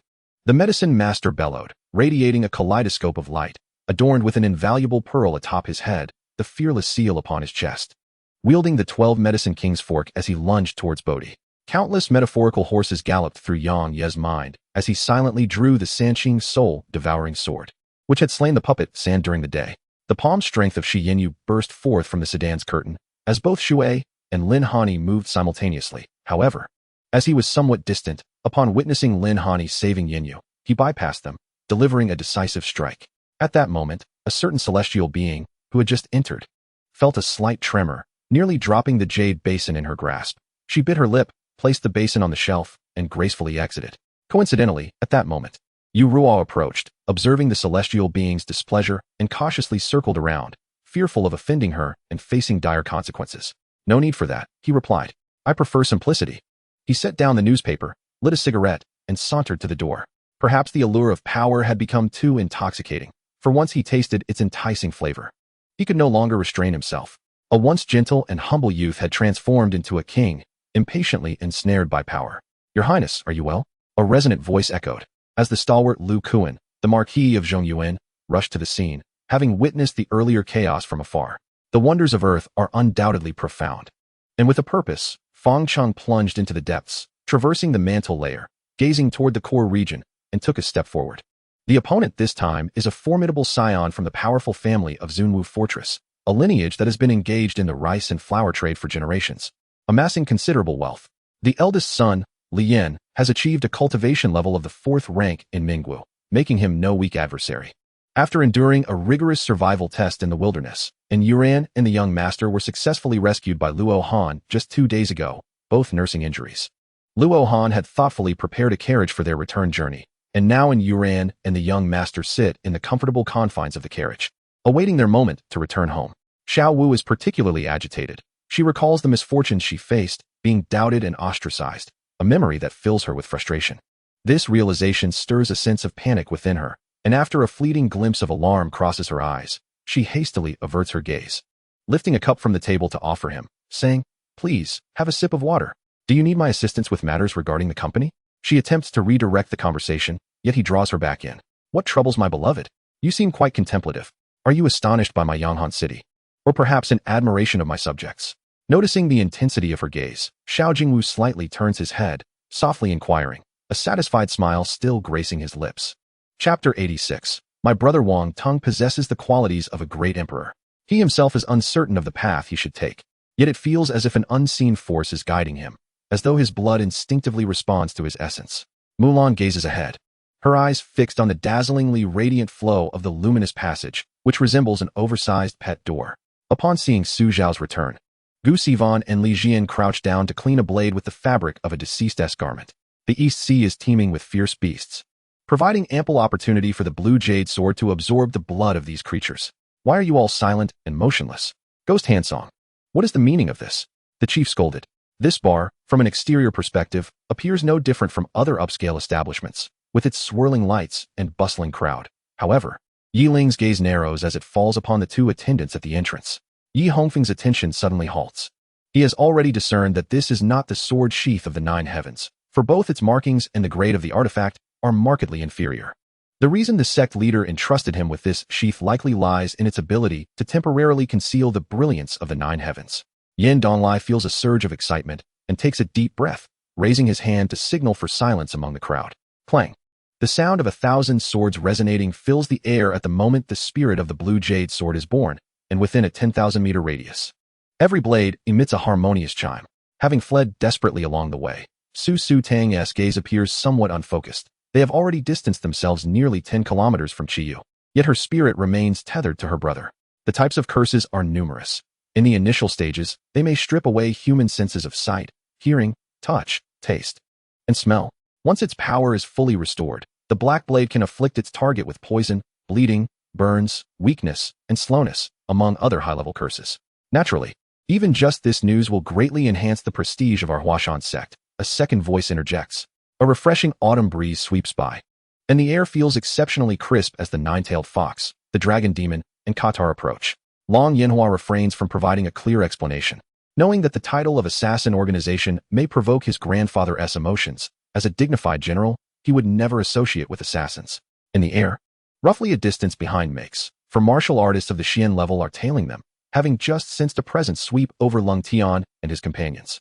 Upon reaching the perimeter of the Tianrin's 7th rank, De Wuhui does not rush forward but quietly lands on the ground, concealing his aura of Tianrin 9th rank to the utmost degree, and stealthily approaches the territory of the Tianrin 7th rank. Under the watchful gaze of over 100,000 eyes, on the high platform, one can see Mare remove a ring from his index finger.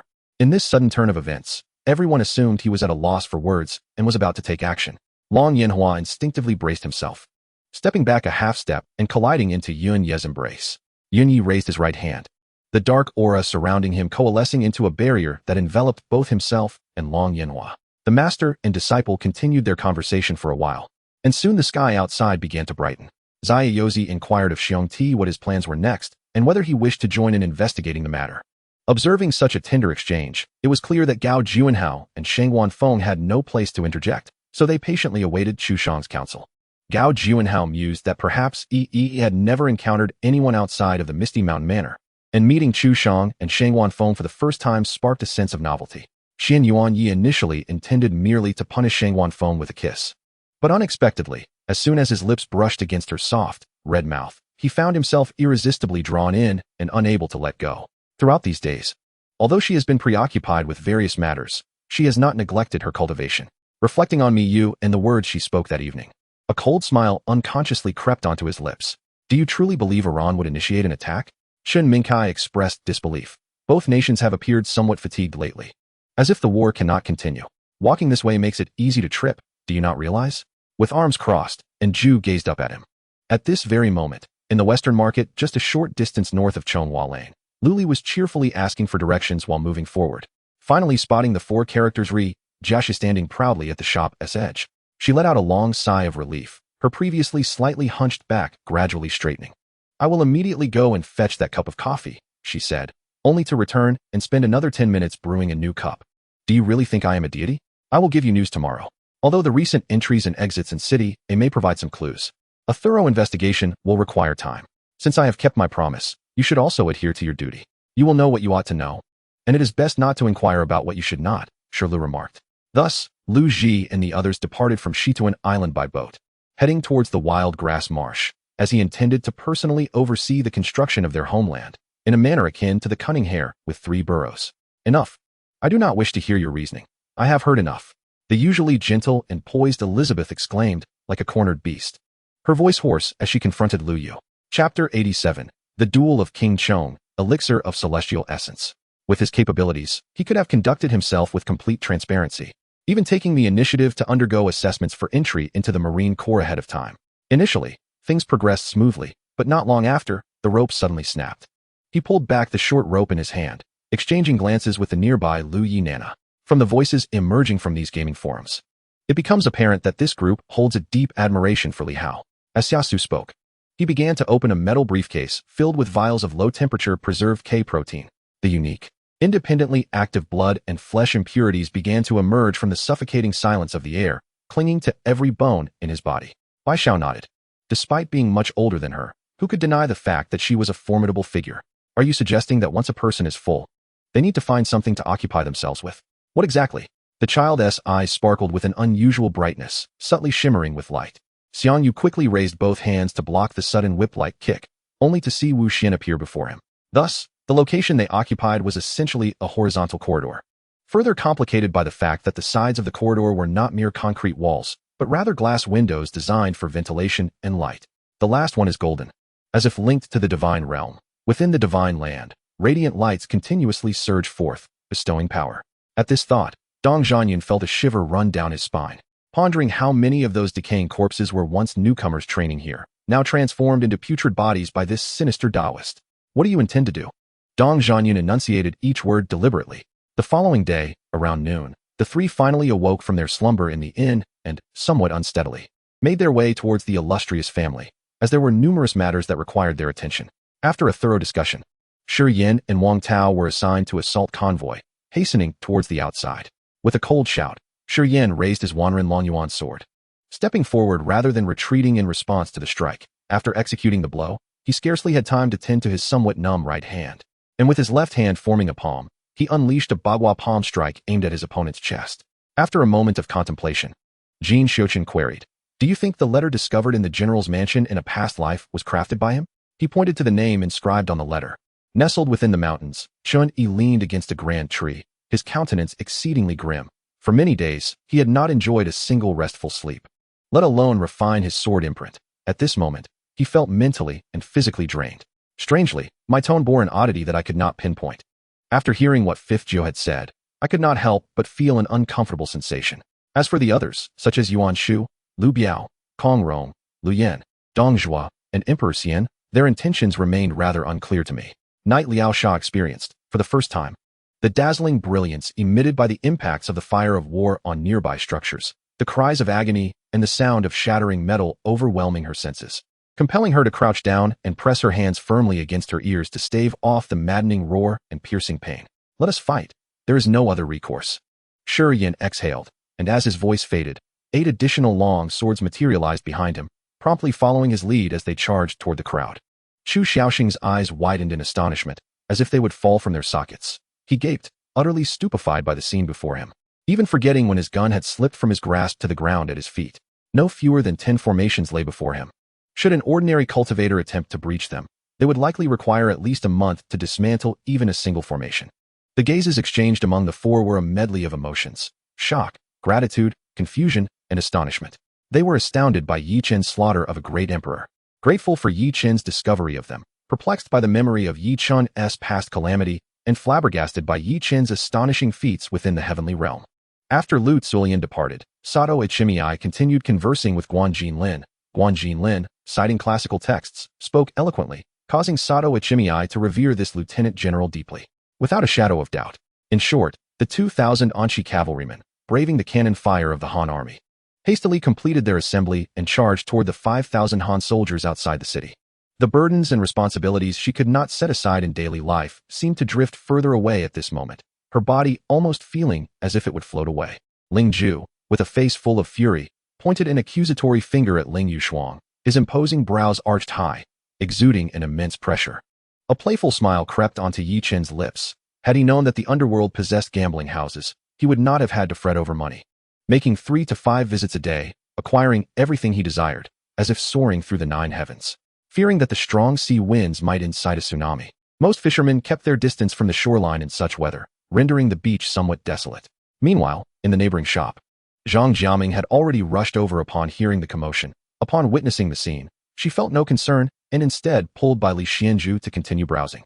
What lies beyond the realm of true immortals, he did not know, for after breaking through to the foundation establishment stage, he realized that the cultivation techniques he desired could only ascend to the void spirit realm, and he surmised that those techniques would only unlock once his cultivation reached that stage. After days of relentless travel, Bu Tianyin arrived in Mingdu and slept for an entire day. Ninji kept vigil outside, while Zhang Ziyu took a team to inspect the granary. Upon returning, he joined Bu Tianyin for dinner, suggesting they visit the granary together the following day. "Look at Dead Tiger," the elder with the goat beard said, his eyes icy as he recalled the immense casualties caused by the mage before them, sneering. This time, he conducted a search but did not immediately return to the dilapidated temple. Instead, he sought another peak to descend upon, observing the surroundings several times to ensure no foreign entities were present before landing cautiously. Regarding Jiangling, Qing Chung smiled with profound relief, grateful that she had invited Jiangling during the establishment of the guild. Otherwise, even as the vice president, it would have been exceedingly difficult to extend an invitation now. The consumption of vitality was swifter than that of the outside. Gumu stroked his chin thoughtfully, pondering this curious phenomenon, though clearly, it was not the moment for such reflections. Even now, when Gu Xing looked at her, the aura emanating from Xiao Lin remained unchanged from when she had been unconscious. Seizing the rare opportunity to travel abroad, Chu Feng savored Western cuisine for the first time. Although he found the undercooked steak somewhat unaccustomed, he still relished the flavors and the essence it contained. Chapter 88. Fire Spirit Pearl, Grave Robbing, and Corpse Theft. However, once those attending the auction stepped outside the walls of the Su family, they would become living advertisements. Numerous forces of purple copper would undoubtedly rush towards Su family territory. Xiao Sun could not help but chuckle, collapsing onto the bed to recuperate. But where are you now, Xiao? Or perhaps this matter is truly significant, and I have yet to grasp its importance? Chu Hui began to ponder every word spoken by Tuoba Yun in her heart. After a prolonged silence, Tuoba Xiao gently ruffled Xiao Sun's hair, uncertain of what had gone awry. "Fight! Strike them directly. They will not confess unless forced," the elder with the goat beard shouted, having lost all patience. "Therefore, commanding the corpses requires individuals of sufficient magical prowess to direct them, along with suitable bodies. Only then can they be compelled to act. As the so-called Taoist would touch each corpse with a peachwood sword on the battlefield to test if it could be commanded. In a moment of unpreparedness, the white fox's strike sent the lake whale beast flying a considerable distance, blood gushing from its back and staining a vast area red. Xiaoyan recognized this person. Although he was merely a guard of the emperor, he was, in truth, the emperor's most trusted confidant, wielding significant power over life and death. Divine Emperor Cauldron. Unseen for over 100,000 years, come with me. Gu Huai tore open a rift in space, revealing a golden, over 1 meter tall medicinal cauldron before him. Moreover, is it possible that there is truly no involvement from the emperor in the affairs behind this? Li Gang naturally harbored doubts. Otherwise, it would be impossible for those like Huang Qianshan and others to achieve such feats alone. It must be said that this Kong Xiaojia possesses keen insight. With just a phone call, he subtly deduced Lauren's intentions. Now, with pressures mounting from all sides, they found themselves at a loss. The assailant of old Master Chong was simply too enigmatic, leaving no trace to pursue. "Leave it to you? Why must I hand it over to you?" Han Fei exclaimed, lifting the wine bottle used to contain Chu Ning's soul, shaking it before her eyes. Once Bo departed, Jia Jingjin leisurely descended from the city walls and walked towards the training ground of the elven archers. No, just this one. However, I required a Lang seal as evidence. Shimenqing felt overwhelming joy in his heart. Once the carriage came to a halt, the coachman was violently jolted against the carriage door, shattering the fragile barrier into fragments. While the horse, still tethered to the cart, surged forward, its hooves pressing down with renewed vigor. Subsequently, as soon as Qi Yingying and her companions finished their meal of savage beast meat, Lu Guqing would promptly deliver more. With each successive delivery, it became increasingly apparent to everyone that Lu Guqing's actions were motivated by his feelings for Qi Yingying. Yingwe thought bitterly that this meal was originally her opportunity to flirt with Wu Song for the first time, only to have her moment overshadowed by Pan Jinlian. With just one final assessment remaining, she would soon enable Mei Li and Titanier to return to the orphanage to assist, thereby granting herself some well-deserved personal time to hastily wrap things up. Are you all returning home? Lin Yuqiao suppressed her inner shock, endeavoring to maintain a composed conversation with her mother. Li Qian's heart sank inch by inch as she observed the shadow of a figure illuminated beneath the door crack. Instinctively recalling the incident of her apartment being vandalized, Park Chan-hee felt a sudden force at his waist, and by the time he reacted, he found himself seated on the ground.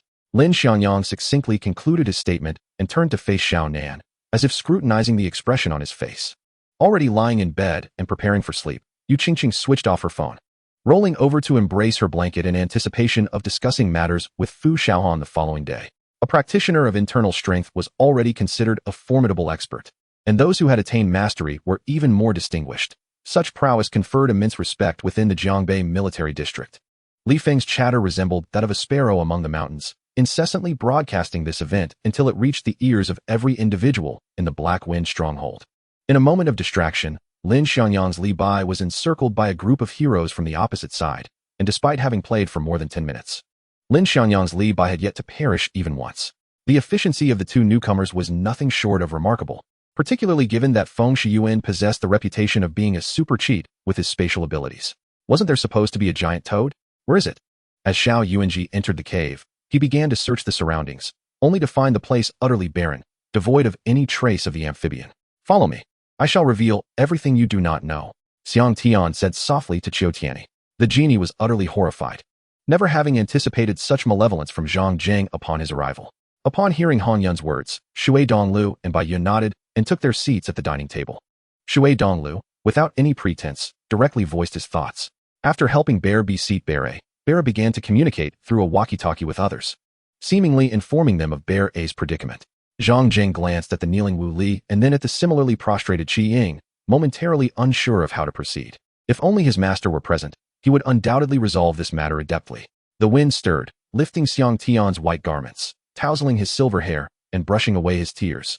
Bai Yun understood that this was related to his cultivation.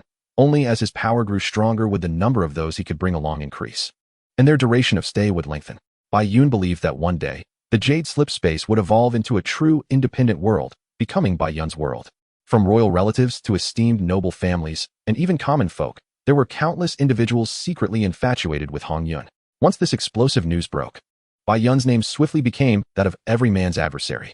Indeed, the disciples clasped their hands, stifling their disgust as they followed the white-robed elder through a mound of corpses. Those who wished to avoid elimination should promptly surrender their wristbands. A voice echoed from the nearby thicket. Fang Zong shook his head, indicating his disagreement. For killing was not necessarily preferable. Should they strike the wrong target, the entire narrative of the Zhao orphans would become disarrayed, complicating the search for the vengeful spirit. Upon hearing the words of the 12th aunt, Jiang Zhurong and his brother ceased their tears, instead casting grateful glances towards Ma Riyue. Another voice chimed in, filled with mirth. Though it was meant to console, it was laced with jest. Ma Riyue possessed a discerning eye for talent. Believing that Shi Jinxin was a moldable individual destined to achieve great things with time, the Qin Wang's influence in the court was exceedingly profound. Observing the ministers, many were inclined to heed his counsel, convinced that he would eventually ascend to the position of crown prince, if not emperor. In such circumstances, the emperor naturally remains cautious of him, Wei Yuanqing stated languidly. Chapter 89. The Divine Method, the Secret of the Soldier Character. Even though the other party concealed it well, Xiao Nua caught a glimpse of the surprise in Xiao Mu's eyes at a fleeting moment. Lu Ziyue, draped in clothing, reclined on the bed, dozing off, while the butler hurriedly approached to relay a message from the ever-vigilant night nurse. Long Yi withdrew, hands clasped behind his back, lingering beneath the eaves for a short while. Though the high winds and dense clouds were ominous, a faint glimmer of light penetrated the thick gloom, hinting at the moon's presence behind the clouds. She wondered when their feelings had deepened to such an extent. The residence of the third prince was certainly beyond her reach. He Mingjing's heart tightened at her words. Having not anticipated that Ji Xiaoxiao would voice the very sentiment he feared most, initially believing they would have no further entanglements. He was unexpectedly confronted by Luo Yug at this moment, only to find that Sun and had suddenly been abducted. Though the defenses of the Western Shu Imperial Palace could not deter Mo Che, they were nonetheless formidable enough to eliminate the possibility of external interference. One by one, the zombies hurled themselves against the iron gate, causing it to tremble perilously, instantly awakening those who had been asleep. As the flashlight illuminated the scene, a wave of dread washed over him as he beheld the grotesque forms of the zombies relentlessly battering the iron door. Mo Bei was perplexed as to how he had stumbled upon this place in a daze, yet he thought, since he was already here, he might as well make use of the jade pendant he possessed. Zhang Shufei covered her mouth and stifled a dainty yawn, noting that the hour was late. I shall take my leave first. I do appreciate your assistance, she remarked, gesturing to the side as Su Momo promptly supported her arm to help her rise. Gu Chang glanced back at Qi Qingye, discarding his garments without offering to wash his feet, and headed straight to the adjacent guest room to rest. Chang Ruiqing was already clapping and laughing. What else could it be? It must be nuclear fission. Li Zimin has discovered the phenomenon of nuclear fission. Reflecting upon this, the war has already been half won. With that, he strode confidently out the door, disregarding even the military affairs of the Northwest Front. The crowd observed Jiang Chang's pitiful state, realizing that he had been intimidated by Zhuo Lingzhao. Despite being surrounded by hundreds of protectors, how could he behave so uncharacteristically? They were all astonished. Upon witnessing the front line's casualties at the hands of the Turkic arrows, the merchants and citizens gathered at the city gate retreated in fear. This point was easily understood. Yet he rudely scrutinized the Tian Shu Zhenren multiple times, failing to discern any peculiarities. Wait. Zhang Haifeng struggled several times, but could not break free from Lu Nan. Frustrated, he exclaimed, "He's trying to steal my girl, and you want me to wait? Damn it, don't bother with my affairs. You take Yang Jie and leave. I'll face whatever comes." Lu Nan, his expression as cold as ice, firmly shook his head, pinning Zhang Haifeng to the chair, crossing his arms.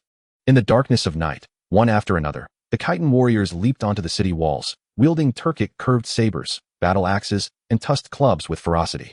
Each individual struggled to maintain their footing as the ominous, muffled sounds grew closer and clearer, akin to cannon fire or distant thunder, approaching relentlessly.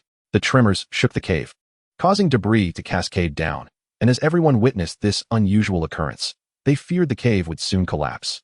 He has never witnessed modern warfare. He has not encountered heavy bombs, which, upon impact, can create vast craters. Hiding in trenches is utterly futile. One must dig deep and construct robust bomb shelters and air raid shelters. However, at present, capturing Moscow appears significantly more crucial. Following Trotsky's unraveling of the conspiracy of the Hunger War, Hitler has decreed that the conflict against the Soviet Union must be effectively concluded before the winter of 1936 arrives. Reflecting on these matters, Luo Cheng ultimately decided to join the Liaodong army, leaving no room for further hesitation. An immense, invisible force surged forth, but fortunately, having learned from past experiences, Li Jiang and Fu Lai were well prepared, ensuring they would not be caught off guard by the two oppressive armored wraiths that could have easily thrown them from the stage.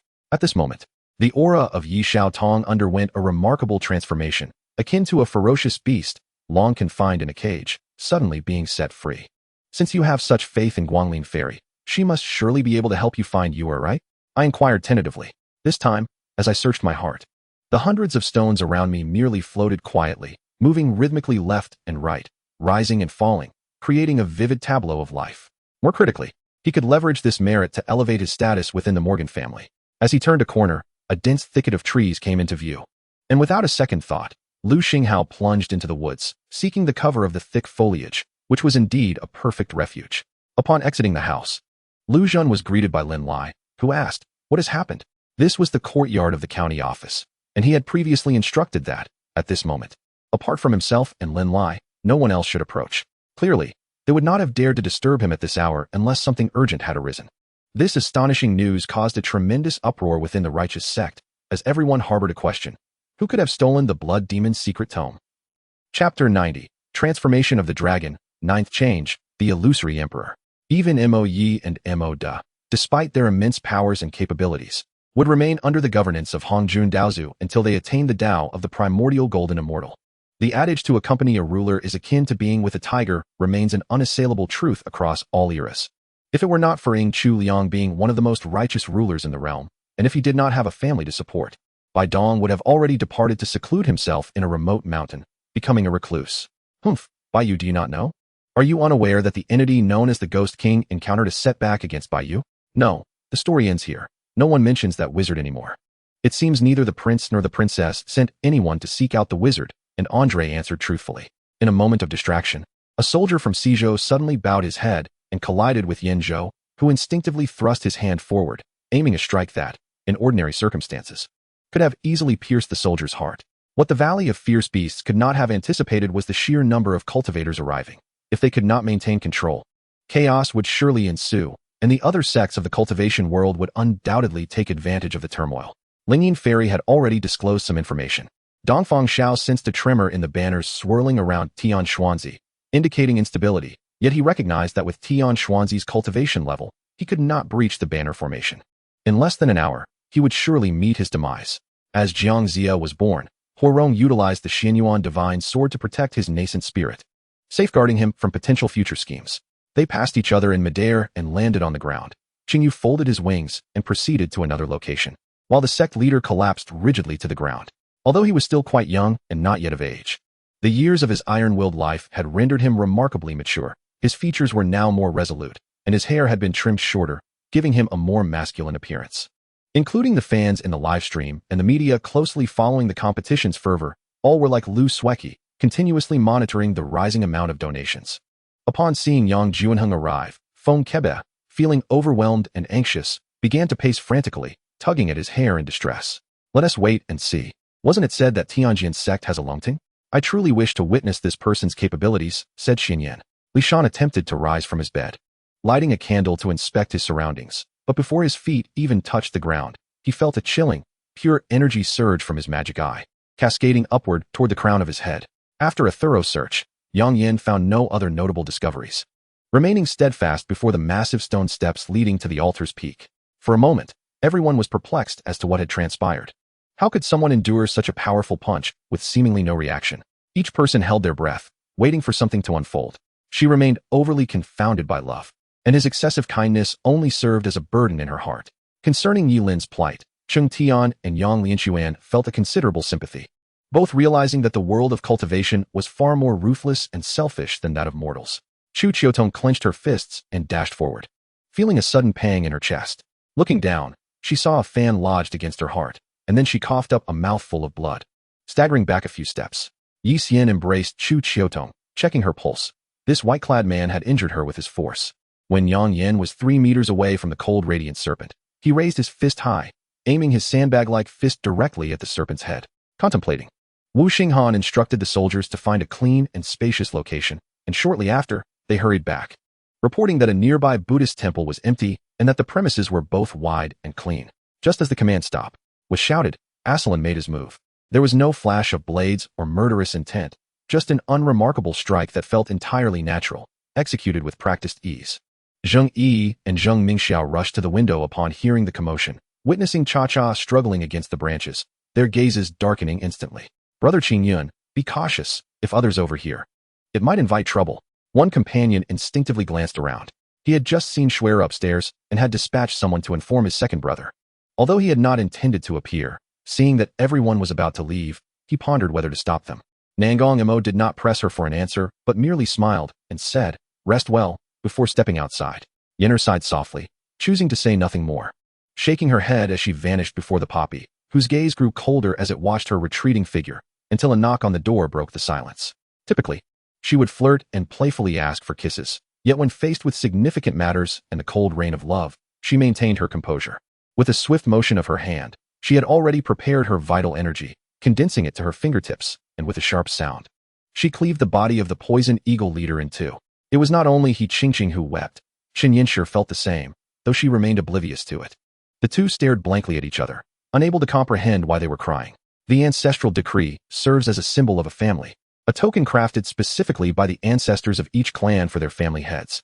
After their disappearance, the ancestral decree became a representation of each family, bearing a significance akin to that of a jade seal. The collateral branches of the Shun family dared to proclaim themselves the true heirs of the Shun family solely because they possessed the ancestral decree. The valley was filled with a dense mass of moon demon spiders, steel fang spiders, and blood zombies, among other monstrous creatures. Despite having lived for over 10,000 years, he places little value on life and death due to his character. With the combined forces of the Star God and the two old geezers from Wushuang City intent on his demise, he remains confident in his ability to escape. Of course, Hondar naturally asserts that they also plan to use these individuals as collateral. As he spoke, Tian Maoping released 2 sonic attack bombs, specifically targeting the densely populated areas of the demon clan. The only human stronghold near Golden Lake is the Yang family, making it highly probable they remain here, thus serving as a grand gesture to the commercial alliance. How dare they brazenly attempt to rob with such incompetence? I hold the fleeing bandit in utter contempt. In truth, I had already noticed, from a distance, a throng gathering outside Paisan City, evidently there to welcome Chuya. Chapter 91. Source of the Celestial Eye, Pinnacle of Genius. Ran finally lifted his drooping head, striving to appear more serious. Yet Liu could discern no semblance of solemnity from his serpentine visage. Given the system's indication, there must be some underlying rationale. Thus far, it has not provided him with any adverse warnings. His sister, Zhang Yujin, regarded him with a hint of puzzlement, mistakenly believing her brother was merely angry, unaware of his burgeoning infatuation.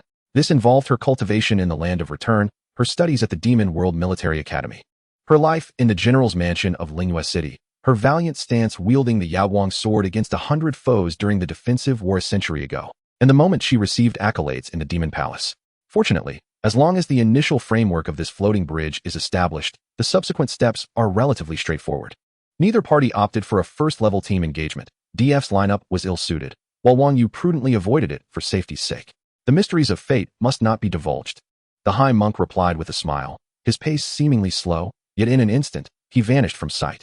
Pei Qingzhou surveyed the empty room with a composed demeanor, then lowered his gaze. His injuries had been adequately tended to, and his fingers were wrapped in bandages. The white snake's illusion exhibited a clear agitation, thrashing as it sought to break free from Shui Wui's body, yet restrained by an unseen force. It hissed in impatience. Indeed, such benefits exist, and they are not limited to that. Different cattle yield varied advantages.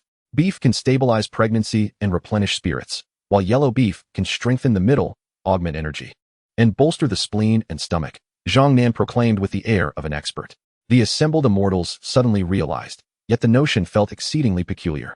How could this foreign contraption possibly allow one to strike a ball? Brother Feng, may we refrain from discussing healing matters today? Xu Huilian gazed at Feng Qingyang, seated at the table. To think that this frost titan could indeed slay the pure water immortal. Does that not imply that those present would stand no chance against the Titan clan alone? Have we ascended to the realm of the immortals? That ethereal figure, that unparalleled visage, how could it be drawing ever closer? In the perilous domains of the Tao, amidst the ripples of law, powerful cultivators vanished, heading toward the direction from which the information had come, towards the Thunder Lord's location. Though she harbored a profound hatred for Lu Jiaojiao, for the immense suffering she had endured, which also ensnared her family in unintended consequences, and Yining dodged left and right alongside Lan Jing'an. However, Linglu, seemingly possessed, became increasingly frantic the more elusive her target became. Zhong Wei, exuding helplessness, could only acquiesce to Yi Zhao's words, pondering in silence the depth of Yi Zhao's hidden cards or background that emboldened such statements. Initially, they had agreed that should both parties find the arrangement satisfactory, they would marry. Now, how could she discern any merits? Subsequently, we spoke little more, as dawn had already broken. The sounds of my mother preparing breakfast resonating from the living room, prompting us to exit the room. Upon hearing Qiu Qianjian's voice, Duan Linglong hastily attempted to dress. Yet her garments from the previous night had been torn to shreds by Qin Yongqi, rendering them unwearable. Despite the chill, she threw aside the blanket and, unclad, rushed to retrieve her clothes. The sight of blood engendered a visceral scent, accompanied by a visual shock, causing Wang Chang's blood to boil. Sin Ernie approached her with purposeful strides, peering into the pigsty and lamenting the unfortunate circumstance of Yuan Bao falling atop a pile of pig excrement. Returning home to the basement, he planned to warm up with some training before bed, yet in the new recruit's training room, Smog had yet to return home. Sir, it was not a burst chamber. It seems the bullet struck the shell, a subordinate reported in terror. She lay back under the covers, desperately trying to recall her erratic behavior from the previous night. But her memories were fragmented, only faintly recalling several inconsequential snippets. Mo Qianqian and Han Jinfeng remained locked in a standoff in the office, neither willing to utter another word. Mo Qianqian bit her lip, occasionally casting glances at Han Jinfeng. Shun Mujiang, feeling utterly helpless, knelt on the ground, perhaps overwhelmed by the futility of revenge, and began to weep softly, evoking sorrow in those who heard him, leaving me and old Tang at a loss for how to respond. Let us not dwell on it further. Go conduct a thought test on the other coffin. Then, the rotund man handed me a crowbar, a lighter, and another stick of incense. With a swift counter, Elu immediately altered his stance, his arms spreading wide, allowing for a direct strike to the exposed chest of Erlong. Before Erlong could react, Ali's leg shot forth with tremendous force, likely incapacitating him instantly if it struck true. The blue horse approached Long Yuan, circling him before sniffing, seemingly detecting no threat, and its fur relaxed. Long Yuan stood rooted in place, daring not to move, as the blue horse clamped its teeth onto the fabric of Long Yuan's shoulder, yanking it sharply. In terms of background, this feng shui master hails from the ancestral lineage, while his rival, Wang Tailin, comes from the Ma-Yi lineage. Now, with Wen Shihong's initiation of Lu cuisine, he has begun expanding into the capital, Kaifeng, and sweeping across the nation. As the methods of Lu cuisine become widespread, the populace will require an abundance of vegetables. Now is the prime opportunity to establish vegetable greenhouses and seize market dominance. This time, Long Yuan did not intend to hold back, transforming directly into a corpse-like form, devoid of the heavy armor, aiming for a swift resolution. The many disciples of the Celestial Mountains never anticipated that the suddenly provocative great demon would possess the terrifying prowess of an ancestral immortal. They would rather pour surplus milk into the sea than lower prices for the common folk. However, Su Chun unleashed a palm strike, invoking the 10,000 Beasts Fist, summoning forth a fearsome 9 nether sparrow that roared through the heavens and earth. Just moments ago, Liang Jing felt a warmth in her chest, only to see the hands of those ruffians ignite with flames. Thus, under the valiant efforts of Duo and a dozen personal guards, they left behind several corpses and finally broke free from the rebel forces, vanishing into the night beyond the city walls. To seek Sulai? Lin Yu keenly observed, fully aware of Zhang Daoshuan's intentions, thus revealing the truth. Chapter 92. The Peacock King, Heart's Blood of the Azure Emperor. Qi Yuan surveyed the surroundings of the greenhouse, shaking his head slightly, gesturing that if convenient, they could visit the fields in the new village. The surveillance footage ultimately focused on the camera facing the storage room door, then paused, freezing the image. Excellent. Lin Jun raised his sword, feigning a block, while his other hand concealed an energy gun, fully charged and ready to fire. For he is well aware that someone like Gu Huqing would not seek him out without reason. Odin, please attend to these magnetic fields. We must first discuss our strategies. Lin Jun quietly instructed Odin Pavos, for in his estimation, if it were merely a matter of magnetic fields and these forces of attraction and repulsion, Odin Pavos could surely handle it. 2 hours later, the jailer unceremoniously tossed Jiang Wuwei into his cell. The bloodied and battered Jiang could utter no sound, leaving the ministers of the Zhou court exchanging fearful glances, none daring to approach, yet their respect and dread for the Xia kingdom only deepened. Enough, enough. I concede my fault. Is that not sufficient? Li Weigua, witnessing the other's state, hastily offered an apology, though he himself was at a loss as to what he had erred in. Thus, he promptly made a call to arrange for personnel to expel Zhou Wan from Qi Zhao's quarters. This was merely a suggestion, yet Lady Ouyang felt a twinge of anxiety. Given her vigilance, she was uncertain whether it would be accepted. Filters only become a point of contention for exceptionally favored artists. Those who are criticized by netizens and detractors often find that their merits are overshadowed by flaws, which their casual observers and critics strive to amplify. For instance, Lin Cici's gaze lingered, entranced, upon the departing figure of Lung Shizha, who possessed a natural air of arrogance and an aversion to answering questions. Here, the sun hung high in the sky, the temperature pleasant, surrounded by fragrant blooms, a stark contrast to the previous desolate mountains and rivers. A beam of dark light, twisting through space, shot outward, and he then turned his attention to the unexpected guest in the arena. These individuals must also be admitted to the palace and remain in the royal city for a time. There is no rush, for there will be opportunities to meet. Therefore, after marriage, he would return to Italy, spending more time with Mrs. Li, while his stay in city it would become increasingly rare. The sorcerer-physician approached at an unexpectedly leisurely pace, stirring excitement among the onlookers. This method of casting iron molds for cannon construction predates Western practices by 30 years. Naturally influenced by the differing developmental trajectories of Eastern and Western craftsmanship, the East remained dedicated to traditional handcrafting, while the West advanced towards mechanical manufacturing. The concubines exchanged glances, understanding that their years of effort could not compare to the memory of the long-deceased consort me in the emperor's heart. If they were familiar with the allegory of white moonlight and vermilion mole, they would comprehend that the living often cannot compete with the deceased. At the time he set up the formation, he had over 100 elite disciples. Where would he find so many disciples now? Jingxing Dao concealed all other techniques using the yin-yang mirror, leaving only the plant-based abilities, then placed his hand upon the testing stone. Barely had the doppelganger entered the rift when contact was lost, evidently having perished within. These spatial rifts were perilous, and even if he were to enter, the chances of survival were grim. However, perhaps due to the vast distance and poor signal, Zhang Jin's appearance within the tidal zone was hazy, resembling a mere wisp of fog. He could neither speak nor do anything but drift slowly. Initially captivated by Qi Sheng's performance, Chen Ruoding withdrew her hand from her chin. Looking bewilderedly at Cheng Ran, unsure why these individuals were calling out his name. The porcelain vase, adorned with exquisite blue and white designs, emanated elegance. Crafted by a renowned kiln and possessing remarkable value, surpassing even the aged wine within, though the vase itself was modest in size. What do you mean, whose mother? Mother Shin felt her heart skip a beat, her mind momentarily in disarray. More importantly, even if a cultivator were to follow the conventional path of cultivation, their physical strength would naturally increase upon overcoming tribulations. If they could surpass celestial trials and ascend to the great Tao, their physical capabilities would further transform, not necessarily rendering them weaker than body cultivators. Should someone someday manage to slay the Ghost Emperor's Empress, the ghostly army would inevitably crumble, left with no option but to flee back to the underworld. Darkness dissipated the moment he lifted his gaze, revealing the imposing silhouette of a colossal avian creature. Upon witnessing her sister and brother-in-law's behavior, Auerman Roland could no longer maintain her facade, feigning anger as she declared, "Since that is the case, I shall speak plainly. Let me first share the good news." Gu Changfeng grasped Mo Xuan Na's hand as they descended, observing the fervently spirited giants of the witch clan. Directing his inquiry towards the elder witch spirit standing foremost. She knew that should Gu Cheng decide to sue her, her life would be irrevocably over. The nanny, cornered and desperate, yearned to leap forth and snatch the phone from his grasp. Alas, though Qianqian possessed immense strength, she lacked talent in combat and assassination.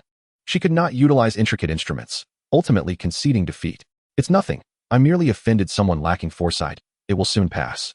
Though filled with ire, Jiang Yin refrained from disclosing her relationship with Zhao Fan to Zhang Li.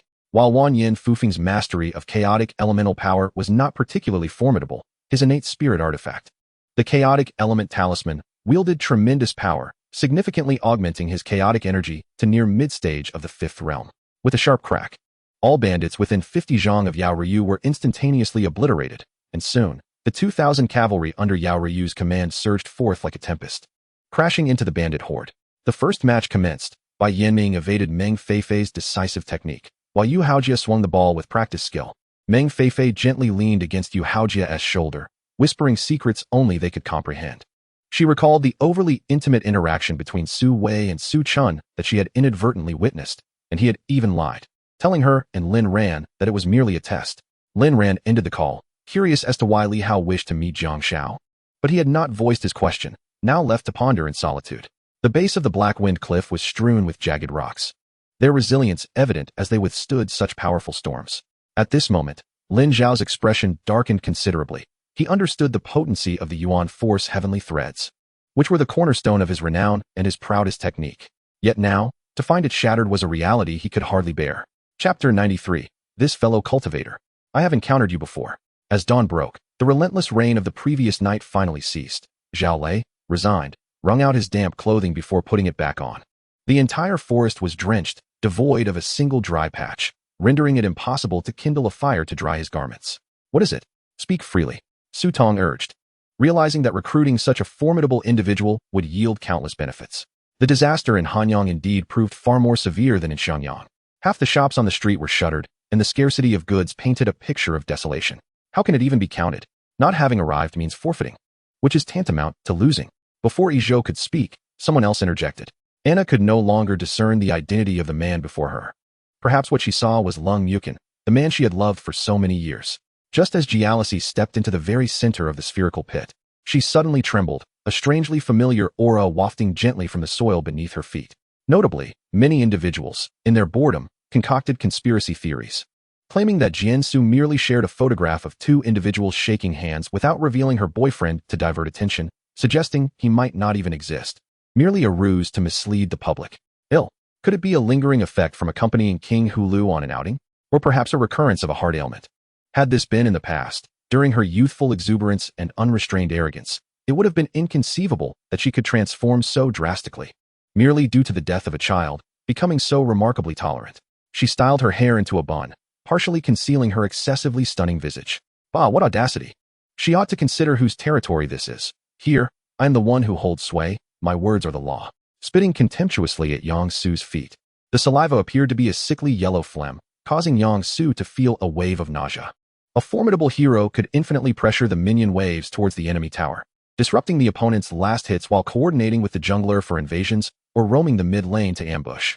In this context, the entire fleet of the Ming Dynasty's Nanyang successfully arrived at Goa, much to the delight of Ho Shirlu and Luo Siwei, with even Kong Didi and Shi Weila personally traveling to Goa to greet them. Hani could scarcely believe it. Yet the pure yang energy within his sacrum surged with fervor. As soon as there was a shift in his body, Han Yi's complexion changed dramatically, startling him into action as he executed a swift maneuver to evade to the side. The two did not indulge in overly elaborate gestures. Their fists collided audibly in the air, each taking 3 steps back. A boy wearing a baseball cap awaited them at the table, and Lin Yilong and his companions took their seats, prompting a reintroduction. In other words, does Brother Yilong have a clear understanding of the amount of money in his own pocket? Amy inquired. Yang Su continued to chew his words, remarking that 10 taels of silver for a mere conversation was quite a hefty price. Unable to avoid it, he resolved to satisfy Zhang Zainan. Firmly grasping Qiuyun's hand and placing it on his arm, exhaling a long sigh, Bran believed that with just a bit of time, he could cause a tumultuous upheaval here without incurring much cost. As she spoke, Sherry could no longer contain herself, covering her eyes and bursting into tears. Her sobs filled with despair, helplessness, and sorrow, as if the entire world had forsaken her in an instant. The human and barbarian cultivators set aside their prejudices and made their way towards the exit of the sky, all merely seeking a position as an inner sect disciple. Thus, once they could pass the second round of examinations, there was no need for further conflict. Changsuan's swordsmanship emphasized grand gestures, following a domineering path, and he refrained from consuming the blood of ferocious beasts, possessing a physique superior to ordinary men. It was indeed perplexing that he fell short in strength against Li Tianyu. In this city, every tree and flower withered. It was a strange phenomenon, said to be a curse left by the gods, explained Ami. Sheng was excessively rigid and dogmatic in his thinking, lacking the mental flexibility that Sanliang possessed, despite his military acumen and composure at critical moments. He often felt just a step behind. Regardless of how Li Ziyuan adjusted the false targets he set, he never fired another shot. The fellow could calm his thoughts and stabilize his emotions, awaiting the perfect opportunity for a decisive strike. As the highest military commander of a troop, Li Ziyuan could not afford to linger here for too long. Comforting herself repeatedly in silence, Carrot began to pace restlessly within the villa, eager to find various tasks to occupy her time. Upon reaching this point, Wang Mingdao inexplicably thought of Yi Shiyu, recalling the frequent need for floor replacements around the office when he first assumed the directorship. The surrounding environment seemed to be swayed by this palpable energy, evoking the sensation of sand and stones being swept up in a typhoon. Moreover, the Wanzhou Academy advocated for peaceful coexistence. Hence no fighting could be observed within the Sulphur Thorn domain. After finishing breakfast, Lu Qi parted ways with Ling Zun, who continued to the training grounds, while Lu Qi returned to the enclosed room. Furthermore, this time, Imo Qiankuan had become increasingly cautious, having fully comprehended the terrifying nature of the death beast before him. With such formidable power at the opponent's disposal, heightened vigilance was imperative. Chapter 94, True Dragon Treasure Technique, Dragon Summoning Hand. In just a few minutes, the profiles of the two individuals were placed on the desks of coaches from various teams. Given that Lin Sierra's original strength had seen significant enhancement, her pressure training and other exercises had also improved. Now, do you understand who the proverbial frog at the bottom of the well is? Qin Lu's gaze drifted coldly as he inquired. The two, engrossed in their conversation, inadvertently neglected the two children, leading to an inevitable outcome. Yia had wet her pants, while Yan Yang, on the other hand, patiently awaited Su Yanting. Once all the year-end bonuses had been distributed, Su Liqing began selecting outstanding employees. Naturally, each department chose its own representatives, lest it be absurd for workers to select designers or vice versa. Oh, it's quite late, and you haven't finished work yet? Wu Hao approached, somewhat surprised to see him. Coincidentally, in Guangzhou, Shenzhen, Shanghai, and Hangzhou, many clients actively sought the company's assistance with renovations following the weekend. After all, once one immerses themselves in a game, time often slips away, and gaming can be quite stimulating. What was once a desire to sleep can quickly turn into an inability to stop playing, neglecting sleep altogether. Despite the unappealing nature of the match, It must be acknowledged that old Redknapp's actions indeed struck at the heart of Tottenham, effectively accomplishing the pre-match objectives. Understanding how to dismantle a tightly knit defense can be considered a global conundrum, as no team dares to guarantee that they can break through the opponent's shell. Although the shot may not have been executed perfectly, it succeeded by catching the opponent entirely off guard. Xiao Moyu's blood type matched Song Ruoyu's remarkably well, and after a night of diligent effort, the blood transfusion was successfully completed. Once on the track, the three magnetic levitation vehicles gradually accelerated along the rail towards Europe. Everyone received significant fortune, each with their unique opportunities. Where, has the fairy Jillian gone, and in which space or world does she reside? No one knows. Nor do they understand whether she has survived. She served as a henchman for Huang Xiangyi, and the countless confrontations with Wan Xiaoru were not to be underestimated. It seems her training has yet to reach maturity, and at this moment, it would be utterly impossible for her to ascend and shamelessly utter insincere compliments. As time passed by, night fell swiftly, and in the stillness of the night, devoid of even a whisper of wind, the atmosphere felt oppressively heavy. It is likely that many individuals are tossing and turning in bed, unable to find peace and sleep. Upon seeing many people close their eyes, Ouyang Bingxue signaled for Huanxiang and Lanxin to do the same, as she closed her eyes and silently recited her intent to sincerely learn the craft. The middle-aged man waved his feather duster, a flash of light ensuing, leaving only a few onlookers. The rest vanished without a trace. What on earth is happening? Xiao Yi displayed a contemplative expression. Such a scene was enough to astound anyone, and the bronze gate appeared to float above the surface of the sea, adorned with verdigris, clearly having existed for an unfathomable length of time. Indeed, the first beast of the earth exists, yet Gu Feng sensed its presence strongly. Even though he was fully confident in his ability to deal with it, he lacked the means to protect Jiang Yin and her companion. Yes, after speaking, Wan Xiaoru took a deep breath, her gaze flickering with complexity. The knife did not pierce her own flesh, so how could she claim to empathize? Her own painful experiences cannot be simply articulated in a few words. The ancient winds are aware, and undoubtedly, the Lord of the heavenly domain is also informed of the path to the immortal realm, hence no further inquiries were made. Tang Yu perused the witch spirit disk back and forth. Within its center lay a subtle circular seam, nearly imperceptible unless scrutinized closely. It featured 7 buttons of various hues, and when these buttons were interconnected, they formed a rather peculiar shape. The organization that Lin Yu sought to contact first was known as the Soul Slayer Society, signifying the vengeful spirits of those forces annihilated by the Wolf of Destruction, now united in a fierce desire for retribution, vowing to pursue the wolf to the bitter end. Upon uttering these words, a noticeable stir arose from the distant woods, evidently caused by the heart-eating beast that had been frightened by the food described by these individuals. Zhao Jingyi stepped forward, and Emperor Xia received the dried grass leaves. Examining them closely, they had been desiccated and flattened, with clear veins. Shizhe could barely discern the details. As that bullet skimmed through the surface, his heart tightened, for he understood that the further they advanced, the more arduous the path ahead would become. In contrast, the fans of Fengse appeared rather dejected. Yet the majority of rational supporters remained confident in the Fengse battle team led by Ling Xiefeng. At that moment, had they not been in the water, cold sweat would have surely cascaded down my brow. Within the residence, apart from us few living souls, only corpses remained, which had long ceased to pose any threat. Surprisingly, the support rate for this match stood at an astonishing 70, speculating the Red Fox battle team would triumph, aside from the significant advantage of playing on home ground. The history of the Red Fox team overturning strong opponents instilled immense confidence in the spectators. The Mayoress milk wine was offered to the 14th, while the Mongolian saber was a gift for a Xing, who cherished it dearly, insisting that I embroider a delicate pouch for her to carry the saber, allowing her to wear it daily. I crouched down, seized the long-haired man, and forcibly dragged him to the window, then with a swift motion, shattered the glass, sending shards cascading to the ground. Upon witnessing the 3 pale male bodies before him, especially as the pockmarked one continued to advance with fervor, Xiao Shou felt utterly powerless to resist, while Qin Long's countenance grew cold, a surge of anger rising within him. Everything was prepared long ago.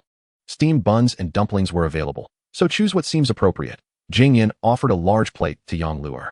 Chapter 95. Broth from Boiled Bones, Eastern Wilderness. The first piece of news bore some credibility. In the battle at Guanghan Palace, Xiao Zichuan had indeed slain those of the 4 tribulations, dispelling the formidable powers of the end times, akin to vanquishing those of the 6 tribulations.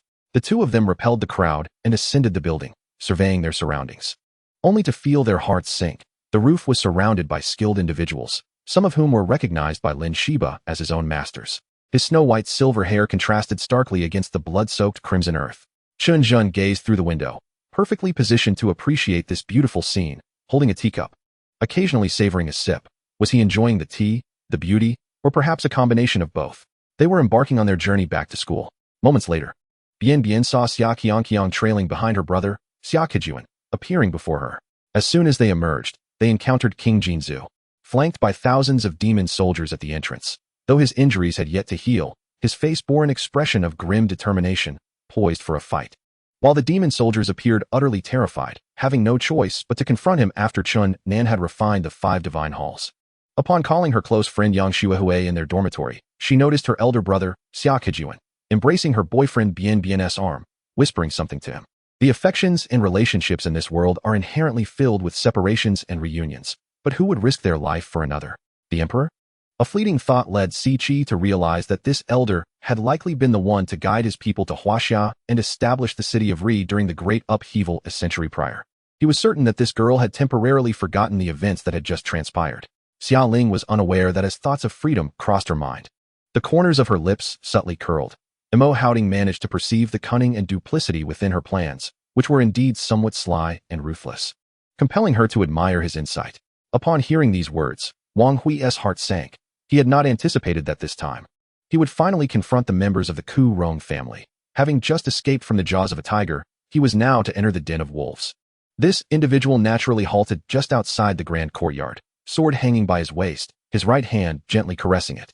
Feng Ke, who had long been in the company of Su Yu, was exceptionally familiar with hidden weapons and possessed commendable skills in discerning sounds and positions. Thus, he abruptly changed direction mid-air, his foot reversing. Summer Ling had intended to suggest casually consuming whatever was available, but then reconsidered, fearing that if she said anything, Immortal might order her a cup of coffee, which would be rather unfortunate, rather than wait for someone else to arrange something she might not favor. It was better to voice her own preferences first. Gu Qingyuan's expression tensed as he grasped my wrist, anxiously exclaiming, "So what they said was all false. They've been deceiving me." He looked at me in a flustered manner, seemingly hoping to discern something from my eyes. Of course, rumors remained mere rumors, not yet touching upon that realm, leaving one unable to grasp further knowledge. However, Renaud was different. After comprehending the power of the 5 elements, he felt no fear of water, nor did he worry about being unable to breathe. While discussing, the earth suddenly trembled lightly, and a series of dull, monotonous footsteps echoed, akin to a colossal beast invading. Aside from Tuobo Lai, the remaining 3 in the Haoyue realm tightly gripped their weapons, instinctively forming a protective circle back-to-back. Do not be misled by the seemingly harmonious demeanor between Jing Hong and Jiang Qiushui. Few were aware of his deep-seated suspicions regarding King Zhubei. Otherwise, why would he have confined the rightful wife and eldest son in the capital as hostages? Yet, all were acutely aware that Wamanlu, ranking among the top 3 assassin organizations in the martial world, commanded exorbitant hiring fees, which were inconsequential to the current financial capabilities of a few. Although considering his mother's demeanor, it was plausible that this aunt had her own difficulties, yet ultimately, it bore no relation to him. An exceedingly simplistic interface, lacking even abilities, with attributes that fell significantly short of elite-level beings. Hugo, under the onslaught of the Shadow Leopard, found himself defenseless, struck twice within a short span. His astonishment stemmed not only from the battle prowess of the Iron Hook, but also from the impending loss of a vibrant life. Motivated by the prospect of food, Lin Neijian even stepped forward to lead Zhou Qi Changxia, just as Mu Ling was retracing her steps. The king of Chu was still entangled with Yuan Xiuyu in her chamber. Previously, Yuan Xiuyu's remarks had filled him with delight, causing him to forget to inquire about where Mu Zhe and Yuan Jinyu had been discovered. Initially, the northern demonic seeds had cooperated, but later, for reasons unknown, they began to hoard their supplies, claiming that they had sustained numerous injuries during the landing battle and were in dire need of medicine. Yu Sheng understood that Murong was distinguishing between spicy cabbage egg rice and spicy cabbage rice. He had indeed deliberated before choosing this dish, and he believed that the astute Murong had already grasped the change in his mindset when making this decision. Rong Chan attempted to lift his other arm, which caused sharp pain at the injury site, yet he did not furrow his brow, merely patting Wei Chusho gently on the back. Andy's status as a bug player stemmed from 4 factors: the extraordinary mount, the starry black horse, its powerful skill, death explosion, along with exceptional luck and strength, all combining to render him an insurmountable bug player for any other competitors. Zhuoling contemplated for a moment before asserting, "If we wait any longer, those detestable Dorothians will vanish. I shall pursue them while you report to the Khan and request his assistance." With that, he urged his steed forward, followed by his soldiers who shouted as they chased southwest. Meanwhile, Shunxi felt far less anticipation. Her heart was filled with trepidation as she gazed at Morongdi. He Qiuxing found himself utterly speechless. The Lingle Bank was the largest financial institution, its influence stretching across various nations, with its emblem forged by spiritual energy, making it impossible for ordinary individuals to replicate. Chapter 96. The Golden-Winged Rock felt a surge of confidence. However, after some reflection, Luo Qinglan feared that the memories concerning the forbidden spiritual laws might be retracted, potentially affecting the seal. Consequently, she circled the magma pool and suddenly conjured a heavenly thunder illusion array. Blood gushed forth, and with a concave chest, Kuan Gu gazed at Su Qingyun, his lips quivering, blood pouring from him like a fountain, rendering him unable to speak. A powerful consciousness, akin to a demonic fetus in the awareness stage, enveloped them. At this moment, Shin Paran's sword spirit still radiated brilliance. The green sprout in her hand swiftly split into 6, forming a 6-talented formation aimed at the shadow for a rapid strike. Her tone was markedly despondent, tinged with reluctance and a hint of defeat, her pitiable demeanor evoking a desire for comfort. I knew it wouldn't be so easy to deceive you. This is my domain, and regardless of your knowledge, everything here is under my control. Xianzhou's voice echoed omnipresently. If only his field of vision had been slightly wider yesterday, he might have detected Xiao Yuning's whereabouts. The thought of the adversary being a bloodthirsty killer, adept in formidable techniques, had not crossed his mind. Though uncertain of her own fate, she was assured that Chu Yin possessed a fortuitous destiny, impervious to the harm of dark spirits, which brought her solace. Indeed, I guarantee the completion of the mission. He Jiangwo playfully brought his fingers together at his forehead, substituting for his son in agreeing to his brother's request. Despite a significant disparity in realms, he still emanated an aura potent enough to rival the Bone Prince shrouded in verdant energy. He then utilized a specially designed wristwatch to request an aerial drop of weaponry at the vacant lot in front of the unfinished building. Withdraw? Nonsense. The crystal core of this ice serpent beast is exceedingly valuable, not to mention the ice essence within it, which is even more precious. Ling Xiao eliminated 5 formidable foes, the Blade Demon Li, the 3rd General, the 1st General, along with Princes 11 and 12. Exhausted? How could I not be? Jihan licked his parched lips. To claim otherwise would be a lie. After military training, he would likely need to apply a facial mask. Could it be? Will there be a revival? Takeda Ryu hurriedly concealed herself behind Dr. German. The light bullet struck the sphere, producing a metallic clash, yet rebounded immediately. The reflected projectiles scattering in all directions, some landing on the ground, shattering several buildings alongside the sphere's electric currents. The alloy walls splattered with yellow pus hissed, corroded into numerous scars. Capture my red daddy, and let's see if you can survive this. Chun Jian seethed with rage. He had long wished to flay the Dark Sovereign alive, and now that opportunity had arisen, he charged forth alongside the stone man. Rest assured, the poison has been neutralized. And I administered a heavenly calamity pill. Once the toxin dissipates, his strength may also surpass its limits. The Terminator hero stood idly on the sidelines, his face ashen. The Rookie King had not been devoid of opportunities to execute a spinning step, but was merely seeking the optimal moment. In an instant, the once soaring ambition of the Terminator hero transformed into a chilling realization. Despite his meticulous defenses, he could not thwart Chu Tianshu. If only the Shaolin monks were plentiful, they could easily deter more of the Shiliang Iron Cavalry. The issue lay in their scarcity, for the Shiliang Cavalry was not to be trifled with. Xie Yunfei suppressed his curiosity, scoffing, "What a charade. All these convolutions merely to lure me in." Unable to endure any longer, Tang once sought an excuse to take her leave, recognizing that she had lost her chance and could only seek another opportunity to deal with Qin Ruo. In that moment, Su Li was enveloped in terror, unable to fathom what would transpire next. Yet the term climbing over the wall repeatedly flashed in her mind. Had she not just wished to escape over the wall, to traverse this city?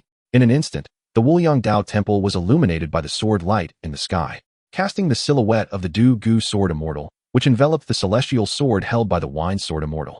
Increasing fissures appeared on the Corpse King's body. The divine monk dared not linger beneath the Great Seal, for once it descended, even with his swastika talisman for protection, it would suffice to crush him into the earth. One could only wonder if Jin Yang was jesting, yet at that moment, Yang Mu's heart was genuinely stirred. Compared to Director Wang, Jin Yang's father possessed a far greater sphere of influence. Even a leading local entrepreneur like Dong Yunru would hesitate to oppose him, let alone Lu Qingyu.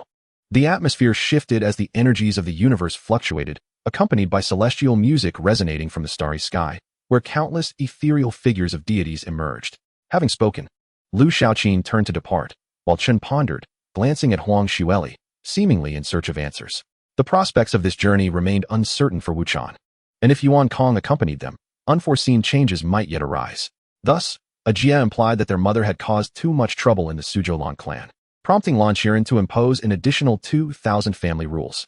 However, the next moment, with a flash of cold light, Wu San, gazing at his now vanished arm, wore a look of bewilderment, swiftly followed by a pained wail. Instantly, a torrent of information flooded Wu Chan's mind, and in a mere moment, he comprehended the secret technique. After striving for so long to escape the nightmare, as long as such incidents did not recur, she would merely consider it a bite from a wild dog. In summary, as long as she did not directly touch Long Lingxue, the calamity body seemed to lose its efficacy. Nevertheless, with the passage of time and the experience of various trials and tribulations, gradual self-growth might not be entirely unfavorable. Suddenly, the shadow materialized before Ling Shi and Zhao Yuzhen in the blink of an eye. Upon returning to the Zhao residence, Zhao Minglang wasted no time and immediately sought out his mother. Regardless of his relationship with Su Xuedong, Princess Wuyang had already found someone she cherished. He could not entangle her in his affairs. Moreover, he understood that this was the path that Kanglin would lead him on, a path he found immensely appealing. Stepping outside, Bai Shaoqing felt his taut nerves relax. Her departure rekindled the sorrow of profound solitude, leaving him adrift, uncertain of where to go next. Dong Wanggong and Hong Yun's eyes blazed with fury, their expressions contorted with rage, their teeth nearly grinding to dust, their hatred for Kunping reaching a zenith. Xikong Jing was deeply ensnared in his emotions, completely unaware of someone approaching him until that person gently called out his name. It was Su Qinya. Chapter 97, Dragon Tooth Rice Wine, Divine Principles. Mr. Liang, we finally meet. Chu Yan raised his hands, and Dia also cast her gun to the ground. There was no trace of fear on Chu Yan's face. This was his first direct encounter with the notorious drug Lord Liang, and the vivid reality far surpassed any photographs he had seen before. This matter, for the time being, has reached a pause. As the ministers emerging from the Golden Luan Hall found no solace in their hearts, the events were truly too harrowing for their spirits. At that moment, everyone withdrew, refraining from further objections out of respect for the one in charge, thus demonstrating that their courage still remained intact. However, the parrot remained ever vigilant, closely monitoring Dick's every move. As her power began to rise, the parrot's outstretched hand promptly retreated, the shard in her grip sliding directly towards the carotid artery on her neck.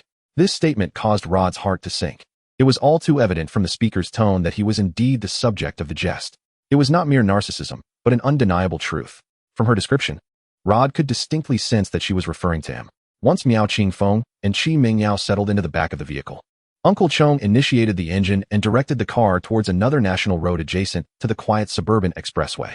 Uncle Chong drove with utmost seriousness, while Miao Qingfeng's expression shifted dramatically, turning exceedingly grave as she gazed out the window. I was taken aback. This artifact was indeed a treasure, with a cooling time that was non-existent. This meant that as long as one possessed a considerable number of resurrection charms, it was far superior to having a priest in the party, for a priest's resurrection spell required a lengthy incantation and restored only 10 of health, whereas this charm could be utilized instantaneously, reviving one to full health. With this thought, Mo Su Chi couldn't help but recall that Xiao Yuya was 3 points inferior to Hang Yu, and if one compared Su Jing to Xiao Yue, was he not also lacking? In truth, it was well before the ladders were erected against the walls of Guangzhong that the yellow turbaned soldiers on guard had discovered them. Yet it was too late. By that moment, Han soldiers had already begun to ascend the walls of Guangzhong, and with the roar of the Han army below, the yellow turbaned defenders atop the walls were instantly struck with terror. He had lingered too long within that stone tablet, and likely had not even caught a final glimpse of his uncle. Yang's family did not pay much heed. She merely observed a pouch, unsure of its origin, as her concern remained focused on her child's condition. What kind of mind do you possess? Surely, it is beauty that emboldens them to auction such power. Who would dare show their face if they resembled a fierce woman? He was reluctant to part with it for spending, having kept it hidden at home, believing it to be his father's reward for diligently managing the Ming family's affairs. Just as the two were strolling and observing the novel flora surrounding them, a furious roar echoed from not far away. Before they could discern the source, a blood-soaked, burly young man came staggering towards them, dragging a leg that had been severely injured. Pretending to faint was merely an attempt to evade the scornful gazes of the crowd. But when someone called for a doctor, she panicked, wanting to awaken immediately while fearing detection. Many viral songs, despite their widespread popularity, often leave listeners indifferent or oblivious to the identity of the artist. Yet, from the very first glance at DUI, he had completely forgotten that he had initially come to partake of this naturally gifted prodigy. He longed to strike Lin Jun down, but at the thought of his benefactor, he slowly released his clenched fist. Listening to her soft, syrupy tone, Fu Qinlai found his anger inexplicably dissipating, although Li Yong had hinted several times. The ever-confident Gong Sunzan still led them to their demise at the boundary bridge. Yang Ping's expression was rather frosty. Now, Xiang Guxia was no longer in her prime condition, but it mattered not. Against the lower echelon of sacred light, she need not perform at her peak throwing prowess. If Zongba harbored treachery in his heart, Li Yong would undoubtedly sense it immediately and respond accordingly. The war machine nodded, wielding a broad-edged great sword, advancing towards Zhang Xiaojian with unpredictable footwork, revealing himself to be a master of maneuvering. Orochimaru found himself in a state of bemusement. It was evident that he had been influenced by Tsunade. Speaking of which, he couldn't help but worry about Tsunade's prolonged absence. Even if he suspected she was off attending to personal matters, she should have returned before the Ninja Legion reached the front lines, regardless of who it was. Upon preparing to breach a perilous and dark world filled with demons, discovering oneself amidst a paradise would evoke no delight, but rather an overwhelming sense of dissonance.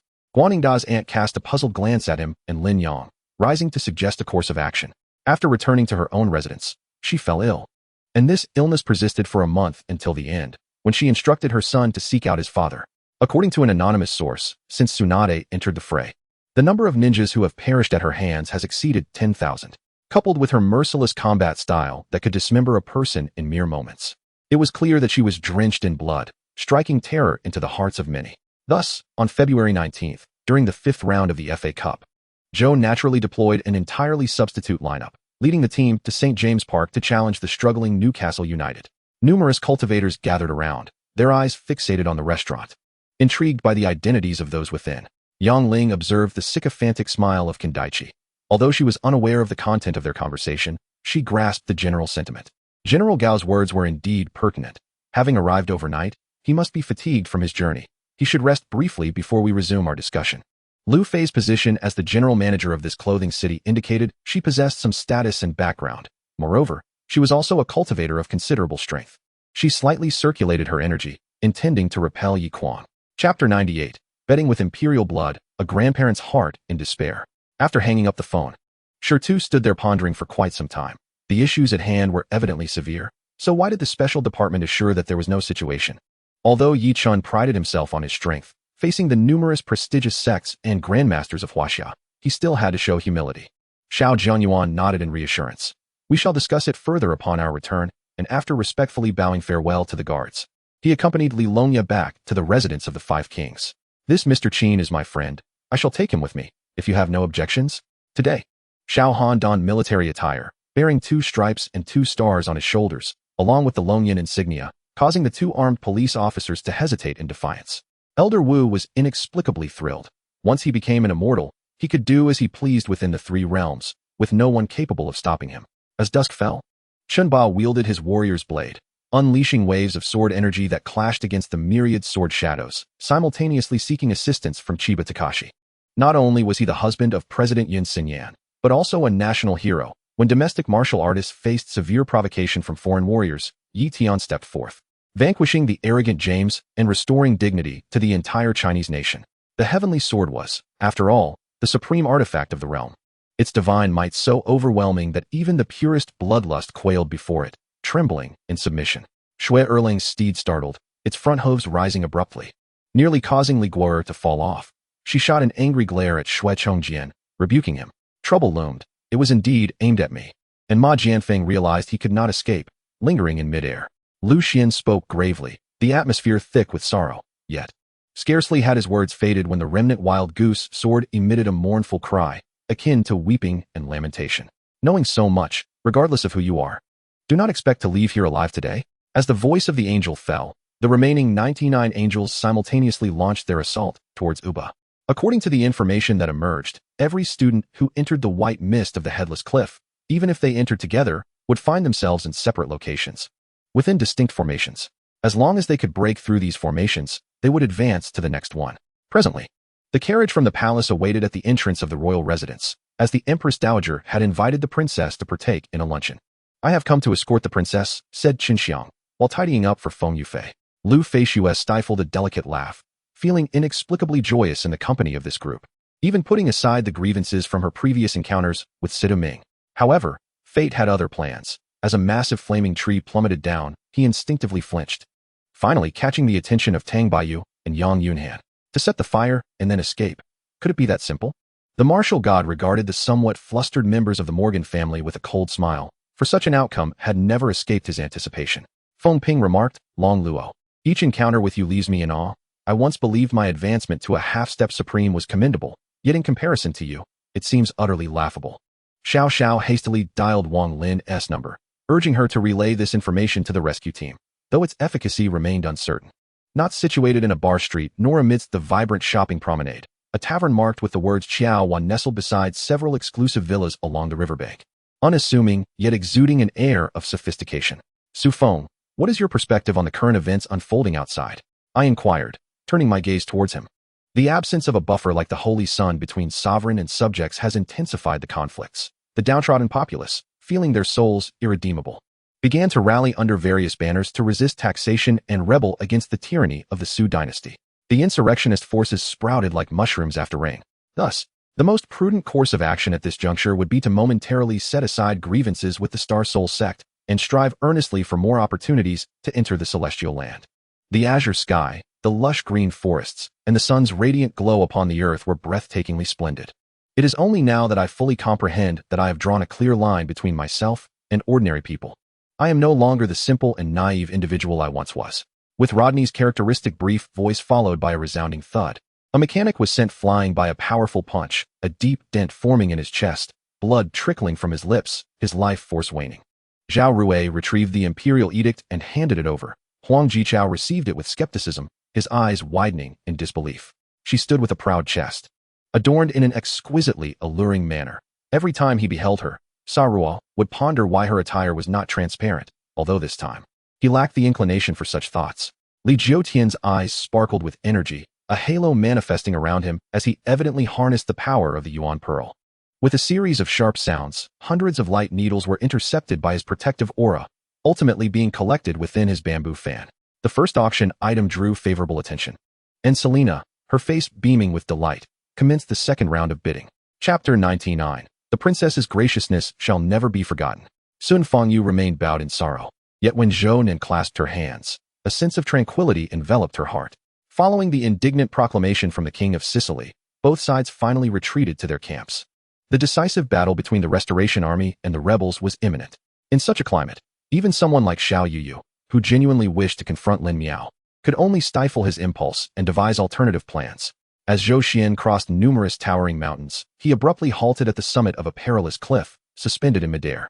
Regarding the defense of the Hangu Pass, the commanding general, Taisher Ci, bore a serious expression, identifying his primary adversary as the Chao forces at Hangu Pass. For in the future, Cao Cao's greatest threat from the Bingzhou army would be Cao Hong at Hangu Pass. Yet, as Tang Xuan concluded the final segment of the tale, it was as if a spark had ignited. The entire story sprang to life. Su Ran encountered this peculiar coffin for the first time, its unique method of opening and the associated dangers piquing his curiosity. It was a military unit that commanded the utmost respect from all soldiers of the Qin state. Representing the pinnacle of glory during the Bronze Age, the crossbow cavalry and foot crossbowmen, soldiers belonging to different legions, instilled terror in their adversaries with their cold judgment, precise aim, and ruthless lethality. Lu Xuanda subtly subdued the rebellious upstart of the Liaodong army without any overt display.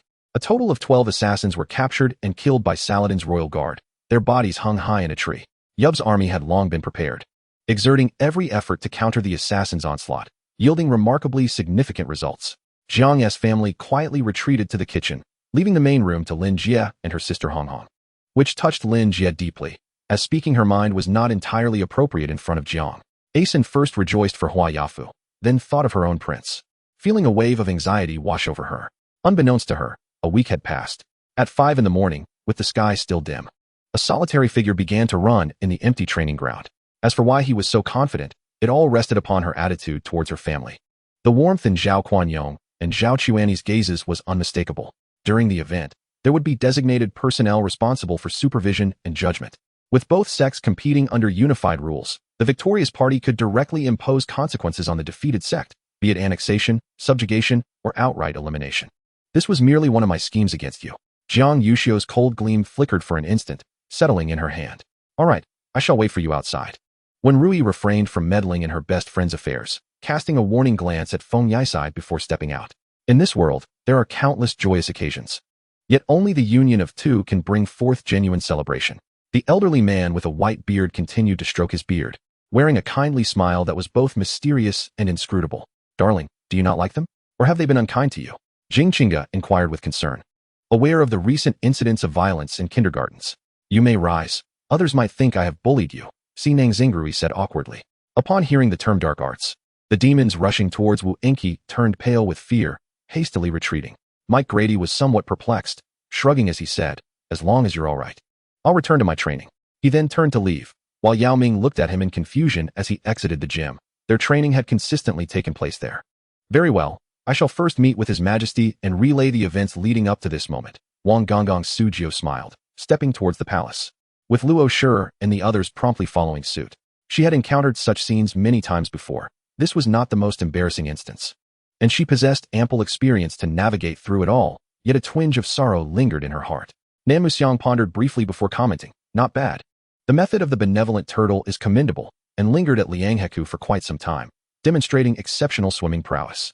Duan Jishuan understood that Su Jiao would not lie to him, and since he had said so, Duan Jishuan ceased further inquiries, turning to Fang Xianling with a shrug before returning to the ranks of the martial generals. The whip-wielding demon twisted its massive head upon hearing the words, casting a venomous glare at Wu Enki, who coldly returned the stare, contemptuously shaking the 8-sided iron sword in his hand. With the gentle sound of the lift mechanism colliding with the mountain's peak, Lu Qi had already arrived at the summit of one of the 4 surrounding mountains. The radiance Lu Qi had just observed emanated from the sunlight streaming into the cave entrance atop the mountain. Despite her youthful appearance, reminiscent of a mere 16-year-old, she possessed an extraordinary aura of elegance. Given time, she would undoubtedly become a femme fatale.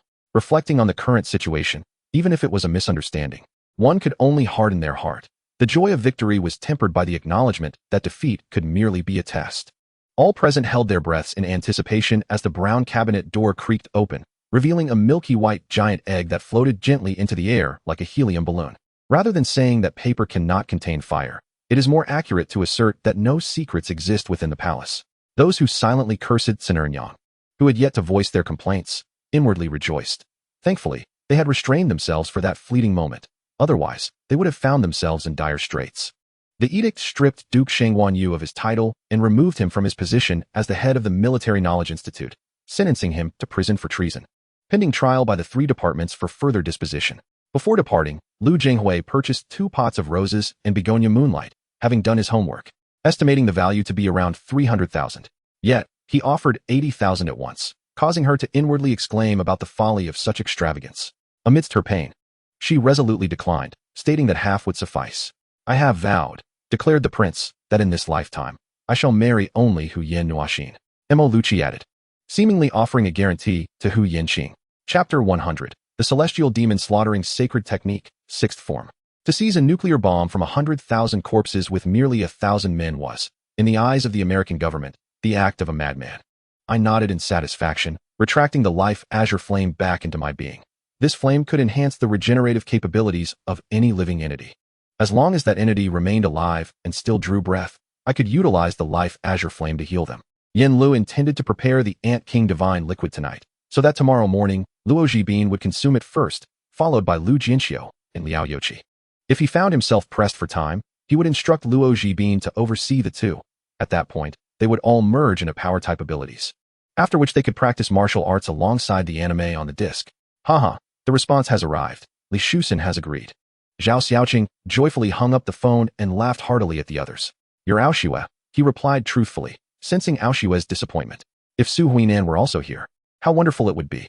Su Huinan, like Aoshue, unzipped the back and indeed found something within. The sponge had gaps where items could be concealed. By the time they reached the hospital, it was already 11:30. The lights in the hospital building were mostly extinguished, and the higher one looked, the darker it became, evoking a somewhat eerie sensation. Hurry up, I will definitely seek you out when I have the chance. Knowing Linning was busy, I quickly changed the subject and took my leave.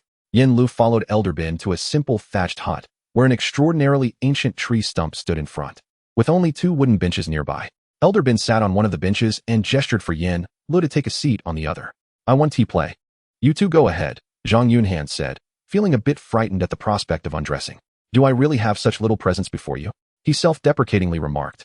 As Anderson suddenly realized he couldn't even bring himself to reprimand her, as if she were a fragile glass figure, beautiful yet proud.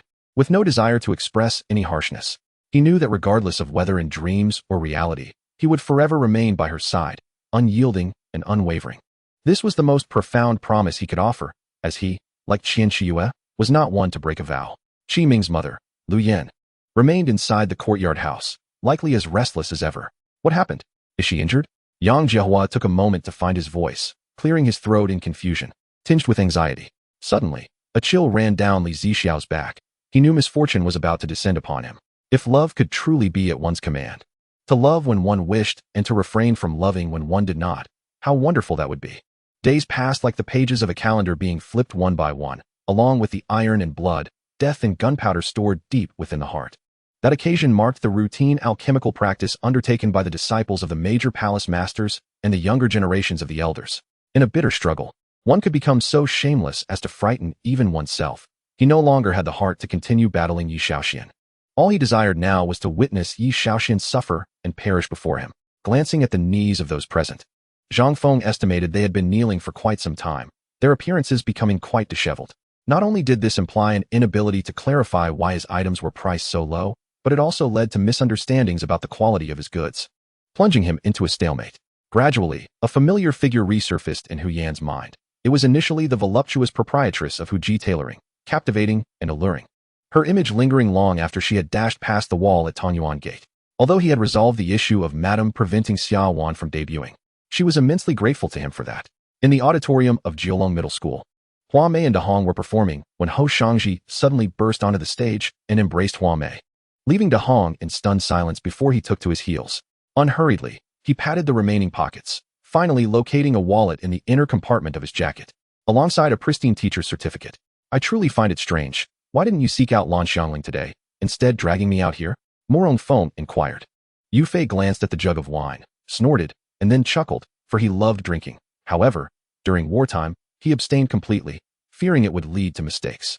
Offer the sacrificial artifact, shouted a bold individual, unafraid, as a broken sword cleaved through the heavens, its crimson light invoking the power of the great path, forcefully slashing at the fissure of the ancient temple.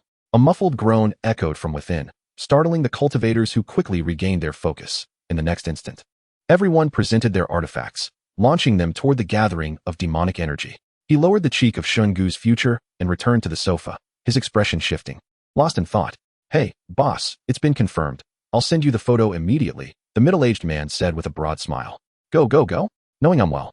Stop causing me trouble, you troublemaker. She nudged him on the shoulder, rolling her eyes in exasperation. However, before they could ponder further, Jiang Yi's fist struck Choi Suzhong squarely in the face. The Demon Gate Master observed the thunderous explosion behind him, watching as a wave of skilled combatants surged forth, his expression one of silent contemplation. Jiang Huairan was also cultivating, striving to condense the dragon seal during a brief moment of calm, but it did not last long. This severed arm was not beyond reattachment. With a skilled physician, he could still recover, but time was of the essence.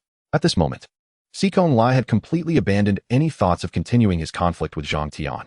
His sole desire was to escape swiftly and reattach his severed limb. The red walls and green tiles, the high eaves of the Vermilion Gate, bore the inscription Hongfeng sect upon a massive stone outside the tightly shut doors, as if etched with a fierce sword intent. As the 10th round concluded, Zhou Jiandong, furious, ripped off his headphones and flung them onto the table, declaring he would not continue playing. Jiang Huairan could hardly recall how he had consumed the food and drink, summarizing it with one word: swallowing. Afterward, Zhu Hongwu took Jiang Huairan to the Zhu family's storage for herbs and minerals, and with great generosity, allowed Jiang Huairan to take what he wished. Much to Jiang Huairan's delight, Qian Rui hurried over as soon as the break ended, his heart heavy with concern for Old Hu's condition. He immediately began to examine Old Hu, eager to ascertain his state, while Hu and the others remained silent, choosing not to disclose the recent discovery of the source of the gray mist to Qian Rui. Chapter 101. The Secret of the Walking Characters. He sat there, patiently awaiting developments, knowing that as long as Chuya was asleep, there would undoubtedly be some commotion from the large vat outside. Lost in thought, he shook his head with a bitter smile.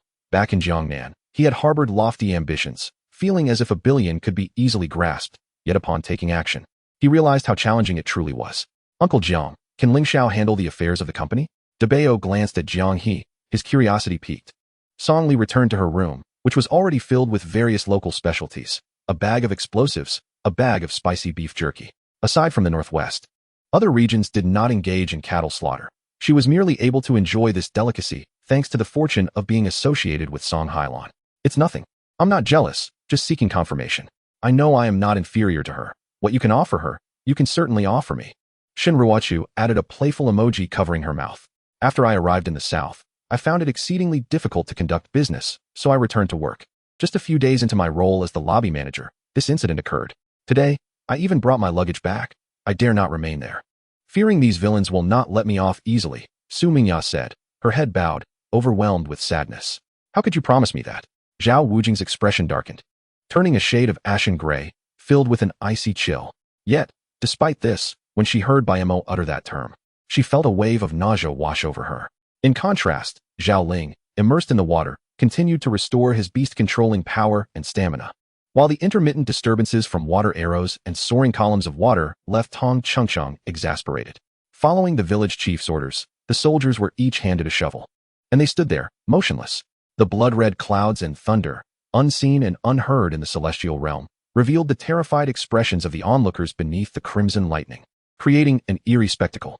However, as the Beast King had stated, what difference did they hold in the eyes of such extraordinary beings as the Beast King? But that of mere ants? Liu Yong understood the implications of such gazes, yet could not fathom why he evoked such perceptions. He had thought that Luo Wuxuan would consider her past as Yi Qin's wife and act to bring her and Yi Qin together, but filled with various speculations and hopes. The final outcome left her heartbroken. For now, do not make a fuss. Everything proceeds as usual. I, the pastor, have my own schemes. You may leave. Liu Yong waved off Liao Hua and drew the Xianyu blade from its sheath. The dark blade gleamed with a chilling light, and a wave of coldness surged up his fingers. With a force that could shatter the earth, the ground was smashed to pieces with a resounding crack. Debris scattering in all directions, the blade's aura instantly sending several sect leaders reeling backward. What audacity! The two men glared fiercely at Yi Qin, who was mere inches away. Their murderous intent unabashedly unleashed, enveloping the entire office in a chilling atmosphere of death. With a grand gesture, the 9,999 roses floated upward, and then, suddenly, the petals detached from their stems, cascading to the ground, swirling in the air to form a massive floral sphere. Not to mention the swift beast charging ahead, raising a cloud of dust. The terrifying aura emanating from the dense army of 100,000 beasts behind was sufficient to overwhelm even the most fortified city in an instant. Chun Shuang carefully observed her. Originally slender, Jia Zhaoyi now appeared pitifully thin, her cheeks devoid of flesh, her cheekbones protruding slightly. Thankfully, her beauty and poise lent her an air of endearment, or else she might seem merely a collection of bones. Li Ji turned around, gently closed the door, took a couple of steps back, then realized something was amiss and turned back to quietly reopen the door. However, the Long Princess had never endured such humiliation. Her heart ached, her vision darkened, and she fainted completely. Ultimately, Lu Zhao allowed her to board the sedan chair. He had not intended to share the ride, as such indulgences were beneath him. Who could have known that this remark would reach Jiang Xing's ears, prompting her to directly refute the person's claims on Weibo, boldly declaring herself as unique, not merely someone's number 1 or 2. At this very moment, in room 301 on the 3rd floor of the Zijingwa Garden, sisters He Yingying and He Qing sat on the sofa, engrossed in watching television. Xiao Juanzhan stood in silence for a long time, then suddenly reached out to prop open the window, allowing the cool breeze of early summer to disperse the swirling bloodlust in his heart. Zhang Laniying's illness was not congenital but rather caused by external factors, prompting Lin Zhengran to supplement his thoughts with a set of health-preserving herbs alongside the asin. Initially, due to the great distance, Zhang Chun and the others had not noticed until they approached Hatta Ridge, where someone finally spotted the torch-bearing procession approaching. Below, a bustling crowd surged, and a tall man accidentally bumped into Shui Yan, nearly knocking her over. Ignoring it, Shui Yan hurriedly chased after Huai Xiu at the entrance of Zifeng Tower, but by the time she reached the street, there was no trace of Huai Xiu to be seen. Fifth aunt, Du Lianer, upon hearing about the dead cat, displayed a look of terror and then began to cough. Wow, the possessions of the wealthy are indeed exquisite. Zhuqing did not hold back and first picked a piece of walnut cake to savor. As she noticed her belly gradually expanding, Leng Guai refused to even let her cook, usually bringing back meals from the unit's cafeteria, and if that failed, he would seek help from nearby neighbors. The officer was crushed, his organs shattered. As he opened his eyes to see the bloodied characters and the corpses of the disciples of the ghost-poisoned sect hanging from the treetops, dying from blood loss, Qing Miao used her magic to unlock the door, gently pushing it open with great care as she stealthily entered. After that incident, life returned to tranquility, even more so than before, which was precisely the perfect new world that the Panga deity sought to create. The long staff and dragon spear clashed once more. With Chunin showing no fear, the monk's physical form was nothing remarkable, and Chunin grew increasingly exhilarated. After several collisions, he reached a saturation point. The staff came crashing down, and Chunin neither dodged nor evaded, even foregoing the dragon spear to absorb the impact. Chapter 102, Dragon Talisman, Class Badge. She clutched her chest, warily stepping back 2 paces. What is my brother doing? Is he truly a man of virtue? This seems a bit excessive, doesn't it? With one hand lifting the mountain wolf, Yi Tian wore a look of joy as he charged to the upper levels of the research building, finally halting his steps to knock on a white metal door, which was wide, yet firmly sealed during the day. I have nothing more to say. I do not wish to change anything. I only want to know what I can do, Suin replied softly. The vast region of Algan had been colonized by the Ottomans for many years, and many could speak Ottoman. Yet, the other party measured his skill based on the level of their hospital's doctors, and tragically, he was penalized for it. The major artery had stopped bleeding. There were no issues remaining. Doctor, I advise you to counsel your wife against undergoing any cosmetic surgery. There are quite a number of quack surgeons in this day and age, Jiang Yin said lightly. Jian Yin smiled upon seeing her like this, exchanged a few words, then turned to leave, as he too needed to return for a shower, for the odor was truly unbearable. Your Excellency, although Chong Hao is but a mere human, there is no denying his exceptional talents. Have you truly considered recruiting him as a follower? From the shadows of the temple's column emerged a curvaceous figure, unmistakably Anna. Yang Zhongshan had previously regarded this matter with indifference. After all, a Yuanling realm cultivator, even one in the latter stages, could only be a Yuanling cultivator. Could he truly turn the tides in the presence of someone like him? Mei Junxiao was unaware that Zhanning had been anxious to see him recently. Mei Yaoshua, fearing that her words might inadvertently disrupt Zhan Ying's plans, had refrained from mentioning it to him, leading Mei Junxiao to believe that Zhan Ying's visit was merely coincidental. Upon hearing this, the ministers in the Chongzheng Hall appeared somewhat bewildered. While they had often heard the call to annihilate the Khitan army, the reality of the situation left them astonished. For the majority, defeating the Khitan was not unimaginable, but achieving complete annihilation was indeed a formidable challenge.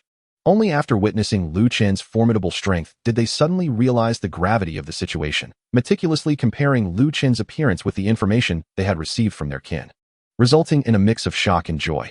Zhanning listened intently as each person spoke, although he was unfamiliar with much of what was said, and some of it was entirely new to him. The expressions of those around him revealed that they had indeed invested significantly. Qin Xuan, thus, responded with a submissive agreement, then activated the external searchlights, maintaining a comprehensive illumination as he ventured forward with Eri and the others. The area illuminated was quite limited, and the surroundings appeared exceptionally eerie and foreboding. The Deep Sea clan possessed such abundant resources. Perhaps the Elf and Dragon clans had their own rare treasures hidden within their realms, and if they could unite to exchange resources through trade, it would be advantageous. Upon Lu Chen's arrival, Lu Wuhai's anger slightly subsided, and he succinctly recounted the situation to Lu Chun in hushed tones. He understood that this was undoubtedly an assassination attempt against Eri's strength. In a direct confrontation, even with 100 elite soldiers, she could easily escape, given her formidable innate abilities. Ascending the mountain was easy, but descending was fraught with peril. The howling snowstorm made it nearly impossible to keep one's eyes open. Yet Emperor Jiao remained unfazed by the prospect of tumbling down the mountain, striding forward with determination. Her gaze was somewhat profound, hinting at a trace of malevolence, which startled Li Qin momentarily. If only Sister Qin Yun were present, for the current state of the second house was uncertain at best. That child, too, likely paid little heed to such matters. Aunt Lan pressed her lips together, the purple Yulon handkerchief accentuating her slender, fair fingers. This was the first time Cheng encountered his second uncle, Shen Peng. There was an indescribable resemblance in their brows and eyes, and both raised their eyebrows slightly when smiling. In the next moment, a cloud of misty spiritual form suddenly coalesced within the great hall. A shadow cloaked in black robes hovering in the air, gazing down upon the assembly with indifference. He retrieved a wooden bucket from the kitchen, placed the serpent within, and turned silently toward the riverbank. Yet, regardless of the circumstances, how could these colossal eggs show no signs of erosion or damage after thousands of years? Looking up, one beheld a massive head that shattered the peaks, its crimson eyes surveying the earth, its limbs supporting the heavens, adorned with horns and elongated ears, covered in scales. Jiang Yin did not notice Lucy's expression. Instead, she was in good spirits as she made her way back, returning directly to her courtyard upon arriving at the governor's residence. Nevertheless, her inherently optimistic nature was rather endearing. making him feel that the 3 days spent with her were the most pleasant of his 3 months back in the West Village. And now? The Yi and Hua families had already allied, and with the martial arts conference approaching, should we not wait until after the conference to make a decision? If we were to start now, that old gentleman immediately grasped Yi Lianshen's intention and began to articulate his views and concerns. Yet the situation was far from ideal. Their entire garden was under threat to their very lives. What else could they do if they did not act? A smile curved her lips, and this time she was not intimidated by his usual demeanor. Instead, she grew more resolute, wrapping her arms around his neck. Let you feel pain. Next time? It won't be as simple as a mere flick, Situ Qingyu threatened. Bai Muqiu fixed her gaze upon the two, her confusion deepening. A glance around revealed no trace of Shifu, and a sense of unease began to brew within her, an ominous premonition taking shape. Chapter 103. Offering Oneself. The Great Calamity of the Celestial Platform. How dare you? You can only kill me. I will never agree to run naked for you, as my legs are my own, and you have no means to compel me. Young master, this sword is truly a divine weapon. May I not even touch it? Ling Yu, a martial artist, had always had a particular fondness for swordplay. Upon recognizing the extraordinary nature of the Feng Sha sword, her eyes sparkled as if she had discovered a treasure. Peng Cheng owed her nothing. Her arrogance and capriciousness should not be directed at him. Internally, she murmured several apologies, sighing helplessly, with no other option. She could only be this ruthless. The destination was none other than the most renowned affluent district in H City, where its inhabitants were either wealthy or powerful. The temperament of these affluent individuals meant that failing to deliver on promises would undoubtedly lead to dire consequences. Despite having a significant advantage, they found themselves unable to expand the battle's scope, struggling to find a means to initiate a full engagement. In contrast to Sun Zhang's optimistic attitude, Miao Chuani's demeanor was somewhat influenced by the experts at Ikai, leading to a lack of confidence regarding the prospects of VCD. Thus, today's report was somewhat conservative. Shenlong Yu was attentively listening to Yin Dayan and Lang Yi's conversation, completely unaware of Rin Da's words. Even if he had heard, he would not have realized they were directed at him. I know I must find a good excuse to dismiss them, otherwise, they will persistently pester me. Moreover, this excuse must win their trust, otherwise, they will only grow more suspicious. All right, Li Pengzi twirled the sword of rebellion into a floral pattern, his entire body rolling continuously, like a silken ribbon descending upon his foe. This was a promising sign, indicating that Fu Tianzi's possessiveness exceeded her expectations. He simultaneously showcased his kindness, while declaring that she could only appear in public under his control. Was this the opponent's cunning strategy? The general was baffled. Historically, there had been no precedence for one side to unilaterally relinquish a fortress to showcase tactical superiority. The schemes of the Chinese people spanned thousands of years. Perhaps this was merely a display of bravado, remarked an official from the Qingdao colonial government. Zhang Banzian nodded but remained silent, merely watching the young man depart. Subsequently, a beam of divine light surged into the sky, carving a path through the clouds, vanishing into the distance. Even ordinary citizens cherished their lives. During these times of survival, people naturally valued their existence even more. After this period of recuperation, it seemed that they were gradually attempting to forget the harrowing years of their previous trials. For life continued. The blindfolded youth was not instantly vanquished. At the moment the sword appeared in Morong Yan's abbreviated narrative, a moving iron stake fortuitously intercepted the ZY soft sword. One sentence awakened all present. Zhan Shun was the weakest among them. Yet it was he who stepped forth at the critical moment, single-handedly halting the advance of thousands of formidable demonic beasts, leaving those with advanced Yuan Shun and Yuan Shun great perfection cultivations at a loss. Indeed, the subsequent words entirely validated Su Qinyu's thoughts. However, this fellow had not anticipated that the pit he had dug would ensnare this esteemed teacher Su so tragically, leaving her still unable to extricate herself. Under the strain of heightened tension, the flow of energy within Du Zhong gradually began to accelerate. Zhan Shun, inflamed with anger, declared, "Then go seek them out. I too am quite occupied." With that, he turned to leave.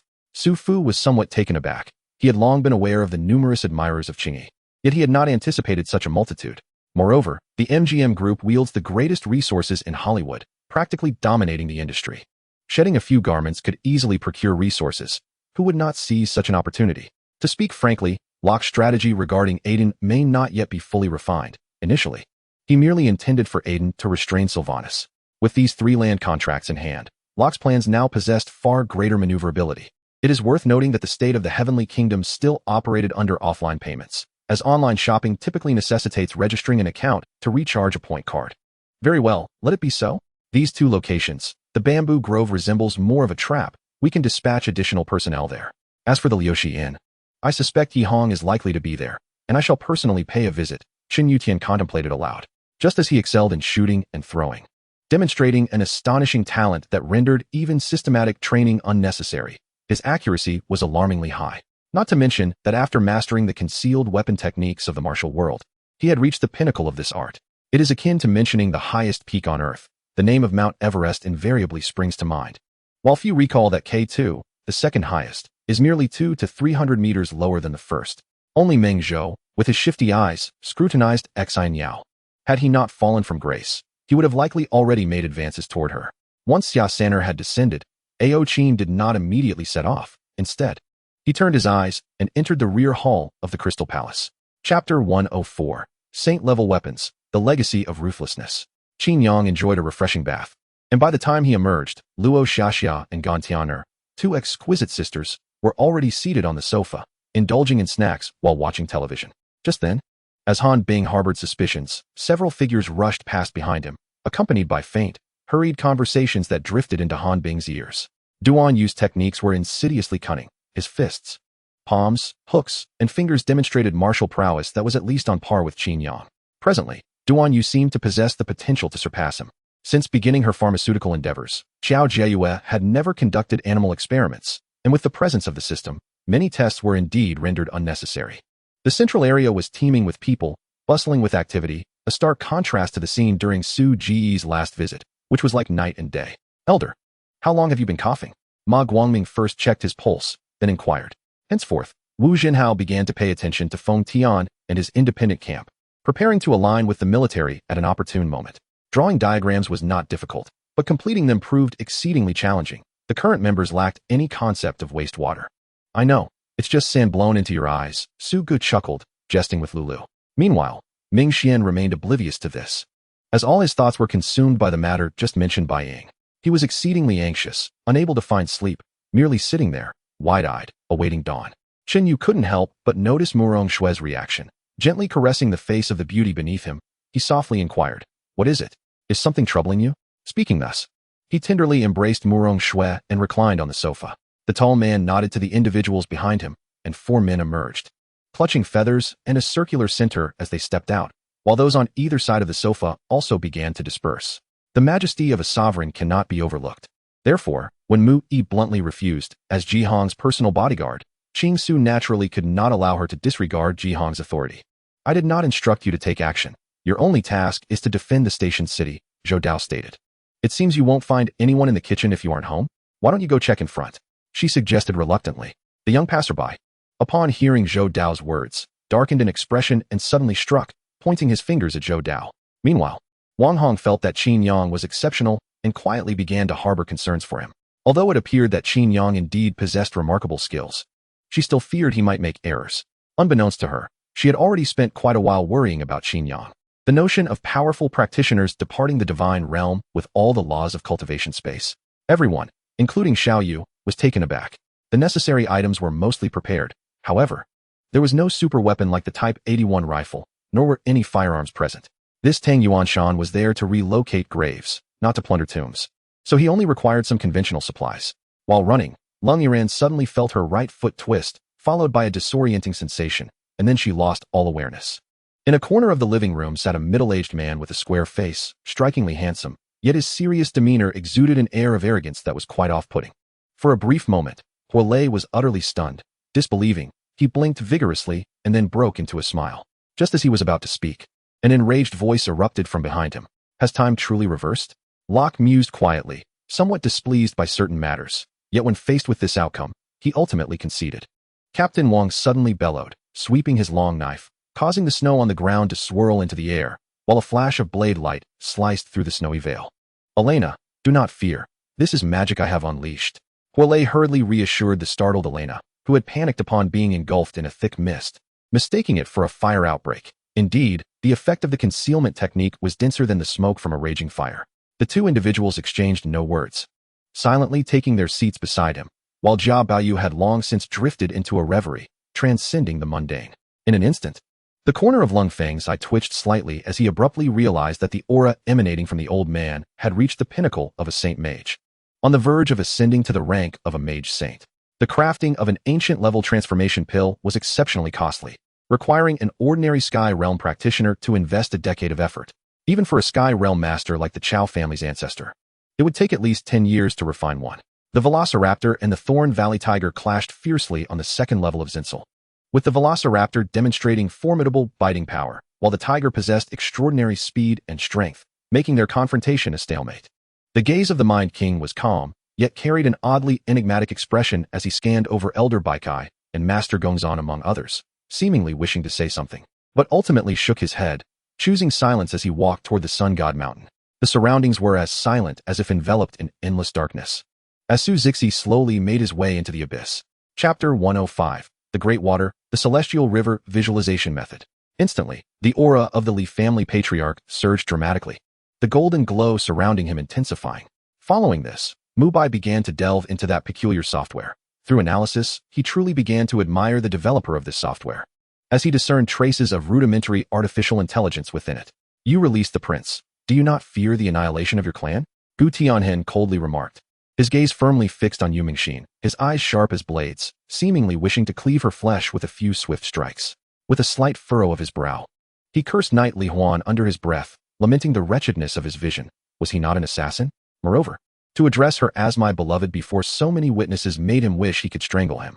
I paid little heed to the fact that my earlier actions might attract the terrifying beasts of this place, for with the formidable Ling Lin by my side, I trusted she would help maintain this fleeting tranquility. Though the battle was distant from the crowd, they could see the scenes unfold as if watching a film, akin to a mirage, clear to all beings present. Jiang Lei, trampled underfoot, acutely felt the fracturing of his ribs, the air within his chest being gradually squeezed out, rendering him unable to breathe normally. His aged visage turned crimson, veins on his neck bulging as if he were on the verge of death. Physical stamina posed a problem, as did defense. Without stamina, there was no threat in defense. Thus he could only ponder strategies for the upcoming match, hoping to alter the situation. Duncan stated, your brother has no authority over me. Even if Mu Qingcheng were to arrive, she would find me unassailable here, on the territory of the Li family. Would the Mu family dare to wage war against the Li family? Black Bear scoffed dismissively, having mingled on the streets for years under the Li family's protection. He had never feared anyone. The rampant virus could potentially endanger my friends and family. I cannot remain an idle bystander, Mubai thought darkly, his resolve solidifying in an instant. Let us not rush to call for assistance. Uncle Xiao Guizhu has reliable contacts here in Lianda, otherwise, it would be quite challenging to find manpower on short notice. With this thought, Xiao Han dialed Xiao Guizhu's number. Princess Beiki placed the magic crystal back into the magic circle, which had been crafted by Avance. Positioning the crystal correctly would activate the A-style barrier. The divine blood symbolic record of the god fetus and the true dragon born from the sea were not merely titles for Wu Dingyuan, but also for Qin Baxian. The chief steward had intended to speak further, but was startled awake by a sudden shout. Conversely, the coalition of alien forces was greatly invigorated, their morale soaring as they surged toward the resplendent ancient city. Within the city of Palia, Robert was at the command center, intently studying the map before him, occasionally marking locations on it. The monster village lay in close proximity to the Ron fortress, merely about 80 miles away, situated just north of the Golden Road. Its name derived from the Ojin tribe in the village, who frequently ventured into the misty forest to hunt monsters. They could not conjure a more melodious name, so they simply named the village after the very beasts that provided for them. The deputy minister of the organization and vice president of the party school, Li Xiangyang, kindly summoned Zhao Zhengse to his office, without any grand proclamations. This bone spirit appeared to have escaped from the celestial prison. However, though the prison was deep, the first 18 levels could not deter a formidable demon king like Black Bear, nor could it stop a quasi-celestial king like Hundred-Eyed Demon Lord. Yet it was more than sufficient to restrain the bone spirit.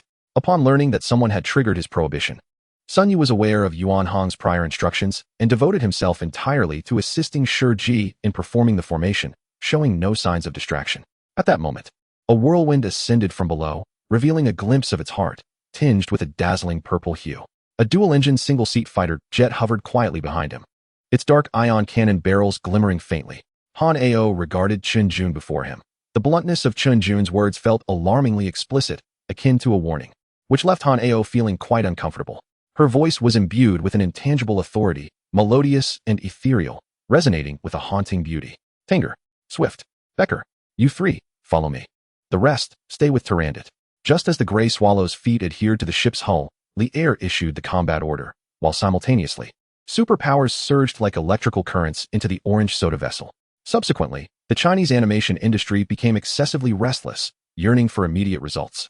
Yet it is evident that the accumulation of technology and talent requires a lengthy process. This fact cannot be denied, yet the Chinese will not remain silent. Such circumstances will not persist for long. We will not yield, he asserted firmly. Zhang Chun harbored additional plans concerning extraterrestrials, indicating that this company was not only the first enterprise he invested in after his rebirth, but also an indispensable element of his envisioned future. If someone were to observe from above, they would discover several elongated worms writhing through the grass at the mountain pass, making their way toward the forests beyond. The peculiar worms left a trail in the grass, having been pressed down twice in succession, creating a pathway. Mark Andreessen, the founder of Netscape, shared a story proclaiming that the internet would unify the world. In the future, computers would merely serve as tools for the internet, devoid of any necessary operating system, as individuals could directly access the internet through the Netscape browser to fulfill all their needs. Chapter 106, The Source Master. She also expressed gratitude for this second chance at life, which enabled her to rectify past mistakes and allow the kind-hearted elder to enjoy his twilight years. That won't do. We must buy together. Otherwise, what will happen to my remaining black tiger? Just discard it? The old man continued to shake his head, yet it was evident he was beginning to relent, his tone softening from its previous rigidity. Even if his home was not mine, as long as he was willing to take me back, I would accept his home as my own. Bang! The soldiers of the celestial army heard the gong sound, and all turned to flee, panicking as they ran, each eager to retreat. Fearing the soldiers of the Dragon King would take their lives amidst the chaos, cursing themselves for not having been born with 2 extra legs. Now, that sounds reasonable. Fine. Let's go, you said, having already wasted several minutes with your words. Kong Mang shook his head, drew his gun, and bent low as he entered the jungle. The helicopter was suddenly yanked upward by Gao Fei, and bullets surged from beneath the helicopter's belly. Those who had entered here before faced trials. Yet his challenge was somewhat ludicrous. Thus, he concluded that within this beast god cemetery, there must be a core location. Once found and restored to its original state, he would uncover the truths he sought. He glanced back, finding Fu Yao kneeling directly before him, head bowed, her expression entirely concealed. Jiang Hua smirked. Observing that the system had fallen silent, he had no desire to engage with it further, sensing it was somewhat deceptive and insidious. Although smoking was strictly prohibited in the hospital, he was not one to abide by the rules, and he discreetly retrieved a cigarette to take a puff. Behind Guangming Electronics lurked a vast consortium or a significant force, revealing his suspicions. It was evident that Chen Jifan was not part of this equation. Even after cultivating chaos for millennia, he had never encountered such a situation.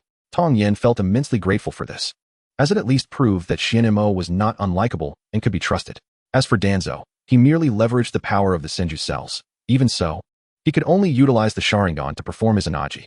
Guoman emerged from her room while yawning, her eyes still clouded with drowsiness. Upon perceiving the situation, Chen Jifan furrowed his brow slightly, then extended his left hand, curling it into a claw-like gesture. An invisible force immediately enveloped the 4 large black mice poised to launch their attack. In that moment, arrows and spears were directed towards him. Yet his prowess as the lord of the city of Wangxi was undoubtedly formidable. Though a month was a pressing timeline, the esteemed martial emperor must complete the evacuation of all citizens in the northern border. What? Such a ninjutsu? What manner of monster is this pain? Sasuke gritted his teeth. Unable to purchase the land between mountains and rivers, some individuals set their sights on the surrounding wasteland, hoping to acquire it for real estate development. Using the mountains and rivers as a selling point, anticipating astronomical profits. Here, the hatred coalesced into dark streaks, not only manifesting on the streets and walls, but also embedding itself among the corpses of various demons. However, this time he possessed a steadfast backing, providing Li Tian with a genuine reason for tranquility. Subsequently, Yi Lingfeng imparted additional techniques to them regarding the art of cultivation. Tonight was profoundly shocking for both, as they remained in awe throughout. In the next moment, his malevolent visage erupted. It must be said that he would undoubtedly take the lead in the performance. This fellow is doomed to so brazenly disregard Zhang Zhuojuan, a man from a hidden sect, he remarked with a cold smile. Coupled with director Lin's film release, his cameo role was unearthed by fans, and his youthful appearance was described by them as capable of squeezing water. Has Tai Xian departed? The elder slowly opened his eyes, and the brilliance that emanated in that instant was enough to instill fear. What began as a mere elimination of an old ghost unexpectedly entangled him with a monstrous mountain king, revealing that the monsters, much like humans, intertwined when their numbers grew. After receiving a phone call from his grandmother, Xiao Xiang, who was residing at school, rushed home to urgently bring his grandfather and father to the hospital. However, After various examinations, the doctors could not reach any conclusions, leaving the family's sudden transformation a mystery. Before Zhou Qingyan could respond to such overwhelming force, another wave of quadruple intensity struck simultaneously, layer upon layer, an incredibly domineering combat style, strikingly similar to Luo Tian's. Shuer said nothing, directly leading him to a safe location and erecting a barrier around them. They sat there with calm, indifferent expressions, seemingly unconcerned by whatever Zhang Jun said. Utilizing the precious opportunity of the 3-month Dao comprehension platform, he grasped the essence of time. Although he could not wield it yet, Yizhong felt it was immensely worthwhile. Regardless of who one might be, upon birth, they are marked by this world, with records maintained even in the realm of hell. Whether born in the heavenly Dao or the Azura path, the moment of birth signifies that the masters of the 6 realms of reincarnation possess one's information. This place is the headquarters of the Angrilas family, one of the 4 great families of the human world, harboring an astonishing number of private military forces. Given the current circumstances, Yizhong felt grateful for the 9 dragons binding Heaven Lock array, otherwise he would likely perish from the icy flames. Indeed, perhaps I was overthinking it. If we cannot leverage human connections, it would pose considerable distress for our beast-taming hall. Tian Su revealed a bitter smile and shook her head. A police officer resembling a leader shouted at the hostage. As the special police officer lying on the ground was carried away by colleagues toward the hospital for treatment, appearing gravely injured, Ibu Meyer's thoughts immediately became lively. There lay a 5th-tier magical artifact, a water element staff, quietly resting on the ground. No one knew how much money he possessed, nor did anyone comprehend how many lives he had taken. Chapter 107. The Monkey Steals the Peach, Seeking Divine Medicine. This shed must not only be spacious but also well lit, as timber needs to be stored in a sufficiently illuminated space to prevent mold and decay. Just as Zheng Feng was fretting over his daily medicine consumption, the Tianli sect stronghold deep within Imo Mountain was already in chaos. Xin Fei was not afraid of encountering terrifying scenes, having seen many decayed corpses. Rather, he feared changing his perception of his father. Qi Nanshan glared fiercely at Qi Tian, expressing his profound anger. Her expertise lay in self-control, puppet manipulation, and foresight. Her recovery ability was remarkably strong. Even if her eyeballs were completely destroyed, she could recuperate given enough time. They firmly believed that even if Duan Jiang were to fail this time, his future would remain infinitely brilliant, with a path illuminated ahead. Lu Yiqing hesitated. Mr. Jia had only presented some vague concepts. Though he lacked understanding, these ideas resembled countless money trees glistening in the dark wilderness, easily discernible to even the most naive. Upon entering the bedroom, Fan Wuxing's heart raced uncontrollably. This was too sudden. Why was Mo Wenliao saying such things? Even the colossal TPC could not fully prevent the deluge of negative news. This monumental event concerning humanity's survival was simply uncontainable. Some extraordinary beings, after absorbing personality entities, found the remaining wishes too arduous to fulfill, leading many to abandon them, forcibly expelling the personality entities before absorbing new ones. When Zhang Liang posed his question, the old beggar appeared momentarily taken aback, his brow furrowing slightly, yet he still provided an answer of refusal. He just smiled confidently. What purpose does leaking the information serve? Is it to have the sect master stop Xiao Baobao from courting death? However, the other party's abrupt declaration left Zhang Liang somewhat bewildered. Clearly, it was you who intended to collide with me, and had it not been for my agility, I might have perished. Yet, at this moment, you shamelessly accuse me of seeking death. Why not admit your intent to commit murder? Cheng Ling walked away with a flushed face, thinking that the disciples of the Red Line Master were rather amiable, neither scolding her nor treating her with indifference. He diligently practiced his Tao, with his pure and profound mana far surpassing the two. Tian Xian's dust had accumulated within him for over a century, and upon emergence, it firmly suppressed their dual swords. Later, it was revealed that the white liquor known as Drunken Immortal came from Jiaozhou and was exceedingly rare and valuable.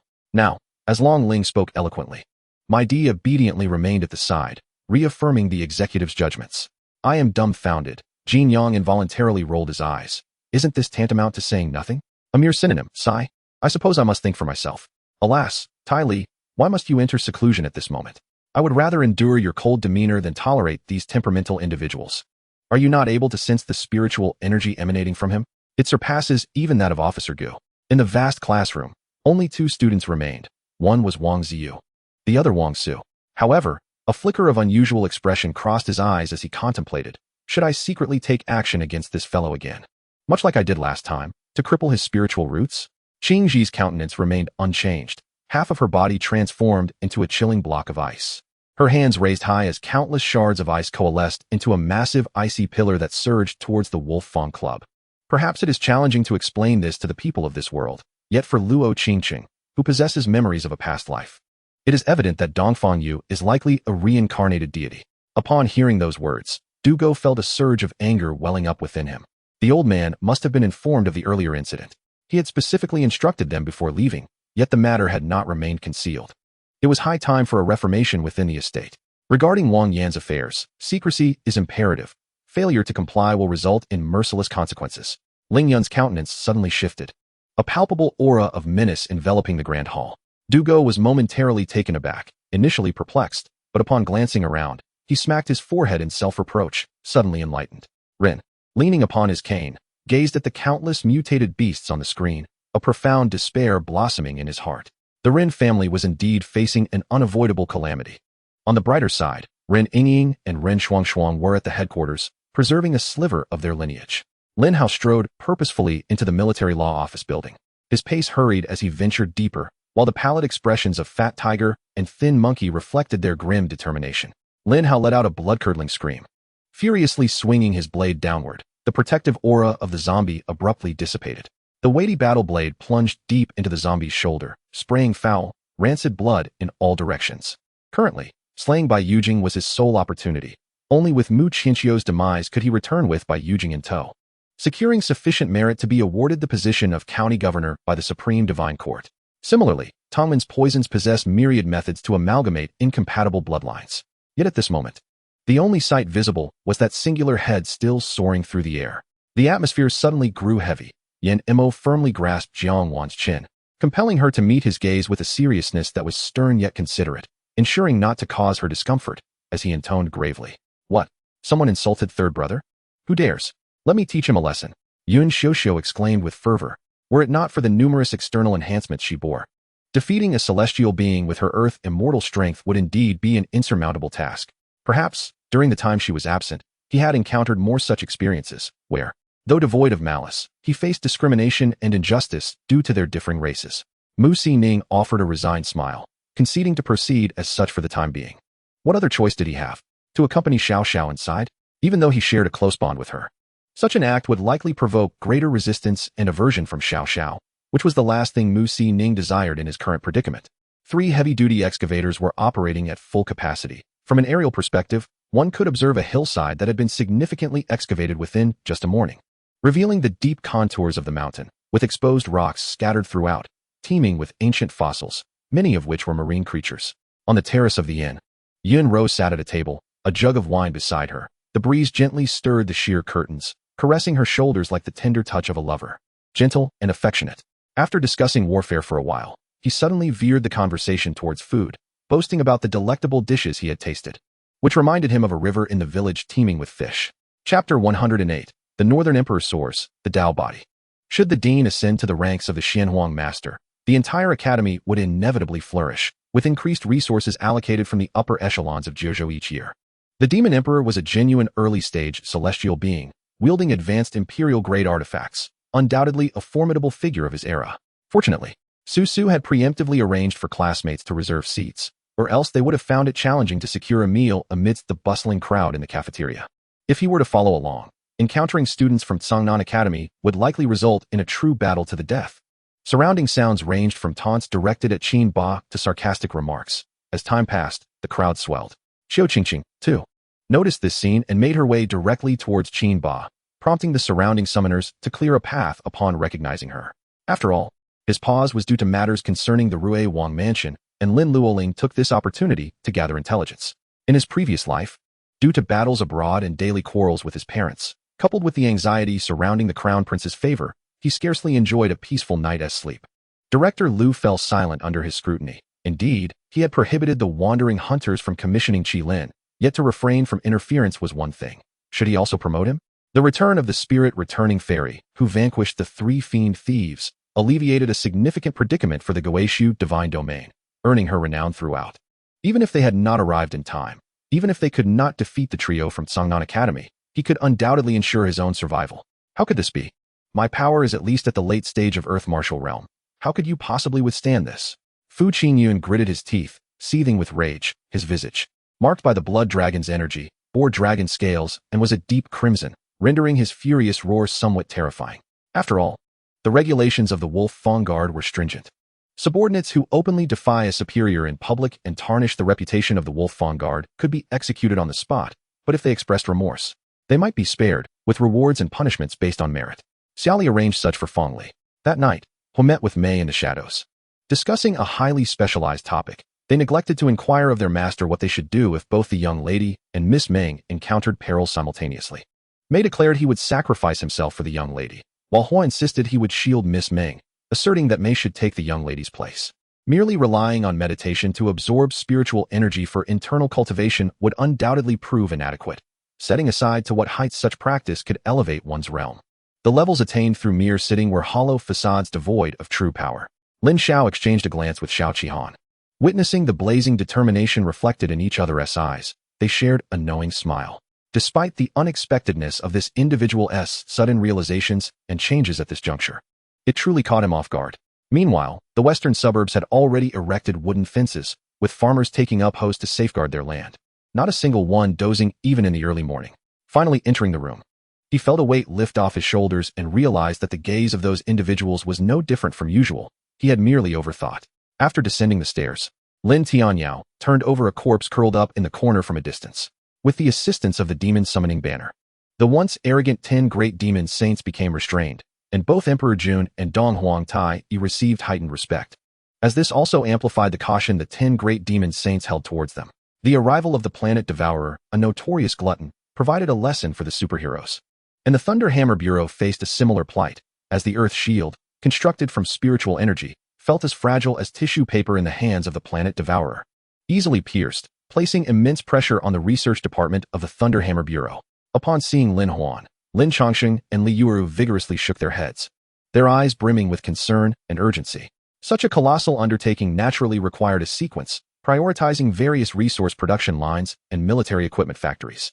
Fan Meng shyly smiled, her large, glistening eyes casting a furtive glance at Lu Fan, filled with longing, hoping he might utter something. Luo Hao attentively listened to the words spoken by everyone regarding the heavenly palace above. He absorbed nearly all of it, yet he remained unperturbed. Some prodigies of the human race had set up barriers outside the academy, but under his strike, they were utterly inadequate, instantly being knocked down from the sky. All right. Enough. If you continue, I might truly start worrying, Shueting interjected hastily, unwilling to let her continue, for the sentiment was deeply unsettling. Shueping also pondered the implications of Ni Pei's words, trying to discern their true meaning. Subsequently, Lu Yuan declined Li Shimon's invitation to stay, striding directly out of the imperial city and into a secluded area, where he traversed back to the modern era. He pressed firmly on the cleansed wound, and seemingly, not much blood was oozing out anymore. He then waded through the stream back to the shore. Dongfang Jin entered with a radiant smile, while Xiu'er followed behind, casting a disdainful glance at Guoxianglan without uttering a word. The atmosphere here was exceptionally vibrant, and as a gold member, Yu was deliberately given a remarkably serene spot. Suddenly, a dazzling brilliance erupted from the gourd's mouth, illuminating the heavens and earth, enveloping a vast area of 10,000 miles. As the representative of the aquatic tribe of the Four Seas, Princess Xian was to perform a sword dance. She did not change into dance attire but donned armor, wielding the fish dragon sword, her figure appearing ethereal, with sword energy shimmering like a rainbow. While the performance was heavily theatrical, lacking practical combat power, it nonetheless exuded an impressive aura. Chapter 109, Northern Emperor vs. Eastern Sovereign, the Heavenly Emperor's Sword. At this moment, Lu Yunman and the others had lost interest in purchasing jade, so after acquiring the Imperial Jade, they left the shop directly. Ascend the mountain. At that moment, Xing Chunming looked up at the 1,000-step heavenly ladder, and his expression darkened instantly. Although the people here possessed the strength to ascend in a few steps, the imposing welcoming party before them clearly made such an action unfeasible. Thus, he could only follow the Divine Emperor's step by step up the stairs. Every word exchanged between the two was clearly heard by the soldiers on the battlefield, and anyone with a modicum of intelligence would discern the underlying implications. Ever since Sunny discovered Li Wei's true identity, an understanding had seemingly developed between them that only they could comprehend. At times, they would merely share a knowing smile in each other's presence without uttering a word, which made a certain someone quite envious. Just moments ago, this stone egg had absorbed the fortune of the Windstorm sect in a short span, and the crowd was not overly shocked. For the Windstorm sect was merely a low-tier sect. The core of the war's ruins lay within a sealed area of the multiverse, where the once glorious headquarters of the great cultivator was situated in this utterly destroyed world. Revived from the Kiva world, Kinki Kazuki was currently cultivating in the origin land, harnessing the powers of the 5 royal seals within the colossal awakening sword. As Wu Yunxian spoke, the bull demon king grew somewhat embarrassed, despite exerting his full strength earlier. He had still been utterly defeated by Sun Wukong's subordinates, making his earlier bravado seem rather hollow. The 3 paths of heaven and earth transformed into a terrifying blood-red radiance, spilling forth within the triangle and directly descending upon the entire vine-patterned city. Initially intending to select just one, the final choice ended up being these 2. Upon saying this, screenwriter Jin Enshu placed a newspaper in front of director Shin Yujie. How about we make a bet? If I take down the gang, then your life, Hong Hamlin, will belong to me. Han Yang continued nonchalantly, clearly dismissing the gang's significance. His reasoning was that the only way to deal with someone as arrogant as Hong Hamlin was to be doubly audacious. The school opening ceremony finally commenced with the student council president's speech, filled with the same monotonous phrases. Then came the speeches from the college leaders and certain individuals, resembling a hypnotic trance, lulled many in the audience into slumber. Unsure of the hour, I only recall having neatly organized the story in my mind, having established a rough framework before gradually drifting off to sleep.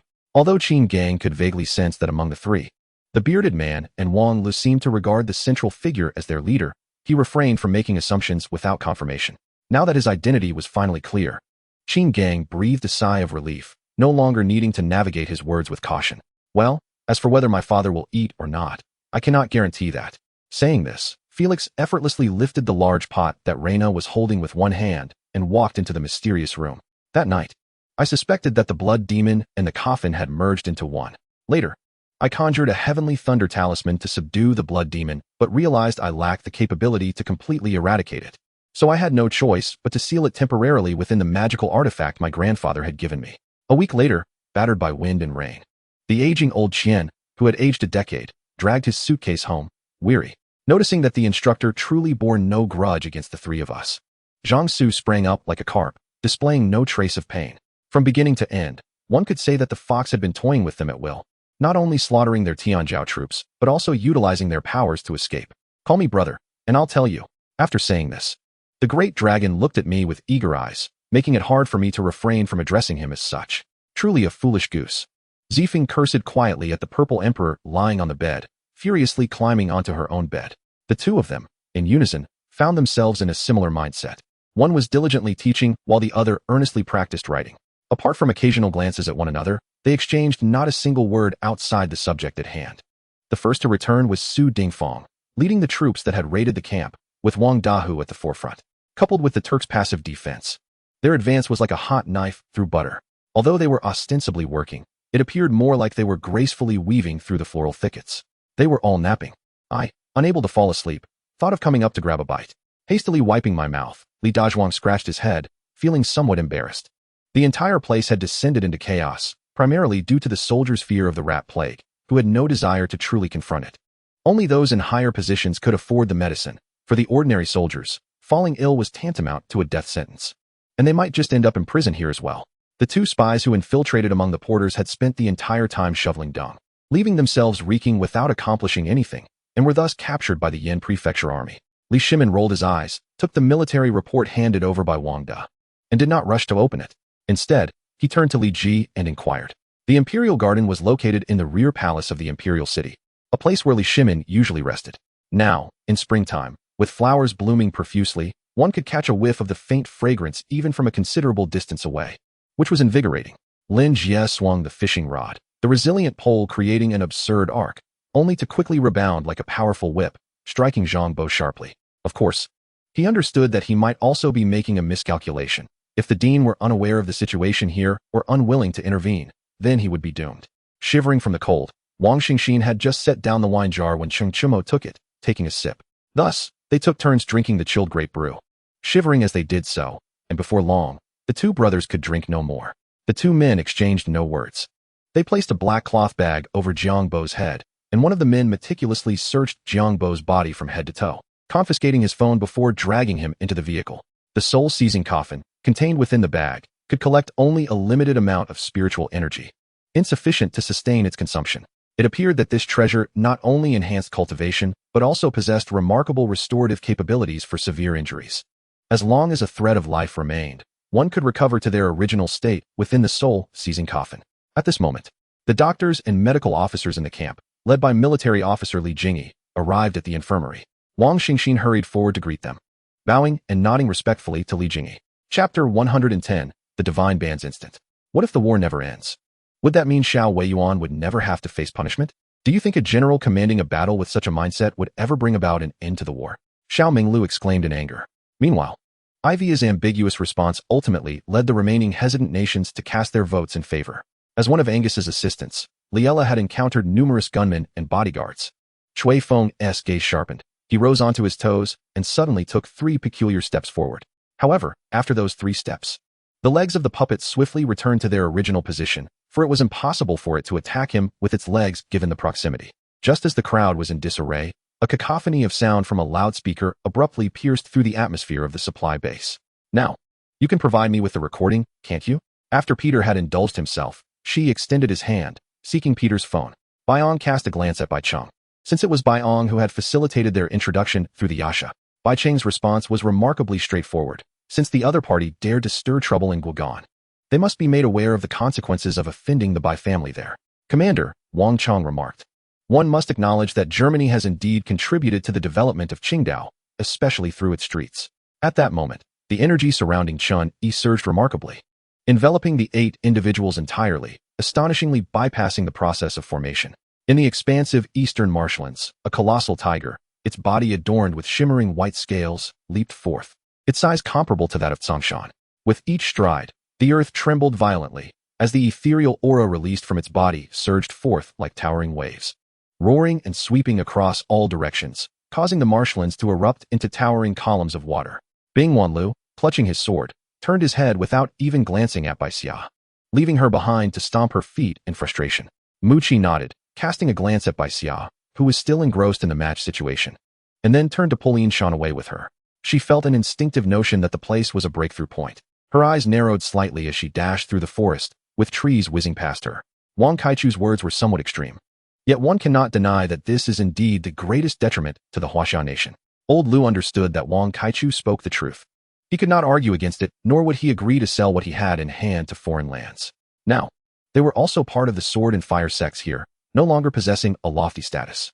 Observing their demeanor, they appeared as if they had just returned from hunting dragon beasts. For him, the map represented his direction, while the phone served as his voice. Without direction, one would be lost, and without a voice, one could not seek assistance. Likewise, Xiong Chumo and his companions were driven by the instinct to survive. In this battle, the victor would earn the right to live, regardless of their internal evaluations of each other. As darkness fell, helicopters transported them to the assembly point, marking the commencement of all preparations. In mere moments, Luo Tian arrived at the Empire State Building in New York, only to find that the building had ceased to exist. Clearing his throat awkwardly a couple of times, he knew this was the case, yet he dared not act too boldly. It seems you wish for me to join your demon clan and stand against the divine clan alongside you? Wei Fei smiled, his eyes piercing as he gazed at Natasha. Bai Wanqing turned to head back to the dining table when someone abruptly tugged at her arm, causing her to stumble back into an embrace. Who will my next opponent be? She pondered as Nordland ascended to ring 45, planting the blade of annihilation into the ground, patiently awaiting the next challenge. Upon witnessing Lu Yifeng receiving such esteem from Lingyun Wuzi, Xiao Dingbang felt a twinge of displeasure but dared not overstep. Internally, he had already lambasted Lu Yifeng and cursed him vehemently. This time, it was Wei Fei who was taken aback, chuckling as he touched his nose, exclaiming, "I didn't realize I was so famous. It seems everyone knows me." However, he quickly reconciled with the fact that his battle with that Jin had naturally made him an enemy of the divine clan. "Step aside, I must assist Wei Fei." Shui Lan's voice carried an irresistible tone. Moreover, this was a matter of probability. Not everyone could possess spiritual power upon reaching a combat strength of 5,000. According to internal statistics from the world government, approximately 23 out of every 100 individuals had the opportunity to become spiritual power holders. With this in mind, although Nordland remained shocked, he felt a sense of relief, having lingered in his own body for a considerable time, and now living well. He dared to speculate that the mysterious voice's owner bore no ill intent. What excited him, however, was the prospect of claiming first place in the spring hunt competition, which would likely grant him direct entry into the cold marrow pool to undergo the baptism of cold marrow power. Note, your physique is too poor, and your level is too low. The subsequent baptism process may be exceptionally painful, please endure." As soon as Zhao Shuiya's words fell, the entire wooden cabin fell silent. With no one daring to interrupt, all processing the information in their minds with a sense of solemnity. Chapter 111. The Great Nongguang, the Everlasting Dragon's Medicine. It appears so. Just look at that ghost in front, quaking in fear. Its strength must be formidable, Ming Chen remarked, narrowing his eyes slightly, his voice tinged with coldness. Unlike other strategic points, the Nanyang Basin's most critical aspect lies in its nature as a basin, which naturally isolates it from water and drought disasters, providing fertile land, favorable weather, and a burgeoning population, thus possessing considerable economic value and wartime potential. By the way, my fellow Taoists, it seems you haven't eaten yet. Allow me to showcase my unique culinary skills from the Heavenly Chef sect, Yuan Zhu said as he made his way into the kitchen in the rear courtyard. When Mr. Li spoke, Chu Xian had already grasped the situation. After all, it was due to the earlier remarks that he had offended this individual, who must now harbor a grudge against him, for being publicly humiliated was a significant embarrassment for someone of his stature. Speaking of which, Tian Xuanzai hurried back, only to discover that the mountain's restrictions had been breached and hundreds of disciples were continuously entering, feeling increasingly anxious. He contemplated that this was indeed the opportune moment to unleash the might of the heaven-shaking power. Her bottom line was that she would not tolerate any threats against her. Neither Duke Jia nor Yang Yi was exempt. The princess was quite serious about this. She merely inquired whether Yang Yi was willing to forsake his ambitions and desires for the sake of his beloved, without offering him any promises, such as marrying him. The village lay in ruins, with every structure devoid of roofs, filled with ragged soldiers who had succumbed to sleep, their loud snores echoing throughout the village. However, every time he returned home, his grandmother would express her heartache, lamenting that his parents must have neglected to feed him, leaving the child in such a state of hunger. Yi Tian remained unconvinced, aware that he did not wish to speak. He had caught a glimpse of the pain that briefly flickered in his eyes, indicating that there must be some hidden truth. "Old man, how about I take a look for you? Perhaps I can offer some healing," Yi Tian suggested earnestly. Xiao Yaxin nodded in agreement and stepped outside, while Jun Yi moved to the side, lighting the dragon's saliva incense. Moments later, fragrant smoke wafted through the room, filling it with an unusual aroma. "I'm afraid, Ji, that one night you might stealthily crawl up beside me while I sleep, administering anesthesia to my soul of love, causing it to fall into eternal slumber. That would be dreadful," he said with a smile. In the Bai society, Yu Man, like Hao Shuai, became a proxy for Yi Bai. Although Yi Bai did not officially hold any shares in the Bai society, Hao Shuai, as the nominal representative, remained fiercely loyal to Yi Bai. While Yu Man was Yi Bai's wife, he believed they would not dare betray him. While they too hoped that Lang Hongxiang would obtain the everlasting herb, it remained merely a hope. Faced with reality, they had to maintain a semblance of rationality. At the very least, as long as Lang Hongxiang was alive, there was still a chance. Yadong turned away, his heavy footsteps wandering towards the opposite side of the forest, as memories of his elder brother Yachongbin, who had once been heartbreakingly betrayed by love and rushed into the woods, flooded his mind, making him acutely aware that now, such pain had befallen him as well. Suddenly, Yi Bai extended his left hand, and in the instant that Sun Gu remained utterly unresponsive, he had already tightly grasped Sun Ji's throat. Jing Zeiming gazed at the now blackened bones in his grip, his crimson eyes brimming with sorrowful brilliance. Had it not been for his own imminent demise, how could he possibly let go so easily? Alas, what he feared most was that his two elder brothers would provoke Yi Bai, for with Yi Bai's temperament and strength, anyone who angered him would find themselves in grave peril, no ordinary kind of danger, but one that could very well cost them their lives. Although Yu Man understood quite a bit, she could not help but feel a gnawing worry. "How dare you utter my brother's name?" the bald, hefty man shouted. His emotions heightened as he brandished an iron rod. If this were a road construction matter, it would not merely involve the mountains and lands of 1 or 2 families, but rather the concerns of 10 families. Aside from her glaring flaw in singing, being born tone-deaf, Wu Meiyun cast aside her shortcomings. In her past life, she had frequently performed in an acrobatic troupe, excelling in both fish slaughtering and scaling. Jiang Mu Yuan laughed heartily, yet chose not to expose Sun Ke's words. Regardless of whether the emperor reprimanded him or not, Sun Ke would undoubtedly visit Su Xianglu. However, upon closer inspection, one could discern that this wedding gown was intricately handcrafted, adorned with an array of precious gems, including red and blue sapphires, white crystals, and green agate. Had they misheard? Or had their mother erred in her praise? It was truly unfathomable. Should they not have been scolded for their mischief instead? Occasionally, a man clad in military attire would turn back towards the city, causing the guards at the city gate to display disdain, treating Luo Fei Fan as though he were a fleeing deserter from the south, forbidding him entry. Faced with the relentless fires ravaging the southern forests, and Rand found herself utterly helpless. Her nemeses were the metal and fire elements. Thus she could only entrust the task of extinguishing the flames to the water element. Years ago, Shen Ziyu had wished to keep her by his side, yet Xiao Chu vehemently opposed it. Indeed, she had nearly sacrificed her life to escape him. Yet, after waiting for what felt like an eternity, Song Wanjun remained silent, her gaze fixed upon her from a distance of 2 or 3 steps, scrutinizing her with keen interest. Chapter 112. The Ice and Snow Palace, the Dragon's Nest. The signs of conspiracy were alarmingly conspicuous, as if the architect of the plot possessed only a single formidable magic circle to present. What if I desire something from another, yet they do not covet what I possess? Zhang Haiyang inquired. Yang, indeed caught off guard by Kong Li's sudden close proximity, found himself somewhat flustered. However, the basketball seemed to be an extension of his very being, deftly shifting back and forth in his grasp. What brings my third brother here? Su Ruhui asked in surprise, nodding at him. Su Rufeng lazily rose to his feet, offering her a bow, with the imperial edict having been issued. Although Su Ruhui could not yet be referred to as a princess, a distinction between ruler and subject was beginning to emerge within her family. At the post-match press conference, Nowitzki took full responsibility for the loss upon himself, behaving quite modestly in the presence of the victorious Grizzlies. There was neither discussion nor contemplation. Even the process of trading for powerful heroes was absent, leaving Wang Yu, who had long been with the SKT club, feeling an unusual freshness.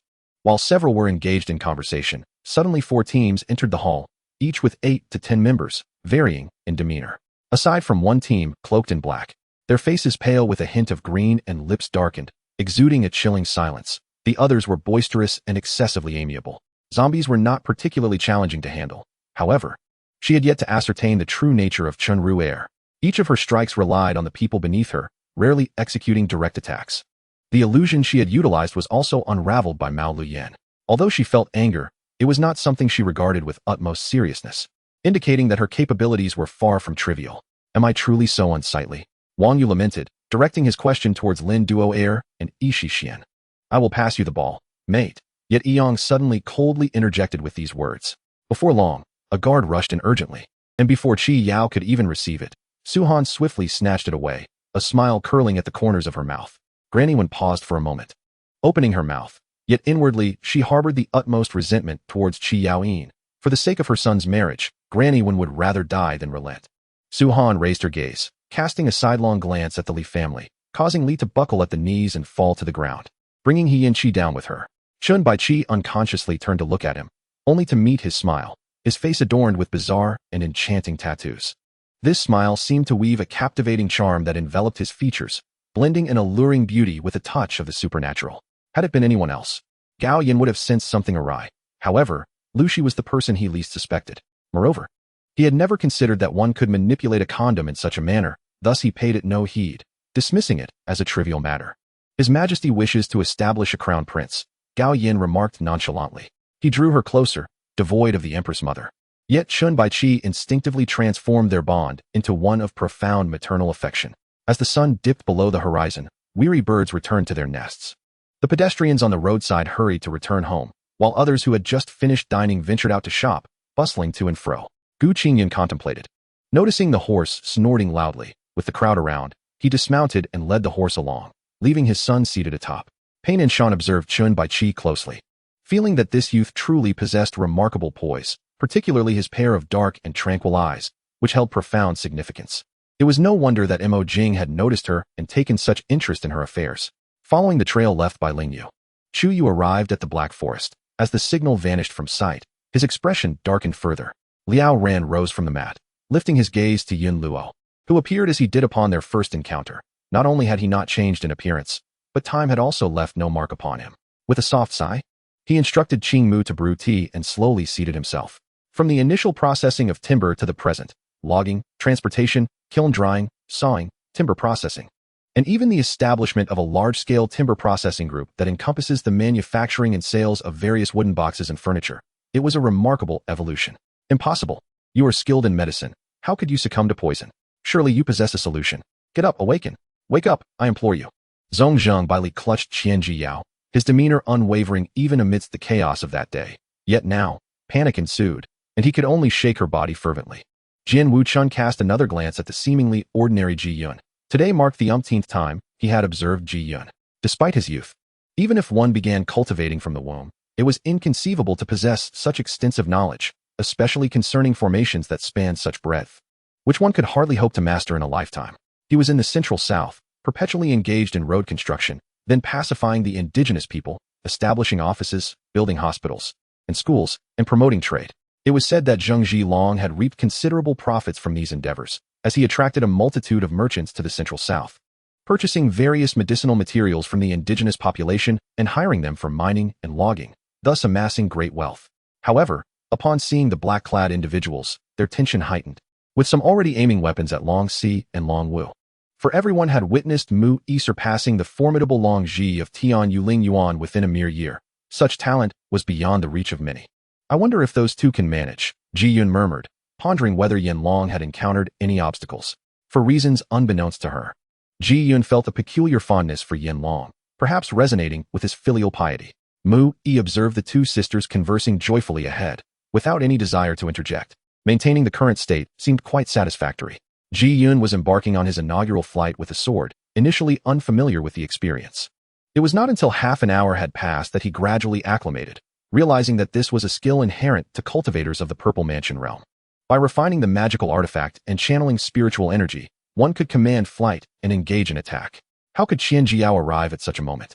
From the words of Steward Zhou, it seemed that Zongjing Yongning had spent the entire morning merely to await Qian Jiao. Upon this realization, Yi Fei's eyelids twitched in response. From this perspective, he unexpectedly caught sight of Jiang Qin's imposing figure, revealing at least half of it. Upon hearing the noise, both Beidou and Ram turned around, only to find the tall Tiki standing at the entrance, smiling warmly in their direction. He had forgotten everything else, unwilling to let go of her. If only there were not so much animosity between them. As for the land of spiritual veins, it could be likened to the dragon vein of a nation, which is said to govern the fate of the country. Thus, this land of spiritual veins is equivalent to the spiritual pulse of the entire earthly dimension, controlling all spiritual energy. Chapter 113. The Void Array Pattern, the Elixir of the Undying True Dragon. This matter requires my thorough investigation. Today, I can assure all present that I do not believe Chief Steward Li would conspire against me, nor will I spare those who slander him. This issue shall be revisited once the facts are clarified. With a wave of his sleeve, Li Shimin retreated, resuming his place upon the imperial throne. Shana's wandering thoughts did not linger for long. Before long, she and the guardian angel approached the village's temple once again. Xiao Ruming observed without prompting Su Hai, not out of a desire for him to chase after beauty, but rather to spare him potential embarrassment. Power, what purpose does it serve? Initially, it was my grandmother who taught me the arts of magic and combat. At that time, I never contemplated the applications of these skills. Each time I mastered a new technique, my grandmother would reveal a look of satisfaction, which in turn brought me joy, thus motivating me to study even more diligently. With a sigh, Chen Luo relinquished all expectations, no longer yearning for delectable meals. As long as he could swallow enough to satiate his hunger, that would suffice. The energy structures of the past had vanished, resulting in a significant conservation of energy, with buildings now resembling interwoven houses constructed upon the branches of the divine fruit trees. What troubles you, Brother Zhou? Upon noticing Dongfang Hong's unusual demeanor, Shui Lao felt a sense of foreboding and hurriedly inquired. The Abyssal Elf King coldly declared, and suddenly, a dark aura emanated from him, swirling ominously around his form. Only Shana was aware, through the two instances of fending off Xingtian's attacks. She had discerned the distinction between divine power and mortal spiritual energy. What? Do you doubt me? Is it my ability to handle him you question? Or do you not believe my subordinates are, in fact, corpses? After 2 years apart, their fingers entwined once more. His cool touch was hauntingly familiar, sending shivers down her spine. At that moment, a man clad in a short black robe was seen receiving an object from a tattered beggar. Seizing the moment when Lu Yuqing was distracted, Lu Qi swiftly placed a business card on the cabinet by the entrance. Though the mindset of ancient peoples leaned towards maturity, those who could articulate their feelings with such clarity remained a rarity. Jing Tian observed as the once radiant light in his eyes dulled, as if a vital spirit had been drained, aging him significantly in an instant. To lead such an exceptionally gifted sacred Northern Alliance, surely any master must possess extraordinary qualities. Witnessing these mangled, bloodied corpses still clawing at the air gave one a distinct sensation of stepping into a zombie film. Over the past 3 years, they had labored toward a common goal. During countless silent nights, they earnestly discussed matters of state under the dim light. Fu Ria was uncertain whether her actions were correct, but seeing Su Lingyu's affectionate demeanor towards Qingji, she thought that if she were truly her maid, she would likely be pleased. This was a sight no one wished to behold. Nevertheless, Given the current state of Yongling Nation, they possessed the capability to contend against and conquer Yongling Nation. Even before their troubles began, it was evident that Yongling Nation would have the upper hand in any conflict. Having failed to protect Ningani, concubine Yin could not even be bothered to inquire, leaving it to Wei Ho to deal with the matter. Upon returning to his office, Zheng Wenyu tuned out the world outside, pulling out his phone to call Yu Qingling. With a slight lift of her brow, her once vacant, round eyes met a pair of mesmerizing, enchanting peach blossom eyes. The director was not surprised by Huang Lei's decision and immediately began making arrangements. Ending things here would indeed feel somewhat insufficient, and practice was the best course of action. However, at that moment, Tong Moi seemed particularly curious about the humans who had suddenly taken up residence in his home. As he floated past each door along the long corridor of the second floor, he peeked inside, glancing around. Chen Lin knew she could not argue with them further, and, feeling exasperated, muttered under her breath before walking away. Xiang Xing, without a moment's hesitation, trembled as her slender, pale fingers swiftly opened the map on Baidu. Amidst the players' gasps, the black-clad Blood Clan assassin narrowed his crimson eyes, wickedly curling his lips into a smirk. Chuki shook her head, stating that if the packaging of clothing were not ostentatious, then it would not be considered ostentatious at all. Then you claim that 100,000 taels is a trivial sum? Long Sun Wenji mused that it would take the Tang dynasty a millennium to amass such wealth, yet you demand it within 5 years. Ruan Lingfeng was indeed willing to invest heavily, as the room he had booked was the most luxurious suite available, spacious and opulent, equipped with every conceivable amenity and prompt service. The tropical forests and climate there were advantageous to the enemy, necessitating the presence of truly intelligent individuals to devise strategies. Observing that Su Junxiao showed no intention of departing, Chuki flashed a professional smile and addressed her. Jiang Yu even felt that during the harsh years at the border, amidst the swirling sands of the northern winds, Luo Feng had genuinely fallen for that most brilliant and warm shade of red. The urine in the catheter bag was his doing, and he had also personally wiped away the lingering lochia, meticulously cleansing the body each morning and evening without a hint of negligence. It must be Uncle Wang. He is also preparing a birthday cake for Mom. Ning Yuanlan instinctively thought of Wang Kai. In the valley competition, each lineage was required to present 5 individuals, yet their sect was rather lacking, so they could only send 4. I merely hope that you do not all get eliminated in the first round. That would suffice for my satisfaction, said Pan Shitzi with a smile. Upon returning to the ward, the pallid figure lay upon the pristine white bed, their bloodless cheeks conveying a stark sense of lifelessness that startled his heart.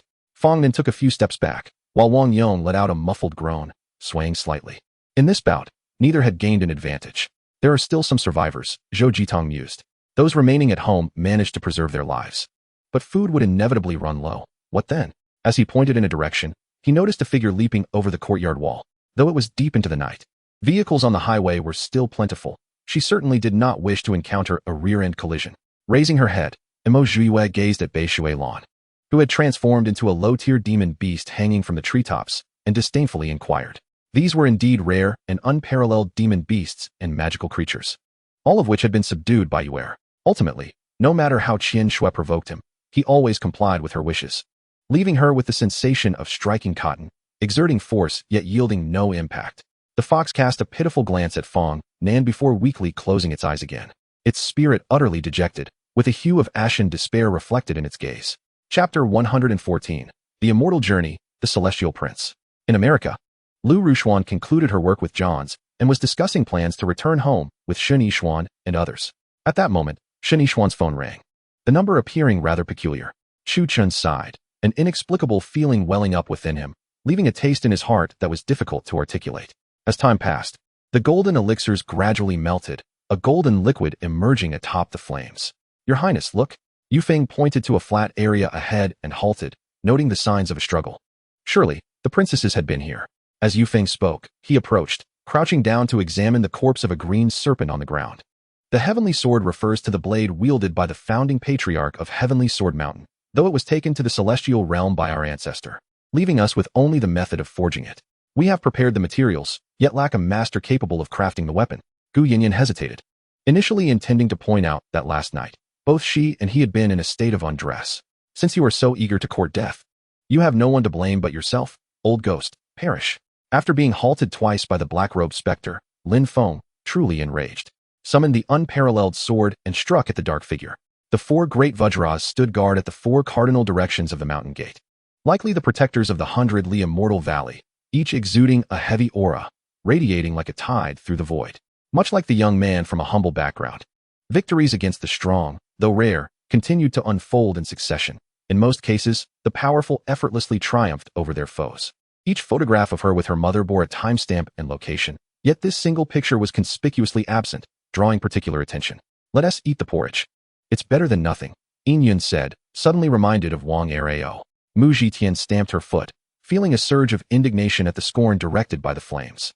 The previously dejected Long Su turned around joyfully, spotting a palace servant holding aloft the 40-second rice ball. When Mu Tianyao spoke, a radiant gleam flickered in his eyes. His tone resolutely restrained. Why is Su Yu here in the Wula mountain range, and in this state? Wang Yu's voice was low, but the Lin family members in the martial arena distinctly heard his words, their expressions igniting with outrage at his dismissive attitude towards them.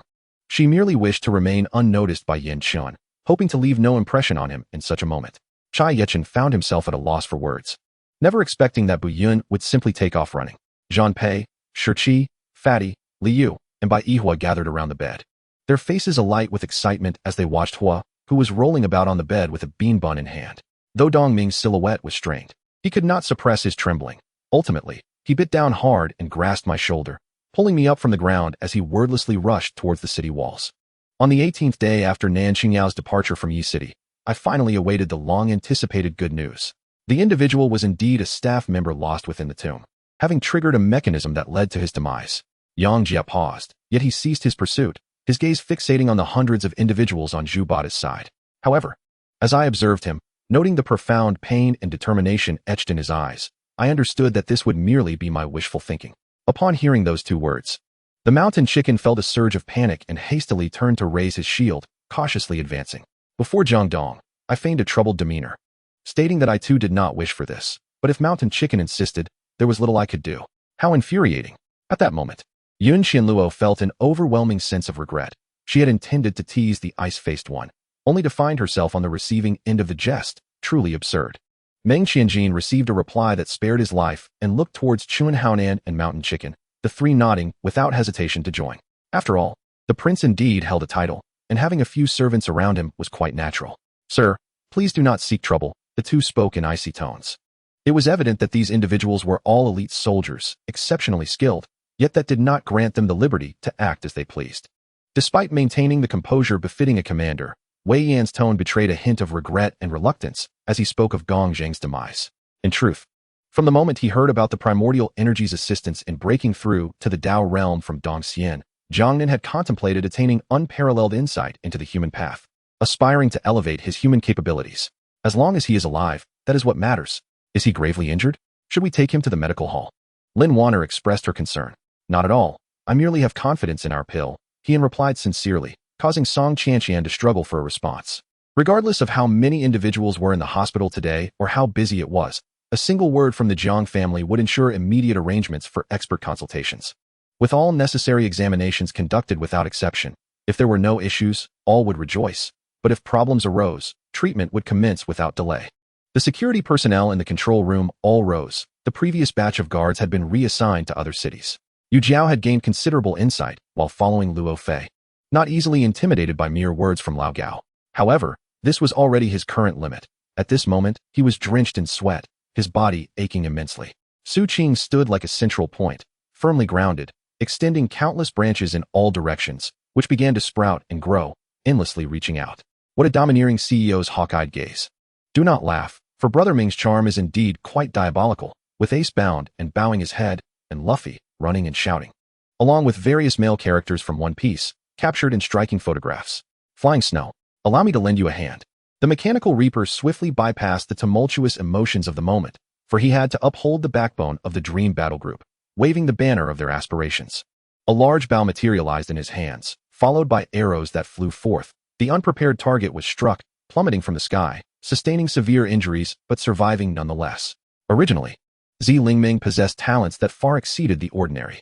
Although the pressure from Zi Yunyan was substantial, it did not pose a significant challenge. They had not interacted with their peers and were unaware of their strength.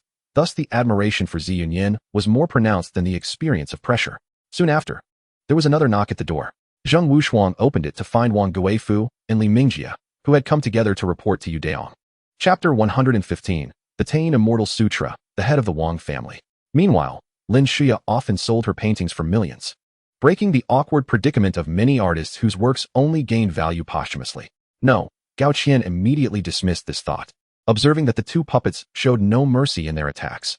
Without Jalen's assistance, relying solely on himself, it would not be long before he was overwhelmed by these relentless, tireless monsters. The conversation between the two was heard by Zhang Xiaoqiu, his gaze falling upon Zhang Jiujiu's abdomen. Despite her loose dress, her slender form was still evident, showing no signs of change, yet she had indeed transformed significantly since her return. She gazed incredulously at the person before her, momentarily convinced that she had misheard, shaking her head as she yearned to grasp Zhang Xiaoqiu's hand. If you insist I release you, then so be it. However, if you have prepared everything I desire, then I shall intimidate Xia Tian, she declared, exerting more force. She had injured Lin Qinghuan's arm, and Rong Che retaliated in kind, demonstrating just how far he was willing to go for Lin Qinghuan. His gaze shifted to Tianguang, and he suddenly comprehended that Tianming had seized Tianguang in order to coerce him into negotiations. Zhao Yun recognized that at present, she could not fathom his intentions, just as he could not fully grasp the complexities of their dynamic, one who rarely offered explanations, and the other who consistently sought to assert her strength. Both stubborn in their own ways, unwilling to yield or express themselves openly. I lack the means to procure this, Lin Yun remarked with a shrug. These are merely legendary artifacts. Having found one, I am now required to barter for another. Truly, there is no such thing as a free lunch. My mildly exhilarated mood persisted until Shun Shiyan escorted me to the police station, where I looked around but found no sign of Wu Yu, who they claimed had already left. No need for contention, simply follow orders. I am merely stating that in the event of an internal conflict within our ranks, we should seize the opportunity to flee towards the Sun God Mountain, and we will regroup at our destination, I instructed my team with utmost seriousness. Zhao Chun was well aware that Zhao Wanning was referring to herself, yet there was little he could counter with, reminding himself that his purpose in visiting the Moon Pavilion today was to gather information regarding His Highness the Crown Prince, and it would be prudent not to squander time on trivial matters. In Li Wei's recollection, the ancestral hall was desolate and devoid of life, with scarcely any bodies present. For these children, the cocoon would conduct a second assessment.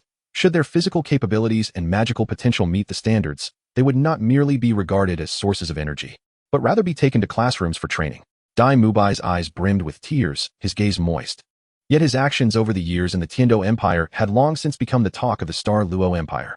This was precisely why it was exceedingly rare for a civilian trainer without connections to rise to prominence. Aside from the succubus, the other apostles remained silent on the matter, for at that time, they held little expectation for the Demon King's summoning.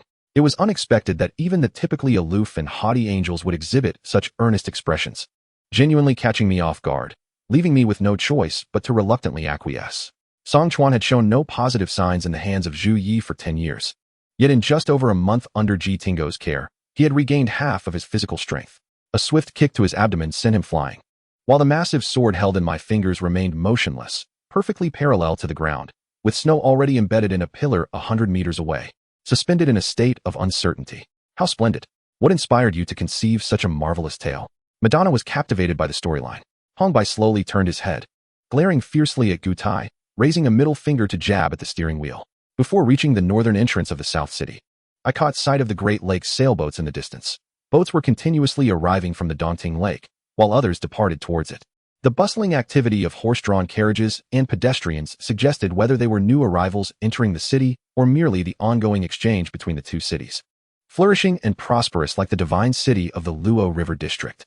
Having accepted the host's commission, the situation becomes altered, the guiding spirit's voice echoed from the void. No. Once that step is taken, there can be no turning back. The former Siscon chastised himself with 2 hard slaps, attempting to regain clarity. After relaying all necessary information, including the management of the Tianyu continent and his family, Lu Tianyu followed suit, his figure gradually vanishing into the divine gate. The night had grown exceedingly late, nearing 2:30 in the morning, coinciding with the end of the night shift. Indeed, this marks our first encounter. The Demon King, Ulysses Charlotte, resolved firmly, gripping his wand tightly. The significance of the 3-person conference before me was rivaled only by the morning's inner court meeting, its importance hardly diminished. Why does it sound as though I come off as rather selfish? Jiang Feng scratched the back of his head, revealing a hint of foolishness in his smile. Standing at the center of the ruffians, Xiang Lan supported Xiao Xian with one hand while extending the other toward the distant Hu Li, her gaze icy. Upon seeing Feng Jun arrive, Du Xiaofeng nodded. After more than a month of shared life and death, they were like brothers. Yet Jiang Yunning's unexpected appearance left him somewhat taken aback. After their kiss, Shenghua's face bore a slight blush, yet her eyes remained clear, maintaining an air of composure, while Ning Shui, as the initiator, appeared somewhat breathless. Chapter 116. The Secret of the Word Before, Blood of the Immortal Phoenix. Very well, I shall observe just how far a Jia can favor one over the other. It cannot be that they would cast aside kinship. Xiaoshi said with a cold smile, supporting Yun Ying's arm as they stepped through the main entrance. After he replaced Zhang Huai, he suddenly noticed within the pavilion 2 snow leopards, Wu Hua and Pan Xing, lazily lifting their heads, rolling their eyes at Prince Jin. Their tails sweeping lightly across the ground as they rested their chins on their paws. The location of the Gonyang clan was exceedingly secretive, and Xia Raoping's actions were both cautious and loyal. Neither He Yi nor the Lu clan could uncover the movements of the Gonyang clan, attesting to their safety. What brings him here? Is he not of the queen's faction? Lord Situ inquired with dissatisfaction. The Xiaoming Palace was the queen's residence, and Lord Situ had always had a strained relationship with her, making his discontent understandable. Luo Yu readily agreed, and the 10 false reincarnation level Sun Luo beasts showed no signs of refusal. This is a statement made by the princess herself, and it cannot be retracted. He took a step closer, appearing aggressive, yet a hint of amusement glimmered in his eyes. Had it been the case years ago that Xie Xiang married this woman, no matter how unwilling fourth sister may have been, she would have had no choice but to retreat to the inner chambers, merely passing time in the rivalry of concubines. With the mundane concerns of life, Qin Albin remained silent for a moment before sighing. Let us go. We can only hope that Mo heir is favored by destiny, he remarked, making his way downstairs. Mother has mentioned how much they despise our family.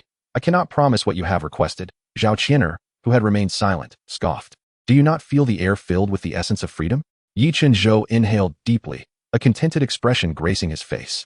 The one referred to as Your Highness still bore traces of lingering anger in his eyes. He merely cast a glance at him before falling silent, observing him stride forward, releasing 4 arrows simultaneously. Shui looked at the solemn figure before him, clad in a dark robe, and could not help but tremble. Gum Yuzi first gave Gong Yong a precautionary warning. Upon seeing him smile and nod, she summarized and recounted the various comments she had heard during her outings over the past few days. Li Yuheng was exceptionally astute. Li Xiangang was not overly concerned about his training at the Yuling sect, confident that he could handle any challenges that arose. Upon acquiring the malevolent energy, Li Xiangang promptly stored it within the Yin gathering gourd, intending to cultivate it for the purpose of corpse refining, and took the corpses out for re-ritualization several times to strengthen the mental connection. The person across from him lowered his gaze, and after a long pause finally spoke. Hey, have you ever loved someone deeply? Realizing the foolishness of his words, he chuckled awkwardly. Look at me. Asking such pointless questions, he glanced toward Lin Peijio, his head bowing silently. Lao Shi wiped his hands and sat down opposite Kalin Te, resting his palms on his knees, with bits of taro clinging to his dense beard. The interior was in disarray, with remnants of tables and chairs scattered haphazardly across the floor in a fragmented manner. Despite his abrupt utterance, she remained unable to decipher its meaning and chose to let it go. After all, having spent a considerable amount of time with him, even she, typically loquacious, found herself rendered taciturn. No, trust me, he insisted, turning around, and at that moment, his outstretched hands seemed to lift the animated corpses within his sight with supernatural force. As he began to levitate, thousands of corpses followed suit, rising once again. Let alone anything else. Why has the ferryman suddenly changed? Hasn't Oldly been in this line of work for over a decade? Wang Lao inquired further. Concurrently, Do Jinda commanded Meng Haigong to lead the heavily armored cavalry to the left, while Fan Yuan arranged the light infantry on the right, both lying in ambush behind the hillside. He himself took command of the main forces positioned before the slope, intending to annihilate Cheng Yaojin's 1,000 cavalry, forcing Yu Ming into a duel for vengeance. Li Ning was taken aback and hurried to greet the approaching elder, whose seasoned physique and glimmering eyes suggested he too was a practitioner of the Tao. Guofeiyu, having exhausted himself from vigilantly guarding by Luoshi's bedside without sustenance, collapsed beside the bed. Kong Lingyu instructed that Guofeiyu be carried back to his room, where he was given medicine and urged to rest properly. When Guofeiyu's breathing finally stabilized, Kong Lingyu left the room and approached by Luoshi's bedside. For Li Xianjing, time was indeed money. Both Hua Zhengfeng and Chu Binxian recognized this, leading to restless nights for the father and son duo. The proposed battle strategy was to divide into 2 forces to assault Ryukyu, with the main fleet led by Zhou Tao, and Hu Xijing advancing from the west. Lands looked on in silence at the self-entangled individual, gently patting her shoulder to bring her back to reality. Hearing the melodious transmission from Gao Tiantian, Li Daniyu paid it no heed, instead leaning against Zhang Quir's desk, seemingly relishing the aura of intimidation it evoked. Upon noticing the pot was heating, Li Daniu poured in approximately 60 grams of oil, waiting for it to reach a suitable temperature before adding the pre-prepared Sichuan pepper. That day, had the ritual not been interrupted, perhaps Heatherlyn would not have met her demise. Shaman chuckled to herself, recounting matters that brought her immense joy. The sky unleashed icy, hail-like luminescence upon him, while the scythe continued its relentless, high-speed rotation. In late February, the vibrant colors of spring shimmered, soaring high and far. The season awakened vitality. Yet many parents imposed a rigorous academic regimen on their children, fearing even a moment's lapse might hinder their progress, hoping their offspring would flourish akin to the burgeoning spring. Chapter 117. The Nine-Colored Sacred Flame, the Ferocious Gourd. Compared to 6 months prior, Wang Chen's prowess appeared even more formidable, having traversed life and death. He emerged fortuitously strengthened, with his innate healing energy also slightly enhanced, killing without spilling blood, from legs to hands, culminating in a single palm shattering the heart. Remarkably, there was no bloodshed. Second brother, this is of your own making. The sect leader's spirit guardian watched the ashes of Qi Daxian's corpse dissolve, his expression cold, devoid of any sympathy. Opposite him, the tall figure wielding a whip was taken aback, struggling to draw it, but finding it immovable. Should the clash between spiritual and demonic consciousness become too fierce, it could even result in cerebral damage, leading to a vegetative state. A shroud of white mist enveloped her entirely, causing her form to undergo a swift transformation until she resembled Lin Yi. Dai Siyuan's relationship with them was neither particularly close nor distant. Thus, his appointment as the governor of Huazhou posed no issue. However, Wang Yinzhong was regarded as a thorn in their side, and his demotion to the post of Xuanhua's deputy was tantamount to being rendered idle. Half an hour later, Tu Coughing continued to fervently wield her long whip, but as she grew increasingly ferocious, Lu Yu became more concerned. Tu Coughing now walked a tightrope, where one misstep could lead to utter ruin. It was precisely for this reason that she had fallen out with Bao Guozhong. Yet, aside from the solitary villa before her, she found herself bereft of everything, plunging into despair and returning to substance abuse, her health deteriorating. Were it not for the remarkable efficacy of the health-enhancing pills, it was likely that today, Yi Haochuan would not have encountered her in this state. Thus, by the time Lung Rufu and her entourage arrived, the siblings had vanished without a trace. 2 minutes later, the entrance had been thoroughly inspected. A burly man extended his staff into a hole, and a gentle warm breeze wafted out, causing his heart to leap with joy, believing he had made a discovery that would etch him into the young master's memory. Yun Xiao spent a sleepless night, tears of yearning flowing endlessly. Lying in bed, she endured pain until dawn. Her tears dried up. When she rose, she seemed much more alert than when she had entered the inn, though her eyes were swollen like 2 water balloons, and she left without any makeup. Gazing at the receding figure, the astonished crowd snapped back to reality, realizing he had tamed even such a fearsome creature. Leaves shaped like elongated strips fluttered down from the tree, with several immature coconuts dropping as well. Strangely, despite the tens of thousands of volts of electricity coursing through him, he emerged unscathed, save for a rather peculiar hairstyle and a slightly charred appearance. At that moment, the 3 portly figures were startled, hastily changing their clothes as they stepped out of the room, one after the other. Cavalin not only did not evade but instead turned her horse around, drawing a sharp, exquisite cross sword from her waist, charging directly at the opulent carriage. This collection of writings and paintings comprised a total of 14 pieces, aside from the previous 9. The remaining 5 were predominantly floral and avian depictions. Huang Qifei was an exceptionally talented young man, having graduated merely 3 or 4 months prior. He was already slated to become a manager within the company, showcasing his formidable abilities. Such individuals merit further interaction, as it could only yield positive outcomes in the future. Additionally, one should examine the porcelain body. By inverting the piece, one can scrutinize the fiery red and knife marks on the base, determining whether they are authentic. In Song Dynasty's understanding, should the happy Tai Sui be nurtured, it could protect the Lord of the Year, signifying blessings and favor. After absorbing the entirety of the cultivation from both Kuang Pingxing and Zhong Hong, his foundation in the realm of transformation grew increasingly solid. However, Zhang Lianging never anticipated that this song would serendipitously reach Yang Mi's ears, who in turn witnessed her own tears streaming down as she listened. Li Shun rambled on about clothing coordination and the order of wear, entirely oblivious to Lin Sinyi's peculiar gaze. Reba's jest was merely lighthearted, for she understood that Lu Feng was somewhat eccentric. He could utter flowery compliments without batting an eye, yet compelling him to swear an oath was an arduous task. He paused, his gaze fixed on the slowly rising black figure. A chill surged from his tailbone straight to his crown. Otherwise, the legends of the ancient Emperor Yinzu would not have persisted in the martial world for so many years. Oh my, to come out with such ferocity. I doubt you're an art student. You must have studied criminal investigation instead. Song Ji did not flinch, although his opponent possessed an 11th level chi cultivation. He had not been without his own victories. Later, the establishment of Yish.com integrated automotive manufacturers and distributors at all levels, rendering car prices across regions increasingly transparent. Wood pointed his toes to the ground and then leaped onto a tall tower, his entire being radiating brilliance, resembling a battle angel, evoking awe simultaneously. The elderly tiger man leaped to another high tower. Nevertheless, certain locales, such as Luoyang City, where Xiao Tianjun resided, exhibited particularly unusual circumstances. Let us defer this matter for another time.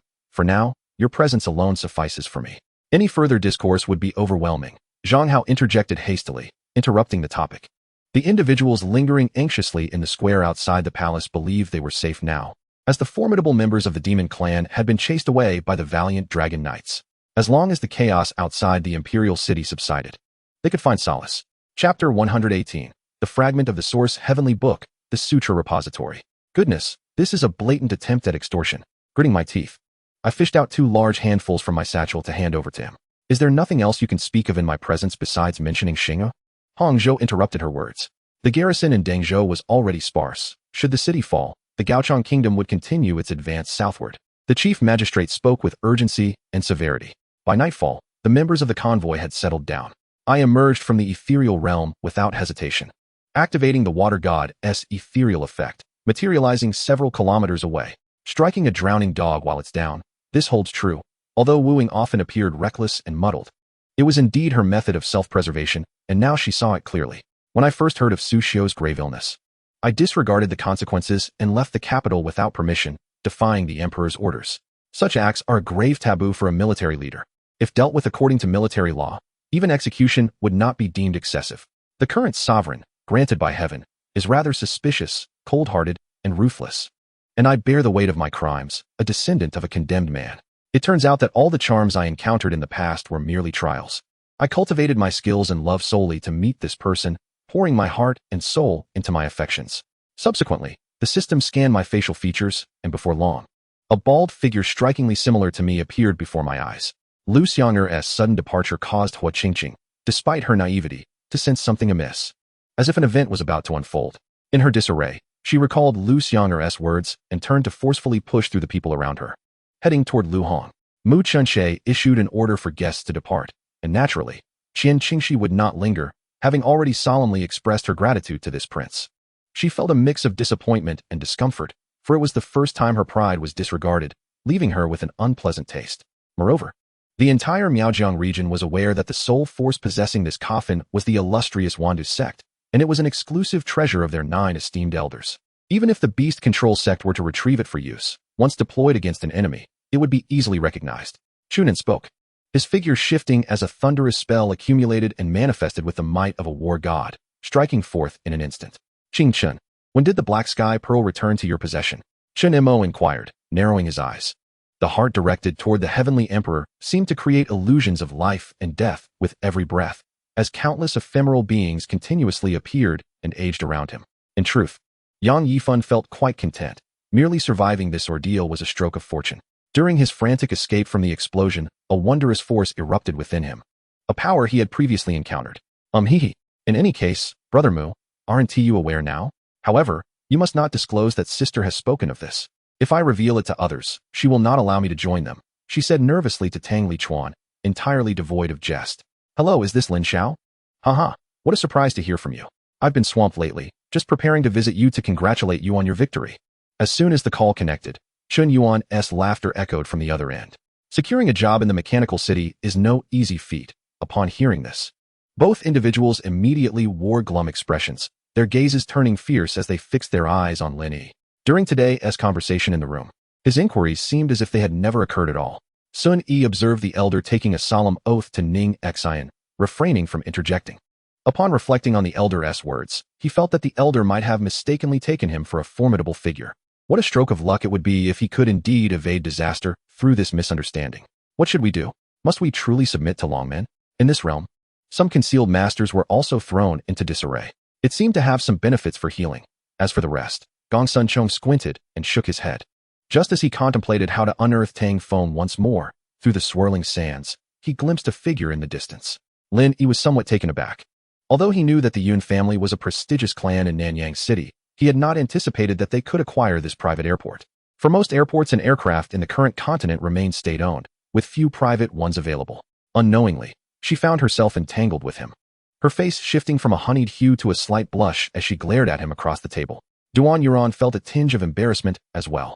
The peculiar characteristics of the third master mentioned by the third madam were likely hidden in obscurity. Aside from those who had seen him bear, few would be aware. She was still in the novice stage. Once she became proficient, she would no longer need to spend so much time, as she could directly control the magical beasts with her gaze. The two magical beasts immediately turned and headed towards Xiao Yulaw. Save you? Granny Hui exclaimed. Her mouth agape. What have I stolen from you that could be considered saving? Is there a time bomb in your house? Xi and Xing had a premonition that the coming days would bring significant changes. Even if she were exhausted, under the scorching heat of June, she would surely be perceived as an immigrant from Africa. When Jinshun raised his voice several decibels, noticing the fluctuating expression on Xi and Xing's face, his smile becoming even more pronounced. The Empress stated that it would be somewhat challenging to request the Emperor to grant a marriage to the Qi Yuan Marquis at this time. Thus, let us have that vixen from the loyal and brave Duke's residence marry first, which would serve just as well, Wu Shi suggested. Laughter erupted among everyone. Yet I felt a weight in my heart.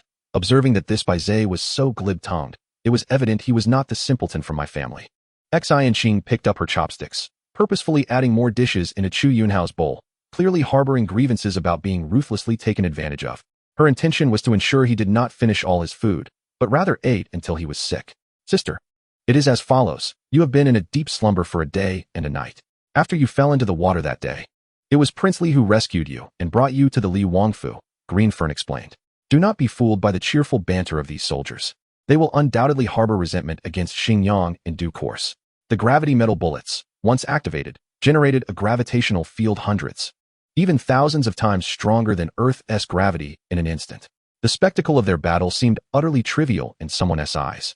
One could only wonder how they would feel if they realized this. Chapter 119. Reaching the Divine Ban, the Blue and White Twin Evils. Xia Wuli gazed at the array of extermination tasks on the mission board, with several days remaining until the date agreed upon with the young lady from Luonan. He promptly resolved to accept another task. Additionally, he had to consider various other matters, leaving him somewhat at a loss. Within the regional channel, many individuals eagerly expressed themselves. Lu Chun glanced over and noted that at least several hundred were seeking translators, clearly indicating that people were now genuinely affluent. The man fixed his gaze upon the marriage certificate before him. Upon seeing the photograph of the couple and Gu Naiching's name, he could no longer deny this reality. Speaking of this 4-year-old child, a particularly grave expression suddenly appeared on his face. Being looked down upon by Gu Chongqing, Chao Yu felt a tinge of embarrassment but bore no anger. After all, he was quite familiar with Gu Chongqing's uncompromising nature over the decades, and thus, it was nothing out of the ordinary. In the next moment, Lu Xing let out a heart-wrenching scream, hastily rolling up his pant legs to reveal a dark bruise that had formed on his leg, accompanied by waves of agonizing pain. A seasoned veteran in the circle, Zhang Yi possessed a keen eye and immediately discerned Lu Xing's intent to stir up trouble. When she noticed Ling Xian setting down his drink, she initially assumed that he was merely feigning sobriety, lamenting to herself that it would have been better to share a drink with her instead. Not unless you procure the recipe for the grievance spirit pill and attempt to forge it. However, if the quality exceeds expectations, I cannot guarantee success. I believe in honesty regarding such matters, especially when it comes to Bai Er and Chu Tian, whose ambiguous standings as ghostly immortals necessitate genuine goodwill for collaboration. With a thunderous roar, the master of beast control surged forward, unleashing a fist imbued with terrifying elemental force, resembling a ferocious beast in human form. Why must I bear this burden alone? The range of this strike encompasses everyone. You should also lend your aid. The irresistible wanderer bellowed in anger. The beast king has awakened. Xiangqi exclaimed fervently, glancing excitedly at the nearby Taowu, who was also focused on him. If others do not unleash their ultimate techniques, the Taowai Yuanjue can indeed be replicated. However, Long Xinglin remained uncertain whether refraining from casting it was permissible or not, particularly since the owner of this clamp seemed to harbor significant hostility towards him. Otherwise, it would be an extraordinary coincidence to be attacked immediately upon opening a spatial passage. In Longmen City, Qi Yubai leveraged his local advantage to ostracize him, even colluding with the Zhengting to exclude the influence of his Mo sect from Longmen. Hall Master, Sect Master, what do you intend to do with me? Elder Wu suddenly cried out in desperation. Earlier, he had claimed he could not rise from his knees, yet now, With his master departed, what significance did remaining on his knees hold? Deputy Leader A.O. Ing, do you wish for me to join the Jinyang Mercenary Corps? Lin Shaoran inquired again for confirmation. Suddenly, his deep blue eyes grew misty, and slowly, tears began to trickle down his cheeks. Linghu Tianhai's brow furrowed even deeper, and he coldly snorted, expressing his dissatisfaction. Only when the highest elder spoke did Gu Mu dare to straighten up, taking the highest steward's token in both hands, murmuring, "Disciple Gu Mu will certainly complete the task." Initially thinking he could refuse, he now found himself unable to back out and had no choice but to proceed. Meanwhile, Yue Wei had drifted from the Hall of 10 Kings to this place, where the first sight that caught his attention was Meng Po pushing someone, while a certain He family young lady was gesturing animatedly. This struck him as amusing, igniting within him a mischievous urge. Although the ice ceiling array had been breached, the clan members and demonic soldiers had been frozen for too long and remained unresponsive. After stepping off the stage, Ming Chang'ai had been observing him intently. While Yun Shitian's cold demeanor had momentarily softened into a smile, his already handsome features becoming even more striking in the fading light. Is this truly the case? Has my body become so frail for this reason? With my current condition, how can I transcend from sword soul to sword spirit? The prospect of achieving this transition is indeed exhilarating. Yet Mu Yun was anxious that his body might not withstand the breakthrough. At this moment, Gu Xian found herself unafraid. Sometimes, emotions could lead one to embrace everything with equanimity. Perhaps it was not her directly, but rather the individuals behind her that mattered, Yun Shitian remarked coldly. However, Chao Zhang could not fathom Chao Pai's intentions, willingly sending him to slay enemies and earn accolades, while also assigning Su Huang and Pang Da under his command. It did not seem like a plot to eliminate him through Sima Yi. After several discussions, they could not reach an agreement. The colossal purple-hued flame serpent emitted a chilling, mournful cry, its tail, spanning dozens of feet, severely injured, nearly akin to having its foot shattered. It suffered grave wounds. Those surrounding it felt an immense force transmitted through the long staff, causing their bodies to sway, pushing them backward until they could no longer maintain their grip, resulting in the staff slipping from their hands. However, Luo Fan did not retreat. Rather, he advanced, with the primordial beast behind him exuding overwhelming might. Charging towards Nye Tian with an unstoppable force, its claws threatening to rend him asunder. Although Hualei had transformed into this state, he could not bear to watch her fall. Thus, he continuously observed the technique of the Golden Crow, mentally deducing its principles. This required immense concentration, yet he had no other choice. Although he had not deduced the heart method of the Golden Crow's technique, he had instead formulated a corresponding heart method based on its structure. In the dim underground laboratory, heavy, oppressive footsteps echoed, and the pitch-black corridor grew increasingly foreboding. To avoid inciting panic, they naturally sealed off the news. However, in the ensuing war, Country Z had not mobilized its forces, to the point that they had almost forgotten the existence of such a terrifying weapon. 12 mentioned that concubine Shui and Wen Jingwan had alluded to certain matters, albeit in a highly obscure manner. Concubine Shui had not allowed Wen Jingwan to elaborate. Seemingly wary of something, in midair, the phantom continuously formed seals with both hands, performing various gestures, causing the water element from the earlier manifestation of the azure sea and blue sky to rapidly converge towards him. Perhaps it was the recognition of a familiar face that instilled a sense of warmth. On the cover, Yao Yifei was deeply engrossed in an experiment, her profile captivatingly enchanting, exuding a mature charm even in her work attire. Is this truly real? Meng Xinfang gazed incredulously at Su Wei, who had initially thought that Su Wei could offer him a few rental opportunities, but was astonished when Su Wei opened the floodgates, presenting him with a chance for substantial fortune, as if a pie had truly fallen from the sky. Chapter 120, The Immortal Mansion World. The Great Seal of Heaven and Earth. Di Jun and Tai Yi were merely two feathered clan experts, now that the three clans had waned. These two individuals not only bullied the Dragon Clan, but also tormented its disciples, a sheer disgrace upon the Dragon Clan. Jiang Shao lurked nearby, spying on them. The now quasi-saint Di Jun remained completely unaware, primarily due to Jiang Zhao's comprehension of spatial laws surpassing what a quasi-saint could grasp. Do not worry. Proceed without hesitation. If he cannot remain calm, he will naturally seek me out, and at that time, I shall meet him properly. Zheng Qinheng waved his hand dismissively, confident in his strength and in Chun Jun's capabilities. The constable immediately flipped Hu Wei over and began to beat him mercilessly. Hu Wei was utterly horrified, scarcely able to believe that a corpse truly existed. Lu Shu felt satisfied with the time arrangement, akin to attending evening classes, allowing ample time to utilize upon returning home. The rural examination was manageable. Zhang Maoxiu, Zhang Jingxiu, and Zhang Taijing would likely participate in the examination at Shuntian Prefecture, not occupying spots for the main examination. But what about the palace examination? He understood that what he meant was to partition the entire lake using props, confining it, and then capturing within it. Noble-hosted social balls adhered to an unspoken set of social etiquette and norms, and one could not simply attend in any attire, at the very least. A respectable gown was required. The remnants of the witch clan remaining in the Purple Lotus space bore no grievances, especially after learning of the terror of Hongmeng. Within Jiang Zhao's Purple Lotus space, at least Jiang Zhao's immortality ensured their survival. The third layer of space was significantly more spacious. The aged oak wine rack had already changed hue, displaying an ancient luster, 20 meters beneath, despite the installation of an activated carbon ventilation system. The damp air still carried the scent of decaying oak. Although number 11 spoke modestly, an overwhelming confidence was evident in his demeanor and tone, completely dismissing the presence of the engineering university. Those nearby couldn't help but erupt into laughter, their mirth unabashed and unrestrained, showing no regard for the engineering university players beside them. When Zhangxing finally acquired the jade pendant, Chu Shuan's father promptly took her away from the auction, and he did not witness the subsequent act of gifting.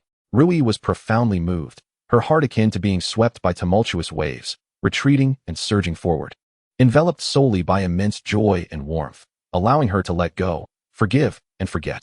Overall, this is a type of mass-market red wine, whose price is typically not exorbitant. And the Boj winery is not particularly adept at producing such wines. Their fathers had shared a close bond, rendering it unnecessary to jeopardize their relationship over trivial monetary matters. Father, do you have a solution? Please assist Wang Daoyu. After all, he once saved me. Song Qing'er gravely addressed her father upon learning of the malicious intent of her inner demons. This request is not challenging. The host merely needs to prepare. Wang Tianshu casually responded. Gu Wan possessed mature technical formulas, yet lacked machinery, relying solely on manual production. Even with these formulas, the most she could achieve was a slightly higher grade of glassware, resulting in a business that was marginally more prosperous than others. It was utterly impossible to amass great wealth through this. The appraiser withdrew his hand, and the warm, waxy jade had already flattened. However, shortly after the appraiser's hand was removed, the flattened jade reverted to its original form. Upon hearing Ziying's words, the Empress Dowager regained her composure, suppressing her anger, and allowed Ziying to support her into the main hall of Zhengren Palace. In her eyes, her father was a competent husband and an exemplary father. It turned out that everything was merely a facade he wore. Zhang Yuan hurriedly departed for Lingqing Prefecture, following the Grand Canal southward, preparing to rendezvous with Shun Shi before heading to the disaster-stricken area.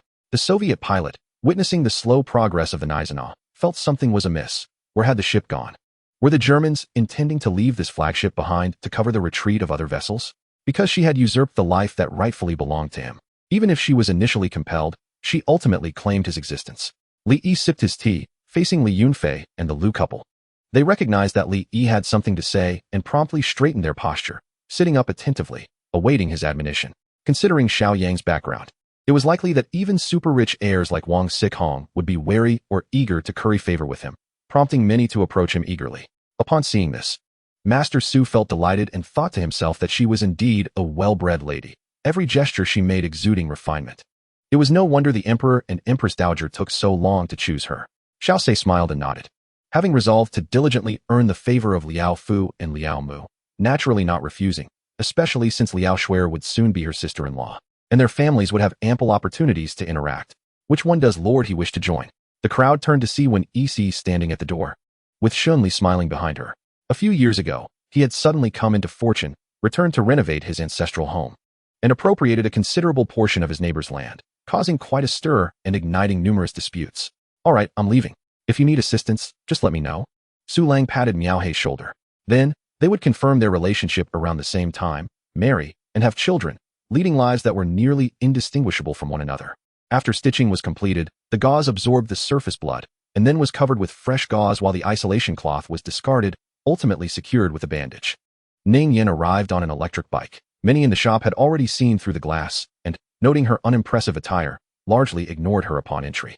Chapter 121. Acquiring the Divine Weapon, Slaying the God Bug. Li Qing and Lu Can were polar opposites. Initially, Li Qing devoured his food ravenously. But once Lu Can released him, Li Qing instead focused on serving him lamb, vegetables, and other hot pot ingredients, allowing Lu Can to eat freely. The sword formations of the Fox Kingdom were indeed formidable, densely woven, rendering his unique evasive techniques ineffective, unable to conceal him or penetrate through. In the last battle against the yokai of the East, they encountered chaotic phenomena, leading to Bai Wuchang's immediate demise, while He Wuchang wept bitterly, overwhelmed with sorrow. Had she known that Shen Guang had a different regard for her, inviting her to star in Xianjian 3 at the banquet, what was happening now? Dragons, as creatures of fantasy on Blue Star, do not exist. However, in many other worlds, they are indeed real. Except for a few. Most dragons in alternate realms can be said to inhabit a pivotal position in those worlds. Zhang Xian checked in the game store and discovered that each of these items cost no less than 1,000 game coins, with some exceeding tens of thousands. It seems I must strive harder to earn money and level up. Settled. I can no longer afford to be idle. Bai Yunfei suddenly resolved with a determination he had long contemplated. Yet after following Li Qing for a while, Su Ruoxuan realized that striving alone was exhausting, and the hopes of succeeding were faint. Unlike with Li Qing, the material life she desired was easily attainable, and even becoming famous was not a difficult feat. Shen Ping felt a chilling sensation wash over him once again as his Dantian's spiritual energy activated automatically, waiting until the circle of gratitude concluded before the effects of alcohol finally dissipated. Thus, when Huamin stepped into the finance department, she felt as though she was under a spotlight, with all eyes instantly trained upon her. On the deserted island of Taoshan Sea, a scream echoed as Shou Lao toppled a youth before the boy eerily rose again in a strange posture. Li Hongxiu stated that she had mobilized several million taels of silver and a substantial amount of supplies, waiting for the court to be at a loss. And then she would offer rewards to take control of the over 100,000 troops. However, her beautiful dreams were shattered by Yao Su, leaving her extremely angered. Ying Jingran was furious. She flung open the car door and stepped out, only to find countless gray-clad figures surrounding her vehicle. Consequently, he brazenly walked outside, and, just as he was about to cross paths with Xin Tang, she struck out fiercely. Shortly thereafter, the helicopter slowly ascended. Gan Tian was incredibly anxious. Yet Gao Shen continuously encouraged her. She had thought herself strong, but when the true supernatural descended, she felt as powerless as an ordinary person. Su Yuan, over his extensive lifespan, had deduced ways to combat the multitude of Buddhas, including the technique of the long arm Arhut. This symbolic light wheel was a divine ability generated by a virtual panel, its power contingent upon the grade of the talismans used, currently, upon deployment. It could instantly ignite 100 talismans to form a circular wheel of symbolic light, serving both offensive and defensive purposes. The first and second points can be dismissed, but the third has its own inconsistencies. If one were truly that formidable, why would they need to stage a performance for us? Pretending to be gentle and weak. Is it a ploy to catch the unsuspecting off guard? The conditions proposed by the Black Sorcerer were indeed enticing, stirring a sense of temptation even in Lei Zhan, who had never engaged in a battle without confidence, and would never make absolute statements, mainly because this mission was exceptionally unique. Any misstep could lead to unimaginable consequences. With escape not being an option, the only recourse left was to seek reinforcements. Zhe'erba's gaze flickered, and with a sudden surge of strength, he forced back the disoriented Huagai.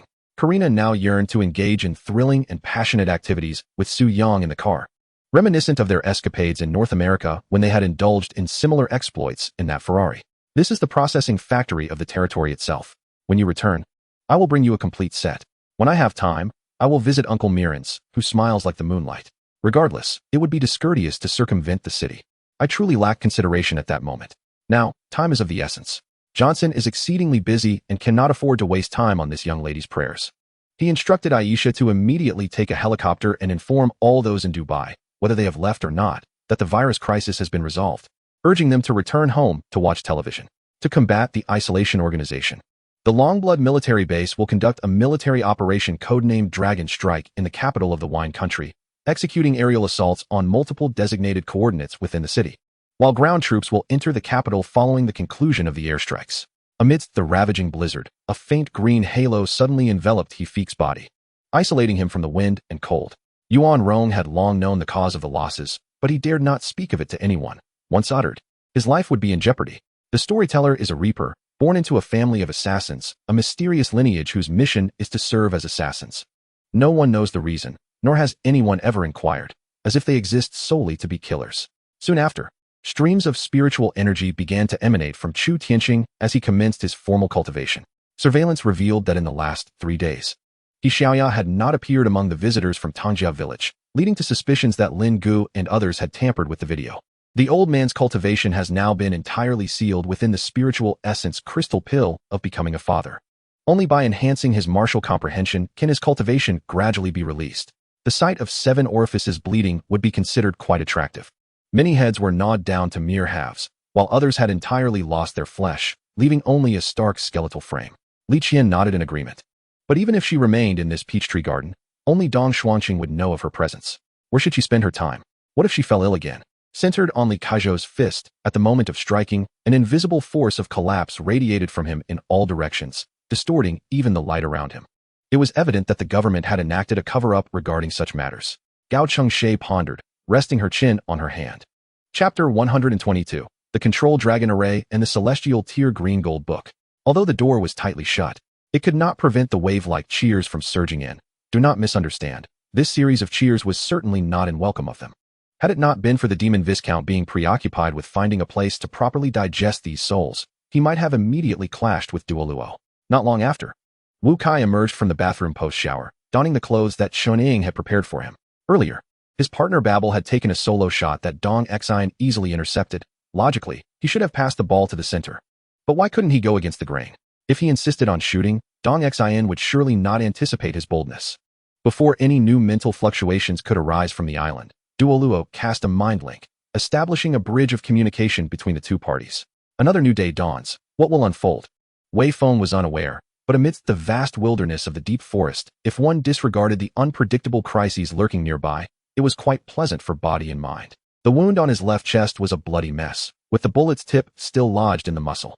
Gasping heavily, his eyes blazed with fury as he directly extracted the bullet from his body, gripping it tightly to release his pent-up rage. I am unsure how to guide them to believe in you. That white sister Qian, her lively large eyes spinning as she looked toward the white cat. Very well. Remember the earlier events. When Shin Kong comes to find you, you must implement them immediately. As for other matters, I trust you know how to proceed. Wu Kai continued to instruct. The stingray swims by undulating its wing-like pectoral fins in a wave-like manner, resembling flight through water, exquisite in its beauty.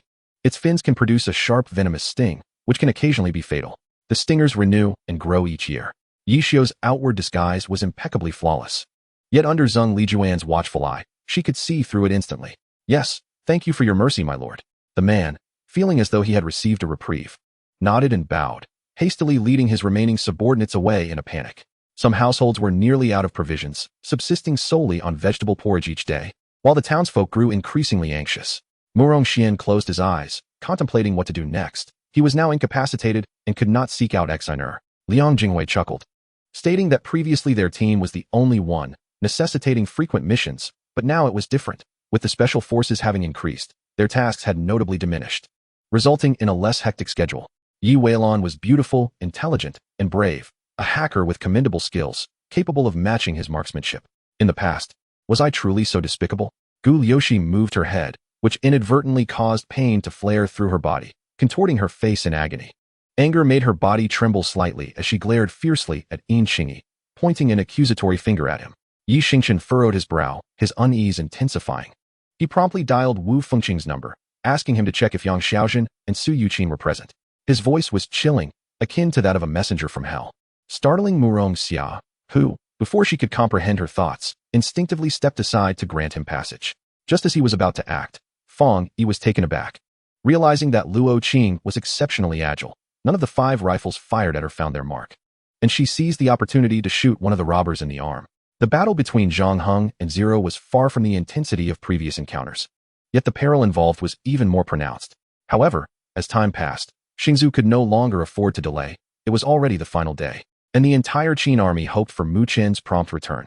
Yao Haley's heart swelled with joy as he hastily summoned Bingshi Haiyan, rolling it onto the dragon-slaying sword, incinerating the vile sludge. You have won. The hound dared not contest with the mouse head any longer, for he truly relished the chicken soup made by Ingjia. Since he was of the 6th level, seeking help from a mere 5th-level disciple was rather peculiar, was it not? In his dreams, he did not know his name, only that he lived in a mysterious realm. Since you are a deity of high standing, you should be able to deduce the role I play in Qianshui. So I am keen to understand the nature of our collaboration. The destruction of the Qianshui world is the objective of many, albeit with differing intentions. What could Falxi's goal be? Everything proceeded smoothly, and as the laws of assimilation swept in, the gateway to another world swung open. In that moment, Lucifer unhesitatingly enveloped me, thrusting me into the passage between worlds. The ballroom dance emphasizes solemn elegance, yet between Fang Yi and Wang Meiqi, there was an additional aesthetic quality. As if stepping into a fairy tale, drawing the gaze of all present, captivated and unblinking. Moreover, She possesses the extraordinary ability to cultivate 3 forms of illusionary arts: wind manipulation, ice manipulation, and fire manipulation, which undoubtedly marks her as a prodigious talent. However, upon further reflection, if Morong Shui were to deny her involvement, then Morong Zhan would be equally culpable, having committed the heinous crime of colluding with Mu Xiuhan to abscond with the dragon bones. Thus, despite any indulgence towards her, Rongyin would not yield an inch on this matter. Shan Yin raised his head to gaze at the ceiling, forcefully blinking to dispel the mist from his eyes. However, Pei Xiu had already scheduled an appointment with the specialist last night, and he effortlessly led Gong Luo to the doctor's office. Disbanding the harem? That would undoubtedly bring you considerable trouble, Bai Yuo remarked, her brow furrowing slightly. After Gumashi opened his eyes, he saw Sui leaning against the edge of his bed, slowly rising from the bed. He gently lifted Sui back onto it. One must ponder, how should the most loyal individuals be nurtured? Naturally, one ought to select those orphaned or abandoned children. For it is only through experiencing hardship that they can readily offer warmth, thereby cultivating unwavering loyalty in return. At this moment, the elevator reached Jiao Yu's floor. Upon its opening, she swiftly stepped inside, prompting Li Xingyao to hastily rise from the ground and rush in. Yet, as he barely crossed the threshold, Jiao Yu had already kicked him out with a swift motion, and by the time he rose again, the elevator doors had closed. Chapter 123. The Grand Emperor's Scripture, the Immortal Emperor's Skin. Having witnessed the Sand Thunder Cannon strike once, Catherine certainly understood its immense power. Deemed as the Sand Thunderbird's ultimate move, yet it also bore a critical flaw, a lengthy preparation time. Hao Xinyan nodded, tucking away the ring. Throughout, she did not inquire why Mo Wujian still lived or why he remained here. Perhaps she understood that his intellect was impaired. The night winds in the thunderous sand sea were fierce and devoid of other sounds. The thunderous noise generated by the sand being blown by the wind became increasingly pronounced. Lin Su's possession of the Spirit Pearl, the Tianxian Sword, and the Earth Fire Blood Lotus constituted a considerable advantage. The figure he had battled previously, the ancestral master of the Qian family, was merely a projection of Lin Su, or rather, he had effortlessly used a fraction of his power to block the opponent before swiftly arriving before the true spirit to slay him. However, concerning the final candidate, Jin Xiangxue had not pinpointed a specific individual, but rather directed her attention toward Zhang Yanji. During their leisure, the two became the focal point of public discourse. Long Tianqi, enraged to the point of spitting blood, was often accused of taking advantage, as those on the trial tower had all suffered severe injuries from Zhuo Yu's onslaught, thus providing Long Tianqi with an opportunity to ascend. The vehicle halted at the entrance, and as Lei Zhonglong and I descended, we observed the iron lock on the gate, rusted and clearly neglected for an extended period. What, are you unwilling? This was not a spur-of-the-moment decision. They had established this plan from the outset. Interspersed between the melodies of the two flutes was a warm and harmonious tune, which, under its influence, allowed the hunter's battle wounds to gradually heal, indicating it was a powerful melody capable of restoring their vitality. Pushed down the stairs by the living corpse, some met their demise, while others, though surviving the fall, were forcefully struck back toward the bonfire by a living corpse wielding a long spear. Yu Zhu, utterly unprepared, was taken aback when Qin Benshu unexpectedly bowed to him in front of the crowd, expressing contrition. Just then, Qiu Xian emerged and caught sight of this scene. He witnessed a person spitting blood mid-air, a gaping wound appearing on their body, unmistakably a fatal injury. Qiu Xian's gaze turned icy as he noticed two gatekeepers lying on the ground, teetering between life and death. The sudden shift in offense and defense caught everyone off guard. None anticipated that Duncan would falter against Gobert. Qiu Xian, have you broken through? Uncle Rong immediately rushed forward, his expression tinged with excitement as he regarded Qiu Xian. Qiu Xian paused, contemplating a breakthrough. Perhaps it could be considered that way. Regardless, his strength had indeed increased significantly compared to before, though he hesitated to label it a breakthrough. Acknowledging considerable progress. Under normal circumstances, this would suffice, but with the grand ceremony imminent, the king would never postpone such an important affair for the sake of a few commoners' lives. Though his time in this foreign land was not extensive, he had genuinely come to regard it as his second home. Li Yin understood that the other party sought to keep him alert to the movements of the other two disciples, and he nodded in acknowledgement. Though the pursuers behind were puzzled as to why these insects turned against one another, it undeniably presented a favorable opportunity. It is feared that Qin Mukin is far more aware of her matters than she is of his. She would never conceal her true self, would weep before him, would laugh in his presence, and would unreservedly reveal her heart, yet all she received in return was hurt. Wu Bing gazed at the passers-by, a faint smile gracing his lips as he extended his right hand to catch several glistening snowflakes, watching as their hexagonal forms melted in his palm. At that moment, the atmosphere shifted dramatically. The heavens and earth transformed, Winds and thunder erupted, and bolts of lightning roiled and roared through the sky, waves upon waves of visible. Boundless primal energy surged into Wu Hao's body, coursing through his veins and flowing into his dantian. Following this method, Lu Tianxiang began to absorb the demon monkey's essence. While the demon monkey's corpse rapidly desiccated, within a minute, all that remained was a shriveled skin and a clearly visible skeleton. At this juncture, all the ministers in the hall stood with bowed heads, yet their gazes, almost in unison, were drawn to the youthful figure of merely 20 years old. The first battle of their expedition had unfolded in such a manner. How would they face Tian Kai thereafter? How would they confront Uncle Zhong? How would they address the soldiers who followed them? The comfort provided by Xuelan was quite pleasant, though when she mentioned Ru, a pang of sorrow struck Lu Tianxiang's heart. Feeling somewhat guilty for returning empty-handed after Ru had waited in vain through her youth. The growth of their strength had left Xuelan in deep contemplation. As it was still beyond her control for the time being, Guan Yin strode confidently among the soldiers, observing the fervent gazes of the troops, listening to their thunderous roars. The increasingly furious rhetoric surged forth without a hint of gentleness, like a tyrant storming into uncharted territory, fervently expanding his dominion. Along the path designed by God for humanity to ascend to the throne, numerous forks awaited. Simultaneously, God had not entirely barred other races from accessing the throne. In contrast, Wu Huixing sat nearby, watching Su Wei with amusement, his heart filled with delight. Chapter 124. The road ends at Dongzuan. At this moment, Yuzi was lost in thought, utterly disinterested in engaging him further. Rubbing her hands together, she attempted several times to signal for the carriage to halt, longing to enter an inn and take a look. However, her two personal swordsmen did not accompany her, and amidst the myriad of wanderers in the market, she felt a twinge of fear. As night fell, a heavy snow blanketed the capital. Feng Hao, en route to the residence of Fujiwara-kuru, heard a crack in the courtyard, as if a brittle branch had either succumbed to the weight of the snow or had been snapped by the frigid wind. Luo Xiao, upon hearing this, could not help but smirk coldly, evidently realizing that the opponent recognized he was no match for him, and thus sought to leverage the Jiutian Palace behind him as a threat. Thank you. May Taoist friend Zhu Mo ascend further. Upon uttering this, Huang Fanhong threw out several formation flags, his entire being melding into the massive black stone, then vanishing without a trace. The water spirit attire was reclaimed by the venerable Jiu Taigong, yet they bestowed upon Lu Yun a garment of fire spirit, capable of withstanding both the sweltering heat and the biting cold.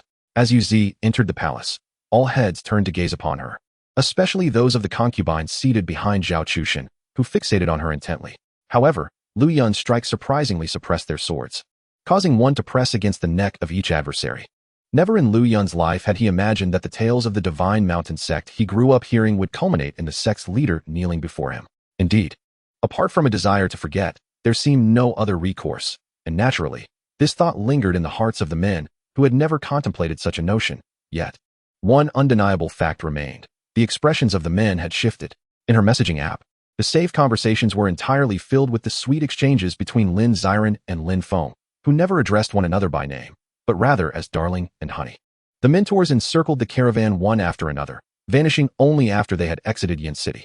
Speed, strength, magic, and more. The uniqueness of the Duanmu family lies in their ethereal white spirit power, akin to divine might, which serves as the nemesis of the demon clan.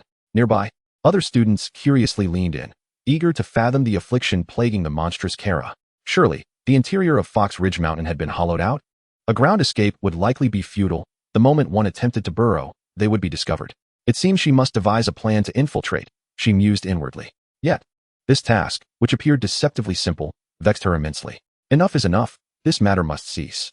The scenes that unfolded earlier had been observed by Zhu Ziyuan, who discerned clearly the right from wrong. At the heart of the tomb chamber lay a black ancient Polonia coffin, constructed above a dark river, indeed, a winding flow measuring a full 20 meters in width within the main tomb. After a tiring day, it was only natural to seek rest and refreshment. As he returned from the corner to the bedside, Zhuzan gently brushed his hand against Lan Xingxing's cheek. Knowing that Fan Sisi had spent the entire day searching for both housing and employment, unaware of the countless disdainful glances she had endured, were a novice, like someone of Peter's ilk, to speak, those present might take him seriously. As the sky descended into complete darkness, a green light shifted from hazy to clear, resembling a bridge connecting heaven and earth, illuminating the entire realm. She harbored no desire for a recurrence of this ordeal. Only a profound psychological despair would compel compliance. For mere physical punishment would prove insufficient. The most effective approach lies in the amalgamation of both. The treasures of the Amazon rainforest remained untested by the leader of the hunting gate. He was unaware of their flavor, yet felt an enticing longing. The Shufu family had become the most idle, and he felt a tingle of anticipation, having previously served as a precinct officer. To outsiders, it appeared that in Russell's eyes, a novice superhero and a naive supervillain engaged in a lackluster exchange, devoid of novelty. It's no trouble, I feel fine. The physician will check on me tomorrow. I've just been a bit busy. Both the child and I are well, so there's no need to worry, Yaoqi reassured, patting Fourth Master's hand. A unilateral contract would not inflict the pain of the spirit beast's wounds upon the spirit master. However, why did she feel each injury on Rui Jin as if it were her own? Today seemed to present an opportunity, so she settled beside Dylan, eager to seize this moment to engage in earnest discourse and sparring. Ironclad was exhibiting an alarming lack of security. This defense system was certainly not intended for ordinary individuals. The mere thought of witnessing an entirely unfamiliar sword technique dance before her, yet remaining unable to perceive it clearly, caused Xiao Suo to grow increasingly restless.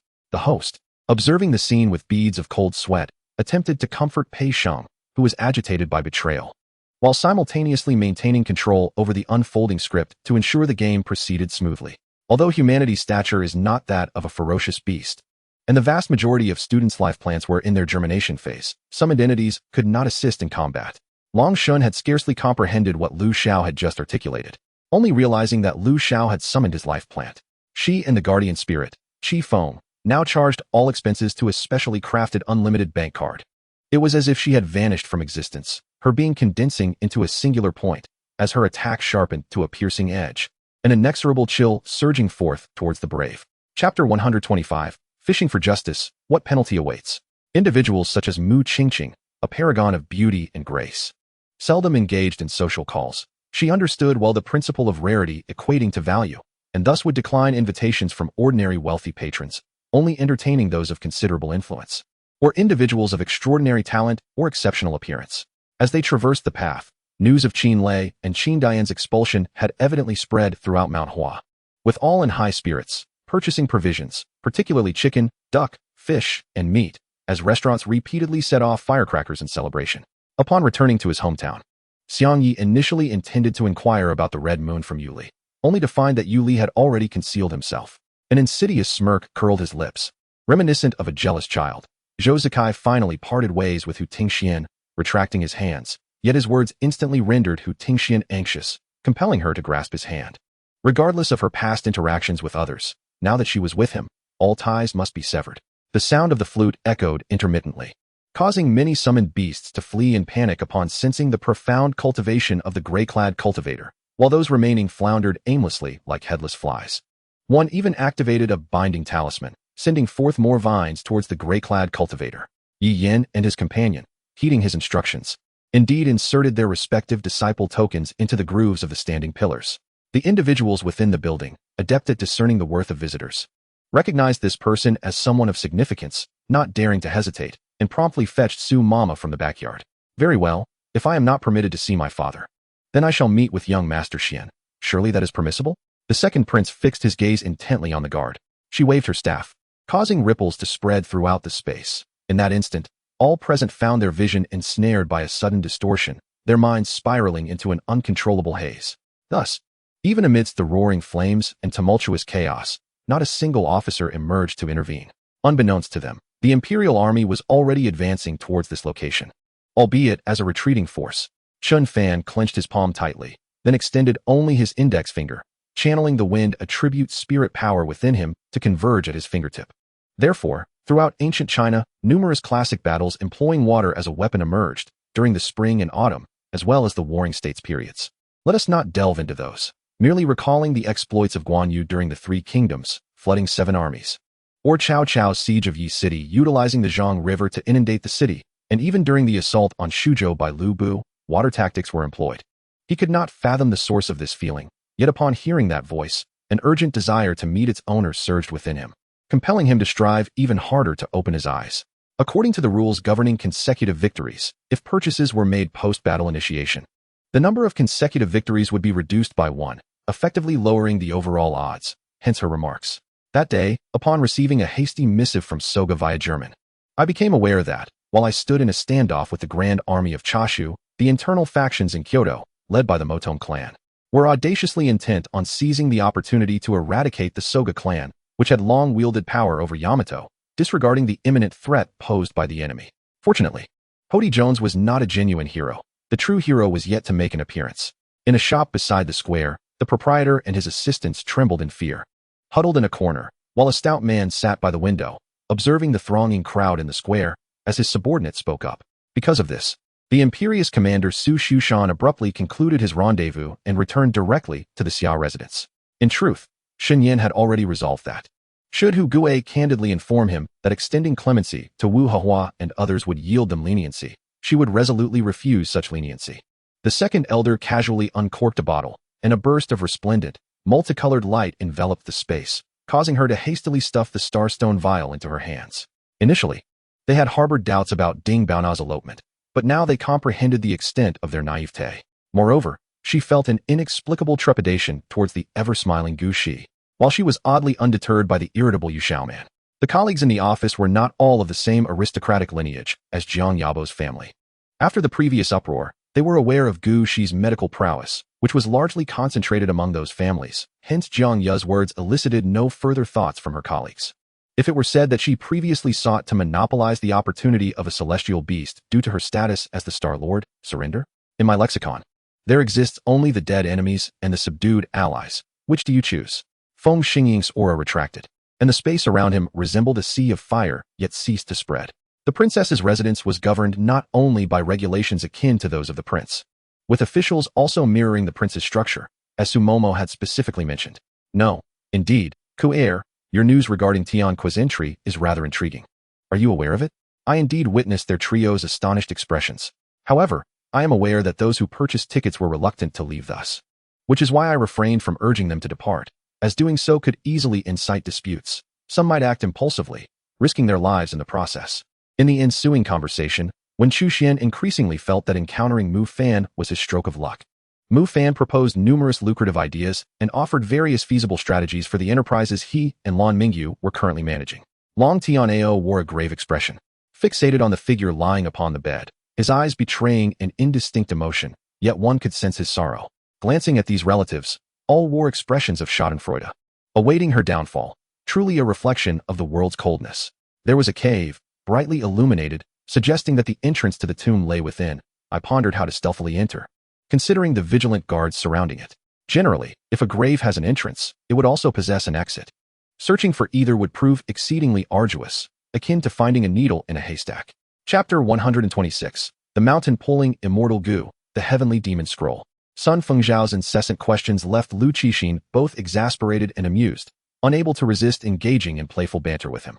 They all maintained an attitude of indifference, unconcerned about what consequences Zhang Yang might face. They were merely eager to have him vacate the tavern so they could resume their tea drinking. What progress has been made in the preparation of the original music festival? Lu Yi inquired about a matter. Original music currently faces significant repression in Huaxia.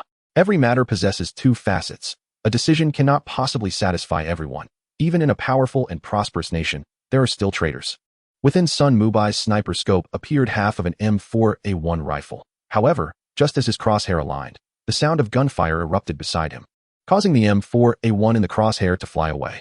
Yet at that moment, Sun Fengzhao had no time to adopt any celestial postures. He swiftly retrieved a universal talisman, recited the incantation, and with a wave of his hand, a beam of yellow light enveloped the talisman and steadily shot forth. Wang Junyang shouted, unleashing a precise 3-round burst from his 95 assault rifle into the mouth of the wolfdog zombie. The specially designed bullets effective against the biochemical virus caused the creature to howl in pain, turning to Wang Junyang with a furious snarl. Sun Fengzhao had previously envisioned this transformation water preparation room as a bustling hub, filled with people and activity like the refining chambers of the Four Islands. Yet what he encountered was merely an abandoned old refining room.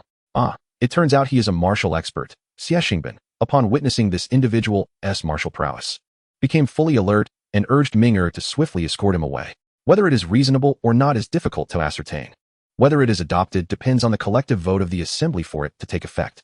Though this statement appeared soft and unassuming, it nonetheless rendered Tanju momentarily cold. His head bowed as he endeavored to conceal the rising malevolence in his brow.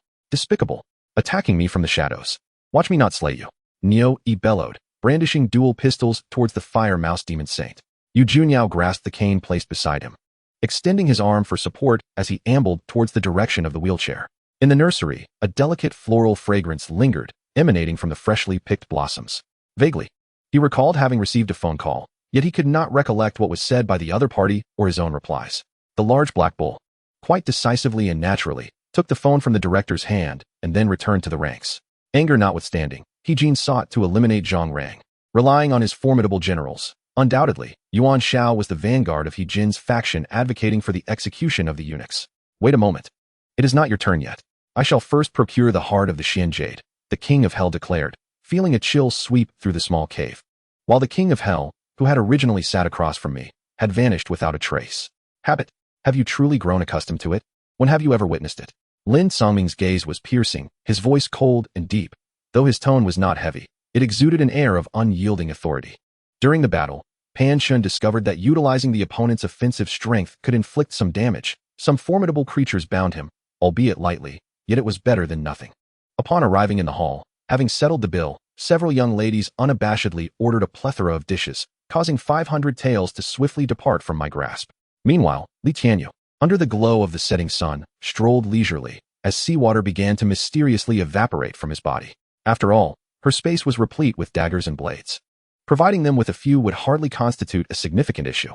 In high-altitude regions, the temperature is inherently low, and the river water is naturally cooler. I tentatively approached the riverbank, cupping my hands to scoop up some water, which felt icy and piercing. Relying on the connections of the crown princess's family to act recklessly within the city, do they not fear being discovered by the old Zhu and implicating Zhu Yunwen? Thus, we hailed a taxi, instructing the driver to take us to another location, and after enjoying a delightful meal, we returned to the hotel. Perhaps, he is more likely to remain at the residence of the disciples in white, watching them come and go day and night.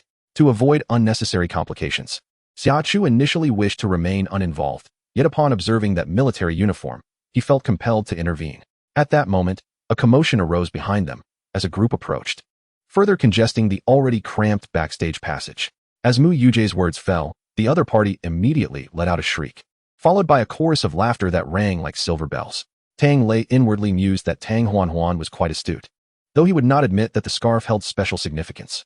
As I have yet to reach adulthood, I am unable to experience the sensation of wearing gold and silver ornaments. Consequently, Li Hao simply adorned me with a teardrop-shaped earring and a matching necklace around my neck. What is amiss with their reactions? At this moment, she is beset by severe aches throughout her body, a dull pain pressing against her chest, leaving her gasping for breath as if she were a child once again, precariously climbing a cupboard in search of the sweets her mother had hidden, only to lose her footing and tumble helplessly. The transparent door gradually solidifies, and Wang Feng stares in astonishment, observing the intricately carved dragons and phoenixes adorning the stone door, which exudes an ancient and profound aura. Indeed, were it not for the heightened sensitivity of our probe, we would not have detected these changes. Far from reaching the detection limit, Chen Yingying candidly replied.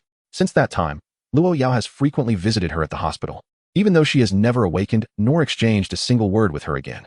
In truth, Shaolin and Alessa represent two facets of a single being, one benevolent, the other malevolent. What ails you? Li Lin gently grasped by Ling's shoulder, gently pushing her away from his embrace, inquiring with genuine concern. Her card contains both her identity page and that of Si Yao, though her own information is more extensive. While Si Yao is merely represented by a number and an avatar as a friend. No gambling? Zhao Zhenggang queried, puzzled. Isn't the thrill of playing a game like Jiajin Hua precisely what makes it exciting? The individual who has received your true teachings is named Nangong Qinyu, and he has now ascended as the new king of the kingdom of Nanfeng. Chu Chen informed him. This was indeed his plan, to have Xia Ying reside with the Pei family while surreptitiously spreading rumors in high society about her alleged crimes. Chapter 127, Soul Banner, Dual Pupils. Presently, Chu Tian feels as though his initial smooth sailing may have attracted impending misfortune. This is indeed the second most powerful of the 5 original deities, the Emperor of Stone. In the distant sky, the beast ancestor's pupils constrict violently, vividly recalling how utterly defenseless he felt before the Emperor of Stone. What do you intend to do?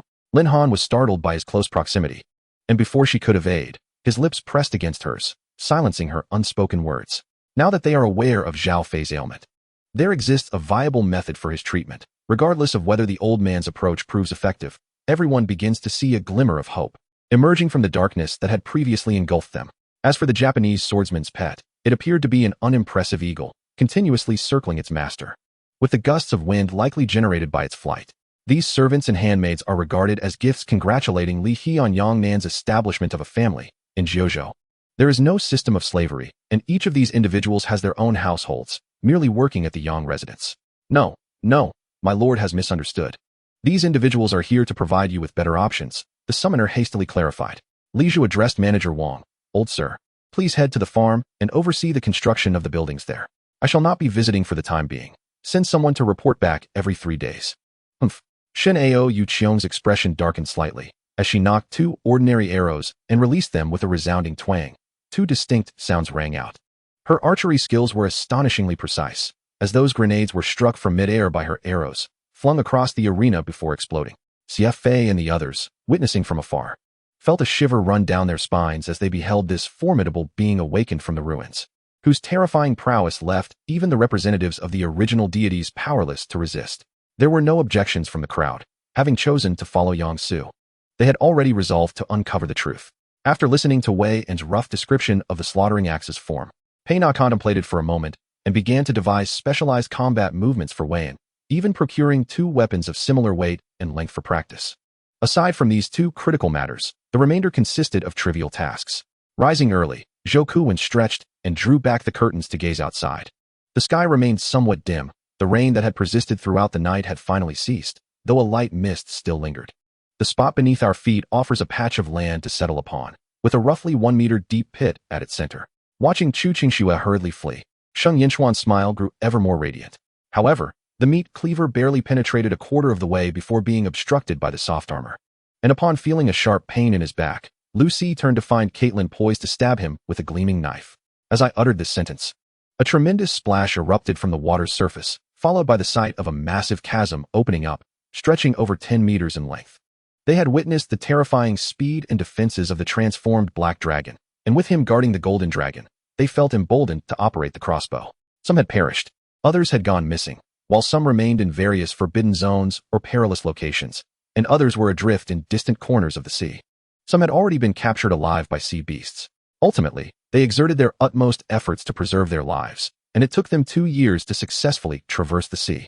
Smiling, the dragon ceased further conversation and, in an instant, approached the previously distant Liang Yu.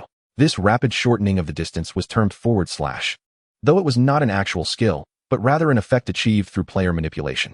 In terms of public welfare, the 100,000 citizens of Linen would undoubtedly struggle to endure the ravages of war, while the 30,000 soldiers would merely be sacrifices. The most profoundly affected by this incident was Madame Song, who felt a lifetime of guilt for having sought her sister, only to discover that she had long since passed. At this moment, the dawn was faintly illuminating the horizon, revealing nearby farmlands and adjacent villages, albeit sparse, with only a few households scattered at a distance. Aligning closely with Wang Sudong's predicted location, the environment appeared strikingly similar. A fist struck Tu Yujing's body, and as he trembled slightly, the onlookers exchanged benevolent smiles. Their admiration for Tu Yujing requiring no verbal expression, as it was evident in their gazes. His intention, without a doubt, was to recruit Bai Muxiwe into the Xingying company and cultivate her into a new generation superstar of the highest caliber. Bao Xian resolved to cease dwelling on the burdens of her past life, temporarily setting aside her concerns, and strive to cherish the present moment while everything remained untainted. Just as they were lost in their undisturbed world, the door to the dressing room swung open, revealing Xia Wanru rushing in urgently. Although Li Minghui was renowned, those within the East Sea Circle afforded him a measure of respect, yet I have no fear of him. Thus, the notion of offending him is irrelevant. Guoyu remarked casually, maintaining a subtle tone that is characteristic of individuals like her. I'm sorry, I'm so sorry, Mo hurriedly apologized. A sudden waft of iron tang invaded her nostrils, and before she could utter another word, the individual hastily departed. Su Jiuan exchanged glances with Changsun Huiqing, both harboring a poor impression of this person, which only worsened the situation. The renowned hero Jiang, famed in the northwest, would likely not have achieved his current stature without the assistance of Dongfang Ruoxue. Otherwise, he would never have attained such notoriety by mere accident. Chapter 128. The Power of the Fire Spirit Pearl, a ruthless individual arrives. Besides the weaponry, the official equipment for their journey to the north was sufficient to leave them in awe time and again. Upon hearing the words of this calamity bringer, Ai Chui was momentarily stunned, struggling to believe her ears, while on the other side, Thanos slowly gestured with his hand, issuing the command to slaughter the entire dwarf race. Indeed, at worst, my sister can wait for you at the third level of the mundane realm. Shurchi chuckled heartily. The third young master was raised under the knee of the old master, who had educated the late emperor. Naturally, he was not comparable to the tutors of the first and second young masters. Yet, before Xiao Yubai could indulge in his daydreams for long, he suddenly sensed an unusual source of energy within his consciousness, and upon experiencing that energy, he felt an inexplicable familiarity. Speaking of which, Zhu Tianxing was quite unfortunate. One could say that the strength Li Chunfeng possessed now was largely thanks to him. If the two of them were to besiege the Lord's mansion of Sima Li with all their troops, as long as the Flying Blade Saint did not intervene, they would still have an 80% chance of letting one or two slip through the cracks, which would not be a significant issue. However, Luo Xian did not continue to wield the spear to attack Chen Yuan, but instead dissipated the water barrier, firmly grasping the chasing star spear in his hand. Upon obtaining the spear, Luo Xian, Chen Yuan suddenly sensed a slight change in his aura. We have official business to attend to. Hurry up and remove the obstacles from the road. Xiao Yi impatiently shouted at the chubby, greasy officer leading the group as he rolled down the car window. Shun Feifei comforted it, cherishing it as a friend, feeling every component, every bullet, hoping this handgun would always accompany her. Why did Li Lu seem like a wife waiting for her husband, while she felt like the husband who had gone out? Yet, the authorities persistently refused to acknowledge Shun Feifei's status, labeling her a zombie demon, a source of calamity that must be eradicated. In short, possessing a permanent residence permit in the shelter was comparable to owning a 3-bedroom apartment in the urban districts of Beijing, Shanghai, and Guangzhou before the apocalypse. Indeed, this was quite surreal. Chunming never expected that his boss's great opportunity would turn out to be a manhole cover. He decided he must stand on a manhole cover when he returned home that night. Perhaps his great opportunity would also be found there. I say, June, you should take a moment to consider what kind of goods they are. How could our young master house set his sights on such things? Bai Junjie quickly chimed in, asserting that if there was a good show to watch, he would not be Bai Junjie. The masked man gave a strange smile, shifting from a slash to a grab, seizing Xiang Zishi into his grasp, gently pulling her into his embrace with a flick of his wrist. Zhang Guorong won the runner-up in the Hong Kong region of the Asian singing competition in 1977, thereby entering the music scene. You, my child, have become quite famous now, Su Guifei remarked, her words seemingly a compliment, yet laden with deeper meaning. Naturally, Yi Xiangyang smoothly acquired the materials he desired after processing parts of the court hearing footage. Growing up in such a family environment without going astray truly was a feat, and Jing patted Huakai's shoulder, casting him a compassionate glance. My gun's magazine is fully loaded with 30 rounds. At this distance, a single burst could take care of all of you without issue. Be honest, do not act recklessly. And now, take out the guns on you and toss them to the wall. Jiang Shao continued sternly, as Imo Chun came to find Tang Yingying to exchange prescriptions. He glanced at her, fully aware that this was her cunning ploy. After observing for a long while, Yun Minjing raised her head to glance at the flying eye that had been following her so openly. After confirming her tools, Jing Yi wandered around the market and unexpectedly discovered cumin seeds, which she promptly purchased. Originating from the western regions, cumin served as both a medicinal herb and a spice. Encountering it here was indeed a delightful surprise. Having acquired the land, she did not conceal it. The barren land was a saline alkali field, which was why crops could not grow there. She would need to remove some of the salt and alkali to meet the standards for planting. However, Guojia Hui's glass contained juice. As she still had a few months until reaching adulthood, so Chen Xiaofeng did not allow her to drink alcohol. The more he praised the Hai family, the more it revealed his apprehension towards them. Luo Chen observed him, but his mind had already fallen into deep contemplation. If he was indifferent to worldly affairs, it indicated that he might not truly belong to the Ziji realm. The remaining magical beasts numbered just over 10,000, and most were similarly battered and bruised like humans. A wave of intense heat emanated from the wound, and a golden crow burst forth, carrying a terrifying aura as it charged directly forward. Simultaneously, as Hao Hian braced against the heavenly tribulation of nation-building and the celestial lightning tribulation, the battle in the desolate city erupted from all directions, with a total of 15 formidable auras converging towards Hao Hian. Ji Xian was rendered speechless by Ji Ye's inquiry. Why did you not use the Tiangang shield earlier? After witnessing the true form of the single-horned ice python, he had been solely focused on devising a strategy, completely forgetting about the Tiangang shield. Ji Xian did not respond, and Ji Yi did not press further. He simply said, "Let's go," before vanishing from sight. The younger one protected the elder, hiding behind a table, and with a swift motion, he surprisingly pulled out an exquisite handgun from his pocket. Given Dugu Chongluo's talent and diligence, he was more than capable of breaking through to the Yuan Shin realm. Even reaching the Zifu realm would not pose a problem. As she spoke, Changxi's expression soured, her beautiful eyes filled with reluctance. She glared fiercely once more before turning to look at Luya, finally revealing a smile. Even if she could not thwart the Buddhist good deeds, the return of her son was still a significant blessing. Chang, she could only console herself in this manner. Chapter 129. Re-entering the Divine Forbidden, Princess Rain Butterfly. Ding Xiu expressed gratitude for Huang Baiyo's guidance, yet did not confess to deliberately injuring himself. As the other party was quite averse to being manipulated, that would lead to disaster, so Ding Xiu buried it deep within his heart. She was originally the most noble being in this chaos, carefree and wielding supreme power. The ones responding to the three generations were not the highest combat power of the fairy tale led by Gildarts, but rather Laxus, Natsu, and Gadgel, the three Dragon Slayer mages. It seemed that a breakthrough was imminent. Sun Wukong carefully contemplated, realizing that his current cultivation was nearing the late stage of the Hunyuan Golden Immortal. In fact, many of the supreme beings had already speculated that the disappearance of the Wine Sword Immortal was orchestrated by the supreme being of the Dao realm. Thus, even Su Yuan had lost much of his strength to smile, becoming increasingly taciturn. At this point, he had already crafted attack speed shoes and a vampire staff. Preparing to head towards ruin, his combat strength was incomparable. Just as Qian Sheng and the others were discussing tactics, the safety officer had already distributed BB pellets to everyone. The eldest sister expressed her gratitude once more. When she switched to another doctor, her inquiry was met with some impatience. This was a highly challenging clinical support technique. Most crucially, the aortic valve replacement surgery required conducting under deep hypothermic circulatory arrest to avoid damaging the patient's brain, preventing cognitive impairment, and protecting all bodily tissues and organs. Do you have any purple orchid, Lingji? Zhu Zhong asked, seeing Gu Fan still unwilling to let go. Peering through a slight crack in the door, Tong Guai Guai heard the conversation inside.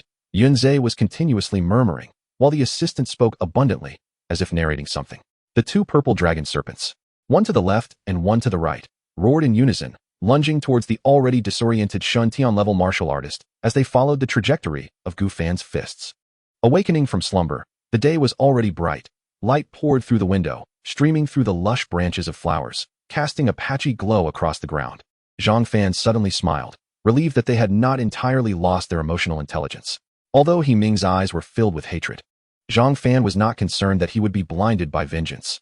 He held a degree of confidence in that regard. No wonder Mu Yuan Meng was so wicked. It turned out she acted to save the one she loved most, with no choice in the matter. It was no wonder they came to the dungeon to rescue her. It turned out the redemption Mu Yuan Meng referred to was for this purpose. After finishing his words, Zhongli Luo cracked the whip on the horse, which, feeling pain, immediately galloped away. As Gu Fan pushed open the door, he was greeted not by a weathered visage, but rather by a countenance embodying the mature beauty and masculine curves of strength. Had it not been for the faint shadow of a beard gracing his jawline, Gu Fan might have mistaken him for a youthful general. Indeed, she had embarked on the study of incantations. Did this mean she would also pursue a major in the art of spellcasting? Yu Feng, concerned for others, completely overlooked the fact that the crux of the conversation lay with himself. Thus, Lin Hao remarked on the predicament at hand. The situation was utterly lamentable. Your strength was already inferior to that of your opponent by several tiers, and now you couldn't even grasp a shadow of them. Instead of waiting for death, there seemed to be no other recourse available. Brother Wu, we are old acquaintances, and I am aware of the discord between you and Chao Jiao. In light of the current circumstances, if you are willing to assist me in defeating Chao Jiao and rescuing my elder brother Chen Sheng, I am prepared to lead my forces to serve as the Grand General at the confluence of the Pei River and the Poyang Lake. What do you say? Song Daily stated bluntly. However, he had diligently inquired within the military, discovering that the escort comprised 900 soldiers, led by two captains, one named Chen Sheng and the other Wu Guang. A vortex materialized, and Ouyang Yu and Meng Shui once again entered the temporal tunnel. In the blink of an eye, they found themselves back within the confines of the Xianyang Palace, yet this time, it was the Xianyang Palace of the Qin dynasty at the height of its unification. The state of Wu had perished. What had become of Shi Shi?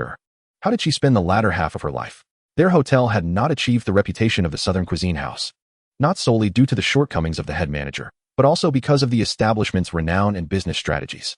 However, Tan Xiaoshui, having undergone several experiences of absorbing spiritual energy from the water, had caused the water to surge with vitality. When absorbing the spiritual essence of the lake, he learned from past lessons and slowed his pace, fearful that he might again cause a dangerous rise in water levels. The throngs of 3,000 transformed, shifting their forms. Traversing the land unimpeded, no one dared to obstruct them, nor could anyone hinder their passage. The remnants of limbs lay scattered, and those belonging to the bloodthirsty shark lineage trembled, utterly intimidated, forced to watch as the procession broke through their defenses. Yet Lin Shi, with his consciousness tightly enveloping Zhu Yozong, let out a cold chuckle. A surge of mental energy crashed forth, revealing Zhu Yozong's corpulent form as he stood like a rolling gourd. Once Lu Shuer and her 5 companions encircled the crimson black-eyed king cobra. It was Lu Shuer who struck first.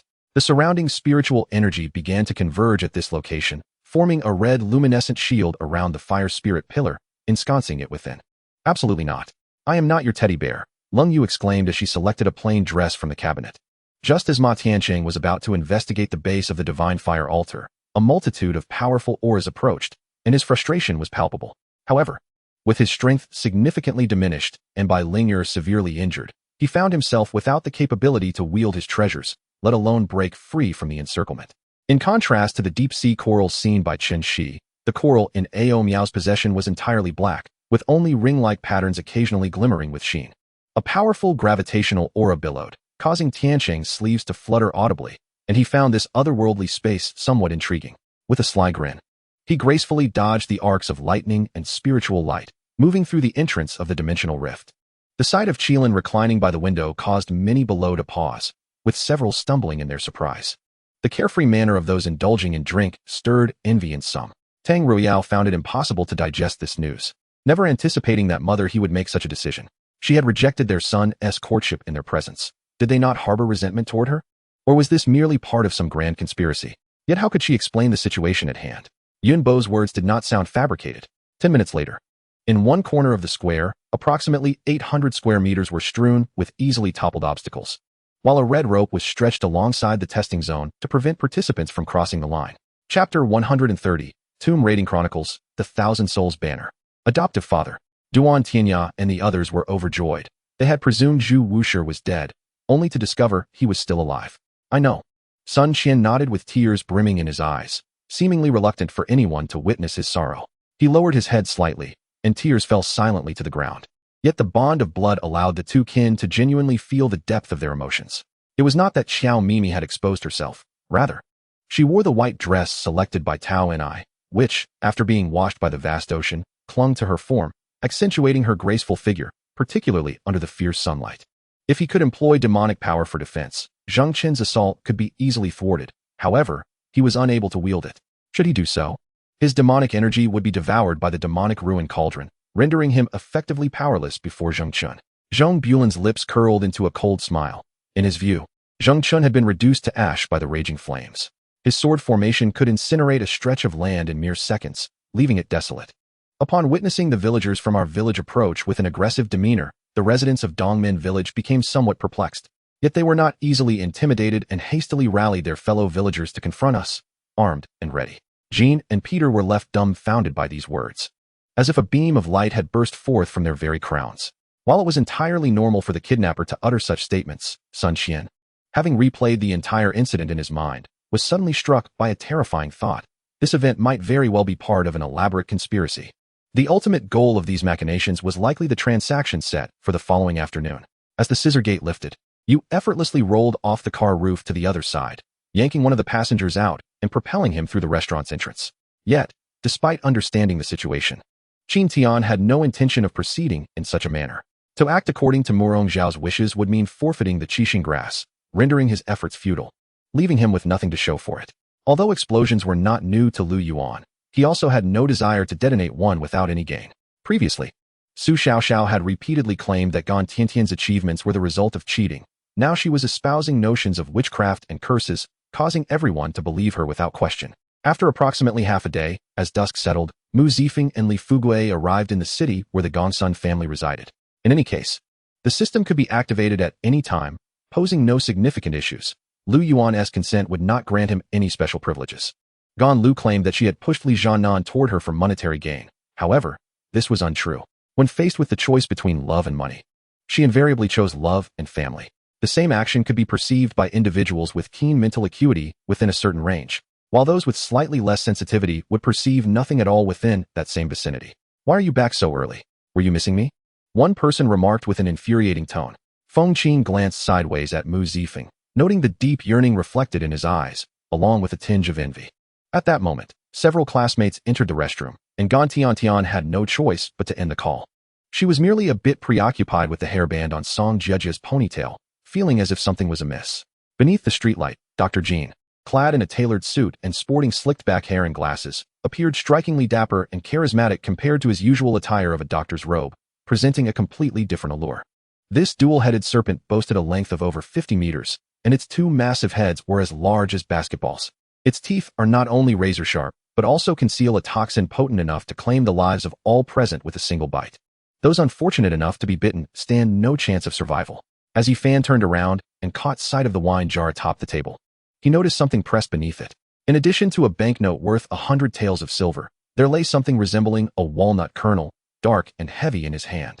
After a brief glance, Yifan dismissed it from his mind. Jin Xian, I am filled with trepidation. I find myself trembling uncontrollably, seeking refuge in your embrace. For it feels safer there, despite your body being exceedingly cold. Yet, it provides me with an extraordinary sense of security. Is this my water? Duan Xiao furrowed her brow, sensing that the cup seemed to contain more water than before. Upon exiting the weaving shop, the two strolled leisurely for quite some time, only returning home after finishing their dinner. Chuyu, having resolved her hesitation, promptly agreed to escort the visibly frightened He Qianqian to the tents of Wugong and Tong Yunsong, while she herself followed Nelson to the tent of Chu Fanqing. Fairy, I believe you look most enchanting in this emerald gauzy skirt, complemented by this pearl and jade pendant. Surely, no other fairy can rival our family's beauty. Not even Fairy Zaya can compare to our Yao Yi. Insu had already begun rummaging through the wardrobe to find suitable attire. Chapter 131. The Crocodile Ancestor's Divine Embryo. I am the imperial banner of humanity. Do you truly know I am your son? Murong Yu scoffed coldly and settled onto the nearby soft couch. Li Hong was certainly not foolish. He would never heed any nonsensical reasoning offered by Li Yu. However, the practicality of Li Yu's words compelled him to deliberate carefully. Beyond the mountain gate, a formidable aura began to rise, as if the entire sect was being bathed in the baptism of time. At dawn, the prowess of the chubby warrior was once more on display. Wielding a kitchen knife with fluid grace, he sent the filthy blood of the monkey demons splattering, effortlessly dispatching several of them in mere exchanges, standing tall and triumphant, letting out a victorious roar. His recent valiant display had not gone unnoticed by the officials atop the city walls, inadvertently bestowing upon him immense charisma. Without the need for the young man in white to issue commands, the torchbearers immediately began to hurl torches downwards, while archers released flaming arrows. The scorching summer days swiftly passed, yielding to cooler weather as the leaves on the trees gradually turned yellow. A gust of autumn wind swept through, sending the leaves swirling and drifting away. Ning Sheng, adhering to the original plan, divided the remaining 4,000 troops into two contingents, one under his own command and the other entrusted to General Tan. At that moment, Pa Xiao was contemplating the relationship between Silver Wolf and Wuxia when Silver Wolf lifted his head, making eye contact with him. Then, he turned and walked away, leaving Wang Mingxiu stunned in place, motionless for an extended period. A terrifying vortex of celestial might enveloped the vast world. A chaotic tide of annihilation sweeping across the starry sky, shattering mountains and rivers, drying up the seas, as all traces of breath and life were obliterated in an instant. His words exuded a sense of dominance and arrogance. He remained preoccupied with Shi Ying's disappearance, unwilling to delegate the task of vengeance to another. He yearned to slay his enemies personally and avenge Shi Ying. Yimu greeted Shui Rui with a polite smile, maintaining an air of courtesy throughout, demonstrating no intent to cause discomfort. Xiao Junpeng gazed at the letters linked in front of him, realizing they were evidently news from a well-known domestic website. Why would Jing Tian send him a news link?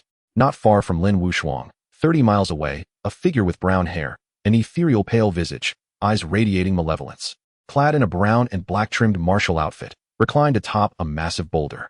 This individual was none other than the human evil who had appeared in the rocky area to slay the Ice Fire Rock King. Once the three burly men had carried away the large pig, Hu Xiangmei inquired of Wang Lishir, sister-in-law, when will your family be slaughtering the pig?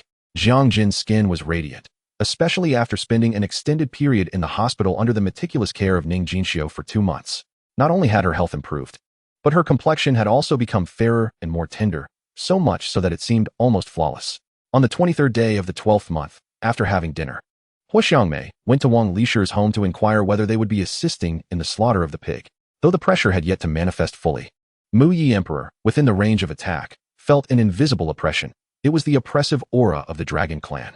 Such was his nature, when indifferent.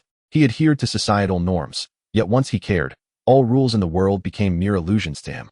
Only Qi Ying could apply the demon core in the crafting of magical patterns, significantly enhancing its value. in the span of a mere minute. Morong Susu felt as though she had lived through an entire century, her face burning as if engulfed in flames. Then, Xia Xian opened the door and stepped inside. She encountered a golden-haired, blue-eyed flight attendant with cascading waves, who entered with a flirtatious smile, chattering away in a stream of English. The two burly men, upon seeing this, naturally blocked his entry, positioning their broad frames in front of the door. Is everything all right? I believe your mother may change her mind after hearing Uncle Shin's words. Perhaps we should let it go? I offered some comfort to Yi Chuxia, observing the perfume in her hand, still reluctant to engage in such a perilous endeavor. Generally speaking, those participating in the 5,000-meter race would not also enter the campus circuit, which closely resembles a half-marathon, as having just completed a run in the morning. Their stamina might not recover by the afternoon. Qi Shui shook hands with Tang Meili in a formulaic manner and, upon hearing her stiff words, replied with a half-smile. Yi Fei casually remarked, feigning ignorance of her pilfering act, subtly drawing his late-night snack closer and saying, "So you mean to say that your refusal to marry is part of your mission?" After a long moment, Huang Fu-ing regained her composure, gazing at her son with reddened eyes. Among these divine beings, the highest-ranking deity had reached the 9th stage of divinity, while the lowest still surpassed the 6th or 7th stage. "Mother, could you refrain from speaking nonsense with your eyes wide open? When has Kong Xiaotong ever cared for me? She only seeks to sow discord. She tarnishes my reputation before my father. If it weren't for her meddling, would my father hold such a grudge against me now?" "Did you not say the same?" Kong Yuanzheng retorted, feeling deeply wronged. Countless mortals fled in a frenzy, many unable to escape, and were completely engulfed by the tumultuous waves. Xiao Hua shook his head lightly. He had intended to wait a while longer before taking action. But the proximity of this oxen-like figure made it impossible for his ears to remain undisturbed. In that moment, as the enraged Black Panther steward revealed his true form, Xiao Hua swiftly darted to the front of the Rift Mountain. Yi Gufeng had come to Shinfeng City primarily for his sister's matter. He presumed she was not a fool and understood his intentions for being there, yet everyone was reluctant to articulate their thoughts so plainly. Huang Shu let out a loud shout, and suddenly his figure appeared before the demonic faction, raising the heaven-cleaving axe in indignation. Lin Jiadong's feathered arrow, suspended before his brow, shot forward with a thunderous bang, causing the protective barrier formed by his powerful aura to dissipate entirely. The 49 arrows instantly erupted into dazzling brilliance, piercing through the battle armor. Chapter 132, The Indestructible Heavenly Skill, Divine Method of Crossing. Throughout the banquet, Wang Fan kept a watchful eye on Hao Hao. While Hao Hao's parents were oblivious, believing their son had garnered Wang Fan's favor, which had attracted the assistance of a benefactor. Otherwise, how could a family like theirs suddenly enjoy such prosperity? The black-bone skull struck the walls of the grand hall, crashing to the ground. Now in a state of disrepair, with 3 skulls closest to the explosion having been shattered into fragments, their glow extinguished, their essence entirely lost. "You jest," Shun Jinghui remarked with a smile, yet an inexplicable sense of anxiety gnawed at him. If indeed what Fukuda Terumi had suggested held any truth, it was conceivable that Li Yun's ultimate fate would be far worse than that recorded in history. Viewed through a political lens, his conclusion appeared almost predestined. Fukuda Terumi reached out and playfully patted Ayazuna Tomoki on the backside, gesturing for her to feel at liberty. Ayazuna Tomoki nodded slightly toward Shun Jinghui, retrieved the clothing from the ground, and departed. Just as Shun Jinghui concluded his engagements in Hong Kong and prepared to return to Japan, he received calls from Lin Jian and Li Zikai in quick succession. However, amidst his astonishment, he witnessed the previously shattered sword intent instantaneously rejuvenate. A myriad of sword energies re-emerging in an instant. This was not merely coincidence. Fukuda Terumi concealed her face, proclaiming, "We possess ample time and patience, and can always start anew." Yet, her tone belied the levity of her words. Zhao Heng entered, methodically shutting the steel door behind him. After surveying the surroundings, his gaze fixed on the corridor across the hall, and he strode purposefully in that direction. However, halfway there, he was captivated by an independent office. The witch's form was elusive, refraining from counterattacks, merely evading the icy blades, remaining silent throughout. Before stepping outside, he habitually donned his wristwatch, glancing at his eerily silent phone. He moved to pick it up, but, recalling Gu Lian's utter lack of communication, petulantly set it back down.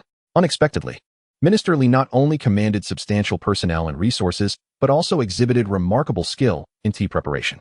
Yi Tianyu demonstrated a professional demeanor in the art of tea drinking, displaying no signs of intimidation.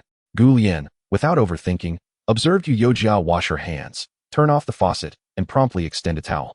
"Child, how can you discern someone's character or caliber if you do not engage with them?" Yang Ping remarked with a hint of exasperation. "Friends, upon learning of my relationship with my wife, Everyone affectionately dubbed me the Fist Master.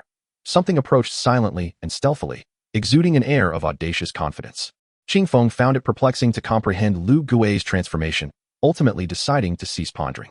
Coincidentally, Lu Gui's return path led him toward Lingjing's garden. Perhaps he could stealthily follow in his wake. Haven't your parents ever told you not to point at others while speaking? Emohai coldly addressed the man. If Guming's memory served her correctly, Guan Xinji harbored a strong aversion to sweets. Anything associated with sugary treats was utterly off-limits for him. Ice cream, soft and fluffy, ranked among Guan Xinji's top taboos. During her time in Paris, Guming had purchased ice cream without anyone ever contesting her for it. Moreover, it might not even be curable. Merely having a blocked blood vessel would necessitate minimally invasive surgery, given the man's condition. With epilepsy compounded by a stroke and a vascular blockage, achieving a cure through Western medicine appeared nearly impossible. The three individuals on stage were already strikingly radiant. And now every gaze in the room was fixated upon them. They had searched for over 40 years, during which Yu Xingyi had seized opportunities to seek out Yu Yangyang. Yet she seemed to have vanished from existence. The crowd could only console themselves with the notion that no news was, in fact, the best news. Initially, the weather had been agreeable, and the yield promising, but after setting sail, an unforeseen fog enveloped the sea, leaving everyone disoriented and unable to navigate their way home. Fool! What are you saying? I have already declared that everything I do is of my own volition. Should such circumstances arise, I would unhesitatingly come to your aid. Nuo Mingyu stubbornly retained his character. Together against the Tang sect, a number of fervent Zheng clan youths rushed home, though some remained hesitant. No. Didn't he already leap into the volcano? Why? Why is he here again? An heirloom treasure. Would you consider joining me? I'll gift it to you, Ji1 shamelessly proposed. Indeed, the individual standing before Mu Nuo was none other than the esteemed national master Tianya, who had once taken care of Wei Qi Jing. Darling, we are not of the same kind. Disliking you is normal. It's liking you that would be abnormal, she remarked. Your Majesty, it seems this tremor originates from the very edge of the heavens. A deity bowed before the heavenly emperor and reported. Time passed, though it was unclear how long, nor how many foes had been vanquished. A mere 20 or 30 steps felt like an eternity. The journey was interminably long, but at last, they had arrived. Li Guyu listened attentively to Yu Ku's words, nodding in agreement, acknowledging that such arrogance immediately following a modest achievement was indeed concerning. If she continued down this path of hubris, her future would undoubtedly be fraught with difficulty. Lu Fei's eldest son, Lu Jian, though a prince's heir, was merely a count until he inherited the title, akin to the heir of the Liang prince, Lu Mai, due to his lower lineage. His standing among the Lu nobility was not superior to Lu Mai's. The silver-faced old woman was taken aback by Wuxin's sudden action, momentarily frozen in place. Unable to fathom that Wuxin had truly emerged unscathed. Can I share this information with those intending to enter? The butler finally inquired. After a brief moment, under the guidance of the Void Devourer rat, on the left side of the crumbling passage, stood a sheer cliff of 100 meters, beneath which lay a cavern. What kind of elixir is this? The butler, unable to discern it, promptly summoned an expert skilled in such matters for identification. Wang Sheng felt grateful toward Uncle Old Fish, though his heart was not entirely aligned with that sentiment. In this world, he remained an outsider.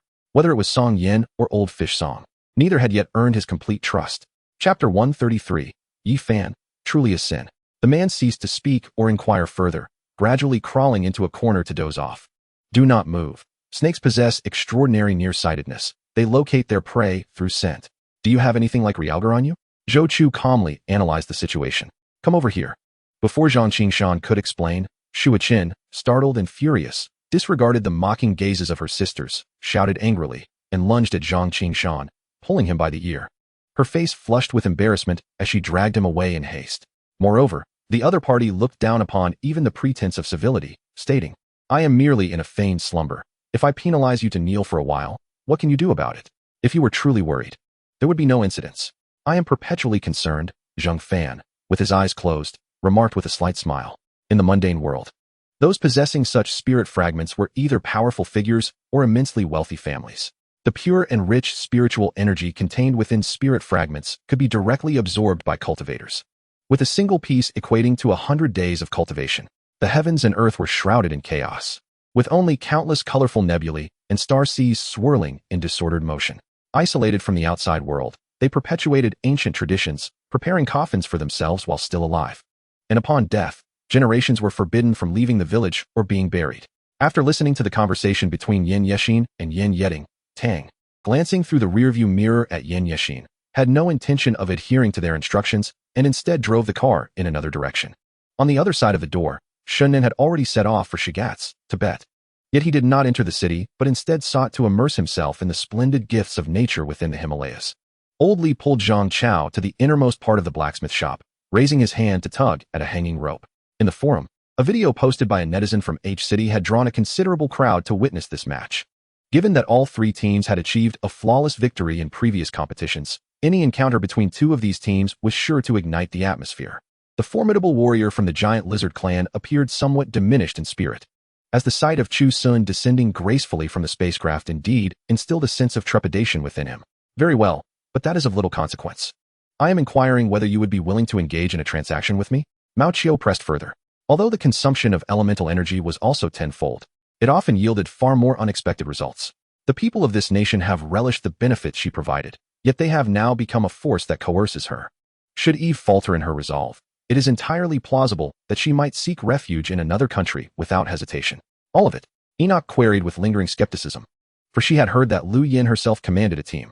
If she were to allocate everything to herself, it could be viewed, from another perspective, as a detriment to their own team. Considering these were the fruits of Lu Yan's extensive efforts in collection and analysis, her intellectual treasure.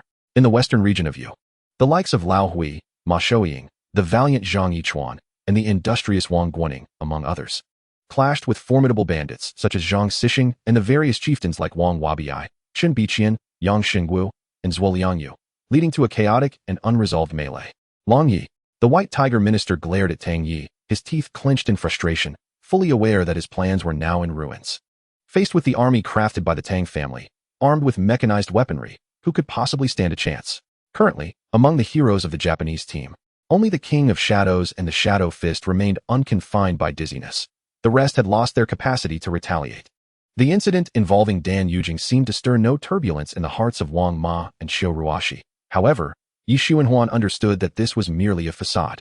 Reluctantly, Yin Tingxiang approached the table, took a seat, and began to perform, her melodies imbued with an unusual sorrow akin to a funeral dirge. Yet the tune possessed an enchanting power that could swiftly evoke tears.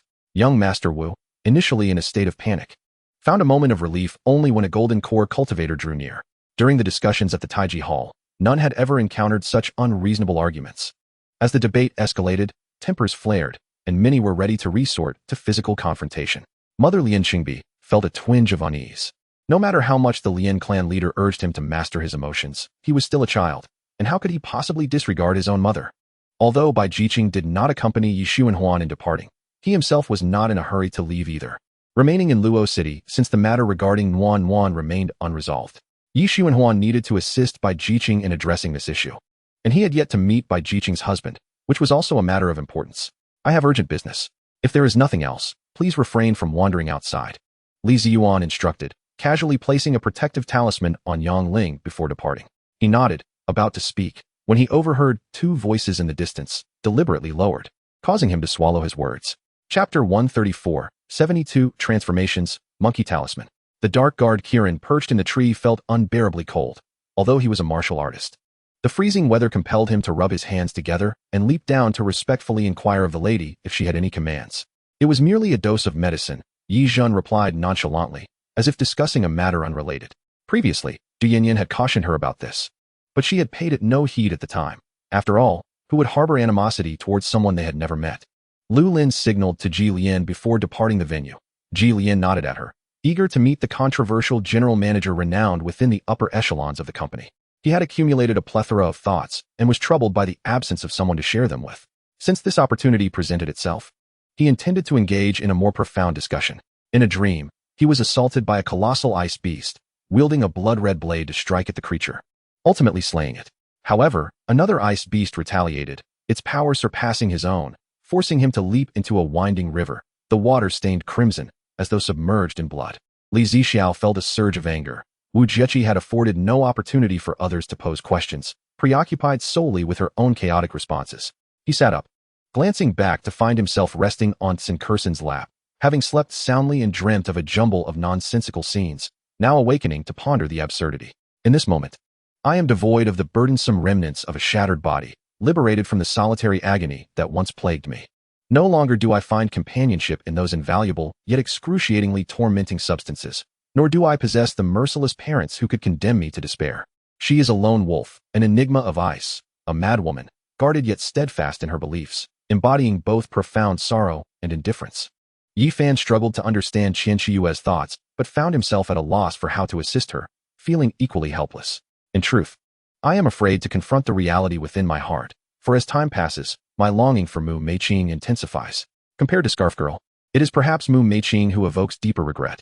That night, the desolate ruins drifted in and out of Mei Er's dreams as she ran back and forth, chasing the ethereal sound, ultimately collapsing exhausted upon the parched yellow earth. In an instant, the startled Baiyu swayed to the side, her foot slipping, her body plummeting like a heavy stone, descending rapidly through the shimmering light. Such an expression incited Blue Ruoxin's ire. She suddenly sat upright and seized Ho Tian's ear. Blue Ruoxin was well aware of Mo Duo's intentions. She did not wish to burden her, nor did she want her fragile body to endure excess strain.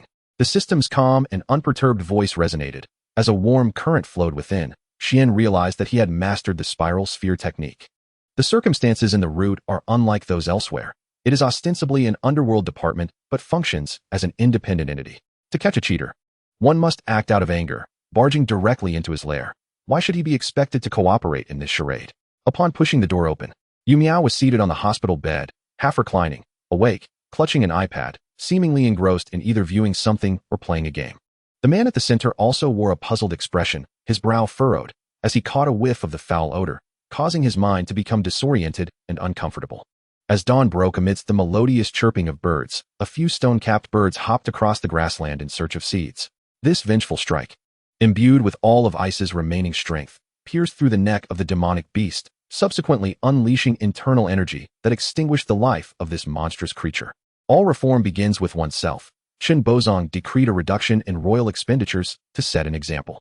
His mind was clouded with confusion, as if stirred into a thick paste, leaving Lu Yong utterly at a loss. The workers had no doubt regarding Gao Sheng's assertions. They labored in the factory, focused solely on their tasks, and were somewhat aware of the costs and market prices of the products they produced. Most of the massive stones hurled landed against the city walls, with only a few striking the walkway atop the walls, resulting in the deaths and injuries of 5 soldiers. Murphy's eyes were shrouded in red. As he felt the scorching heat waves approaching him, he silently smacked his lips, unaware of the challenges involved in learning magical spells and wielding psychic powers to control elements. This statement was quite realistic. It had taken considerable effort for Yu Liang to capture the old monk, as not every monk possessed the remarkable skill of thievery. Wolf received the sword from Violin's hands, holding it aloft before Louise with utmost reverence, akin to a loyal vassal presenting a weapon to his lord. Although he could not comprehend the cryptic words emanating from Wolf, the astute servant Rodok could discern the unmistakable message on the Nord gentleman's face: fear of mounting the steed. Lin Feng, feeling a sense of impropriety, withdrew his hand, observing the refined yet resolute middle-aged man before him with a look of astonishment. Just as Ho Tu's thoughts began to drift, the Xianing Great Formation suddenly shattered, jolting her back to reality. Seeing the formation breached, she was understandably taken aback. However, upon recognizing the individual responsible, her expression darkened significantly, a perfect illustration of the ancient adage, the wheel of karma turns, and retribution is inevitable. Chapter 135, The Divine Form of Kunpeng, Transforming the Royal Armament. At Zhou Tian's utterance, the elder brothers were utterly incensed, rushing forward to confront him. It seemed as if an invisible wall of fury had manifested, felt by Xia Yu's subordinates, yet their spiritual awareness could not penetrate it. Not even a trace could breach this barrier. Was this the spatial barrier spoken of by their master? Xia Yu pondered aloud. The tall figure's disappointment was palpable. Upon sensing the intent to strike at his chest, Yang Hua smirked dismissively and slapped the tall figure's shoulder, with a silver spear in hand. Lu Benshan unleashed a formidable aura, his arms trembling as the silver lance darted forth like a spiritual serpent towards a student from Wind Academy. Such words could drive any nation into a frenzy. For the sake of pride and information, regardless of the adversary, a profound conflict was bound to arise. Gu Shi gasped for breath, only to hear Qiu Rashui's voice, prompting him to turn swiftly and witness Shan Ming's spitting blood, his body marred with cracks.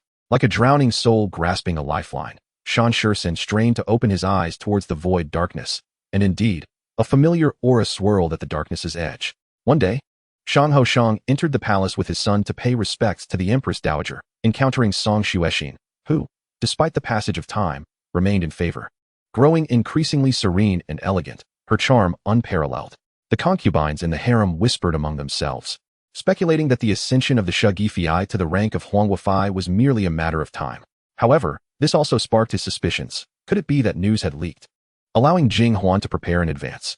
Was Long Qi's possession of a sword intentional or merely coincidental? The elderly man, having seen Shin Muyu drink his water, was incensed when she ignored him. Qi Hao's eyes narrowed slightly as he scrutinized the contract once more, a hint of coldness flickering in his gaze.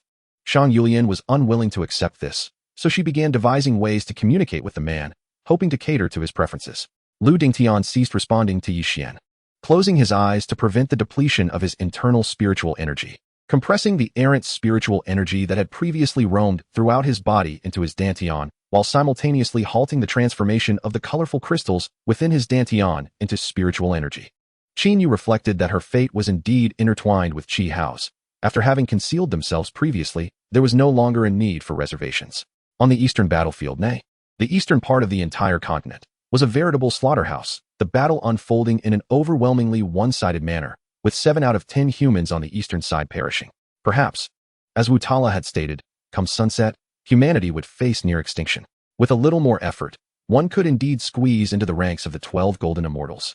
Who knew? Perhaps the 13th golden immortal awaited in the future, Xian Yun remarked. The army advanced once more, the front, middle, and rear sections in harmonious synchronization, orderly and disciplined, easing Jiang on his heart. Zeet's body trembled imperceptibly, realizing he had just crossed a line that should not have been crossed. Ryan casually plucked a handful of leaves from a roadside bush, using them like a damp cloth to wipe away the unpleasant odor clinging to him. Lu Yuhan yearned to express that she needed no assistance from Chen Lin. Her pride as a teacher was bruised in front of her students. Yet, Chen Lin's strong, supportive arm unexpectedly brought her a sense of comfort, startling her, prompting her to shake her head rapidly to regain her composure as she walked towards the guest room. No longer resisting his gesture, the resounding, majestic music instantly invigorated the ministers within the Taiji Hall, particularly the military officials, who felt as though this was the clarion call for the army to charge forth. Considering Ma Changquan's age and physical condition, coupled with his high level of expertise, allowing him to return home for monitored residence would indeed pose numerous inconveniences due to his age and health. Reluctantly, the class leader stepped out of the ranks, foregoing protective gear as he directly entered the fighting arena. The second level involves severing attachment, freeing oneself from the constraints of all tangible or intangible entities, thereby eliminating the roots of suffering and allowing for liberation from the cycle of reincarnation. Among these treasures was the Immortal Mountain Cauldron, which served not only for alchemy and artifact forging but also featured a lid that could function as a shield for defense. Most remarkably, utilizing this cauldron allowed one to acquire the innate techniques of its magical artifact, known as the Immortal Mountain descending into mortal realm. Furthermore, as a formidable cultivator, would one truly concern themselves with a mundane title? Politely bidding farewell to the accompanying officials and local mountain folk, the SWAT team conducted a brief memorial ceremony for their fallen comrades on the hillside platform. Observing Yaman's demeanor and words, Shohara's expression shifted subtly as he approached, delivering a firm pat on Yaman's robust shoulder, exclaiming with heartfelt sentiment. Just after swimming a distance of 10 feet, it felt as though the ground beneath its head suddenly caved in, and it hurriedly raised its head only to see a massive boulder hurtling towards it. The electric eel snorted coldly and charged headfirst into the boulder, shattering it, yet found no debris falling, instead facing a barrage of blade and sword strikes from all directions. A portly gentleman candidly expressed his admiration for the author's favored characters. There was no need for elaborate requests. A voice suddenly resonated from just outside the council hall, announcing, "I have returned. Last night, upon discovering that Shi Anan was ill, Shi Nianyan lay soaked and bedridden, which had caused her high fever.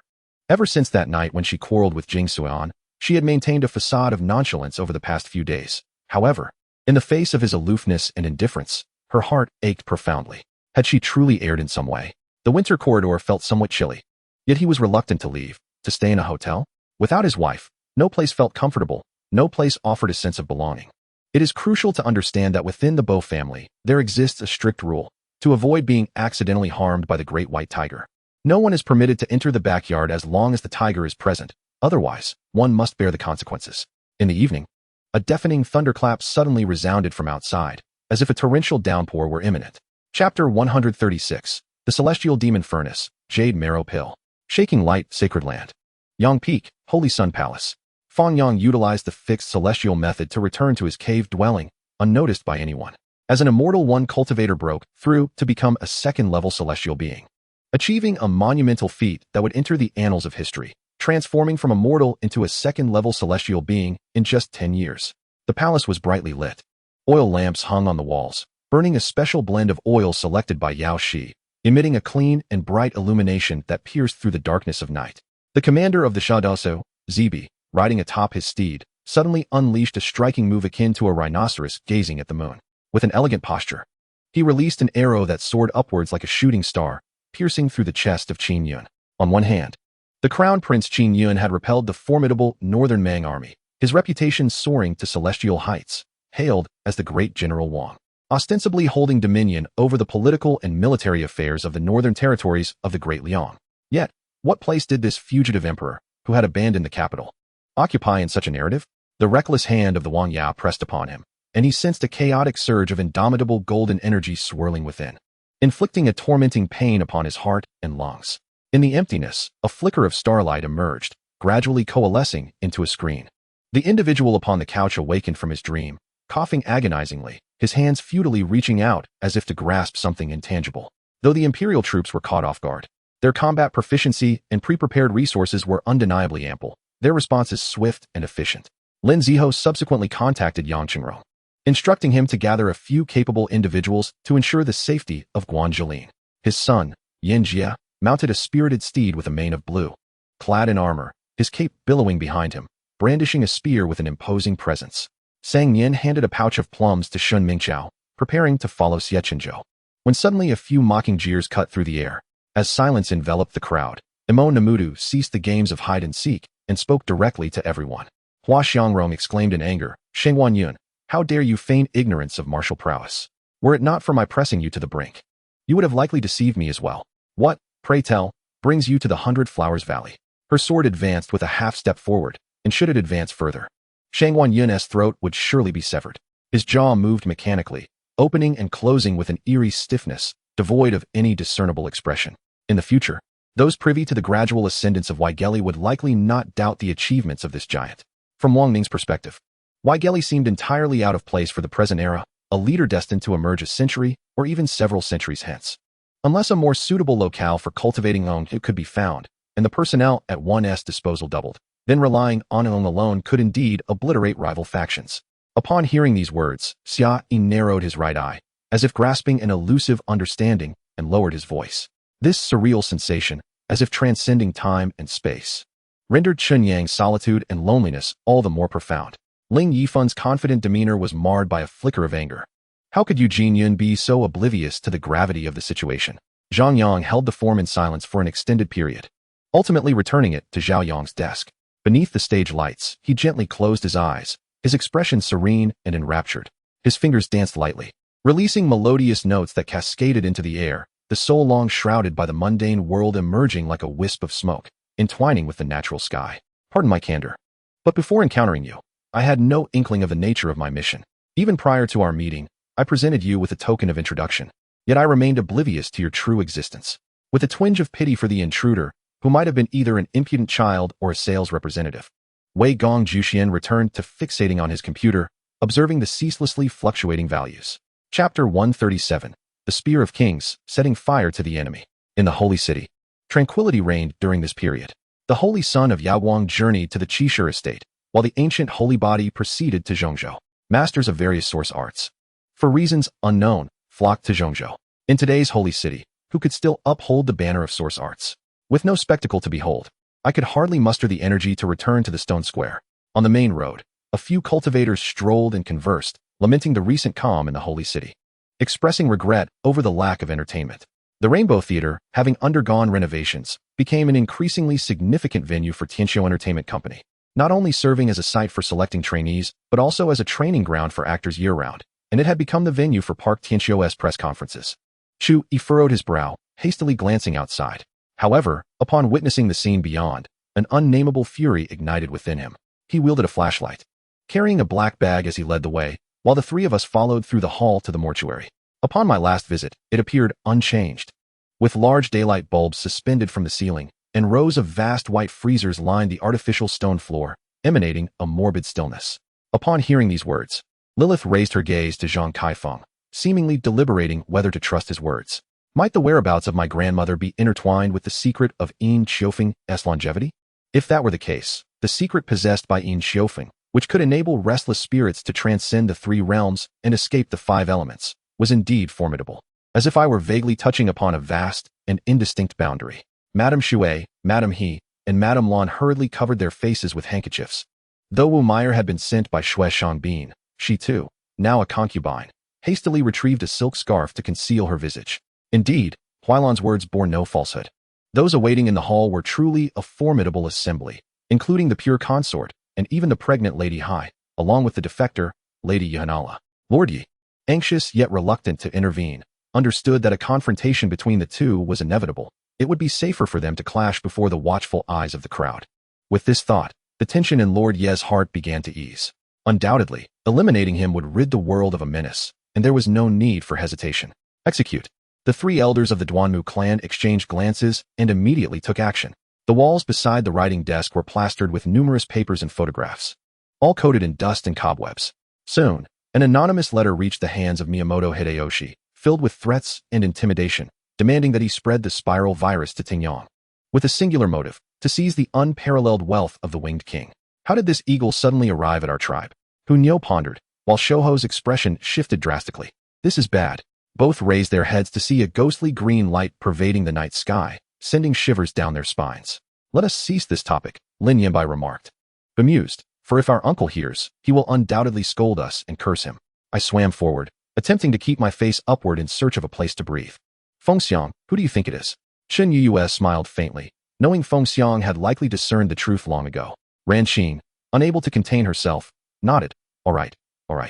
Let us go together. With that, she shifted slightly, taking a step forward to obscure the boy's gaze fixed upon Lu Qiao. As they traversed, the two moved slowly, taking a considerable amount of time to return to the hall. Outside, the slanting rays of the setting sun cast a unique glow upon the entire villa, as the dying sun painted the horizon a vivid crimson. The graduation-themed play lacked innovation, adhering to convention, yet the performer's artistry compensated for the script's shortcomings. Chapter 138. The Secret Rumors of the Soldiers, the Ji Family's Council. The voice of the old assassin gradually dwindled until only the crackling sound of flames remained, evoking a sense of melancholy among the powerful present. This was not born of sympathy for the old assassin, but rather a feeling of desolation, as if being pursued by Fang Yang, on the verge of losing their position as players in Dongwon. The term Shinug appeared in the context of a prodigy who had practiced for only a few years, invoking a sense of incredulity.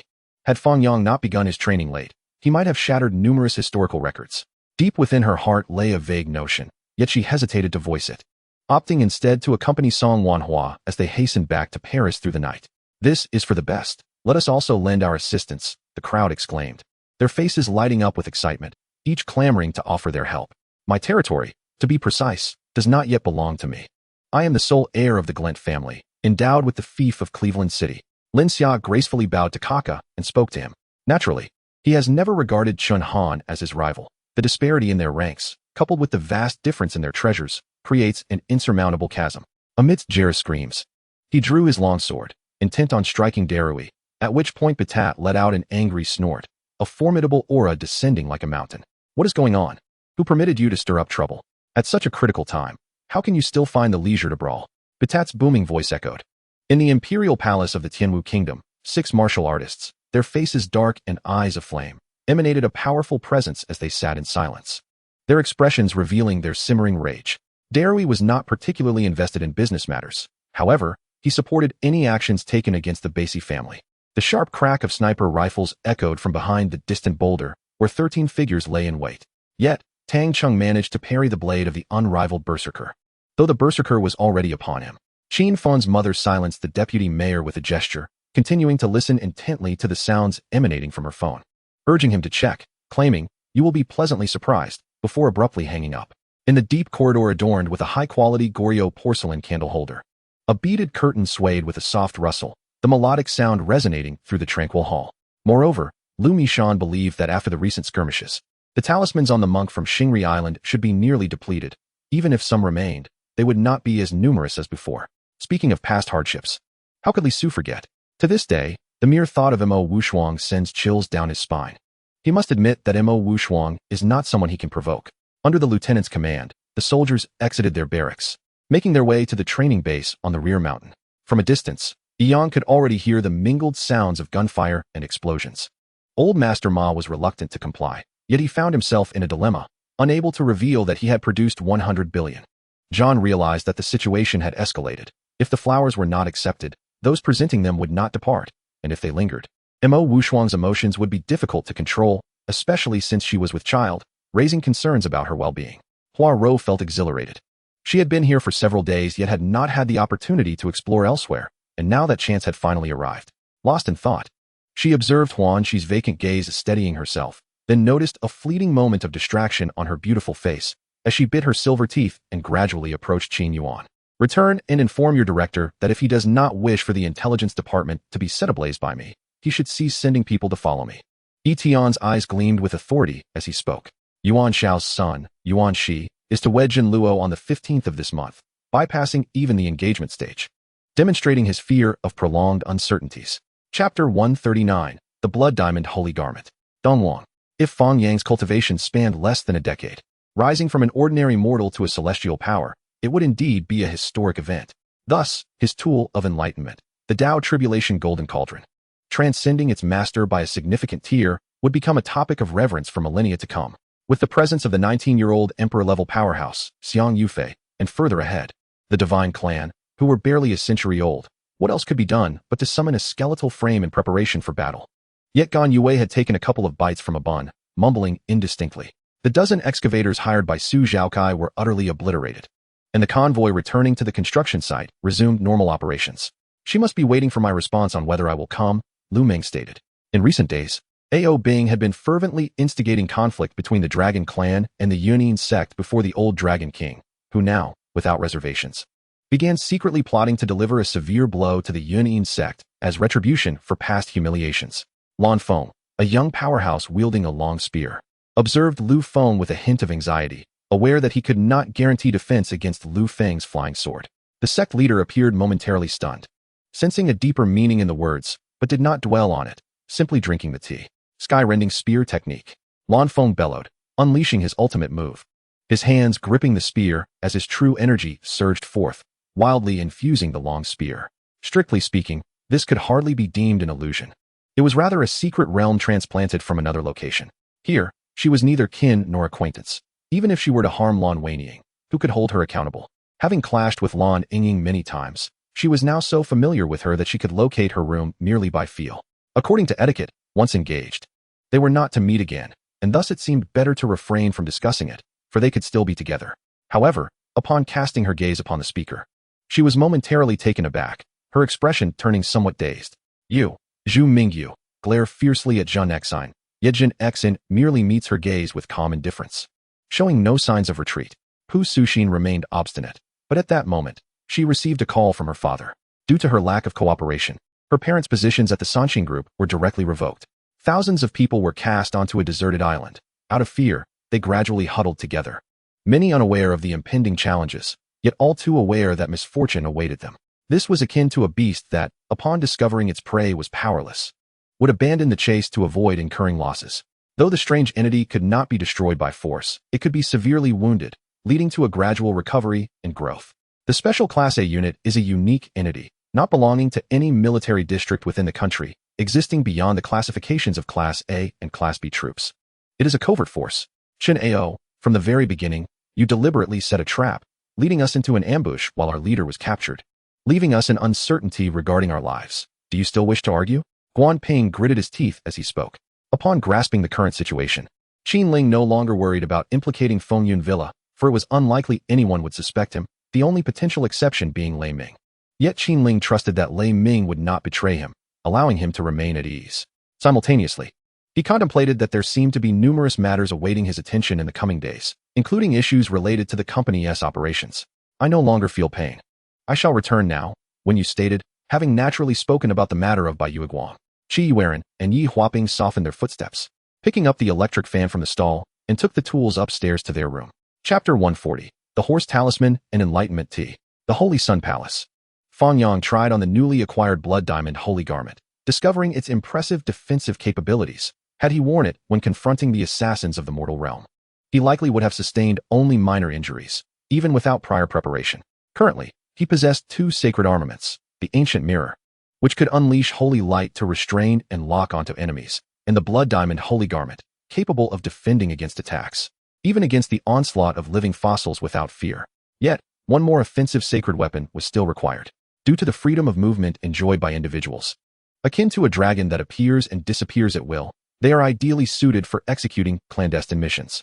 Moreover, typical military forces are utterly incapable of resistance, especially when equipped with advanced technological weaponry, the potential devastation of which is readily imaginable.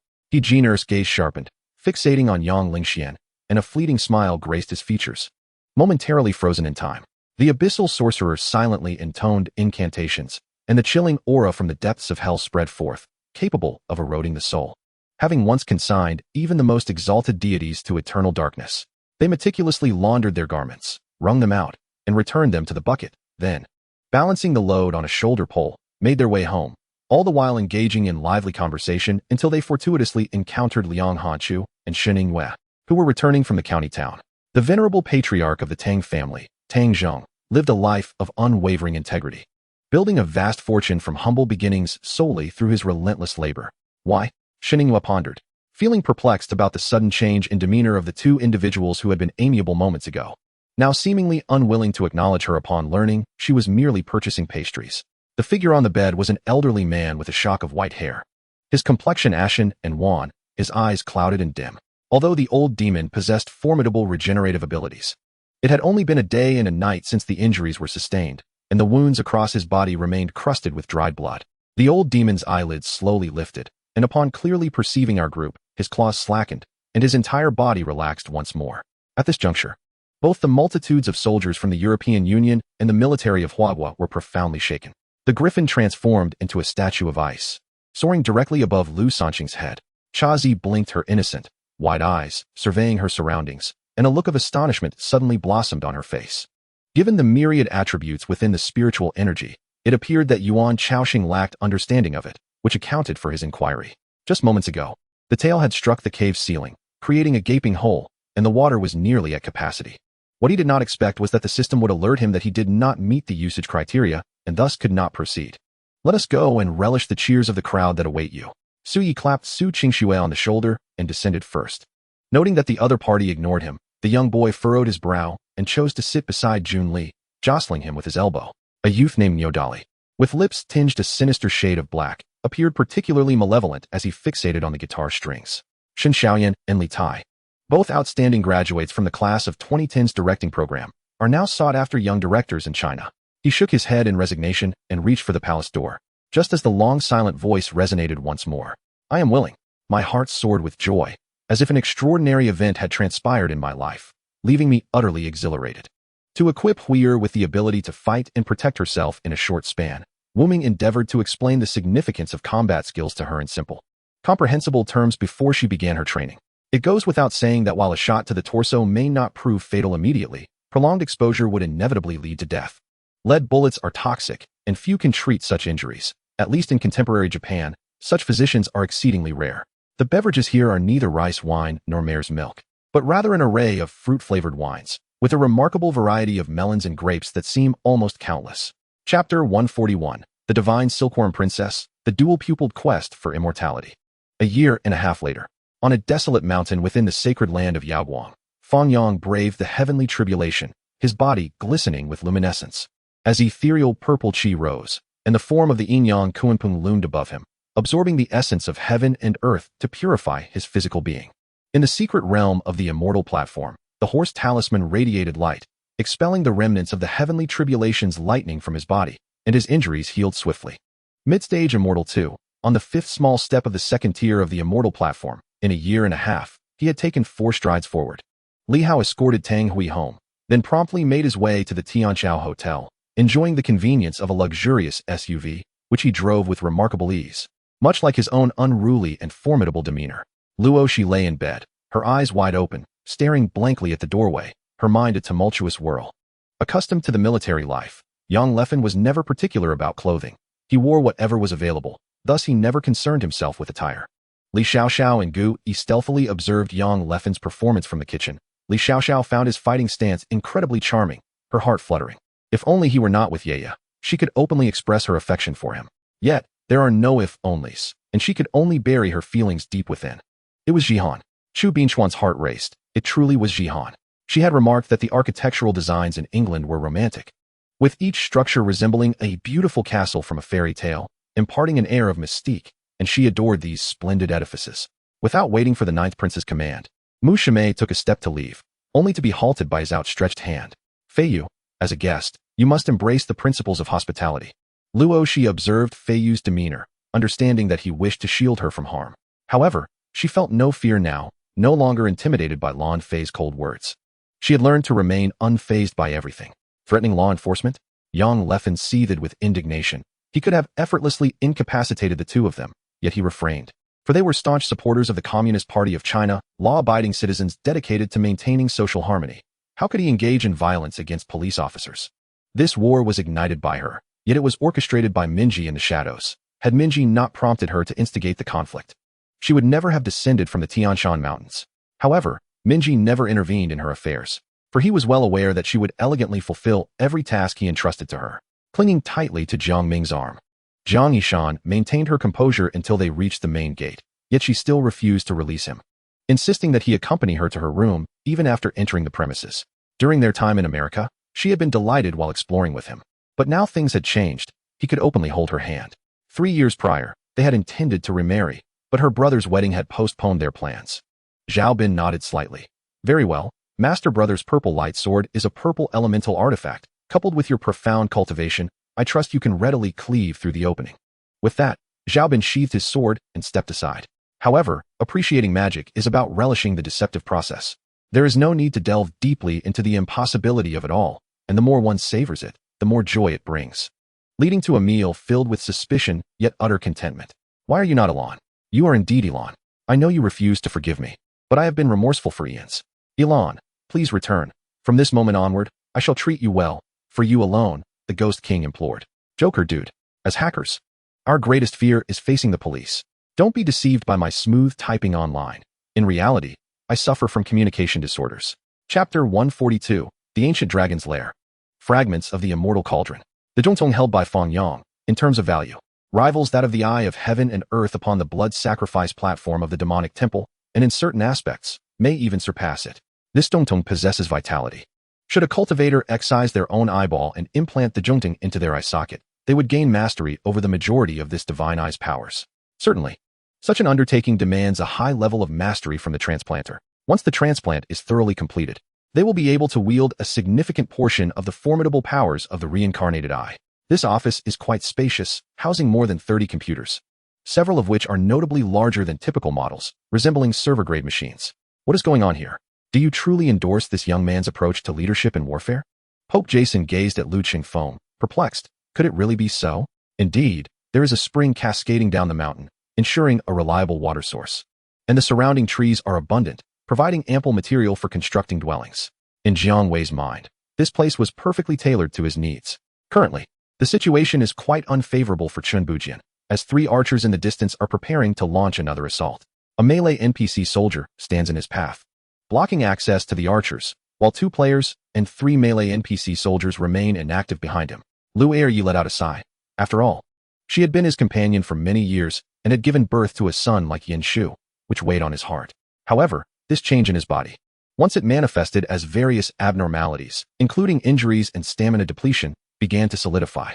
Nevertheless, they did not wish to disturb others this time, so they intended to bypass the main entrance and enter directly into the Chun family's inner sanctum. While you may not harbor such thoughts, others certainly do. During my time with her, although she never explicitly stated it, I could sense her genuine affection for you. Xiaoya, feeling quite helpless, was not opposed to this, but rather it was Lu Zheng who distanced himself. Zheng Yiqin aimed to fish, using her as bait to attract the larger fish. The method was straightforward. One simply needed to utilize the divine return altar to its fullest extent. You wicked villain, I will never submit to you. Bring it on, Xiao Minxin declared. Her cheeks flushed and her voice laced with a playful charm. He was uncertain of the curse's grade, but if allowed to spread unchecked, it would undoubtedly taint a vast area of the city, potentially triggering a serious anomaly. Shi Jizai, Guojia, and the teacher often delighted in teasing him, their words designed to provoke him. Xu Yong could faintly recall a center named Chris Richard, the main center from the University of Florida's back-to-back championship teams. A teammate of Noah's who had also played in the CBA for the Liaoning team. Moreover, during the second sequence, Rossell, who had encountered a certain degree of contamination, might not heed the words of two strangers and refuse to go to the moon, but he would likely listen to his cunning grandfather. The reason the Nangong family is so formidable is said to be due to an early encounter of Nangong Tai with a transcendent sage. Currently, Nagato frequently dispatches Pain to carry out missions, all in an effort to bolster the organization's finances. These three nerves are likely related to the activation of the Sharingan. However, he still requires an experiment to validate his hypothesis. The ethereal bones, aided by ghostly patterns, divine corpses, and the power of faith, appeared terrifying. Yet amidst the fearsome visage lay a blend of reality and illusion. Students gradually began to react, with three of them screaming and fleeing, as if, in a moment of terror, they had broken free from the school's constraints. Xiao Yin and Meng Tingchuan also experienced considerable success, successfully stalling the enemy with a force of 20 to 30,000, as Xiao Yan's exceptional command skills adeptly redirected the main force towards Meixian, annihilating the enemy in one fell swoop. Chapter 143. The Green Emperor bestows scripture, the immortal elixir, the immortal cauldron, the weapon of the esteemed emperor, the founder of the celestial realm during the mythical age, surpassing many ancient royal weapons and ultimate imperial arms. After enduring numerous great events, it was ultimately left in ruins, fragmented and battered. Yet, even a mere shard possesses unparalleled might. The Green Emperor, as the embodiment of the immortal elixir, took root upon the green bronze fragment, allowing him to transcend his immortal form and achieve corporeal existence, gaining the title of Emperor in his lifetime. Immortal weapon? Holy Emperor. According to humanity's traditional belief system, effort should yield reward, rather than divine retribution. I was momentarily taken aback as I peered through the crack in the door, only to find the entire room in utter disarray. The trees within were unlike any I had seen outside.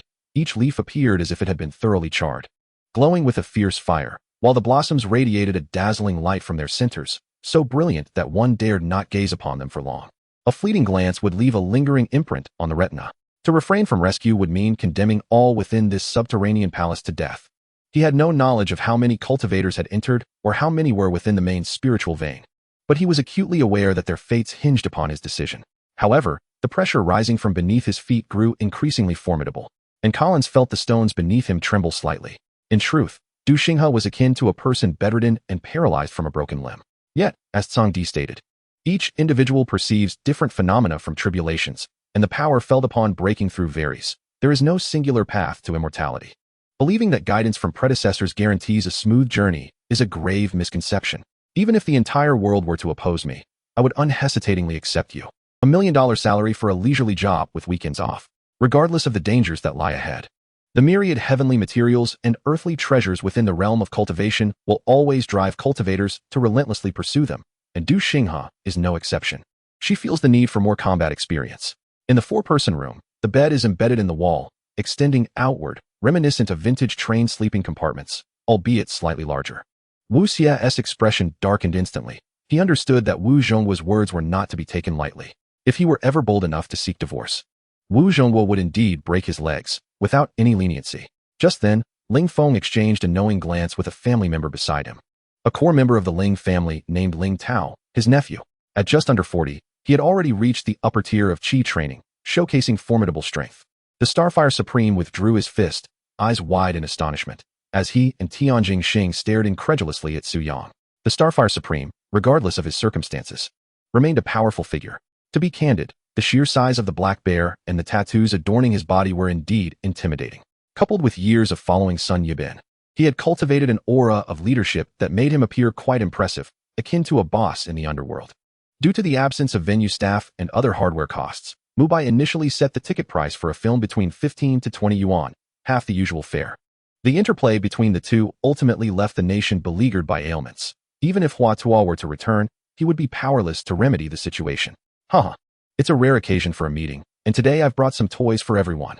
Shortly thereafter, Xiang Pengfei saw President Mu enter the conference room, carrying a bag of silver-colored objects. This individual was the foremost expert in the team, a Qi-transforming warrior. If he said that Ling Tian possessed extraordinary strength, it would imply that Ling Tian's power was indeed superior to that of the elder, potentially even reaching mid-tier Qi transformation. Here, one could learn about Lu Zhongli. an exceptionally experienced ninja with a history in the assassination division, making him comparable to Kakashi, albeit with slight asymmetry due to the presence or absence of the Sharingan. Chapter 144. The Dreamlike Divine Essence, the Green Lotus Imperial Weapon. The Green Emperor has departed. Fang Yang carefully stowed the green bronze fragment, exchanged a meaningful glance with the Holy Prince, and then approached the immortal elixir that originated from the third-generation source, Celestial Master, his gaze intense. Brother Fang, please hasten your pace. I fear I might succumb to the urge to seize it myself, sighed the Holy Prince with deliberate exaggeration. He, a mere interloper who had recently stumbled upon a great fortune and overheard a celestial scripture, could not possibly compete with Fang Yang for this immortal elixir, no matter how shameless he might be. As for me, she, adorned with round, gold-framed spectacles perched upon her nose, approached them with an air of nonchalance, her right hand grasping an ancient lamp from which a ghostly blue flame flickered, resembling the ethereal fires of the underworld. Suddenly, a gaunt young man appeared before the trio, casting a smiling glance over Su Yifan and the others. Lin Yuming, witnessing the man's unrestrained fury and the cruel marks of a blade upon Xiao Meyer's throat, felt a chill of fear that silenced her words. Zhao Li, undeterred, boldly ventured inside, determined to seek out Ruby, knowing that his only task was to chant a few slogans and avoid standing out too much. The sun had yet to rise. A faint halo of light just began to adorn the cold, gray horizon, while a thick mist enveloped the surroundings, obscuring distant views. The violet light gradually receded, and the cauldron in Ujia's hands abruptly transformed into a nine-headed purple phoenix, its body wreathed in purple flames, soaring and spiraling above Ujia's head. With a cry that echoed towards the heavens, it dove towards Ujia's brow and vanished within. It is said that anger harms the liver, and given General Shue's age, no matter how robust he was in his youth, he could not withstand the relentless passage of time that silently erodes one's vitality, making him grow old and haggard day by day. Preliminary observations indicated that since the assault on Daxing Fortress began, casualties had already exceeded 800. Yet, Daishan appeared unfazed, for among these losses, nearly 500 were merely retainers, with true banner soldiers numbering just over 300. Though they could not yet discern Chu Yang's true identity, they could surmise from Long Kuan's respectful demeanor that Chu Yang wielded considerable authority. Initially, he sought to witness Su Mo's prowess, only to be met with the grim sight of the unconscious Su Mo being violently hurled to the ground by the Demon King of Strength. For a long time, the Ji family, the dominant force in the Jin Kingdom, had led the other three noble houses. Today, she was determined to compel Dongfang Yu to appear, convinced that with Xin'er at her side, her grandson would have no choice but to come forth. The young master jested, "We do not take lives nor consume flesh." A delicate voice chimed from a corner. He could not fathom what captivated him about her, ensnaring him in an enduring trance. In that moment, she was his lifeline, dictating his every breath. He had not forgotten the matter of the exit token that Xia Beibei had mentioned earlier outside. His father's meager business paled in comparison to even a mere finger of the Huayu group. He would not be foolish enough to sacrifice his own life for Zhao Bei'er. Ji's steps halted as he turned to the bedside of Xia Chuan Yuan. A flicker of resentment passed through Ning's eyes, yet she ultimately turned and exited. Kidnapped, was she? A multitude of escape strategies flashed through He Dongui's mind, yet none seemed capable of resolving her immediate predicament. Could it be that they had finally ripped off the mask of hypocrisy, revealing their true, thieving nature?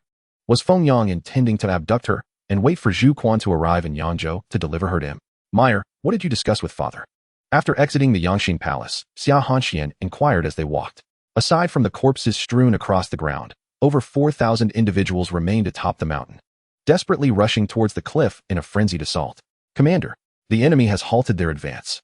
They are turning towards us," shouted the naval officer, Baldu, with fervor. Chapter 145. Only you and I are truly family. The Chaos Blue Lotus is an extraordinarily unique imperial weapon, akin to the devouring heaven demon jar of the merciless emperor, forged from the essence of the undying medicinal emperor, and it subtly surpasses the typical supreme imperial weapons. The azure mark upon Fang Yang's forehead stirred, igniting a cascade of thoughts. Surely, an object capable of activating this imprint left by the Azure Emperor could not possibly belong to the descendant of Yen Ryu, whose imperial bloodline is so thin. If this mark could indeed connect him to the Chaos Blue Lotus, this time, those unfortunate creatures had surely drawn the short straw. For after being sent to the medical camp, they were subjected to relentless torment, their anguished cries filling the air until they were finally returned to the military kitchen, where their suffering was mercifully ended with their slaughter. Just moments ago, the golden cauldron had reverted to its original somber hue. Initially, as he charged forward, other cherry blossom warriors had lined the path, but they were utterly paralyzed by the terrifying aura of Ganyangyu, instinctively parting to avoid confronting him. Currently, the master had ascended to a position of authority within the Ministry of Civil Affairs following his father's death, securing an 8th-grade administrative role. Though his title was modest, he wielded substantial power, allowing the Liu family to navigate the region with relative ease, provided they did not provoke the noble estates. Ordinarily, a production team would maintain suspense to engage the audience, avoiding a resolution devoid of intrigue. Holding on to this belief, Xue Ping ascended through the ranks, ultimately becoming a prominent figure within the Education Bureau. Though commoners may possess frail physiques and lack the strength to draw a strong bow, could they not still hurl stones from the city walls? When cultivators return to the past, they retain a measure of their identity. Yet their memories of the future gradually fade. Thus, even if cultivators from the future were present, the tale of Baidian would sound novel to their ears. Lin Yun let out a thunderous roar, his voice resonating like a wave of pressure that spread outwards, rousing the slumbering beasts nearby. Upon hearing Li Ningyu's words, Li Wei's expression hardened, and he interjected, "The prince and the minister have awaited you here for an entire hour. Why do you speak such nonsense?" The man, clearly taken aback by Zhongqing's sudden proximity, froze, his smile faltering into a mask of suppressed emotion as he embraced Zhongqing, savoring a fleeting moment of warmth. "Did your master not inform you that I am a wolf that devours men without leaving bones?" Qiu Xiao's lips curled into a cruel smile. It was likely that Zhao's mother had taken action within. Cries of alarm and pleas for mercy echoed before silence fell. When Yi Shuo called out for the 6 sons to merge, the air around them instantly grew even more peculiar. Should anyone dare to launch a surprise attack on the trio at that moment, they would likely be obliterated. "Yes, go down and receive your reward." Wei Qiyu smirked as a guard entered and whispered something in his ear, causing his expression to tighten before he followed suit. With the chaos banner in hand, Xiao Rang felt a surge of excitement. This was his first true treasure, and it surpassed even his red celestial sword in rank. He believed that if he were to encounter Gu Hanbo now, defeating him would be significantly easier. Among the Army and Navy, naval personnel received higher allowances than their land counterparts due to the vast number of soldiers in the latter, which explained why there were 4 military academies for the Army while the Navy had only 1. This also accounted for the Army's frequent deployment of hundreds of thousands of soldiers, whereas the Navy typically operated with only a few hundred aboard a single vessel, with a fleet comprising thousands. Chapter 146. At worst, we shall sink Zhongzhou. Charge. Let us invade the transformation pool and seize the dream-level divine marrow. The esteemed diviner has predicted that a momentous transformation of extraordinary magnitude shall occur here. In addition to the ethereal-grade divine essence, it is quite possible that an immortal elixir will also make its appearance. Whoever is fortunate enough to obtain it will be able to defy fate and alter their destiny, with hopes of attaining enlightenment. Numerous cultivators surged toward the immortal transformation pool, though few among them were masters of elemental techniques or geomancers. Yet, driven by an indomitable spirit, they nonetheless plunged into the path of ascension. Zhang Yaoyu and her companions remained oblivious to Jiang Yunqing's contemplations, their joy blossoming at the realization that they too could cultivate. She resolved to traverse her holdings before the situation deteriorates further, consolidating her power, eliminating threats, and rectifying institutional loopholes. Upon meticulous reflection, among the myriad sword philosophies of the unparalleled Dugu Qiubai, the heavy sword technique ranks as the weakest, while the wooden sword technique, which does not adhere to material forms, is merely a step above it, transcending the notion of form versus formlessness in swordsmanship. Moreover, it was not solely due to marrying Huan Ling that Song Shi chose to resign. Rather, he desired to step down, with Huan Ling accompanying him in his petition, simultaneously advising the emperor to lessen reliance on the imperial clan. O Ting had encountered models before, who would abstain from staple foods for an entire year or even longer to maintain their figures. Yi Miao, unfazed, crouched down to meet his gaze, a serene smile gracing her face as she patiently awaited him. Across the globe, celebrations for Lillian's first month were spontaneously organized, with praises also extending to Su Yi. Though aside from the full moon festivities, little else stirred. Su Yi received an invitation to partake in Lillian's month celebration in the auspicious valley of Shirsen Sui, who, aside from the officials, could cultivate such bountiful harvests? Even in the tales of ancient sages, one could scarcely dream of such abundant grains. As discussions of the wedding unfolded, Fang Qin envisioned a sweet theme, while Li Tai advocated for a more grand and robust atmosphere, sparking fierce debates over the inclusion of comics, nearly leading to a quarrel.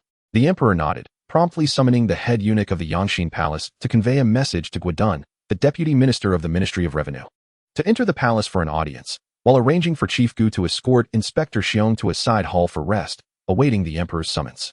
Xia Huan understood that Xiaohua would not indulge her, forcing a smile through her tears, though discomfort lingered in her heart.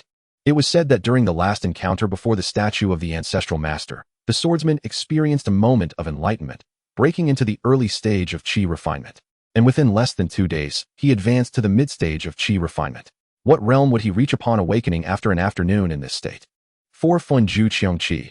Eliminating Gu Feng was never a challenge. Should he desire, he could swiftly dispatch Gu Feng. Even if Gu Feng had grasped the laws of life. Lord Lu Mu, Lord Dai Exine, Lord Zhe Lu, Lord Sugu, Lord Di Jin, and Lord Bai Zong, what do they all have in common? At the instant the gunfire erupted, Sai Man leapt from the enormous bed, disregarding the delicate limbs sprawled across it, and immediately summoned the guard stationed outside. However, after Wu Ji was injured, a frenzied desire for vengeance was awakened within him, as he swiftly incapacitated 3 opponents. Without needing to utter a word, she grasped the iron gate with both hands, stepping onto a stable foothold, and swiftly climbed to the top of the gate, raising her long leg effortlessly to flip over to the other side before gracefully jumping down. Just as he completed these actions, a multitude of youths outside began to violently assault or batter the heavy door, yet all were repelled by the overwhelming force that rebounded upon them. The life-and-death battle between Gu Feng and the 9-headed blood dragon, both formidable beings of the shattered void realm, transformed the previously tranquil sea into a tempestuous storm in an instant. Xiao Yi followed my gaze outside, his face flushing with a mix of red and white upon seeing that the individual descending from the carriage was none other than Su Han, cradling an infant in her arms. Although the child's visage was obscured, it was evident that he was Xiao Yi's long-unseen son. Chapter 147. It's ruined. The Saint's son has betrayed. Ethereal grade divine essence represents the pinnacle of dragon marrow that can be nurtured by dragon veins, a treasure of the highest order, exceedingly rare across the world. The progenitor of ethereal grade divine essence is a rare gem of heavenly creation, historically known only by name, with no cultivator ever having obtained such an extraordinary treasure, comparable to an immortal divine herb. Should one acquire the progenitor of this ethereal grade divine essence and cultivate it in their medicinal garden, they would undoubtedly reap a continuous harvest of ethereal grade divine essence. Fang Yang did not. Hello? Please hold on a moment. I have a few matters to clarify beforehand. I need to inform Zhang Xinqing to relay to Wang Rong to take over the shop. In her efforts to confine Yi Han, Mu Yunyao expended nearly 10% of her strength. With her 5th stage Sword King cultivation, that equates to the level of a 1st stage Sword King. Rongbang? Is it him? Lu Ziqian pondered, uncertain. While he was unfamiliar with Fu Rongxi, he was certainly no stranger to Rongbang, a faction that the Lu family had investigated thoroughly. Albeit with scant information, Lu Ziqian epitomized the quintessential playboy, often frequenting a gay bar, and his presence at this relatively respectable venue, Yi, was solely to evade a throng of men pursuing him. The military of Huaxiao appeared to stride through an uninhabited realm, slaughtering. A one-sided massacre. When they reached the Jinghua Shrine of the Sun Nation, casualties were fewer than 1,000.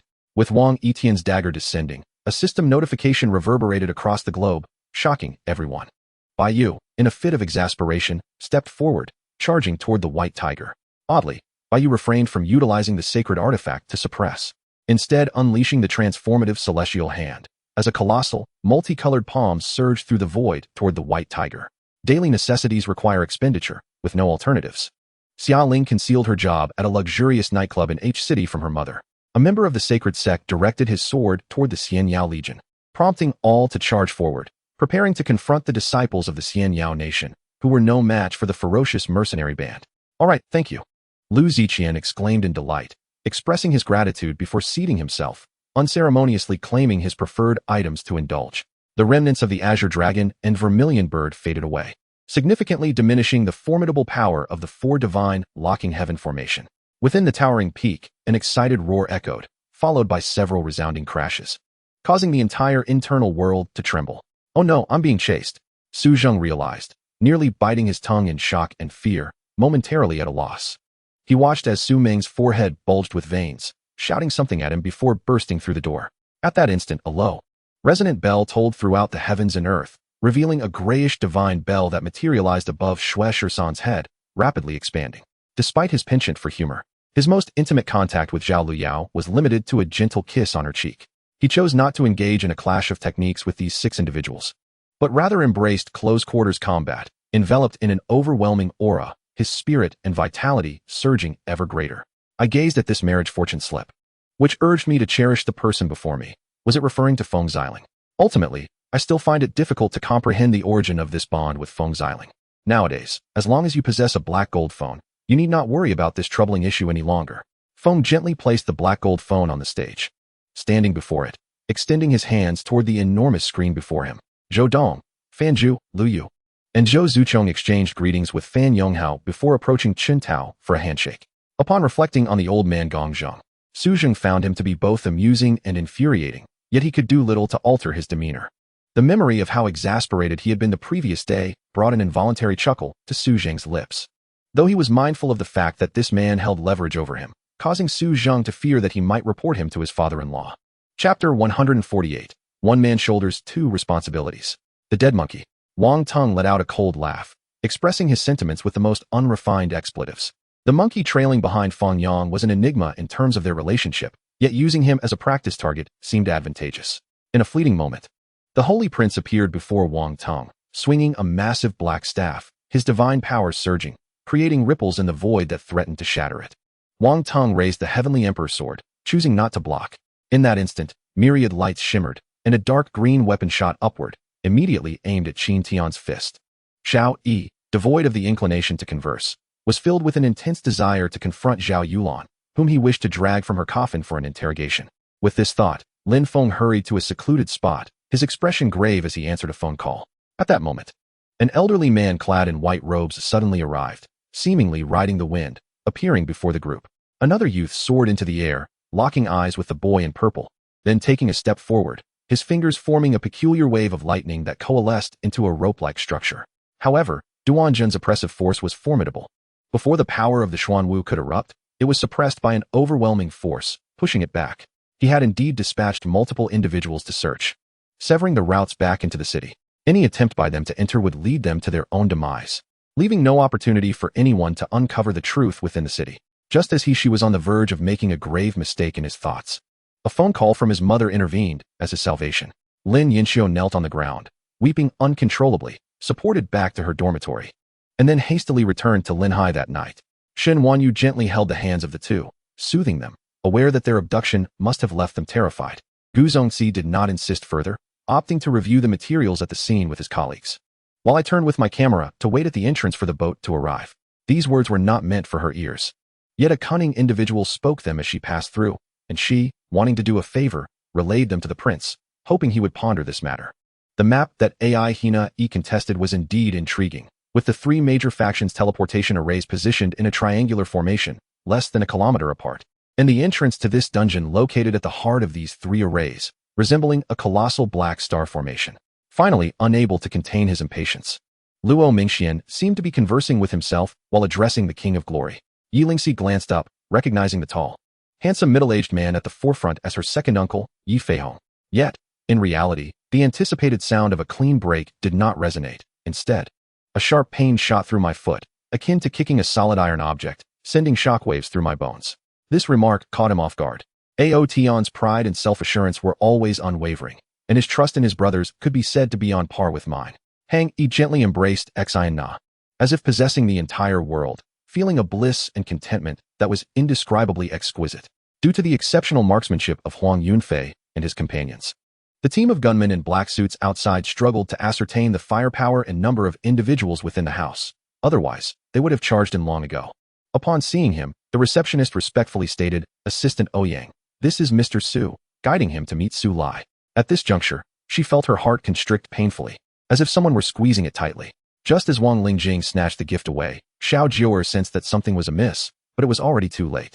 The swan followed closely behind Gao Ziyu, entering the company, dissatisfied with his long strides, calling out to him. Chapter 149. Borrowing the Sacred Weapon. Is this elopement? The Peacock King was left speechless. He turned to Yen Ruyu, observing the demon princess lost in thought, wavered and recognized that he had already lost a significant portion of the battle. Ever since that incident when he sought to repay the favor owed to old Peng Wang by requesting the blood of the Azure Emperor from Yen Ruyu. While she maintained impeccable decorum, he sensed a subtle distance between them. Presently, Fang Yang, who was suspected of having received the true teachings of the Azure Emperor, had not previously shared any connection with Yen Ruyu. The bespectacled professor regarded the vibrant figure with a ponytail, shaking his head as he exited the classroom. The psychological panic felt like a devil's hand clutching tightly at one's heart, rendering one breathless. In contrast to her anxiety, Qin Outyin appeared indifferent.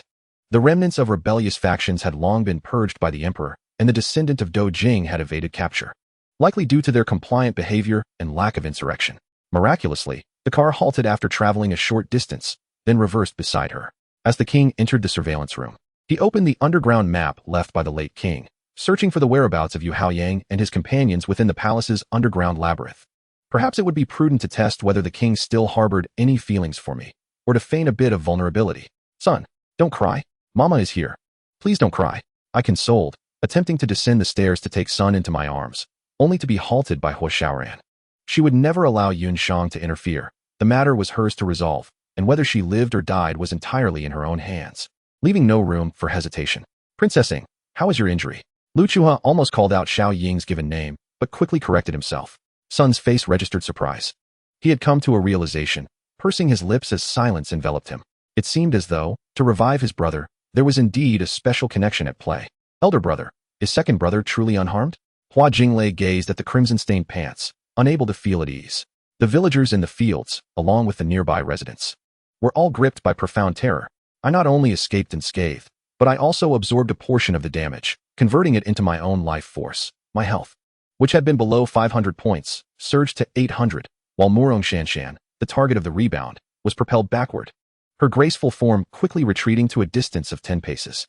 Wang Di smiled as he observed Lan Shi, who was blissfully asleep, having previously boasted that he would make her yield, only to find her utterly unyielding. Watching Shi's silhouette vanish around the corner, Jiang Yu closed the door, turning back to the bedside, pulling a stool over to sit across from Jin Montsong, who had already settled comfortably on the stool. Once the golden lotus was formed, the man hesitated no longer, stamping down on the golden lotus with one foot, unleashing the supreme powers of the dragon elephant wave, causing the lotus to dissipate, while he fused with the mad blade, ascending toward the heavens. Gazing at Qing Er in her current state, for the first time, Hua Shangxue felt a profound aversion to the ancient method of bone setting. Alongside myself, nearly 100 individuals were encased in ice upon the grass, and the sight of such large ice formations in this scorching weather was indeed a spectacle. Lan Shi offered a bitter laugh, feeling as though she were a treasonous criminal, experiencing such a convoluted effort just to meet her. I am not particularly worried about Xinyu. Rather, my greatest concern lies with Lu Xiaohan. She is exceedingly naive, especially towards those close to her, completely unguarded.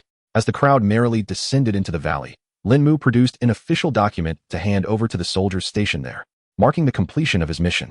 Chapter 150. The mountains nurture dragons. The Holy Sun is none other than you. In the central plains, outside Shiba City, the sage had transformed the land. Fang Yang arrived here with Yen Ryu. How is it? Quite satisfactory. Do you have a preferred style? Something more tranquil. Yen Ryu gazed at the desolate mountains below, gently closed her eyes, and, with a focused heart, grasped a subtle yet profound understanding of the Tao. Indeed, the sage's transformative land is extraordinary. Cultivating here would be remarkable. Presently, Ji Huayan wore a flawless smile, addressing Feng Yunxiao with a call of sister. Fang Lingsu chuckled softly behind him, her voice delicate as she remarked, Brother Lin, I am the founding ancestor of the Taoist school. She believed that Han Yao genuinely did not comprehend the words of that rooster-headed priest, prompting her to offer a reminder. Meanwhile, the special forces were divided into 3 groups, one stationed outside the inn's entrance, one guarding the passageways within, and the last group comprised of Zhuo Fengyi and the inner palace guards attending to him. Ying, the reason for my visit is twofold. First, to see you and alleviate the sorrow of separation. Second, to propose marriage at the time of your 100-day celebration. What do you think? He gazed at her with affectionate eyes. But what should we do next? The eldest son, despite having Liu Bei's support, wielded neither power nor influence. Even if he were to take control of Jingzhou, he would likely remain a puppet of Liu Bei. Kuai Yu sighed. In just a few moments, the spiritual herb was auctioned up to 80 inferior spiritual stones, yet Ding Hao was even more astonished by another voice that unexpectedly announced a higher bid, startling him. The man's voice was cool and detached. Under the sunlight, he slightly turned his face, his brows and eyes carrying a hint of warmth, reminiscent of willow trees in March, exuding boundless gentleness and an enchanting allure. The Inferno Arena, recognized as one of the 5 independent regions, attests to its significance within the City of Faith. The commander of the Southern China Army is Abe Nobuyuki, with the main forces comprising of General Yamamoto's 6th Army, Matsui's 7th Army, Nishi's 8th Army, and Oji's 12th Army. In the ranks of the first-level troops, there are no snipers as elite vanguards. However, each company and platoon has selected some exceptional marksmen who underwent basic training, capable of eliminating enemy commanders on the battlefield, which does not hinder their self-identification as snipers. Thus, On the sixth day, the Wei army launched another offensive. By this time, the city of Chengdu had lost its moat, almost entirely filled by the Wei forces, allowing their siege ladders to easily bridge the city walls. Yun Su glanced at the palm print on Yun Xiao's face, feeling a pang of sympathy. Indeed, Second Ant was rather ruthless. At that time, Sima Yi had yet to seize military power. Although he was a favored figure beside Qiao Pai, he could only be regarded as a prominent minister. Wei continued to follow the traditional power structure, with the Zhu and Xiahou clans firmly controlling military authority while the aristocratic families managed political affairs, maintaining a clear distinction between their respective powers. Unprovoked, those taverns would not exhibit any favorable attitude towards salespeople promoting their products, nor would they easily accept them. At this moment, Jiang Huairan smiled, extinguished the fire, and put away the wine and meat, for he had heard a voice, human voices. "It's you." The disciple of the Shura Gate was astonished, not expecting the presence of others here, and recognizing Jiang Huairan from before. He understood that Jiang Huairan was an enemy to be wary of, given that those who entered possessed formidable strength and should not be underestimated. Yi Xiu was about to decline. At this moment, he truly had no desire to indulge in drinking, wishing instead to cherish every moment for cultivation and understanding of martial arts. Kong Yi looked down from a height at a Russian evolutionist, calmly asking, "Who is your supreme commander? What is their strength? Who are the experts under their command? What is the size of your army?" Chapter 151, The Son of Earth and Wood, Celestial Gold as Tribute. 3 days passed. The forces of Yaowang's sacred land had already arrived. Li Daoqing brought with him dozens of skilled craftsmen from Yaowang's sacred land, along with a trove of materials necessary for constructing a palace, specifically to erect the Qinglian Hall. These artisans plunged into the vigorous construction of the Qinglian Hall, tasked with building according to the blueprints jointly drawn by Fang Yang and Yan Ruyu, while the structures on other peaks were left to them. "I fear you might be confused and do something foolish like striking a rock with an egg," I retorted defiantly. Chao Dongliang was an old hand at this. Knowing many high-ranking officials through his acquaintance with Long Jiang, he was unafraid of the 4 national security personnel. Lying on his bed, he appeared remarkably calm. At this moment, his muscles were not tense with the impending crisis. Rather, they were utterly relaxed, akin to the languor felt upon waking. The security guard noticed Su Yang driving a Range Rover, a vehicle worth over 2 million, which not everyone could afford. Thus, they dared not stop him, but allowed him to register before letting him pass. Jiang Yao and the others exited the manor in a horse-drawn carriage. And after traveling a short distance, Xiao Lingming suddenly called out, prompting the carriage to slowly pull over to the roadside. "All right, I will now impart my legacy to all 8 of you. From this moment on, you shall assist this young man. There are still 3 levels to go." Lin Fan sighed with a wry smile, gazing at the earthen yellow archway formed after the colossal stone giant's demise, unable to suppress a low chuckle. Furthermore, the very establishment of the 4 major academies and their enduring existence serves the genuine purpose of selecting the most gifted and extraordinary talents within the entirety of the sacred realm. Mei Li and Karina exchanged meaningful smiles with Su Yang and Lu Xia before exiting the room. Just as the black dragon avatar drew within a meter of the swirling black storm, it suddenly hesitated, and then its entire form erupted with blinding lasers. To be fair, this segment is a place that countless individuals aspire to enter. How did it become a place of neglect in the hands of Li Chong, akin to an unloved relative?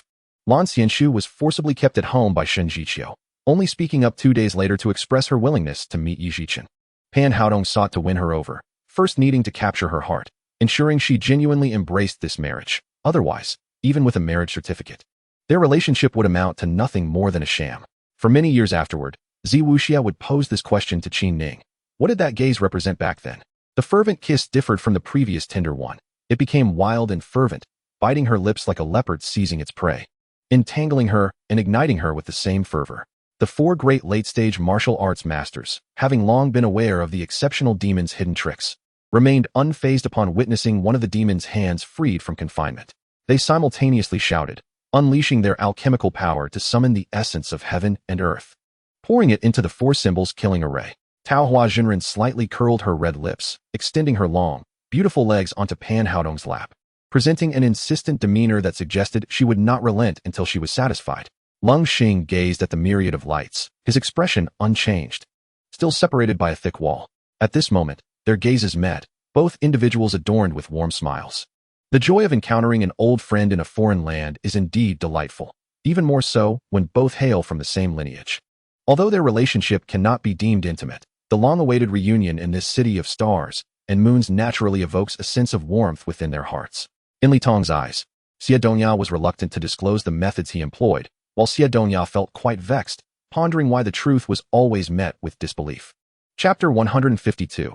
The Divine Form of the Blue Lotus, Defeating the Holy Prince. The Blue Lotus Palace. Establishing a sect is no trifling matter. Fang Yang devoted considerable effort to devising a plan for the Holy Son, Pang Bo, to realize his grand vision. The Holy Son of the Blue Lotus is capable of bearing great responsibilities. Pang Bo, do not let me down. Yet, upon confronting the plan entrusted to him by Fang Yang, Pang Bo wore a bitter expression, knowing that it would take no less than a year and a half to accomplish. Master of the Palace, this task will require at least 3 to 5 years. However, with the release of this recording, everything spoken by the Su family that day reached Jiang Chenghai's ears.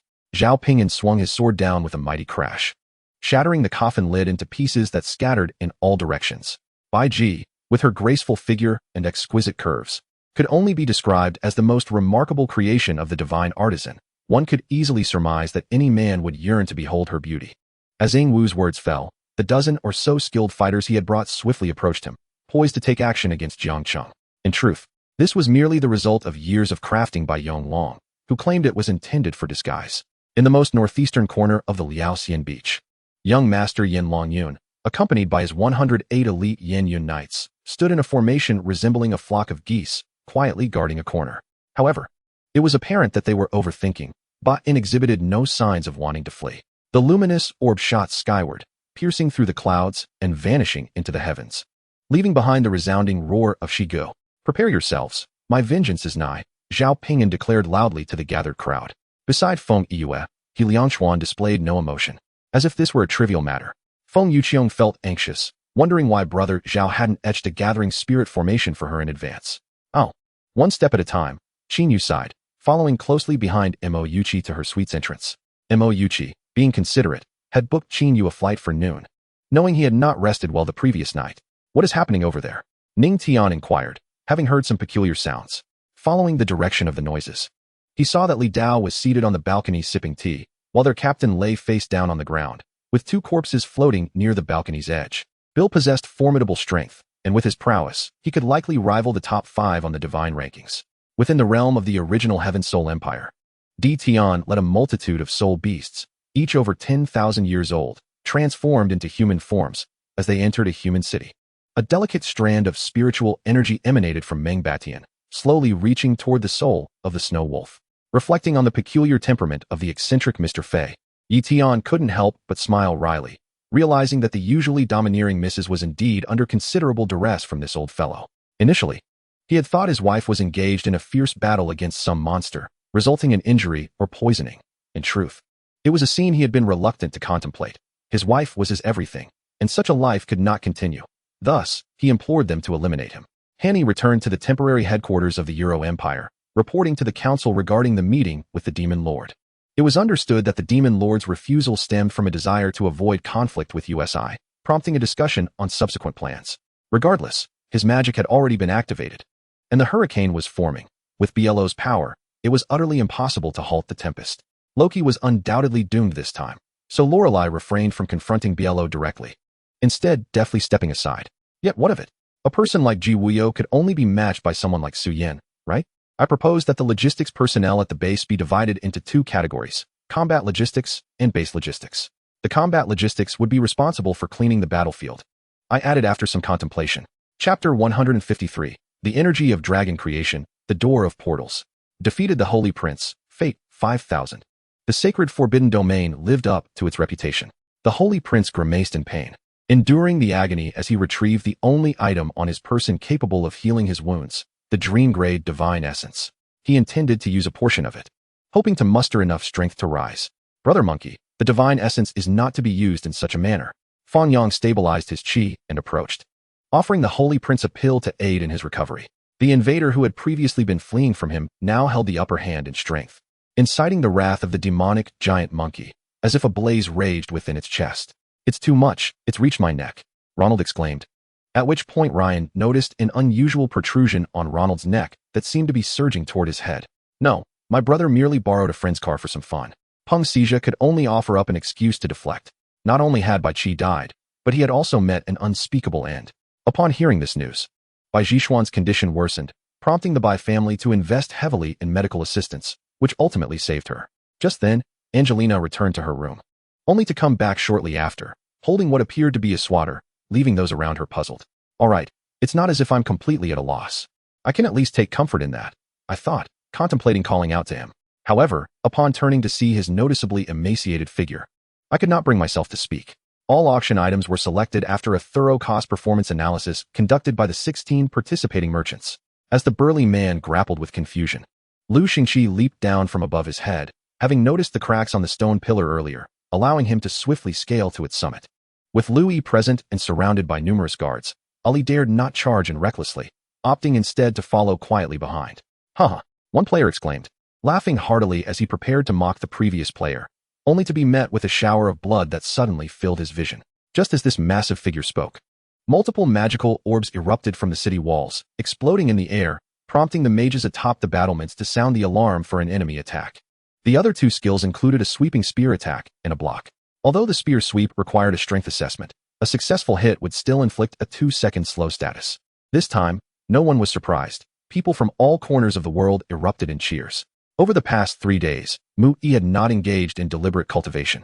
Yet he felt himself drawing ever closer to the second step, even sensing that, should the moment be right or inspiration strike, he could easily cross over. Sister Dai?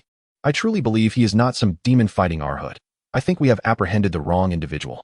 Perhaps we should return him to prison, Wu Yong suggested.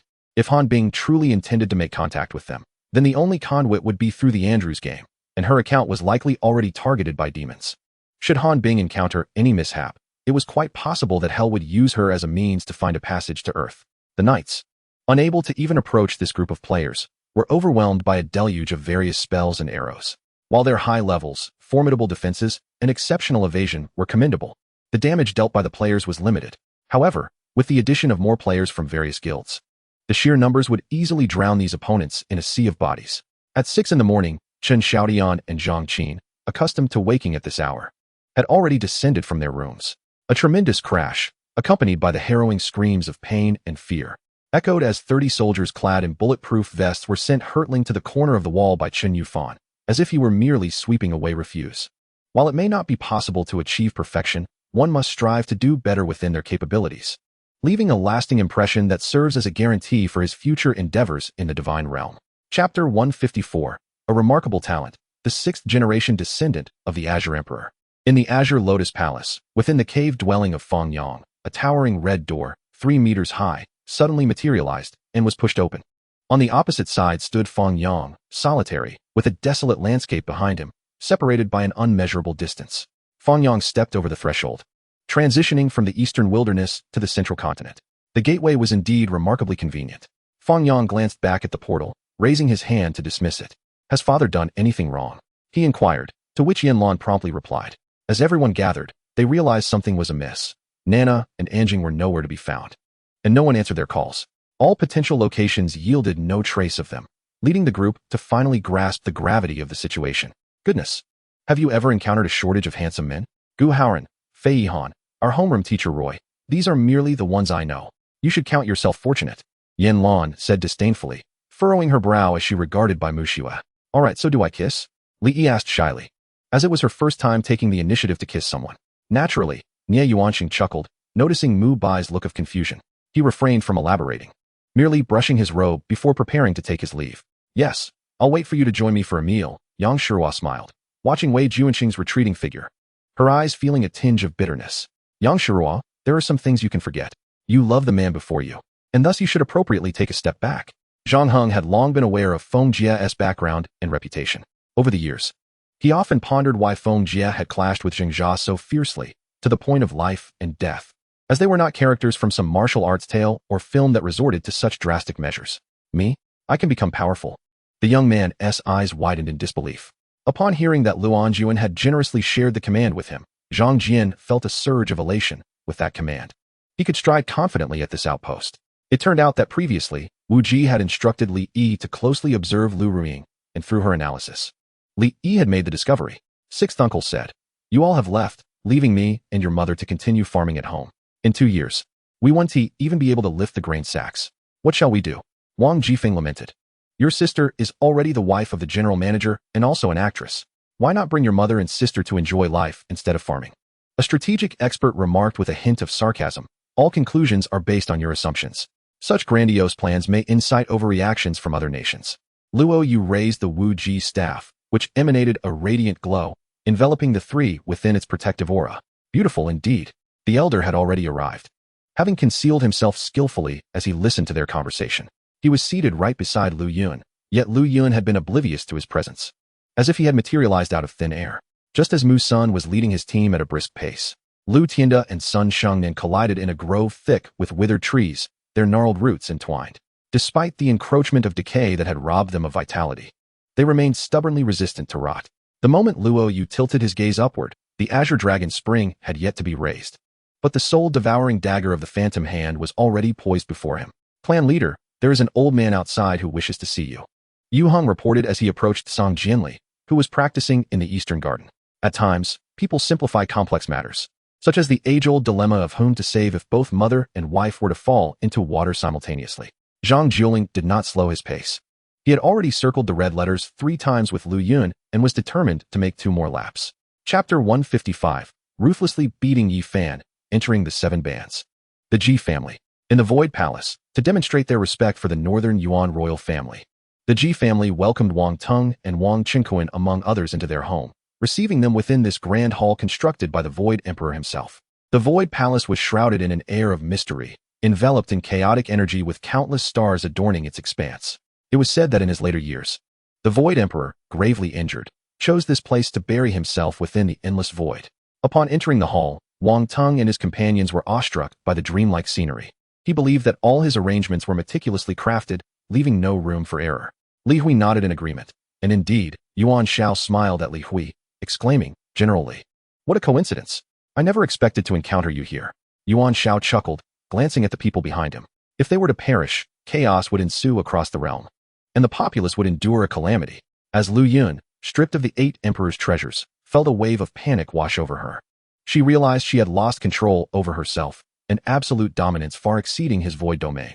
"He is my old neighbor and former classmate, Zhang Jun," she said, before Huan Yuan eagerly interjected before Zhang Jun could speak. As Zhang Gan entered the post station, the station master glanced at him, no longer displaying the same respect as before, and sneered, "What brings you here again? Are you here to congratulate my master? I do not know you. Perhaps you have mistaken me for someone else." She grew wary, becoming much more alert, preparing to ignore him entirely. Several guards visibly reacted, hesitating and conferring for a moment, before one hurried into the estate, presumably to relay the message. Qin Yi donned a black robe over Tian Kanzi, knowing he lacked the strength to protect him adequately. However, he felt reassured, as the old drunkard and the gravekeeper were nearby, ensuring their safety as long as their identities remained concealed. Indeed, back then, Fang Xia could not bear to part with the meat, so I had to step in. Huh? Old Chow burst into laughter, reminiscing about those days. Feeling the terrifying power of the flames, the young man attempted to flee, only to find his body moving at an excruciatingly slow pace, as if trapped within a cage. His agility severely hampered. "Chiyue, please listen to me." Yang Jiahua stepped forward anxiously, but was halted by Qian Chiyao's raised hand. Fortunately, they finally arrived at the market town, which was not close to the county seat. Coincidentally, it was the day of the temple fair, and the streets were bustling with people, offering nearly everything one could wish for. A glint of malice flashed in Qian Hao's eyes, for he owed his current success entirely to Li Zixiao. "In the past, I did not realize how familiar you were, but now I see that we truly know each other. Our brief encounter has destined an extraordinary connection between us." Xiao Huan shifted her gaze to him, the arc of her eyelids gently softening. It was not disbelief, but rather a fear of disbelief that filled his heart, as Xiao Huan's inconsistent words left him with an abundance of questions. Yejin was taken aback, abruptly rising to push the door open. Although Jun Ninglan had left behind a contingent of troops in Liangqing, they numbered less than 5,000. Should Jun Qingxian indeed send someone to ambush Liangqing, they would undoubtedly be akin to eggs striking against a stone, facing inevitable defeat. Qi Ming effortlessly traced the faint blue lightning to discover the leak, entering the underground through that passage. Those elegantly dressed individuals, adorned with designer handbags and strutting in towering heels, were undeniably affluent. Moreover, their vanity was palpable.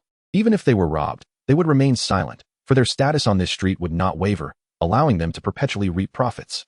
In recent days, the water at the edge of the mountains had been receding, revealing cracks in what was once a vast expanse of white connecting heaven and earth, with some mountain ridges beginning to emerge, gradually merging with the city. In Chapter 156, Phoenix Blood and Crimson Gold, rebuking the Ji family. Within the secret chamber, Fang Yang retrieved the soul gold pearl, channeling the secret art to assimilate it. Unlike the previous two arduous attempts, this time he absorbed the treasure, forged from 20 million souls, in merely an hour, transforming it into the essence of his own spiritual foundation. As for the notion he had entertained previously, that possessing a soul gold pearl would swiftly restore his spirit after overexertion from activating the heavy pupil, that thought was now outdated. As the talisman flew forth, it halted before the 6 flying swords, then began to expand, emanating a purple aura. Although Qin Xinglin had accepted the Elder's gift and was brimming with celestial energy, he still felt the need to brace himself in the presence of this sword. At 4 in the afternoon, Wang Jiefeng promptly awakened Zhou Shanhe and prepared a meal. Zhou Shanhe washed his face and sat down to eat, resolving the matter in mere minutes. He should have been lying down, his eyelids heavy as if he had just awakened, his entire body feeling ensnared by an inexplicable restraint, making it difficult to rise. Disturbed, Naisha immediately felt embarrassed and wanted to leave, prompting Jim to hurriedly utter many kind words while seizing the opportunity to express his hidden affection for her. Wei Yu produced all his belongings, infusing his consciousness into the jade slip to ascertain its contents, mostly referring to the items within the jade bottle, followed by a segment of text. Ultimately, the competition within our family stems from the marriage pact with the royal family of the Xinghua Empire. Zhu Zhuqing sighed bitterly. Zhu Zhuqing felt somewhat disarrayed. She had assumed Jiang Ling was also a soul emperor, at least a soul king, only to discover he was a soul sect. A soul sect capable of slaying a soul emperor, unheard of. Before departing, Wei Yu buried Song Yi in a picturesque and tranquil location, erecting a monument. Each person paid their respects before officially setting out. Under the scorching sun, the group gradually traversed Suishan, rejoining the official road. Yet this remote area was devoid of any other travelers, filled instead with the melodies of birds and the fragrance of flowers. They aimed to eliminate the relatively weaker adversaries of the Sword Sect of Heaven with a mere flick of their hands, but only these two would suffice. I am a denizen of the celestial realm. Without the decree of the celestial monarch, I cannot step beyond the southern gate. You must henceforth be grateful for the celestial monarch's mercy in sparing your lives and quickly return to the demon realm. With a wave of my hand, I turned my back, no longer gazing at them. Immediately, golden ancient characters appeared in Yang Kai's sea of consciousness. These characters were both ancient and obscure. They were unlike anything he had ever encountered. He sensed that even with these ancient characters, translating the latter half of the Tao Sutra would be a formidable challenge. Wu Ying cast her gaze upon her, not refusing but rather shifting to a more comfortable position for her to lean against. A hand, which should not have appeared in the trajectory of the football, gently intercepted the European passport that was on the verge of entering the goal. Much like a net waiting to ensnare its prey. The Yi family. Yi Lang replied directly, as if this question required no elaboration. Naturally, he belonged to the Yi family. You once claimed I was your only friend, yet in the end, you forgot me? Ji Weimin no longer wished to dwell on the past, for to him, most events from that time were nightmares he wished to forget. It was evident that it had realized the impossibility of annihilating Xiao Chun. Yet at the moment of its impending demise, it was filled with an extraordinary fury and resentment, desiring to obliterate the beings within the city. I held tightly onto the treasured toad and ewer, vowing within my heart, I shall never part from you again. Nothing is more blissful than being together. For togetherness is the truest form of happiness and safety. The demon lord no longer regarded him, instead directing his gaze toward the other two. Speaking in a calm yet commanding tone, Phoenix, coiling dragon, may we commence? The surrounding demonic energy began to churn violently. On the battlefield, 30,000 troops from Jingzhou collided thunderously with 20,000 troops from Shiliang. After Yozhen departed, she lowered her gaze back to her phone, only to realize she had inadvertently sent a message that was meant to remain unsent. In Chapter 157, the Void Battle Stage, Life and Death Unconcerned.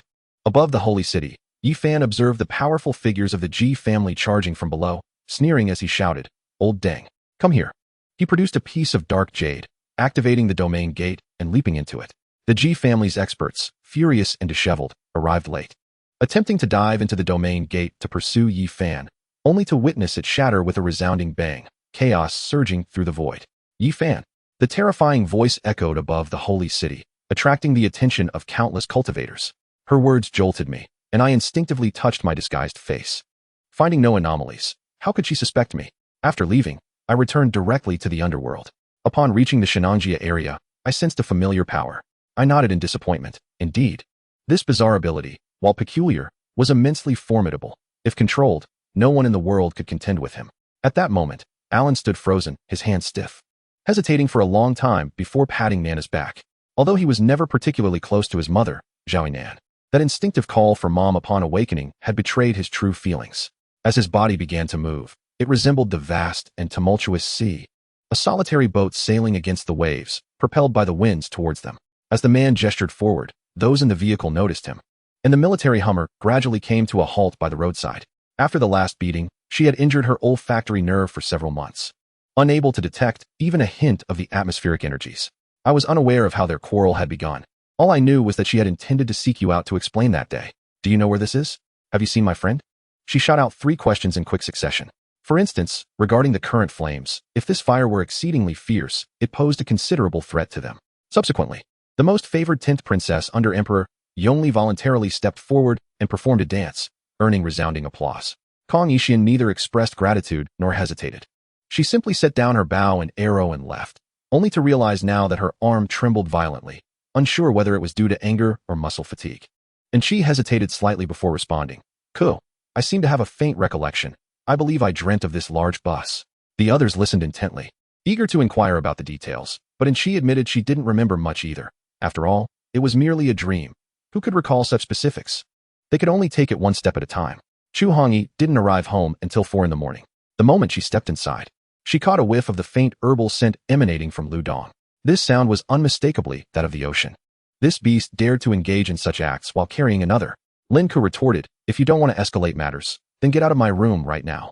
Lin Ku refrained from calling out, for her nightgown had been torn by the sea, and should anyone enter, she would find herself at a loss for words. In truth, Fang Zheng had never contemplated a certain matter, whether as a lone wolf, monkey, or squirrel. Since their arrival at Yiji Temple, they had been consuming crystal rice daily, drinking pure water devoid of roots, and absorbing the ethereal energy of Buddhism. Each one was undergoing a gradual transformation, evident in their stature, strength, the hue of their fur, and the brightness of their eyes. Yu Weiyan's eyelids twitched incessantly. She was aware of Bai Li Wuchen's flamboyance, yet she had not anticipated such ostentation merely for an appearance. Was it truly necessary to be so exaggerated? Xing Lian cast a questioning glance at the 8 bearers, as someone widely recognized as a waste in the Pingling Kingdom. He was puzzled by the unexpectedly courteous treatment he received. What kind of scheme was Lady Lu concocting? Lu Bing felt a twinge of melancholy, a pang of pain that resonated with the remnants of the original self. Did the original body still harbor any hope for this father? Without further ado, Fang Zheng promptly relocated the wooden fish, placing it in the Buddhist hall. Such a sizable wooden fish could not be carried around haphazardly. Placed within the hall for worship and recitation, it was a perfect match and a tremendous source of enjoyment. Chapter 158, Frequent Deceptions, Breaking the Divine Ban. The king's divine weapon was perhaps a tad beyond the scope, Taoist Fang. It would be prudent to stow this cauldron away and engage in a fair battle with Wang Teng. The head of the Ji family regarded the king's cauldron, forged from Taoist tribulation gold, with confusion, pondering how Fang Yang could refine a testament of the Tao to such an extent. Although a testament of the Tao could undeniably be classified as a cultivator's personal combat power, not belonging to external objects, Fang Yang's Taoist tribulation gold cauldron was indeed a king's divine weapon, and coupled with his level of combat strength, even a living fossil would hesitate. Humph. Is this not akin to a blatant denial? The youth, infuriated, rolled up his sleeves, clearly preparing for a fight. This object held great significance for him. Cheng Feng thrust a silver dagger into Cheng Yan's hands. Cheng Yan understood the dagger's importance to Cheng Feng, yet as it was meant for Deng Lin, he refrained from voicing any objections, merely nodding to accept it. During the grand assembly, the heads of various temples naturally emerged from their seclusion, and Dongfeng Temple, situated at the southernmost point, near both the mainland and the outlying regions, served as a necessary passage to the other 3 temples. To demonstrate courtesy, each temple dispatched its senior monks to Dongfeng Temple to receive guests. In this wave of 110 attacks, Zhang Yunzi, as the team's pivotal player, delivered 3 assists, scored 7 points, and made a mid-range shot, contributing notably, as 9 out of 11 points were related to him. Outside the cave, the ghostly-faced ancient Jade, despite his guise as an elderly Taoist, could not conceal his graceful demeanor. Amidst the gentle breeze and beautiful scenery, he seemed unshackled by the constraints of the mortal realm. Resembling a celestial being, Zhong Zai's father, Zhong Tiancheng, who happened to be Cheng Nua's uncle, was notorious for his penchant for complaints, ever eager to stir up trouble. The relationship between the Zhong family and Cheng family was quite delicate. Cheng Nua's mother, Zhong Ai, was also a beauty fated for misfortune. Following her passing, Cheng Nua had seldom contacted the Zhong family, visiting only occasionally to see her grandmother. Not at all. I support you wholeheartedly, albeit silently, Cheng Yin said, feeling a bit embarrassed as he touched his chest. Cheng Lin gritted his teeth, his hand firmly gripping the Feng Yun Pure Yang sword, as grayish-white energy surged into its hilt. Attempting to draw it out, the dragon heads on the sword's hilt suddenly glimmered, and the blade emitted a subtle hum. Aside from Jin Wancheng, Kuqing Shun, Ling Xiaozi, and Shengguan Yun, the likes of Yu Fei and Zhongzhe were not cowed by Zhao Gou's imposing presence. The rest were visibly apprehensive, heads bowed and gazes averted, as Zhao Gou exuded the might of an emperor. Furrowing his brow, Wang Wang momentarily forgot to glance at the left path, sensing an extraordinarily potent aura, one so faint that it felt like a gentle breeze, easily overlooked if not carefully attuned. Indeed, it feels as if we are long overdue for a return to the battlefield, Murong Chun remarked with a smile. However, the reincarnators of the Master God space had become one of humanity's three great adversaries within the primordial world. Was there truly no connection to the resurgence of the heavenly Tao? What did the clone Chu Xian, having detached from the Master God space, truly desire? This question had been a subject of Murong Chen's contemplation for nearly a decade. Nevertheless, the present-day Qingzhou region lacked any severely malevolent criminal organizations. And the reason for this was simple. The infamous crime lords of Qingzhou had all been eliminated by the renowned hero of Qingzhou. Qin Fen's gaze returned to the ancient jade, and with the assistance of his yin-yang eyes, coupled with his own expertise, he confirmed his suspicions. This ancient jade was indeed a prehistoric artifact of immense value. Haha, hush, I understand now. Quickly, let us share this news with father. I am certain he will leap for joy upon hearing it. Xianyuan Zhe exclaimed with excitement. Chapter 159. The chaotic ancient imperial symbol, eternal blue gold. This physical form could likely rival the ancient sacred body of the same realm. Someone marveled. I did not. Do not speak recklessly. Yi Fan watched Fang Yang's method of transcending tribulation, swallowing hard. He realized he was still merely a transformation dragon cultivator. Even though the ancient sacred body was reputed to possess the foremost physical form, capable of challenging emperors upon reaching maturity, it was difficult for him to envision himself as a great power, treating chaotic thunder as inconsequential while refining his body like Fang Yang did. Next, Fang, indeed. Once they donned the attire, they would come to understand the weight of their responsibilities. Some might initially revel in the joy, but as they continued to engage and learn, they would gradually grow fond of this vocation. The orders emanated from headquarters, and the troops could only execute them. Thus, when He Yujun learned of this news, the opportunity for change had already slipped away. Yet, since Moonlight had expressed such sentiments, it was certain that there were elements unknown to him. As Su Ruhai was about to tighten his grip and crush Su Maomao, Ji Hongya could no longer stand idly by. With a flick of his sleeve, Su Ruhai's body was effortlessly sent flying, and with a sweeping motion of his long sleeves, he rescued Su Maomao. Many families desired sons, but in these times, when every household struggled to make ends meet, even those with ample land sought a capable son, with the most crucial requirement being a change of surname. Make a call and clarify. At the elder's command, Qin Yuanfu nodded repeatedly, hastily turning to descend the stairs and make a phone call from the living room. Upon learning that villagers had fallen ill due to starvation, Shun Ani instructed Zhao Fugui to open the granary and distribute rice to relieve the villagers. Alas, Qin Su lamented, raking his fingers through his bangs, supporting his chin with both hands as he sighed. He Yujun furrowed his brow, his handsome, deep-set features reflecting increasing helplessness. Yet his gaze also held a depth of affection and reluctance. After walking for a while, feeling uneasy, he ultimately pulled out the phone sent by Sun Yin to call Yin Mumu. Since your victory over the savages, I have been closely monitoring you and discovered that you are far stronger than the savages. I have longed for an opportunity to duel with you, and today, I can finally fulfill that desire. The battle axe declared coldly. At that moment, a stream of golden light surged through his veins, releasing a peculiar force. Is this really a matter of appearance? However, imagining Huahua's transformation into a golden figure indeed felt quite disjointed. Arsene Wenger rallied the team during the final moments of halftime, urging them to focus in the second half, combining flank crosses with long-range shots in hopes of scoring early and compelling Manchester United to abandon their defensive tactics and take the initiative. As the aroma of the porridge simmered by Zhang Ma wafted through the air, Yin Mumu was struck by a thought. Jin Mofan. Let us see if you remain unmoved this time. Yet, it is often when one truly recognizes the terrifying nature of a tactic that it becomes too late to act. Xiao Wuji, who had previously worn a smile, now found his expression darkening. He had never anticipated that anyone would dare to resist him. He wished to inquire about something. But upon opening his mouth, he realized he did not even know what to ask and could only gaze at her foolishly. The visit to the south concluded the following day, as they returned to Hushi to attend to some private arrangements, specifically a meal with Fang's parents. His duties as a political figure and business representative were nearly complete, and by the afternoon of the next day, they departed from the airport, heading back to Sardinia. Old Wu hurled the fruit platter directly at his opponent's face, while Tai Luan was equally unyielding, delivering a kick to the other's groin. On the second day, the weather was splendid, and Princess and Guo set off early from the princess's residence towards Yunmingzai, embarking on a journey meant for blessings. Thus the princess's entourage was notably understated. Chapter 160, A Battlefield of Chaos, the Ancient Underground Palace. The sun blazed high in the sky, and the heat was oppressive. Yet, Yi Fan felt an icy chill enveloping him, as if ghostly hands were caressing his entire being, making him feel as though he were trapped in a frozen cavern. How could Li Xiaoman be here?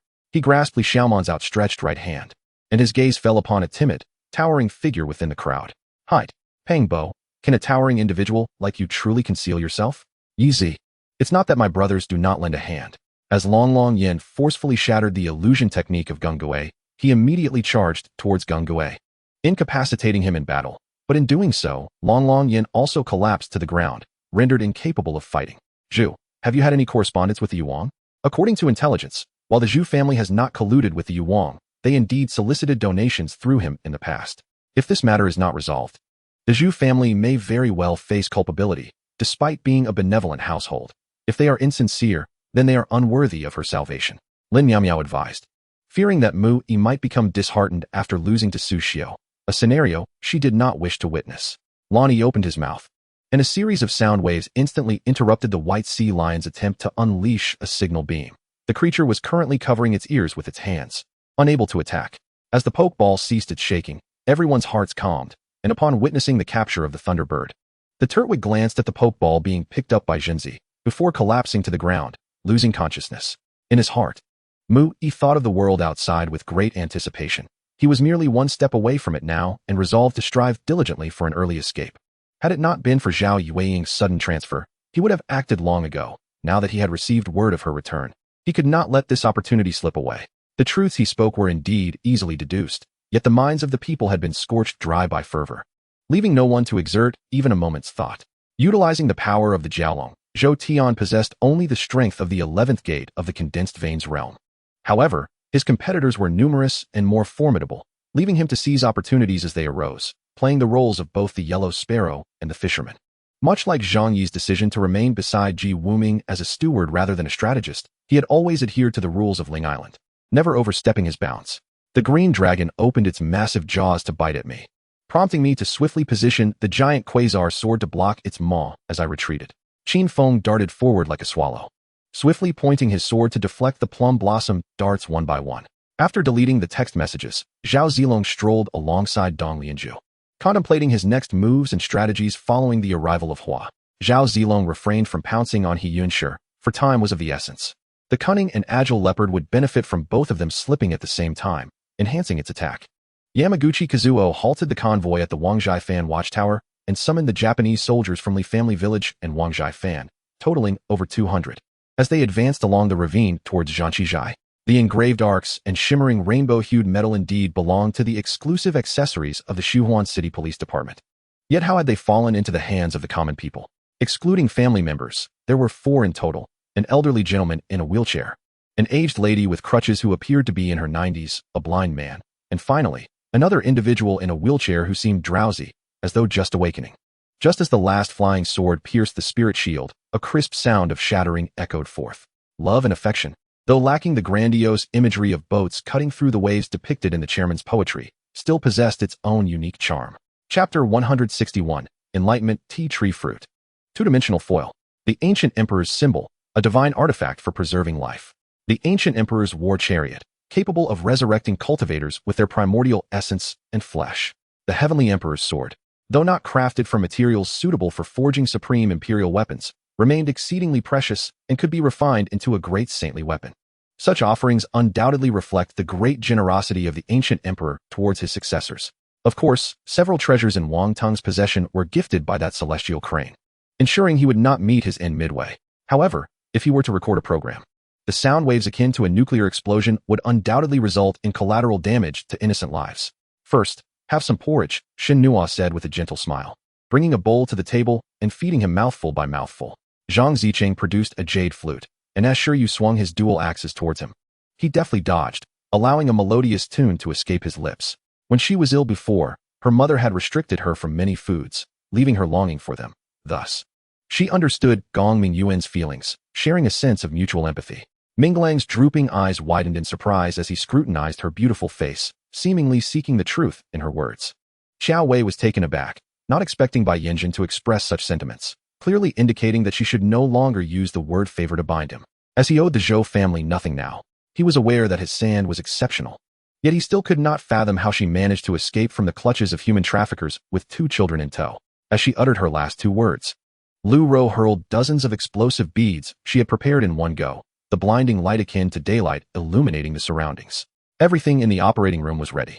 This surgery would be led by Tang Bingbing, with Lin Yuanzheng as the assistant, while Zhang Lisin and Yu Chunlin would be responsible for monitoring the pulse and passing instruments. Bai Jiyun also noticed the scene unfolding nearby, and, feeling a pang of compassion, chose to leap towards the incoming spear aimed at Ming Lang, catching him just before he could fall. Hearing the commotion, Lin Feng couldn't help but frown. His right hand formed a half fist, the slightly converged index and middle fingers gently pinching a silver needle. Jing Shu sighed. Clearly, Roland harbored a deep-seated hatred for Christine, as evidenced by her state of inebriation, which still allowed her to recognize her. A torrent of fierce winds surged forth, sweeping across the stage with the might of an army, compelling everyone to raise their hands in defense. As for Lin Feng's future intentions of taking a wife, that would require a vote from all prospective wives. If even one were to dissent, entry into the household would be denied. Today, Luo Fan had only one class, and with nothing to occupy his time. He meandered through the school during the lunch break. At this moment, Director Li from the logistics department approached Luo Fan, intending to escort him to his dormitory. This statement is indeed accurate. The heart of a healer. However, some individuals are unworthy of a healer's compassion. Su Fei remarked coldly, referring, of course, to Director Chen. Lu Rubai fixed her gaze on Li Bagong for a moment, then disregarded him entirely, turning instead towards the riverbank where Fang Jinshi and the others were gathered. Upon witnessing the unrestrained mockery from the so-called Immortal Lord, who resorted to a canine bark, the fairy Yunyan trembled with rage, yet found herself incapable of countering the logic behind his words. Gao Chong declared, "You are my dearest friend. I wish to treat you to a meal and drinks." Surely, she would not be displeased. His implication was to take Fang Jinshi along to meet the gentle princess Zhao Duofu. I thought he had fled. What a bold hound he is. The crowd immediately perked up, engaging in jovial banter. What sort of person is this? The hunchbacked figure at the cave's entrance abruptly recoiled as a thick mist surged forth, swiftly retreating a distance of about 10 feet, disregarding any further engagement with Chen Fengxiao. Chapter 162. The Blood of the Four Symbols, Heirs of the Ancient Chaos. In the northern plains, on the desolate Luo Tian wilderness, Fang Yang, guided by the memories of Wang Tong, discovered a barren stretch of Gobi and ventured deep within to locate a divine lake. The lake was shrouded in ethereal mist, its surface adorned with a kaleidoscope of colors. A celestial crane burst forth from the waters, landing gracefully before him. "You have slain Wang Tong," the crane spoke, its eyes filled with melancholy, revealing a depth of emotion that transcended its avian form. What transpires within the classroom is beyond Yi Xian's comprehension at this moment. She wanders aimlessly through the campus, beset by boredom. The sound of gunfire erupted nearby, as the man evaded with an alarming swiftness, causing chaos to ensue below. The power utilized was quite extraordinary, entirely reliant on talismans and similar celestial arts. Those lacking a foundation in cultivation would merely create an iron colossus if they attempted to harness it. Ning Etian turned away from the colossal Herbal Medicine Institute, setting about to establish a larger barrier beyond its natural confines to deter the approaching titans. With a swift motion, a fireball materialized within the claw of the fire god Crow, hurtling towards Carrot with great speed. Lu Fulon discreetly siphoned off a portion of demonic energy, preparing to open the door. Just then, the door swung open, revealing a young man garbed in splendid attire, oddly cradling a doll in his arms. She was unable to leave. Fu Xingyan had no intention of letting her go, gripping her shoulder with enough force to potentially shatter her scapula. That strike possessed formidable power. Hyaming and Haixin were forced to retreat, while Sluan was not so arrogant as to plunge into the ensuing chaos, but reacted swiftly, leveraging the force of the impact to withdraw. "Sister, wait for me. The weather is splendid. Let us play chess." Hai Laotsong instantly reacted, hastily pursuing Qian Dai's footsteps. "Director Dai sends his regards. It has been arduous these past few years," he remarked, presenting a bag containing 5 gold bars before Bai Mei. "Regardless of what transpires, Zhu Yuanzhang believed that a positive and proactive attitude must prevail. Noticing the shift in Nie Fei's gaze, Gu Xiaoyan nodded slightly. She understood Nie Fei's strength and felt no need to offer further reminders now that he was taking things seriously. Master, if that is the case, has this matter not been resolved? Why then? Chen Yi was taken aback upon hearing this. He had not anticipated that his master was such a person of deep sentiment and loyalty. Yet, if the grievances had been settled, why maintain an air of aloofness? Lin Huang retrieved the communication talisman once more, probing within for responses, yet none came. This is EC's auxiliary youth, who, while watching the live stream of the Great Riven, was pleasantly surprised to discover the champion's prowess in the support role. As a professional support player, he possessed a heightened sensitivity to the position and promptly reported this revelation to EC's coach. In the early game, without a Mercury's treads, who could evade Malzahar's death grip? However, in Yangzhou, the Yin family lacked any foundation prior to the torrential rains, and Zhang Liao's forces, akin to crossing a river in the dark, were left to confront Chao's 60,000-strong army with merely 30,000 soldiers, a daunting predicament indeed. Enough, you need not say more. Chun Yi's words were abruptly interrupted by Su Yuan's impatient wave. Just as Chun Yi was trying to decipher Su Yuan's intentions, he suddenly burst into laughter, his expression transforming into one of exhilaration. At that moment, Li Shanchang felt that his superior, Zhu Yuanzhang, was finally poised to rightfully become a regional overlord. Business is inherently about profit. When someone obstructs his financial path, negotiations ultimately boil down to monetary matters. Chapter 163, The Qingmian Sutra, The Birth of Divine Beings. Dream on. Wang Chengfeng attempted to flee, but upon seeing the celestial crane soar into the air, he urgently called out, Elder Crane. Fang Yang has slain Teng'er and imprisoned his primordial spirit. Please aid us in vanquishing this fiend and resurrecting Teng'er. He understood the crane's formidable strength and its role as the guardian of the ancient emperor's palace, hoping it could bring about Fang Yang's demise. Even if it could not slay him, recovering Wang Teng's primordial spirit should pose no insurmountable challenge. Yang Sun declared, whether it be a ghost or a zombie, we shall soon transform it into a lifeless corpse. He absent-mindedly traced the faint scar upon his face. The transcendent being of the infinite realm existed in a state of entangled possibilities, living simultaneously in the past and the future, present before you yet distant as the stars. Both dead and alive, existing yet non-existent, singular yet countless. However, certain matters within this context left them perplexed. They spoke of the human magic experiments from 7 years prior that had impacted the entirety of Sakura continent, yet with the passage of time, the effects of that experiment should have long since dissipated. Li Chang soared into the sky and, facing LeBron, executed a signature battle-axe dunk. LeBron leapt to defend. Yet Li Chang found himself astride LeBron. Du Lin was engulfed in excruciating pain. The violent impact tearing through flesh and bone rendered him speechless, only able to tremble and cast a chilling gaze towards the second general. Noticing nothing related to the opening of the stone door, he instead observed a sharp protrusion in the right corridor and felt a spark of inspiration, leaning against the stone and vigorously rubbing it. He recounted to Chun Lu the events that transpired after parting ways the previous night, detailing his encounter with the ghostly squad on the road. Following this, Li Chang practiced his off-spot shooting, his movements fluid and seamless, akin to flowing water. Each release of the ball was accompanied by the delightful sound of swishing through the net. Without a siphon, how do you extract oil? Bao Jia asked, opening the fuel tank and glancing at Peng Haoming. Yo Heavy Eyes was not only astonished, but also felt a deep sense of dread. Could there truly be someone who could match his speed? And yet, this Catman leader, born with innate agility, had not perceived it at all? Saint King, do not act thus. At such a crucial moment, one cannot afford to be disturbed. Yin Yuan extended a hand to pull him back, yet before he could finish his words, he caught sight of the icy glare from the left. Yin Yuan hesitated, retracting his hand. Why did this fellow's expression appear so fearsome? I have come to bid farewell. Cheng Yi wistfully gazed at Lin Yang, though in her 30s. She still bore the visage of her former self. Liao Shirshan glared at the Liao King. Although he had healed, the king had administered a potion that rendered him weak and powerless, making any form of resistance nearly impossible. Little did he know that Cheng Jin had no concern for Cheng Yin. To him, Cheng Yin was akin to a festering scar, a constant reminder of his past misdeeds. In this chaotic world, Wu Jie remained confidently dismissive of Long Xian and the Wushuang clan, not out of arrogance, but as a matter of fact, evidenced by their numerous encounters, both direct and indirect. Do you truly believe that even players who are not clan leaders can venture into Dragon City? Wang Qi inquired, his skepticism piqued by Wu Jie's apparent confidence. What? For me? You're asking me?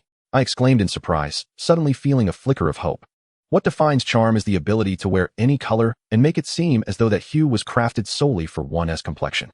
Above him, dark clouds gradually descended, and as they pressed down, the radiant aura surrounding Wang Fengyun began to fade, closely followed by a swift arc of sword light. Chapter 164. The Elixir of Enlightenment, Transcending the Celestial Prince. The emergence of a deity is a remarkable event. Yet the Tao Tribulation Golden Cauldron has yet to ascend to the status of a sacred weapon. It still falls short of achieving the pinnacle of a kingly divine armament. The premature birth of a deity is undoubtedly linked to that fragment of the Thunder God's divine essence. Fang Yang's divine eye scrutinized the deity, inch by inch unraveling the mysteries above. This was a glyph of secrets that could scarcely be uncovered through mere observation of the Thunder God's essence. Only through the offering of sentient beings' mental power, nurtured by the force of faith, could such astonishing transformations occur. Moreover, with the identities and general methods of their adversaries already known, the only requirement was to discover them and survive to report back to the demon camp. He grasped the dragon's right hand, seemingly fatigued from the battle, and extended it to return the dragon to two of his retainers for safekeeping. With the incredible intelligence displayed by the sentient units in this game, could they truly engage in such bizarre actions? 60,000 survivors from Z Nation formed a neat line, marching forth under the command of the Red Alert forces toward the outer walls. Regrettably, during their last encounter, Lu Fengyao and her companions had met Xiao Ling, resulting in not only a lack of information, but also a humiliating retreat. Bang! Crack! Bang! A series of magical spells erupted upon a healing paladin from the Yu Chung Guild, instantly slaying the Holy Knight. The Nine-Peak Masters maintained a bowing posture, beads of cold sweat unconsciously creeping onto their foreheads as they felt an oppressive, malevolent force, accompanied by sharp, azure sword energies that pricked at their backs with a chilling sense of danger. Yes, Commander. Although a flicker of doubt crossed Yuriko's eyes, she turned without hesitation to execute the command. Immediately, Jian Laha intensified the power of the God-slaying banner, causing the black vortex to swell exponentially, nearly connecting heaven and earth. He was prepared to spare no effort. As for the four generals, their invitation for Lu Nu to appear was intended to showcase his prowess before the officers and soldiers, ensuring their compliance with this astute commander in the future. Upon seeing the attire from the Republic era, Bu Qianhui recognized that this individual was undoubtedly a time traveler, gliding gracefully as if carried by a dragon's breath. Snapping back to reality, he turned to see the newcomer and immediately understood the implications of what the emperor was saying. It must be said that Ao Jioshuan exhibited remarkable foresight. Just as he bent down to inspect closely, the charred mass on the ground suddenly split open, and a sharp, elongated appendage thrust forth. Darting straight toward Ao Jioshuan's head, Stark removed his steel battle helmet and inquired of the now-revived Dr. Eric, while also instructing Jarvis to analyze the protective field. Bai Shui felt that Meng Po's movements were as slippery as an oiled eel, making it impossible for her to gain a hold, allowing her to escape from her grasp twice. He hastily completed his words and dashed out, fearing he might be a moment too late. He was prepared to retrieve a gun from the coffin. If the demonic forces were unleashed, no one in Hangzhou would be able to resist. Even the world's foremost swordsman had paid a heavy price to reclaim the demonic gun from its copper coffin. And Shun and Lady Rui searched high and low, and indeed found nothing, their expressions relaxing considerably. Although the bewitching heart curse had nearly faded from the outside world, the guardian beasts among them were inherently adept at it. As if it were second nature, she remarked with a smile, realizing that things were bound to worsen. It would be splendid if they could gain clarity on the matters nearby, but other issues would not be so easily resolved. Salister touched her forehead, recalling that she had been drinking with everyone the previous night, but had forgotten how she returned. Chapter 165. The Heart of the Dead Realm, the six-word mantra. In a certain pond within the Yaoqi, Yen Ryu was quite perceptive, inadvertently peering into Fang Yang's privacy. After handing over the chaotic azure lotus, she wandered off to explore the area. Princess Yen. No, she should now be addressed as Lord Yen. The holy maiden of Yaoqi approached Yen Ryu, displaying a sense of familiarity with this descendant of the Azure Emperor. In truth, they had only met 5 times, and their conversations could be counted on one hand. Qin Yu smiled from the side, choosing not to interject. It had been a long time since she had felt such warmth, as if this semblance of family had never truly existed. Please. Xian Yin returned a slight bow to Ji Kuei, and the two of them charged toward each other. The gift was none other than a rapid-fire pistol produced by the Honging Empire, accompanied by an ample supply of ammunition for Zheng Xin's protection. In the real world, just as Ouyang Biantian regained consciousness, it was already past 3 in the morning. Haha. Where? I hope our relationship remains as solid as before. I do not wish for this incident to affect our friendship. Li Lele chuckled. I'm going to call my grandfather. Capture these scoundrels. Ouyang Manchued declared angrily. I'm working here. Yet Yu Chengyan, momentarily distracted, noted the hospital gown on Sheng Jiai, and without needing to think, the reason was all too clear. After laughing for a long while, Qing Shixiang's expression suddenly turned serious, a glimmer of smugness flashing in his eyes. How strange. Yang Qi is clearly at the level of a king, yet I cannot sense his true attributes. What cultivation method has he mastered? Gong Lin withdrew, confusion reappearing on the faces of the three kings. If this issue remained unresolved, he feared he would no longer dare to show his face. At that moment, a knock echoed from the door, causing an I Ching to feel puzzled. Aside from Shun Fei and Xiaohua, no one usually sought him out. As she spoke, she actually produced a vine whip, raising it as if to hand it to Zhang Han. Hearing this, Su Tianda could only sigh. In truth, neither sister had done anything wrong, so who was truly at fault? Everyone, show no mercy. Attack immediately and eliminate them all, commanded the old man Wang, urging the sword cultivators to strike. Yi Chen sensed the fluctuations of spiritual energy around him and eventually arrived at an old park. Perhaps just days ago they would have feigned innocence, but it would not be long before Lin Xian exerted his strength, and they would revert to their original forms, continuing their torment and abuse of him. Shui was taken aback and hurriedly glanced over, only to see an individual who appeared to be unfamiliar with the customs of the Central Plains standing at the entrance. This person was none other than Sang Xiutai, one of the 5 tigers of Liaodong. Your family does not wish for you to unite with me in marriage. Qin Buran spoke languidly, enunciating each word with clarity and maintaining a calm tone. However, Lu Feng was no longer easily deceived and would certainly not heed his one-sided words. Despite being busy, the boss promptly emerged, warmly welcoming Tao Jian into the premises. Shen Nanshi, fully aware of the situation, deliberately took all the blame upon herself, intending to secure a divorce for the sum of 50 million, and that detestable vegetable Bon, which consistently ignored her, would be dealt with appropriately upon her return. It was indeed peculiar. Despite not noticing anything amiss, why did she constantly feel as if she were being watched? This sensation arose while changing clothes in the woods, and even as she departed from Ingchun Garden. Could it be that she was simply on high alert, overly sensitive? Now, putting herself in another's shoes, it was hardly surprising that Li Fengjue, who had always held deep respect for his grandfather, would blame her, especially with all evidence pointing to her as the perpetrator of his murder. Qin Yin scoffed. Yin Dunbai was indeed a man of coarse disposition, having failed to realize that this was merely a facade put on by the Chao family. Ever since he had severed Bailey Jin's tongue, she had been in a state of despair, and today, her sudden desire to eat struck him as rather unusual. Chapter 167. The OM Mantra, Guiding the Buddha. In the northern plains, Fang Yang and Zhu Yuqing traveled together, following the information gleaned from the ancient scroll left by the 5th disciple of Amitabha, in search of the sacred site that housed the OM Mantra's teachings. Brother, your understanding of the Buddhist doctrine is profound. Why not accompany me on a journey to the western desert, to engage in discourse with esteemed elders of the Buddhist sect, and delve deeper into the essence of the Dharma? In the eyes of external cultivators, Zhu Yuqing appeared to be a seemingly amiable and approachable figure, yet in truth, he was as proud and aloof as a snow lotus upon a high mountain, speaking little. How dare you say such a thing? Zhang Fei, upon hearing that someone was aware of the situation, felt an overwhelming sense of joy within, yet maintained an air of pretense. Wang Shi looked on at the departing Ying Jun with confusion, having assumed he had come to kill him, only to realize he merely patted him on the face. The heavens bestowed strength, and as the celestial soldiers approached, the earth trembled, yet the Taoist below utilized every means at his disposal without effect. As a gaunt, sprightly elder Taoist standing beside the rotund priest wore a grim expression, veins bulging on his forehead, as he inscribed a talisman in the air, reciting it aloud. How could such a wonderful mother perish? She shall live for 100 years, her life matching that of the heavens. Chunhao gently washed Hu Lingping's feet. Smiling as he spoke, Xiao Qingfeng expressed heartfelt gratitude, yet Mo Langyue merely shook his head lightly, stating that dawn was approaching and their time was limited, advising him to rest assured for a while. With that, he sat down in meditation and closed his eyes.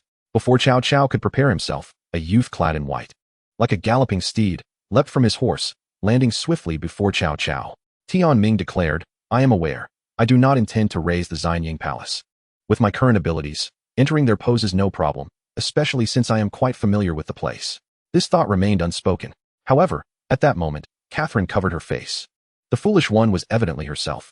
Did every man harbor the traits of a devoted husband? The surrounding people were taken aback, then suddenly enlightened, kneeling once more to pay their respects to the princess, while only Chu Xinghe remained standing. As long as the people of Bingzhou cannot sustain such intensity for long, victory will undoubtedly belong to the Xianbei outside the city. Before she could count to 3, Yin Ernyang felt a surge of compassion, recalling Qin Zhonghai's grievous injuries. At that moment, as they wagered their lives on the mountain, how could she continue to endanger him? In an instant, she leapt forward, embracing Qin Zhonghai tightly. On the morning of the following day, within the Tiangue fairy realm, the floating mountain city hovered majestically 1,000 feet above the ground, exuding an aura of grandeur. As afternoon tea time arrived, in the same location, Ike and his companions encountered Luo Lin.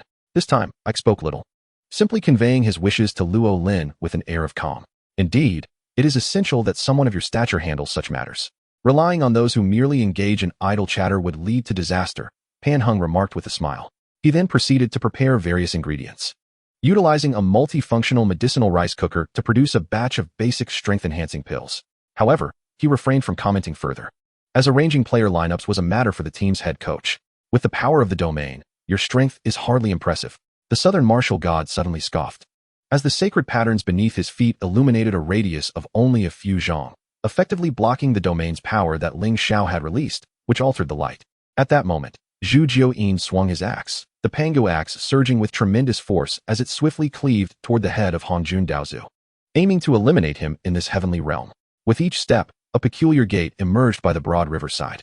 The land where Du Yi and his companions stood was vast, stretching endlessly, bathed in brilliant sunlight, with lush mountains as far as the eye could see.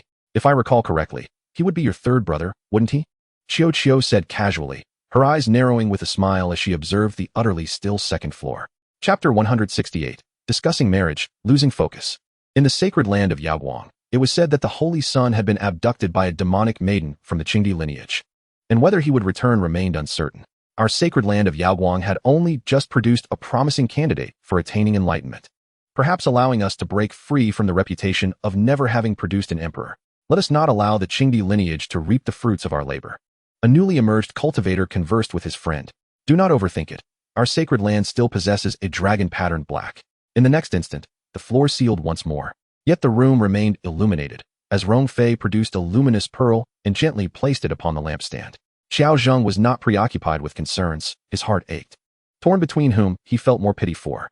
Even if Wang Shu was more bewildered, unaware of her abduction, she was still dear to him. And his concern for her mirrored that for Jing Yun. Having exchanged identities, both were initially awkward, but gradually, a tacit understanding blossomed, with a mere glance. They could anticipate each other's desires without the need for words. Jiang Jin had already prepared for the next step. Giovanni's nose twitched slightly, his gaze toward the cloaked man, revealing a hint of peculiarity. Jiang Jin was quite satisfied. Akin to tossing a coin, she instinctively knew which choice to make. Indeed, Han Xing's inclinations aligned closely with her own, proving to be a perfect match. At times, money could indeed burn one's hands, inflicting real pain. After traversing a mere 300 or 400 meters, Miao Rian and two human Luhua arrived at a grand and magnificent hall. The reason Lin Shun was the first to enter, preventing Ouyang Chuiying and Pei Qian from following, was that there was a certain degree of danger within the room. Some students, holding a skeptical attitude, took only a few tentative sips, while others outright discarded their portions. Since Gu Mingyang took over the Bai family's oil industry, the fixed resources provided have been exceedingly abundant. What should we do? Someone has already arrived here, Zhao Ming exclaimed, having noticed others had gotten ahead. Turning to Zhou Xiao for guidance. Observing the situation, Gu swiftly seized a nearby spear, maneuvering it past others, aiming directly at Mang Gertai's head. Clad in a blue Qianghua uniform that accentuated his tall, slender figure, his demeanor exuded an air of aloof elegance, with a gaze that was cool and a proud expression that radiated an innate celestial quality. Thank you, Mr. Liu, for your kind intentions. Our princess intends to venture into the realm of real estate, a field in which the Haoyang group has never engaged. Thus, I believe there are no grounds for collaboration between us.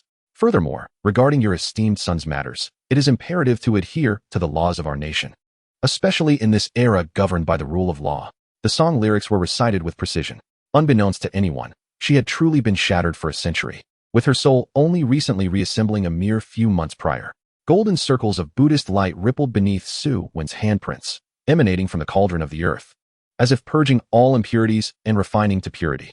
The swirling yellow and black energies within the cauldron, combined with the essence drawn from the 5 elements golden ship, gradually melded into the cauldron, forcing out traces of murky air akin to rust. The intangible rhythm of the Tao deepened in complexity as Su Wen continuously comprehended the two methodologies, flowing around him with an ethereal grace. What are you doing? We have long harbored discontent towards you.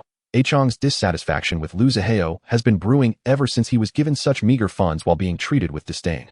She had been reluctantly dragged here by Su Qiulan, her thoughts unclear, and thus found herself half-heartedly visiting Zhou Zhao's residence. The purpose of the United Organization is to uphold the equality and independence of realms and the freedom of individuals, Night Qingyu remarked softly. Suddenly, Ling Zhodian seemed to grasp something, sensing that the events he was about to face bore a resemblance to a change of form without substance. Chapter 169, Wei Wei, I too can be a saintess.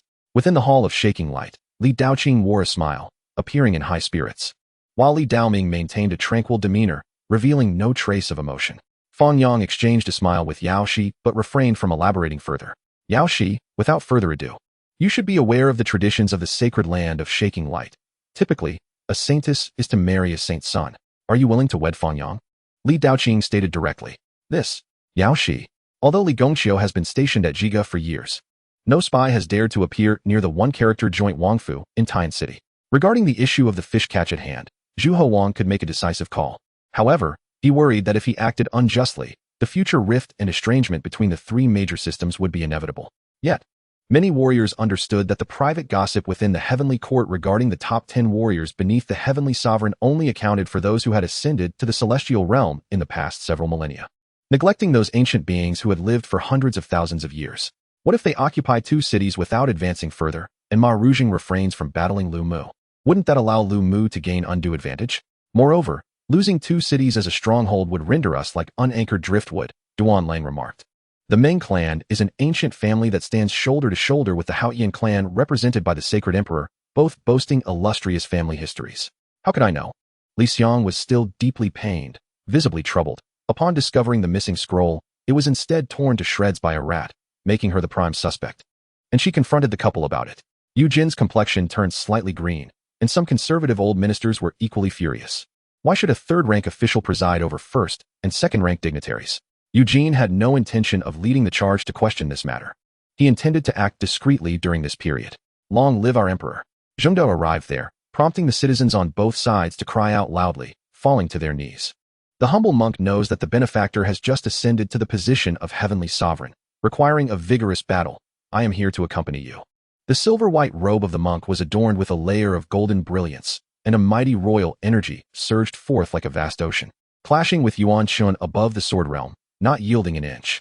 I offer 10 million taels, 200 for the overall head of the museum, declaring the price with an unexpected fervor. The qi condensation stage is merely a cumulative process akin to foundational building, a lengthy yet potentially brief endeavor. Sean did not deny it, for indeed, what Stephen Strange stated was entirely accurate. However, he refrained from interrupting, wanting to hear how the Supreme Mage perceived his situation.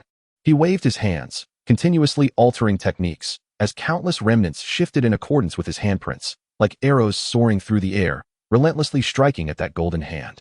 With another flap of his wings, a tempest arose, obscuring the surroundings, and once calm returned, both the black-winged angel and Gu Sisi had vanished. Furious, she thought, is my figure truly so undesirable?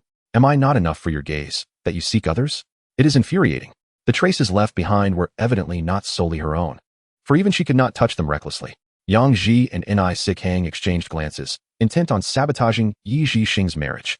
Yet they did not wish for the matter to escalate and tarnish Ni Sichang's reputation. In truth, the seemingly complimentary remarks he made contained an underlying intent of probing. His urgency to test Lu Yuanfeng stemmed entirely from the pressing situation at hand. Chapter 170, The Intent of Alliance, An Unexpected Delight.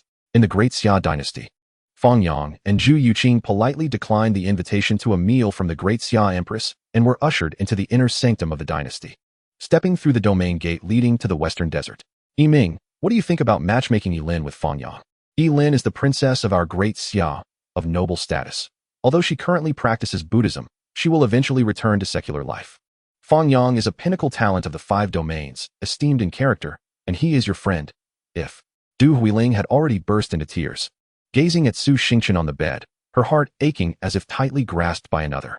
Li Wei had just exchanged contact information with them, among whom were several farm owners with whom he engaged in significant conversation. The 2 brothers took turns enduring beatings, as the original owner's childhood had unfolded within the ensemble of this family. Now, with Li Wei young and affluent, and Shun Jianwei's future prospects self-evident, many sought to curry favor with him, leading the conversations at the banquet to revolve around the two. Moreover, emphasizing Yu Wuxia's medical skills. It was certain he could smoothly secure a position, with the potential to become a royal physician, the highest rank among physicians. A coveted status that would bring him renown across the ancient realm. Observing Anya's swift departure, Li Wei chuckled to himself, pondering whether old Master Chen feared that such a beautiful teacher would hinder his learning. Count Dracula was indeed a vampire who thoroughly enjoyed life, excelling in lifestyle and self-cultivation in all respects, a paragon of mastery. Zhao Yuan had to admit that despite Catherine's current demeanor displaying traces of performance, he still felt a twinge of compassion. In my view, the Merlin Circle itself is a perfected form of magic.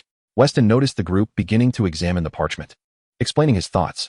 The richness of the takeout options in the Demon City left Li Wei astounded. As long as one has money, anything can be procured there.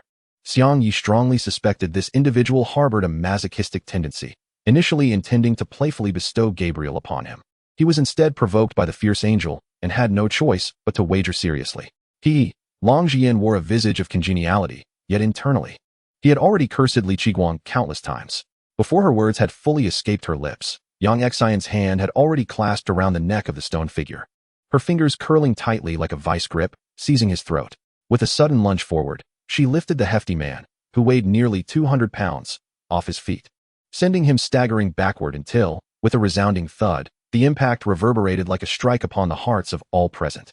Xiao Qing felt a chill surge from the soles of her feet to the crown of her head, so frigid that it nearly robbed her of consciousness. Is he from America? He must not have visited the green tea plantations. Li Xiaoli diverted the conversation toward Zheng Xiuyan, who had only exchanged brief pleasantries since the program began. Rest assured, Mr. Li, Brother Howard is safe and sound. Upon hearing the urgency and anxiety in Mr. Li's words, Yishana hastily responded. Yinyu once again evaded, yet in doing so, she incited Linglong's ire.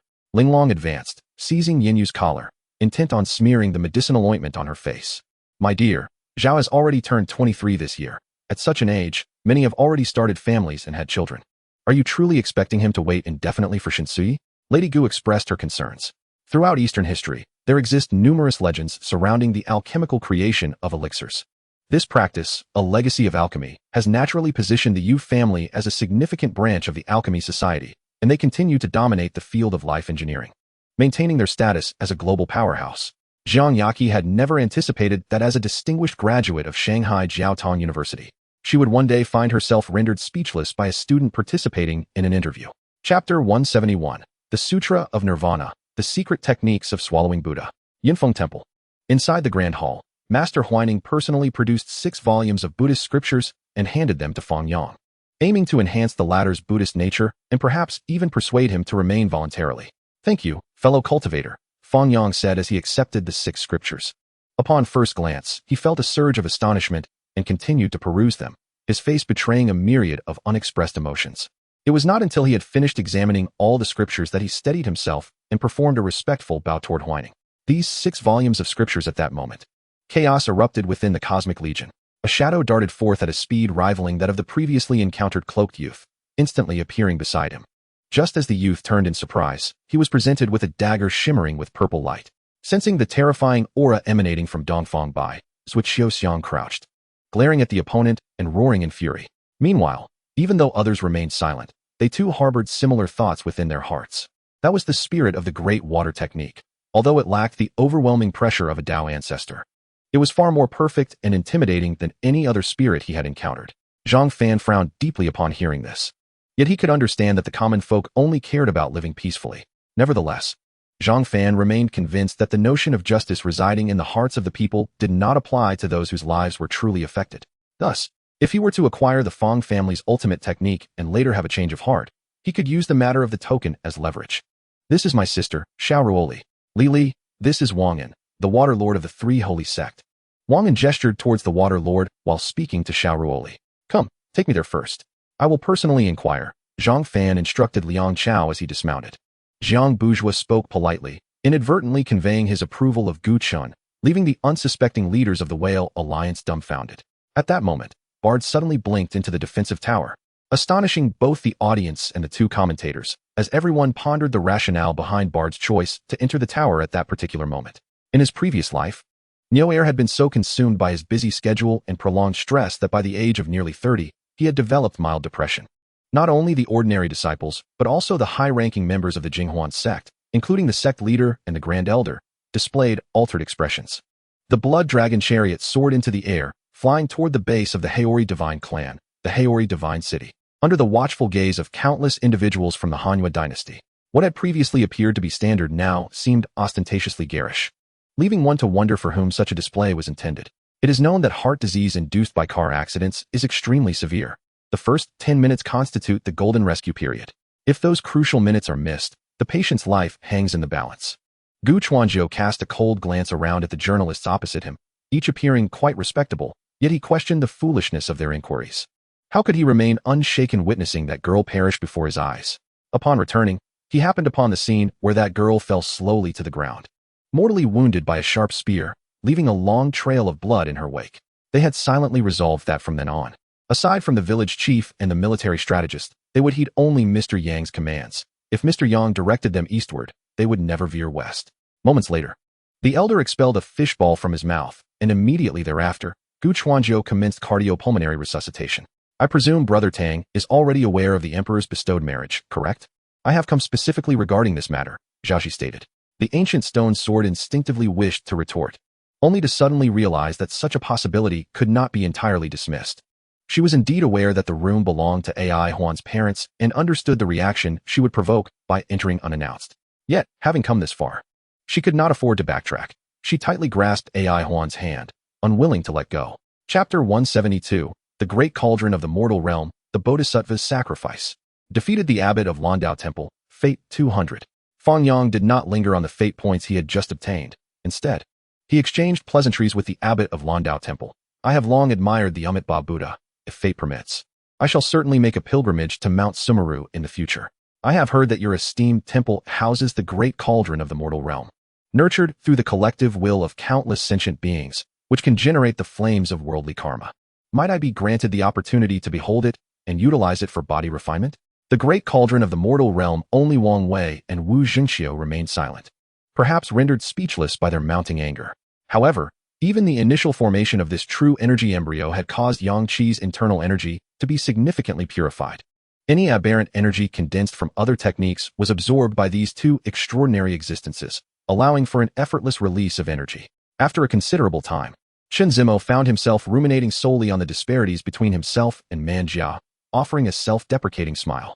Perhaps proximity to this place had gradually elevated the sense of inferiority he had long buried within himself, overtaking his body and mind. Man Jia furrowed her brows, feeling that the words she had spoken had left her somewhat uncomfortable. However, upon observing her gaze directed at Yuan Dong, tinged with sadness, she refrained from uttering further words. Why? I've heard Ning Lu mention that you have a child. Why? The matchmaker had not anticipated that the person he saved was not his own grandson. Is it that I cannot seek you out unless it pertains to business? Yuan Dong teased as he looked at Man Jia. Everyone chimed in agreement, and at that moment, the chef began to serve the dishes, 8 plates and 8 bowls, a combination of 8 meat and 8 vegetable dishes. Though hastily prepared, they were still sumptuous. Lin urged everyone to eat and drink, his spirits high as he raised 3 large cups with Wuanfu, his face growing flushed. Wang Tian even sensed that the elderly man now targeting him was far more formidable than the golden-haired giant he had encountered deep within the Blood Magic Mountains, possessing a cultivation level at the 9th stage of the fetal origin realm. However, the extent of his power remained uncertain, only to be revealed through combat. The spiritual roots lay within, and as long as one could penetrate to see them, that would suffice. White spiritual energy surged madly toward the gaps in the spine. As Jiang Xing was preparing to rest momentarily, he suddenly noticed 3 individuals departing from the mountain summit. After a brief pause, he cautiously peered through a cluster of grass, then brushed aside the undergrowth and made his way towards the peak. Of course, who cares who the puppet master is? We are merely following the proper procedures. And since we are only at level 2, even if they wish to exploit us, it is hardly our turn yet. Wu Bai remarked with a cheerful grin. There may be countless reasons for this, but the simplest explanation is that cultivating martial arts on Earth is arduous and grueling, necessitating the fortification of both body and spirit. While Shun Mingyue was preoccupied with concerns about the hanging, Yang Qi sought out old Xiao alone and, upon their meeting, directly handed him a stack of money, which appeared to amount to no less than 3,000 to 5,000. Although Dong Zhuo had perished, the sight of the Shiliang soldiers still unsettled him. To the people of the Central Plains, they were akin to a plague, having committed unspeakable atrocities during their time alongside Dong Zhuo, their hands stained with the blood of the innocent. This matter originated from you, and thus, It is your responsibility to resolve it. If you cannot conquer Golden Sands Beach within half a month, I shall ensure that you accompany me to the grave. Zhang Shigui glowered at Shui Ringgui. With a forceful tug, he turned her body away from him, compelling her to lie on the brocade quilt, deliberately avoiding the sight of the face that stirred his compassion. Little did he realize how significant this opportunity was. From that moment forth, the gateway to his cultivation of immortality was truly opened, transforming him from a mere mortal into one with the potential for transcendence. Tongjia Kailing's servant, after enduring a thorough beating of 20 strokes in Halian Courtyard, was finally returned to the main courtyard. Chapter 173, Joyous Zen Method, the Future Realized. Xinxia Temple. This Buddhist temple thrived with incense offerings, welcoming nearly 100,000 devotees daily, and on special occasions, the number could swell to millions, creating a scene of fervent worship. With such a multitude of offerings, Xinxia Temple naturally occupied an immense expanse, housing a total of 108 Buddhas, in addition to Amitabha and the 10 primary Buddhas.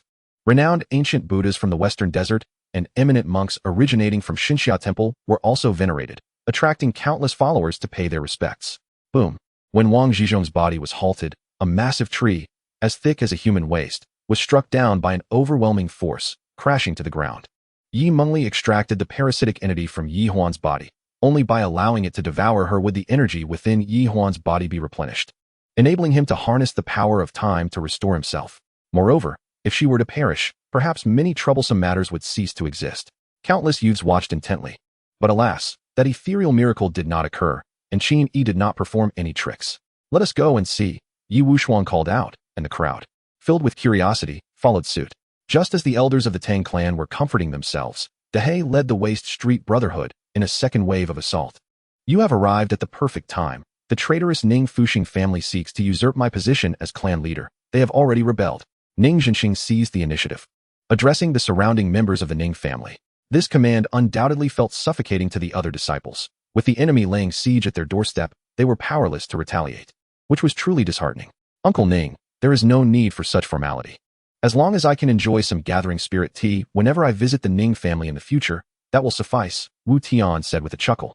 Scratching his head, Yuan Ling looked up at Duguyu, surveying all the nearby souls who gazed at him with expressions of wonder. Suddenly reminded of Ao Fan and others from the celestial realm. At that moment, the sky unleashed lightning as thick as a barrel, striking the multicolored halo with a thunderous roar. The halo erupted in a dazzling display of colors, making its final stand as the electricity and the radiant hues counteracted one another, but ultimately, the halo could not withstand the pressure, developing fine cracks upon its surface, teetering on the brink of shattering. Cheng Fifan furrowed his brow slightly, sensing Tang Ningan gently shaking his hand, hinting at something unspoken. He was well aware of what that implied, and his expression had shifted from the calm demeanor he initially possessed. All the demon beasts and spirits present found merit in Meimei words. The giant serpent wasted no time, retreating into its cave to commence its training. Having reached the pinnacle of its abilities, so close to breaking through to the bone refinement stage. Have you purchased your plane tickets? When is your flight? As one ages, concerns multiply. It is not that they enjoy nagging, but rather, they find it difficult to let go. After forming a demon core, Yuan Ling's mind was filled with new knowledge, including advanced healing techniques that could only be executed using demon power, significantly surpassing the efficacy of healing spells derived from solar and lunar essence, yielding immediate results. The man who had initially obstructed Mo Jiuqing darkened his gaze upon hearing her previous statement. You haven't washed your hands after eating, and now you're rubbing your eyes. If your eyes start to hurt again, who will you turn to? Jun Yanqing did not even need to glance back to know that Mo Jiuqing was rubbing her eyes. A remarkably powerful defensive technique, once unleashed, solidified the earth attribute soul power rapidly, forming a phantom of the mountain to encase the caster, providing formidable protective strength. Having said that, Sun Wukong swiftly intensified his true essence, pouring all his energy into the golden cudgel. You are truly becoming more unruly with age, acting wild and erratic. Fortunately, there is still General Gu to take you in. Otherwise, with your appearance, you would be in quite a precarious position upon witnessing Shun Qingwu's demeanor. Xin Jinglan could not help but raise an eyebrow, teasing her with a jest. Chapter 174, Crafting the Dragon Pill, the Holy Monk of Buddhism. Xinxia Temple. Defeated the abbot of Xinxia Temple, Fate 200. Fang Yang bid farewell to the abbot of Xinxia Temple and the many elders who sought to retain him, then departed from this sacred temple, carrying his fate and the sentiments of Zhu Yuqing with him. The Western Desert is home to numerous Buddhist temples, varying in distance from one another. 2 months later, when Fang Yang inquired of Zhu Yuqing, he learned that they were but one final destination away, namely the Ahan ancient temple on the Ayu Plateau. During this time, everyone, please quiet down. I have an announcement to make. As soon as the old man spoke, dozens fell silent, turning their attention to him. When longing, greed, excitement, and a myriad of other emotions coalesced, Nikolai found himself unable to refuse. Wei Yu, filled with despair and fury, arrived at the hospital room, and before even entering, he heard the sound of his mother crying with overwhelming emotion inside. Park Chushi did not refuse. He had no intention of directly carrying Park Chuyao out, as such an action would prevent her from meeting the people in his office. Given her nature, this is the genuine article, obtained from the orcs. Marjorie, wide-eyed, looked on in astonishment, while Prince Marzak smiled with satisfaction. As for why he was so certain, did it even need to be asked? What healthy individual would want to be in a hospital, wishing instead to never set foot in such a place again? He was unafraid of facing 100 foes, let alone a mere illusion. A dragon with only an exterior shell, yet incapable of casting spells. In any case, the green dragon perished, dissipating into countless specks of light. It was evident that this was but a summoned entity. After all, even the leaders of the 3 major sects of the Xianyu Empire did not possess the qualifications to sit there. It was only when nearly all the prodigies had gathered that the first figure appeared atop the high platform. Someone called out, and the initially shocked mood began to lift. If what fell from the sky was merely snow, then that would be fortunate. Initially, they had feared it to be something dreadful. However, the weather began to turn chilly. Yang Atian was a monstrous being whose brows concealed his distant gaze, his eyes still fixed upon him. Yi Sholi had now become a living embodiment of destitution, utterly impoverished in every sense. Do you like it? He grinned widely, filled with joy, and remarked that he could create another one for himself. Setting aside the issue of prohibited weapons, the mere act of damaging trees poses a significant dilemma, not to mention the prohibition against harming animals. Who could possibly have taken its life? He murmured, displaying a look of confusion, before focusing his mental acuity and beginning to observe intently. Although they had not undergone systematic training, through a prolonged period of fierce competition, they had managed to glean some skills, and when it came to actual combat, they were no less formidable. Should Yi Jinyan depart, Xue Xinqing would surely make an appearance, allowing Dong Ying to follow him discreetly, thereby uncovering the reasons behind Xue Xinqing's deliberate attempts to evade them. When the market has completely shifted its trend, we shall make our trading decisions, Zhang Yuani replied. The moment the eightfold Sakura was struck by Chen Xuanwu, silence enveloped the area, and the hammerhead sat cross-legged, while the scarlet jade pill also vanished. Zhang's family knelt before the governor, crying out in protest, asserting that this matter had nothing to do with them. With this thought, Tang Wan Yi and Huang Jianbo felt a sense of nobility in accompanying Wen Chun on this journey. Lin Feng spoke up, smiling softly. His voice was not loud, yet everyone present could hear him distinctly. He offered a slight smile to the red-eyed corpse god, who in turn displayed a grin of malicious delight, remarking that it was now up to you. As he prepared to depart, the red-eyed corpse god was aware that a certain ancient human domain was about to face calamity due to that grand wager. General Wei has indeed elevated your reputation. It is likely that the citizens of Luoyang will not forget you for a decade. Yin Jiucheng laughed heartily. Chapter 175, The Havdi Fan. Beings of the Western Desert? Fang Yang expressed surprise upon hearing this. Could it be that this holy monk has foreseen the future? With Amitabha re-emerging in the mortal realm to forge a path to immortality, thereby dooming all Buddhist disciples of the Western Desert, he refrained from speaking further. Intrigued by the holy monk's secret arts, merely offering assistance when capable, Fang Yang regarded himself as a good person, should he possess the ability. He would not mind aiding the beings of the Western Desert, for the conditions to acquire this secret art were akin to receiving it as a gift. Yaoqi took her seat, her beautiful eyes never once glancing at the distant Gutian. She had heard about the matters concerning the imperial capital in recent days. The esteemed crown prince, it seemed, willingly acted as a lapdog for others, wagging his tail in supplication. At that moment, Chunlong was being aided to a solitary defeat. He turned, ready to vent his frustration on the one who had spoken, but upon glancing over, he immediately faltered, for the speaker was Yi Xian, someone he could not provoke. Upon hearing this, the celestial prodigies from beyond the realms cast a sweeping gaze over Gutian, their eyes flickering, clearly deep in thought. Given their unfamiliarity with this place and the 9 major sects yet to arrive, why not find a place to settle first? Meng Xingchen raised his head in bewilderment, still not comprehending Chun Hao's words, as Chun Hao had already moved on to another location, retrieving his phone to make a call. This was the first task Chun Hao deemed necessary. However, with Shen Feifei leading the police in investigating the matter, he could at most clear Meng Xingchen's name, yet could not bring Jason to justice. You Abatsi, appeared utterly astonished, unable to fathom how the situation had turned so suddenly in favor of this Poland's. No need for that. Explain to me why this garment, which we had first laid our eyes upon, is not for sale? Bai Yinyao asked, his face pale with anger. Most of the individuals present did not receive the information they sought, yet some confirmed from the disciples of the Buddhist kingdom that indeed, one of their own had acquired an ancient treasure map, having killed a fellow disciple before fleeing with the map. The blood and essence of those two transformed into power within Tuo Baiyi's body, enhancing his strength. Is Bai Yiqin truly well? Given the circumstances, would Su Mo feel unfulfilled and revisit drunken Immortal County? What is wrong with the emperor? Can the emperor truly cast aside his responsibilities? Can the emperor be untrustworthy? Zhao Qinglin was solely preoccupied with Dongfang Jin's safety, neglecting all else. In pursuit of conquering the Asgardian divine realm in one fell swoop, Qin Yu had exhausted nearly all his resources, employing clones to create 9 Hulk figures and 64 abominations, thereby doubling the strength of his legion.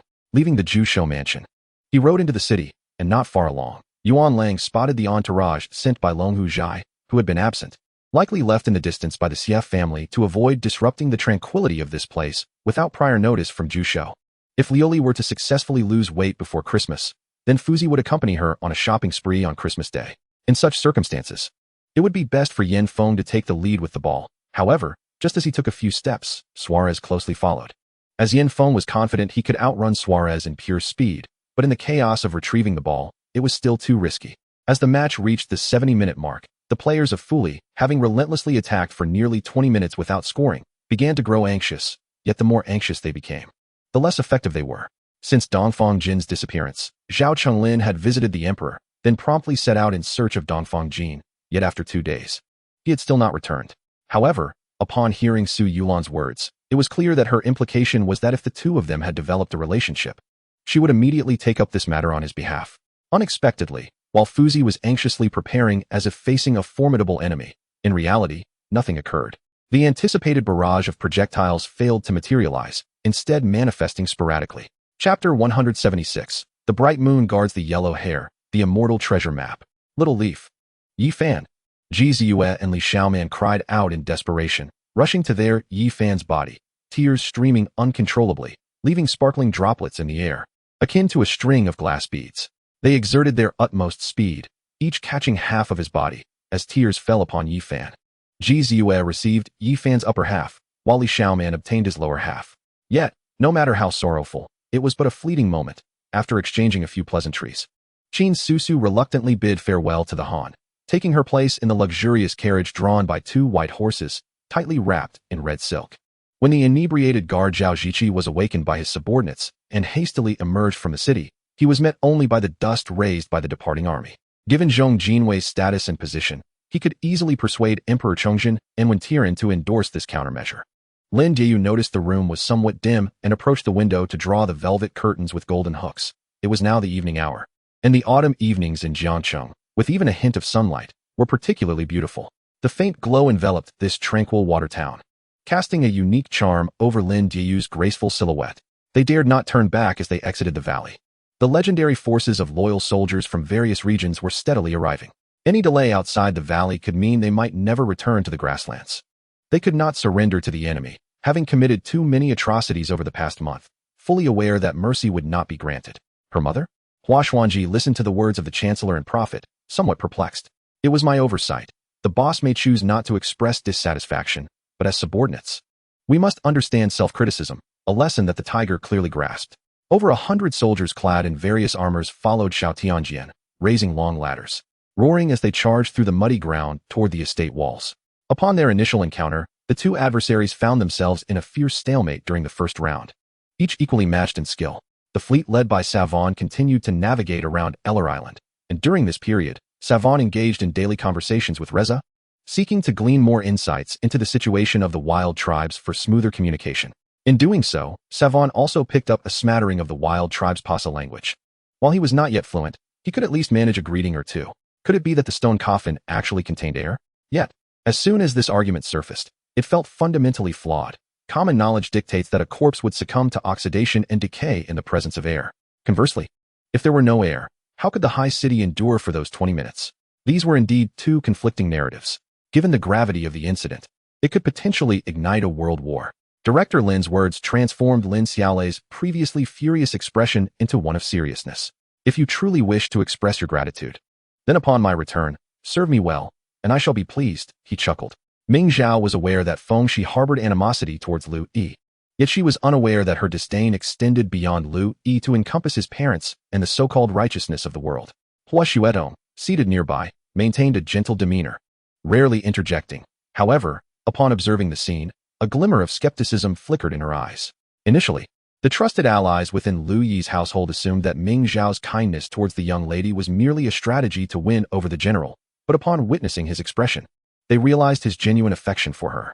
Yet, upon scrutinizing Tan Shi's countenance, I could discern no hint of deceit, leaving me momentarily at a loss for words. My infrequent visits had led me to seize this opportunity to thoroughly clean the house, thus fulfilling a modicum of filial piety. The reaction time of Yi Insui was astonishing. After all, engaging in combat with fists and clubs necessitates vigilance toward any potential threat in one's vicinity, lest one suffer the consequences of weaponry. In truth, many fans online were baffled by Ding Yu's decision. Even if he remained in Saint Etienne, he would still have the chance to compete in the Champions League this year. Why not stay for another year, achieve remarkable results, and then, whether it be Real Madrid or Barcelona, wouldn't he have opportunities with other clubs that regularly participate in the Champions League? Chapter 177. We are prepared to fight to the death. Why does the head of the family surrender first? The Wang family is doomed. Upon this realization, the Jin Gang and the 4 Jin Gangs felt their spirits plummet, their will to fight dissipating as they turned to flee. Zhou Haizhou's abduction of Su Ziyan was merely an impulsive trial, not anticipating how much Qin Yu valued her. From a distance, Shi Tu noticed an enclosure ahead, adorned with colorful flags fluttering in the breeze. Yang Hui, nearly on the verge of spitting blood, had already lowered his stance to plead once. How could he be expected to do so a second time? Through the veil of his long, dark hair, one could catch a glimpse of his profile, a face so breathtaking it rendered one breathless, and at that moment, he smiled at the giant tiger, entirely unperturbed by his failure to strike it. Boss, what splendid treasures have you acquired? Are there any suitable for me? Guolong's eyes sparkled. What could possibly be worth 30 billion? Within his body, torrents of fierce combat energy began to surge, yet he felt no trace of other powers, as if no spiritual energy existed within him at all. Although the Lingkong Immortal realm is regarded as the one with the thinnest spiritual energy among the 3 great realms, it remains an unparalleled cultivation ground compared to the mortal realm. Brother-in-law, hurry and get up, it's time to rise. Upon seeing Qin Yu's cheerful gaze directed at her, Xiang Weiwei felt utterly mortified. Seizing the moment when Zhan Mashi removed his upper garment, she propelled herself swiftly out of bed. However, today's atmosphere was distinctly unusual, although the hustle and bustle persisted, with various injured individuals present. Their cries of agony were intermingled with excited chatter. Observing Tian Yun's increasingly troubled expression and the lowering of her tone, Qian Yi realized that the forthcoming words were likely to be harsh criticisms directed at her, surely laden with unpleasantries. Thus, despite Elder Yu being enveloped in a dark and ominous aura, and every battle with the Tian Song sect being fought with utmost desperation, this issue had never arisen before. Qi Qing had just heard a series of disturbances within the room, yet he paid little heed. After all, anyone could accidentally knock something over, and there was nothing particularly strange about it. Although the questioning tone implied uncertainty, Ninyang was indeed searching for the emperor, and he knew that the empress was also aware of this matter. The incident at the Dali temple was unforeseen, and even the empress, residing in the inner palace, was fully apprised of it, her ears attuned to every whisper. Long Jior was completely convinced that Song Linger was not a demon. Yet what could she possibly say at this moment? Come here. Yuan Haoyan, unable to bear his son's insatiable gluttony, directly seized him and presented him with another dish. Regardless of whether her words or actions were offensive or whether she had committed any wrongdoing, her eagerness to save lives was a noble enough justification. The support team trailing behind assumed Yu Qing intended to abscond with their wages. Thus they ran frantically, leaving passers-by astonished, their jaws dropping in disbelief. Although certain parts of the river were quite deep and could become tumultuous following summer downpours, Chu Feng, being exceptionally skilled and confident in his swimming abilities, felt no trepidation. Xiao Fan swiftly tackled Lu Yanran, one hand pressing against her fair thigh while the other encircled her waist. Witnessing Zhang Bo Ren's demeanor, and Yun became even more convinced that it was indeed the Yuanzhu Dan concocted by Yu Ning that had resulted in his significant enhancement in cultivation, simultaneously granting him insight into the essence of gold. Accompanying the sound was a fierce sword aura, which, when compared to Zhan Yun's sword energy, appeared as the blazing sun against a firefly, exponentially more powerful. 3 parts fate, 7 parts luck, May she be blessed with fortune and avoid the path of demise. Si-Yun mused as she tidied her disheveled hair. However, despite her inner turmoil and agitation, the aircraft arrived punctually. The elder had arranged for a driver to meet her at the airport. From the moment Chu Qing stepped into the car, she felt her legs trembling uncontrollably, akin to a student unprepared for an examination. A long sword, formed from condensed mystical light, became lodged against the radiant barrier, the tip barely protruding.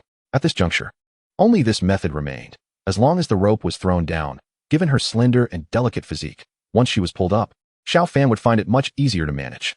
Xiao Ran felt a twinge of desire, planning to treat her master to street food such as baby squid, stinky tofu, shrimp dumplings, and flaky rolls, all of which were promptly declined by her master.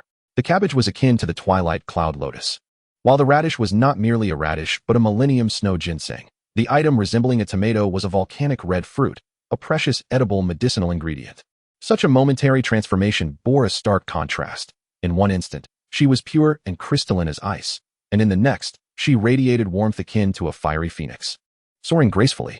Do not be deceived by the current oppression of the various factions on the grasslands by the Central Plains dynasty. It does not imply that the grasslands lack the capacity to wage war against the Southern dynasty. However, their more pressing concern lies in the competition among the three major powers. Once this contest concludes, a grand empire on par with the Great Xia dynasty is bound to emerge. You from Dongsheng, where have you discovered gold mines? As long as the quality is good, we will procure them. The Fujian shopkeeper was eager not to lose a customer capable of providing a stable gold source, and hurriedly stepped forward to inquire. This does not imply that Tang Yun's beauty surpasses that of Wei Shuangshuang.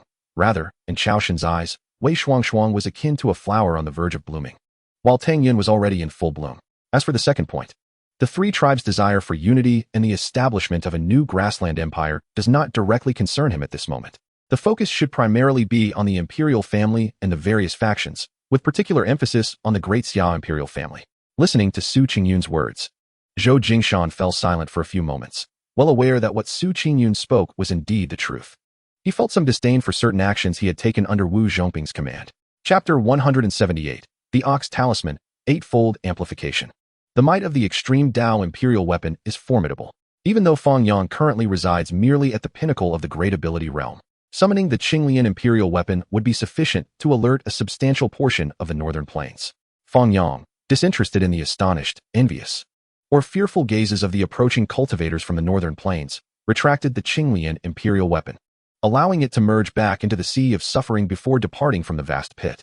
Along the way, he devoted all his fate to a series of 10 consecutive draws, 7 whites, 2 greens, and 1 blue. The sole contract signed between Pejun and Go Chun during the Nine Heavens War was an unyielding life and death pact. Regardless of whether it took 10 years, 100 years, 1,000 years, or 10,000 years, one must determine a victor. When Yixiao was forcibly pulled into the vehicle by Chun Fangping in front of the crowd, she felt a surge of anger, realizing she had consistently underestimated the depths of this man's shamelessness. The claims of eternal flames, countless billions, and 960 billion light years of boundless light and heat seemed ridiculous. Xu Qin was once again struck with astonishment, recognizing that this ancient maid was indeed ever at the beck and call, a stark contrast to modern servants. Initially, Deng Mao felt a tinge of fear upon seeing Guan Yu's imposing visage and piercing gaze, yet after hearing Guan Yu speak, his fighting spirit was ignited, recalling his undefeated streak since his journey from Guangyang, filling him with confidence. In the moment of collision between the vehicles, he noticed a man on the opposing vehicle grinning, a smile that was chilling and eerie. 5 warriors from the Demon Suppression Division pursued closely behind, their figures weaving swiftly among the rooftops of tall buildings. At this juncture, there was no room for evasion. The 3 individuals before him were all acquaintances, each a leader, with the martial factions they represented totaling no less than several thousand. Zhu Jun sought to befriend Lu Jing, and Lu Jing likewise wished to befriend Zhu Jun. Although Zhu Jun appeared to lag behind Huang Fusong in achievements and development, he was, in truth, a concealed powerhouse. After exchanging a few casual remarks with them, Qinji boarded the maglev train, which started smoothly, completely devoid of any sensation of shaking. Ling Yiming, having spent many years in the military, coupled with the inherited drinking capacity of the Ling family, naturally welcomed all who came. Considering from a different perspective, even if Yao Yuan were to consult her, she would most likely agree, though she would indeed feel unhappy for a while. Thus, Yao Yuan's reasoning held merit, prompting her to refrain from further entanglement on that issue. Cheng Jinran wandered through the garden, lost in thought, reflecting on Tang Lanner's words, concluding that Fang Mujin indeed harbored issues. As a headhunter, one must possess audacity, otherwise, how could one lead a team to victory? Lu Xian, with his round, protruding belly, wore a smile. Shen Shun reminded himself to trust Sang-Chi, his childhood companion, believing that their journey together had not been in vain. Since he claimed that his relationship with Lu Yin was merely that of classmates and friends, he should trust him. However, such theatrics might deceive ordinary fate masters and mercenaries, but it was impossible to fool the eyes of leaders from the great powers of Yueshi City. Should they take action, it would merely be because they coveted the inheritance reward associated with Xiaoche. Only a team in Area A, known as the Sunlight Rock, effortlessly secured 2 victories, with both matches ending in surrender by the opposing team within 20 minutes, illustrating a stark disparity in levels. I truly realize my mistakes, yet I lack the courage to confront them. I fear being trapped in a dark, sunless prison for life. Terrified of such an existence, Su Mantong suddenly cried, her body trembling involuntarily, her complexion turning ghastly. I felt an acute sense of embarrassment, especially with Lin Fengxian observing from behind. However, this individual continually sought to trample on me, belittling me to elevate their own standing. Chapter 179. Where's my car? The Wuling War Chariot. Salutations to the master of Qinglian Palace. Yi Fan and his companions spoke in unison as they bowed. Is everyone present? Facing the respectful gestures of his fellow compatriots, Fang Yang displayed no unusual expression. To him, among this group, only Yi Fan was a high school classmate, thus somewhat familiar. Even Pang Bo had only begun to establish a connection during the Nine Dragons coffin incident. As for the others, they were mere strangers. Fang Yang extended a concession to Yi Fan. Compared to the other servants, Guanxing found this simpleton far easier to manage. Zhu Rong seemed to discern that Su Jinsi was incapable of accomplishing anything, shaking his head in resignation as he took a seat. Bai Zi, having contemplated, brought along a dozen trusted brothers into the woods. Guanxing, tell me, after consuming your share, what is your plan? Su Yush gently caressed Guanxing's chin, a sly smile curling at his lips, resembling a charming fiend. He secretly wished that Dechu would indeed form its own cycle of reincarnation, allowing him to seek out the elders and disciples who perished tragically in Hunyua, as well as Lu Ruyan, who played the zither for him, guarding his bedside, watching him with a foolish smile. Subsequently, the Vietnamese man shed his belongings, glanced at us, grasped a root, and turned to leap away. I lay on the ground, stretching my neck, anxiously observing the Vietnamese man's movements. If Zhou Junyi were to retire, and I ceased to be the station master's wife, would these splendid days not come to an end? After Zhao Taizhu stepped out, he did not leave immediately, instead standing quietly beside. Following his exit, the brothers entered in groups of 3 to pay their respects. Han Huazi, do you remember how everything you have came to be? The man in Tang attire said coldly. After inspecting the armor, Lu Bu praised those engaged in research and defense, before leading his trusted subordinates deeper into the valley, where the security measures were even more stringent than those for the armor's development.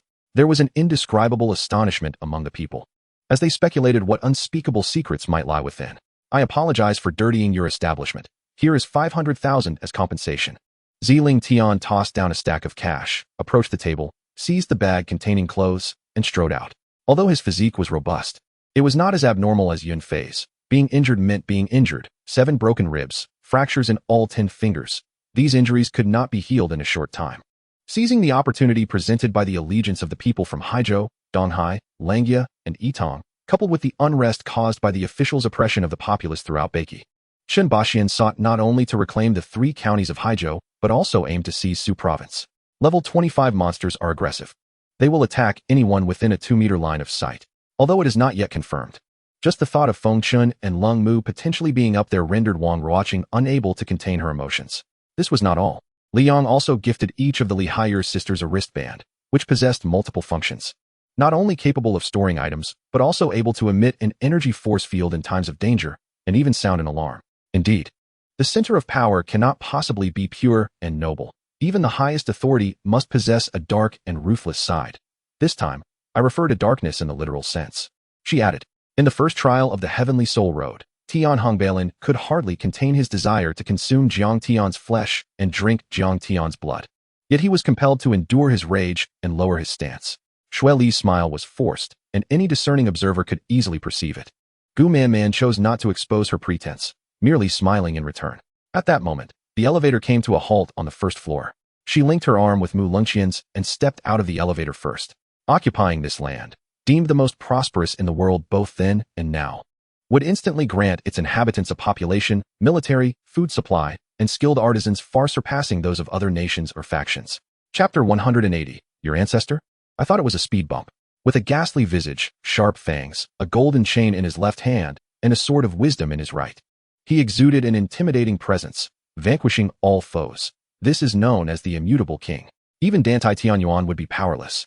And it was inconceivable for Emperor Yu to engage in combat. Bai Yi seemed unlikely to intervene as well. Thus, if Yu Jiucheng truly intended to wreak havoc upon the world, there would be no one to stop him. Or rather, no one capable of doing so. The first commander returned to Yanjing 2 days prior. As the highest authority, he was exceedingly busy. Witnessing the demise of his comrades, the surrounding warriors launched a relentless assault, the air thick with the sounds of battle. These beings, having resided here for countless years, were accustomed to feasting on vermin, hardly ever encountering living souls, and thus were unwilling to let their prey escape. Under the immense pressure of 2 formidable demigods, the scene fell into an eerie silence. Even as distant clamor faded into quietude. Brother, who are these people? They are utterly devoid of conscience. Zheng Guang exclaimed, his eyes wide with outrage.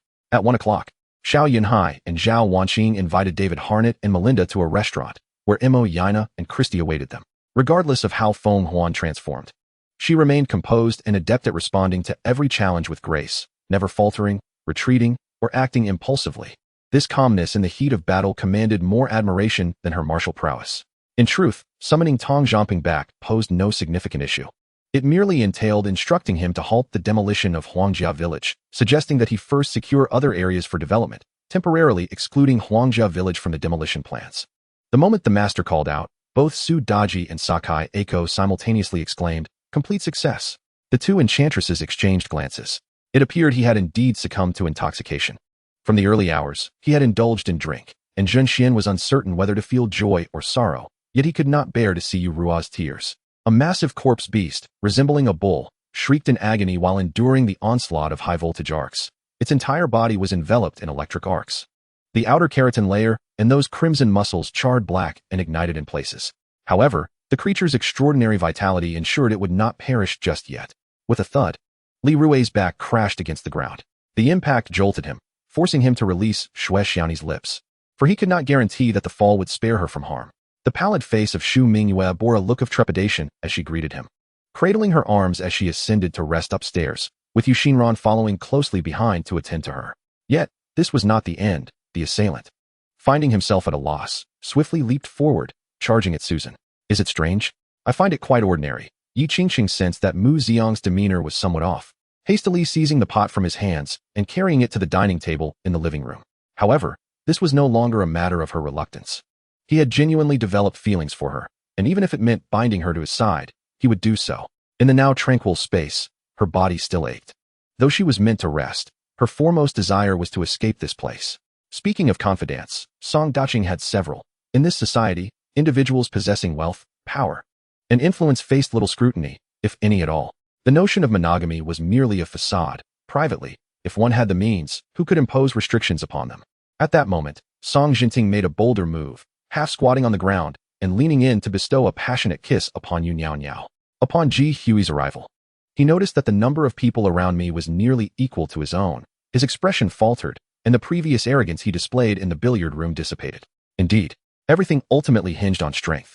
Thus, my companion found a faucet in the shop and splashed cold water on his head. Then, water dripping, dashed into old Chen's establishment. For those lacking talent or fortune, seizing the gifts of others was a path to achieving greatness. The Iceman was directly shattered into frozen shards by Xiao Yilong, whose form was also successfully halted by the Iceman.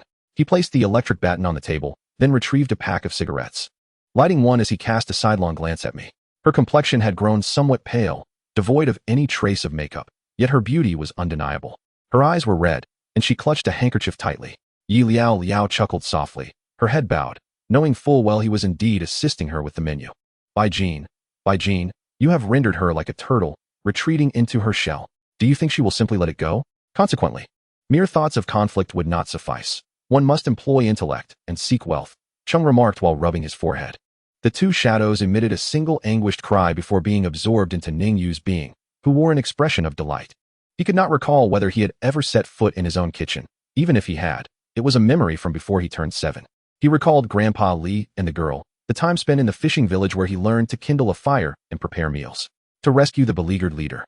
The venerable General Wang Jian of the Qin state sacrificed his life, and the family that acquired the Chaos God's sword was, in fact, a clandestine faction rebelling against the Chu state. When the bear reappeared, the family head presented himself before Wang Jian, cradling the Chaos God's sword. Li Sanyang retrieved a piece of white silk from her sleeve, wiping the sweat from her husband's brow, while instructing Feng Yuan to bring chilled tea. Braised spare ribs were her favorite dish. Sometimes he enjoyed braised pork as well, but primarily, he cherished all the delicious meals he prepared. What people liked did not always align with the preferences of others. As long as it brought personal joy, that was sufficient. It was not that the value of the seafood banquet's ingredients surpassed those grand banquets, but rather, it was the quality of the dishes themselves that fell short. Ning Yu nodded. Though uncertain of success, should it be achieved, he would gain substantial support and perhaps even locate Suochiosi. The individual was exceedingly feeble. Completely disregarding Chun Xian's threatening tone, merely casting a disdainful glance at them, scoffing. Traitors, those who sow chaos, must inevitably pay a price. However, has the Tang family's next head been decided? Do the Tang clansmen have any thoughts on this matter? Li Yi inquired, hoping to leverage this opportunity for the Li family to intervene in the succession of the Tang family head, thus seizing control of their lineage's authority. Chapter 181, Gungnir, Jerusalem. A speed bump? How dare you insult the sacred family in such a manner? In response to Fang Yang's words, John seethed, his chest heaving with indignation, yet fear prevailed. Before a powerful being, his audacity in speaking was already a testament to the sacred family's honor, now utterly depleted. So it was you who kicked my car back then? Fang Yang addressed the gentleman in formal attire with a frigid tone. A car? Yu Haoyang and his companions were taken aback. How could this mysterious warrior vanish like a ghost, disappearing without a trace? Was he even human, or merely a programmed automaton? Surely, even a robot could not simply evaporate in the blink of an eye. The king stepped into the secret hall of the golden dragon coiled pillar, where the elite guards bowed their heads in respectful welcome as the king and queen ascended to the throne. It is a delusion to think that using a child's matters to provoke her will cause her pain or disappointment. However, the humor of an Yujing is not something just anyone can appreciate. Jinmei, you dare to disregard your father? Yi Jintian gazed at Yi Jinmei with a mournful expression, lamenting pitifully. Standing at a modest height of 1.65 meters, she may not be tall, but when compared to Antiren, whose robust physique resembles an iron tower, Rue appears as ethereal as a gentle breeze, almost as if she were an otherworldly sprite rather than a mere human. Nevertheless, these collaborations still require Lu Xia to take the lead, as she is well acquainted with Jack and has previously worked at that multinational corporation. Chu Haoshuan gazed at Yi Li with a conflicted expression. Feng Yin's words ring true. What Xianyuan Mo can provide her, no one else could. Does he truly understand what he desires? She no longer needs to struggle in the quagmire for him. He now wields absolute power. What could she possibly offer him? This cycle of exploitation and being exploited has come to a definitive conclusion. This girl is actually quite sentimental. She merely disguises herself as heartless and unfeeling. Qingli has longed to visit her sister, but the fourth master has been constantly present there, making it inappropriate to intrude. Once Qingli finished speaking, she lowered her head, obscuring her expression from Nailin. Yet upon reflection, Nailin became even more convinced of her earlier thoughts. Instructor Huang was also happily contemplating, unaware of Rue beside them, until Rue suddenly coughed up blood and collapsed, causing a flurry of panic among the onlookers. I feel unwell. I need to return to rest, she exclaimed hastily, disregarding the reactions of others, and swiftly fled like a gust of wind. It was only then that Qi Tian realized, deep within Lan Yu's heart, what kind of scoundrel he truly was. The remaining gaunt elder chuckled softly, extending his hand to pull a white bead from his headscarf. In that case, I understand. Henceforth, I shall conduct some psychological and medicinal treatments based on your circumstances, Dr. Niu stated calmly. Lien Fangzhou then introduced Zhang Lijing and the others, while Gusher also introduced the Taoist, stating he was the white Taoist from the Hongye Temple. Had they not already known Lin Yinin's identity, they might have been deceived by her performance. By Huangli? Why are you only responding now? You wouldn't have just arrived, would you? Zhan Peng felt a tinge of disappointment and immediately began to nitpick. Dongfang Luyun paused briefly before assisting him, signaling a nearby attendant to step forward and help. Chun Fei gazed at his drawing of the mechanical Tyrannosaurus Rex, nodding in satisfaction. He had previously struggled with his artistic skills, but under such circumstances, he dedicated himself to mastering this particular style, now drawing with ease. For a decade, Qi Long had made the battlefield his home, never once mentioning the notion of giving up. Yet today, he unusually expressed a desire to depart. Lu Ning, wielding a knife, was eager to dismantle the colossal lobster, while Gu Jinji, intimidated by the lobster's claws, delegated the task to Jack. Chapter 182, Blood Tempering Pill, Golden Crow Meat Soup. In the Western world, The environment mirrors that of the Eastern Realm's cultivation circles. Both are shrouded in the blockade of the Great Path, with spiritual insights dissipating, leaving only a few sacred sites that provide a nurturing environment for cultivators. Yet even these seldom yield the rare, transcendent beings who can enter the Immortal platform's secret realm. However, unlike the Eastern world, even as the Western world steps into the age of decline, various religious orders still boast a substantial base of devotees and a flourishing belief system. Furthermore, leveraging their unique methods, at the moment Yi Xian unlocked the door, he beheld Su Feirong rushing towards him in a fluster. Regarding the demise of Mo Xiang, the emperor remained composed, for he had merely exploited her. Her death posed no loss to him. Ah, wait. How did you know I am known as the Yellow Brow King? The Yellow Brow King finally sensed something amiss, furrowing his brow and pressing for answers. Perhaps it was the influence of that thought, keeping her from succumbing, yet she knew she could not hold out much longer. Although others dared not act at the city gates, it was during this time that a young man was murdered at home. Although the perpetrator was later captured and confirmed to be the adventurer he had insulted and berated, that adventurer was sentenced to death. The Empress Dowager felt a surge of anger. If what Ming Xiao said were true, then Prince Xian had shifted all official duties onto Ming Xiao, effectively providing him with an opportunity to strengthen his newly acquired wings. She felt elated, as Qin Feiyang had been a source of annoyance for years, and now, it seemed the world had quieted significantly. With a resigned sigh, she watched as Shen Ruan was escorted out by his men, and Lu Qing had to follow, contemplating how to handle the situation. Upon hearing his shout, numerous elders took to the air, their gazes warily scanning the dark figures above. This led me to harbor a fleeting doubt.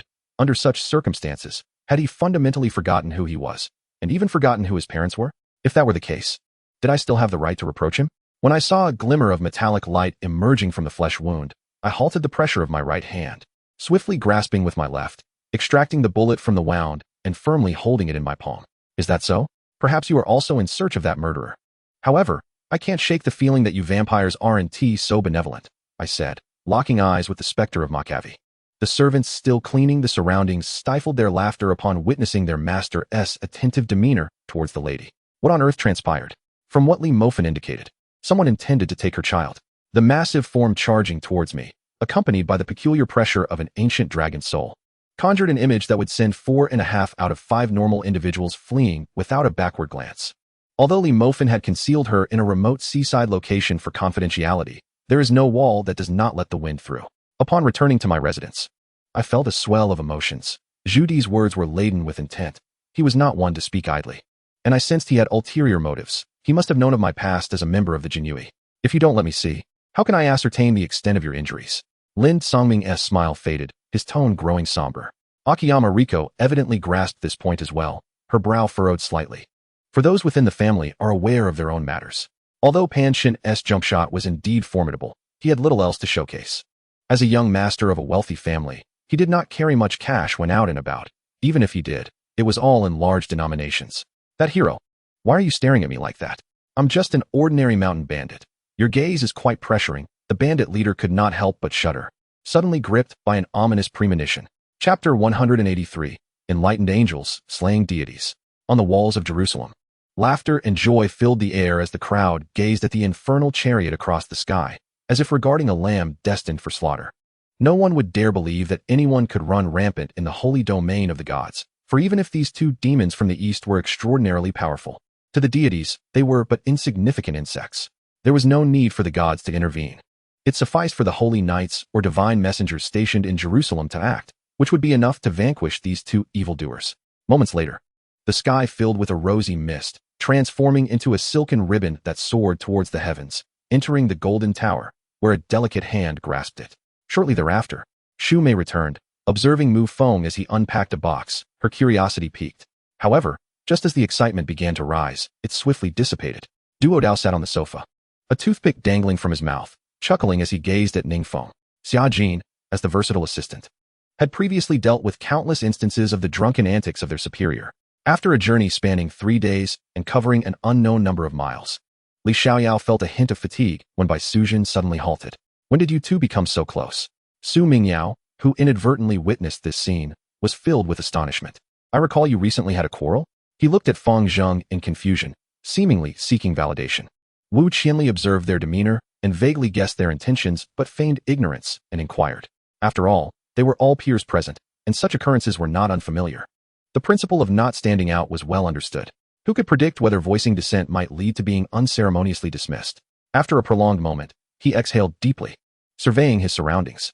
At this moment, he lay across Rose's lap, covered by a thick layer of animal hide. It is prudent to maintain a low profile. Being overly conspicuous could very well invite peril.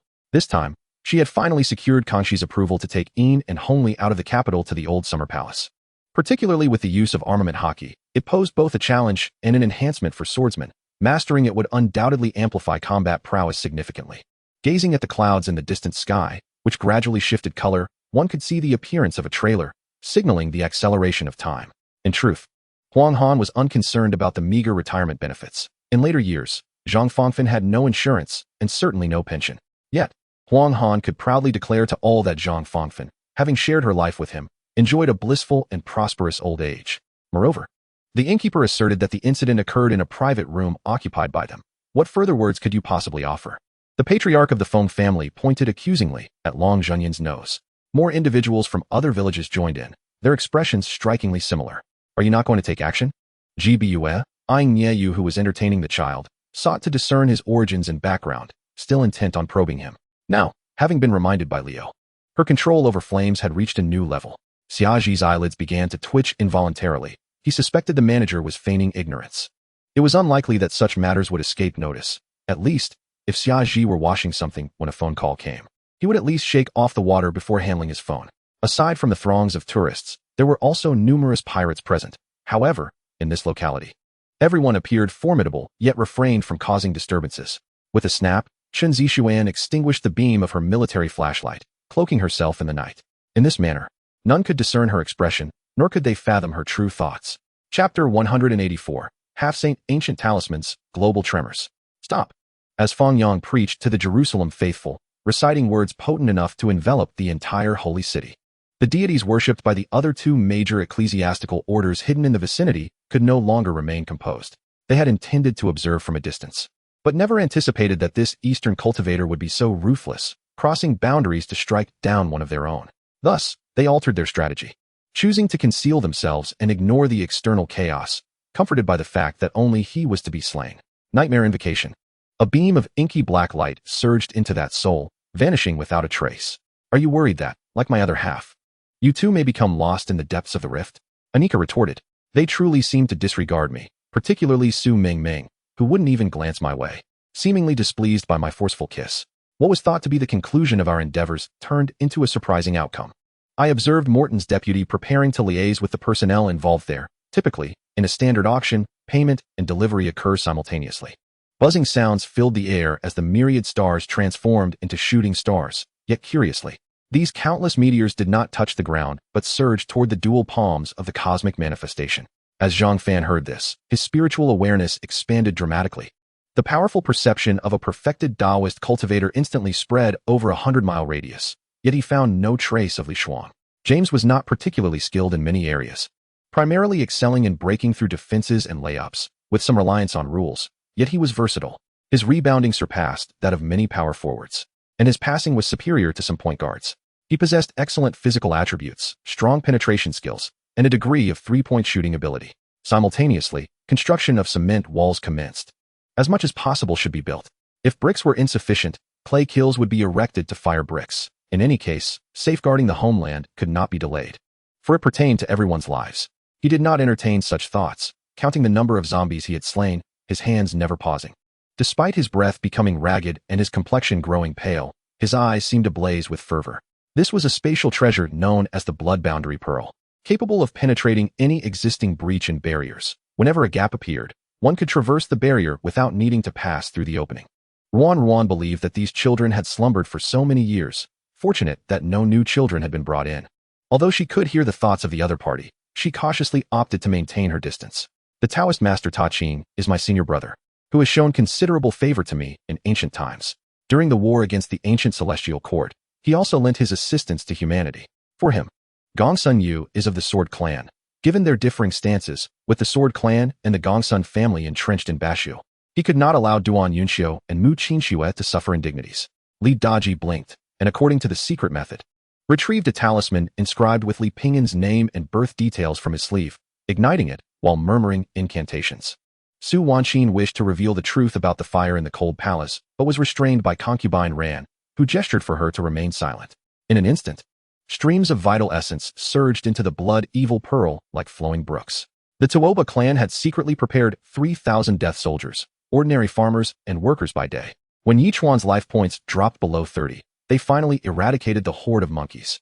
Since Mu Xian was rescued by Prince Lanshi, he personally took care of her, gently unwrapping the bandages from her hands and carefully applying ointment.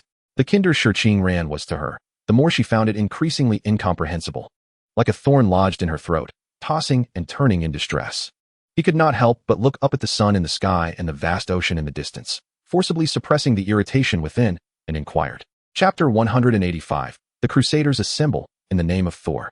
The Vatican, the most renowned holy site in the West, could not be overshadowed even by Jerusalem, which boasted 3 deities.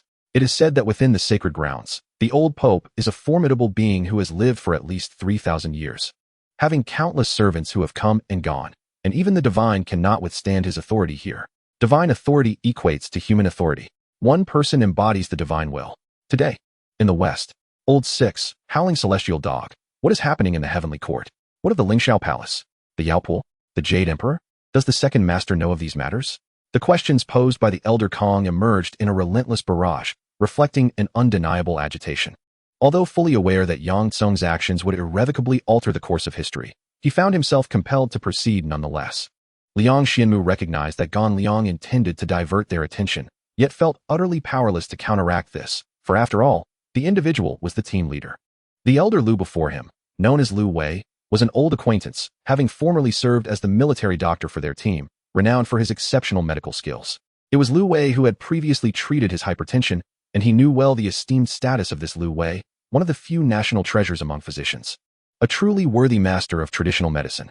This was also the reason he dared to approach Qingqiu so boldly, despite the presence of the formidable Taoist ancestor, only to find the fox demon ancestor disappointingly lacking in prowess, inferior even to the likes of the Buddha from the journey to the west, unable to withstand his attacks. Surprised, perhaps? With Qin Fan's swiftness, he arrived before the two in an instant. For cultivators, a decade passes in the blink of an eye, with the serene breeze and bright moon unchanged from years past.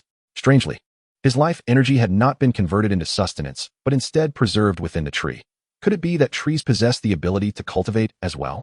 As Shen Mingqing elaborated, Yang Fan found himself increasingly astonished. This resembled not a student team's design, but rather that of a mature corporate team, a fully developed product, ready for commercial sale. The disciples outside were primarily responsible for overseeing the recruitment of disciples for the Tiangang sect, seeking those with exceptional insight and comprehension to join. After a year, those who reached the foundational stage would be accepted as inner disciples. A collective shock rippled through the gathering, disbelief evident on their faces as they gazed at the peach of immortality in Jiang Hao's hands. They had all heard of the legendary elixir of immortality, yet had never laid eyes upon one, for such rare herbs were known to exist only in the possession of emperors. Gu Sheng lay on his bed, listening to the admonitions from outside, unable to suppress a grin, appearing quite foolish as he hugged his pillow. Generally, soul-searching techniques could indeed lead to the soul of the seeker scattering, but with the prowess of someone like Guojia, it was conceivable to use soul energy to suppress the target, rendering them unable to resist, thus preserving their soul post-extraction. Rest assured, teacher, we will not let you down, Li Mao Shui quickly assured. Their conversation was far from clandestine. The nearby Shang Biao and the bespectacled youth overheard their exchange. Meanwhile, Ding Shan exhibited his own prowess, revealing himself as a rare plague sorcerer, commanding pestilent spirits that coiled around Nicholas while he unleashed curses through his spells. Within lurked chaotic demonic entities of terrifying strength. Even a great Luo Golden Immortal would face near-certain demise upon entering. In truth, had the narrative progressed as initially planned, there would have been an additional 40 to 50 chapters detailing the battle in the spatial realm. However, after much contemplation and considering the hiatus, I felt it unnecessary to revisit the storyline. Su Jinjin found herself utterly perplexed, having encountered a scoundrel and endured a miscarriage. She now sought revenge. Why had she not acted sooner? Chapter 186. The Supreme Being under the Starry Sky, the Divine Night. I hope you all possess the courage not to disappoint me. Only by treading upon the remains of the old gods can the new gods ascend higher. In Fang Yang's hand, the heavy pupil appeared, channeling the power of his primordial spirit to observe the crusaders gathered in the Vatican, advancing toward Jerusalem. A satisfied smile gracing his lips. The 3 deities had bestowed upon him scant fortune, and he now needed the conclusion of the Burning Emperor's saga to replenish his destiny, enabling him to execute several 10 consecutive draws. However, he found it curious that, aside from those familiar with his secret medicinal sanctuary, how could Xiao Xian possibly be aware of it? As the winds of power swirled, the mysterious and formidable force of the malevolent spirits descended with a thunderous crash, causing the multitude of apparitions to dissipate amidst their anguished cries.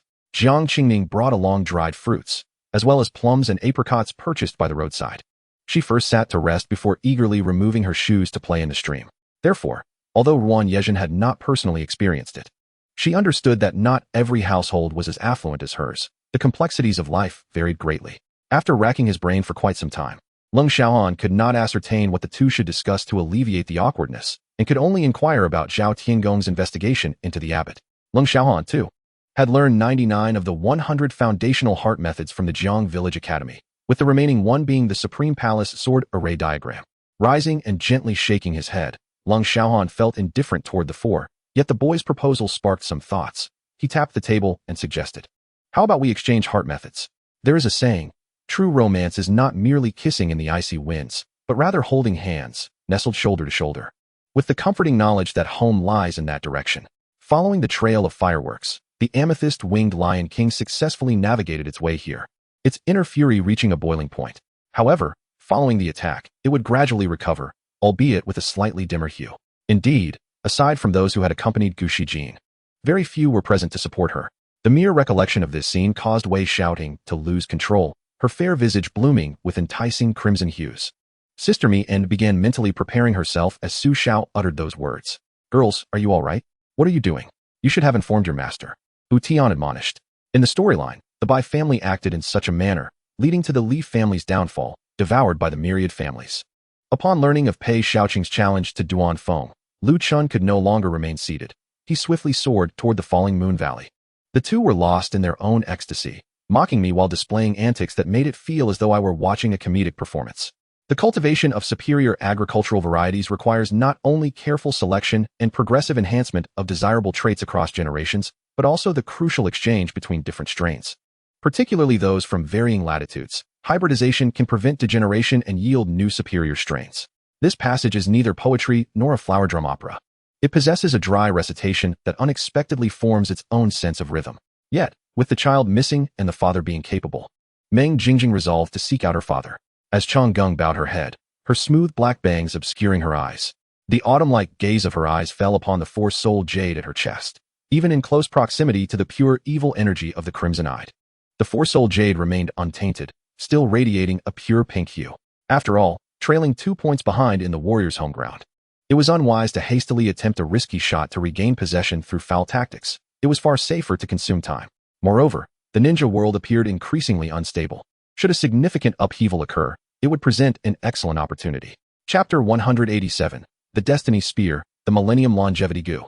With my power, mere humans can be effortlessly manipulated, Mian said expressionlessly. Not good. The master is likely to self-destruct.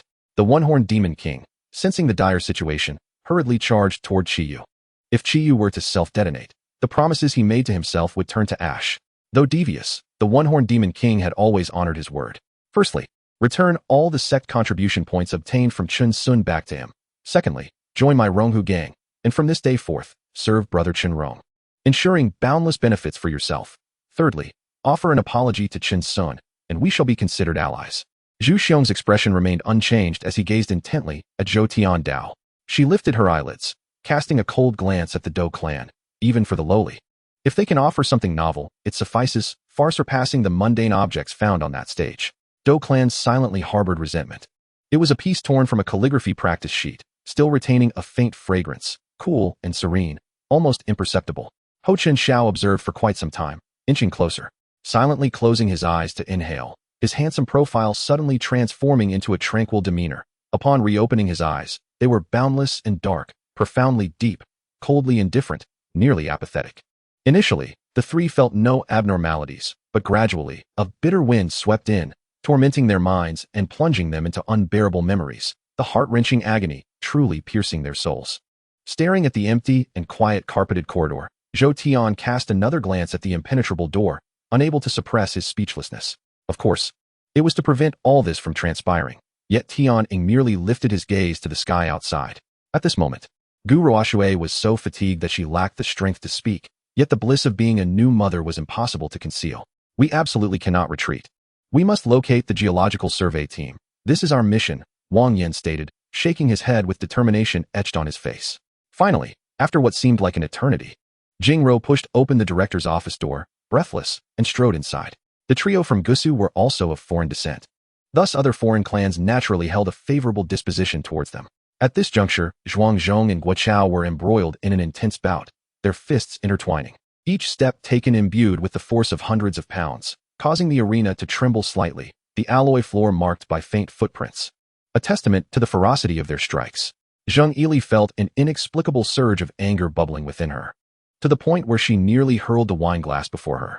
Ming Lei commanded the ground array, utilizing the 9th-grade celestial artifact, the Metian Seal, temporarily bestowed by Yi Ning, rendering the vast land indomitable, continuously supplying immense spiritual energy to support Yi Ning and the others. The desiccated would face an arduous challenge in replenishing the depleted spiritual power within 1,000 miles. Alas, how troublesome. Perhaps we should simply charge in and carve a bloody path to rescue brotherly Fan, Lu Yaozong remarked impatiently.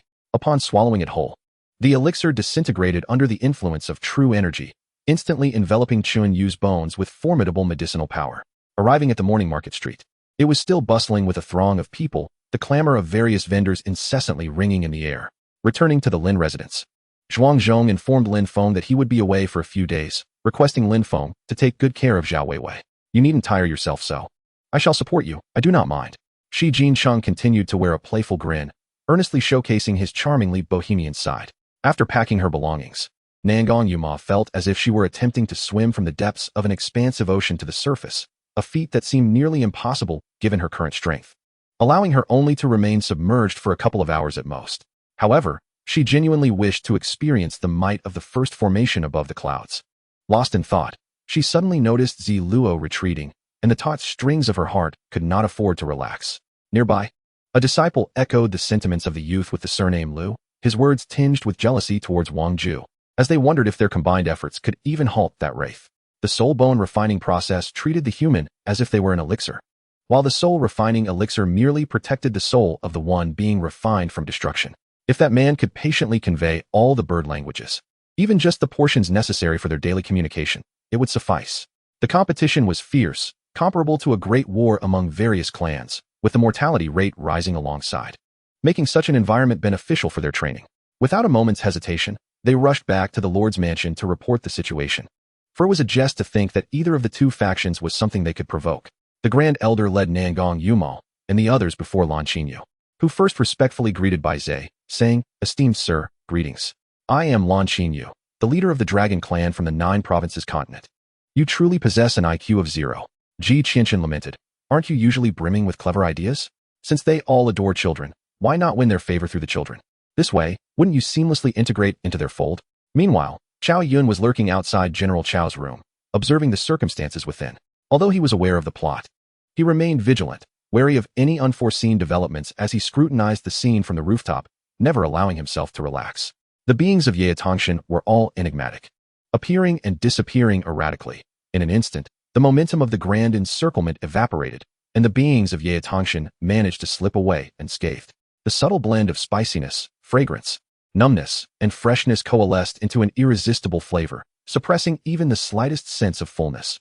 All that remained was the urge to eat, eat, eat. Chapter 188. The Imperial Seal, 1/3. Vatican. This exalted holy see possesses the most prestigious treasures of the Western world. Fang Yang walked through the Grand Hall, typically reserved for the Pope, where he beheld countless priceless curiosities. The fabled Holy Grail, which once held the blood of Jesus, bore crimson stains that resembled blood. This artifact was devoid of any mystical patterns, merely a special material imbued with the power of faith. 7 fragments capable of forming a cross, along with the holy relic. Suddenly, the blood-soaked inferno fiery blossom let out a fierce roar, its limbs adorned with dozens of blades striking towards Kong Lu, who deftly evaded, promptly summoning several soul-cutting blades to clash with the blades in midair, causing them to veer off course. Su Wanga was taken aback. What child has died? He understood how significant that child was to Yen Mumu. If she were to learn of the child's demise, she would undoubtedly be unable to bear it. And he could not allow such a tragedy to occur. After much deliberation, we decided to visit the home of the deceased's family once more. However, before we could set out, we received a call from the hospital. Today, your grandfather shall teach you a lesson that will leave you searching for your teeth. The leading burly man cracked his knuckles, a sinister grin plastered across his face as he advanced. Yet at this moment, what concerned Ling Yun even more was the hidden chamber outside the Baijian villa, its surrounding vegetation indicating that it had not been disturbed for at least several decades. Or perhaps the people of Baijian villa were entirely unaware of its existence. Has the master truly allowed Miss Qi Dai to depart?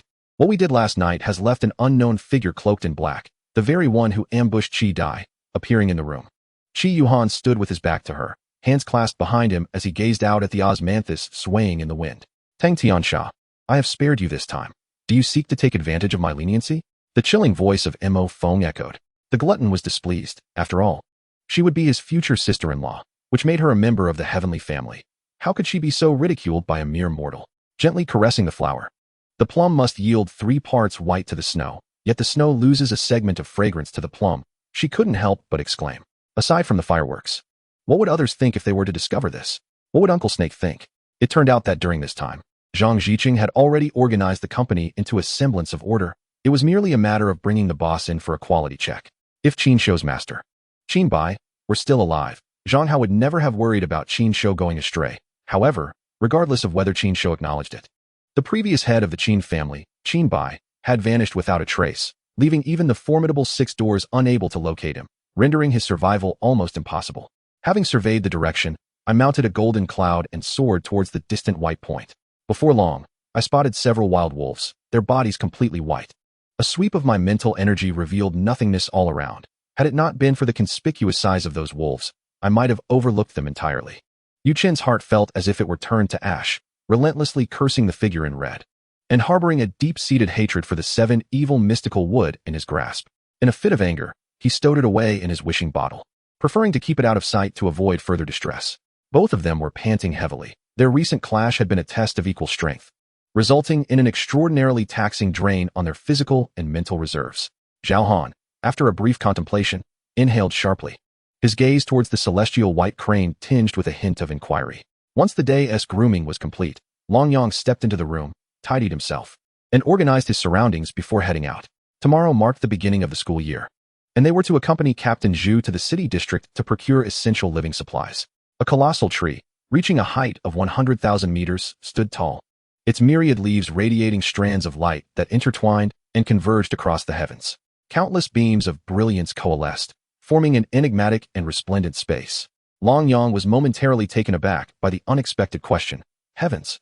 This was no illusion, but a reality he struggled to comprehend, staring blankly at the elder patriarch. Chapter 189. Pangbo, I cannot possibly divulge any information. Yi Fan, upon hearing Fang Yang's voice, found himself engulfed in divine flames, as if being roasted alive, only to plunge into an icy abyss. He longed to suggest that 1/3 was insufficient and that perhaps half would suffice. Yet he endured the torment of the sacred flames, the discomfort and pleasure of his barely breaking realm, and uttered the words of compliance. In that case, you should first undergo your tribulation. Fang Yang replied affirmatively to Yi Fan, seizing him from the Vatican's sacred flames. Galo nodded and said, Thank you. I assure you I will relay what I know to you. Shall we proceed? He then turned and made his way out of the forest. I had previously harbored concerns regarding Su Riyun's potential obstinacy in the police station, fearing they might be unable to hold her without solid evidence. However, with Zheng's promise, I felt a wave of relief wash over me.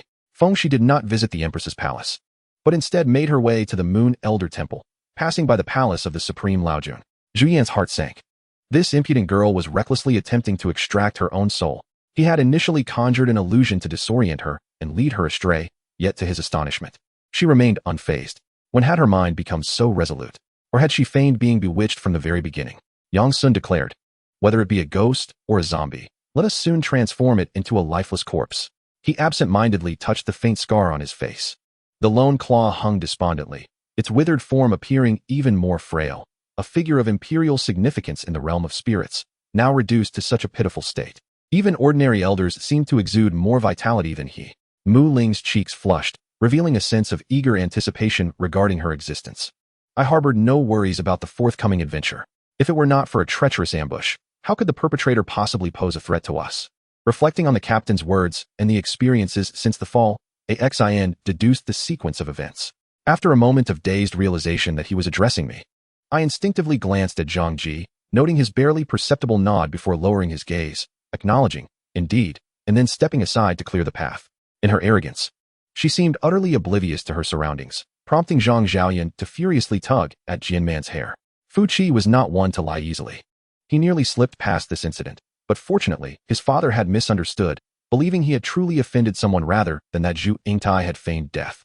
Unlike the previous opposition from court ministers, fearing further turmoil from the emperor, no one dared to question the appropriateness of the northern expedition. Instead, discussions began on how to leverage the identity of the Northern Sea King, marking a sudden shift in sentiment. Everyone should take a rest. These past few days have been exhausting, Lu Shi remarked, acknowledging her own fatigue from the vigil while recognizing that the wet nurses had endured even more, having slept less than she did during her illness in the palace. Shen Baiqi fixed his cold gaze upon him. Had it not been for the necessity of a living subject to replicate the incomplete mask, he might not have found himself in such a predicament.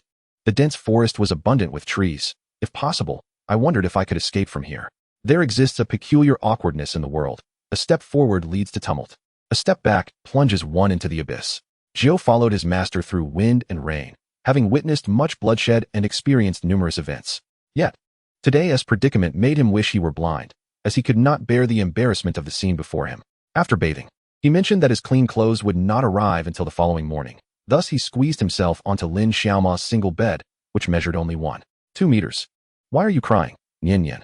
Gao Shanshan asked, cradling her sister with one arm while accepting the warm towel from Song Song with the other to wipe her face. Regardless of whether one deems themselves as beautiful as a celestial being or possessing extraordinary talent, if others do not favor them, then so be it. Can one compel another to marry? If it were someone else, that would suffice. But could Cheng'anbo be so easily manipulated by the Shi family? Chapter 190, Celestial Demon Body, Holy Spirit Stone Embryo. Who are you? Pang Bo gasped, glancing at the elder before him who referred to him as brother. Unable to recall when he had made the acquaintance of this individual. I am here to rescue you, sent by Lord Fang. As Zhu Huang, the clan leader, elucidated. He began to untie the bindings on Pang Bo, noting the charred marks covering his body from lightning strikes, even detecting a faint burnt aroma. He immediately bore the pain to retrieve a treasured elixir from his clan, preparing to administer it. Hair, imbued with the energy of the Yin, is the least susceptible to decay in the human body. Often, in ancient tombs, the corpses have long since vanished, yet the hair remains. Truly, the Sand Dune Thousand Foxes and the Su family's secret arts are extraordinary. In an instant, the number of sand foxes reached 1,000. Yin Yang utilized his perceptive abilities to observe that these sand foxes were a fusion of primordial energy and golden sand. Cui Zhan raised an eyebrow and turned to Wu Yuan, smiling. Did you not realize that Kong Ming and I are fellow disciples? At this moment, it was too late for regret. Allow me to bring this all to an end, Qiu Yun lightly uttered, channeling her entire power, her formidable attack surging threefold, evoking a tone of terror and despair from the undead sovereign. If my assumptions are correct, the assailant of Trunks should be the android number 17, who is now under the control of Dr. Jero and Dr. Mew. Before long, he would transform into the immensely powerful Super 17. Indeed, there lies a conspiracy. That bloodthirsty demon is merely the supreme demon of the demon realm. Since he dared to lure away the thunder, he must possess ulterior motives, the fire demon ancestor remarked. Her strength, though immense, remains largely unknown to the masses, as she seldom reveals her true form. Having activated the silent mode of the initiator, the enemy detection through phased radar was no longer operational. Fang began to rely on visual systems for reconnaissance and counter-reconnaissance. At that moment, as he subtly shifted his gaze, the 3 red lacquered wooden boxes on the ground inexplicably began to vanish slowly. By the way, Linghua, in a few days, I will be visiting your school for recruitment. I will need your assistance in organizing things. Do you have time? Chu Jianghe inquired. The tone was faint, leaving it ambiguous whether it was sarcasm or consolation. But for Bei Dao at this moment, it was a blow to her inner resolve. Su Baibai observed his crouched figure, feeling an unexpected warmth as she reached into her pocket for her phone and bent down to take a photograph. At the moment when Su Mu felt somewhat helpless, a clear and melodious chime suddenly resonated throughout the venue, causing numerous members of various families to perk up. Anyone acquainted with the Su clan's rankings would understand the significance of this bell's toll. At this juncture, Wang Jujiao and Ling Jujiao had arrived at the Qingshu Tavern, where the current steward, Qing Yin, was absent, prompting them to transform into human form and swagger in through the back door. This grand peacock immediately snatched the peanut candy from Xiang Lian's hand and carelessly tossed it aside. The force behind Su Mu's attack was no less formidable than his prowess in martial arts, and with the kicking range far exceeding that of a punch. The power of his sweeping leg strike was even more potent. Mu Tianyang caught his breath, yet Tianyang. It appeared he was on the verge of losing his temper. Qianwan leaned against a tree, one hand resting on his bent knee, lazily gazing at the approaching youth. Tong Sisi and Qin Mu had been waiting in the car for about 10 minutes, and upon his arrival, he nonchalantly entered from outside and took a seat in the back. This fellow indeed bore the countenance of a dog. It mattered not whether others were assisting him. If they did not align with his wishes, he would not hesitate to lash out. Due to certain events across the strait last year, the economic exchanges between the two sides have become somewhat strained, yet the strong complementary nature of their economies has led to increasingly close interactions, a fact that cannot be obstructed merely by the whims of a few individuals. Chapter 191. The Kunlun Lineage, the Great Array Turns. Esteemed guest, the dining hour has arrived. Please accompany me to the dining hall. At this moment, Rem approached Lin Hai with great respect. Even in the midst of my mental chaos, I realized that in terms of martial prowess and intellect, I am in no way comparable to Su Qingying. However, does she truly need to come to me so eagerly? Must she actively entice me while sowing discord between myself and Su Rome? He approached the grave, using his 9 tails to sweep away the fallen leaves, clearing a patch of ground, then placed 2 bowls on the ground and opened a jar of sealed wine. Villain, great scoundrel, why are you still seeing them off? Warner is coming back tonight, Su Rome retorted irritably. Zhou Xingxing could not fathom where Lu Lin derived his confidence, naively believing that the final box office would exceed 500 million. Nevertheless, he refrained from disputing Lu Lin's enthusiasm, as he too wished for a greater box office. Yet, Du Gu understood that while his words were appealing, they were woefully inadequate when it came to matters of power. As Asala furrowed her brow, Harv sensed an immense surge of arcane energy gathering, pressing down upon him like dark clouds before a torrential rainstorm, an overwhelming aura that left him nearly breathless. As she spoke, her thoughts were on her need to travel to a larger county to exchange items for some money. Glancing at her quartz watch, which the ancients had never seen, she mused that it should fetch a decent price. Observing this man's demeanor, he appeared to be at least a leader within this camp. However, she remained uncertain whether he knew the whereabouts of Li Xiong and the others. Never mind, it's so late. I'll just wait until I can ask him in person. Ling Fei hesitated for a moment before finally shutting her phone. Sir Nicaro's smile immediately vanished, his expression turning serious as he looked at Luo Tianhua and said, Tianhua, I believe.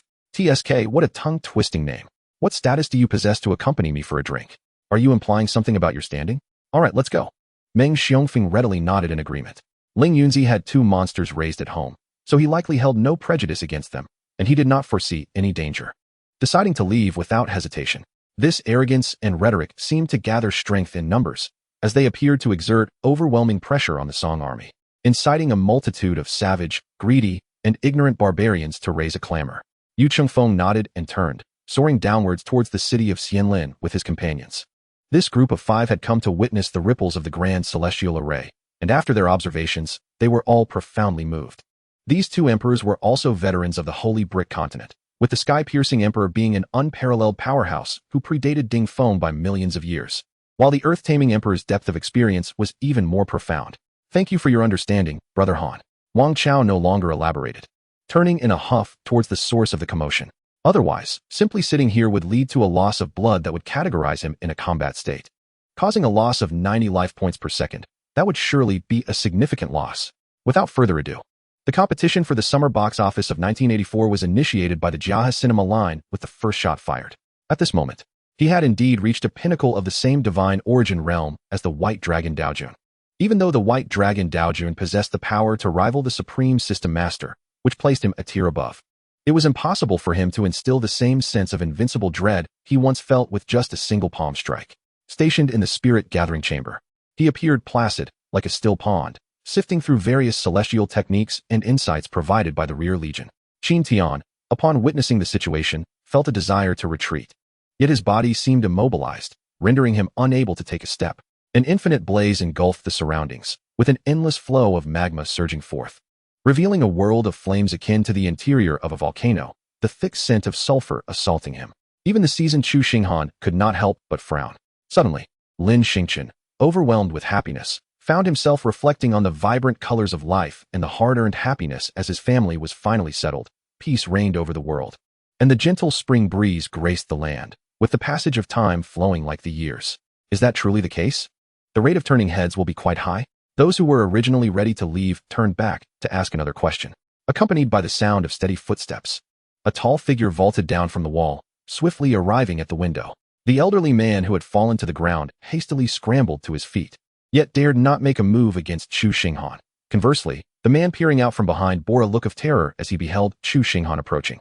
The head of the guard, Old Run, could not help but cast a glance at Chunming, evidently realizing that the newcomer was not to be trifled with. Ding. System prompt. Your transaction has been completed. The system has automatically taken a screenshot and recorded this transaction. In such a tempest, each strike bore the weight of thunderous might. A palpable pressure that was utterly overwhelming. As if igniting latent potential, the icy chill did not freeze Su Xing's body. Rather, it incited a rebellion within him. An inexhaustible power emerging from within. At present, he could sense the heart-severing sword establishing a telepathic connection, feeling its tremors of excitement. Su Xing nodded gently. Having spoken, he naturally consented, and without delay, he activated his storage ring, producing several herb-like items in his palm. He then fashioned a suit of armor from the remains of the primordial Qilin scales, utilizing the most refined Qilin horn to enhance the grade of his innate artifact. Chapter 192. Subduing the Demigod Herb, the Arrogant Dragon Horse. Within the scripture repository, Fang Yang devoted an hour to memorizing these ancient texts. Although these tomes were not particularly precious techniques, they presented many differences from the Taoist texts of the Beidu Qishir Mansion and the Yaoguang Sacred Ground, aiding one in drawing parallels. After recording these texts, he stood in the scripture repository for another 3 hours, ultimately retrieving a blank tome and, with a flourish of his brush, inscribed a total of 3,650 characters before casting the tome aside. Jifeng's assessment was entirely accurate. This place indeed harbored no traps, resulting in him encountering no dangers along the way. The Duanmu family, though not well understood, could certainly be located with a visit to the sacred ancient domain. Zhao Long, his face etched with anxiety, was drenched in cold sweat, twisting his body in a desperate attempt to alter his descent.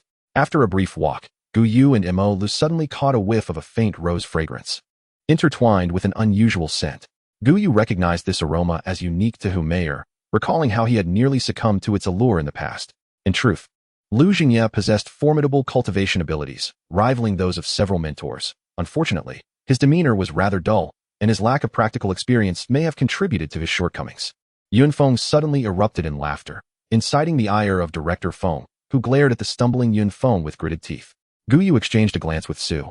Remaining non-committal, and with a faint smile, he launched himself toward the colossal void serpent. Luo Qishan paused momentarily, her crystalline eyes shimmering with a hint of crimson. She wasn't on the verge of tears, but rather filled with joy. Despite having access to an MP3 player for news, updates regarding Yunfeng were alarmingly sparse, leaving Han Shui restless and anxious. Upon entering the fruit shop, she purchased 2 pounds of black currants, a luxury she rarely indulged in, but now, under the care of the CEO, she felt inclined to treat herself more generously, chuckling to herself, recalling the CEO's words about his abundant wealth. And Xian offered just the right amount of politeness, skillfully concealing her true intentions from Fu Jingshan. Upon hearing this, Zhao furrowed her brow. Truth be told, she had initially been unsupportive of Fang Yi's decision to enlist. Had it not been for Zhao Mo's father's insistence, she would have felt more secure with his protection. The 3 murderers confessed their crimes, and Lin Chun, Zhang Tian, and Miao Yunfei were all made aware. As they neared home, Ouyang Chuying instinctively slowed her pace, cherishing the solitary walk with Lin Chun. She was unaware that she had unknowingly returned to a situation reminiscent of her past life. Despite her hopes for a different outcome this time, the servants in the courtyard exchanged puzzled glances, unsure of what had transpired, but in an effort to avoid any repercussions, they quietly set aside their tasks and withdrew. Ji Mingxiu remained silent, a subtle smile gracing his lips as he gently cupped her delicate chin, planting a soft kiss on her tender lips. As usual, the lessons were tedious, and while listening to the teachers, Louis Miao would occasionally engage in light banter. Jing Yun was oblivious to the fact that this place was deemed forbidden, having grown up on a mountain and lived on an island. He found nothing particularly extraordinary about the quiet surroundings. Alice's injuries were severe, taking the doctor considerable time to treat. The prince's grand arrival was clearly a matter that could not be resolved with mere millions from Zhao Weian. He approached the floor-to-ceiling window and slowly retrieved his phone. Could the protective magical mist truly fail to shield against the blade's tip? Su Liang, struggling to contain the torrent of blood surging from his throat, bit down hard to stifle the flow, astonished by the realization. Chapter 193. The Celestial Map of Immortality, the Divine Mark Purple Gold Tower. The Dragon Horse. A rare mythical beast, was said to be the mount of ancient sovereigns, a powerful creature born of heaven and earth. The audacious dragon horse before Fang Yang certainly had reason to be arrogant, for it was a king who had already severed the path, while he was merely an exceptional being. However, while the dragon horse had its grounds for arrogance, Fang Yang had even more. He too wished to experience what it felt like to ride the mount of an ancient sovereign. At that moment, Yu Qianhua suddenly let out a sharp whistle, and from a nearby hillside, a gleaming blade ball rolled down, coming to a stop before the crowd, revealing a person adorned with sharp blades. Alas, my master is so subservient before Lu Li Yuanjun. It would be astonishing if he were to assist me. Thinking of her master's demeanor in the presence of Lu Li Yuanjun, OPMC felt a wave of embarrassment wash over her. As time passed, and she walked further, Yao Marin began to feel an unsettling familiarity with the path. It was unmistakably the way to her palace. Could it be that Lu Yingquan's clandestine meeting involved a guard or imperial soldier from near her palace?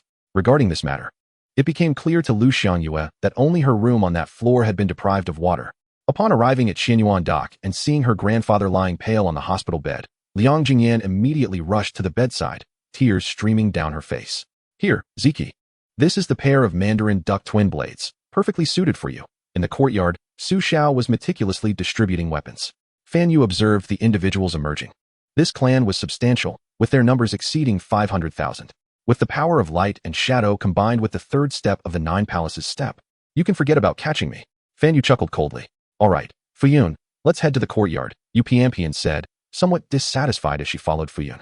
Wu Ju nodded, acknowledging the situation. Why? Lu Shuang's voice echoed in his ears once more.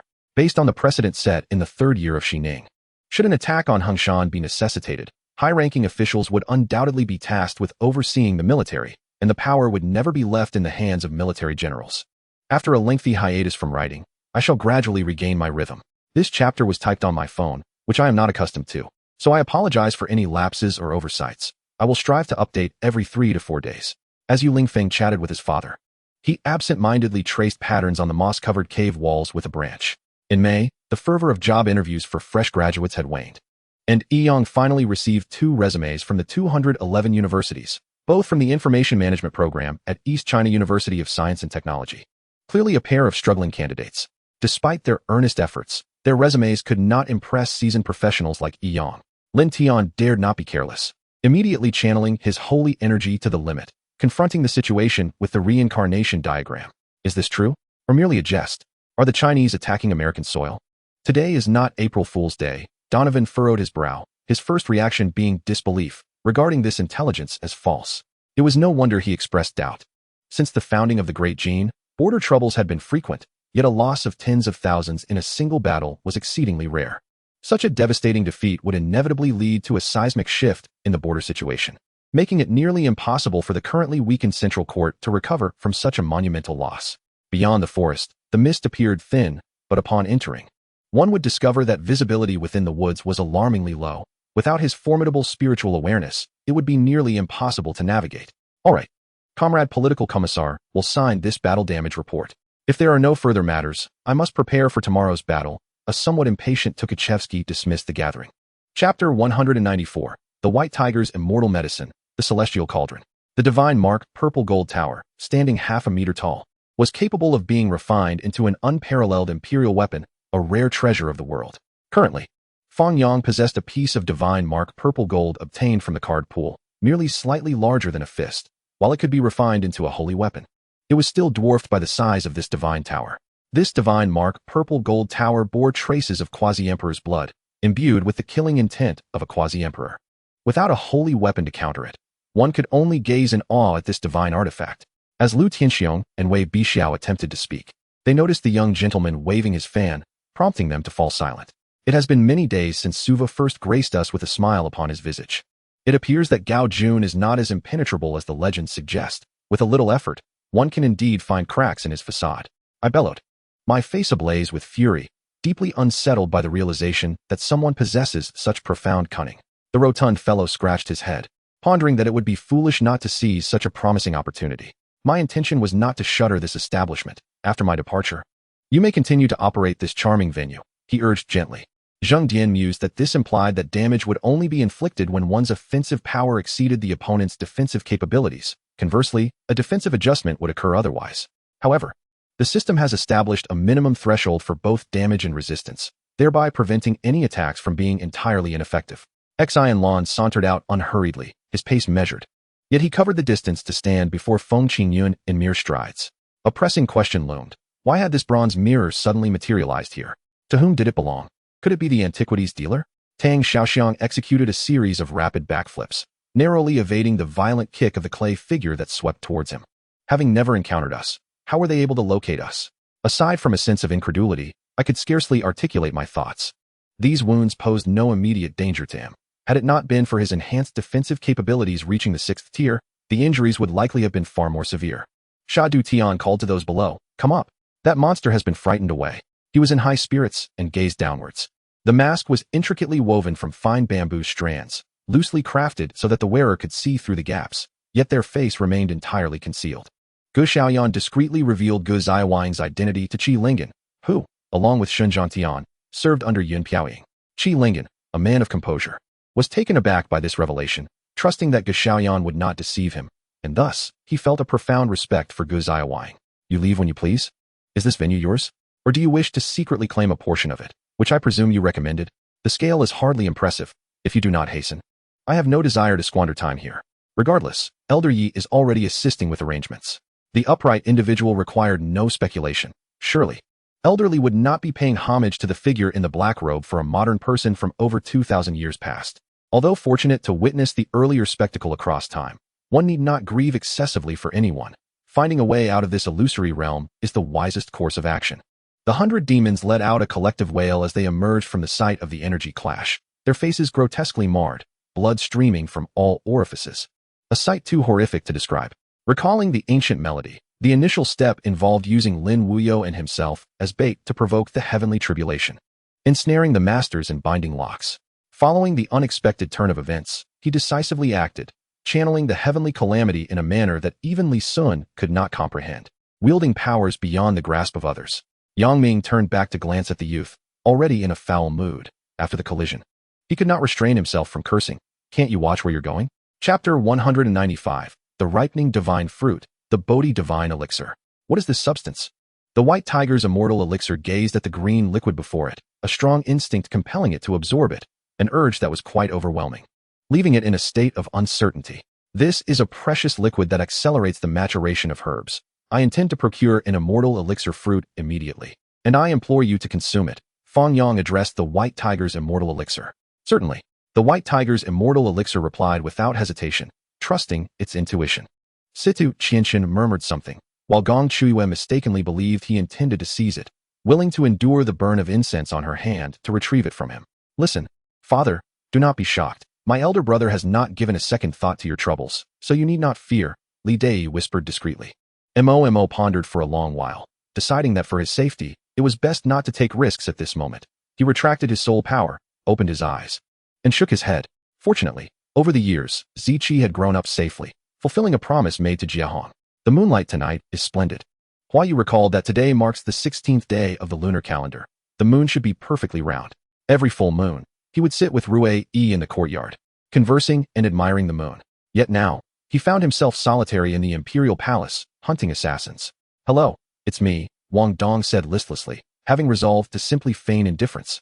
Regardless of who stood before him, Lei Chong certainly could not afford to mistake a chicken for something else, for he was a member of the provincial armed police. To bow to a mere chicken would be to disgrace the entire provincial force. Li Ming invited several other major factions, ensuring they remained on standby for good news. Lin Feng bowed in introduction, signifying that the challenge was about to commence. The spectators were filled with astonishment. What were they planning? Were they intent on demolishing this place? "Are you about to break through?" Jun Wutian did not respond, but sensed the fierce battle intent radiating from his opponent, his heart racing as if he were being overtaken. So long as one is human, not an aberration, the heart will remain in the same position. Gao Fei did not believe that his opponent's heart could be injured without fatal consequences. Some individuals do experience a slight deviation of the heart, but even a starry sovereign, upon sustaining a Star Force attack, would merely be injured, not mortally wounded. The Eastern Sun sect was recruiting disciples. Celestial masters descended to select the finest from various clans. And for the families of Baiding City, having their offspring enter the celestial gates would be akin to reaching the pinnacle of success. Wang Shipong dribbled past half-court, and upon crossing, he passed the ball to Harrison, who who attracted the opposing defense and then delivered a brilliant assist. After receiving the basketball, Parker effortlessly made the shot. Inside the KTV, as they awaited Gong Xiaoxia, no one had yet chosen songs, and the lights were not particularly dim. With a roar, the black-armored demon lord not only did not evade but charged into the vortex, his scales unfurling, unleashing a more intense demonic aura, seemingly intent on entering the Haotian realm to seize control of the artifact from within. After Gao Fei concluded these matters, he did not depart the Starry River for the Star River Paradise. Though he was quite tempted, he refrained from doing so, for he needed to exercise caution regarding whether the two-star envoys would direct their enmity towards him. He had yet to receive any definitive information. Just wait. I assure you, I won't need 5 days to assist you in plucking those whiskers. The tone of his words bore a hint of teeth-gritting intensity. The patrons of the idol seemed to shrink in stature. Thus, the calm demeanor of the 5 individuals and the cat became particularly pronounced. This implies that my current physique is constantly refining the sword energy, and I am confident that it will not be long before I can transform the savage extermination immortal body into something ordinary, thus naming the third golden elixir the Sword Elixir. Chapter 196, The Vermilion Phoenix Treasure, the Nirvana Ancient Scripture. Lowering my gaze to the fallen Huang Gai, he appeared particularly disheveled, his helmet discarded, hair in disarray, and though his eyes were fierce, they betrayed an underlying terror. The 3 envoys of the Wind Division suddenly displayed a hint of obsequiousness on their otherwise stern faces, bowing deeply to Jiang Wuda. Indeed, the villagers in the mountain valley are blameless. Their defection from Chu to Han was not of their choosing. Yet what does it matter? After a prolonged absence, the summer breeze, reminiscent of forgotten days, suddenly graced his filming location. What could her intentions be? You two, a biological mother and a sister, openly discussing how to enhance Gu Chen's hardware quality in the living room. Do you not feel a pang of conscience? Li Hui, do we know each other? Yang Song inquired, his confusion palpable as he struggled to recall who Li Hui was. Having hastily surveyed the refugee camp, Xiang Zhuang returned to the main tent and promptly issued several urgent military orders. Hey, the 6 valiant soldiers of the Chu army, upon witnessing the situation, simultaneously braced their shoulders and raised their shields, forming a human barrier behind Pejun. Together, they barely managed to withstand the might of Lu Chong's spear. Had Pejun's great shield not been forged from pure iron, that single thrust could have shattered it. In a bid for secrecy, the Lin Hu King even declined Xiang Zhuang's kind offer of escorting troops, likely opting for a different route back to Yunzhong to avoid ambushes. Li Quan beamed with joy, relishing the compliments about her brother, and after exchanging a few pleasantries with Manager Wang, she turned and walked toward the shop. No sooner had she spoken than the Peach Blossom Fairy's eyes glimmered, and her sword, like lightning, darted toward Bei Linlin. Nangong Shi discreetly pressed a mold against the shape of a car key's teeth, and then quietly sought out the big-eyed monkey. All right, he seemingly said nonchalantly. I recall that Su Mingxiang's favorite fruit is durian. The 8th Route Army retreated in a panic, pulling back several miles. Victory seemed within reach. Yet how did the situation so suddenly reverse? Lan Wei Sun awoke before dawn, her eyes still closed as she sifted through her memories. Thus, she fixed her gaze on Long Ao Chun and solemnly stated, Underwater, you two are partners. When you cannot see each other, you must hold his hand tightly. Although it was a wedding procession, Jie Feng remained vigilant, his gun tucked at his waist, with every soldier bearing a long rifle. After the ceremony concluded, the Hot Mama battle team became the 3rd squad of the Xiao Xiao battle group, automatically securing residence on the 3rd floor of Xiao Xiao's domain. Furthermore, with Chun Hao's deliberate provocation still fresh in her mind, she had no intention of seeking him out and promptly turned to ascend to her room. Hearing this, Grandmaster Wen and Yin Jiao were both in poor spirits, neglecting to check on the injured and heading straight back to their tents to rest. Zheng Feng nodded to his wife, his expression relaxed. With a flick of his long sleeves, he leaped forth. Upon discovering that Su Chun was only at the late stage of the Golden Core, he felt disdain, and the previous caution evaporated. This senior brother Fu presented the Black Scales route as a public strategy, yet he had no alternative concerning the young man in the black robe. Chu Yun's recounting of this tale served not only to borrow the wisdom of predecessors, but also to voice grievances about the school's refusal to allow his graduation. Thanks to Aladdin's efforts, Mansour and his comrades were released and joined the new city guard controlled by the Holy Mosque. Enjoying an extended break with no reports of otherworldly assaults, Xiao Ping grinned widely, darting inside and tossing everything he could find into the soul domain, leaving nothing unexamined. Chu Fengmian also noticed the gazes directed at him. However, the battle intent in his eyes showed no sign of diminishing. Xiao Ping charged forward, colliding with a sideways moving object and a straight moving object, resulting in a fierce clash. The fire dragons roared defiantly, hundreds of them unleashing a chorus that generated shockwaves. even triggering several incoming spells in midair. He sensed that he was but a step away from the martial emperor realm. The only reason for his failure to break through lay in Jiang Mo's deliberate suppression of his cultivation. The beasts all lifted their heads toward the source of the sound, their gazes casting a weighty burden on the feet of the two speakers, leaving them uncertain whether to lower them. Yet, for those who had committed misdeeds, if the severity was not too grave, they were still willing to extend opportunities, much like that young man he had once severed a finger from. This song is the theme of a particular film, with melodies and lyrics that exude a campus vibe, offering a soothing experience. Bai Wei refrained from further comment. Her father, holding a bowl, did not require a spoon, finishing it in one swift motion. Uncertain of what the ascent thunder was like, Yi Su sat cross-legged on the ground, her upper body already bent, relying on her spiritual sense to mend her injuries. She gazed skyward, her eyes subtly bloodshot. This was merely the tribulation thunder, and she was already exerting all her strength, her spiritual sense unreserved.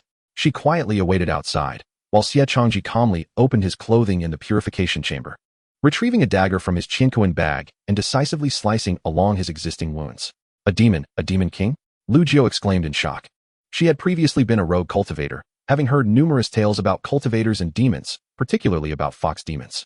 Lu Chun rose to fame at a young age, achieving recognition with a song at 13, and now, nearly 12 years later in the entertainment industry, he was only 25. Just as the Reed family sought to ascend to greater heights, many other knightly families also aspired to rise or revive their fortunes. Are you saying I must return home? Or can I remain under your watchful gaze?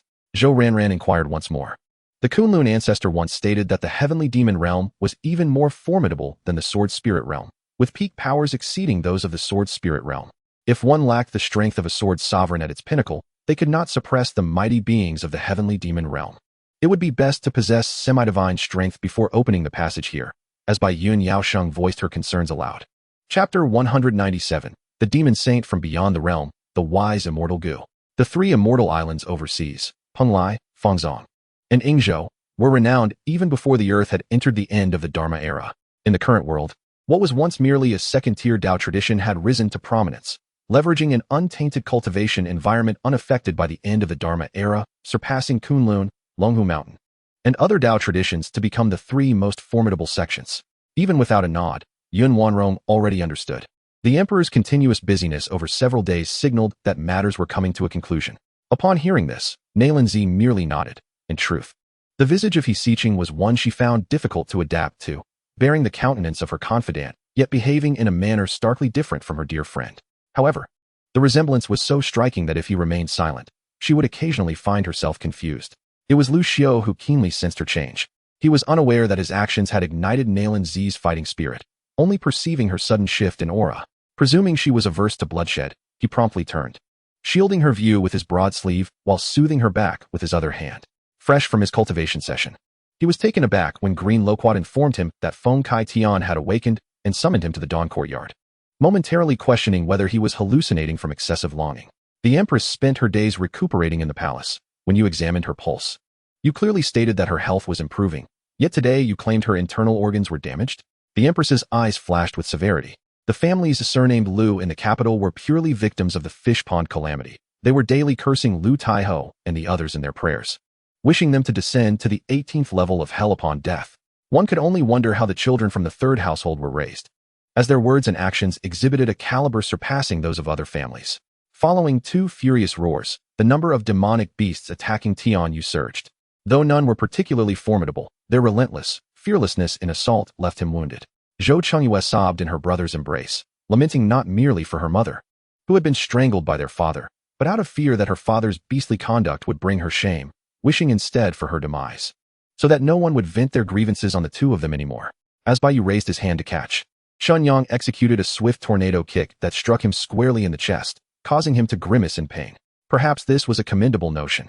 For Qin Yang had already entertained thoughts of slaying the demon emperor. On the surface, this would be an immense achievement, greatly enhancing his standing in the divine land and proving advantageous for future battles. However, one prerequisite remained. The demon emperor must be lured out. If there were no incidents, could he not come? Hearing this, Ning Cheng chuckled amiably. This fierce gust of wind was unleashed with 60% of her strength. Yang Tian, merely a half-immortal martial artist, could hardly withstand her assault. Damn it, if you seek death so eagerly, I shall oblige you, Li Shigao declared as he swung his sword. while Yu Yecheng swiftly leapt back and vanished. The two once again directed their sword tips toward Qin Feng, their blades shimmering with a green vortex as they danced through the air. The vast Jile Mountain was adorned with numerous cave dwellings, a territory wholly owned by the diseased spirit sect, where disciples of Jile Mountain began to emerge from their abodes. Others, of lower status, dared not offend Ma Feng and kept silent, but the feral gleam in the eyes of the ravenous wolf betrayed their thoughts. Shen Lang ambled down the path at a leisurely pace, seemingly oblivious to the three individuals trailing behind him. Conversely, the Grim Reaper's side suffered greatly, as a multitude of enemy cavalry, shielded by armored catapults, faced relentless onslaughts from archers and mages, resulting in countless casualties. Did you not consider that this course of action would pit our blood alliance against the Storm Dynasty in a bitter rivalry? He chastised, having exerted considerable effort to evade responsibility. Chapter 198. The Sacred Spirit Path, the Halo of Wisdom. I now find myself at the threshold of the Path of Severance, contemplating various secret arts to elevate my own Tao, which is an essential journey toward becoming a sovereign of the Severance Path. The deeper my foundation, the easier it becomes to unravel this celestial barrier. The function of the Wisdom Immortal Goo is to accelerate the collision of thoughts, enabling conclusions that would typically require extensive time to be reached in a brief period. Although it does not enhance my comprehension, it assists me in amassing the substantial knowledge required before confronting the Path of Severance in the shortest time possible. Do you understand why I did not kill you outright? After sending Ning Zicheng flying with a kick, Su Chen's gaze turned frigid, his tone icy. As the landscape shifted, Xiao Ping flipped his hand, revealing a crystal of divine power, the surrounding space crackling with energy. This number belonged to his private line, known to only a select few, primarily those with whom he shared a close bond. In Chu Yun's consciousness, the nerve system dispersed throughout the fish's body suddenly reacted, akin to a flash of light. This moment was beyond Yi Rui's imagination. He was currently engrossed in the contest of the Xianming Divine Palm against the Haoyan Divine Palm, and could not have anticipated that the previously exhausted Killing God arrow would stealthily strike again. He recognized that Ling Miaoka's words were indeed correct, yet despite this, he still wished to delay that day. Thank you, Lord Chu. In that case, I shall graciously accept. Since Chu Feng had declared that these riches were ill-gotten gains of the Divine Sword Manor, it was only reasonable that, having contributed significantly to its eradication, he should receive a share of the spoils. Upon hearing Bailey Shi's words, the dancer promptly abandoned her suicidal thoughts. The prospect of her corpse being desecrated after death was unbearable. These barbarians were truly beasts, more loathsome than demons. Ibn Khaldun steadied his emotions and slowly spoke. Citizens of Nihal, as a servant devoted to the city for nearly 50 years, I humbly pay tribute to the knowledge bestowed by Carla. In light of tonight's events, I harbor 3 great regrets. The foremost cultivator, however, was far less fortunate. Struck directly by the distant dragon's head, rendering him dazed and causing him to crash down unceremoniously. A veil obscured the prying eyes of the onlookers, and when it lifted again, Li Ruo's eyes glistened with tears, her frail form leaning against Lu Linghao, whose expression had returned to normal, subtly revealing a hint of pleasure. Many nobles were indifferent to promotions in military rank, dedicating nearly all their energy to social standing. However, upon hearing Tengzi's words, they immediately sought to comb through the footage in the DV to uncover the identity of the perpetrator. Ceaseless slaughter accompanied by splattering blood ensued as Ran Min and Zhang Te broke through layer after layer of encirclement, finally escaping the siege of the Jizhou army as dusk approached. With fewer than 200 soldiers remaining, both Ran Min and Zhang Te were moved to tears. This time, Li Ran fell silent as well, holding his breath in an effort to catch a glimpse of Yu Mo's voice on the other end of the line. The sand monk charged into the battlefield with unrestrained vigor, only to be sent flying by a wave of power from Zhen Yuanzi. The beautiful mother deftly extracted a large intestine from a chunk of meat on the plate with her fork, while Fu Bao continued to refuse the meal. Ares, holding the cigarettes previously distributed by Su Liang, along with the Holy Fist and Scarlet Commander, remained silent. Lin Yu had nearly completed the installation inside, gazing at the camera with a satisfied smile as he took out his phone to begin adjustments. Xiao Yiqing looked at Lin Yanshu, receiving no significant information from her lips, but rather facing unprovoked threats. Upon finally accepting the situation, Xia Shuali returned to the hotel prepared by the film crew, collapsing onto the bed in exhaustion. The successful assassination of Nikikavilas was the result of a perfect confluence of timing, location, and human factors, making it nearly impossible to replicate. Not only these green pythons, but Lin Yu also discovered that the hidden beasts lurking in the shadows seemed to have noticed this place as well, rushing towards it with ferocious, bloodthirsty gazes, their eyes brimming with avarice. Chapter 199. The Sun God Sect. 1 Vitality transforms into 3 purities. Huang from now on. Forsake your cultivation of the Nirvana Sutra and instead focus on the King's scripture bestowed by the Hall Master. Remember, after exiting the Thunder God Hall, the patriarch of the Zhua Phoenix clan cautioned Huang Tianyu, concerned that she might dismiss the King's scripture in favor of continuing her practice of the Buddhist Nirvana Sutra. Rest assured, uncle, I will cultivate the King's scripture given by the Hall Master. Although it may not appear as profound as the Nirvana Sutra, it seems merely a fragmented technique, with further teachings yet to be realized. Ji turned and walked toward the kitchen, a habit formed over many years. Every night before sleep, she would first check the fire, allowing her to rest easy. On the nearby hillside, torrents of earth cascaded down, engulfing the visible areas anew, within the scope of vision. The shadows of houses seemed to vanish, and with a resounding rumble, all was taken away, capturing the attention of several individuals as they gazed into the distance. The elderly man who had accompanied her previously had taken her to find numerous senior disciples in the market. Ultimately, she had given the stone to Zhang Fan only when she saw she could no longer continue. Although no cultivators stepped forward to testify, some bystanders nodded in agreement. A mere 10 minutes later, realizing no one had pursued them from behind, I hastily urged the others to set down the wandering child and Ningzi, and then attempted to awaken them. Murong Che shouted softly in anger, his heart filled with an overwhelming sense of suffocation.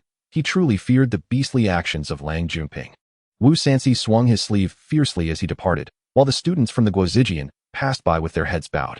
When they walked past Yang Jiong, they signaled their greetings, clearly devoid of their previous arrogance, behaving as obediently as good children. Unable to suppress a smile, he felt a sense of pride. As a sword cultivator, Gung Bin was genuinely overwhelmed by the unfathomable sword strike he had just encountered. In an instant, all held their breath, gazing in shock at the scene where a leg had been pierced by the frame, blood pooling everywhere. As the man clad in black, wielding a flexible chain, swung his weapon towards Zhang Fan's profile, a seemingly 5-year-old boy nimbly leaped backward to evade the attack. At that moment, a familiar figure also arrived outside the floral hall, Wang Momo, who served by Su's side. The burly man cast a glance at him, a grin spreading across his face as his flesh jiggled, and he tapped his phone screen without uttering a word. Tang Xiao noticed the ground around him was smeared with green, viscous fluid, evidently a sign of poisoning, undoubtedly linked to the notorious Dugubo. The Tang family, being a lineage of martial arts, regarded their martial manuals as treasured heirlooms, strictly forbidding their transmission to anyone outside the family. Long Fengyun contemplated within himself, certain that the reward for this mission would be substantial, considering it was a significant undertaking, and thus the recompense should be correspondingly generous. Then, another thunderclap resounded, striking not a tree this time, but the earth beside it. Just as the two were engulfed in confusion, Meng Sinyu's body appeared to brush against something, which felt remarkably elastic, as if the force one exerted would be met with an equal and opposite resilience. Truly bizarre and unprecedented. The major deities of the Golden God clan were astonished, their hearts racing. Shen Tu Mingji had been gravely underestimated. Could it be that her potential was boundless? Tang San was utterly convinced that this had been orchestrated deliberately. Otherwise, how could there be so many coincidences leading to such misfortune? No matter the method employed, I demand that you ultimately dispel this nightmare. Meng Ziyu asserted with gravitas, seated at the head of the table, addressing the 2 rows of individuals flanking him. Blood Rose broke into a cold sweat. Having been oblivious to the matter, instinctively, she yearned to mar Mo Shi's visage. For if Mo Shi's background bore any resemblance to In Rua Jun's, it would undoubtedly spell immense trouble for their leader. Consequently, the originally tense group encircling the portly men dispersed, swiftly redirecting their focus to encircle Sun Zhihui and his companions instead. The 3 stout men then squeezed into the protective circle, shielding Sun Ruyun on either side.